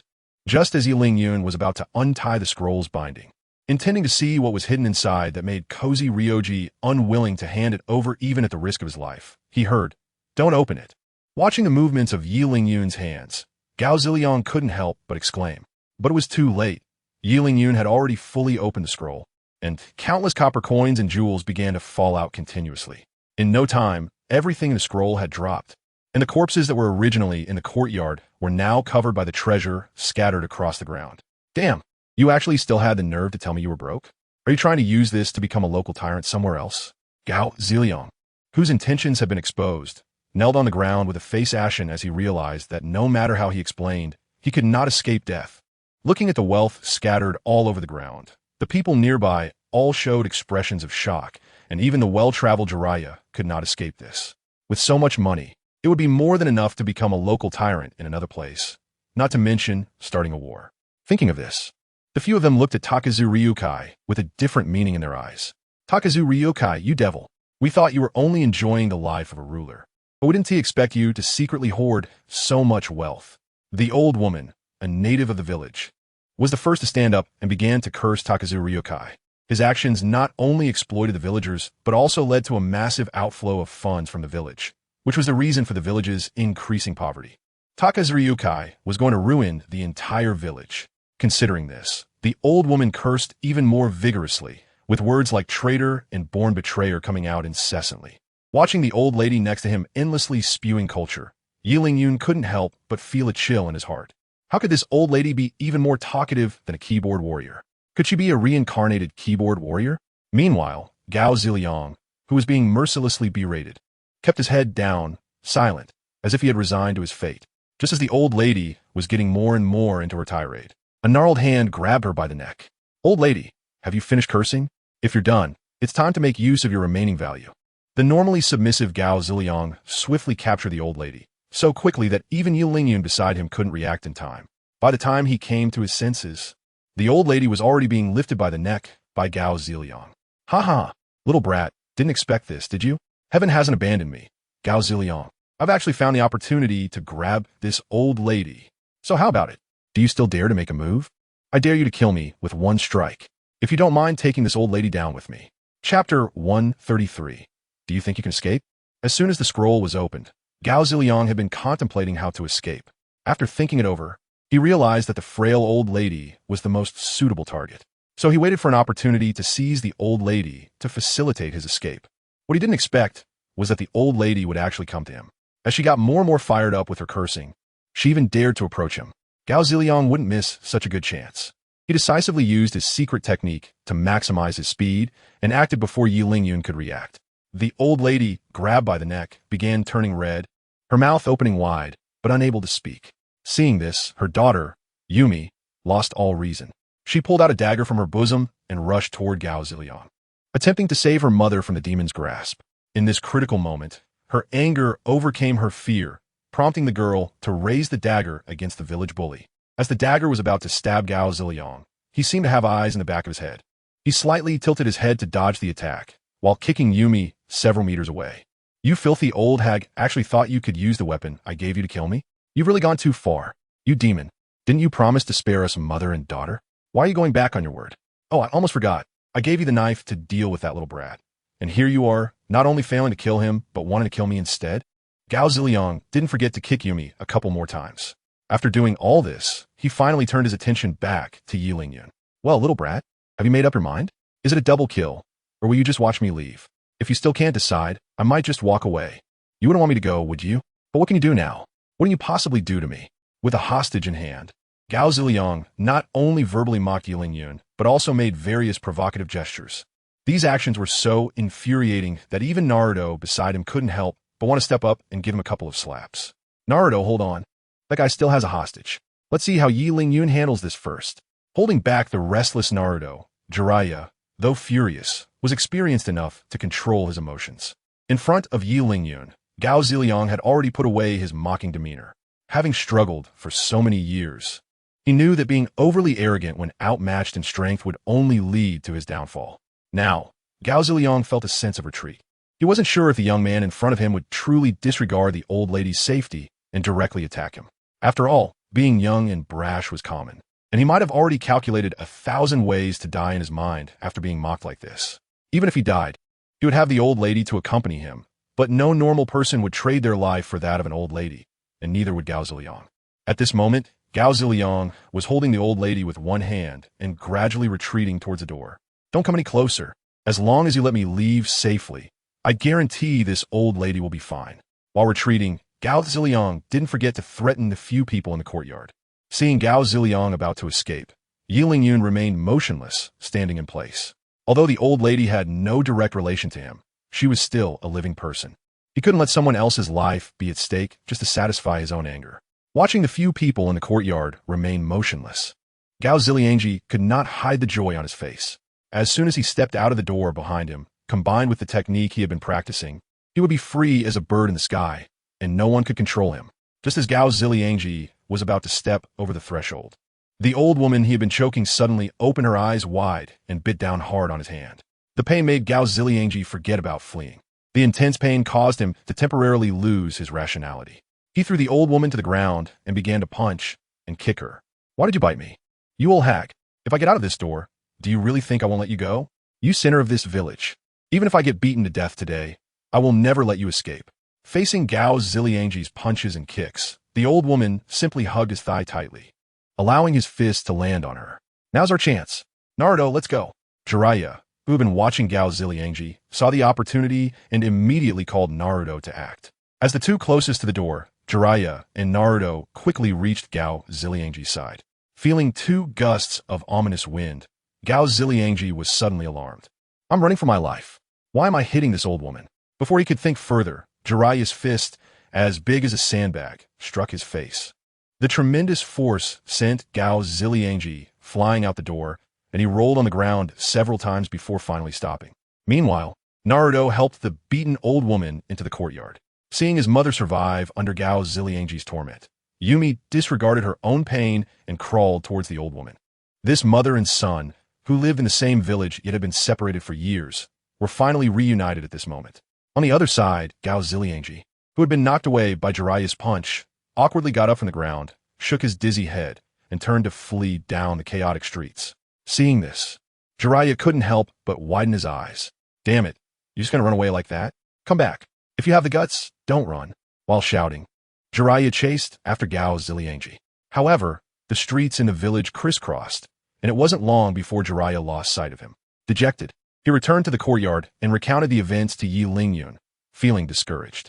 He had thought that Yi Lingyun would complain about letting the person escape, but in fact, this guy didn't take it to heart at all. After listening to Jiraiya's account, Yi Lingyun merely nodded slightly. I understand. Jiraiya, please take care of the follow-up here. I will be back shortly. He patted Jiraiya on the shoulder, and then Yi Lingyun vanished from the spot. In a corner of the village, Gao Ziliang, who had finally escaped, was hiding there, catching his breath. I've finally shaken off that white-haired guy. Next time, I will make you pay. Thinking back to how he had been dealt with by Yi Lingyun, Gao Ziliang's fists unconsciously clenched. Who are you going to make pay? You don't really think you can escape, do you? Just as Gao Ziliang let out a sigh of relief, a familiar voice rang out behind him. Chapter 134. Keyboard warrior. Hearing this voice, Gao Ziliang, who had just begun to catch his breath, couldn't help but tremble all over. Turning around, he found Yi Lingyun had somehow appeared behind him. When did you little brat catch up to me? I should have shaken you off by now. Why? Why can you still find me? Why can't you just let me go? Looking at Yi Lingyun, who appeared behind him, Gao Ziliang let out a desperate roar. At this moment, he was on the verge of collapse. Before Yi Lingyun and the others showed up, he was the overlord of this village, a supreme existence. But after Yi Lingyun appeared, not only was he beaten severely, but all his subordinates were also slaughtered, and the treasures he had plundered over the years vanished without a trace. Until now, he might not even be able to protect his own life. How could this not drive Gao Ziliang to the brink of madness? Watching Gao Ziliang scream in silence, Yi Lingyun grinned. If it weren't for you, this guy, bullying the weak and fearing the strong, causing trouble in this village, do you think anyone would have the leisure to come all the way to punish you? Your current predicament is just paying for your past actions. That's what we call getting what you deserve. Haha, what a fitting punishment. Anyway, since death is inevitable, let me show you my full strength. After a hearty laugh, Gao Ziliangji began to form hand seals, preparing for one last desperate fight. Even knowing he couldn't defeat Yi Lingyun, Gao Ziliangji resolutely unleashed his most powerful ninjutsu. The Little Ghost. Water Release. Water Dragon Tornado. As Gao Ziliangji completed his hand seals, a water dragon tornado, as thick as a bowl, appeared out of thin air and rapidly swept toward Yi Lingyun. Watching the water spout that was just within reach, Yi Lingyun remained expressionless, with no waves in his heart. Just as the water spout was about to wash over his face, a fireball was spat out from Yi Lingyun's mouth. Fire Release. Great fireball technique. As the first ninjutsu he had learned, Yi Lingyun chose to use it to counterattack at this moment. Seeing that Yi Lingyun actually used Fire Release to compete against Water Release, Gao Ziliang, who had already been in despair, shouted as if he saw hope. "You idiot. Anyone knows that water extinguishes fire, you guy." Before he could finish his sentence, Gao Ziliang's expression turned as if he had seen a ghost. The great fireball that Yi Lingyun used suppressed the water tornado in Gao Ziliang's shocked gaze, and as time passed, the water tornado was gradually evaporating and shrinking under the great fireball. Until the water tornado completely disappeared, Gao Ziliang was still unable to come back to his senses. How could Fire Release defeat Water Release? This is absolutely impossible. Gao Ziliang slumped to the ground, no longer having the heart to continue fleeing. Although he had only briefly fought with Yi Lingyun, whether it was 1 against 100 or reversing the elemental clash, it all proved one thing. Gao Ziliang was not as good as Yi Lingyun. Thinking of this, Gao Ziliang showed a bitter smile. "Just kill me. I don't want to escape anymore. In my life." Before he could finish his sentence, Gao Ziliang's voice abruptly stopped. Yi Lingyun touched the blood on his blade and then sheathed it. "Hurry up and die. Stop babbling about your past. I don't want to hear it." After killing Gao Ziliang, a mechanical voice sounded in his mind. Congratulations to the host for successfully killing Gao Ziliang, the 98th on the black market wanted list. Reward: 1 random exchange chance. The long-lost system notification sound rang out, and Yi Lingyun finally remembered that he still had a golden finger. "It's been a while, system. Please help me use up all the remaining random exchange chances." Current remaining random exchange chances: 3. The host's current mental strength can support 2 exchange chances. Would you like to overdraw your mental strength for an exchange? Hearing this, Yi Lingyun immediately recalled the dizziness he felt the first time he used the random exchange, which was hard to describe. As a result, he now had a deep aversion to the term overdraw mental strength. "Then let's exchange twice. Even if I exchange 3 times, it might not yield anything good. Please choose the items to exchange." Just these 2 gold coins. Yi Lingyun took out the 2 gold coins he had casually picked up when he opened the scroll. Successfully recovered gold coins X2. Congratulations to the host for obtaining a Xiando X1 and a keyboard X1. As the system notification sounded, the 2 gold coins in Yi Lingyun's hand disappeared without a trace, replaced by a green bean and a white keyboard. Looking at the item that appeared in his hand, Yi Lingyun was delighted. He recognized the Xiando, which could instantly heal any injury, no matter how severe. It was truly a must-have magical medicine for home, travel, and fighting. He recalled that he once had but due to certain circumstances, he had given it to Rock Lee. Now that he had obtained another, he was determined to keep it safe and not use it unless absolutely necessary. After carefully storing the, Yi Lingyun turned his attention to the other item he had exchanged for this time. It was indeed a good thing. But what did the system mean by giving him a keyboard? Did it want him to be a keyboard warrior here? The key issue was that there was no host display screen or anything like that. What was the use of just giving him a keyboard? As usual, the system fell silent after distributing the rewards, leaving Yi Lingyun to grumble to himself. Seeing the system fall quiet once again, Yi Lingyun decided not to continue his pointless complaints and began to study the keyboard. Keyboard, a technological product from the 21st century, allowing users to communicate their consciousness with any living being within their line of sight by pressing the keys. Wow, this thing is basically a microphone. After seeing the function of the keyboard, even though Yi Lingyun had already encountered many strange items in the system, this bizarre function resembling a keyboard was a first for him. It seems like I'm supposed to be a keyboard warrior in this Naruto world. I should find someone to test it out first. Just as Yi Lingyun was about to head back and use Jiraiya as a test subject with the keyboard in hand, a villager happened to walk right in front of him. "What are you staring at, you little brat? Have you never seen a person before, or what?" After seeing the corpse of Gao Ziliang on the ground, this passing villager not only didn't he feel scared, but instead started hurling insults at Yi Lingyun. Chapter 135, Headless Corpse. Listening to the passerby as curses directed at him, Yi Lingyun couldn't help but furrow his brows. Dude, are you drunk? You need to watch your words. Whether I'm drunk or not is none of your business. What I say, little brat, like you're doing meddling in adult matters. You probably still need your mother to help you with your milk. After a few insults, Yi Lingyun felt humiliated but instead found it amusing. Just when he was worried about not having a test subject for his new equipment, this fool just came knocking on his door, so he couldn't be blamed. While the passerby continued to insult Yi Lingyun, he tapped on the keyboard, and a series of greetings appeared in the passerby's mind. You little bastard dare to talk back, huh? If I don't tear your mouth apart today, I'm not human. The passerby, enraged by Yi Lingyun's remarks, stumbled forward with outstretched hands, showing a determination to not give up easily. As he watched the pedestrian man rushing towards him, Yi Lingyun casually stepped back, and a guy happened to fall on top of Gao Ziliangji's corpse. Which bastard is this? How dare he trip me? Is he tired of living? Do you know who I am? I am Gao Ziliangji's little brother. Be careful, you might not see tomorrow's sun. Upon hearing this, a wicked thought arose in Yi Lingyun's mind. So, you're one of Gao Ziliangji's subordinates, huh? Arrogant, are you? You'll be crying soon. Just as the pedestrian man continued to curse at Gao Ziliangji's corpse, Gao Ziliangji, who had already been decapitated, suddenly stood up under Yi Lingyun's control of the line fruit. The fact that he stood up wasn't the issue. The key point was that Gao Ziliangji had just been beheaded by Yi Lingyun, and now he was a headless body. The pedestrian man was startled, and his drunkenness faded significantly. WH, what are you? I'll have you know that I'm a subordinate of Lord Ziliangji. If you dare to touch me, Lord Ziliangji will never let you go. This little Karami stuttered, his body trembling uncontrollably as he spoke. Who could remain calm when encountering a headless corpse in the dead of night? As little Karami trembled backward, Yi Lingyun's fingers tapped on the keyboard, and a voice entered little Karami's mind. How could I have such a fool under me? It's just a head that fell off. And you can't even recognize who I am? I am a Lord Gao Ziliangji you just mentioned. Stop standing there in a daze. Come help me find my head. It should be around here somewhere. As he spoke, the headless corpse, under Yi Lingyun's control, bent down and actually started searching for its lost head on the ground. Upon hearing this, little Karami was momentarily frozen in fear.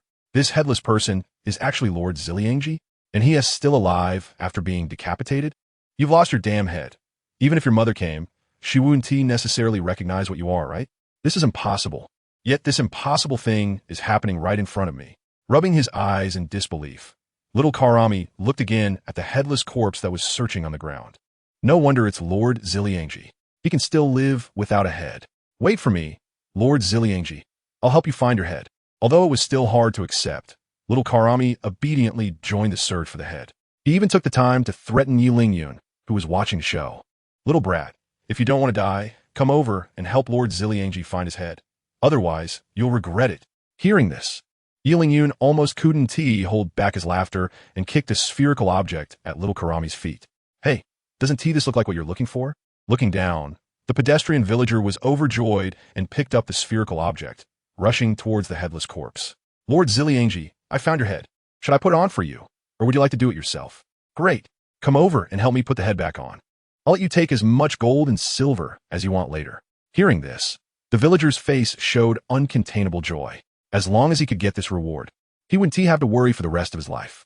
Besides, he would be a hero who helped Lord Ziliangji. Wouldn't he be able to walk around this village with pride? Thinking of this, the villager happily ran towards the headless corpse. Under the huge temptation of profit, the headless corpse, which was previously terrifying like a devil, suddenly seemed more approachable. When the villager excitedly reached the headless corpse and was about to put the head on, Yi Lingyun canceled his control over the headless corpse. Without Yi Lingyun's manipulation, the already dead Gao Ziliangji's body fell towards the villager, warm blood spilling from his neck onto the villager. Lord Ziliangji, are you okay? I'll help you put your head back on right now. Although he was filled with fear, thinking of the huge reward made the villager hesitantly place the head onto the neck that was still oozing warmth. Just as the villager hoped, the head he just placed fell off the body with a crisp clatter. In a panic, the villager pushed the headless corpse away and ran deep into the alley, shouting about ghosts, drawing strange looks from the passersby. How could there be ghosts in this world? If there were, it would just be that devil Gao Ziliangji. Watching the panicked passerby flee, Yi Lingyun couldn't help but smile. Serves you right for cursing me, old man. Now you're suffering, aren't you? He put the keyboard in the system space. He couldn't let such a fun item go to waste. After doing all this, Yi Lingyun disappeared with Gao Ziliangji's head in hand.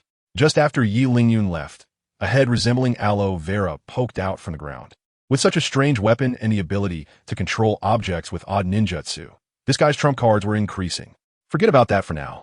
I should report this little devil's information to that guy first, and let him make the decision later. It's true. We're only responsible for gathering intelligence anyway. In a large courtyard at the center of the village, Jiraiya was swatting at the mosquitoes that kept biting him while complaining about Yi Lingyun's late return. Beside him was a drowsy Naruto, and not far away were the Yumi mother and son, lamenting their situation. Chapter 136. Mysterious Masked Man. Ah, you all were waiting for me. I thought you had gone to rest. Just as Jiraiya yawned and prepared to take a nap on the spot, a figure in a black cloak walked in from outside. Yi Lingyun, why did you take so long to come back? If Gaozi Liangjia is missing, it's fine. But he wouldn't have the guts to run back, would he? Who said he is missing? I just ran into an interesting guy over there and stayed for a while. As he spoke, Yi Lingyun tossed the spherical object he was holding to the ground, and it rolled as if it had a mind of its own, coming to a stop in front of Yumi and her daughter. Looking at the spherical object in front of her, Yumi couldn't help but be startled, directly burying herself in the old lady's arms. In contrast, the old lady showed no fear on her face. Instead, there was an excitement as if she had avenged a great wrong. 6 years. A full 6 years. The demon Kozi Ryoji finally received the punishment he deserved. While comforting her daughter, the old lady couldn't help but shed tears of joy. The death of Kozi Ryoji meant that the village would no longer be under anyone's rule, and it could restore its former harmonious state. As a native of the village, how could this not make the old lady happy? After the joy, the old lady shakily stood up and deeply bowed to Knight Lingyun and the others. Thank you for your help. The treasures on the ground are a reward for you. Logically, giving money is rather vulgar. But these are all we can offer from our village. If you don't mind, please take them all. Upon hearing that the old lady wanted to give all the money to Knight Lingyun and the others as a reward, Yumi couldn't help but exclaim, Mom, we just liberated our village. This money is essential for the village's revival. How can you just give it away? Are you out of your mind? If it weren't for their help, not only would we not be able to restore the village, but you'd still be their slave. I don't know what you're thinking. Money can be earned again, but humanity cannot be restored once lost. As she spoke, the old lady slapped Yumi hard across the face, giving her a stern reprimand. After being slapped, Yumi lowered her head in silence, not knowing what to think. Seeing that her daughter finally shut up, the old lady awkwardly smiled at Knight Lingyun and the others. My daughter doesn't understand. Please excuse her. Don't be polite. Take whatever you want, even if you take everything.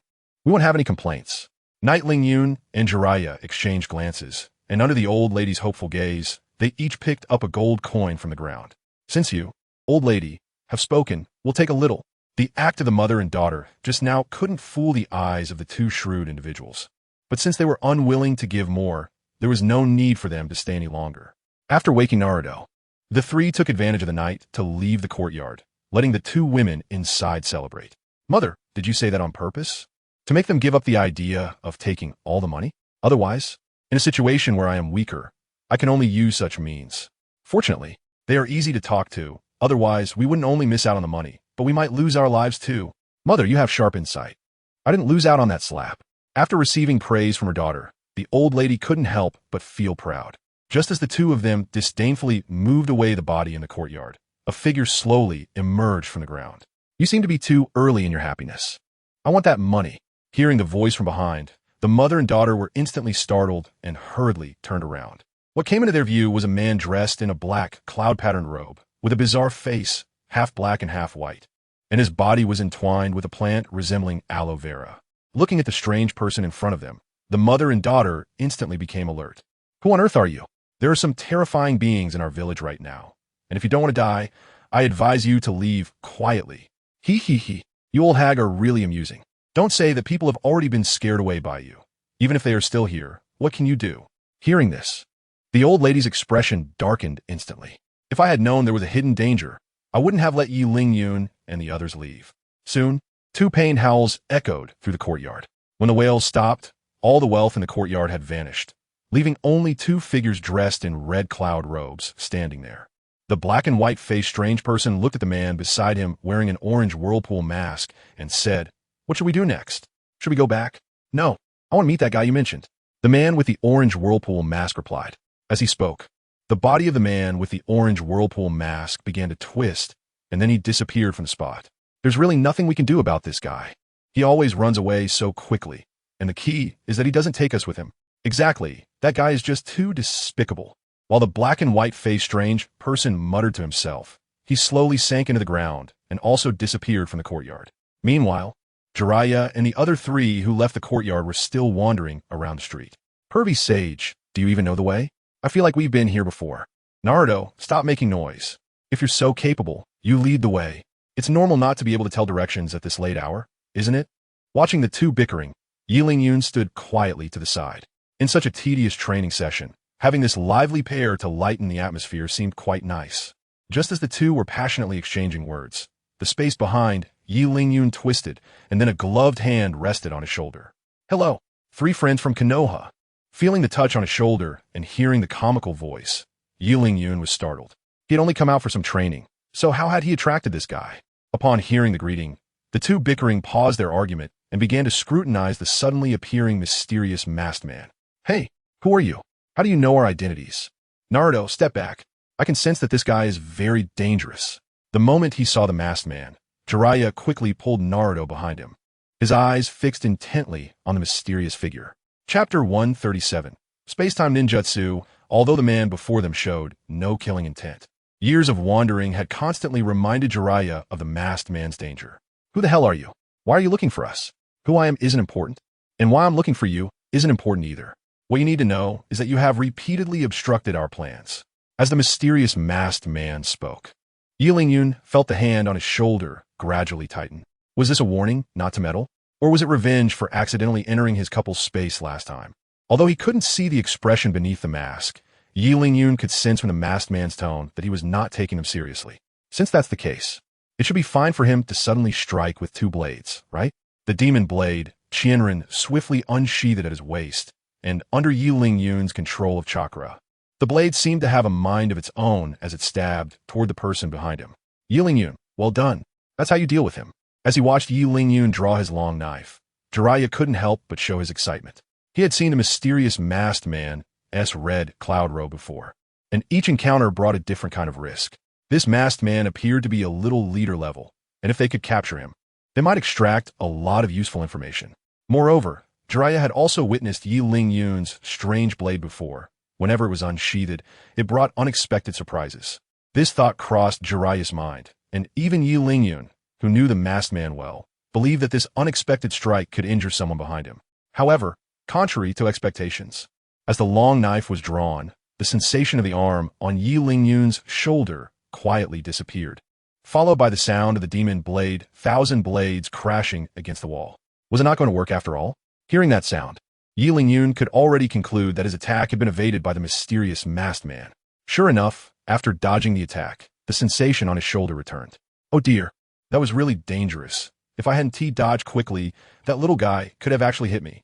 Listening to the cocky voice of the masked man behind him, Qianren really wanted to reveal his secret right then and there. But that was that guy's trump card. If it got exposed now, even if he couldn't T-handle a few of them right now, what if this guy started to target him? Who could withstand an assassin appearing at any moment? Even staying awake all day wouldn't guarantee safety. With that thought, Qianren dismissed the idea of revealing the masked man's secret. Jiraiya, having witnessed the recent attack, noticed that Qianren's strike had missed, and his expression darkened. Although the masked man claimed he had dodged the attack, Jiraiya clearly saw that the masked man's body hadn't moved at all. If the masked man had shifted his body to evade the attack, that would be one thing. But Jiraiya saw him standing completely still, not even changing his posture. The fact that Qianren's attack had failed to hit such a stationary masked man made Jiraiya break into a cold sweat. If it was really as he thought, then this masked man was terrifying. If possible, I truly do not want to reveal myself this early, but your recent actions have been a bit excessive, especially you. It seems that every recent mission has had you stirring up trouble. Seeing that the others were silent, the masked man spoke without reservation. While speaking, the hand resting on Qianren's shoulder suddenly exerted force and then relaxed. If possible, I would like to pull you into the organization, but it seems rather unlikely now. Even if you agreed, I doubt this companion of yours would consent. Pull myself into the Akatsuki? Upon hearing this, Qianren couldn't help but break into a cold sweat. Not to mention that joining the Akatsuki would label him as a rogue ninja in Konoha. His head would also become part of the bounty list. Moreover, Jiraiya was right in front of him. If he dared to agree, this guy would definitely kill him on the spot without hesitation. Although Yi Lingyun's strength had reached a higher level, he wouldn't be so arrogant as to think he could defeat Jiraiya without using summoning techniques. Facing Jiraiya would be akin to seeking death. Despite Jiraiya's usual carefree demeanor, when it came to a real fight, even the legendary Sannin Tsunade and Orochimaru together might not be able to suppress him. Just as the atmosphere in the arena became tense, the black and white-faced oddity poked its head up from the ground. We should go. There are many things that need your attention. Huh? Are we leaving already? Indeed, happy times are always short. Well then, see you next time. Bye. Waving goodbye to Yi Lingyun and Jiraiya, the masked man's body began to twist and then disappeared from the sight of the group. Once the masked man left, Yi Lingyun was finally able to let out a long sigh of relief. At this moment, he realized that his back was already damp with cold sweat. But there was no helping it. People often experience some stress response when caught in a crisis. The main issue was that the masked man had been right behind him. If he wanted to, he could have taken him out at any moment. Yi Lingyun had thought his growth rate was fast enough and that catching up to those old monsters was just a matter of time. But now it seemed that for the masked man, killing him was no different from stepping on an ant. Are you okay, Yi Lingyun? Thank you for your concern. Lord Jiraiya, I'm fine now. That guy just now must have used space-time ninjutsu, right? To be able to transfer without being detectable by the naked eye is truly terrifying. Listening to Jiraiya's analysis, Yi Lingyun gazed at him deeply. As expected of Jiraiya, one of the legendary Sannin, he had already analyzed the masked man's ninjutsu in such a short time. However, he was mistaken in one aspect. The masked man dodging the attack was not due to any undetectable space-time ninjutsu, but rather a technique that allowed him to shift part of his body to another space using his eye technique. However, even if he told Jiraiya and the others, it would be of no use, whether they would believe it was one thing, and knowing this information could potentially bring them danger. Picking up his demon blade, Thousand Blades, Yi Lingyun turned back and had already regained his usual calm demeanor. Lord Jiraiya, let us find somewhere to rest first. After all this fighting, I'm almost exhausted. Knowing that Yi Lingyun did not want to continue this topic, Jiraiya appropriately stopped and led the two to continue wandering around the village. Chapter 138, Taking on a Disciple? Walking along the winding streets, Yi Lingyun and Jiraiya each had their own thoughts, while Naruto bounced ahead cheerfully. Herbie Sage, Yi Lingyun, hurry up. Didn't we agree to find a place to rest properly? Looking at the lively Naruto, Yi Lingyun and Jiraiya exchanged a glance, both showing a hint of bitterness on their faces. It's still that kid Naruto who has it easy, completely oblivious, and his training feels like a game. What can we do about it? It's just that we too are overthinking things. Otherwise, we wouldn't have so many troubles. Yi Lingyun shrugged and didn't refute Jiraiya's words. Watching Naruto walk away, Jiraiya sighed. Let's not think too much for now. What is meant to happen will happen. We should find a place to stay for the night. Hey Naruto, don't run so fast. Wait for me. After calling out, Jiraiya chased after Naruto. In this unknown village, anything could happen. Jiraiya didn't want to lose track of Naruto, the Jinchuriki. If he encountered someone with ill intentions, the consequences would be unimaginable. After all, as the village's ultimate weapon, every Jinchuriki receives special attention from the village. Naruto is no exception. If Tsunade hadn't become Hokage and Jiraiya hadn't been his mentor, there was no way Naruto could have been assigned for such a long time. Watching the two gradually disappear from sight, Yi Lingyun remained calm and leisurely strolled through the streets.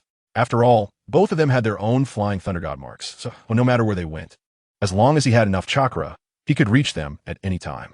As he walked along the street, a sense of unprecedented ease appeared on Yi Lingyun's face. Ever since Kakashi took him on his first mission, various matters had continuously come knocking at his door.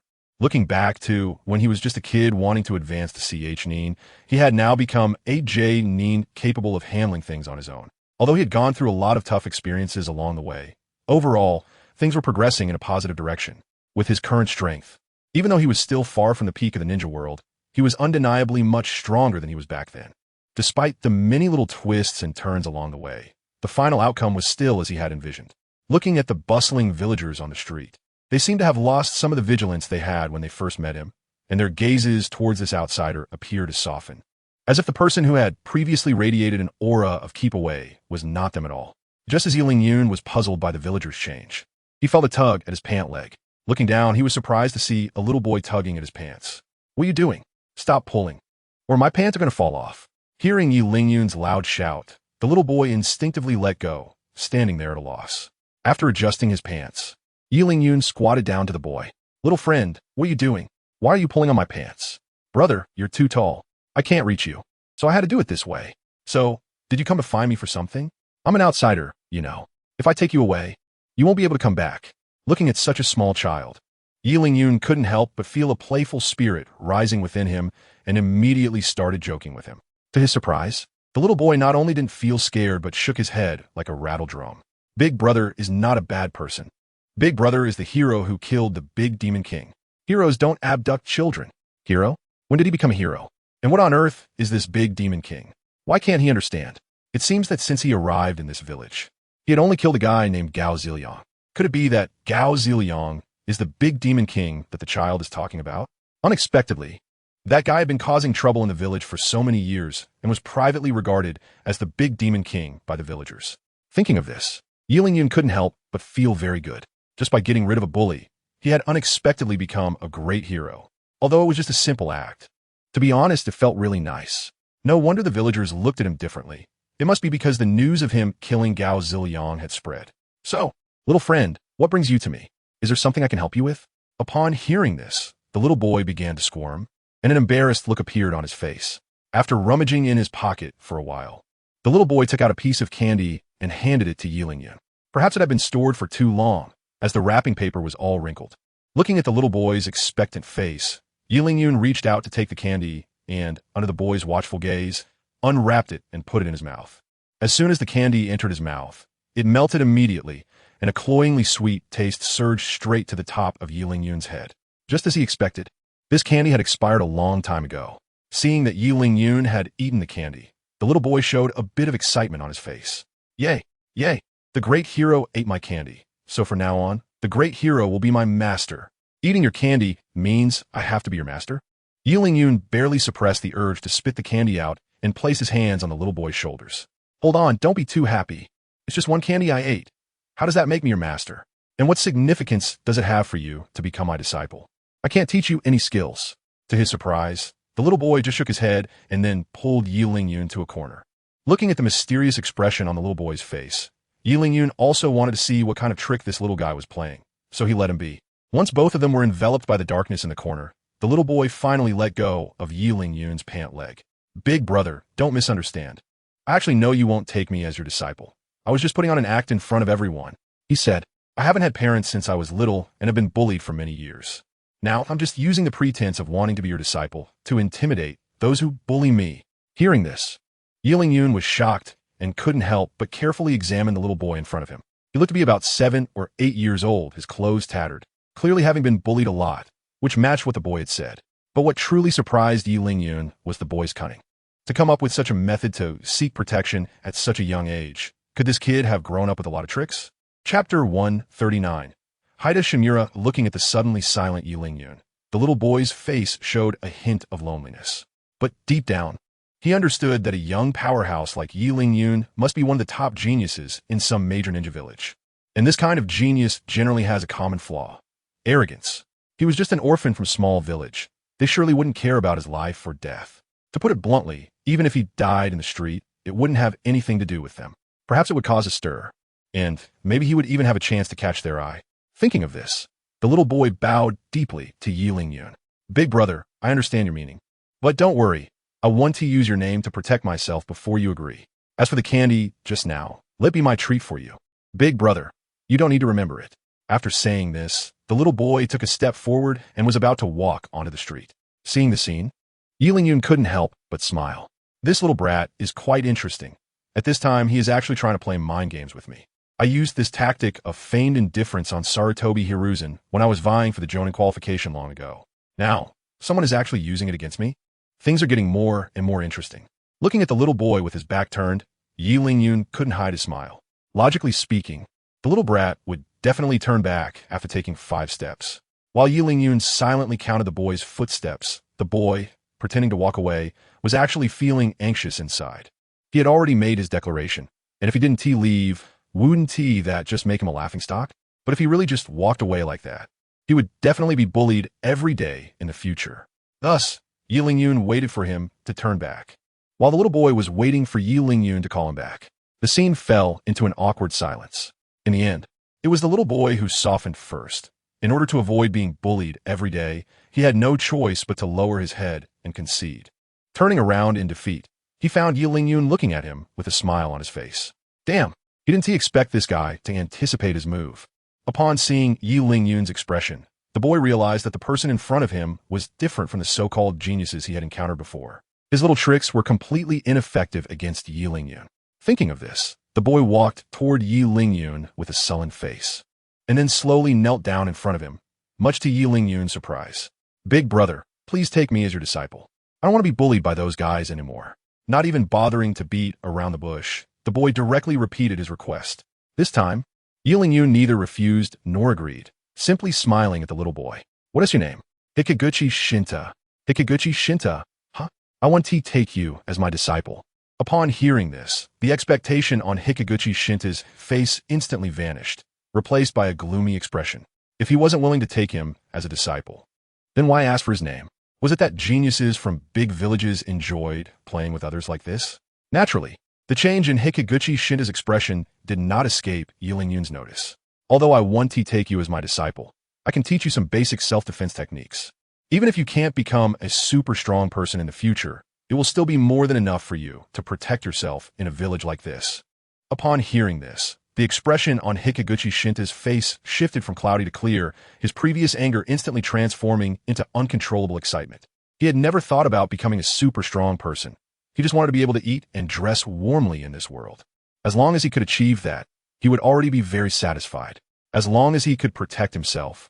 What difference would it make whether he became the disciple of a young master? Looking at the boy, Hashimura Shinta, Yi Lingyun fished out a scroll from his combat bag and handed it to him. This was something he had just taken from Takashi Ryuka after defeating him, and it recorded all the ninjutsu that Takashi Ryuka had mastered. Now, giving it to the little boy was just right. As long as he could learn one or two techniques from it, that would be enough for him to no longer be bullied in this village. Yi Lingyun didn't expect that Takashi Ryuka would still play a final role after his death. This was beyond his expectations. Just now, he had only treated Takashi Ryuka's scroll as a trophy, and he didn't expect it to be useful here. If it weren't for Takashi Ryuka's equipment drop, even if Yi Lingyun wanted to help Hashimura Shinta, he would have been powerless. The reason was simple. Most of Yi Lingyun's techniques were achieved through system items. And as the Flying Thunder God was a forbidden technique of Konoha, it naturally couldn't be shared. With this consideration, the only thing Yi Lingyun could teach was the 5 elements ninjutsu, which wouldn't be effective without some time for accumulation. As Hashimura Shinta took the scroll Yi Lingyun handed over, his excitement grew even more, as if he could already see himself no longer being bullied. Just as he was about to kneel down to thank Yi Lingyun timely supported him. I've given you the method. As for how you use it, that's up to you. But I still hope you don't become the next Takashi Ryuka. Who knows, I might pass through this village again one day. And if I find out you've become like him, I won't hesitate to kill you.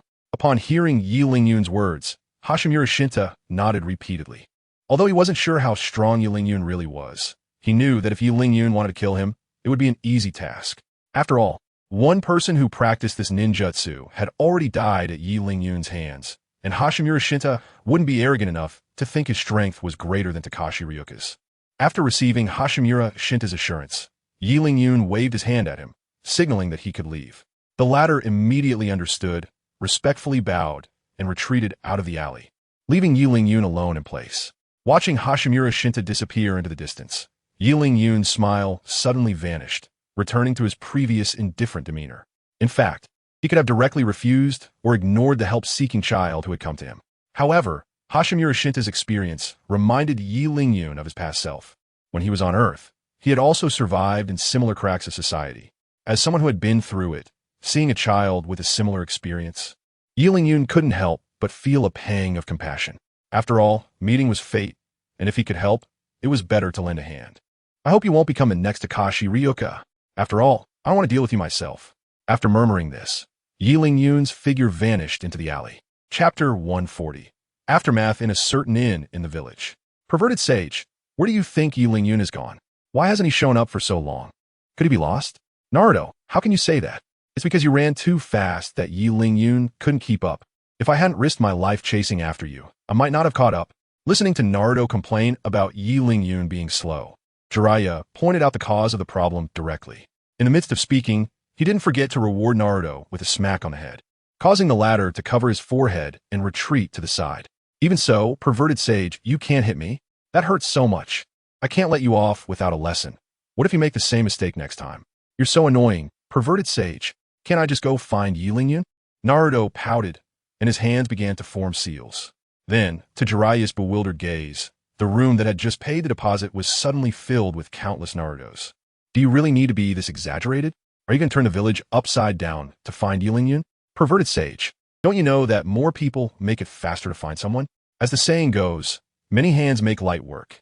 Just as Naruto was about to send out his army of shadow clones to search for Qianren throughout the town, a figure suddenly appeared in the room. The newcomer was Qianren, who had used the Flying Thunder God technique to teleport here for convenience.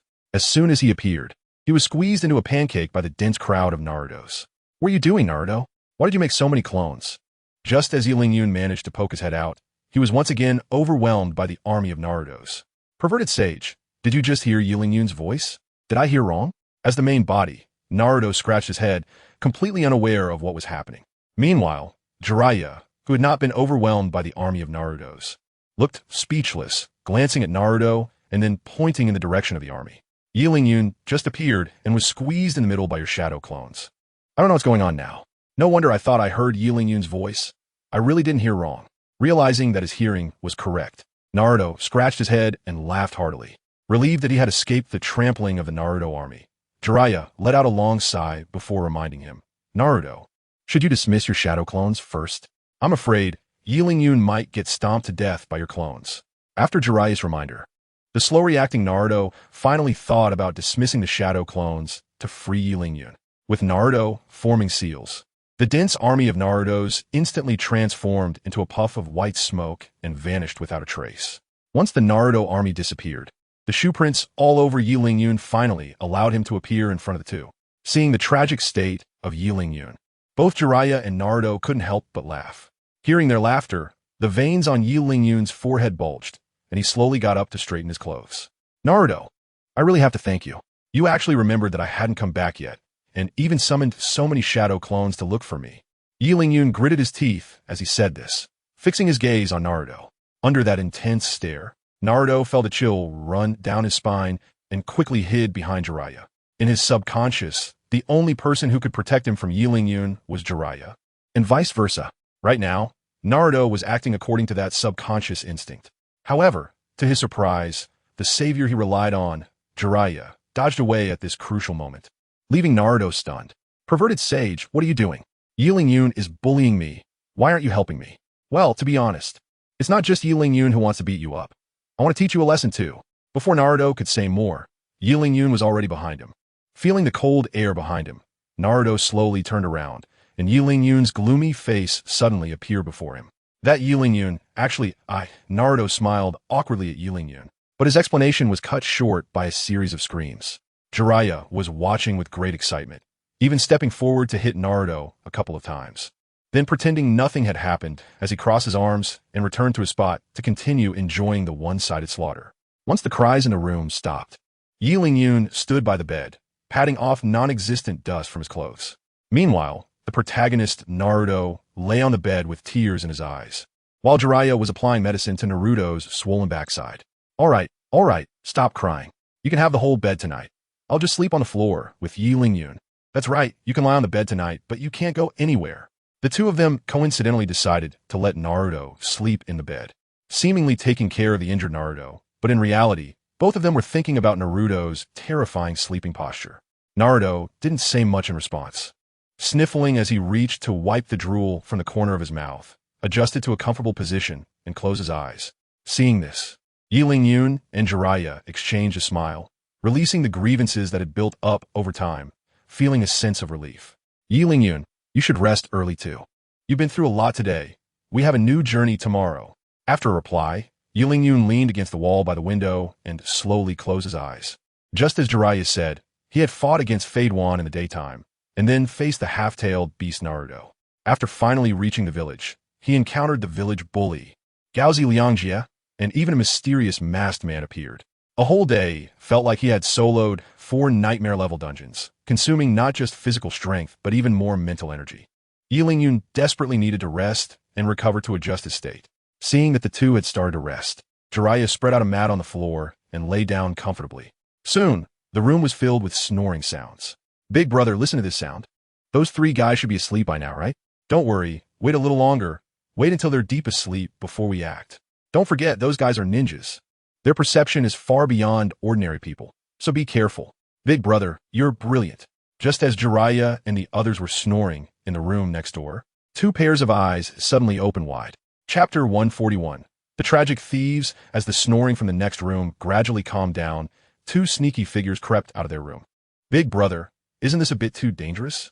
After all, they're ninjas capable of killing Liangjie. You fool, what Liangjie? That guy is already in the past. Besides, even if they are ninjas, they must sleep too, right? Can you just watch such a huge fortune fall into their hands without being tempted? Glancing back at his younger brother, Kudo Taro scolded without mercy. As Gaozi Liangjie's henchmen, the two had certainly seen the mountain of treasure. However, when Yi Lingyun was slaughtering, they sensed danger and fled first, thus escaping Yi Lingyun's blade. But when Yi Lingyun and the others were messing with the scrolls, the brothers also saw the treasure scattered all over the ground. Faced with such wealth, it would be a lie to say they weren't tempted. Thus, they devised the current theft plan, targeting the missing wealth from the entire courtyard. As the ones who killed Gaozi Liangjie, the missing treasure must be in the hands of the three. Under the temptation of immense wealth, the brothers dared to take the risk of being killed to come here to steal. With a creak, the brothers successfully entered Jiraiya's room. Utilizing the moonlight streaming in through the window, Kudo Taro and his brother confirmed the positions of Yi Lingyun and the others. Lying on the ground was the white-haired, middle-aged man who had attacked once, while the yellow-haired boy was sprawled on the bed. Leaning against the window was the main force who killed Gaozi Liangjie, the black-robed boy with a long sword. Kudo Taro and his brother exchanged glances and stealthily approached Yi Lingyun by the window. According to their guess, as the final killer, the chances of the black-robed boy carrying treasure were undoubtedly the highest.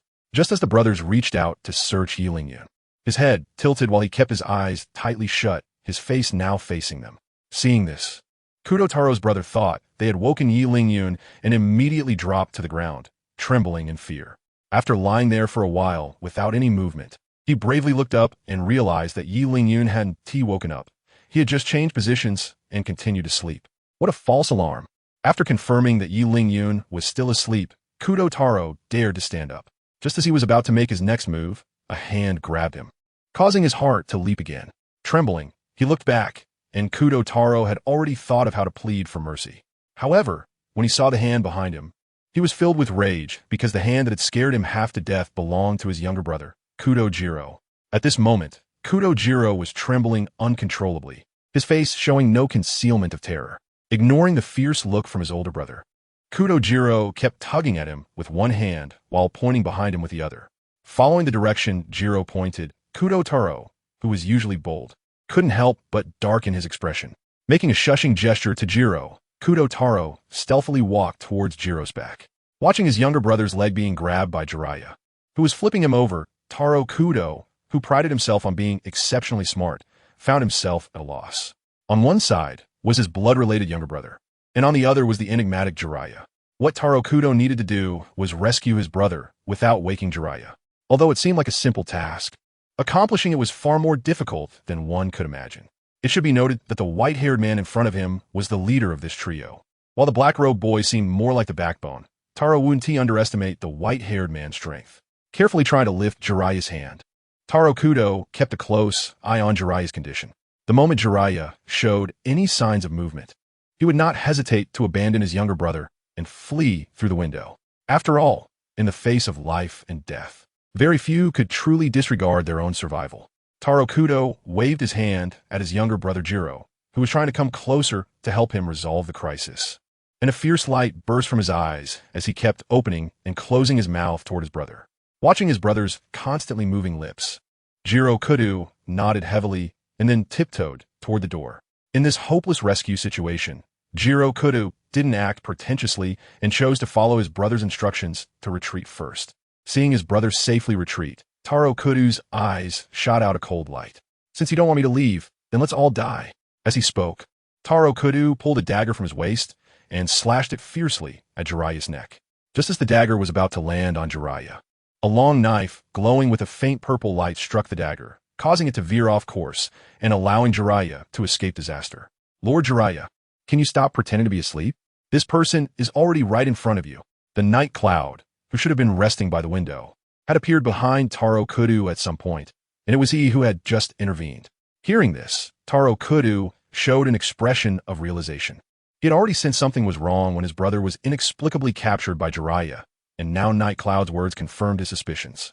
This white-haired man was not asleep at all. The loud snoring was merely a disguise to mock the two brothers. However, what puzzled Taro Kudo was that even after being exposed for pretending to be asleep, the white-haired man continued to snore thunderously, showing no signs of waking up.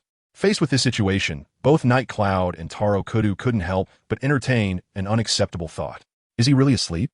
Try to move his body pinned down by Jiraiya. Taro Kudo was astonished to find that the latter truly showed no signs of waking up. He seemed to be genuinely asleep. Seeing this, Taro Kudo wished he could slap Jiraiya twice. If it weren't for this guy suddenly turning over, he would never have ended up in this situation. Even if he hadn't successfully obtained the treasure, escaping unscathed would have been a piece of cake. Thinking of this, Taro Kudo decided to throw caution to the wind and directly flipped over Jiraiya's limbs resting on him. Kid, hurry up and make your move. I'd rather have a quick in than go through that kind of torment again. As he spoke, Taro Kudo had already opened his arms toward Night Cloud. With this gesture, as long as Night Cloud wanted to make a move, he could split him in two at any time. Chapter 142. Who said I want to play with you? Looking at Taro Kudo, who had opened his chest toward him, Night Cloud was momentarily at a loss.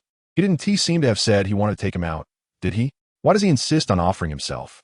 Seeing Night Cloud not making a move, Taro Kudo couldn't help but feel doubtful. What is this guy waiting for? Does he want to play with me some more? Thinking of this, a look of determination appeared on Taro Kudo's face, and he resolutely charged toward the long knife in Night Cloud's hand. Rather than be toyed with to death, it would be better to end it himself. That way, he could suffer less. Damn, this guy is serious. As he watched the muscular man charging toward him, Qianren realized it was too late to sheath his sword. However, in order to leave one person alive, he had no choice but to step back. Thus, the strange scene unfolded in the room where Kudo Taro chased after Qianren, who was retreating while holding the long knife. In the blink of an eye, Qianren had retreated to the edge of the room with nowhere else to go. But the muscular man in front of him was relentless in his charge toward the magic blade Thousand Edges. Seeing this situation, Qianren could only control the magic blade Thousand Edges to transform into fragments. Wherever Kudo Taro went, the blades in front of him would shatter bit by bit. It was only when the long knife in Qianren's hand had shattered down to just the hilt, and Kudo Taro was only a hilt distance away from him, that this farce finally came to an end. What the hell do you want? You come in here asking for death right away. Even if you want me to kill you, you should at least give me a reason, right? Don't think I don't know you're just trying to toy with me before finishing me off cruelly. I'm not some fool, Kudo Taro exclaimed. Since I'm going to die anyway, I might as well make it quick. Hearing this, Qianren was even more bewildered, completely unable to understand what kind of bizarre behavior this guy was exhibiting. Toy with you? Who said anything about toying with you? I just want to leave one person alive to ask what the hell is going on. Why is this getting more and more confusing? What are you talking about? And why are you in our room? Why did you just hold a knife against Lord Jiraiya? Once you clarify all this, I might just let you go. Stop wasting your energy, you little brat. I've already seen through your little tricks. Don't think that painting a pretty picture will work on me. I'm not falling for that. To Qianren's surprise, Kudo Taro was like a stubborn bull, determined to seek death, and was only half listening to what he was saying. Since he couldn't extract any information, Qianren had no choice but to treat this not-so-smart fool as a fool. After all, there was still one who had escaped. Even if this guy in front of him died, finding another wouldn't take much effort. With a tightening grip, the magic blade Thousand Edges, which had already shattered, instantly returned to its original form. Just as Qianren was about to bring down the blade to deal with this guy, Kudo Taro suddenly knelt on the ground. Does that let me go you just mentioned still count? I thought about it carefully, and it's better to stay alive. What a joke. Why would I give up my life if I could live? Kudo Taro's fear began to amplify at the moment he saw Qianren raise the blade, leading to the scene of Kudo Taro kneeling down in surrender. I thought you were really a tough guy. Who knew? TSK. Come on. Just tell me what the problem is, and Kudo Taro, will share everything I know, no holds barred. Like you know a lot. Qianren shot him a glance and repeated his earlier questions, to which Kudo Taro answered carefully. After listening to Kudo Taro's account, Yun finally had a rough understanding of the situation. In the end, it was all about the treasure that Takako Ryuzoku had amassed over the years. But this was also the most puzzling point for Yun. Isn't Takako Ryuzoku's treasure still in the yard? Why did you two brothers come to us? In the yard? Don't joke around, brother. By the time we got back to the yard, there was no treasure left, not even a pile of corpses. What? You mean all those things are gone? Hearing this, even Yun couldn't help but exclaim in surprise. So much treasure would take at least 10 people a couple of hours to move, right? How could it have all disappeared in such a short time while he was away? Could it be that the Yumi mother-daughter duo took everything and fled? The moment this thought crossed his mind, Yun immediately dismissed it. Even if the Yumi mother-daughter duo had been hiding their capabilities, it was impossible for them to clear out so many valuables in such a short time. As for calling someone for help, that was even less likely. Otherwise, this guy in front of him wouldn't still be foolishly thinking the treasure was in his hands. Moreover, with so many items, even without using the system space, it would be impossible for him to accomplish such a feat space. Suddenly, a figure flashed in Yun's mind. The only way someone could transport a large number of items in a very short time would be by using spatial power. Apart from himself, the only one who could use spatial power was the mysterious masked man. Coupled with the fact that the mysterious masked man had indeed appeared earlier, all clues pointed to the same person. The mysterious masked man was the thief of the treasure. However, what Yun couldn't understand was why the mysterious masked man, who was clearly not as greedy as Kakuzu, would take such a large sum of money. Was it to pay the Akatsuki members? After all, working under him should come with some compensation. Besides that, Yun couldn't think of any other explanation. Who is this Uncle Yun? Why is he in our room? Just as Yun was pondering the mysterious masked man's motives, Naruto's voice came from the bed. Naru, weren't you sleeping? It's still dark outside. How did you wake up? Do you think I wanted to wake up so soon? It's because you and this uncle were talking too loudly. Huh, I see. Then let's go outside to talk. You just keep sleeping. After hearing this, Yun awkwardly scratched his head and then signaled Kudo Taro with his eyes to continue the conversation outside. Kudo Taro, not being foolish, eagerly nodded in agreement and retreated out of the room. If possible, he would never want to enter the room where the three rested again for the rest of his life. Chapter 143. Takako Ryuzoku's master watching Kudo Taro exit the room. Yun also tiptoed outside. I didn't expect you to wake up too, Naruto. Were they really too noisy? After the two exited the room, Naruto was about to enjoy another nap when a voice stopped him. Looking in the direction of the voice, Naruto found Jiraiya, who should have been sound asleep on the floor, sitting up and looking toward him. Perverted sage, were you also awakened by them? Those two are really awful. It's the middle of the night, and they just keep chattering. If it weren't for my sword, but I would have taught them a good lesson. You might as well save your effort. With your current state, wouldn't you just get beaten up? How would you teach them a lesson? Glancing at Naruto's swollen backside, Jiraiya's smile was unrestrained. Being teased like this, Naruto couldn't hold back and immediately lay on the bed to start forming seals. Even if I can't teach them a lesson, I still have shadow clones. As soon as Naruto finished speaking, several clones of himself appeared in the room. But unexpectedly, the clone Naruto's, just like the original, all had swollen backsides, making it questionable whether they could walk normally. Hey, you guys hurry up and teach that big guy a lesson. Not realizing the seriousness of the situation, Naruto started directing a few shadow clones. It would have been fine if he hadn't said anything. But as soon as the clones heard his command, they all collapsed to the ground. Don't boss us around. If you want to go, you go yourself. We don't want to be taught a lesson by Yulinian again. Exactly. If it weren't for you taking matters into your own hands, we wouldn't have been beaten up by Yulinian like this. A few shadow clones chimed in, criticizing the original Naruto, who didn't let them off easy and immediately canceled the shadow clone technique. What the heck? You're so unreliable at critical moments. Ha ha ha. Look, even your clones don't want to help you. Jiraiya was laughing so hard that tears were streaming down his face. Seeing Jiraiya mock him like this, no matter how unhappy Naruto was, he could only turn his head away to express his dissatisfaction. For a long time afterward, Naruto didn't mention anything about teaching Yulinian a lesson again. Meanwhile, Yulinian, who was following Kudo Taro outside, was not in a good situation either. Just as he stepped out the door, a dagger flashing with cold light was thrust toward him. The speed was so fast that even Kudo Taro in front of Yulinian didn't react in time. Seeing the dagger about to hit him, Yulinian didn't hold back. Just before the dagger reached him, Yulinian kicked the attacker several meters away. You little punk, you think you can sneak attack me? Go practice more. What do you want to do? Threaten my brother. We want to be intimidated by you. Hearing this, Yilingyan couldn't help but glance at Kudo Taro in front of him. These two really were brothers. Even their tone was quite similar. Kudo Taro, stepping forward, recognized the voice of the assassin. It was his younger brother who had just risked his life for him. Jiro, you fool, didn't I tell you to leave? Why are you still here? Waiting to die? Big brother, I'm just worried about you. If it were someone else, I would have run away long ago. Hearing this, Kudo Taro felt a mix of anger and warmth. Having a brother like this was a reward for his earlier sacrifice. Sorry, though I really don't want to interrupt your brotherly reunion. There are some things I still want to ask you. Little brother, just say it. As long as you can let us go, we will definitely tell you everything we know. The two brothers, with their arms around each other's shoulders, looked at Yilingyan. For them now, as long as they could save their lives, a large amount of treasure didn't seem so important anymore. Watching the reactions of the two, Yilingyan nodded in satisfaction. So do you know where that guy Gao Ziliangji went after leaving the village? Or do you know who taught him the ninja techniques? Little brother, are you going to find his master? Of course, it's necessary. He taught such a harmful thing that threatens everyone. His master must also be a bad person.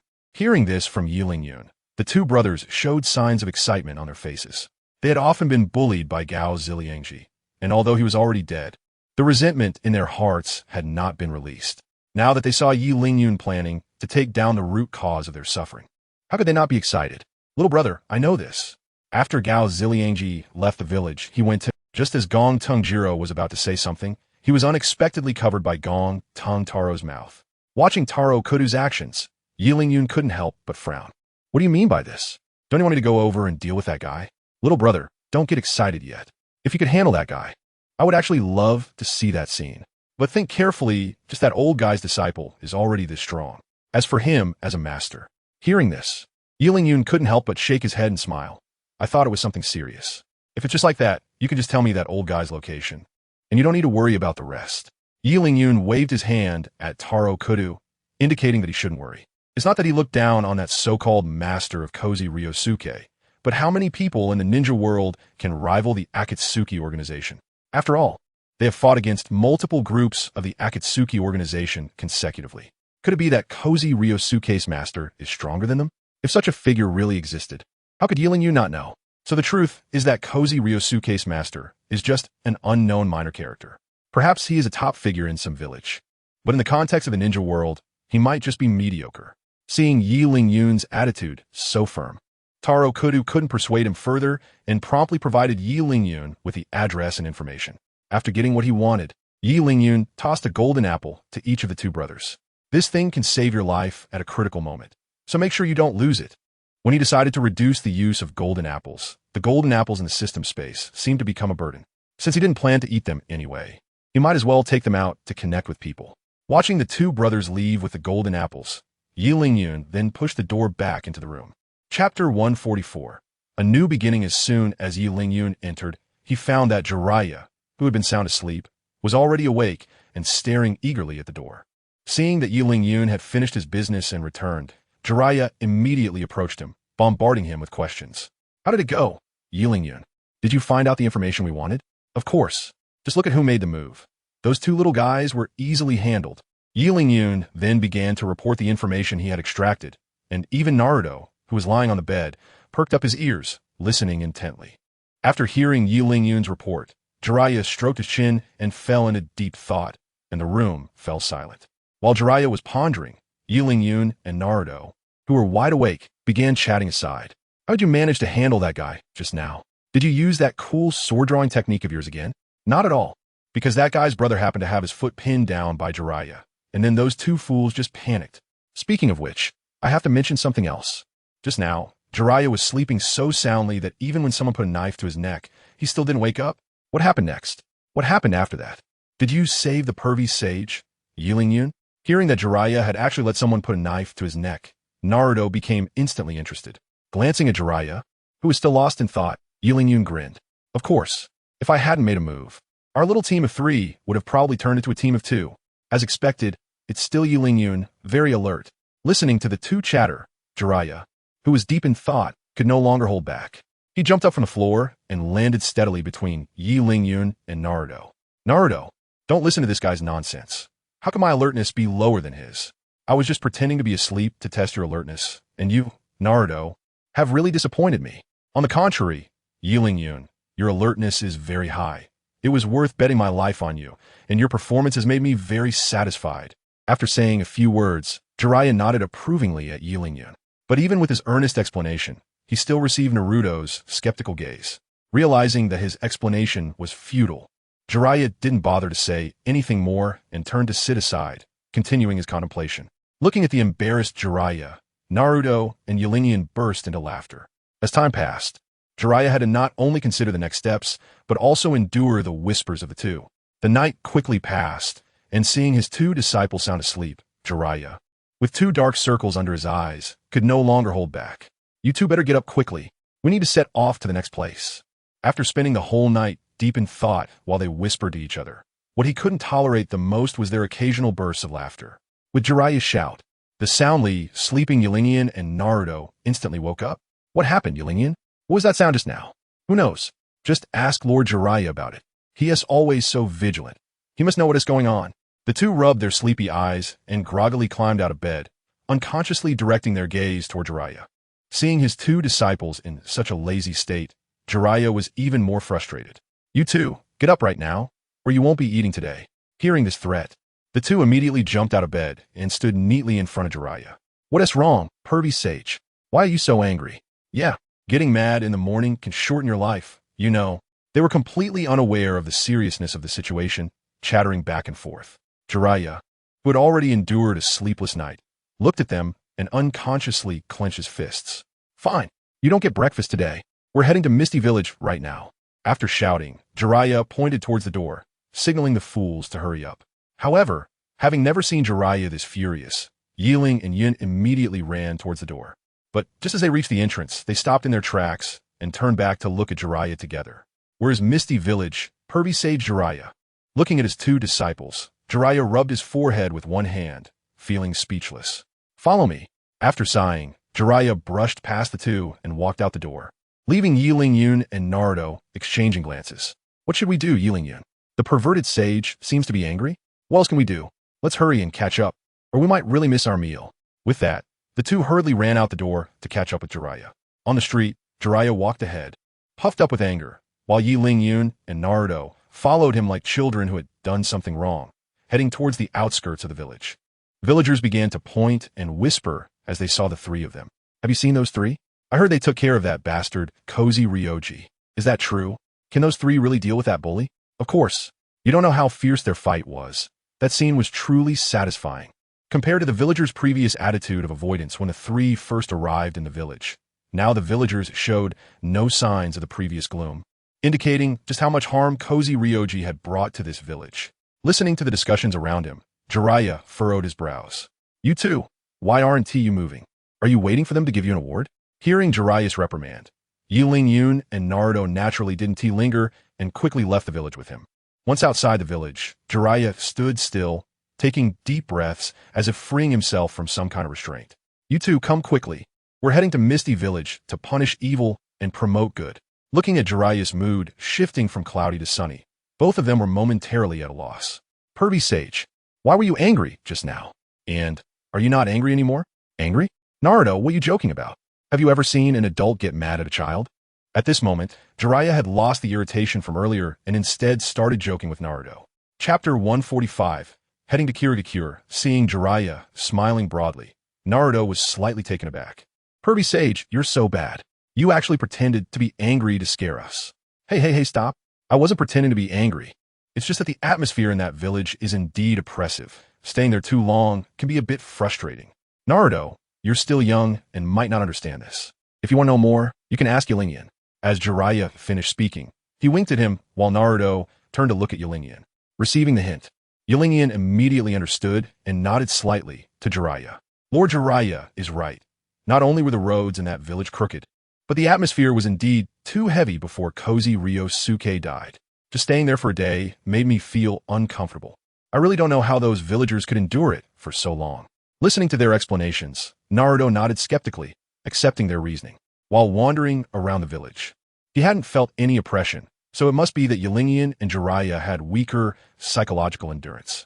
Just as Naruto was pondering this, Jiraiya had already wiped the smile off his face and turned his gaze to the distance. Alright, enough chatting. We still have a long way to go. On our trip to Kirigakure, if we don't delay, we should be able to arrive within 3 days. 3 days? Does that mean we have to walk for 3 consecutive days without resting? Upon hearing that the journey would actually take 3 days, Naruto instantly wilted. What are you thinking? Naruto? The 3 days I mentioned are of course excluding meal and rest times. But if you both want to rush through the night, I have no objections. After all, the purpose of this trip is to train you too. After hearing this, not just Naruto, even Qianren couldn't help but shake his head repeatedly. Seeing the reactions of the two, Jiraiya couldn't help but laugh. I knew you two little guys couldn't hold on. Since that's the case, let's take our time getting there. It might delay our progress, but it's not a big deal. Alright, enough small talk. We should hit the road. If I say too much, you want to leave when noon comes. With that, Jiraiya started walking towards the distant horizon, and this time Naruto followed without any extra chatter. Meanwhile, Qianren remained at the back of the group, not only to check if anyone was following, but also to make it easier to use his special abilities. While Jiraiya and Naruto hurried on, Qianren was already communicating with the system. Little system, quickly open the shop and let me see what good items are inside. I've stockpiled so many items during this time, it should be enough to exchange for 1 or 2 divine pieces of equipment, right? As the system's electronic synthesized voice echoed in his mind, Qianren was pleased to see the items in the system shop. Just as I thought, the shop is selling what I had exchanged before. Looking at the dazzling array of products in the store, Qianren displayed an expression of as expected. After browsing for a while, he finally focused on disposable consumables. These items play a significant role in actual combat, and their characteristic of being used up after one use establishes their priority. Similar to the orange martial arts uniform he was currently wearing, which already had a high durability. He would need to switch to another one for the time being.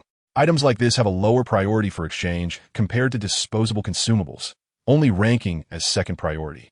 Functional items like the portal and keyboard, which are not often used, are considered third priority. The remaining 4th level consists of items like a vacuum cleaner at home, which not only are useless in battle, but also cumbersome to use. Such things are merely for amusement and completely unnecessary for secondary exchange. After some selection, Qianren focused on the magical beans and chewing gum. One is a miraculous medicine that can instantly heal any injury, while the other is a snack that can provide positive buffs at any time. As for the golden apples that can increase resistance, Qianren couldn't even be bothered to look at them. If it weren't for the fact that the golden apples he grew himself couldn't be used for exchange, he would have emptied the store. Thus, his final goal became the magical beans and chewing gum. How the hell am I supposed to choose? System, can I get a credit? This system refuses to allow any form of credit for items. Hearing the system's prompt, Qianren let out a slight sigh. Trying to exploit a system bug was indeed futile. In that case, I'll take a box of chewing gum, since I still have 1 magical bean. Please select a consumable. If no choice is made within 10 seconds, this system will randomly select an item from the host's inventory. Randomly selecting from the inventory? Upon hearing this, Qianren immediately became anxious. Not to mention that he had many divine artifacts in his inventory. He couldn't bear to have the system just take them away, even if they were temporarily unusable. In a moment of desperation, Qianren quickly selected 9 completely useless items, such as high heels and an air conditioner, and threw them all into the system's store. Seeing that his treasured items had not disappeared, Qianren finally let out a sigh of relief, with the 9 pieces of junk being recycled into the shop by the system. A bottle of gum also appeared in Qianren's system space. Looking at the chewing gum quietly lying in the system space, Qianren couldn't help but recall a figure with silver hair. He remembered how he had deceived Kakashi by claiming that the gum was a military food pill that could restore stamina, only for that guy to eat nearly half a bottle in one go and end up choking. Eventually, he had to come to Qianren for help, looking quite embarrassed. With this thought, Qianren let out a mischievous chuckle. After Qianren finished everything, Jiraiya and Naruto had long disappeared. Instinctively wanting to use the Flying Thunder God technique for space-time movement, Qianren stood still for a moment, then smiled and abandoned the idea. Training is training. If you were to be lazy while on the road, what kind of training would that be? You might as well go home and take a good nap. With this in mind, Qianren set off in the direction where Jiraiya and Naruto had left, his figure becoming a small but moving along the horizon. Chapter 146. Naruto's training at the same time that Qianren was chasing after them. Naruto, who was traveling with Jiraiya, also sensed that something was off. Hey, pervy sage, have you noticed something's missing? While speaking, Naruto gestured behind him, worried that Jiraiya wouldn't understand what he meant. Carelessly glancing back, Jiraiya focused his gaze on Naruto. You brat, are you trying to say that Yi Lingyun didn't follow us? Why do you care about him so much? Maybe he got held up by something. Besides, that kid can use the flying thunder god technique. He might just appear out of nowhere while we're talking. Instead of worrying about him, you should think about how to deal with the situation ahead. I won't be helping you. The situation ahead? Jiraiya's words left Naruto bewildered, and he didn't fully grasp what Jiraiya meant. Just as Naruto was about to ask, a tremor from the ground caught his attention. Following the direction of the sound, Naruto spotted a knightly group approaching them. Pervy Sage, did you already know? Just as Naruto was about to turn back to report about the knightly group, he was surprised to find that Jiraiya was already nowhere to be seen. So this is what the Pervy Sage meant by not getting involved.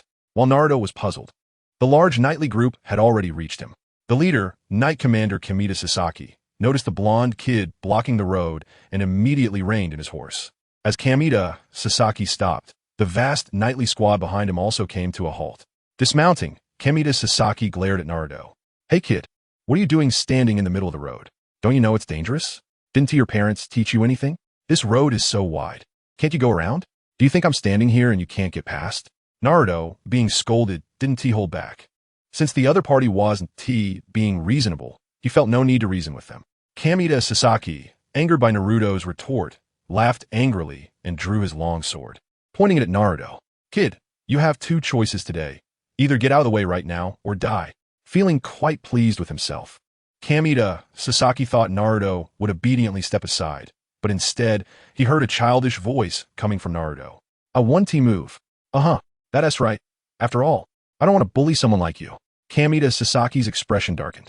What did you just say? Are you hard of hearing? I said I 1T move. Looking at the armored man with a handlebar mustache in front of him, Naruto felt a surge of disgust. He deeply disliked such arrogant and overbearing types, and combined with the earlier domineering actions of Kame, he had already labeled him as a villain. Now, with Kame drawing his weapon against him, it further cemented the fact that he was indeed the antagonist. Naruto had always been ruthless towards villains, and without any hesitation or communication, he immediately used his signature technique, the Shadow Clone Jutsu. As the hand seals were completed, countless Narutos appeared in the arena, their numbers rivaling that of the Knight's army. Seeing the scene, Kamita Sasaki was instantly stunned in place. You little brat, you're actually a ninja. As the leader of the Knight group, Kamita Sasaki naturally knew the terrifying aspects of ninjas. Not to mention that this was just a 100-man team. If they encountered a powerful ninja, even a 1,000-man team would be no match. At this moment, he began to regret why he had provoked this inconspicuous little brat. If he had known this kid was a ninja, he would have never easily provoked a ninja of unknown strength, no matter what.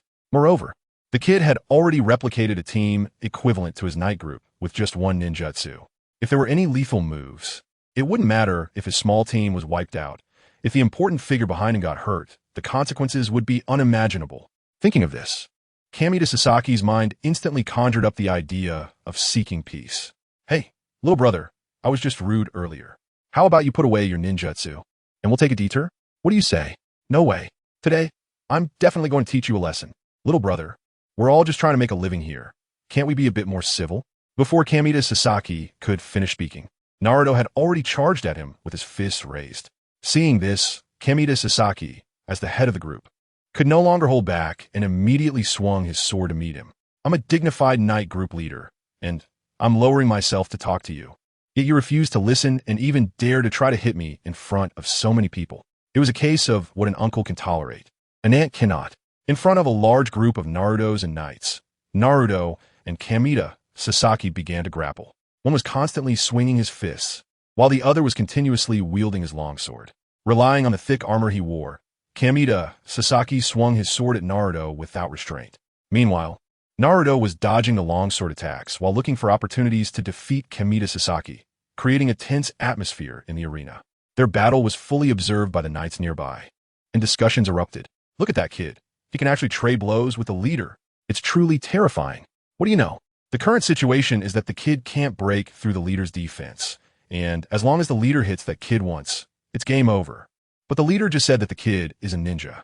Since he's a ninja, he should have some tricks up his sleeve, right? If that's the case. Which side are you on? I'm starting to suspect you're a traitor in our group. Naruto and Kamita Sasaki were fighting fiercely on one side, while the night group was in an uproar. Just as the scene fell into chaos, a figure in a black robe quickly approached from a distance. Unexpectedly, this guy didn't use the flying thunder god to come directly. I really misjudged him. Jiraiya, who was hiding nearby, couldn't help but click his tongue upon seeing the black robe. He had expected Yun to use flying thunder god to arrive next to him after having fun somewhere else. But this walk was truly beyond his expectations. Chapter 147, A Difficult Defense for Kamita Sasaki. The hurried Yun looked at the mustachioed armored man who was fiercely battling Naruto and was instantly filled with rage. What the hell is this guy doing? Bullying Naruto while I'm not around? Is he tired of living? Without any hesitation, Yun directly intervened in the battle, kicking Kamita Sasaki several meters away. This idiot. I finally found someone suitable for Naruto to practice against. And unexpectedly, this idiot Yun messed it all up. Watching Yun's powerful kick, Jiraiya, who was hiding nearby, secretly cursed. Yun, you finally arrived. This mustached guy is bullying me and taking advantage of my sore, but he actually wants to take me out directly. After recognizing the newcomer, Naruto directly clung to his thigh and began to accuse Kamita Sasaki of various wrongdoings. Kamita Sasaki, who had been kicked away by Yun, struggled to get up, only to hear such harsh words, feeling even more indignant. What do you mean I bullied you? I clearly apologized and decided to take a detour. If we're talking about bullying, it's obviously you, brat, who just came up and threw a punch without saying a word. Now that help has arrived, you're the first to complain. Who is actually bullying whom? Is there no justice left? But Yun paid no attention to him. All he saw was the mustached armored man bullying Naruto because of his numbers. Although it was possible that Jiraiya deliberately let Naruto undergo training as Naruto's good friend, Yun couldn't care less whether this was training or not. He couldn't just watch Naruto get bullied like that. Naruto, dispel your shadow clones. Let me handle the next part. As he spoke, Yun drew his exclusive dagger from his waist and pointed it unhesitatingly at Kamita Sasaki. Since the opponent was using a sword, he would use a dagger. Defeating the opponent with the same weapon in their area of expertise would provide the greatest sense of defeat to the opponent. Hey, so you're this brat-ass helper, huh? Why is it that all of you are so unreasonable? All I know is that you bully my friend. And in this world, strength is the only truth. If you want me to reason with you, then you have to show some real strength. After the words fell, Yun swung the demon blade, Thousand Blades, at Kamita Sasaki. Hearing what Yun said, Kamita Sasaki nodded slightly and then raised his sword to meet him. As the captain of the Night Brigade, Kamita Sasaki was already a master swordsman. Although he knew the opponent was likely also a ninja, it was clear that the other side had no intention of using ninjutsu. If it was merely a contest of skills, Kamita Sasaki would not necessarily fear Yun.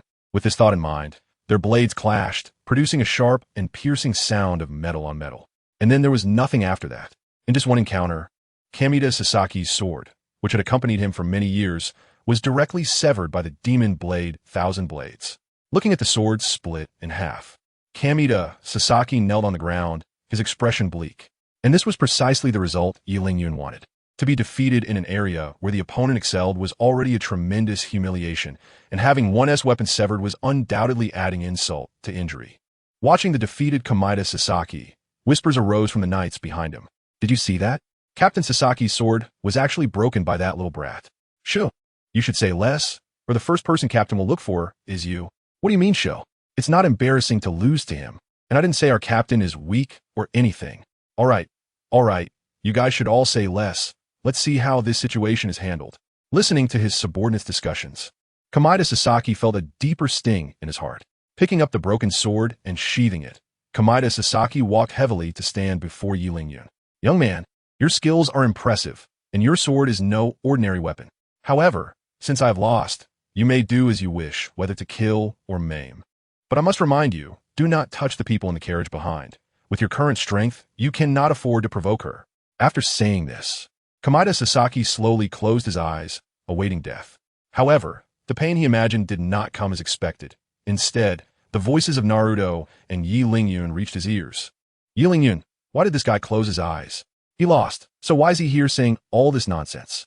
Who knows? Maybe subconsciously he thinks losing means death. But I have no intention of killing him. How about you? Naruto, go take action. I'm not going either. The perverted sage only said to use these people for my training, never said to kill him. Upon hearing this, Yun's heart sank. Sure enough, this group of knights was used by Jiraiya to train Naruto, and now he was solving the little leader's problem for Naruto. Jiraiya, hiding somewhere, must be watching everything unfold, and the one suffering next would be himself. Thinking of this, a hint of bitterness appeared on Yi Lingyun's face. Naruto, you got me into this. But now it was too late for Yi Lingyun to regret, as he had already seen Jiraiya, who was shedding his disguise and walking towards him. At this moment, Jiraiya wore a warm smile, stepping closer to Yi Lingyun. Finally caught you by the little tail. Now, I must teach you a lesson, you who loves to lag behind. Meanwhile, Kamida Sasaki saw another person emerging from the bushes, and he felt a desire to die. Just dealing with the two in front of him was already enough trouble. Now another older one appeared. Although it was said to deal with the young before the old, the current situation was that the young could not win, and the old was also coming. Wouldn't this be the end of his life? It might not even be enough to just take his life. Everyone in the group, including the important figures in the carriage, might have to pay the price. Thinking of this, Kamida Sasaki couldn't help but glance back, and that glance became an unforgettable scene in his memory. A beautiful blonde girl peeked halfway out of the carriage, checking the reason for the delay in their advance. The moment the girl peeked out, countless eyes in the area turned to her. The reason was simple. The noble aura emanating from the girl was too alluring. Even Yi Lingyun couldn't help but glance at her a few times, while Jiraiya, the old pervert, couldn't take his eyes off her. What happened in front of Captain Sasaki? Why has the carriage stopped? The girl called out to the leading Kamida Sasaki, her brows slightly furrowed, clearly puzzled about why the carriage had halted. I know that, which is why I'm asking what the situation is. Why has the carriage stopped? Your Highness, the situation is that our team has had a conflict with several ninjas, which is why we have halted. As he spoke, Kamida Sasaki's face showed clear embarrassment. This conflict originally did not exist, but due to his actions, it had not only failed to resolve, but had become more serious. Sensing Kamida Sasaki's awkwardness, the girl called Misha withdrew her head back into the carriage. Just as Kamida Sasaki breathed a sigh of relief, Misha had already stepped down from the carriage. Captain Sasaki, let's go. There must be a way to resolve this conflict, right? But, Your Highness, the intentions of those ninjas are still unclear. How can you just approach them? What if that? It was already unexpected for this princess to get off the carriage, and now this weak girl was actually saying she wanted to resolve the conflict? How could this not make Kamida Sasaki, who was responsible for the guard, anxious? But before he could finish persuading her, Misha had already started walking towards the front of the knights. Seeing this, Kamida Sasaki had no choice but to quickly follow her, guarding her side. After all, he couldn't guarantee that there wouldn't be anyone in his knight group who might have malicious intent. If anything happened to this girl in front of him, even if he had 9 lives, it wouldn't be enough for others to take. Fortunately, where the girl walked, the knights merely showed greedy looks, without any signs of taking action. If anyone dared to act under his watchful eyes, Kamida Sasaki would definitely not hesitate to kill them, regardless of their past friendship. The girl had already grown accustomed to these gazes, simply walking forward. The surrounding knights also wisely made way for her, creating a path leading to Yi Lingyun and the others, until the girl reached the end of the path, and the group returned to its original state. Looking at the 3 in front of her, Misha's beautiful eyes constantly assessed them. I suppose you 3 are the ninja masters Captain Sasaki mentioned. Meeting you now is indeed a bit special. I heard our team had a little conflict with you. If we have disturbed you, I would like to apologize on their behalf. As she spoke, this noble girl indeed slightly bowed to Yi Lingyun and the others. Looking at the girl in front of him, Jiraiya quickly stepped forward and took her hand. It's no problem at all. If we had known there was such a beautiful girl in this large group, we would have definitely made way for you. The girl, Misha, suddenly tensed up. It was the first time in her life she had come into contact with a stranger of the opposite sex, which made her nervous. Sasaki Kita, who was standing beside her, also felt his heart leap to his throat and quickly drew his sword, which had been cut by Yi Lingyun, to block between the two. I advise you to let go of Princess Misha right now, or I'll cut off your hand even if it costs me my life. Hearing this low shout, Jiraiya realized he had overstepped and immediately released the girl's hand. Seeing this, both Misha and Sasaki Kita sighed in relief. At such a close distance, if the 3 ninjas in front of them had any ill intentions, even the battle-hardened Sasaki Kita couldn't guarantee Misha's safety. After all, he had just been defeated by that black-robed boy, and there was also an unknown power white-haired middle-aged man in front of him. Even the seemingly weakest blonde child was someone he couldn't be sure he could defeat. While Sasaki Kita was feeling uneasy, Misha stepped forward to scrutinize Jiraiya. Jiraiya couldn't help but feel flustered under her gaze. Just as Sasaki Kita was about to step forward to stop her, Misha retreated back to his side. Your Highness, How can you have close contact with these unknown ninjas? What if they won't? Captain Sasaki, you're overthinking it. They wouldn't bully me, right? Mr. Jiraiya, one of the legendary Sannin of Konoha. Upon hearing the name from Misha's mouth, Sasaki Kita's mind was in chaos. Even though he wasn't a ninja, he had heard of Jiraiya's fame while taking on missions outside. He never expected to encounter such a legendary ninja, especially in a situation where he was in the wrong. At this thought, even Sasaki Kita's strong mental fortitude couldn't help but break into a cold sweat. Huh, you little girl actually know me? Is my fame that great? Seeing the girl recognize him, Jiraiya was first taken aback, then scratched his head and laughed heartily. It was a delight to be recognized in such a remote place. Mr. Jiraiya is indeed a prominent figure in the ninja world, so the little lady has naturally heard of you. Misha said, those two must be Mr. Jiraiya's disciples, right? Did you bring them out for training? While speaking, Misha looked at Naruto and Yi Ling-yun standing behind Jiraiya, her eyes filled with curiosity. It was rumored that Mr. Jiraiya from Konoha had been searching for a future savior, and now he had taken on two disciples at once. Could it be that both disciples could grow to the level of influencing the ninja world? Yi Ling-yun, Naruto, come over and greet her. She's curious about both of you. Seeing that the girl was interested in his disciples, Jiraiya immediately called the two forward. In front of outsiders, Yi Ling-yun and Naruto gave Jiraiya face. Since they were mentioned, they naturally had to cooperate and not embarrass their master. Yi Ling-yun and Naruto, nice to meet you, Misha said, her eyes curving into a beautiful arc as she pointed at them. Yi Ling-yun and Naruto did not respond. They just nodded and stood there looking at Misha. Flattery without reason is either a scheme or a theft. The seemingly harmless girl might have some ulterior motives. She could be thinking of how to harm them. Until they figured out her intentions, Yi Ling-yun would not easily trust her. After all, the more beautiful a woman is, the more deceitful she can be. Yi Ling-yun wouldn't fall for the same trick again. As the two remained unresponsive, the atmosphere fell into silence once more. Even the usually protective Sasaki Kita sensed something was off and was about to speak up to break the awkwardness, but Misha spoke again. It seems that Mr. Jiraiya's two disciples are not very good with words. That's true. They're a bit clumsy with their mouths. I'm afraid they'll say something wrong when out, so I advise them to speak less and do more. Hearing this, Misha's earlier embarrassment eased a little, and she smiled brightly at Jiraiya again. I wonder if Lord Jiraiya is heading to Kirigakure? If so, we could travel together. As soon as these words were spoken, Sasaki Kita, who had been silent beside Misha, couldn't help but tense up. Returning now would completely contradict the task he had received, but thinking that the girl beside him was the key. Sasaki Kita gritted his teeth and swallowed the words he wanted to say. Are you also heading to Kirigakure? But your direction is exactly the opposite. Looking at the smiling Misha, Jiraiya showed a hint of confusion. They had just clashed over what seemed to be opposing directions. How did it suddenly become aligned? Sensing Jiraiya's thoughts, Misha immediately began to explain the purpose of their trip and why they suddenly changed direction. Wait, let me sort this out. You mean to say that the fortune teller in your village told you that if you keep going in this direction, you would meet someone who could resolve your village's crisis? Did I understand that correctly? Exactly as Mr. Jiraiya said. So after meeting you, I plan to turn back. But how can you be so sure that we will help you? After all, we are just strangers who happen to meet. We have no obligation to help you. Mr. Jiraiya is joking. How could someone with a heart for the ninja world stand by and watch an entire village suffer? Upon hearing this, not only Jiraiya, but even Yi Ling-yun beside him couldn't help but feel a tightening in their hearts. It seems that this girl came prepared, having investigated Jiraiya's matters so thoroughly.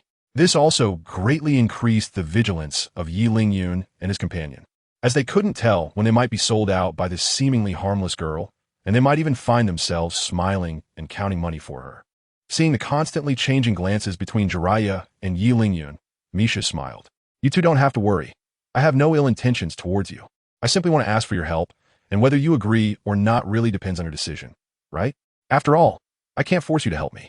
After saying a few words, Misha fell silent, her beautiful eyes continuously scanning the three of them. She had said what needed to be said, and whether Jiraiya and the others were willing to help was, as she just mentioned, entirely up to them. This tactic of feigned capture disrupted Jiraiya's plans. And for the moment, without a corresponding countermeasure, he had to shift his gaze to Yi Ling-yun.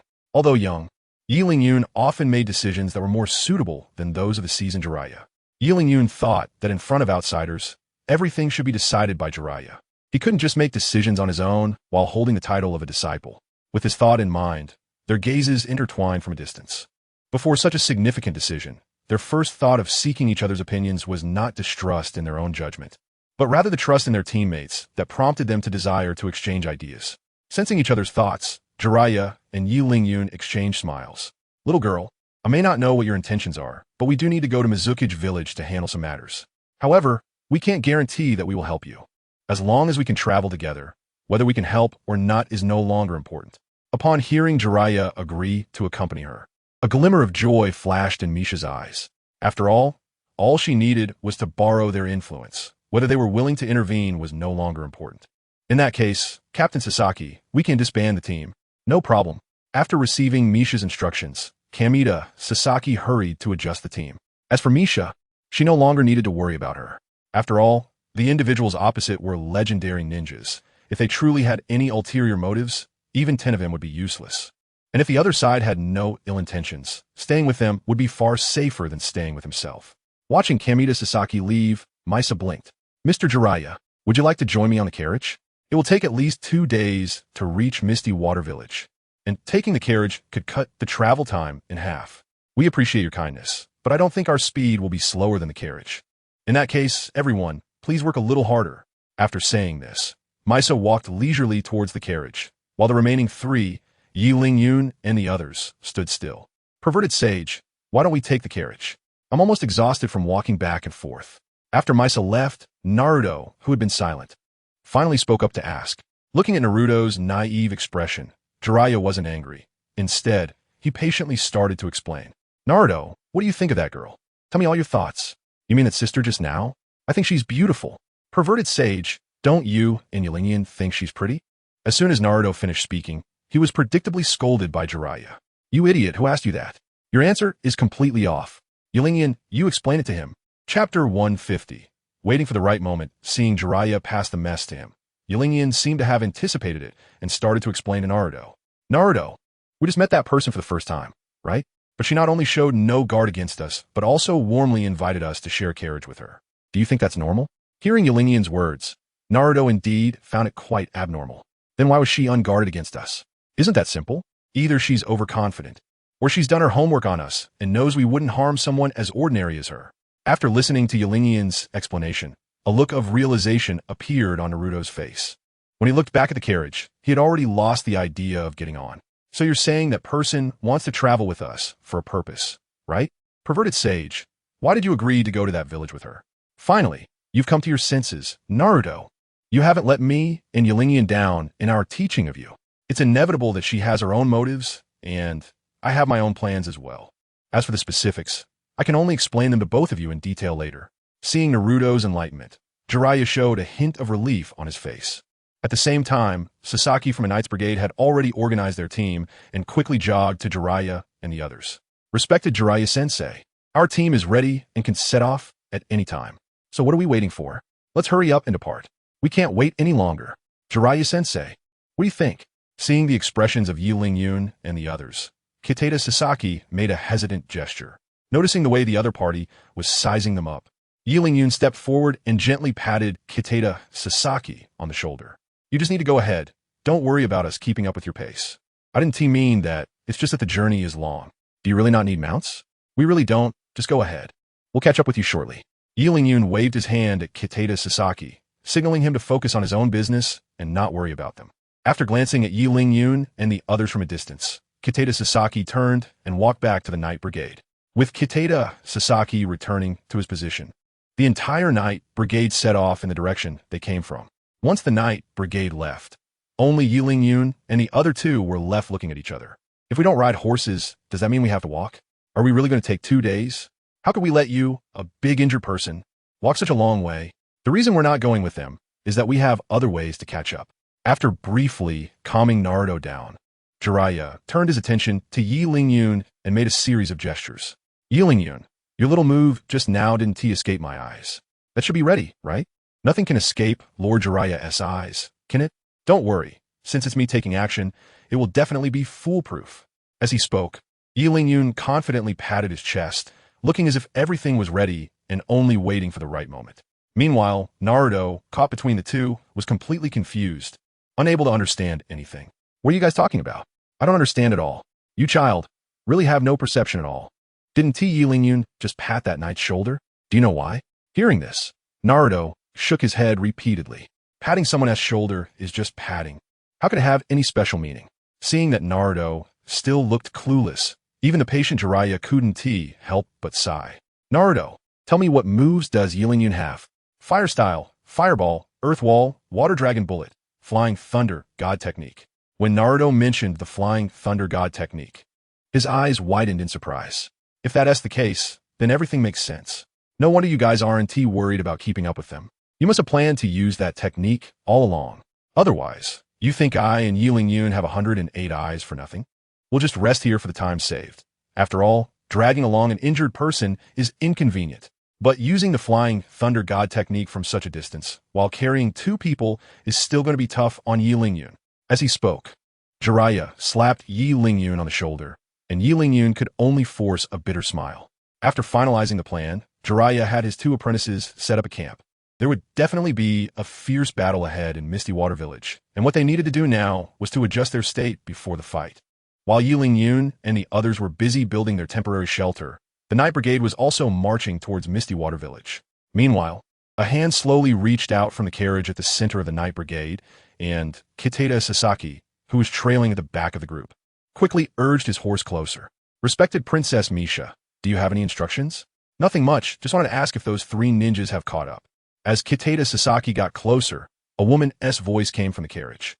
Unlike the gentle tone in front of Yi Lingyun and the others, this time the voice was devoid of warmth, leaving only a coldness that kept others at a distance. Yet it was this very voice that made Kitada Sasaki, who led the entire Night Brigade, attentive. Report, Princess, those three ninjas have not caught up. It seems they never intended to travel with us from the beginning. Is that so? It seems things are starting to get interesting. Sasaki, you go ahead and busy yourself. I need to rest for a bit since there are many things waiting for me to arrange in Misty Water Village. As the words fell, the hand that had just reached out retreated back into the carriage. After receiving the instructions, Kitada Sasaki glanced at his subordinates, who were constantly looking towards the carriage, feeling a bit more irritable. What are you guys looking at? Do you want to die? As a brother for many years, don't blame me for not reminding you. Some things are better left unseen, or you might not even know how you lost your life. Hearing Kitada Sasaki's reprimand, the knights who had been eagerly looking at the carriage quickly withdrew their heads. They had always obeyed their longtime leader. However, no matter how disciplined a group is, there will always be a few discordant voices. Why can't we look just because you, Sasaki, said so? I'm going to look anyway. What are you going to do about it? Just as everyone was silently moving forward, a rough voice broke into the scene. With the appearance of this voice, many knights turned their heads to look. Chapter 151, Internal Strife in the Night Brigade. Following the sound, a strong man stopped from the marching group, his sharp gaze fixed on Kitada Sasaki beside the carriage. After seeing the appearance of this person, the surrounding knights all showed expressions of confusion, because the one who contradicted Sasaki Kamita was none other than the vice captain of the Night Order, Yuichiro Murano, who had been assisting Kamita for many years. Looking at his capable subordinate, even Kamita couldn't help but feel puzzled. Yuichiro, what's going on with you? Are you going to openly violate military orders? Kamita lightly reprimanded Murano, though he didn't want to see their relationship break at this point. However, if he didn't stop this guy, his orders would become a joke. And how many people would follow his commands in the future? Are you just being a dog for a woman, Sasaki? The dignified leader of a Night Order is actually serving such a woman. Aren't you ashamed? Upon hearing this, Kamita's expression suddenly changed. He immediately rode over to Murano's side and without hesitation slapped him across the face. What nonsense are you talking about? I, as the captain, command you to apologize to Her Highness Misa immediately. After doing all this, Kamita anxiously glanced in the direction of the carriage and only breathed a sigh of relief after confirming there was no unusual movement. Turning back to Murano, Kamita's face suddenly showed a fierce expression. Yuichiro, what are you still dawdling for? Didn't you hear that I told you to apologize to Her Highness Misa? As he raised his voice, Kamita also gestured at Murano, worried that this guy wouldn't be able to see his hint. But to his surprise, Murano merely glanced at him dismissively, then let out a sneer. You still think you deserve to be the captain? A guy who bows down to the powerful and wealthy doesn't have the right to come here and point fingers at me. Kamita, how thick-skinned are you? You actually dragged the entire Brotherhood along to be a dog for that woman. Do you even know what shame is? Murano slapped Kamita across the face, his expression filled with disdain. If it weren't for so many brothers being present, he might have seriously taught Kamita a lesson. Kamita's face darkened instantly after being slapped by Murano, and just as he was about to explode, an emotionless voice came from behind him. Captain Sasaki, are you having an internal conflict? Do you need me to help you resolve it? Following the voice, Misa, who should have been in the carriage, had appeared behind Kamita, her narrowed eyes constantly sizing up Murano. Seeing this, Kamita dismounted and approached Misa with a forced smile. Your Highness Misa, when did you arrive? I didn't even notice your presence. It's just a small matter. There's no need for your Highness to worry. I can handle it quickly. While the two were talking, Murano directly rode his horse between them. Then, to Kamita's shock, he drew his sword and pointed it at Misa, still wearing that disdainful expression. So it's you, woman. Who wants my brother to serve you, huh? Just watch me chop you down today. Yuichiro, you cannot be rude to Her Highness Misa. Put down your sword. Brother, why are you still speaking for this woman? Don't you know how she treats you? Upon hearing Murano's words, Kamita couldn't help but lower his head. Just as Murano said, ever since he became Misa's bodyguard, he had increasingly lost the demeanor of a captain. Not only did he bow and scrape to such a vase, but he was also often treated like a servant by her. Every time he thought of this, Kamita often had the idea of chopping her down. But once he thought of the forces behind Misa, that idea would quietly dissipate. As the captain, he had to consider far more than others. Sometimes, just a single thought of this could endanger the lives of all the members of the Night Order. It was precisely because of this that Kamita repeatedly tolerated Misa. While the two were in a standoff, Misa's beautiful eyes had been fixed on the sword in front of her. As soon as the sword came down, she would be severed at the neck. But even in such a situation, Misa's face remained calm, and instead, the corners of her mouth slightly curved up, showing no fear of Murano's potential strike. Yuichiro, I'll say it again, put down your sword. We can let bygones be bygones. You are still the vice-captain of my Night Order. Taking a deep breath, Kamita raised his head again, but this time there was a hint of fierceness in his eyes. Upon hearing Kamita's words, Murano not only refused to lower his sword, but instead laughed loudly. Kamita, I really misjudged you. At first, I was willing to follow you because you were unafraid of the powerful. Just look at your current state, bowing your head for wealth. Do you think someone like you deserves my loyalty? This situation is different. Yuichiro, listen to my advice, put down your sword, and after this is over, I will tell you everything. Kamita wanted to continue persuading, but Murano had already lost his patience to hear any more explanations. With a deep look at Kamita, a trace of ruthlessness flashed in Murano's eyes, and then he raised his sword to strike at Misa. As the sword swung toward her, Misa merely stood there, still wearing a gentle smile, but there was a hint of coldness flashing in her eyes. Just as the sword was about to strike Misa, Kamita swiftly drew a sword from a subordinate's waist and aimed it at Murano. As both men swung their swords, a warm splash hit Misa's fair face, instantly coating her pale skin with a layer of red. In the shocked eyes of the surrounding knights, an arm tightly gripping a sword was embedded in the ground. With a heavy expression, Kamita glanced at Murano, who was about to lose an arm, and hurriedly ran to Misa's side. Your Highness Misa, are you okay? Did that foolish subordinate hurt you? Calmly pulling out a silk handkerchief from her waist to wipe the crimson from her face, Misa smiled. Thank you for your concern. Captain Sasaki, what could possibly happen to me? Rather than worrying about whether I'm hurt, I think that knight needs your concern more. Discarding the handkerchief on the ground, Misa turned and walked toward the carriage. Chapter 152. I may be foolish, but I'm not stupid. After taking a deep look at Misa's departing figure, Kamita hurriedly turned and ran to Murano's side. At this moment, Murano had already lost an arm to Kamita and was clearly still in a state of shock. He could never have imagined that Kamita, who had been like a brother to him for many years, would actually sever his own arm for a royal woman. How he wished this were all just a dream. But whether it was the pain in his arm or the whispers of the surrounding subordinates, they all confirmed that this was not a dream. Kamita had truly severed his arm in front of everyone. Just as Yuichiro Murakami was feeling hopeless, Sasaki Kamita, who had settled Misa, walked up to him. Brother, I'm sorry. I have my reasons for this. I'm doing it to save your life. That woman is not as simple as she appears. She definitely, big brother. This is the last time I'll call you that. I don't care what your reasons are. I only know that our bond ends here. As brothers who have been together for many years, I remind you to stay away from that woman. Otherwise, you might be the next one to die. Interrupting Sasaki Kamita's explanation, Yuichiro Murakami tore a piece of fabric from his clothing with his remaining hand and wrapped it around his severed arm. After taking care of everything, Yuichiro Murakami disappeared from Sasaki Kamita's sight. In a recent test, he had come to deeply realize that the woman in the carriage was not a fragile vase that would shatter at a touch. On the contrary, she might just be hiding her true strength, and when she finally revealed it, it would mean disaster. After seeing all this clearly, and coupled with Kamita Sasaki's attitude towards him, Murano Yuichiro had no choice but to leave the Night Order. Watching Murano Yuichiro leave, the surrounding knights exchanged glances, and quite a few of them began to have thoughts of retreat. Today, Kamita Sasaki could kill his own brother for the sake of this woman, and perhaps tomorrow he could kill the entire group for her as well. In an instant, the entire Night Order began to feel uneasy. After all, they were all out to make a fortune, and no one would want to stay in a team where they could lose their lives at any moment. Watching the murmuring crowd, Sasaki Koitien furrowed his brows. Everyone, please be quiet. I know you all have thoughts of retreating right now. After all, no one wants to lose their life here. However, what I really want to say is that there is no such thing as a free lunch. When you're out in the field, you have to bear certain risks. If you want to leave today, I won't stop you. But if you choose to stay, your commission will be doubled from now on. Whether you stay or go is entirely up to you. I, Sasaki Koitien, will not interfere in the slightest. Seeing that the morale of the knights was about to crumble, Sasaki Koitien had no choice but to raise the stakes. After all, aren't they all out here for a few silver coins? Now that I'm directly doubling the commission, how could I not keep you few here? Sure enough, just as Sasaki Koitien anticipated, after hearing about the doubled commission, the once chaotic knights quieted down again. Soon, there were waves of excitement, mostly praising Sasaki Koitien.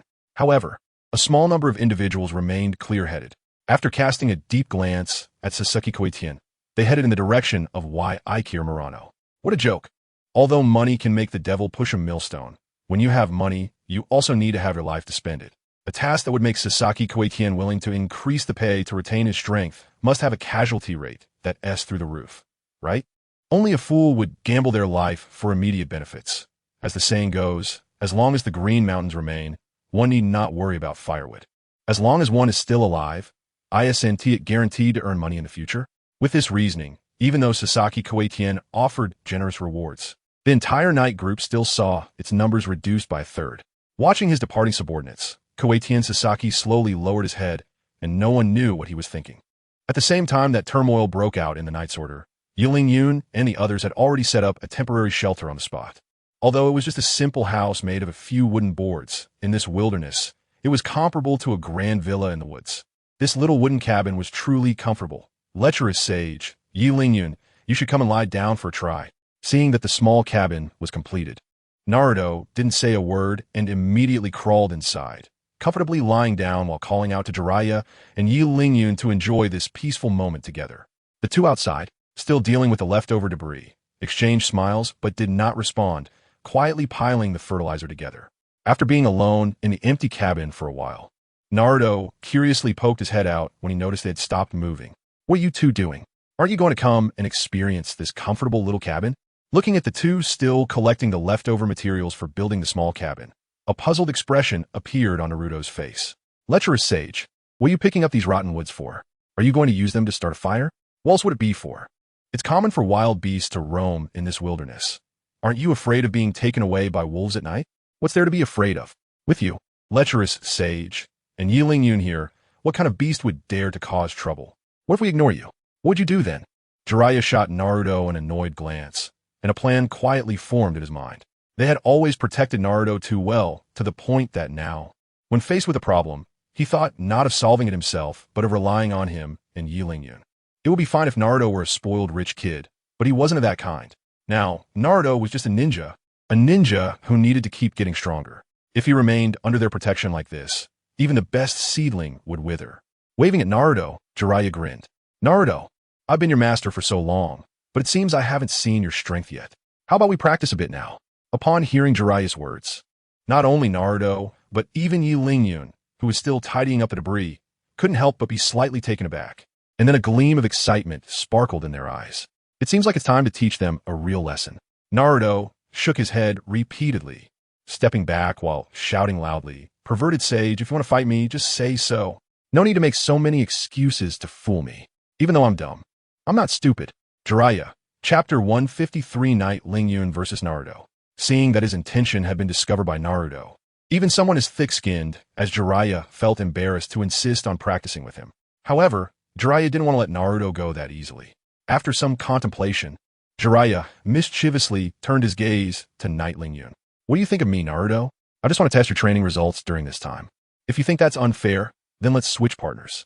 How about Knight Lingyun practices with you? I'll just watch from the side. To make Naruto suffer a bit, Jiraiya really racked his brains, even bringing Knight Lingyun, who was watching, into the mix. Seeing that Jiraiya had changed his opponent to Knight Lingyun, Naruto immediately stopped refusing and agreed generously. In his subconscious, Knight Lingyun was like the big brother next door, always caring for him. Even now that they were opponents, he probably wouldn't go too hard on him. All right, Knight Lingyun, stop tidying up, go and properly test whether Naruto's strength has improved. Jiraiya snatched the broken wood from Knight Lingyun's hands and urged him to hurry up and fight Naruto. After spending some time together, Jiraiya honestly felt he had a pretty good understanding of Knight Lingyun's strength. Having Knight Lingyun as Naruto's opponent could apply maximum pressure on Naruto while allowing Jiraiya to carefully observe Knight Lingyun's unpredictable techniques. Knight Lingyun, having his scrap material snatched away, looked at Naruto in front of him, feeling momentarily at a loss. You want me to spar with Naruto? Isn't that just bullying?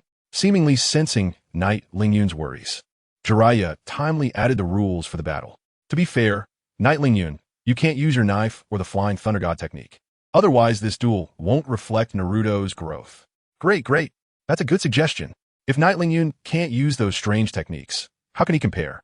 Upon hearing Jiraiya's suggestion, Naruto immediately cheered up.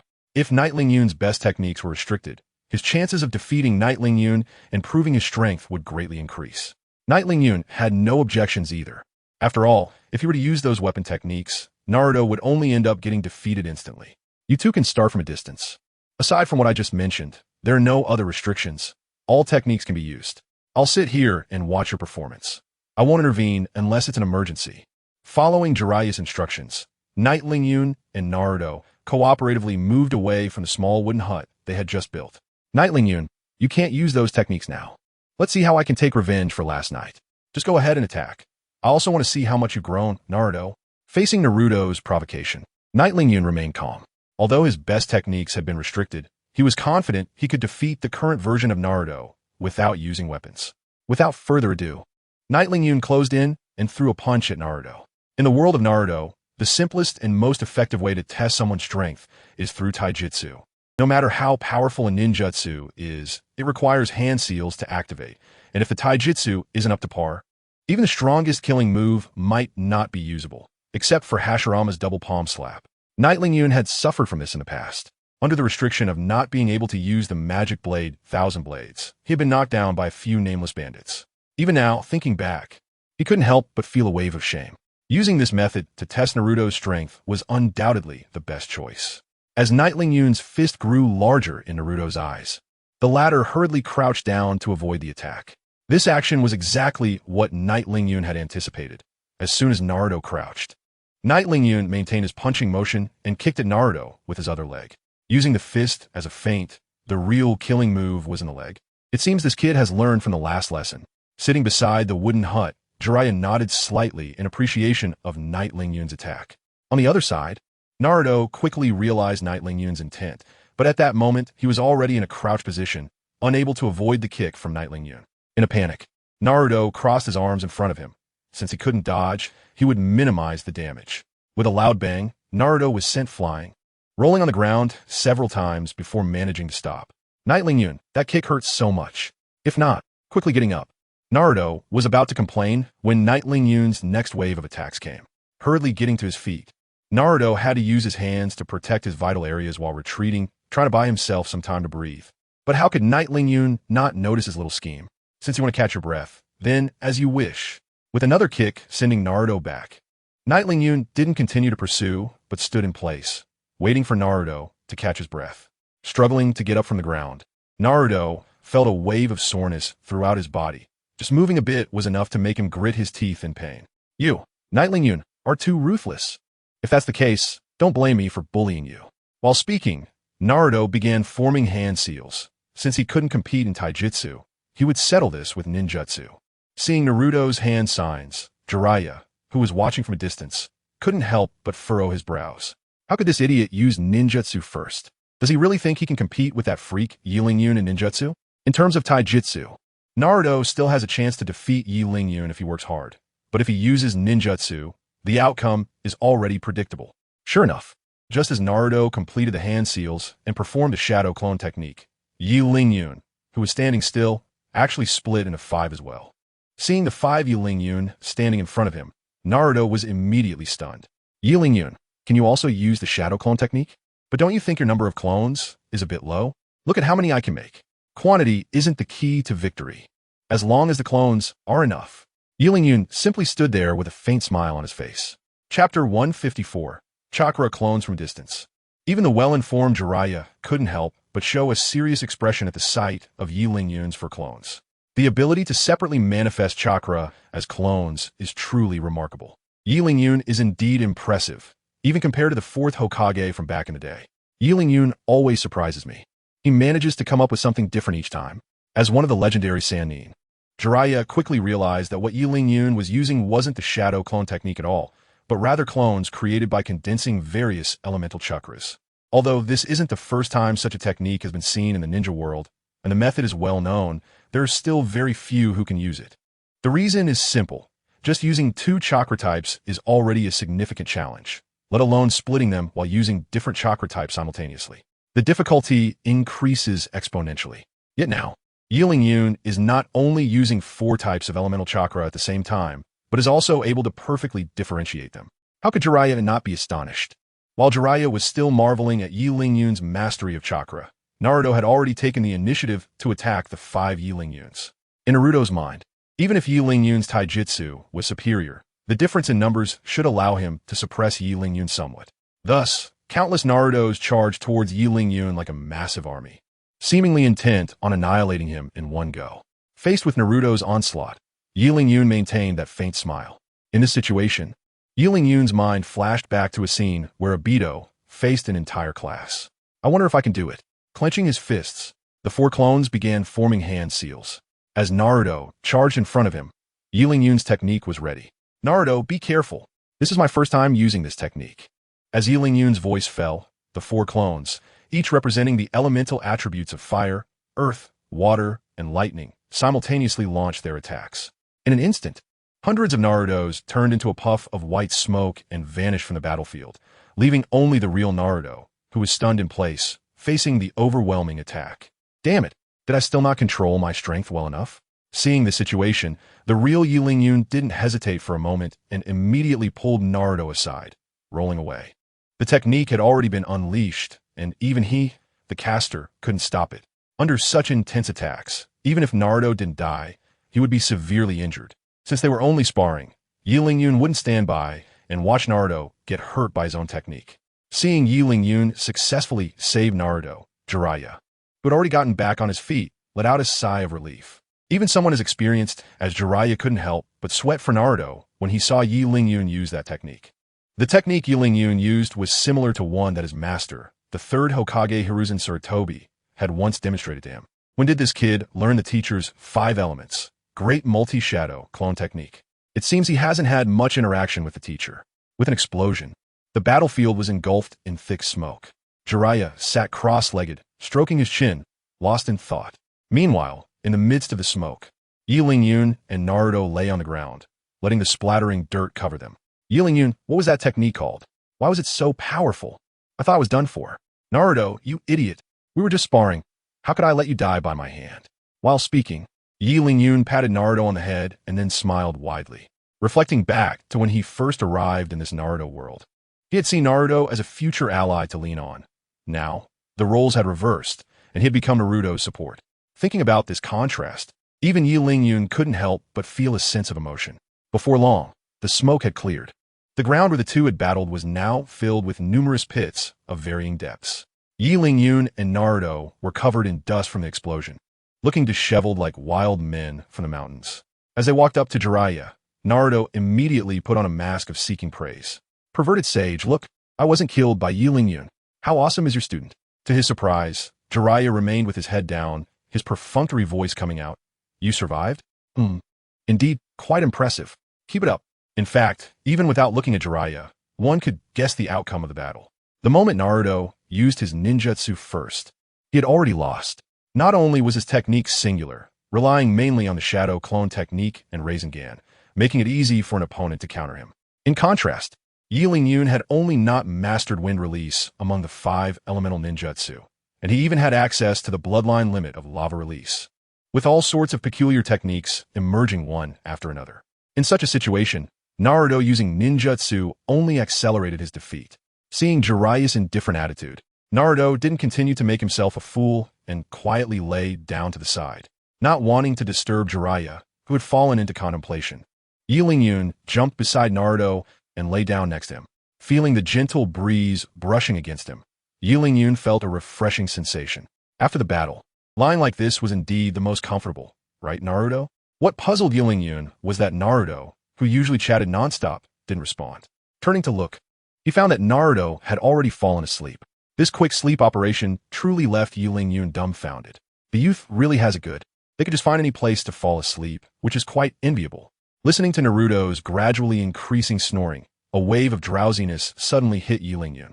In such a comfortable environment, the long-tensed nerves were relaxed, and before long, he fell into a deep sleep on the grass. By the time Jiraiya regained his senses, both Yun and Naruto were snoring loudly. These two guys are really something. Well, they're still just kids, so it's not surprising they fell asleep from exhaustion. Jiraiya walked slowly to the side of his 2 disciples and sat down. Looking at their dusty faces, Jiraiya was about to reach out to brush them off, but suddenly, as if sensing something, his already extended hand froze in midair. He then directed his gaze to the distance, towards the direction from which the disturbance came. It seemed that something significant was about to happen. This was indeed a bit troublesome. Chapter 155, Conspiracy Under Jiraiya's Watch. A cloud of dust began to rush towards the 3 of them from the distance. Before long, a horse stopped in front of Jiraiya and the others. Are you the knight from earlier? Weren't you heading to Kirigakure? Why'd you come back? Don't worry, we can definitely keep up with your pace. You can rest assured. Hey, don't faint. Before Jiraiya could finish boasting, the knight Yuichiro Muraya, who had been galloping on horseback, fell off. Although unsure of what had happened, curiosity drove Jiraiya to check on the knight's condition. Upon closer inspection, Jiraiya couldn't help but gasp. At that moment, Yuichiro Muraya not only had his right arm severed, but also had several arrows embedded in his back. Looking at the white-haired man in front of him, Yuichiro showed a hint of relief on his face, and although he seemed to want to say something, he couldn't make a sound due to his weakness. Hey, don't faint. If you're going to faint, at least finish your sentence. Watching the knight in his arms lose consciousness, Jiraiya's worry deepened. Without thinking much, he immediately shook the still soundly sleeping Yun awake. At this point, if he wanted to know what was bothering him, he had to wake the dying knight in front of him. However, the only one who could save this knight was Yun. Not only did he have the golden apple that could restore health, but Yun was also a medical ninja. So, besides waking him up, Jiraiya couldn't think of any other way to save him. After being shaken by Jiraiya for a while, Yun finally stirred awake. What are you doing, Lord Jiraiya? I was just sleeping for a bit. You little brat, stop talking nonsense and wake up. Looking at Yun, who was still yawning, Jiraiya felt anxious. But he also knew that no matter how urgent he was, it wouldn't help. Whether they could save the dying man in front of them depended mainly on Yun. Once Yun was somewhat awake, Jiraiya explained the situation they were facing. After stretching, Yun walked over to Yuichiro Muraya, first examining the wounds on his arm mixed with dirt and dry blood, then poking the arrows in his back. This guy really has it rough. Looks like he was being chased. Isn't that obvious? Anyone can see that. So, is there any hope for him? I think he could be a big help for us tomorrow. A big help? Hearing this, Yun stroked his chin in thought, and Jiraiya immediately fell silent, fearing he would disrupt Yun's train of thought. After a while, Yun pulled a golden apple from his backpack. It's definitely possible to save him, but his severed arm is a bit of a hassle. As long as he wakes up, it doesn't mean you have to fully restore him. Jiraiya shot Yun a glare, annoyed. Anyone knows that a severed arm can't be restored. Even if Tsunade were here, she couldn't regrow a severed limb without the original. No need to treat the severed arm. Upon hearing this, Yun felt a sense of relief. Others might think regrowing a severed arm was impossible, but for Yun, who had a golden finger, it was just a matter of course. However, since the heavenly being was a last resort, and Yun only had one, he would feel heartbroken if he used it on an unnamed knight. But when it came to the golden apple, Yun could use it without even blinking. With a slight press, the juice from the golden apple dripped onto Yuichiro Muraya's cracked lips, while feeding him the golden apple. Yi Lingyun's other hand was busy pulling out the arrows from Yuichiro's back while continuously gathering chakra to heal the wounds. As Yi Lingyun began his work, Jiraiya once again witnessed this miraculous scene. With Yi Lingyun's treatment and the effects of the golden apple starting to take effect, the wounds on Yuichiro's back and the severed arm began to heal at a visibly rapid pace. The last time Jiraiya saw such a scene was when Tsunade used the creation rebirth technique, and he was surprised to find that the combined effects of Yi Lingyun and the golden apple could achieve similar results. Jiraiya stared deeply at Yi Lingyun, shocked. This guy not only had abnormal combat power, but he also possessed a healing ability that could rival the creation rebirth technique. He was practically a male Tsunade who could use ninjutsu. As the dual healing effects accumulated, Yuichiro Muraya, who had fallen into a coma, began to slowly awaken. As soon as he opened his eyes, the first thing he saw was a black robe, and looking up, a handsome and resolute face appeared in his view. "Thank you, kid. If you ever need my help, just ask. Then help me out now. Take this apple and eat it yourself. Damn it, my arms are getting sore." Hearing this, the rugged-looking Yuichiro Murano couldn't help but flush slightly. Obediently taking the apple from Yulinyan's hand, Murano began to eat it heartily. Since the injured person had already revived, Yulinyan naturally didn't waste any more of his chakra, and immediately dispersed the chakra he had gathered in his hand. "Lord Jiraiya, look, he is already alive. If there is nothing else, I'll take a rest now." "All right, you can go rest. After all, we'll need you tomorrow." After receiving Jiraiya's approval, Yulinyan lay down again. Before he could close his eyes, Murano's words, the person he had just saved, instantly dispelled his drowsiness. "I advise you not to go to that Mistfall village. It's a trap specifically aimed at you." After finishing the golden apple, Murano shared how he had been hunted down and his insights on this mission. He had thought that after explaining the dangers of this trip, Jiraiya and the others would back down. But to Murano's surprise, the fool showed no signs of shock and instead revealed a face full of excitement. Chapter 156. Preconceived plans exchanging glances. Both Yulinyan and Jiraiya could see the excitement in each other's eyes. If that's the case, that Misa must be quite a formidable character. With a quick movement, Yulinyan sprang up from the ground and walked over to Murano's side. "So, your injuries were caused by that Misa, right? She's definitely not just a pretty face." Looking sadly at his empty right arm, Murano shook his head slightly. "Young man, you're mistaken. All my injuries were inflicted by that guy, Sasaki Kamita. As for the Misa you mentioned, she didn't even lay a hand on me." When he mentioned Sasaki Kamita's name, a fierce expression appeared on Murano's face, and even his remaining left hand clenched involuntarily. As the saying goes, the grudge of a severed arm is irreconcilable. If given the chance, he would definitely break that guy's arm as well. However, Murano also knew his own strength. Not to mention that he had already lost an arm. Even if he were in perfect condition, he was no match for Sasaki Kamita. If he wanted to take revenge, aligning himself with the few in front of him might be a good choice. By the way, why are you going to Mistfall Village? It's not a good place. We're just out for training. Go to Mistfall Village is just on the way. Jiraiya and the others had no intention of revealing their purpose to this unfamiliar knight. They were not only wary of him, but also what they needed to do would not be of any help to Murano, even if he knew. Realizing he had said something he shouldn't have, Murano fell silent and sat quietly, watching Jiraiya and Yulinyan. Watching the two still chatting and laughing, Muraya Yuichiro couldn't help but feel a bit worried. Although the two in front of him were indeed strong, the forces from Kirigakure were definitely not weak. Moreover, this conspiracy revolved around Kirigakure as the main stage, and he believed that more significant figures would undoubtedly appear then. "You don't need to worry. No one can keep us here as long as we want to leave in the ninja world." Knight Lingyun grinned, seemingly sensing Muraya Yuichiro's anxiety. Not to mention Jiraiya being one of the highest combat powers in the ninja world, combined with his own strength. It would be impossible to kill the two of them unless all the Kage gathered or the Akatsuki acted in full force. Besides, he still had two trump cards in hand. Even if they couldn't win, escaping was definitely an option. Hearing Knight Lingyun's reassurance, Muraya Yuichiro forced a bitter smile. "You're thinking too lightly, young man. It's rumored that there is a powerful ninja who has been stationed in Kirigakure for a long time, and that village is extremely unwelcoming to outsiders. If you just go like this, don't even think about resting in the village. You'll probably be kicked out as soon as you arrive." Upon hearing this, Knight Lingyun and Jiraiya exchanged glances, already calculating in their minds. The person referred to by the one-armed knight was likely the master of Kozi Ryosuke. After all, the actions of sealing off the village were consistent, and they similarly rejected outsiders. Indeed, The kind of master produces the kind of disciple, but this only strengthened their determination to head to Kirigakure. Hey, what is wrong with you two? Should you be worried about such a strong enemy? Why are you both getting excited? Watching the increasingly intense excitement on the faces of the two, Murakami Yuichiro couldn't help but feel a moment of confusion. Worried? How can we not be worried? There's such a powerful opponent waiting over there. How can we be excited? I'm starting to worry about whether that guy you mentioned will just take us out right on the spot when we get there. Yi Ling-yun and Jiraiya both spoke in unison, but their expressions still betrayed them. This poor acting was enough to make even a rough man like Murakami Yuichiro's face turn strange. He realized that these two weren't worried at all. They were clearly trying to make things bigger. With concerns in his heart, Murakami Yuichiro wanted to say more. But Yi Ling-yun and the others were already discussing the details for tomorrow. Lord Jiraiya, how about I handle that guy? You just take Naruto shopping tomorrow. No way. I need to stretch my muscles a bit. I can't let you take all the good stuff. Besides, as your master, I have to show you a thing or two.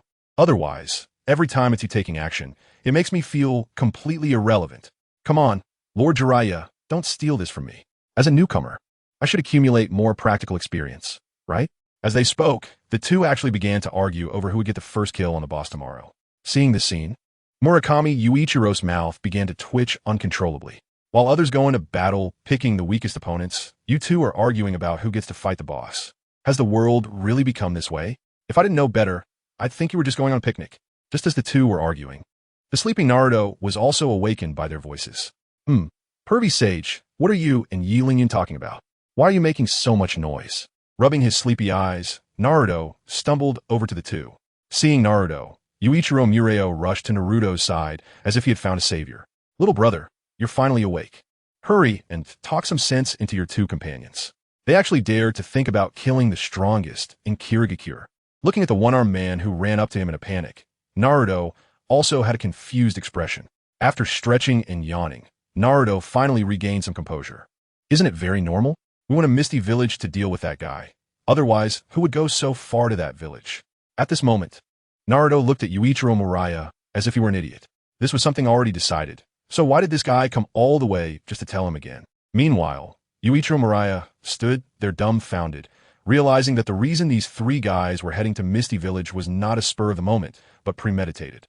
He cast a deep glance at the two still arguing over who would take on the boss, feeling even more shocked. At the same time, in a building somewhere in Misty Village, a figure clad in a black robe was pacing back and forth. The legendary ninja, Jiraiya, and the newcomer Yi Ling-yun were indeed something to look forward to. Chapter 157. The terrifying Misty Village. The figure in the black robe shifted his gaze to the wall, where the bounty notices for Yi Ling-yun and Jiraiya were posted. He casually threw out 2 shurikens, which accurately hit the headshot position on the bounty notice as if they had eyes.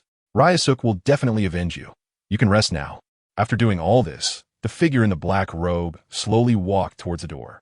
Pushing the door open, the person outside was the noble girl Misa. Upon seeing the figure in the black robe, Misa slightly bowed and then walked to his side. Princess Misa is acquainted with the diviner of Misty Village. Upon thinking of this, Sasaki Kamida's CPU instantly exploded.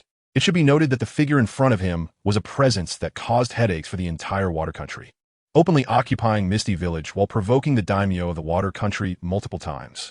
Such actions had successfully attracted the attention of the high-ranking officials of the water country, who had sent Umbu members to assassinate him several times. But without exception, all Umbu members sent to carry out the mission had forever fallen asleep in Misty Village, while the target, the diviner, continued to live freely there. However, this time, the important noble member Misa was actually trading with the #1 criminal of the water country. If this matter were to get out, not only would Misa face death, but the entire water country would become a laughingstock in the ninja world. Yet even so, Misa still chose to trade with the diviner, showing the magnitude of the conspiracy behind it. I have lured Jiraiya and the others here as per your instructions. Can you fulfill your promise now? Since Princess Misa has completed the agreement, how could this old man dare to go back on his word? The diviner took out a scroll from his sleeve and began to play with it in his hand. Upon seeing the scroll, Misa's eyes instantly lit up with excitement. Seeing this scene, Sasaki Kamida couldn't help but feel puzzled. A person of Misa's status could get anything with just a word, as long as she waved her finger. The entire water country would spare no effort to arrange it for her. From this perspective, the contents of a scroll in the diviner's hand should be something that the entire water country did not possess. Upon thinking of this, Sasaki Kamida's eyes widened in terror as he looked at the scroll. As if sensing Kamida's abnormality, the diviner tilted his head slightly, his eyes seemingly capable of captivating the soul, casting a glance at Kamida. It seems your subordinate isn't as foolish as he appears, Princess Misa. What do you think? Mind your own business. Just give me the item, and we'll be even. After the diviner's reminder, Misa turned to glance at Kamida, but quickly retracted her gaze. Under the scrutiny of both, Kamida felt as if he were in an ice cave, shivering inexplicably. In that case, I wish you good luck, Princess. The diviner tossed the scroll to Misa and instinctively pulled down the brim of his hood. After receiving the scroll, Misa let out a cold snort and was about to say something, but the diviner had already vanished without a trace. What a slippery character.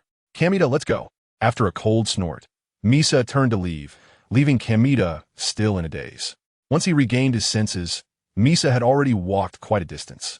Casting a deep glance at the ordinary wooden door before him, Kamida quickly hurried after Misa. Princess Misa, about the scroll in your hand. As your bodyguard, you should know your place. It's better not to ask what you shouldn't, don't you think, Kamida? Upon hearing this, Kamida suddenly stiffened, standing frozen in place. Misa's voice remained cold, but Kamida still discerned the murderous intent within. This Princess Misa had murderous intent towards him. Thinking of this, Kamida stood there in a state of confusion. Better to keep following. Who knows when I might be eliminated? If I don't follow, I will definitely meet a violent end. At this moment, Kamida suddenly felt regretful, wondering why he hadn't listened to Yuichiro Murai's advice and left this inscrutable woman as soon as possible. If he had left earlier, he wouldn't be caught in this dilemma now. Watching the silent Sasaki Kamida, Misa suddenly broke into a smile. Captain Sasaki, you don't need to be so nervous. Once I take care of this matter, you'll be able to leave alive. As she said this, Misa emphasized the word alive, and the implication was obvious. If you dare to leave now, you will surely die. As a cunning person, Sasaki Kamida could easily pick up on the meaning, but he found himself with no way out and could only nod slightly under Misa's threat. The two then slowly left the diviner's residence.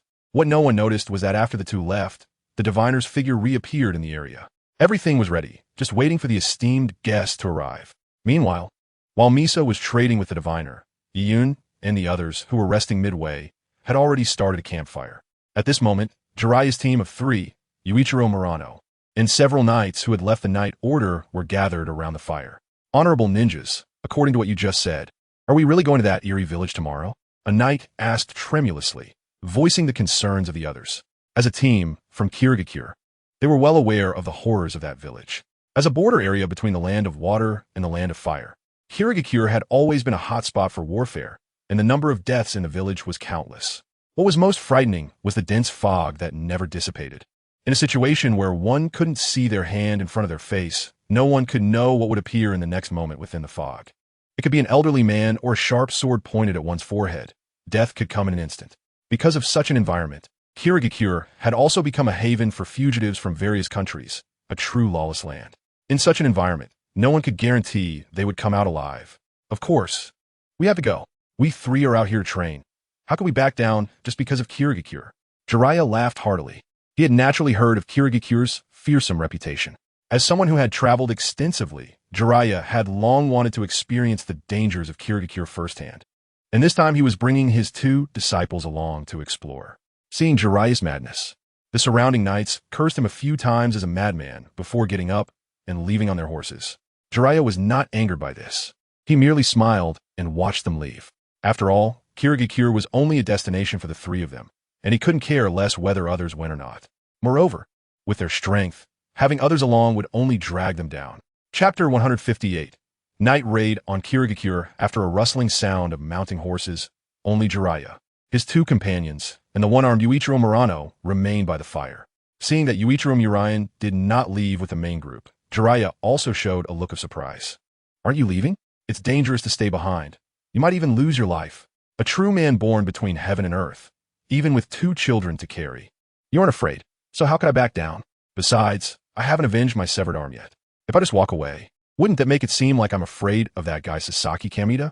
At this moment, Yuichiro Muraian was simply sitting quietly by the campfire, his resolute expression and the left hand continuously stroking his long sword showing his determination. The others, including Ylingian, said nothing more. Having someone familiar with the terrain was not a bad thing. As a large number of knights departed, the area once again fell into silence, with only the crackling of the campfire occasionally breaking it. The group clearly had their own thoughts about the next day's trip to Mizukage village and had no intention of conversing. Only Naruto, completely unaware of the dangers, kept yawning beside them. In his mind, no matter how big the issue was, as long as Jiraiya and Qianren were there, it was nothing to worry about. Even the trip to Mizukage village tomorrow was just a matter for the two of them to handle. Why is everyone so quiet? It's making me sleepy. Naruto's shout pulled everyone's thoughts back to reality. Looking at Naruto, who appeared disgruntled, Jiraiya and Qianren exchanged smiles. Indeed, Naruto was the most carefree, not needing to worry about anything. When they arrived, he just needed to protect himself, and even if he couldn't, the two of them would protect him. Yuichiro Murayan, watching the unconcerned Naruto, couldn't help but show surprise.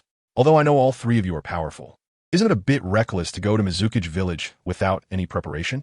After all, that's a place even the daimyo of the water country is quite wary of. You all don't seem like you're going to cause trouble. Instead, you look like you're going on a trip, right? It's normal to think that way. Considering our strengths are not on the same level. You might think the people there are strong, but to us, they might just be average. Before Yuichiro Murayan could finish, Qianren had already preemptively stated what he wanted to say, even hinting at his strength. Hearing Qianren's words, Yuichiro Murayan was not angry. He had already noticed that the black-robed youth's strength was not simple when Qianren defeated Sasaki Kamita. It was only natural for him to look down on them now. However, Qianren's words only represented himself. Their team was not just Qianren alone. Yuichiro Murayan then shifted his gaze to Naruto, refusing to believe that all three of them shared the same thoughts. Do you two think the same? Treating Mizukage village as a place for leisure. How should I put it? Even if that place can't be considered a leisure spot, it doesn't pose much of a threat to us. With our strength, it's still quite easy to retreat unscathed, so we don't need to prepare at all. Although he didn't know why the normally modest Qianren was putting on this act at this moment, Jiraiya, as a teammate, still chose to go along with his performance. Hearing their words, Yuichiro Murayan fell silent. He was at a loss for words regarding the peculiar thought processes of these ninjas. After all, his goal was only to accompany them to Mizukage village and find an opportunity to deal with Sasaki Kamita to avenge his severed arm. As for what these ninjas intended to do, he had no ability or interest to manage. Just then, Qianren suddenly took out a scroll. Waiting until tomorrow is too long. How about we go over now and catch them off guard? What do you think? This suggestion was good. But does that mean we have to rush to Mizukage village overnight and then fight them while exhausted? Upon hearing this, Yuichiro Murayan couldn't help but furrow his brows. A night raid was indeed a good idea. But it also meant that the four of them had to reach Mizukage village in one night and then find their target in the large village to execute the kill. It should be noted that even during the day, it would take a whole day on horseback to reach Mizukage village. And trying to accomplish all of that in one night was no small feat, however. Qianren paid no further heed to this, simply looking at Jiraiya and Naruto. Yuichiro Murayan was right, but he had not only the flying thunder god technique, but also the ability to travel through space with the door of all. Reaching Mizukage village was just a matter of blinking. As for whether to do this, it mainly depended on Jiraiya and Naruto's opinions. As long as they nodded, the group could instantly arrive at Mizukage village. After glancing at the scroll that Qianren had taken out, and then at the yawning Naruto, Jiraiya nodded after a moment of thought. Naruto, you guys stop dozing off. Get your act together. We're going to do what Qianren said. Well, it's not my fault you guys have been so quiet, making me sleepy. Naruto complained grumpily, instantly becoming alert. Sneaking up on the enemy in the middle of the night? That sounds too exciting to think about. With the agreement, Qianren didn't say much else, and simply opened the scroll in his hand. After a puff of white smoke, a pink door appeared in front of the group, leaving the others dumbfounded. Qianren, you don't need to use the flying thunder god technique to take us there. What else with bringing out a door? Looking at the door in front of him, Jiraiya couldn't help but voice his doubts, which also echoed the questions in the minds of the other two. Lord Jiraiya, you need to think it through. If we use the flying thunder god technique to teleport, the distance is immense.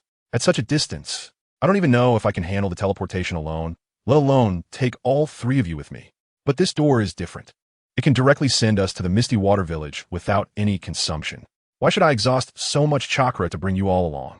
Upon hearing Qianren's explanation, Jiraiya suddenly understood. Just as Qianren said, while the flying thunder god technique is convenient, the consumption is also significant. If Qianren were to use it, It's likely that one of our combat powers would be out of commission as soon as we arrive at the Misty Water Village. With this in mind, Jiraiya took the lead and pushed open the door, stepping inside under the watchful eyes of the others. Yuichiro Kaminata hesitantly followed him through the door, followed by Naruto and Yin. Just as the four of them vanished from their original spot, a pair of eyes suddenly opened in a building somewhere in the Misty Water Village. I didn't expect the Konoha guys to be in such a hurry, but that's fine. Resolving this early will save us from long nights filled with dreams. Chapter 159. Night Vision Effects Inside a Building in the Misty Water Village. The golden-haired Misa was studying the scroll given to her by the diviner in her room. Outside the door stood King Mineta, Sasaki, and a group of knights as Misa's guards. They had not stopped their duties even at night. Captain Sasaki, do we just have to get through tonight to leave this cursed place with our bounty? One knight complained as he approached him. Hearing this, Kaminata Sasaki looked at his subordinates who had followed him for many years. The members of the night group were all sighing in frustration, and the flickering torchlight barely illuminated the fear on their faces. Seeing this, Kaminata Sasaki sighed lightly and stepped forward to address everyone. I know you all really don't want to be in this environment, but our mission is in its final stage. If we could just grit our teeth and hold on, as soon as dawn breaks, we can leave with our bounty and enjoy the rest of our lives. In this state of confusion, Kaminata Sasaki's words served as a beacon of hope, lighting a path for his team members in the Misty Water Village. Although many members were aware that Kaminata Sasaki was just painting a rosy picture, they had no other options. If they chose to leave now, not only would they miss out on their bounty, but they might even lose their lives in this village. Just as Kaminata Sasaki was comforting his subordinates, a pink door suddenly appeared behind him. Yun, is your door reliable or not? I say it would be better to just use the Flying Thunder God to take us there. Lord Jiraiya, just trust me. If we really used the Flying Thunder God, I would be exhausted to death. Hearing the voices behind him, Kaminata Sasaki felt an inexplicable sense of familiarity, combined with the ghostly expressions on his subordinates' faces. He sensed the danger behind him, but driven by curiosity, he couldn't help but turn around. Just that one glance left Kaminata Sasaki frozen in place, his face looking as if he had eaten something foul. In the thick fog, a doorframe and several figures of varying heights had appeared out of nowhere behind him. W, what are you doing here? Weren't you supposed to arrive tomorrow? Oh, looks like Yiyun, your trick works pretty well. You really brought us all to the Misty Water Village. Seeing the serious expression on Kaminata Sasaki's face, Jiraiya was visibly relieved, clearly having dispelled his doubts about the random door. Meanwhile, Yilin merely smiled slightly, leisurely putting away the random door. What a joke. If it was produced by the system, it must be a quality product. If it were useless, he wouldn't have kept the random door until now. After putting away the random door, Yilin habitually looked around and found that Misty Village was indeed, as Jiraiya had described, shrouded in fog year-round, making it impossible to see one's hand in front of them. Upon seeing the situation, Yilin showed no hesitation and directly took out 3 enchanted golden apples to distribute to Jiraiya and the others.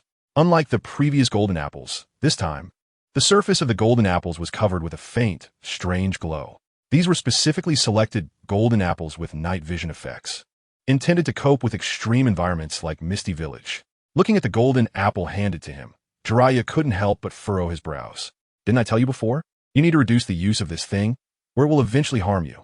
I've always remembered that, but this time the fruit is different. Just try it, and you'll know. Without waiting for Yilin to finish explaining, Naruto and Murano Yuichiro had already taken a bite of the golden apple.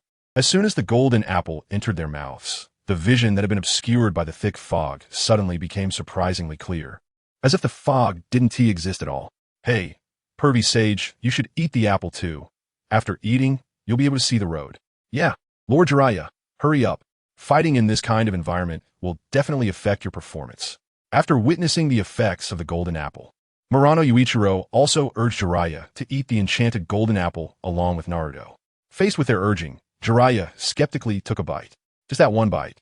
And Jiraiya was already caught in the deliciousness law. Yilin, why didn't you bring out this good stuff earlier? If this affects my performance later, I'm going to blame you for it. After being able to see, Jiraiya couldn't help but tighten his fists, looking as if he was ready to make a big move. Hearing this, Yilin was speechless.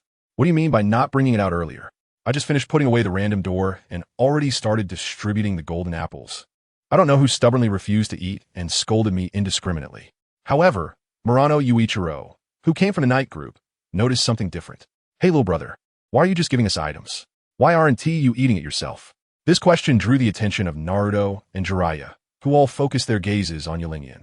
Didn't Lord Jiraiya say? Using this thing too often isn't good for my development, so I want to eat it. Just as the others wanted to ask Qianren how to avoid the fog, he had already taken out a strange device with a lens and put it on his ear. Combat Power Detector. As an item Qianren had exchanged for early on, its powerful functions meant that even now, it was still not outdated. It could not only detect the combat power index of opponents, but also display their distance and direction on the screen, with effect comparable to night vision goggles. This was also the reason Qianren chose to bring the combat power detector instead of using the golden apple. Seeing Qianren using a strange device, the words that had just come to the other's lips were swallowed back down. It was obvious that the effect of what Qianren was using was surely not much different from the golden apple, and perhaps even better, since the visibility issue was resolved. They turned their attention to Kamida Sasaki, who was holding a torch and glaring at them along with a group of night members. At this moment, although Kamida Sasaki was puzzled about how they had arrived at Misty Village, he also knew that this was not the time to be curious about that. The important thing was how to protect Misa, who was still in the room studying the scrolls. If Misa were to be disturbed, all his efforts over the past few days would be in vain. Chapter 160. Instant Body Water? With this thought in mind, Kamida Sasaki awkwardly stepped forward and bowed deeply to Jiraiya. Lord Jiraiya, since you've already arrived here, how about we rest here for the night? After all, this was the time when the fog was thickest at night. Even if you wanted to handle things, it wouldn't be very convenient. Wouldn't you agree? Unexpectedly, Kamida Sasaki, who had regained his visibility, still wanted to use the fog as an excuse to buy time, but for Jiraiya and the others, the thickest fog was precisely the best time for them to strike. You can't see, right? Then it's even more reason to teach you a good lesson. Looking at Kamida Sasaki, who was right in front of him, Jiraiya was just about to have some fun when a gust of wind suddenly rushed out beside him. As the saying goes, enemies meet, and their eyes turn red. Seeing Kamida Sasaki, the man who had betrayed him and cut off his arm, Murano Yuichiro could no longer suppress the anger in his heart. Holding his sword in his left hand, he slashed fiercely at Kamida Sasaki, determined that he too would experience the pain of losing an arm. But a leader is a leader. Years of battle experience are not to be underestimated. Although his field of vision was obstructed, Kamida Sasaki sensed the danger from the wind coming towards him. He merely tilted his body slightly, and the sword that was aimed at his right arm narrowly missed him. I didn't expect you not only to be alive, but you've also managed to find these ninjas, just from the way the attack was launched. Kamida Sasaki had already determined that the person in front of him was Murano Yuichiro, the one he had cut off an arm from, and while mocking him, Kamida Sasaki's mind was racing. Since Murano Yuichiro had made it here, then a fierce battle was inevitable, just as Kamida Sasaki was still thinking of a strategy.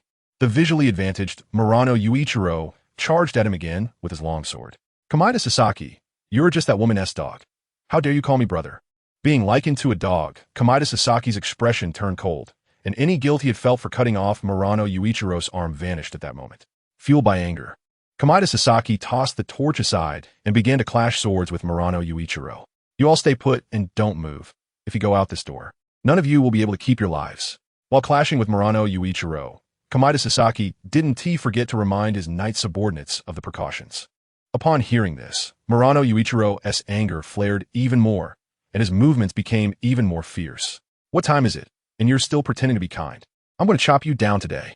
Facing Murano Yuichiro's fierce assault, Kamida Sasaki also silently defended. In the thick fog, as the two continued to engage, sparks flew with the sound of metal clashing. Kamida Sasaki still had some strength, relying on his combat experience.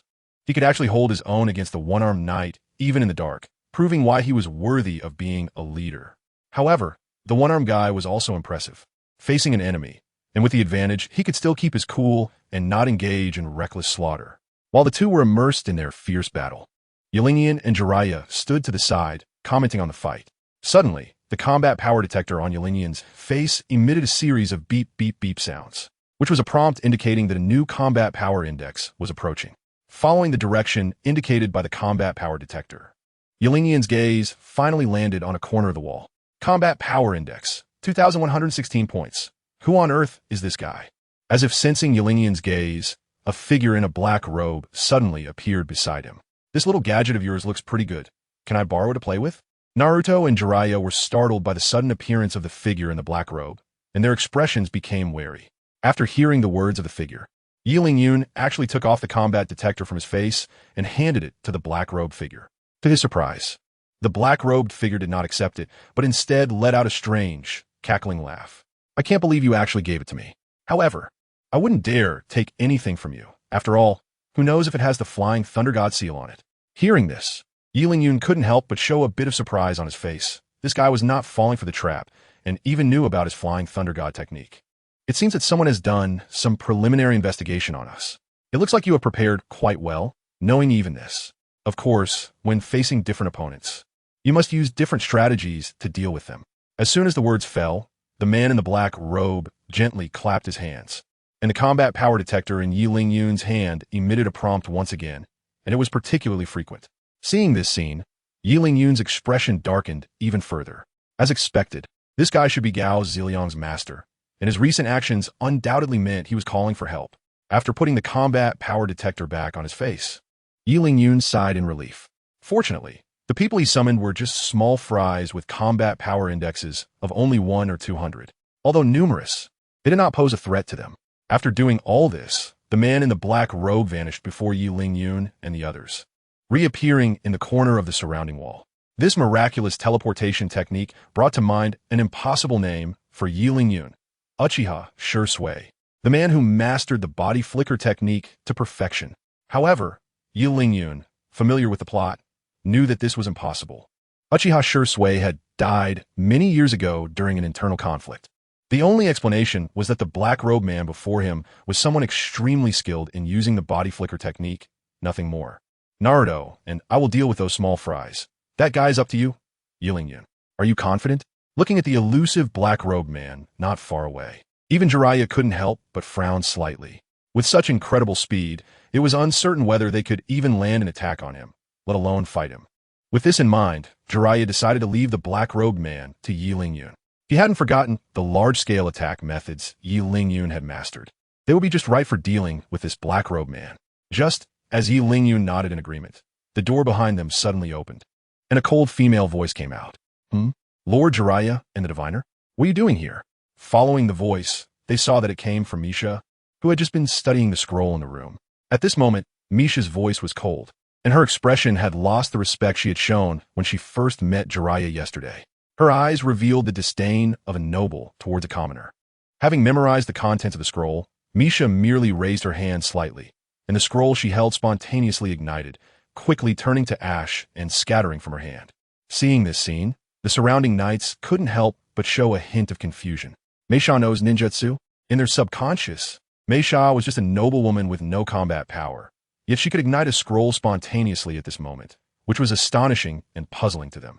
If she is someone who can use ninjutsu, then why did she specifically hire ordinary people like them to be her guards?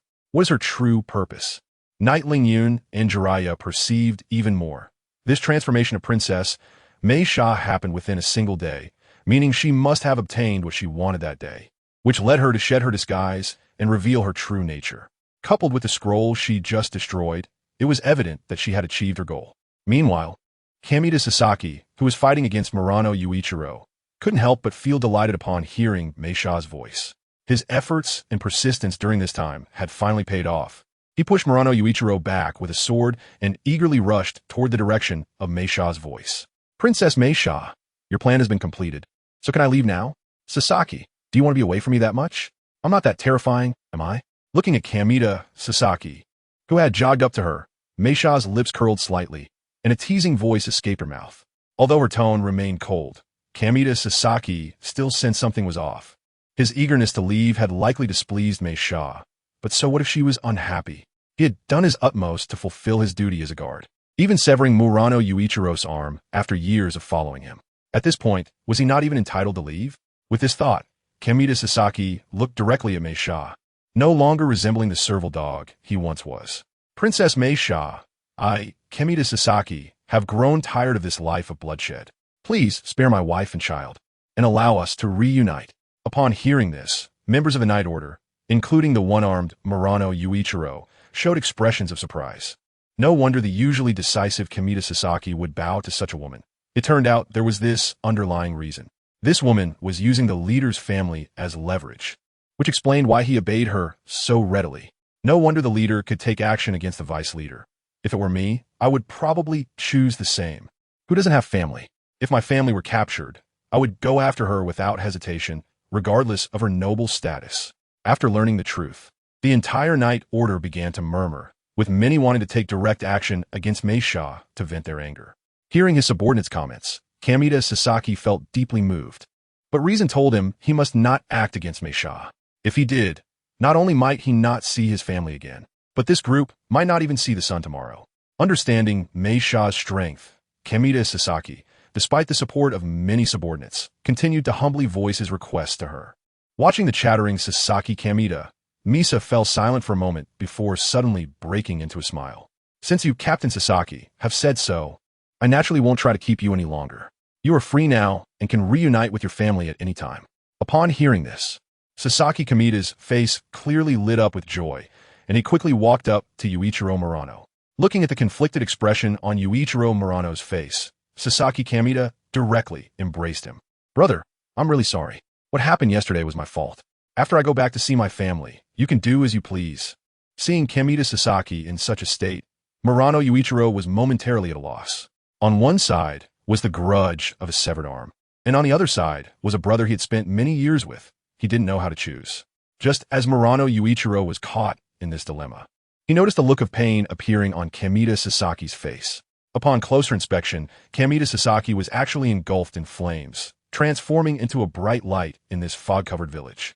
Sensing that something was wrong with his condition, Kamita Sasaki used his last ounce of strength to push Murano Yuichiro away, avoiding the risk of being ignited. Subsequently, Kamita Sasaki became even more radiant, and finally, with a painful wail, he turned into a pile of ashes. Seeing this scene, everyone's gaze was focused on Misha, as she was the only one in the arena who had used similar tactics. Facing the crowd's attention, Misha still wore her warm smile. Why are you all looking at me like that? I'm just sending him to reunite with his family. Isn't that what he wants? As she said this, there was no change in her expression, as if she was merely doing something expected. However, those who were perceptive had already noticed the key point in her words, sending Sato Kyotada to reunite with his family. This meant that Sato, who had abandoned his dignity to serve her, had his family killed long ago by this seemingly harmless girl in front of him. Yuichiro Murayan stared blankly at the pile of ashes before him. Even though he had many things he wanted to say, there was no one left to listen. After doing all this, Misha turned her gaze to the fortune teller in the corner. Mr. Mori, what do you think we should do next? After all, Lord Jiraiya is still here. What else can we do? Of course, we need to eliminate them. The man in the black robe, called Mr. Mori, let out a strange, cackling laugh and charged ahead towards Jiraiya. Although he was also strong, Jiraiya did not have as many trump cards as Yi Lingyun, and his techniques were relatively singular. Considering this, Jiraiya was undoubtedly the best choice. As the fortune teller Mori rushed toward Jiraiya, Misha had no choice but to face Yi Lingyun, who was about the same age. As for Naruto, he was completely ignored by the two. Although he had some strength, it was limited and posed no threat to them. Chapter 162. Incomprehensible Misha looking at the man in the black robe charging towards him. Jiraiya was momentarily taken aback, then quickly adopted a battle-ready stance. In his original plan, this man, who was skilled at body flicker technique, should have been dealt with by Yi Lingyun, while he and Naruto would only need to clean up the minions. Unexpectedly, a formidable Misha had emerged halfway, causing Jiraiya's original plan to deviate, and now he had to face this unknown strength black-robed man. Although it was sudden, Jiraiya was one of the top veterans, and he quickly adjusted his state to engage with the black-robed man. Just as Jiraiya reacted, the black-robed man was already in front of him. Without any flashy moves, he delivered a whip kick directly at Jiraiya, who crossed his arms in front of his chest, perfectly blocking the strike. To everyone's surprise, Jiraiya was actually sent flying by this blow, crashing into several knights before stabilizing himself. Oh, I almost forgot about you, bunch of cannon fodder. Guests should not be left idle. As he spoke, Mori clapped his hands, and countless shadows appeared in the courtyard. As the leader of Mist Falls Village, most of the strong individuals hiding in the village would give him face, which was one of the reasons why Mist Falls Village was a headache for the higher-ups of the water country. Normally, no one would care about their brawls, but when they concentrated the village's strength like this, it had to be taken seriously. Countless fugitives from the fire and water countries gathered in this village, including many wanted members on the run. At this moment, Mori was even willing to risk being exterminated by the two great nations to gather these fugitives, all to deal with Yi Lingyun and his group in the courtyard. With Mori's order, the dense shadows charged towards the headless Knight Regiment. In a situation where visibility was limited and they had lost their backbone, the Knight Regiment scattered like loose sand, and cries of despair spread throughout the courtyard. After doing all this, Mori was about to continue his duel with Jiraiya when suddenly he felt a chill behind him. Driven by his battle instincts, Mori twisted his body with all his might, and a shuriken flew past his head. You're pretty quick to react, but getting distracted in battle is not a good habit. Taking advantage of Mori's moment of issuing orders, Jiraiya, who should have been knocked down, had already reached Mori's back and launched a counterattack. Although his previous attack didn't injure the black-robed man, it did tear the man's hat, revealing his appearance to everyone. Beneath the black robe was a somewhat sinister face, and the gaunt features bore the marks of time. After seeing the appearance of the man in the black robe, Jiraiya couldn't help but freeze in place. The reason was simple. He actually knew the man in front of him. How did you, Qianren, and up here? And you're even the leader? Jiraiya, why are you still so naive like back then? You must know why I'm in this damn place, right? That's right, all of this is thanks to you. The middle-aged man, referred to as Qianren by Jiraiya, began to get agitated, and it was evident from their expressions that they had a history together. As Jiraiya was being berated by Qianren, he slowly relaxed his clenched fists, and his thoughts began to drift back to his youth. Back then, he had just received guidance from the great sage of the Toads, and was full of ambition as he set out on the journey to find the savior. The man in front of him, Qianren, was one of the friends he encountered along the way. Their ideals were initially in harmony, but eventually, they parted ways due to a certain incident. Now, meeting again, they had become irreconcilable foes, which made it impossible for Jiraiya not to feel sorrow. Seeing Jiraiya in front of him no longer having the desire to fight, Kuroha didn't care much and immediately rushed forward to unleash a flurry of attacks on Jiraiya. After all, he wouldn't be as sentimental as Jiraiya at this moment. Kuroha was solely focused on how to deal with the white-haired man in front of him and achieve victory in this battle. While Jiraiya was being beaten by Kuroha, Yi Lingyun was standing with his arms crossed, watching the girl Misa in front of him with great interest. Your master Jiraiya is about to be beaten to death, and you're not even glancing at it? Don't waste your breath. Instead of worrying about others' lives, why not think about how to win against me? Ignoring Misa's words, Yi Lingyun began to mock her without holding back. Misa's tactic of using feints during the battle made Yi Lingyun think that she might be a bit slow-witted.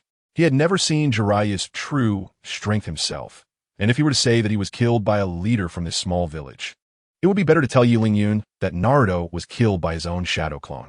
In summary, Misa looked quite attractive, but her intellect was rather questionable. Surprisingly, Misa was not angered by Yi Lingyun's mockery and maintained a warm smile on her face. Interesting. So this is the number one of the new generation from Konoha? How fascinating. As her words fell, Misa snapped her fingers and quietly watched Yi Lingyun with her arms crossed. Just as Yi Lingyun was puzzled about what tricks this woman was up to, he suddenly felt an inexplicable heat rising in his body. Realizing this sensation, Yi Lingyun was instantly alarmed. Connecting it to the phenomenon of the scroll in Misa's hand and Sasaki Katata's spontaneous combustion, Yi Lingyun quickly understood what was happening.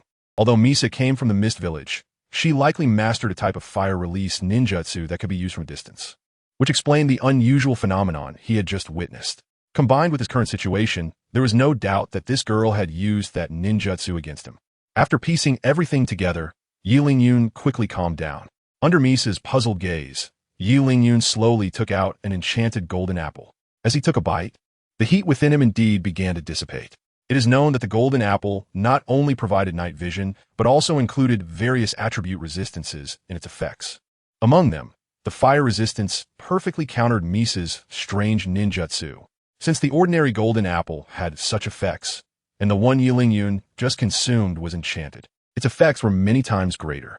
Truly, Yi Lingyun was impressive. Just as the diviner said, he had an endless supply of trump cards. However, if that's the case, what would you do? Seeing that her technique had no effect on Yi Lingyun, Misa was not deterred and immediately formed hand seals to prepare to release another skill. Chapter 163. The Unsolvable Water Release. Water Mirror Technique?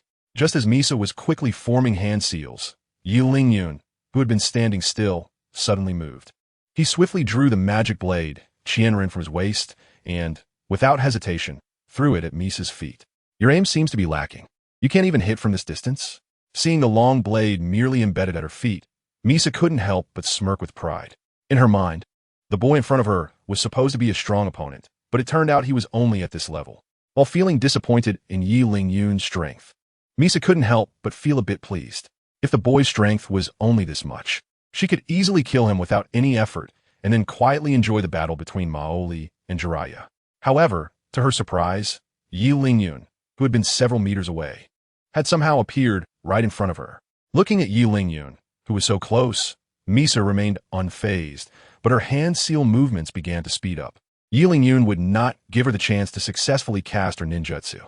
Although he was not afraid of her so-called ultimate move, adhering to the principle of avoiding unnecessary trouble, Yi Lingyun kicked Misa sharply in the abdomen.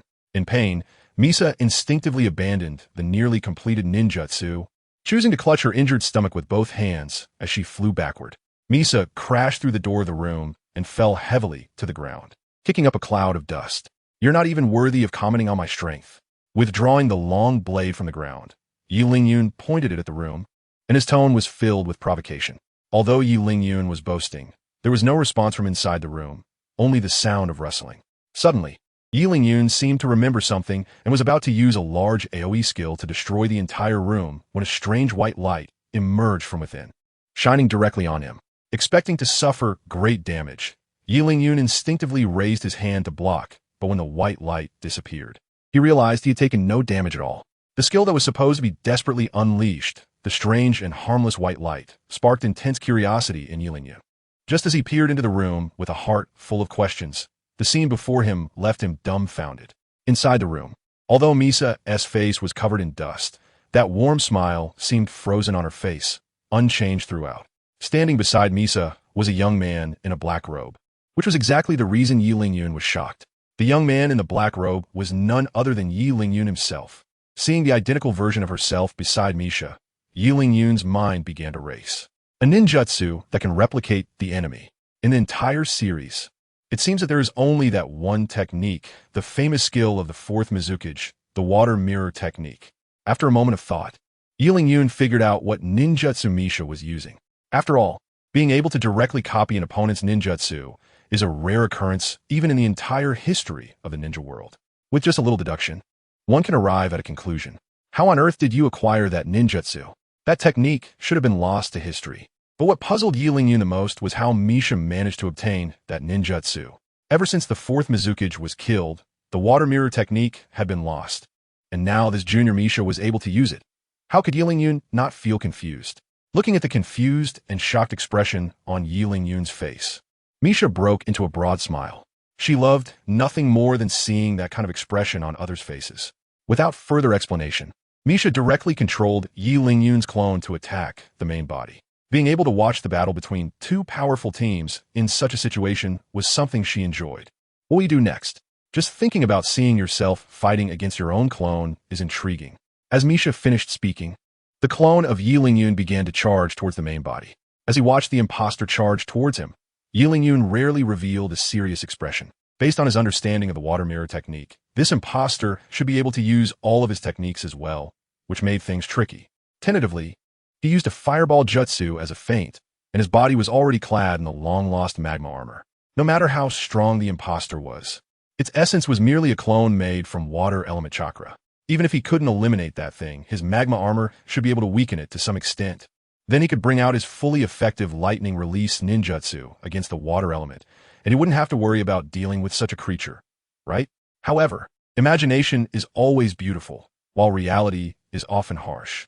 Facing the fireball jutsu infused with high temperatures, the imposter Yi Lingyun surprisingly did not dodge or evade, instead directly taking the hit. After the attack from the fireball jutsu, the imposter showed no signs of damage whatsoever. Seeing this, Yi Lingyun couldn't help but furrow his brows tightly. It should be noted that even he would have to exert considerable effort to withstand such an attack. Yet this imposter not only remained unharmed but seemed to be growing even stronger. Upon closer observation, he noticed that the imposter was emitting a faint blue glow. And it was obvious that this guy had used water element chakra as a medium to avoid damage. With this in mind, Yi Lingyun found himself at a loss for a moment. Without giving him much time to think, the imposter charged at him again. In that case, there was no choice but to use that move. Facing the charging imposter, Yi Lingyun gently caressed the demon blade, Qianren, in his hand, then transformed it into countless fragments that flew towards the imposter. The water mirror technique could replicate people, but it couldn't replicate weapons. This meant that the imposter would have to take Yi Lingyun's attack head-on, while Yi Lingyun could prepare his finishing move to eliminate the imposter. Watching the dazzling battle between the real and fake Yi Lingyun, Misha, who was still indoors, appeared calm on the surface, but her heart was already in turmoil. Fortunately, she had copied a fake Yi Lingyun to fight for her. If she had faced a monster like Yi Lingyun herself, she might have been killed by now. Truly, he is a standout of the new generation from Konoha Village. It's just so interesting. Chapter 164. The battle approaches its conclusion at the same time as Yi Lingyun was battling the fake. Jiraiya was quietly enduring the punches and kicks from Kuroha in another corner of the courtyard. What's wrong? Jiraiya, aren't you one of the legendary 3 ninjas? Hurry up and fight back. Kuroha, you should stop. I don't want to kill you myself. After all, we were such good friends once. Kill me? Jiraiya, you still love to joke around. Then I want to see how you plan to kill me.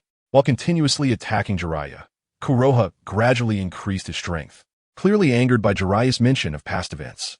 Facing Kuroha's increasingly fierce attacks, Jiraiya was constantly being hit but slowly raised his right hand. The next moment, Kuroha's fist struck Jiraiya's palm, producing a sound of flesh meeting bone. Since you insist on being stubborn, I will have to wake you up myself. As Jiraiya's voice fell, he tightened his grip on the hand blocking the punch and then pulled hard. Kuroha's entire body was uncontrollably pulled towards Jiraiya, and immediately, a look of pain appeared on Kuroha's face. The reason was simple. As Kuroha was pulled closer, Jiraiya had already lifted his knee in anticipation. Under the influence of both forces, Kuroha's abdomen took a solid knee strike. After such a heavy blow, blood mixed with saliva splattered from Kuroha's mouth, landing squarely on Jiraiya's clothing. Without giving him any chance to breathe, Jiraiya released his grip on Kuroha and then delivered a heavy punch to his face, sending him uncontrollably flying out. To be honest, Kuroha, I never dreamed you were the mastermind behind all this. Stop it now. You won't end well if this continues. Huh. Stop. At this moment, you still want to lecture me. Jiraiya, you really are too naive. After a cold laugh, Kuroha reached for the black robe on his body, and with a sudden burst of strength, he tore it into shreds that fell to the ground. Without the robe to cover him, Kuroha's scarred body was fully revealed before Jiraiya. All of this was thanks to you from back then, and now you want me to stop? Are you kidding me? Pointing at Jiraiya, with a face full of hatred, Kuroha's aura began to swell, clearly preparing to use his full strength. Faced with Kuroha's pointed finger, Jiraiya showed a conflicted expression, struggling internally. He couldn't muster any fighting spirit against his old friend from years ago, wanting only to persuade him to return to the right path. Kuroha, on the other hand, keenly grasped Jiraiya's mentality, which is why he chose Jiraiya as his opponent. Without much verbal exchange, Kuroha vanished once again, using his superb body flicker technique to appear around Jiraiya in various locations. However, Jiraiya simply lowered his head, even closing his eyes. Seeing this, Kuroha mistakenly thought Jiraiya had given up resisting and seized the opportunity to attack the moment he appeared behind Jiraiya. Thinking he could easily land a hit, the next moment, however, caused Kuroha to lose all compatibility. Just as Kuroha was about to strike, Jiraiya's tightly closed eyes suddenly opened, and with a swift motion, he launched a palm strike backward, wielding a long-prepared Rasengan. As the Rasengan exploded between the two, Kuroha was sent flying out once again. But this time, he did not get back up and instead lay on the ground, continuously spitting blood. Naruto, did you see that? This is how you should use the Rasengan. While defeating Kuroha, Jiraiya didn't forget to instruct Naruto. After repelling a desperate criminal, Naruto, who was participating in the chaotic battle, responded vaguely, then rejoined the fray. As a ninja, Naruto thrived in the chaos, achieving 5 kills as the Night Brigade began to collapse. His impressive performance caught the attention of the wanted criminals on the bounty list, who wouldn't allow such a variable to continue living. After reaching a consensus, several B-rank wanted criminals quickly approached Naruto. After all, their mission was simply to eliminate this troublesome Night Brigade, and Naruto's presence was their biggest obstacle. Sensing the impending crisis, Naruto quickly retreated several steps, and, as he did, a few shurikens accurately struck the spot where he had just stood. Seeing Naruto in trouble, Ikir Muraya, the knight with a severed arm, stepped forward. Looking at the bodies of his fallen brothers, Muraya's expression grew serious. Night Brigade members, fall in line to resist the enemy. Raising his longsword high, Muraya let out a roar. As the second in command of the Night Brigade, Muraya's emergence after Sasaki's death undoubtedly provided the team with a backbone.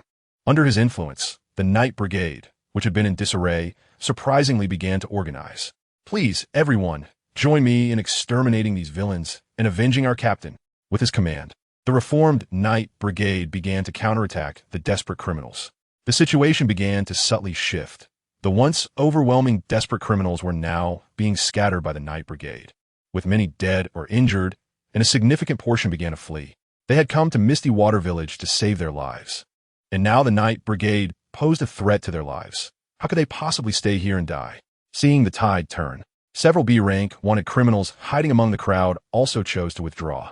Although they had some strength, they were not arrogant enough to believe they could take down a united Night Brigade. Thus, only Kuroha, the leader of Misty Water Village, and Misha, who was still watching the battle between the real and fake Yi Lingyun, remained. The outcome of this battle would depend entirely on the results of these two fights. If both Yi Lingyun and Jiraiya were to lose, even if they managed to drive away those small fry, it would be meaningless. Without top-tier combat power, relying on some mid to low-tier strength wouldn't create any significant waves, and in the end, they would simply face slaughter. Under the cover of thick fog, the sounds of fighting echoed, constantly stimulating everyone's nerves. Although Jiraiya had beaten his opponent down, who could tell if Kuroha still had a trump card? On the other side, Yi Lingyun couldn't even get close to Misha's true form and was engaged in a fierce battle with his imposter. Yuichiro Muri, who could see the battle situation, couldn't help but show a serious expression, his palms sweating. However, Naruto had no such worries. After all, he had immense confidence in both Jiraiya and Yi Lingyun. Chapter 165. The tricky water mirror clone. Just as the Night Brigade was still immersed in the joy of repelling the enemy, Yi Lingyun, who had delayed time with the magic sword Qianren, finally gathered his ultimate move. Looking at his hands emitting a faint blue light, Yi Lingyun couldn't help but smile confidently. This was a new technique he had specifically developed to deal with the imposter in front of him. By mixing a certain proportion of water chakra into the primary lightning chakra, he was utilizing the signature technique of Darui, the Reikage Scar from the Hidden Cloud Village, Storm Release. It not only had the paralyzing effect of lightning, but also the extensibility of water, making it perfect for dealing with the imposter Yi Lingyun, who created a clone using water chakra. Retrieving the magic blade, Thousand Blades, that was circling around the imposter, Yi Lingyun brought his hands together, and the faint blue electric arc chakra shot out from his hands, targeting the imposter Yi Lingyun, who had just been struggling to fend off the Thousand Blades. Seeing this scene, Misha, the caster, couldn't help but sweat nervously in her palms. After all, this was Yi Lingyun's long-prepared killing move. She wouldn't be foolish enough to think such a move wouldn't harm the mirror image of Yi Lingyun. The reality proved her right. Just as the faint blue electric arc chakra struck, the clone of Yi Lingyun instinctively used a water shield to block it. But this was a technique specifically developed by Yi Lingyun to counter water properties. How could that water shield possibly defend against it? Under Misha's anxious gaze, the blue light pierced through the water shield and struck the imposter Yi Lingyun directly. Upon being hit, the imposter's body began to twitch uncontrollably, clearly a reaction to being electrocuted. After witnessing this scene, the retreating thoughts that had already sprouted in Misha's heart began to amplify infinitely. The water mirror technique, as the signature ninjutsu of the fourth Mizukage, was unexpectedly broken today by a mere brat from Konoha. Even if Misha felt unwilling in her heart, it was time to retreat. Now, with the cover of the thick fog and her familiarity with the terrain of the Mist Village, she might still escape from the hands of that monster, Yi Lingyun. Just as she quietly began to retreat, a mocking voice rang out from behind her. "Dear Princess Misha, don't you want to take a good look at this interesting new technique I've developed with great effort? Are you in such a hurry to leave because you have urgent matters?" Upon hearing this, Misha's face lost the warm smile it had, replaced by a gloomy expression that could almost drip water. An interesting new technique. How could Misha not recognize that this was Yi Lingyun mocking her catchphrase?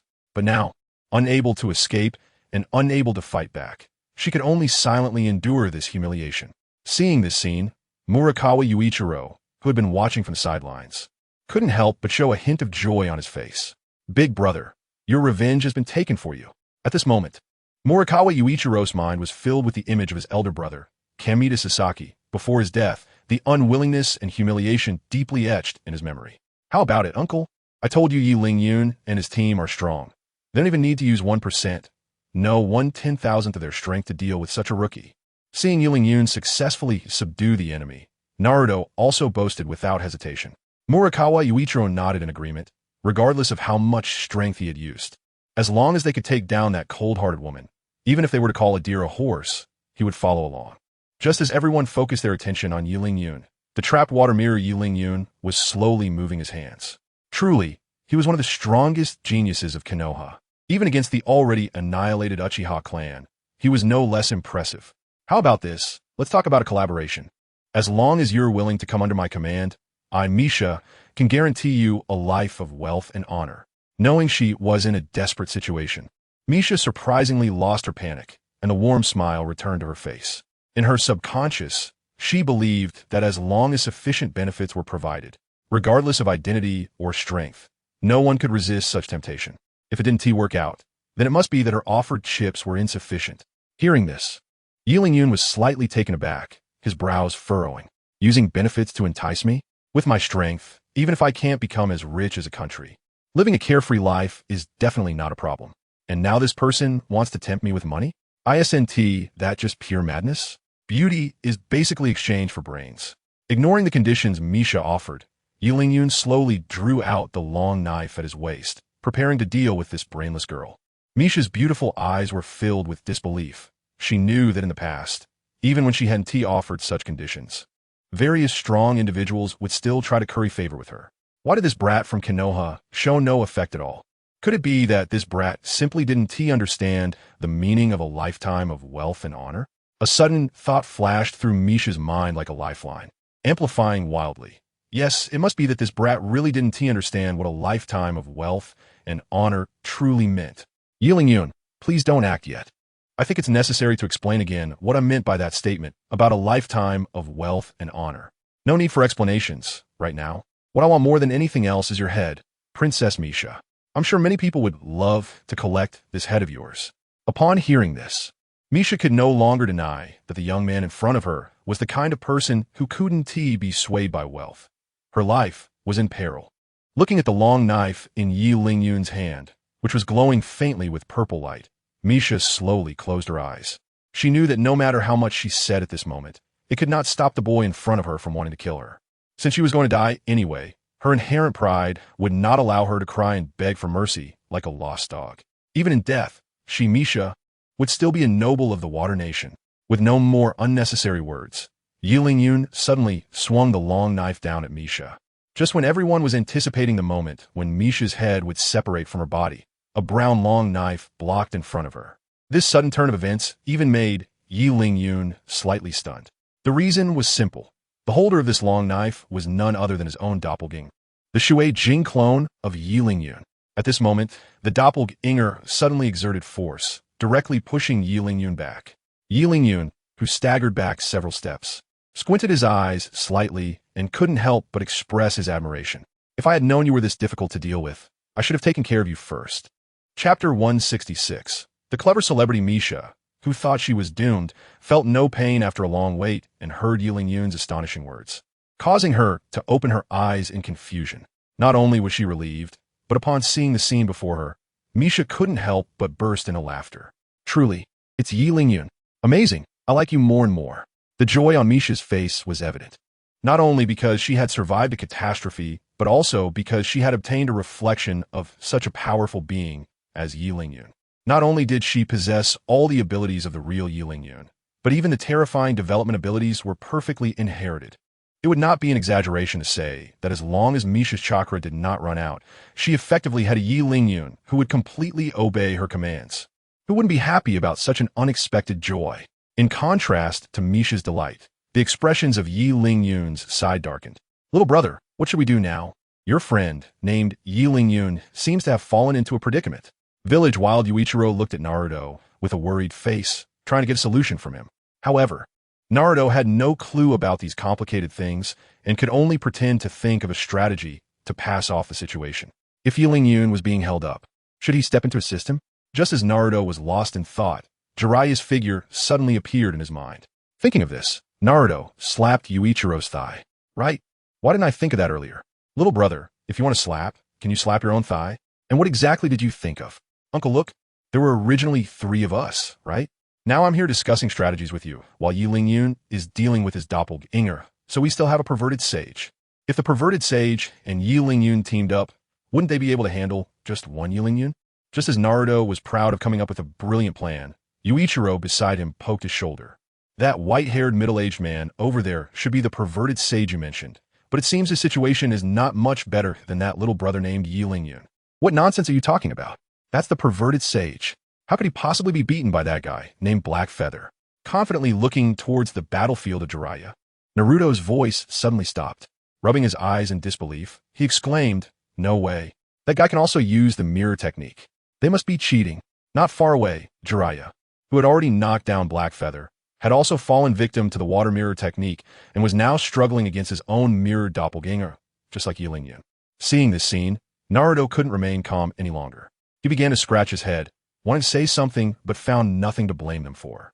In actual combat, as long as you can win, there are no restrictions on what techniques to use. Misha and Black Feather simply used the techniques they knew to win the battle. And even Naruto's eloquence couldn't find words to counter them. He could only look around, hoping that Yi Lingyun or Jiraiya could quickly resolve their doppelgangers and support the other side. But at this moment, both Yi Lingyun and Jiraiya were undoubtedly caught in a tough battle.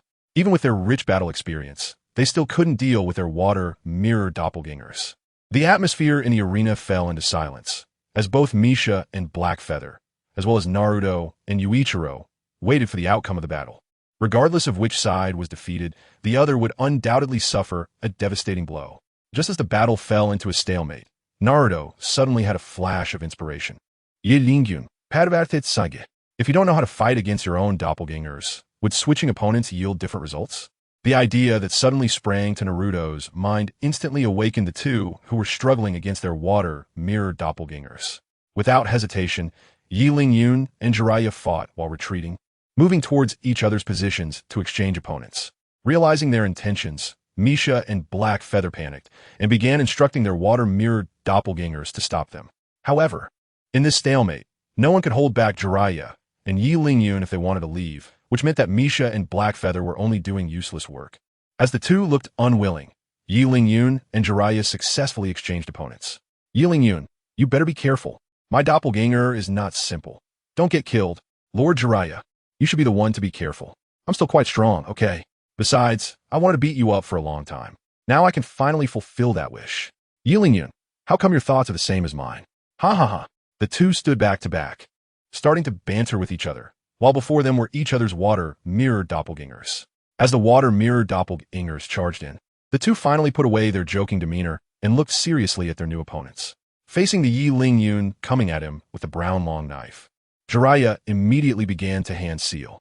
Based on his understanding of Yi Lingyun over this period, if that strange knife was removed, then long-range combat would be Yi Lingyun's fatal weakness. While he had many long-range skills, he had at least 10 or 8. With this thought in mind, Jiraiya unleashed his most adept technique, the Raging Lion's main technique.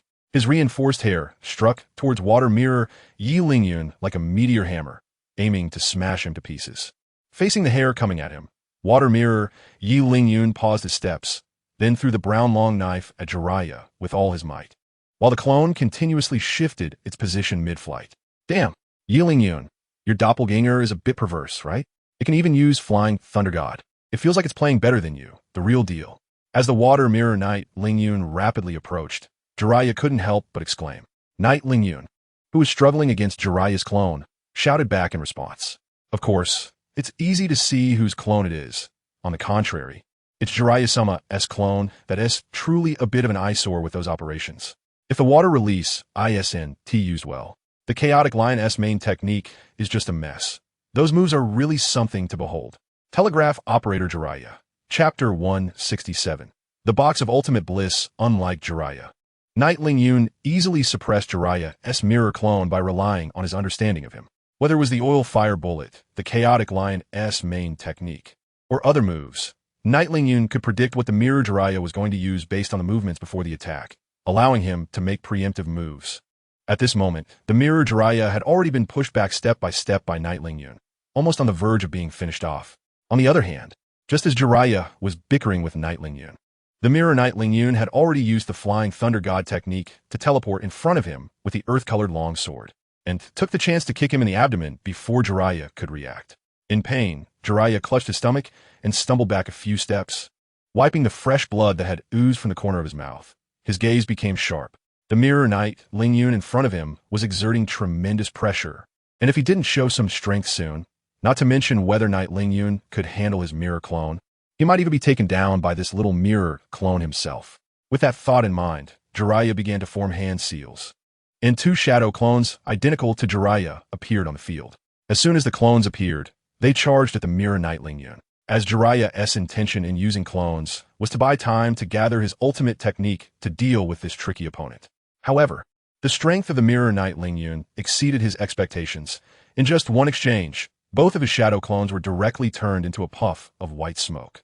Fortunately, the two clones at least bought him a moment of time, and the Rasengan was already forming in Jiraiya's hand. With this A-rank ninjutsu developed by the fourth Hokage using the properties of the tailed beast ball, Jiraiya was filled with confidence. Just as the mirror knight Lingyun took care of his two clones, the real Jiraiya had already arrived behind him, clutching the Rasengan. And the imposter. He pressed down hard on the mirror knight Lingyun, and the power of the Rasengan, as an A-rank ninjutsu, erupted in an instant. With a sharp whoosh, even the surrounding thick fog seemed to be blown away a bit. The knights could vaguely see the deep pit that appeared on the ground through the mist, and the mirror knight Lingyun lay quietly within it, slowly turning into water and seeping into the pit, just as Jiraiya dealt with the mirror knight Lingyun. On the other side, Knight Lingyun had already formed a crushing momentum. At this moment, the mirror Jiraiya had lost an arm and was lying on the ground, while Knight Lingyun slowly approached with the magic blade, Thousand Blades. What's going on? Does this clone actually know fear? As he watched the mirror image continually retreating, Yi Lingyun revealed a faint smile on his face. It seemed he had already seen through his own fate. The remaining arm of the mirror image Jiraiya was actually beginning to condense a Rasengan, intending to make a final counterattack. However, Yi Lingyun would not give him the opportunity to strike. His long sword swiftly returned to its sheath and then was drawn again, executing his most powerful technique. The sword draw slash directly onto the mirror image of Jiraiya. The struck Jiraiya image instantly split in two and then exploded into a puddle of water, dissipating in the courtyard. With the two images resolved, the casters, Misha and Heiyu, had somehow already stood side by side in the room. Truly, as one of the legendary Sannin, Lord Jiraiya's strength was indeed formidable. Misha's face was filled with admiration, and her hands couldn't help but clap lightly. And then there was Yi Lingyun, who at such a young age could possess such strength, making us old folks feel utterly ashamed. The next to speak was Heiyu, who also praised Yi Lingyun's abilities. This unseen left everyone puzzled. Clearly, the two's greatest reliance had been eliminated, yet there was no hint of panic on their faces, as if they still had a backup plan. Although we don't know what trick you two are playing, your fate will definitely not change. After detecting that their combat power had dropped below 1,000 with the battle power detector, Yi Lingyun let out a long sigh of relief. A combat power below 1,000 meant that the two were already in a state of desperate straits. Even Naruto would easily defeat them now. At this moment, their words were probably just a final attempt at bravado before death. Yi Lingyun, your strength has indeed exceeded our expectations. But you wouldn't think that this alone could take us down, would you? If you truly think so, then I can only say you are too naive. Although Heiyu was already heavily injured, the madness on his face showed no signs of diminishing. As Jiraiya's friend from years ago, he knew very well that with just his own strength, even combined with the water mirror technique, it was absolutely impossible to kill Jiraiya. Therefore, he had anticipated his defeat long before he planned this battle, and he was prepared for the aftermath of that defeat. With a snap of his fingers, the ground beneath their feet began to tremble. Just as Yi Lingyun looked on in confusion, a tall black box appeared in the arena. Jiraiya, your time has come. This is the special gift I prepared to deal with you. As Heiyu finished speaking, the full appearance of the box was revealed to everyone. From a distance, the entire box was pitch black, and strangely, there was a face on each of its four sides, as if they could captivate the soul. After seeing the full picture of the box, Yi Lingyun's heart sank to the bottom. The box of ultimate bliss, the ultimate weapon from the era of the Six Path Immortals, possessing the power to destroy the entire ninja world. This guy in front of him actually went to the trouble of bringing this thing just to kill Jiraiya. How deep is their grudge? Knowing the horror of the box of ultimate bliss, Yi Ling-yun instinctively wanted to stop its opening. Great box of ultimate bliss. Please help me eliminate all these damn guys in front of me. Just as Yi Ling-yun was about to use his old trick to teleport beside the two for a quick kill, the box of ultimate bliss had already been opened, clearly indicating that, hey, you had anticipated his thoughts. As he looked at the slowly opening mouth of the Elysium box, Yi Ling-yun felt a sense of unease in his heart. He stopped in his tracks and shouted at the onlookers in the arena, "You guys, stop standing here watching the show. If you don't want to die, hurry up and escape." While speaking, Yi Ling-yun had already teleported in front of Naruto and Jiraiya, taking them away from the scene. The members of the Knight's Order exchanged glances, completely baffled as to why such a powerful Yi Ling-yun was in such a hurry to flee. Chapter 168. Ultimate Weapon. As Yi Ling-yun and the others left, the backbone of the Knight's Order, Moriya Yuichiro, began to feel an ominous premonition. If even someone as strong as Yi Ling-yun was panicking and retreating after seeing this box, what reason did ordinary people like them have to stay? Just as he was about to give orders for the knights to retreat, a bare-chested boy emerged from the Elysium box. "The air out here is really nice. I didn't expect I'd have a day to see the light of day again." The boy looked around in confusion and greedily took a deep breath. Seeing that he had expended so much effort to obtain the Elysium box, he had thought that opening it would directly solve the problem with Jiraiya. But unexpectedly, only a boy had come out. "Hey, who are you? You don't look like someone who can help me fulfill my wishes." Jumping down from the Elysium box, Kuroha began to scrutinize the boy in front of him. Beside him, Misa did not approach, as her experience battling Yi Ling-yun had made her wary of all boys. "Who am I? Before entering the Elysium box, I was called Muku, but now my name is Wu." "Wu." Upon hearing this strange name, Kuroha showed a hint of confusion, his brain searching for relevant information. Just as Kuroha was lost in thought, a hand covered in black feathers grabbed him. "You don't need to think. My identity is not something you can comprehend." Feeling the tightening grip, Kuroha's face turned red, clearly struggling to breathe. Seeing that half of Muku's body had transformed into a monster, both Misa and Moriya Yuichiro felt a sense of retreat. Are you trying to escape? I advise you not to waste your effort. You absolutely cannot get away."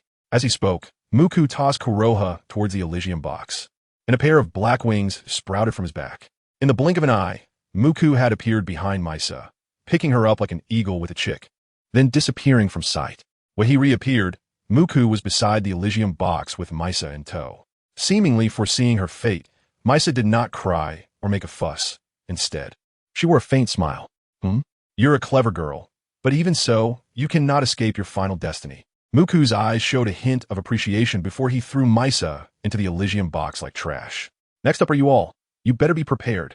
He turned his gaze to the members of the Knight's Order and grinned. It was only now that Moriya Yuichiro understood why Yi Ling-yun had left so hastily and urged him to leave as well. Watching the knights scatter in all directions, Moriya Yuichiro stood frozen in place, allowing the dark hand to grab him and throw him into the Elysium box. Even as he was being thrown inside, he mumbled, "It's useless. In front of such a monster, no one can escape." With Muku's actions, the courtyard was soon cleared, leaving only Muku himself and the Elysium box, which had devoured countless lives. "Yi Ling-yun and Jiraiya? You won't escape either," Muku murmured, and his body rapidly expanded, sprouting dense black feathers as Wu completed his resurrection. At the same time Wu was undergoing transformation, Yi Ling-yun had used the Flying Thunder God technique to teleport himself, Jiraiya, and Naruto outside the village. Due to frequently using the technique while carrying two people, fatigue was evident on Yi Ling-yun's face. "What are you doing, Yi Ling-yun?" Those two were clearly at their limit. Why retreat in that situation? Once Yi Ling-yun stopped teleporting, Jiraiya could no longer contain his confusion and began to question him. Sitting down heavily on the ground, Yi Ling-yun began to gasp for breath. "Lord Jiraiya, please don't be angry. If you knew what that box was, you might have run even faster than me. Then tell me, what is that box? I want to hear it clearly." Although Yi Ling-yun tried to explain, Jiraiya clearly remained skeptical, glaring at him. Even though Jiraiya showed this attitude towards him, Yi Ling-yun was not angry. It was not surprising that Jiraiya would be so upset given the terrifying nature of the Elysium box. After taking a deep breath, Yi Ling-yun began to explain to Jiraiya and Naruto. That box is called the Elysium box, and it is said to be the ultimate weapon from the time of the Sage of Six Paths. If opened, it can fulfill any wish. "So you mean we might be erased by that ultimate weapon? How do you know all this?" Even after Yi Ling-yun explained the origin and power of the box, Jiraiya still bore a skeptical expression. With a helpless sigh, Yi Lingyun pointed behind Jiraiya. Lord Jiraiya, you should be thinking about how to deal with that guy. Not my issues. Looking in the direction Yi Lingyun pointed, a towering black monster resembling a spirit beast appeared in Jiraiya's line of sight. The monster seemed to have noticed them as well, flapping its wings and flying toward the three of them. The tremendous gust it created blew away the thick fog that had shrouded Misty Lake Village for years, demonstrating its immense power. An ultimate weapon, huh? As he watched Wu rapidly approaching, Jiraiya muttered to himself. Upon feeling Wu's pressure, Jiraiya finally understood why even someone as strong as Yi Lingyun had chosen to flee upon seeing the Elysium box. If he had known that such a monster was hidden inside the box, he might have run faster than Yi Lingyun. After seeing Jiraiya's reaction, Yi Lingyun also realized that this guy had become aware of the seriousness of the situation. But now that Wukong had been released, even he felt powerless. And he shrugged his shoulders and looked at Jiraiya. Lord Jiraiya, what do you think we should do now? Should we deal with that thing here, as per your idea? You're right. Yi Lingyun, you have a good understanding. I do intend to take care of this monster here. At the same time as the two were talking, a massive black shadow descended in front of them. Yi Lingyun and Jiraiya, I found you. Chapter 169. The Toad Sage looking at the enormous shadow before them. Both Jiraiya and Yi Lingyun displayed a rare serious expression. Subconsciously pressing the power detector on his face, the numbers displayed left Yi Lingyun dumbfounded. A power index of 20,000. In this early stage where the average power was around 4,000, possessing a power index of 20,000 already meant being able to crush late-stage bosses like Orochimaru. Orochimaru? What kind of thing is that? How could it compare to me? In the face of Wukong's ability to read minds, all of Yi Lingyun's thoughts were laid bare and inevitably read by Wukong. Hearing Orochimaru being so belittled, Jiraiya, one of the three ninjas, fell silent. Although he didn't have a power detector like Yi Lingyun's, years of experience in the ninja world told him that the monster before him was extremely dangerous. Only Naruto looked curiously at Wukong, his eyes spinning around. In his memory, the last time he saw such a big guy was during the battle of the three ninjas when the three great summoning beasts gathered. Perhaps having seen similar giant beasts before, Naruto felt no fear, but rather became curious about how long such a large monster could last against Jiraiya and Yi Lingyun. Upon sensing Naruto's thoughts, Wukong opened his massive mouth and let out bursts of laughter. How long will it take me to finish this? I must say, little brat, you're quite interesting. Then let me show you exactly how long this battle will take. As soon as he finished speaking, Wukong's gigantic body vanished from sight, and when he reappeared, he was already behind Jiraiya. With just one kick, Jiraiya, one of the three ninjas, was sent flying, crashing into two trees before finally stopping. After coughing up a mouthful of blood, Jiraiya looked at the giant in disbelief. In fact, he had sensed Wukong's intentions the moment he disappeared. But while his mind kept up, his body failed to react in time, resulting in him being knocked back after just one encounter. However, from this exchange, Jiraiya could roughly gauge Wukong's strength and instantly began to contemplate. If he could use that technique, he might not lose to the monster in front of him. Yi Lingyun, can you hold this guy off for a little while? I need some time to prepare my big move. Jiraiya shouted loudly at Yi Lingyun, who was not far away. Upon hearing this, Yi Lingyun understood. With Jiraiya's current strength, the only technique that could match Wukong's power would be sage techniques. But given Jiraiya's lack of proficiency with sage techniques, successfully casting it would mean facing Wukong alone. Although Yi Lingyun was quite confident in his own strength, he couldn't help but worry if the opponent was Wukong. But Wukong would not wait for the two to come up with a plan. After reading their thoughts, Wukong quickly made up his mind.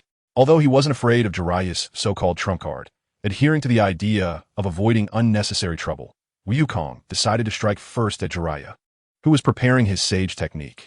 With no time for Yi Lingyun to think further, Wukong was already flying toward Jiraiya. Seeing this, Yi Lingyun gritted his teeth and threw the long knife in his hand at the flying Wukong. After all, he currently had no flying ability, and if he wanted to fight, he could only use the flying thunder god technique to get closer. As the long knife was about to reach Wukong's side, Wukong, who was in mid-flight, suddenly turned around and punched the long knife coming from behind him. As the magic blade, Qianren, flew back towards him, Yi Lingyun's expression instantly darkened. With the ability to read people's hearts, Wu could anticipate any technique in advance, making him quite troublesome.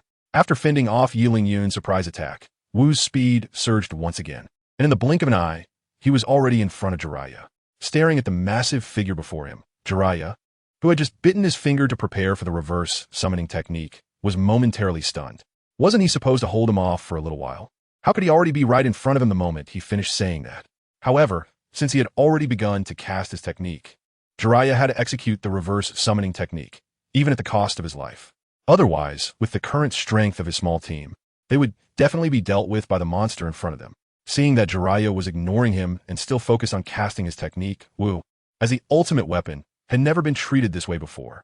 He immediately raised his large hand, ready to smash Jiraiya into a pulp. Just at this critical moment, relying on the flying thunder god mark on Jiraiya, Qianren finally arrived. Without any hesitation, Qianren quickly took a stance to perform a blade draw. To increase the power of his technique, he even infused lightning chakra into the magic blade, Qianren. To block Wu's strike, Qianren unleashed his strongest power at that moment. Under Jiraiya's shocked gaze, a cut appeared on Wu's palm, and bright red blood flowed out. Huh? Am I injured? Feeling the pain in his palm, even Wu, the ultimate weapon, couldn't help but feel puzzled. This boy before him was just an ant, so why was he able to unleash such a powerful attack? Compared to Wu's confusion, Qianren, who had just exerted a forceful strike, was now panting heavily, his whole body drenched in cold sweat. Fortunately, his attack was still effective, which bought Jiraiya a bit of time. Without any hesitation, Qianren directly took out a golden apple and started eating it. He wouldn't be talking about righteousness or morals against such a level of opponent. After all, with just a slight misstep, he might also become one of Wu's fallen souls. I have to admit, this little brat does have some strength, but I won't give you a chance to turn the tables. By reading Qianren's thoughts, Wu already knew that he wanted to quickly restore his stamina and chakra by eating the golden apple. Although Qianren still seemed like a minor character to him, the fact that he had just been able to inflict damage meant that Wu had a reason to kill him. Just as Wu's large hand was about to come crashing down, a mass of white fur wrapped around Qianren and dragged him back. Isn't this Wu? Little Jiraiya? How'd you get involved with this guy? No wonder you needed the help of us two old fellows. Since it's Wu, it indeed becomes a bit tricky. Chapter 170. Jiraiya's determination, looking in the direction of the voice, it turned out to be the toad that had suddenly appeared on Jiraiya's shoulder. Seeing this scene, Qianren understood everything. As he had expected, Jiraiya's big move was to enter Sage mode. Seeing these two toads, even someone as perceptive as Wu couldn't help but feel a sense of surprise. He never expected that even the toads of my Bokuzen would get involved with humans. It was truly unexpected. Upon hearing this, the two toad sages on Jiraiya's shoulders couldn't help but change their expressions. As toads that had lived for who knows how many years, how could they not hear the sarcasm in Wu's words? However, due to Wu's overwhelming strength, even these two toad sages could only pretend they hadn't heard anything. Glancing at the still panting Qianren behind him, Jiraiya showed a confident smile. You should take a good rest for now, Qianren. I'll handle this guy from here. As he spoke, Jiraiya charged towards the colossal figure of Wukong. With the enhancement of Sage mode, Jiraiya's speed and strength had significantly increased, and in the blink of an eye, he was already in front of Wukong. You little ant don't think that calling two toads will allow you to defeat me, do you? If that's the case, then I can only say you're really too naive. With that, Wukong swung a fist down at Jiraiya. In Wukong's subconscious, as long as it wasn't trapped by the box of ultimate bliss again, it was invincible in the ninja world. And the reality was pretty much as it thought. Its power had indeed reached the pinnacle of the ninja world. With a single punch, a deep pit appeared where Jiraiya had just been standing. Without checking the situation in the pit like others would, Wukong turned around and launched another attack, hitting Jiraiya, who had somehow appeared behind it. So it's still not enough. Huh. Even showcasing speed far beyond Wukong's, I still can't escape its ability to read minds. Long before Jiraiya saved him to confront Wukong, Qianren had already activated the power detector to compare their strengths. According to the power detector, Jiraiya in Sage mode had a power index of 25,000 points. But compared to Wukong, he was still significantly lacking. After readjusting to his long-sealed body, Wukong's power index had returned to 30,000 points and was on a continuous upward trend. If this continued, not only would Jiraiya be unable to defeat Wukong, but he would also be completely killed by Wukong, who was gradually recovering his strength in battle. All Qianren could do now was to recover as much combat power as possible before Wukong fully regained his strength. If he and Jiraiya teamed up, there might still be a slight chance to defeat Wukong. Thinking of this, Qianren once again took out two golden apples and started to flaunt them. With the chakra recovery provided by the orange martial arts outfit, along with the various effects of the golden apples, Yi Lingyun's condition began to visibly improve, while Yi Lingyun was busy recovering. The fierce battle between Jiraiya and Wukong continued in the distance. As he watched Jiraiya skillfully battling, with Wu using sage techniques alongside the two toads, Yi Lingyun couldn't help but develop the idea of learning sage techniques himself. Suddenly, a powerful tremor in the middle of the battlefield interrupted Yi Lingyun's thoughts. Following the source of the vibration, he saw Wu's massive hand striking Jiraiya's Rasengan, and only the immense power generated by their clash could create such a level of disturbance. The gust of wind created by their confrontation rushed towards him, despite being quite a distance away. Yi Lingyun still felt as if the battle was happening right in front of him. Experiencing such a fierce fight stirred Yi Lingyun's blood, and he felt an overwhelming urge to rush in and join the fray. However, he knew that in his current state, he would only be a burden to Jiraiya rather than a help. As Yi Lingyun strained to recover, Jiraiya suddenly retreated. "Are you okay, little Jiraiya? Even in sage mode, you're struggling, aren't you? This guy really is a monster." As one of the mediums providing Jiraiya with sage chakra, the great sage Zeshi could clearly sense the changes in Jiraiya's chakra. After that last Rasengan, Jiraiya had already consumed more than half of his chakra. If it weren't for the two toads continuously supplying him with sage chakra, Jiraiya would have surely exited sage mode by now. In contrast, the monster Wu, after taking Jiraiya's attack head-on, showed no signs of weakening. Instead, there was a subtle hint of increasing power. If this stalemate continued, not only would Jiraiya fail to defeat Wu, but he might also be trampled to death by this ultimate weapon. Little Jiraiya, if you really can't handle it, don't push yourself. You have a great mission to fulfill. It would be a shame to die here. Thinking of this, the great sage Zeshi felt a sense of retreat and even began to advise Jiraiya to distance himself from this terrifying monster. Unexpectedly, instead of planning to retreat, Jiraiya once again gathered energy into a Rasengan, showing a determination to fight Wu to the end. Seeing this, the great sage Zeshi frowned, about to speak again to persuade him, but Jiraiya spoke first. "You don't need to advise me, Lord Zeshi. I am very aware of my mission. Then why are you still? Could it be that the prophesied child has already been found?" "You're right, Lord Zeshi. I believe I've already found the prophesied child. It's one of those two kids." Jiraiya continued. "Later, I will use the reverse summoning technique. I will leave these two kids in your care." Upon hearing this, the great sage Zeshi understood that Jiraiya had already entertained the thought of sacrificing himself to hold Wu back, giving the two children a chance to escape. Following Jiraiya's finger, he saw Yi Lingyun and Naruto in his line of sight. "Little Jiraiya, have you really made up your mind? If you do this, you will truly die. This is the only way. After all, I don't want to die either, but for the future of these two children, I have no choice." With a grin, Jiraiya hurled the Rasengan at Wu once more, while the two toads clinging to his shoulders dashed towards Yi Lingyun and Naruto. Since Jiraiya had made up his mind, they could only respect his decision. While Jiraiya desperately held Wu back, they would take Yi Lingyun and Naruto to Mount Mayaboku to evade Wu's pursuit. Chapter 171.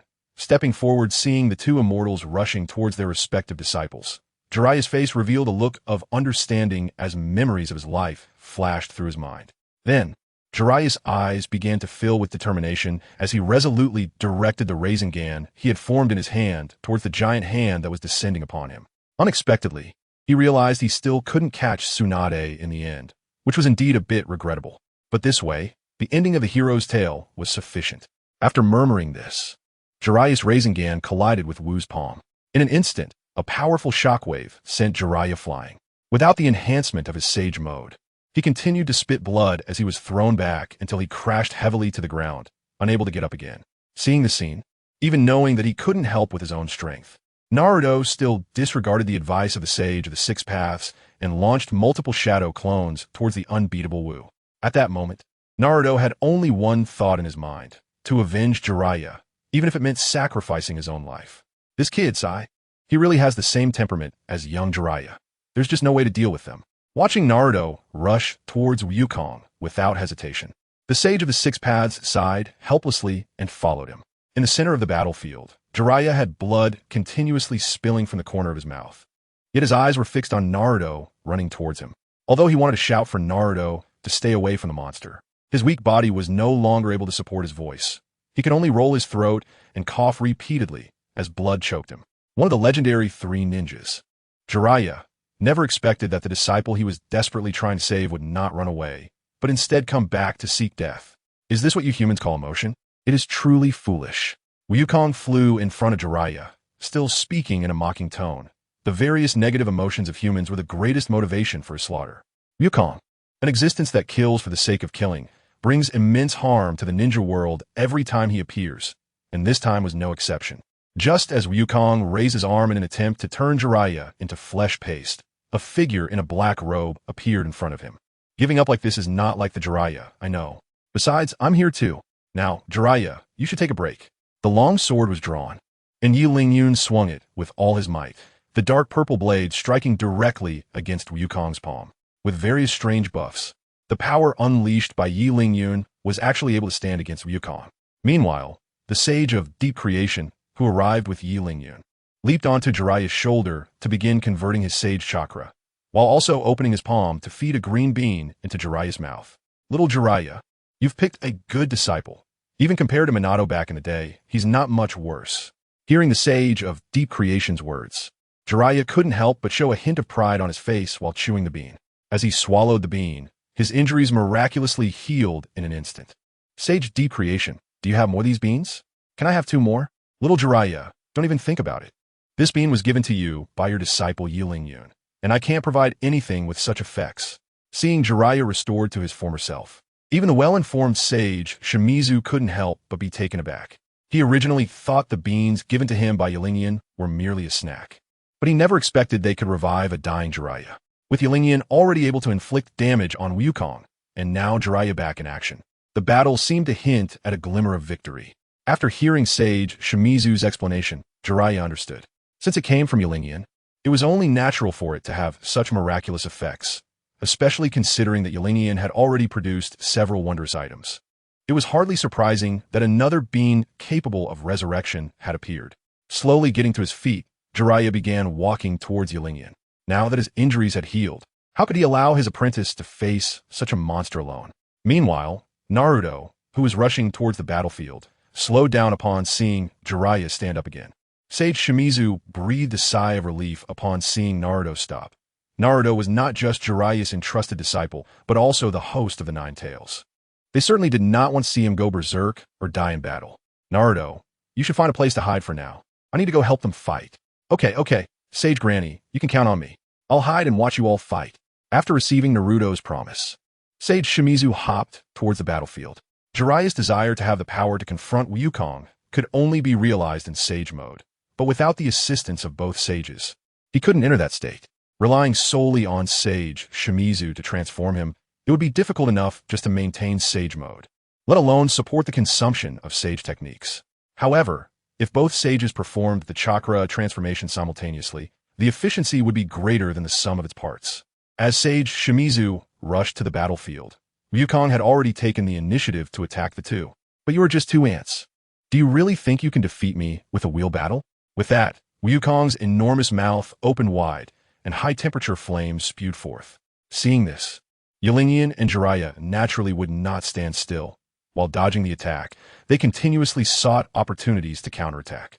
Using Jiraiya's Rasengan as a feint and Yi Lingyun's slashes as the main offensive, the two began to unleash a fierce assault on Wukong. After sustaining multiple wounds from Yi Lingyun's attacks, Wukong's mindset began to grow increasingly irritated. What abilities do you 2 ants have besides being able to escape? If you only run away, you'll never defeat me. Furious, Wukong began to provoke the two, attempting to confuse their mindset. But who were Yi Lingyun and Jiraiya? Not only were they not provoked by Wukong's taunts, but they also increased the speed of their attacks. Seeing his scheme fail, Wukong decided to stop pretending and spread his wings to fly into the sky. Since I'm being tormented by these 2 ants on the ground, surely they won't be able to do anything if I take to the air? Chapter 172, Crisis. Although Wukong's thoughts were optimistic, reality was quite cruel. Long before the continuous attacks, Yi Lingyun had already placed countless flying thunder god seals on him. Even though he had now flown high into the sky, Yi Lingyun could still inflict continuous damage on him using the flying thunder god technique. Watching the constantly darting Night Lingyun, Wu felt an overwhelming anger, but he had no way to deal with him. Even though Wu had the ability to read people's hearts, it was impossible to determine Night Lingyun's position since he himself didn't know where he would appear next. As Wu's wounds continued to increase, Night Lingyun's appearance frequency slowed down. Jiraiya, who was watching the battle from the ground, also noticed this and couldn't help but worry. The flying thunder god technique was indeed useful, but its drawback was the high consumption of chakra. Moreover, Knight Lingyun had been using this technique at a high frequency, so it was likely that he was starting to feel exhausted. If only there was enough time, the two of us could try to guide him in learning sage art, which would prevent the current situation of chakra exhaustion. Shinsaku and Sijin Sage, who were clinging to Jiraiya's shoulders, began to express their opinions, but Jiraiya remained silent. Deep in thought, while they were still commenting on the battle situation, Wu, who had been passively taking hits, finally made a move. After enduring a beating, Wu had secretly noted the positions marked by Knight Lingyun on his body. A total of 32 marks meant there were 32 possible locations for Knight Lingyun to appear. With this in mind, Wu began to closely monitor his surroundings, preparing to strike when Knight Lingyun entered his attack range. Sure enough, just as Knight Lingyun appeared behind Wu, ready to deliver a heavy blow, Wu, already on guard, threw a punch at Knight Lingyun. Watching the enormous fist approaching him, Yi Lingyun was clearly taken aback, then disappeared once again from his original position. However, Wu, undeterred by his missed strike, threw another punch to his right, just as Yi Lingyun reappeared. With no other choice, Yi Lingyun had to use the flying thunder god technique to relocate. In the following moments, no matter where Yi Lingyun appeared, it was as if Wu could predict it in advance, always throwing his punch just before Yi Lingyun showed up. This situation couldn't continue. This guy was completely leading him around. If this went on, he would either exhaust his chakra or be crushed by Wu's heavy punches. While Yi Lingyun was contemplating his next strategy, he was completely unaware that Wu's coiled fist was waiting for his appearance. When Yi Lingyun reappeared behind Wu, Wu's long-awaited punch suddenly swung forward. Seeing this scene, even Yi Lingyun couldn't help but pause for a moment. What was going on with this guy? Wasn't his prediction just fine a moment ago? Why was he suddenly swinging wildly now? The onlooker is clear while the participant is confused. While Yi Lingyun was still puzzled about why Wu made a mistake, Jiraiya and the others watching from the ground began to feel anxious. Yi Lingyun, be careful behind you. Due to Wu's high altitude, Jiraiya's loud shout became barely audible on the ground. Although he couldn't understand why Wu made a mistake, his long-accumulated battle experience told him that this was not a place to linger. Just as Yi Lingyun was about to move again, the strong wind coming from behind confirmed his gut feeling. Caught off guard, Yi Lingyun was struck by Wu's enormous foot, sending him plummeting from the sky to the ground, kicking up a cloud of dust. Seeing this scene, Jiraiya's heart sank. It's over. This was Jiraiya's only thought at that moment. Wukong, that monster, already possessed strength far beyond that of the few of them, and just now this guy had taken advantage of a misjudgment, using the inertia of his punch to lean forward. With the added force of his massive body, Wukong's heel, under the pulling effect, struck towards Yi Lingyun with even faster and more powerful strength. After enduring for so long, Wukong's accumulated strength finally bore fruit. Looking at the thick smoke on the ground, Wu seemed to still be unsatisfied, opening his mouth wide and spewing out another blast of fire into the smoke. Under such an onslaught, even if Yi Lingyun had the best luck, it was absolutely impossible for him to survive. Seeing this scene, Naruto, who was hiding behind the rocks, sat down heavily, his face full of disbelief. It must be a trick. How could Yi Lingyun possibly lose to such a monster? He must have been holding back. Just toying with this monster, that's definitely it. The intermittent sounds came from Naruto's mouth, and perhaps even he didn't realize that his voice was beginning to tremble. In his eyes, Yi Lingyun, who had always been regarded as the strongest among his peers, was defeated in an instant. Naruto couldn't accept such a thing. In fact, it wasn't just Naruto. Even Jiraiya, who fought alongside Yi Lingyun, had a grave expression on his face, although he was reluctant to admit it. Wu was simply too strong for them. Lord Fuka, you should take Naruto away according to the plan we discussed earlier. I will buy you some time. With a bitter smile, Jiraiya tightened his fists and then looked towards Wu, who was still continuously pouring down flames. It seems that my own ending has finally arrived. Just when everyone thought that Yi Lingyun had fallen, Wu, engulfed in flames, plummeted straight into the sea of fire he had created as if struck hard. And at the spot where he had just been, a barely visible black that was rapidly descending. Although it was hard to see clearly, Jiraiya's intuition told him that the black that was indeed Yi Lingyun. Thus, Jiraiya rushed toward the direction of the falling with all his might, determined not to allow this child to suffer any more harm. Beside the sea of fire, Wu lay amidst the flames, enduring the scorching heat. Meanwhile, an orange figure slowly descended from the sky, ultimately crashing to the ground and kicking up a cloud of dust. Damn, that really hurts. A voice of complaint emerged from the swirling dust. It was unmistakably Yi Lingyun's voice. Why are you still alive? You should have died under my attack. With that little body of yours, there's no way you could withstand my assault. Wu's deranged voice echoed from the sea of fire, clearly furious at the fact that Yi Lingyun was still alive. Chapter 173. Bitter battle. Struggling to lift his head, Yi Lingyun forced a smile. If you didn't die, how could I possibly die so easily? As he spoke, Yi Lingyun glanced at the hole in his orange martial arts uniform, feeling a twinge of pain.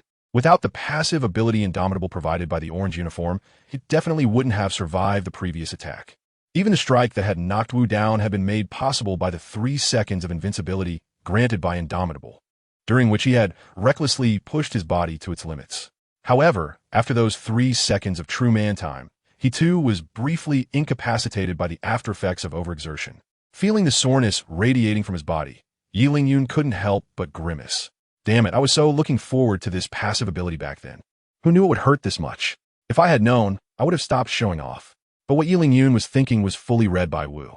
Upon realizing why Yi Lingyun hadn't died, Wu let out a series of bizarre laughs. So that's how it is. I never expected there would be such a useful thing in this world. A chance to avoid death once a day. How incredible. Rising from a sea of fire, Wu stepped toward Yi Lingyun. I must say, you little brat really surprised me.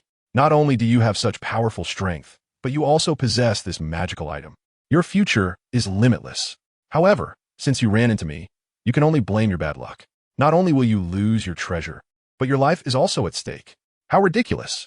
Looking at Wu approaching him, Yi Lingyun wore a bitter smile. In his current state, he couldn't even manage to show off a golden apple. But the intense will to survive within him erupted at that moment. Struggling to stand up, he instinctively reached for his waist, only to realize that his sword was already missing. With a helpless shake of his head and a wry smile, Yi Lingyun straightened up and looked at Wu. Aren't you invincible? Why are you interested in my shabby clothes? This doesn't match the reputation of your ultimate weapon at all. Although he had lost his combat ability, Yi Lingyun decided to annoy the giant before him at this moment. That's none of your business. A dying person doesn't need to worry about such trivial matters. Rather than letting such a good item fall into the ninja world, it's better for me to use it and add to my strength in unifying the ninja world. As he spoke, Wu had already reached Yi Lingyun. Looking down at this human boy who had surprised him multiple times, Yi Lingyun also looked up, staring at Wu's enormous head, the two of them gazing at each other from a distance. At that moment, Jiraiya rushed in with 2 toads perched on his shoulders, just in time to witness the standoff between Yi Lingyun and Wu. So Yi Lingyun really didn't die. This kid is quite resilient. Upon seeing Yi Lingyun, Jiraiya finally felt a weight lift off his shoulders and let out a long sigh of relief. Little Jiraiya, don't let your guard down too soon. The situation isn't over yet. Yes, and that kid Yi Lingyun doesn't seem to be in good shape. The 2 toads, Fukasaku and Shima, perched on Jiraiya's shoulders, reminded him, worried that Jiraiya might let his guard down and miss a crucial opportunity. After this reminder, Jiraiya finally noticed that Yi Lingyun not only had a weak presence, but also seemed to have almost no chakra left, completely in a state of being on his last legs. This kid is indeed holding on. It's time for us to take action, my lords. As Jiraiya's chakra began to gather, the 2 sages on his shoulders also started forming hand seals. As high-ranking members of Mount Mayaboku, Fukasaku and Shima were capable of using ninjutsu.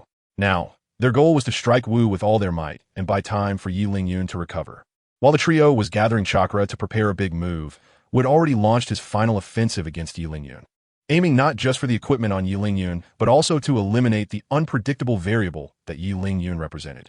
After all, if the person died, no matter how many tricks or trump cards one had, it would be useless. Faced with Wu's straightforward attack, Yi Lingyun's lips curled slightly. Is your ultimate weapon only capable of using brute force? That's a bit too underwhelming, isn't it? Using brute force to deal with an ant like you is sufficient. If you used anything more, would that be overkill?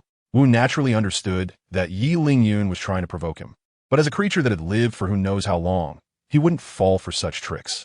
Instead, he accelerated the speed of his descending fist. Seeing that Wu had not taken a bait, Yi Lingyun did not hesitate for a moment and directly used the Flying Thunder God technique to teleport out of range of Wu's attack. When he reappeared, he was already behind Wu. You're too slow. I'm already in this state, and you still can't hit me. Where you, little brat? Oh, I see now. Just as Wu was puzzled about how Yi Lingyun still had enough chakra to use the Flying Thunder God technique, he suddenly read Yi Lingyun's thoughts. It seems that outfit is indeed a good item. Not only does it save your life, but it also restores chakra. If it weren't for this thing keeping you alive, you would have probably died 100 times by now. Just as you said, if it weren't for this divine artifact, I really wouldn't have lasted this long. But you still can't do anything to me. Relying on the revival passive of the orange martial arts uniform, Yun continued to use words to provoke the monster in front of him, aiming to disturb its mental state and lay the groundwork for the final assault. However, Wu clearly was not buying it and began to fall silent. Then, under Yun's watchful gaze, Wu leaped high into the air, tightly gripping his fist and smashing it toward Jiraiya, who was not far away, with his massive body and the added speed from the dive. The power of this punch was no less formidable than the earlier feint kick. Realizing that Wu had changed his target, Yun felt 1,000 grass mud horses galloping through his mind. Facing an opponent with intelligence was troublesome. After realizing he couldn't quickly eliminate Yun, he actually turned to attack Jiraiya. Meanwhile, Jiraiya, having sensed Wu's intentions, couldn't help but change his expression. Just when his big move was about to be charged successfully, he didn't expect this monster to notice it, and he had no choice but to abandon the charge and quickly retreat. Chapter 174, Dominant Bandit King. Just as Jiraiya dodged, Wu's heavy punch followed closely, directly smashing a deep pit where Jiraiya had just stood. This monster was so close, looking at the bottomless pit in front of him. Jiraiya's expression became increasingly serious. Even the two-toed sages on his shoulders showed shocked expressions. Even they, beings who had lived for so long, had never seen such a level of destructive power. Little Jiraiya, don't be anxious. If you run out of techniques, you can still find another opportunity to use them. If you lose your life, that is truly the end. Yes, little Jiraiya, just focus on dodging that monster's attacks. Our techniques are not bad either. Sensing Jiraiya's mindset, the two sages began to comfort him while gathering chakra. After all, they were all in the same boat. If Jiraiya died, they wouldn't survive either. You two don't worry. No matter how frustrated I am, I can still see the situation clearly. Just prepare your techniques, and I'll buy you time. Just as the two toads and Jiraiya were communicating, Wu's second attack had already arrived. At this moment, Wu executed an attack similar to a sweeping kick, and as the giant foot approached rapidly, Jiraiya's white hair flew wildly in the strong wind. Faced with such a sweeping attack, Jiraiya could only run for his life. But no matter how fast he was, he could never outrun the giant foot covered in black feathers behind him. As the giant foot was about to sweep Jiraiya away, the hearts of the two-toed sages were in their throats. If that kick hit, it would be a complete disaster. At this critical moment, Yun appeared in front of Jiraiya and reached out his hand. Yun, didn't you run out of chakra? How can you appear now? Lord Jiraiya, don't ask so many questions right now. If you don't want to die, grab my hand. Without waiting for Jiraiya to finish speaking, Yun interrupted him. He wasn't here to answer Jiraiya's questions. Hearing Yun's words, Jiraiya did not hesitate and stretched out his hand while running for his life. Just as Wu's giant foot was about to crush them all into a meat pie, Jiraiya finally grasped Yun's hand. Finally safe. With their successful contact, the Flying Thunder God technique was instantly activated, and before they could be attacked, the two of them and the two toads disappeared from the spot. Damn Flying Thunder God technique again? But that's fine. This way, I can slowly enjoy the pleasure of torturing you to death. Looking at Knight Yun and the others who disappeared once again without appearing beside him, Wu cursed angrily and spread his wings to circle. Anyone could see that Knight Yun was already at the end of his strength, even if he could still use the Flying Thunder God technique. He definitely couldn't escape very far, especially since he was carrying 3 burdens. Just as Wu began his carpet-like search, Knight Yun fell in front of Naruto with Jiraiya and the two toad sages. They finally escaped. Watching Naruto rushing towards him, Yun let out a long breath. The feeling of escaping death was incredibly thrilling and exhilarating. During the recent battle, he had experienced the sense of impending death more than once. Meanwhile, Jiraiya was looking into the distance with a grave expression. That was where Wu was hovering in the low sky, searching for their whereabouts. Don't celebrate too early. There is still a big problem over there that hasn't been solved. What should we do? Even with the combined strength of Yun and the perverted sage, they couldn't defeat that guy. It's hard to believe there are actually such powerful beings in this world. Looking at Wu in the distance, Naruto's face was filled with panic. If the power ceiling he believed in couldn't deal with that monster, then who in this world could? As those thoughts crossed his mind, the joy of just having escaped death vanished instantly. Actually, I have a move that might be able to deal with that thing. But the uncertainty of this move is quite high. It seems I can't hide it anymore. Just as the group fell into silence, Yi Lingyun, munching on a golden apple, stepped forward. Upon hearing this, Jiraiya immediately reacted, as if he had seen a glimmer of hope. Yi Lingyun, are you talking about the summoning technique that once suppressed the Edo Tensei? If you have such a technique, you should have used it sooner. Nodding slightly, Yi Lingyun's face showed a hint of seriousness. Summoning techniques are indeed powerful, but the uncertainty involved is too great. If possible, Yi Lingyun really didn't want to use this move. However, given the current situation, this summoning technique had become indispensable. After all, if they didn't use it, they would also be doomed to be slaughtered by Wu. Rather than surrendering, it was better to take a gamble. Even if the person he summoned ended up killing him, it would still be better than being thrown into the Pure Land box by Wu and suffering a torturous death. Under this line of thought, Yi Lingyun immediately activated the long-sealed summoning technique. As the summoning technique was initiated, the space in front of them began to twist, and then a man in a floral shirt with a handlebar mustache stepped out. Huh, where's this place? Wasn't I just drinking in the village? Seeing the person in front of them, whether it was Jiraiya or the two toad sages, they were all stunned. A humanoid summoning beast that could talk? They considered themselves well-informed individuals, having seen many summoning beasts that could speak, but a humanoid one that could talk was truly a first. Just as they were puzzled, the man in the floral shirt suddenly turned his gaze to Yi Lingyun.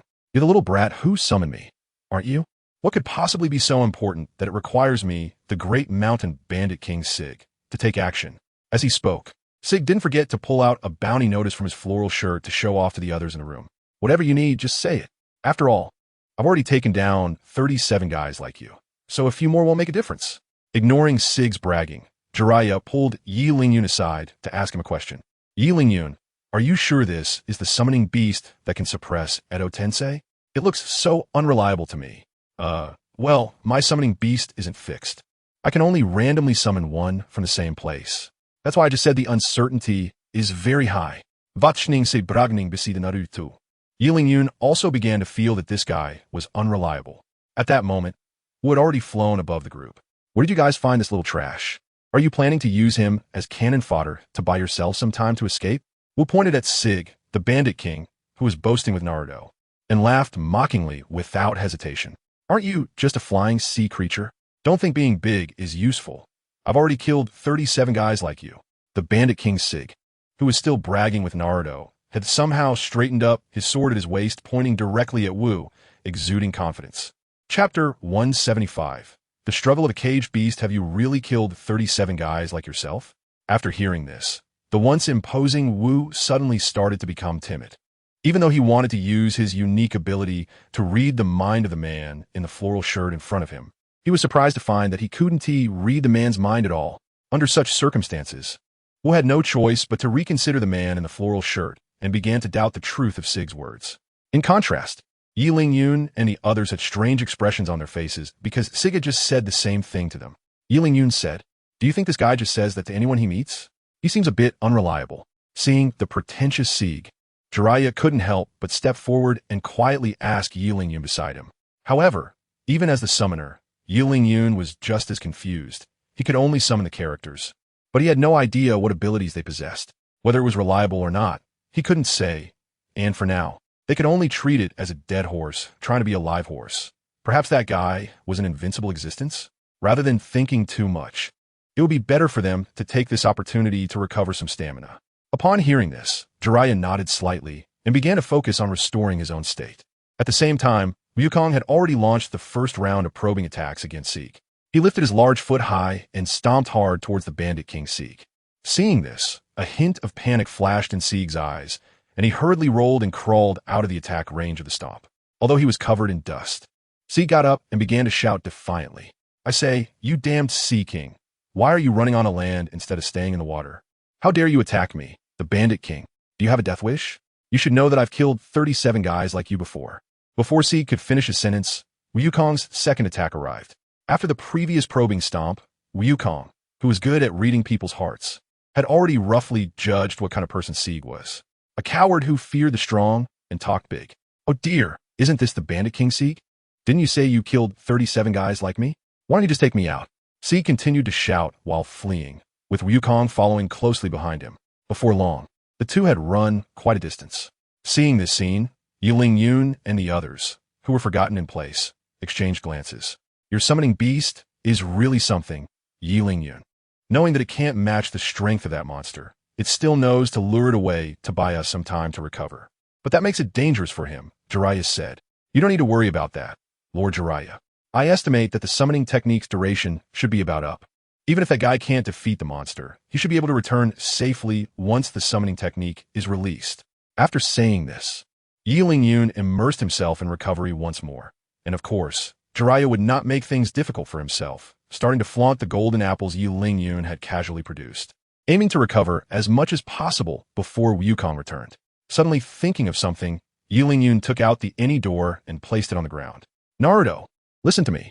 The battle between me and Lord Jiraiya and that guy will probably last a long time. You should go back to Konoha and wait for our good news. As soon as we deal with that monster, we'll come find you.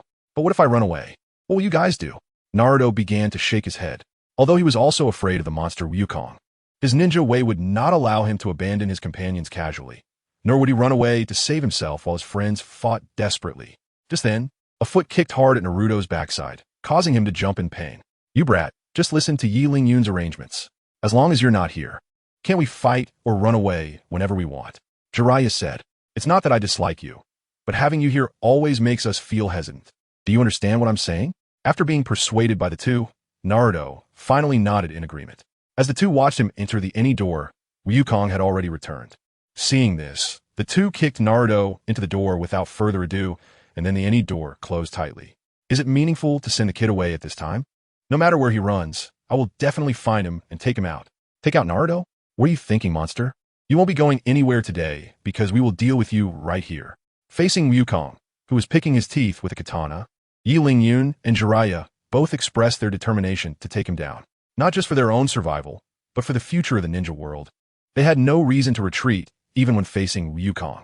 As Wukong flicked the toothpick at them, Yi Lingyun and Jiraiya's figures vanished from their spots. When they reappeared, Yi Lingyun was stabbing at Wukong's large hand with a chakra blade, while Jiraiya attacked Wukong's calf with a Rasengan. Fighting together, this was the only method Yi Lingyun and Jiraiya could use now. In the face of Wukong's immense power, they could only resort to this. How interesting. Has it turned from a wheel battle to a group fight? But ants are still ants. It's meaningless no matter how many come. With a powerful flap of his wings, a strong gust of wind blew the two back, causing them to crash to the ground and create two small pits. This guy is really strong. Yi Lingyun, what should we do now? Jiraiya struggled to rise and asked Yi Lingyun for a strategy. Perhaps even Jiraiya hadn't noticed that he had begun to regard Yi Lingyun as his mainstay. He would think to ask for Yi Lingyun's opinion whenever something happened. What's to be done? Shouldn't I be the one asking you? Lord Jiraiya? Why are you the one speaking first? Yi Lingyun, who also struggled to get up, smiled bitterly. The little recovery they had just gained from eating golden apples was quickly wiped away in a single blow, leaving them in an even worse state than before. Chapter 176. Going home, what will the two of you do next? Continue to flee, or accept your fate of death? Wukong looked down at the two, as if he were watching two puppets desperately trying to please him, and his tone was filled with mockery. At that moment, Yi Lingyun suddenly took out the door he had just used to send Naruto away, setting it up and slowly opening it. Lord Jiraiya, let us go. This guy definitely won't dare to step over here. Waving to Jiraiya, Yi Lingyun stepped into another world behind the door, and Jiraiya hurriedly followed, not wanting to face the monster Wukong alone. Although he knew that the world behind the door was a trap set by Yi Lingyun, Wukong, confident in his strength, also entered the pink door after transforming his body back to its pristine form. As soon as he entered, Wukong found himself in a strange space, where Yi Lingyun and Jiraiya were confronting a cloaked man wearing an orange whirlpool mask not far away. Yi Lingyun, why are you back again? And you even brought two friends over for a visit. Huh? What are you talking about? Who's friends with Yi Lingyun? Don't jump to conclusions if you don't understand the situation.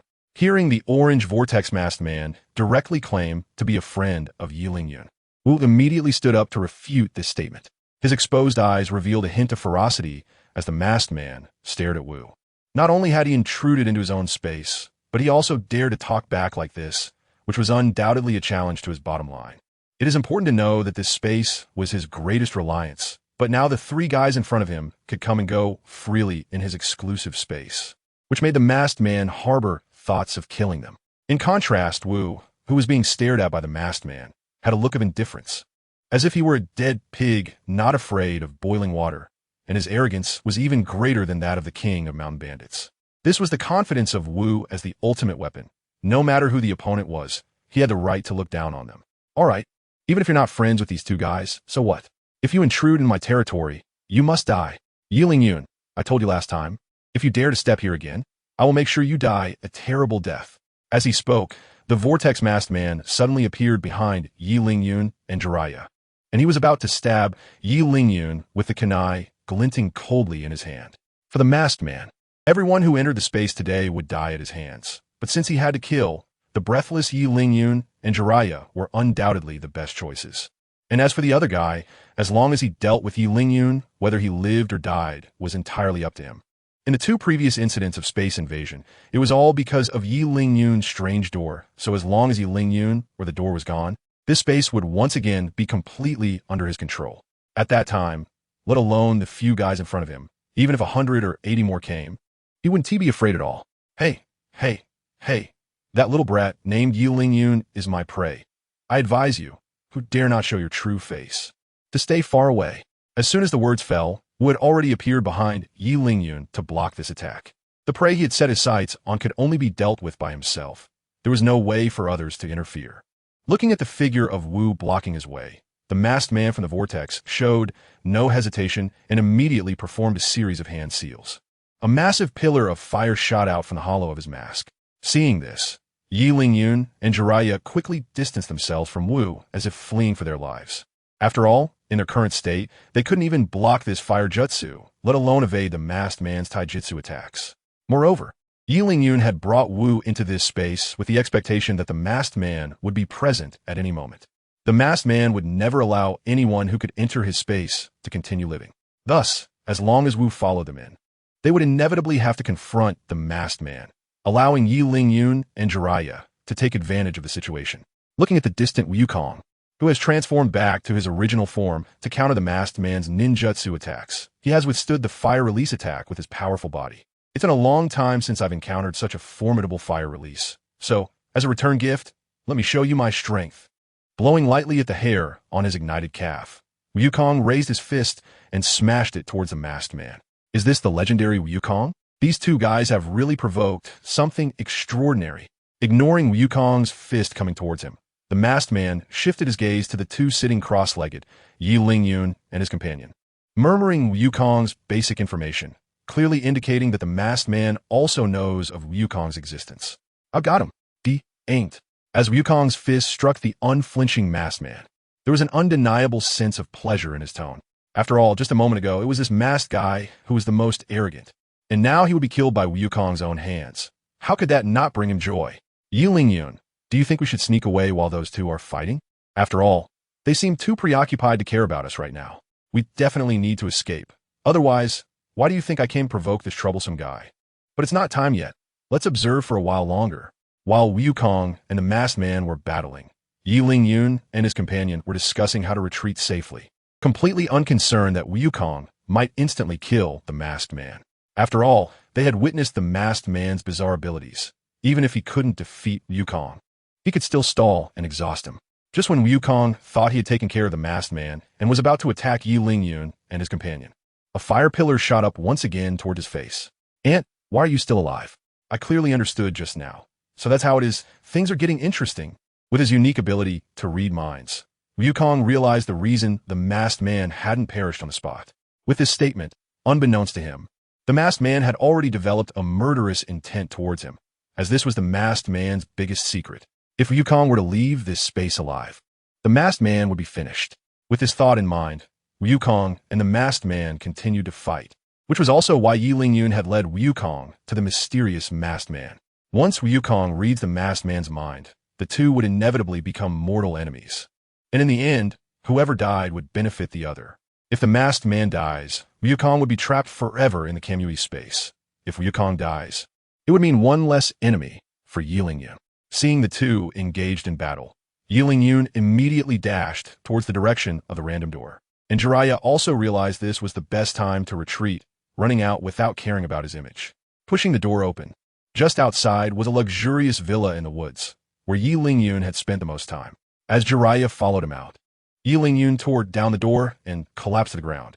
After battling Misha, Mirror Yilingyun, and Wukong consecutively, Yilingyun's body had reached its limit and couldn't go any further. The moment his tense nerves relaxed, he collapsed unconscious. I really can't do anything about you. So let's call this training session to a close. It seems like you won't be recovering anytime soon.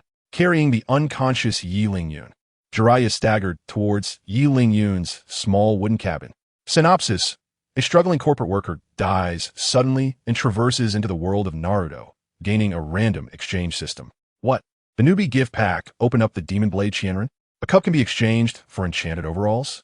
What the heck are Makima's high heels?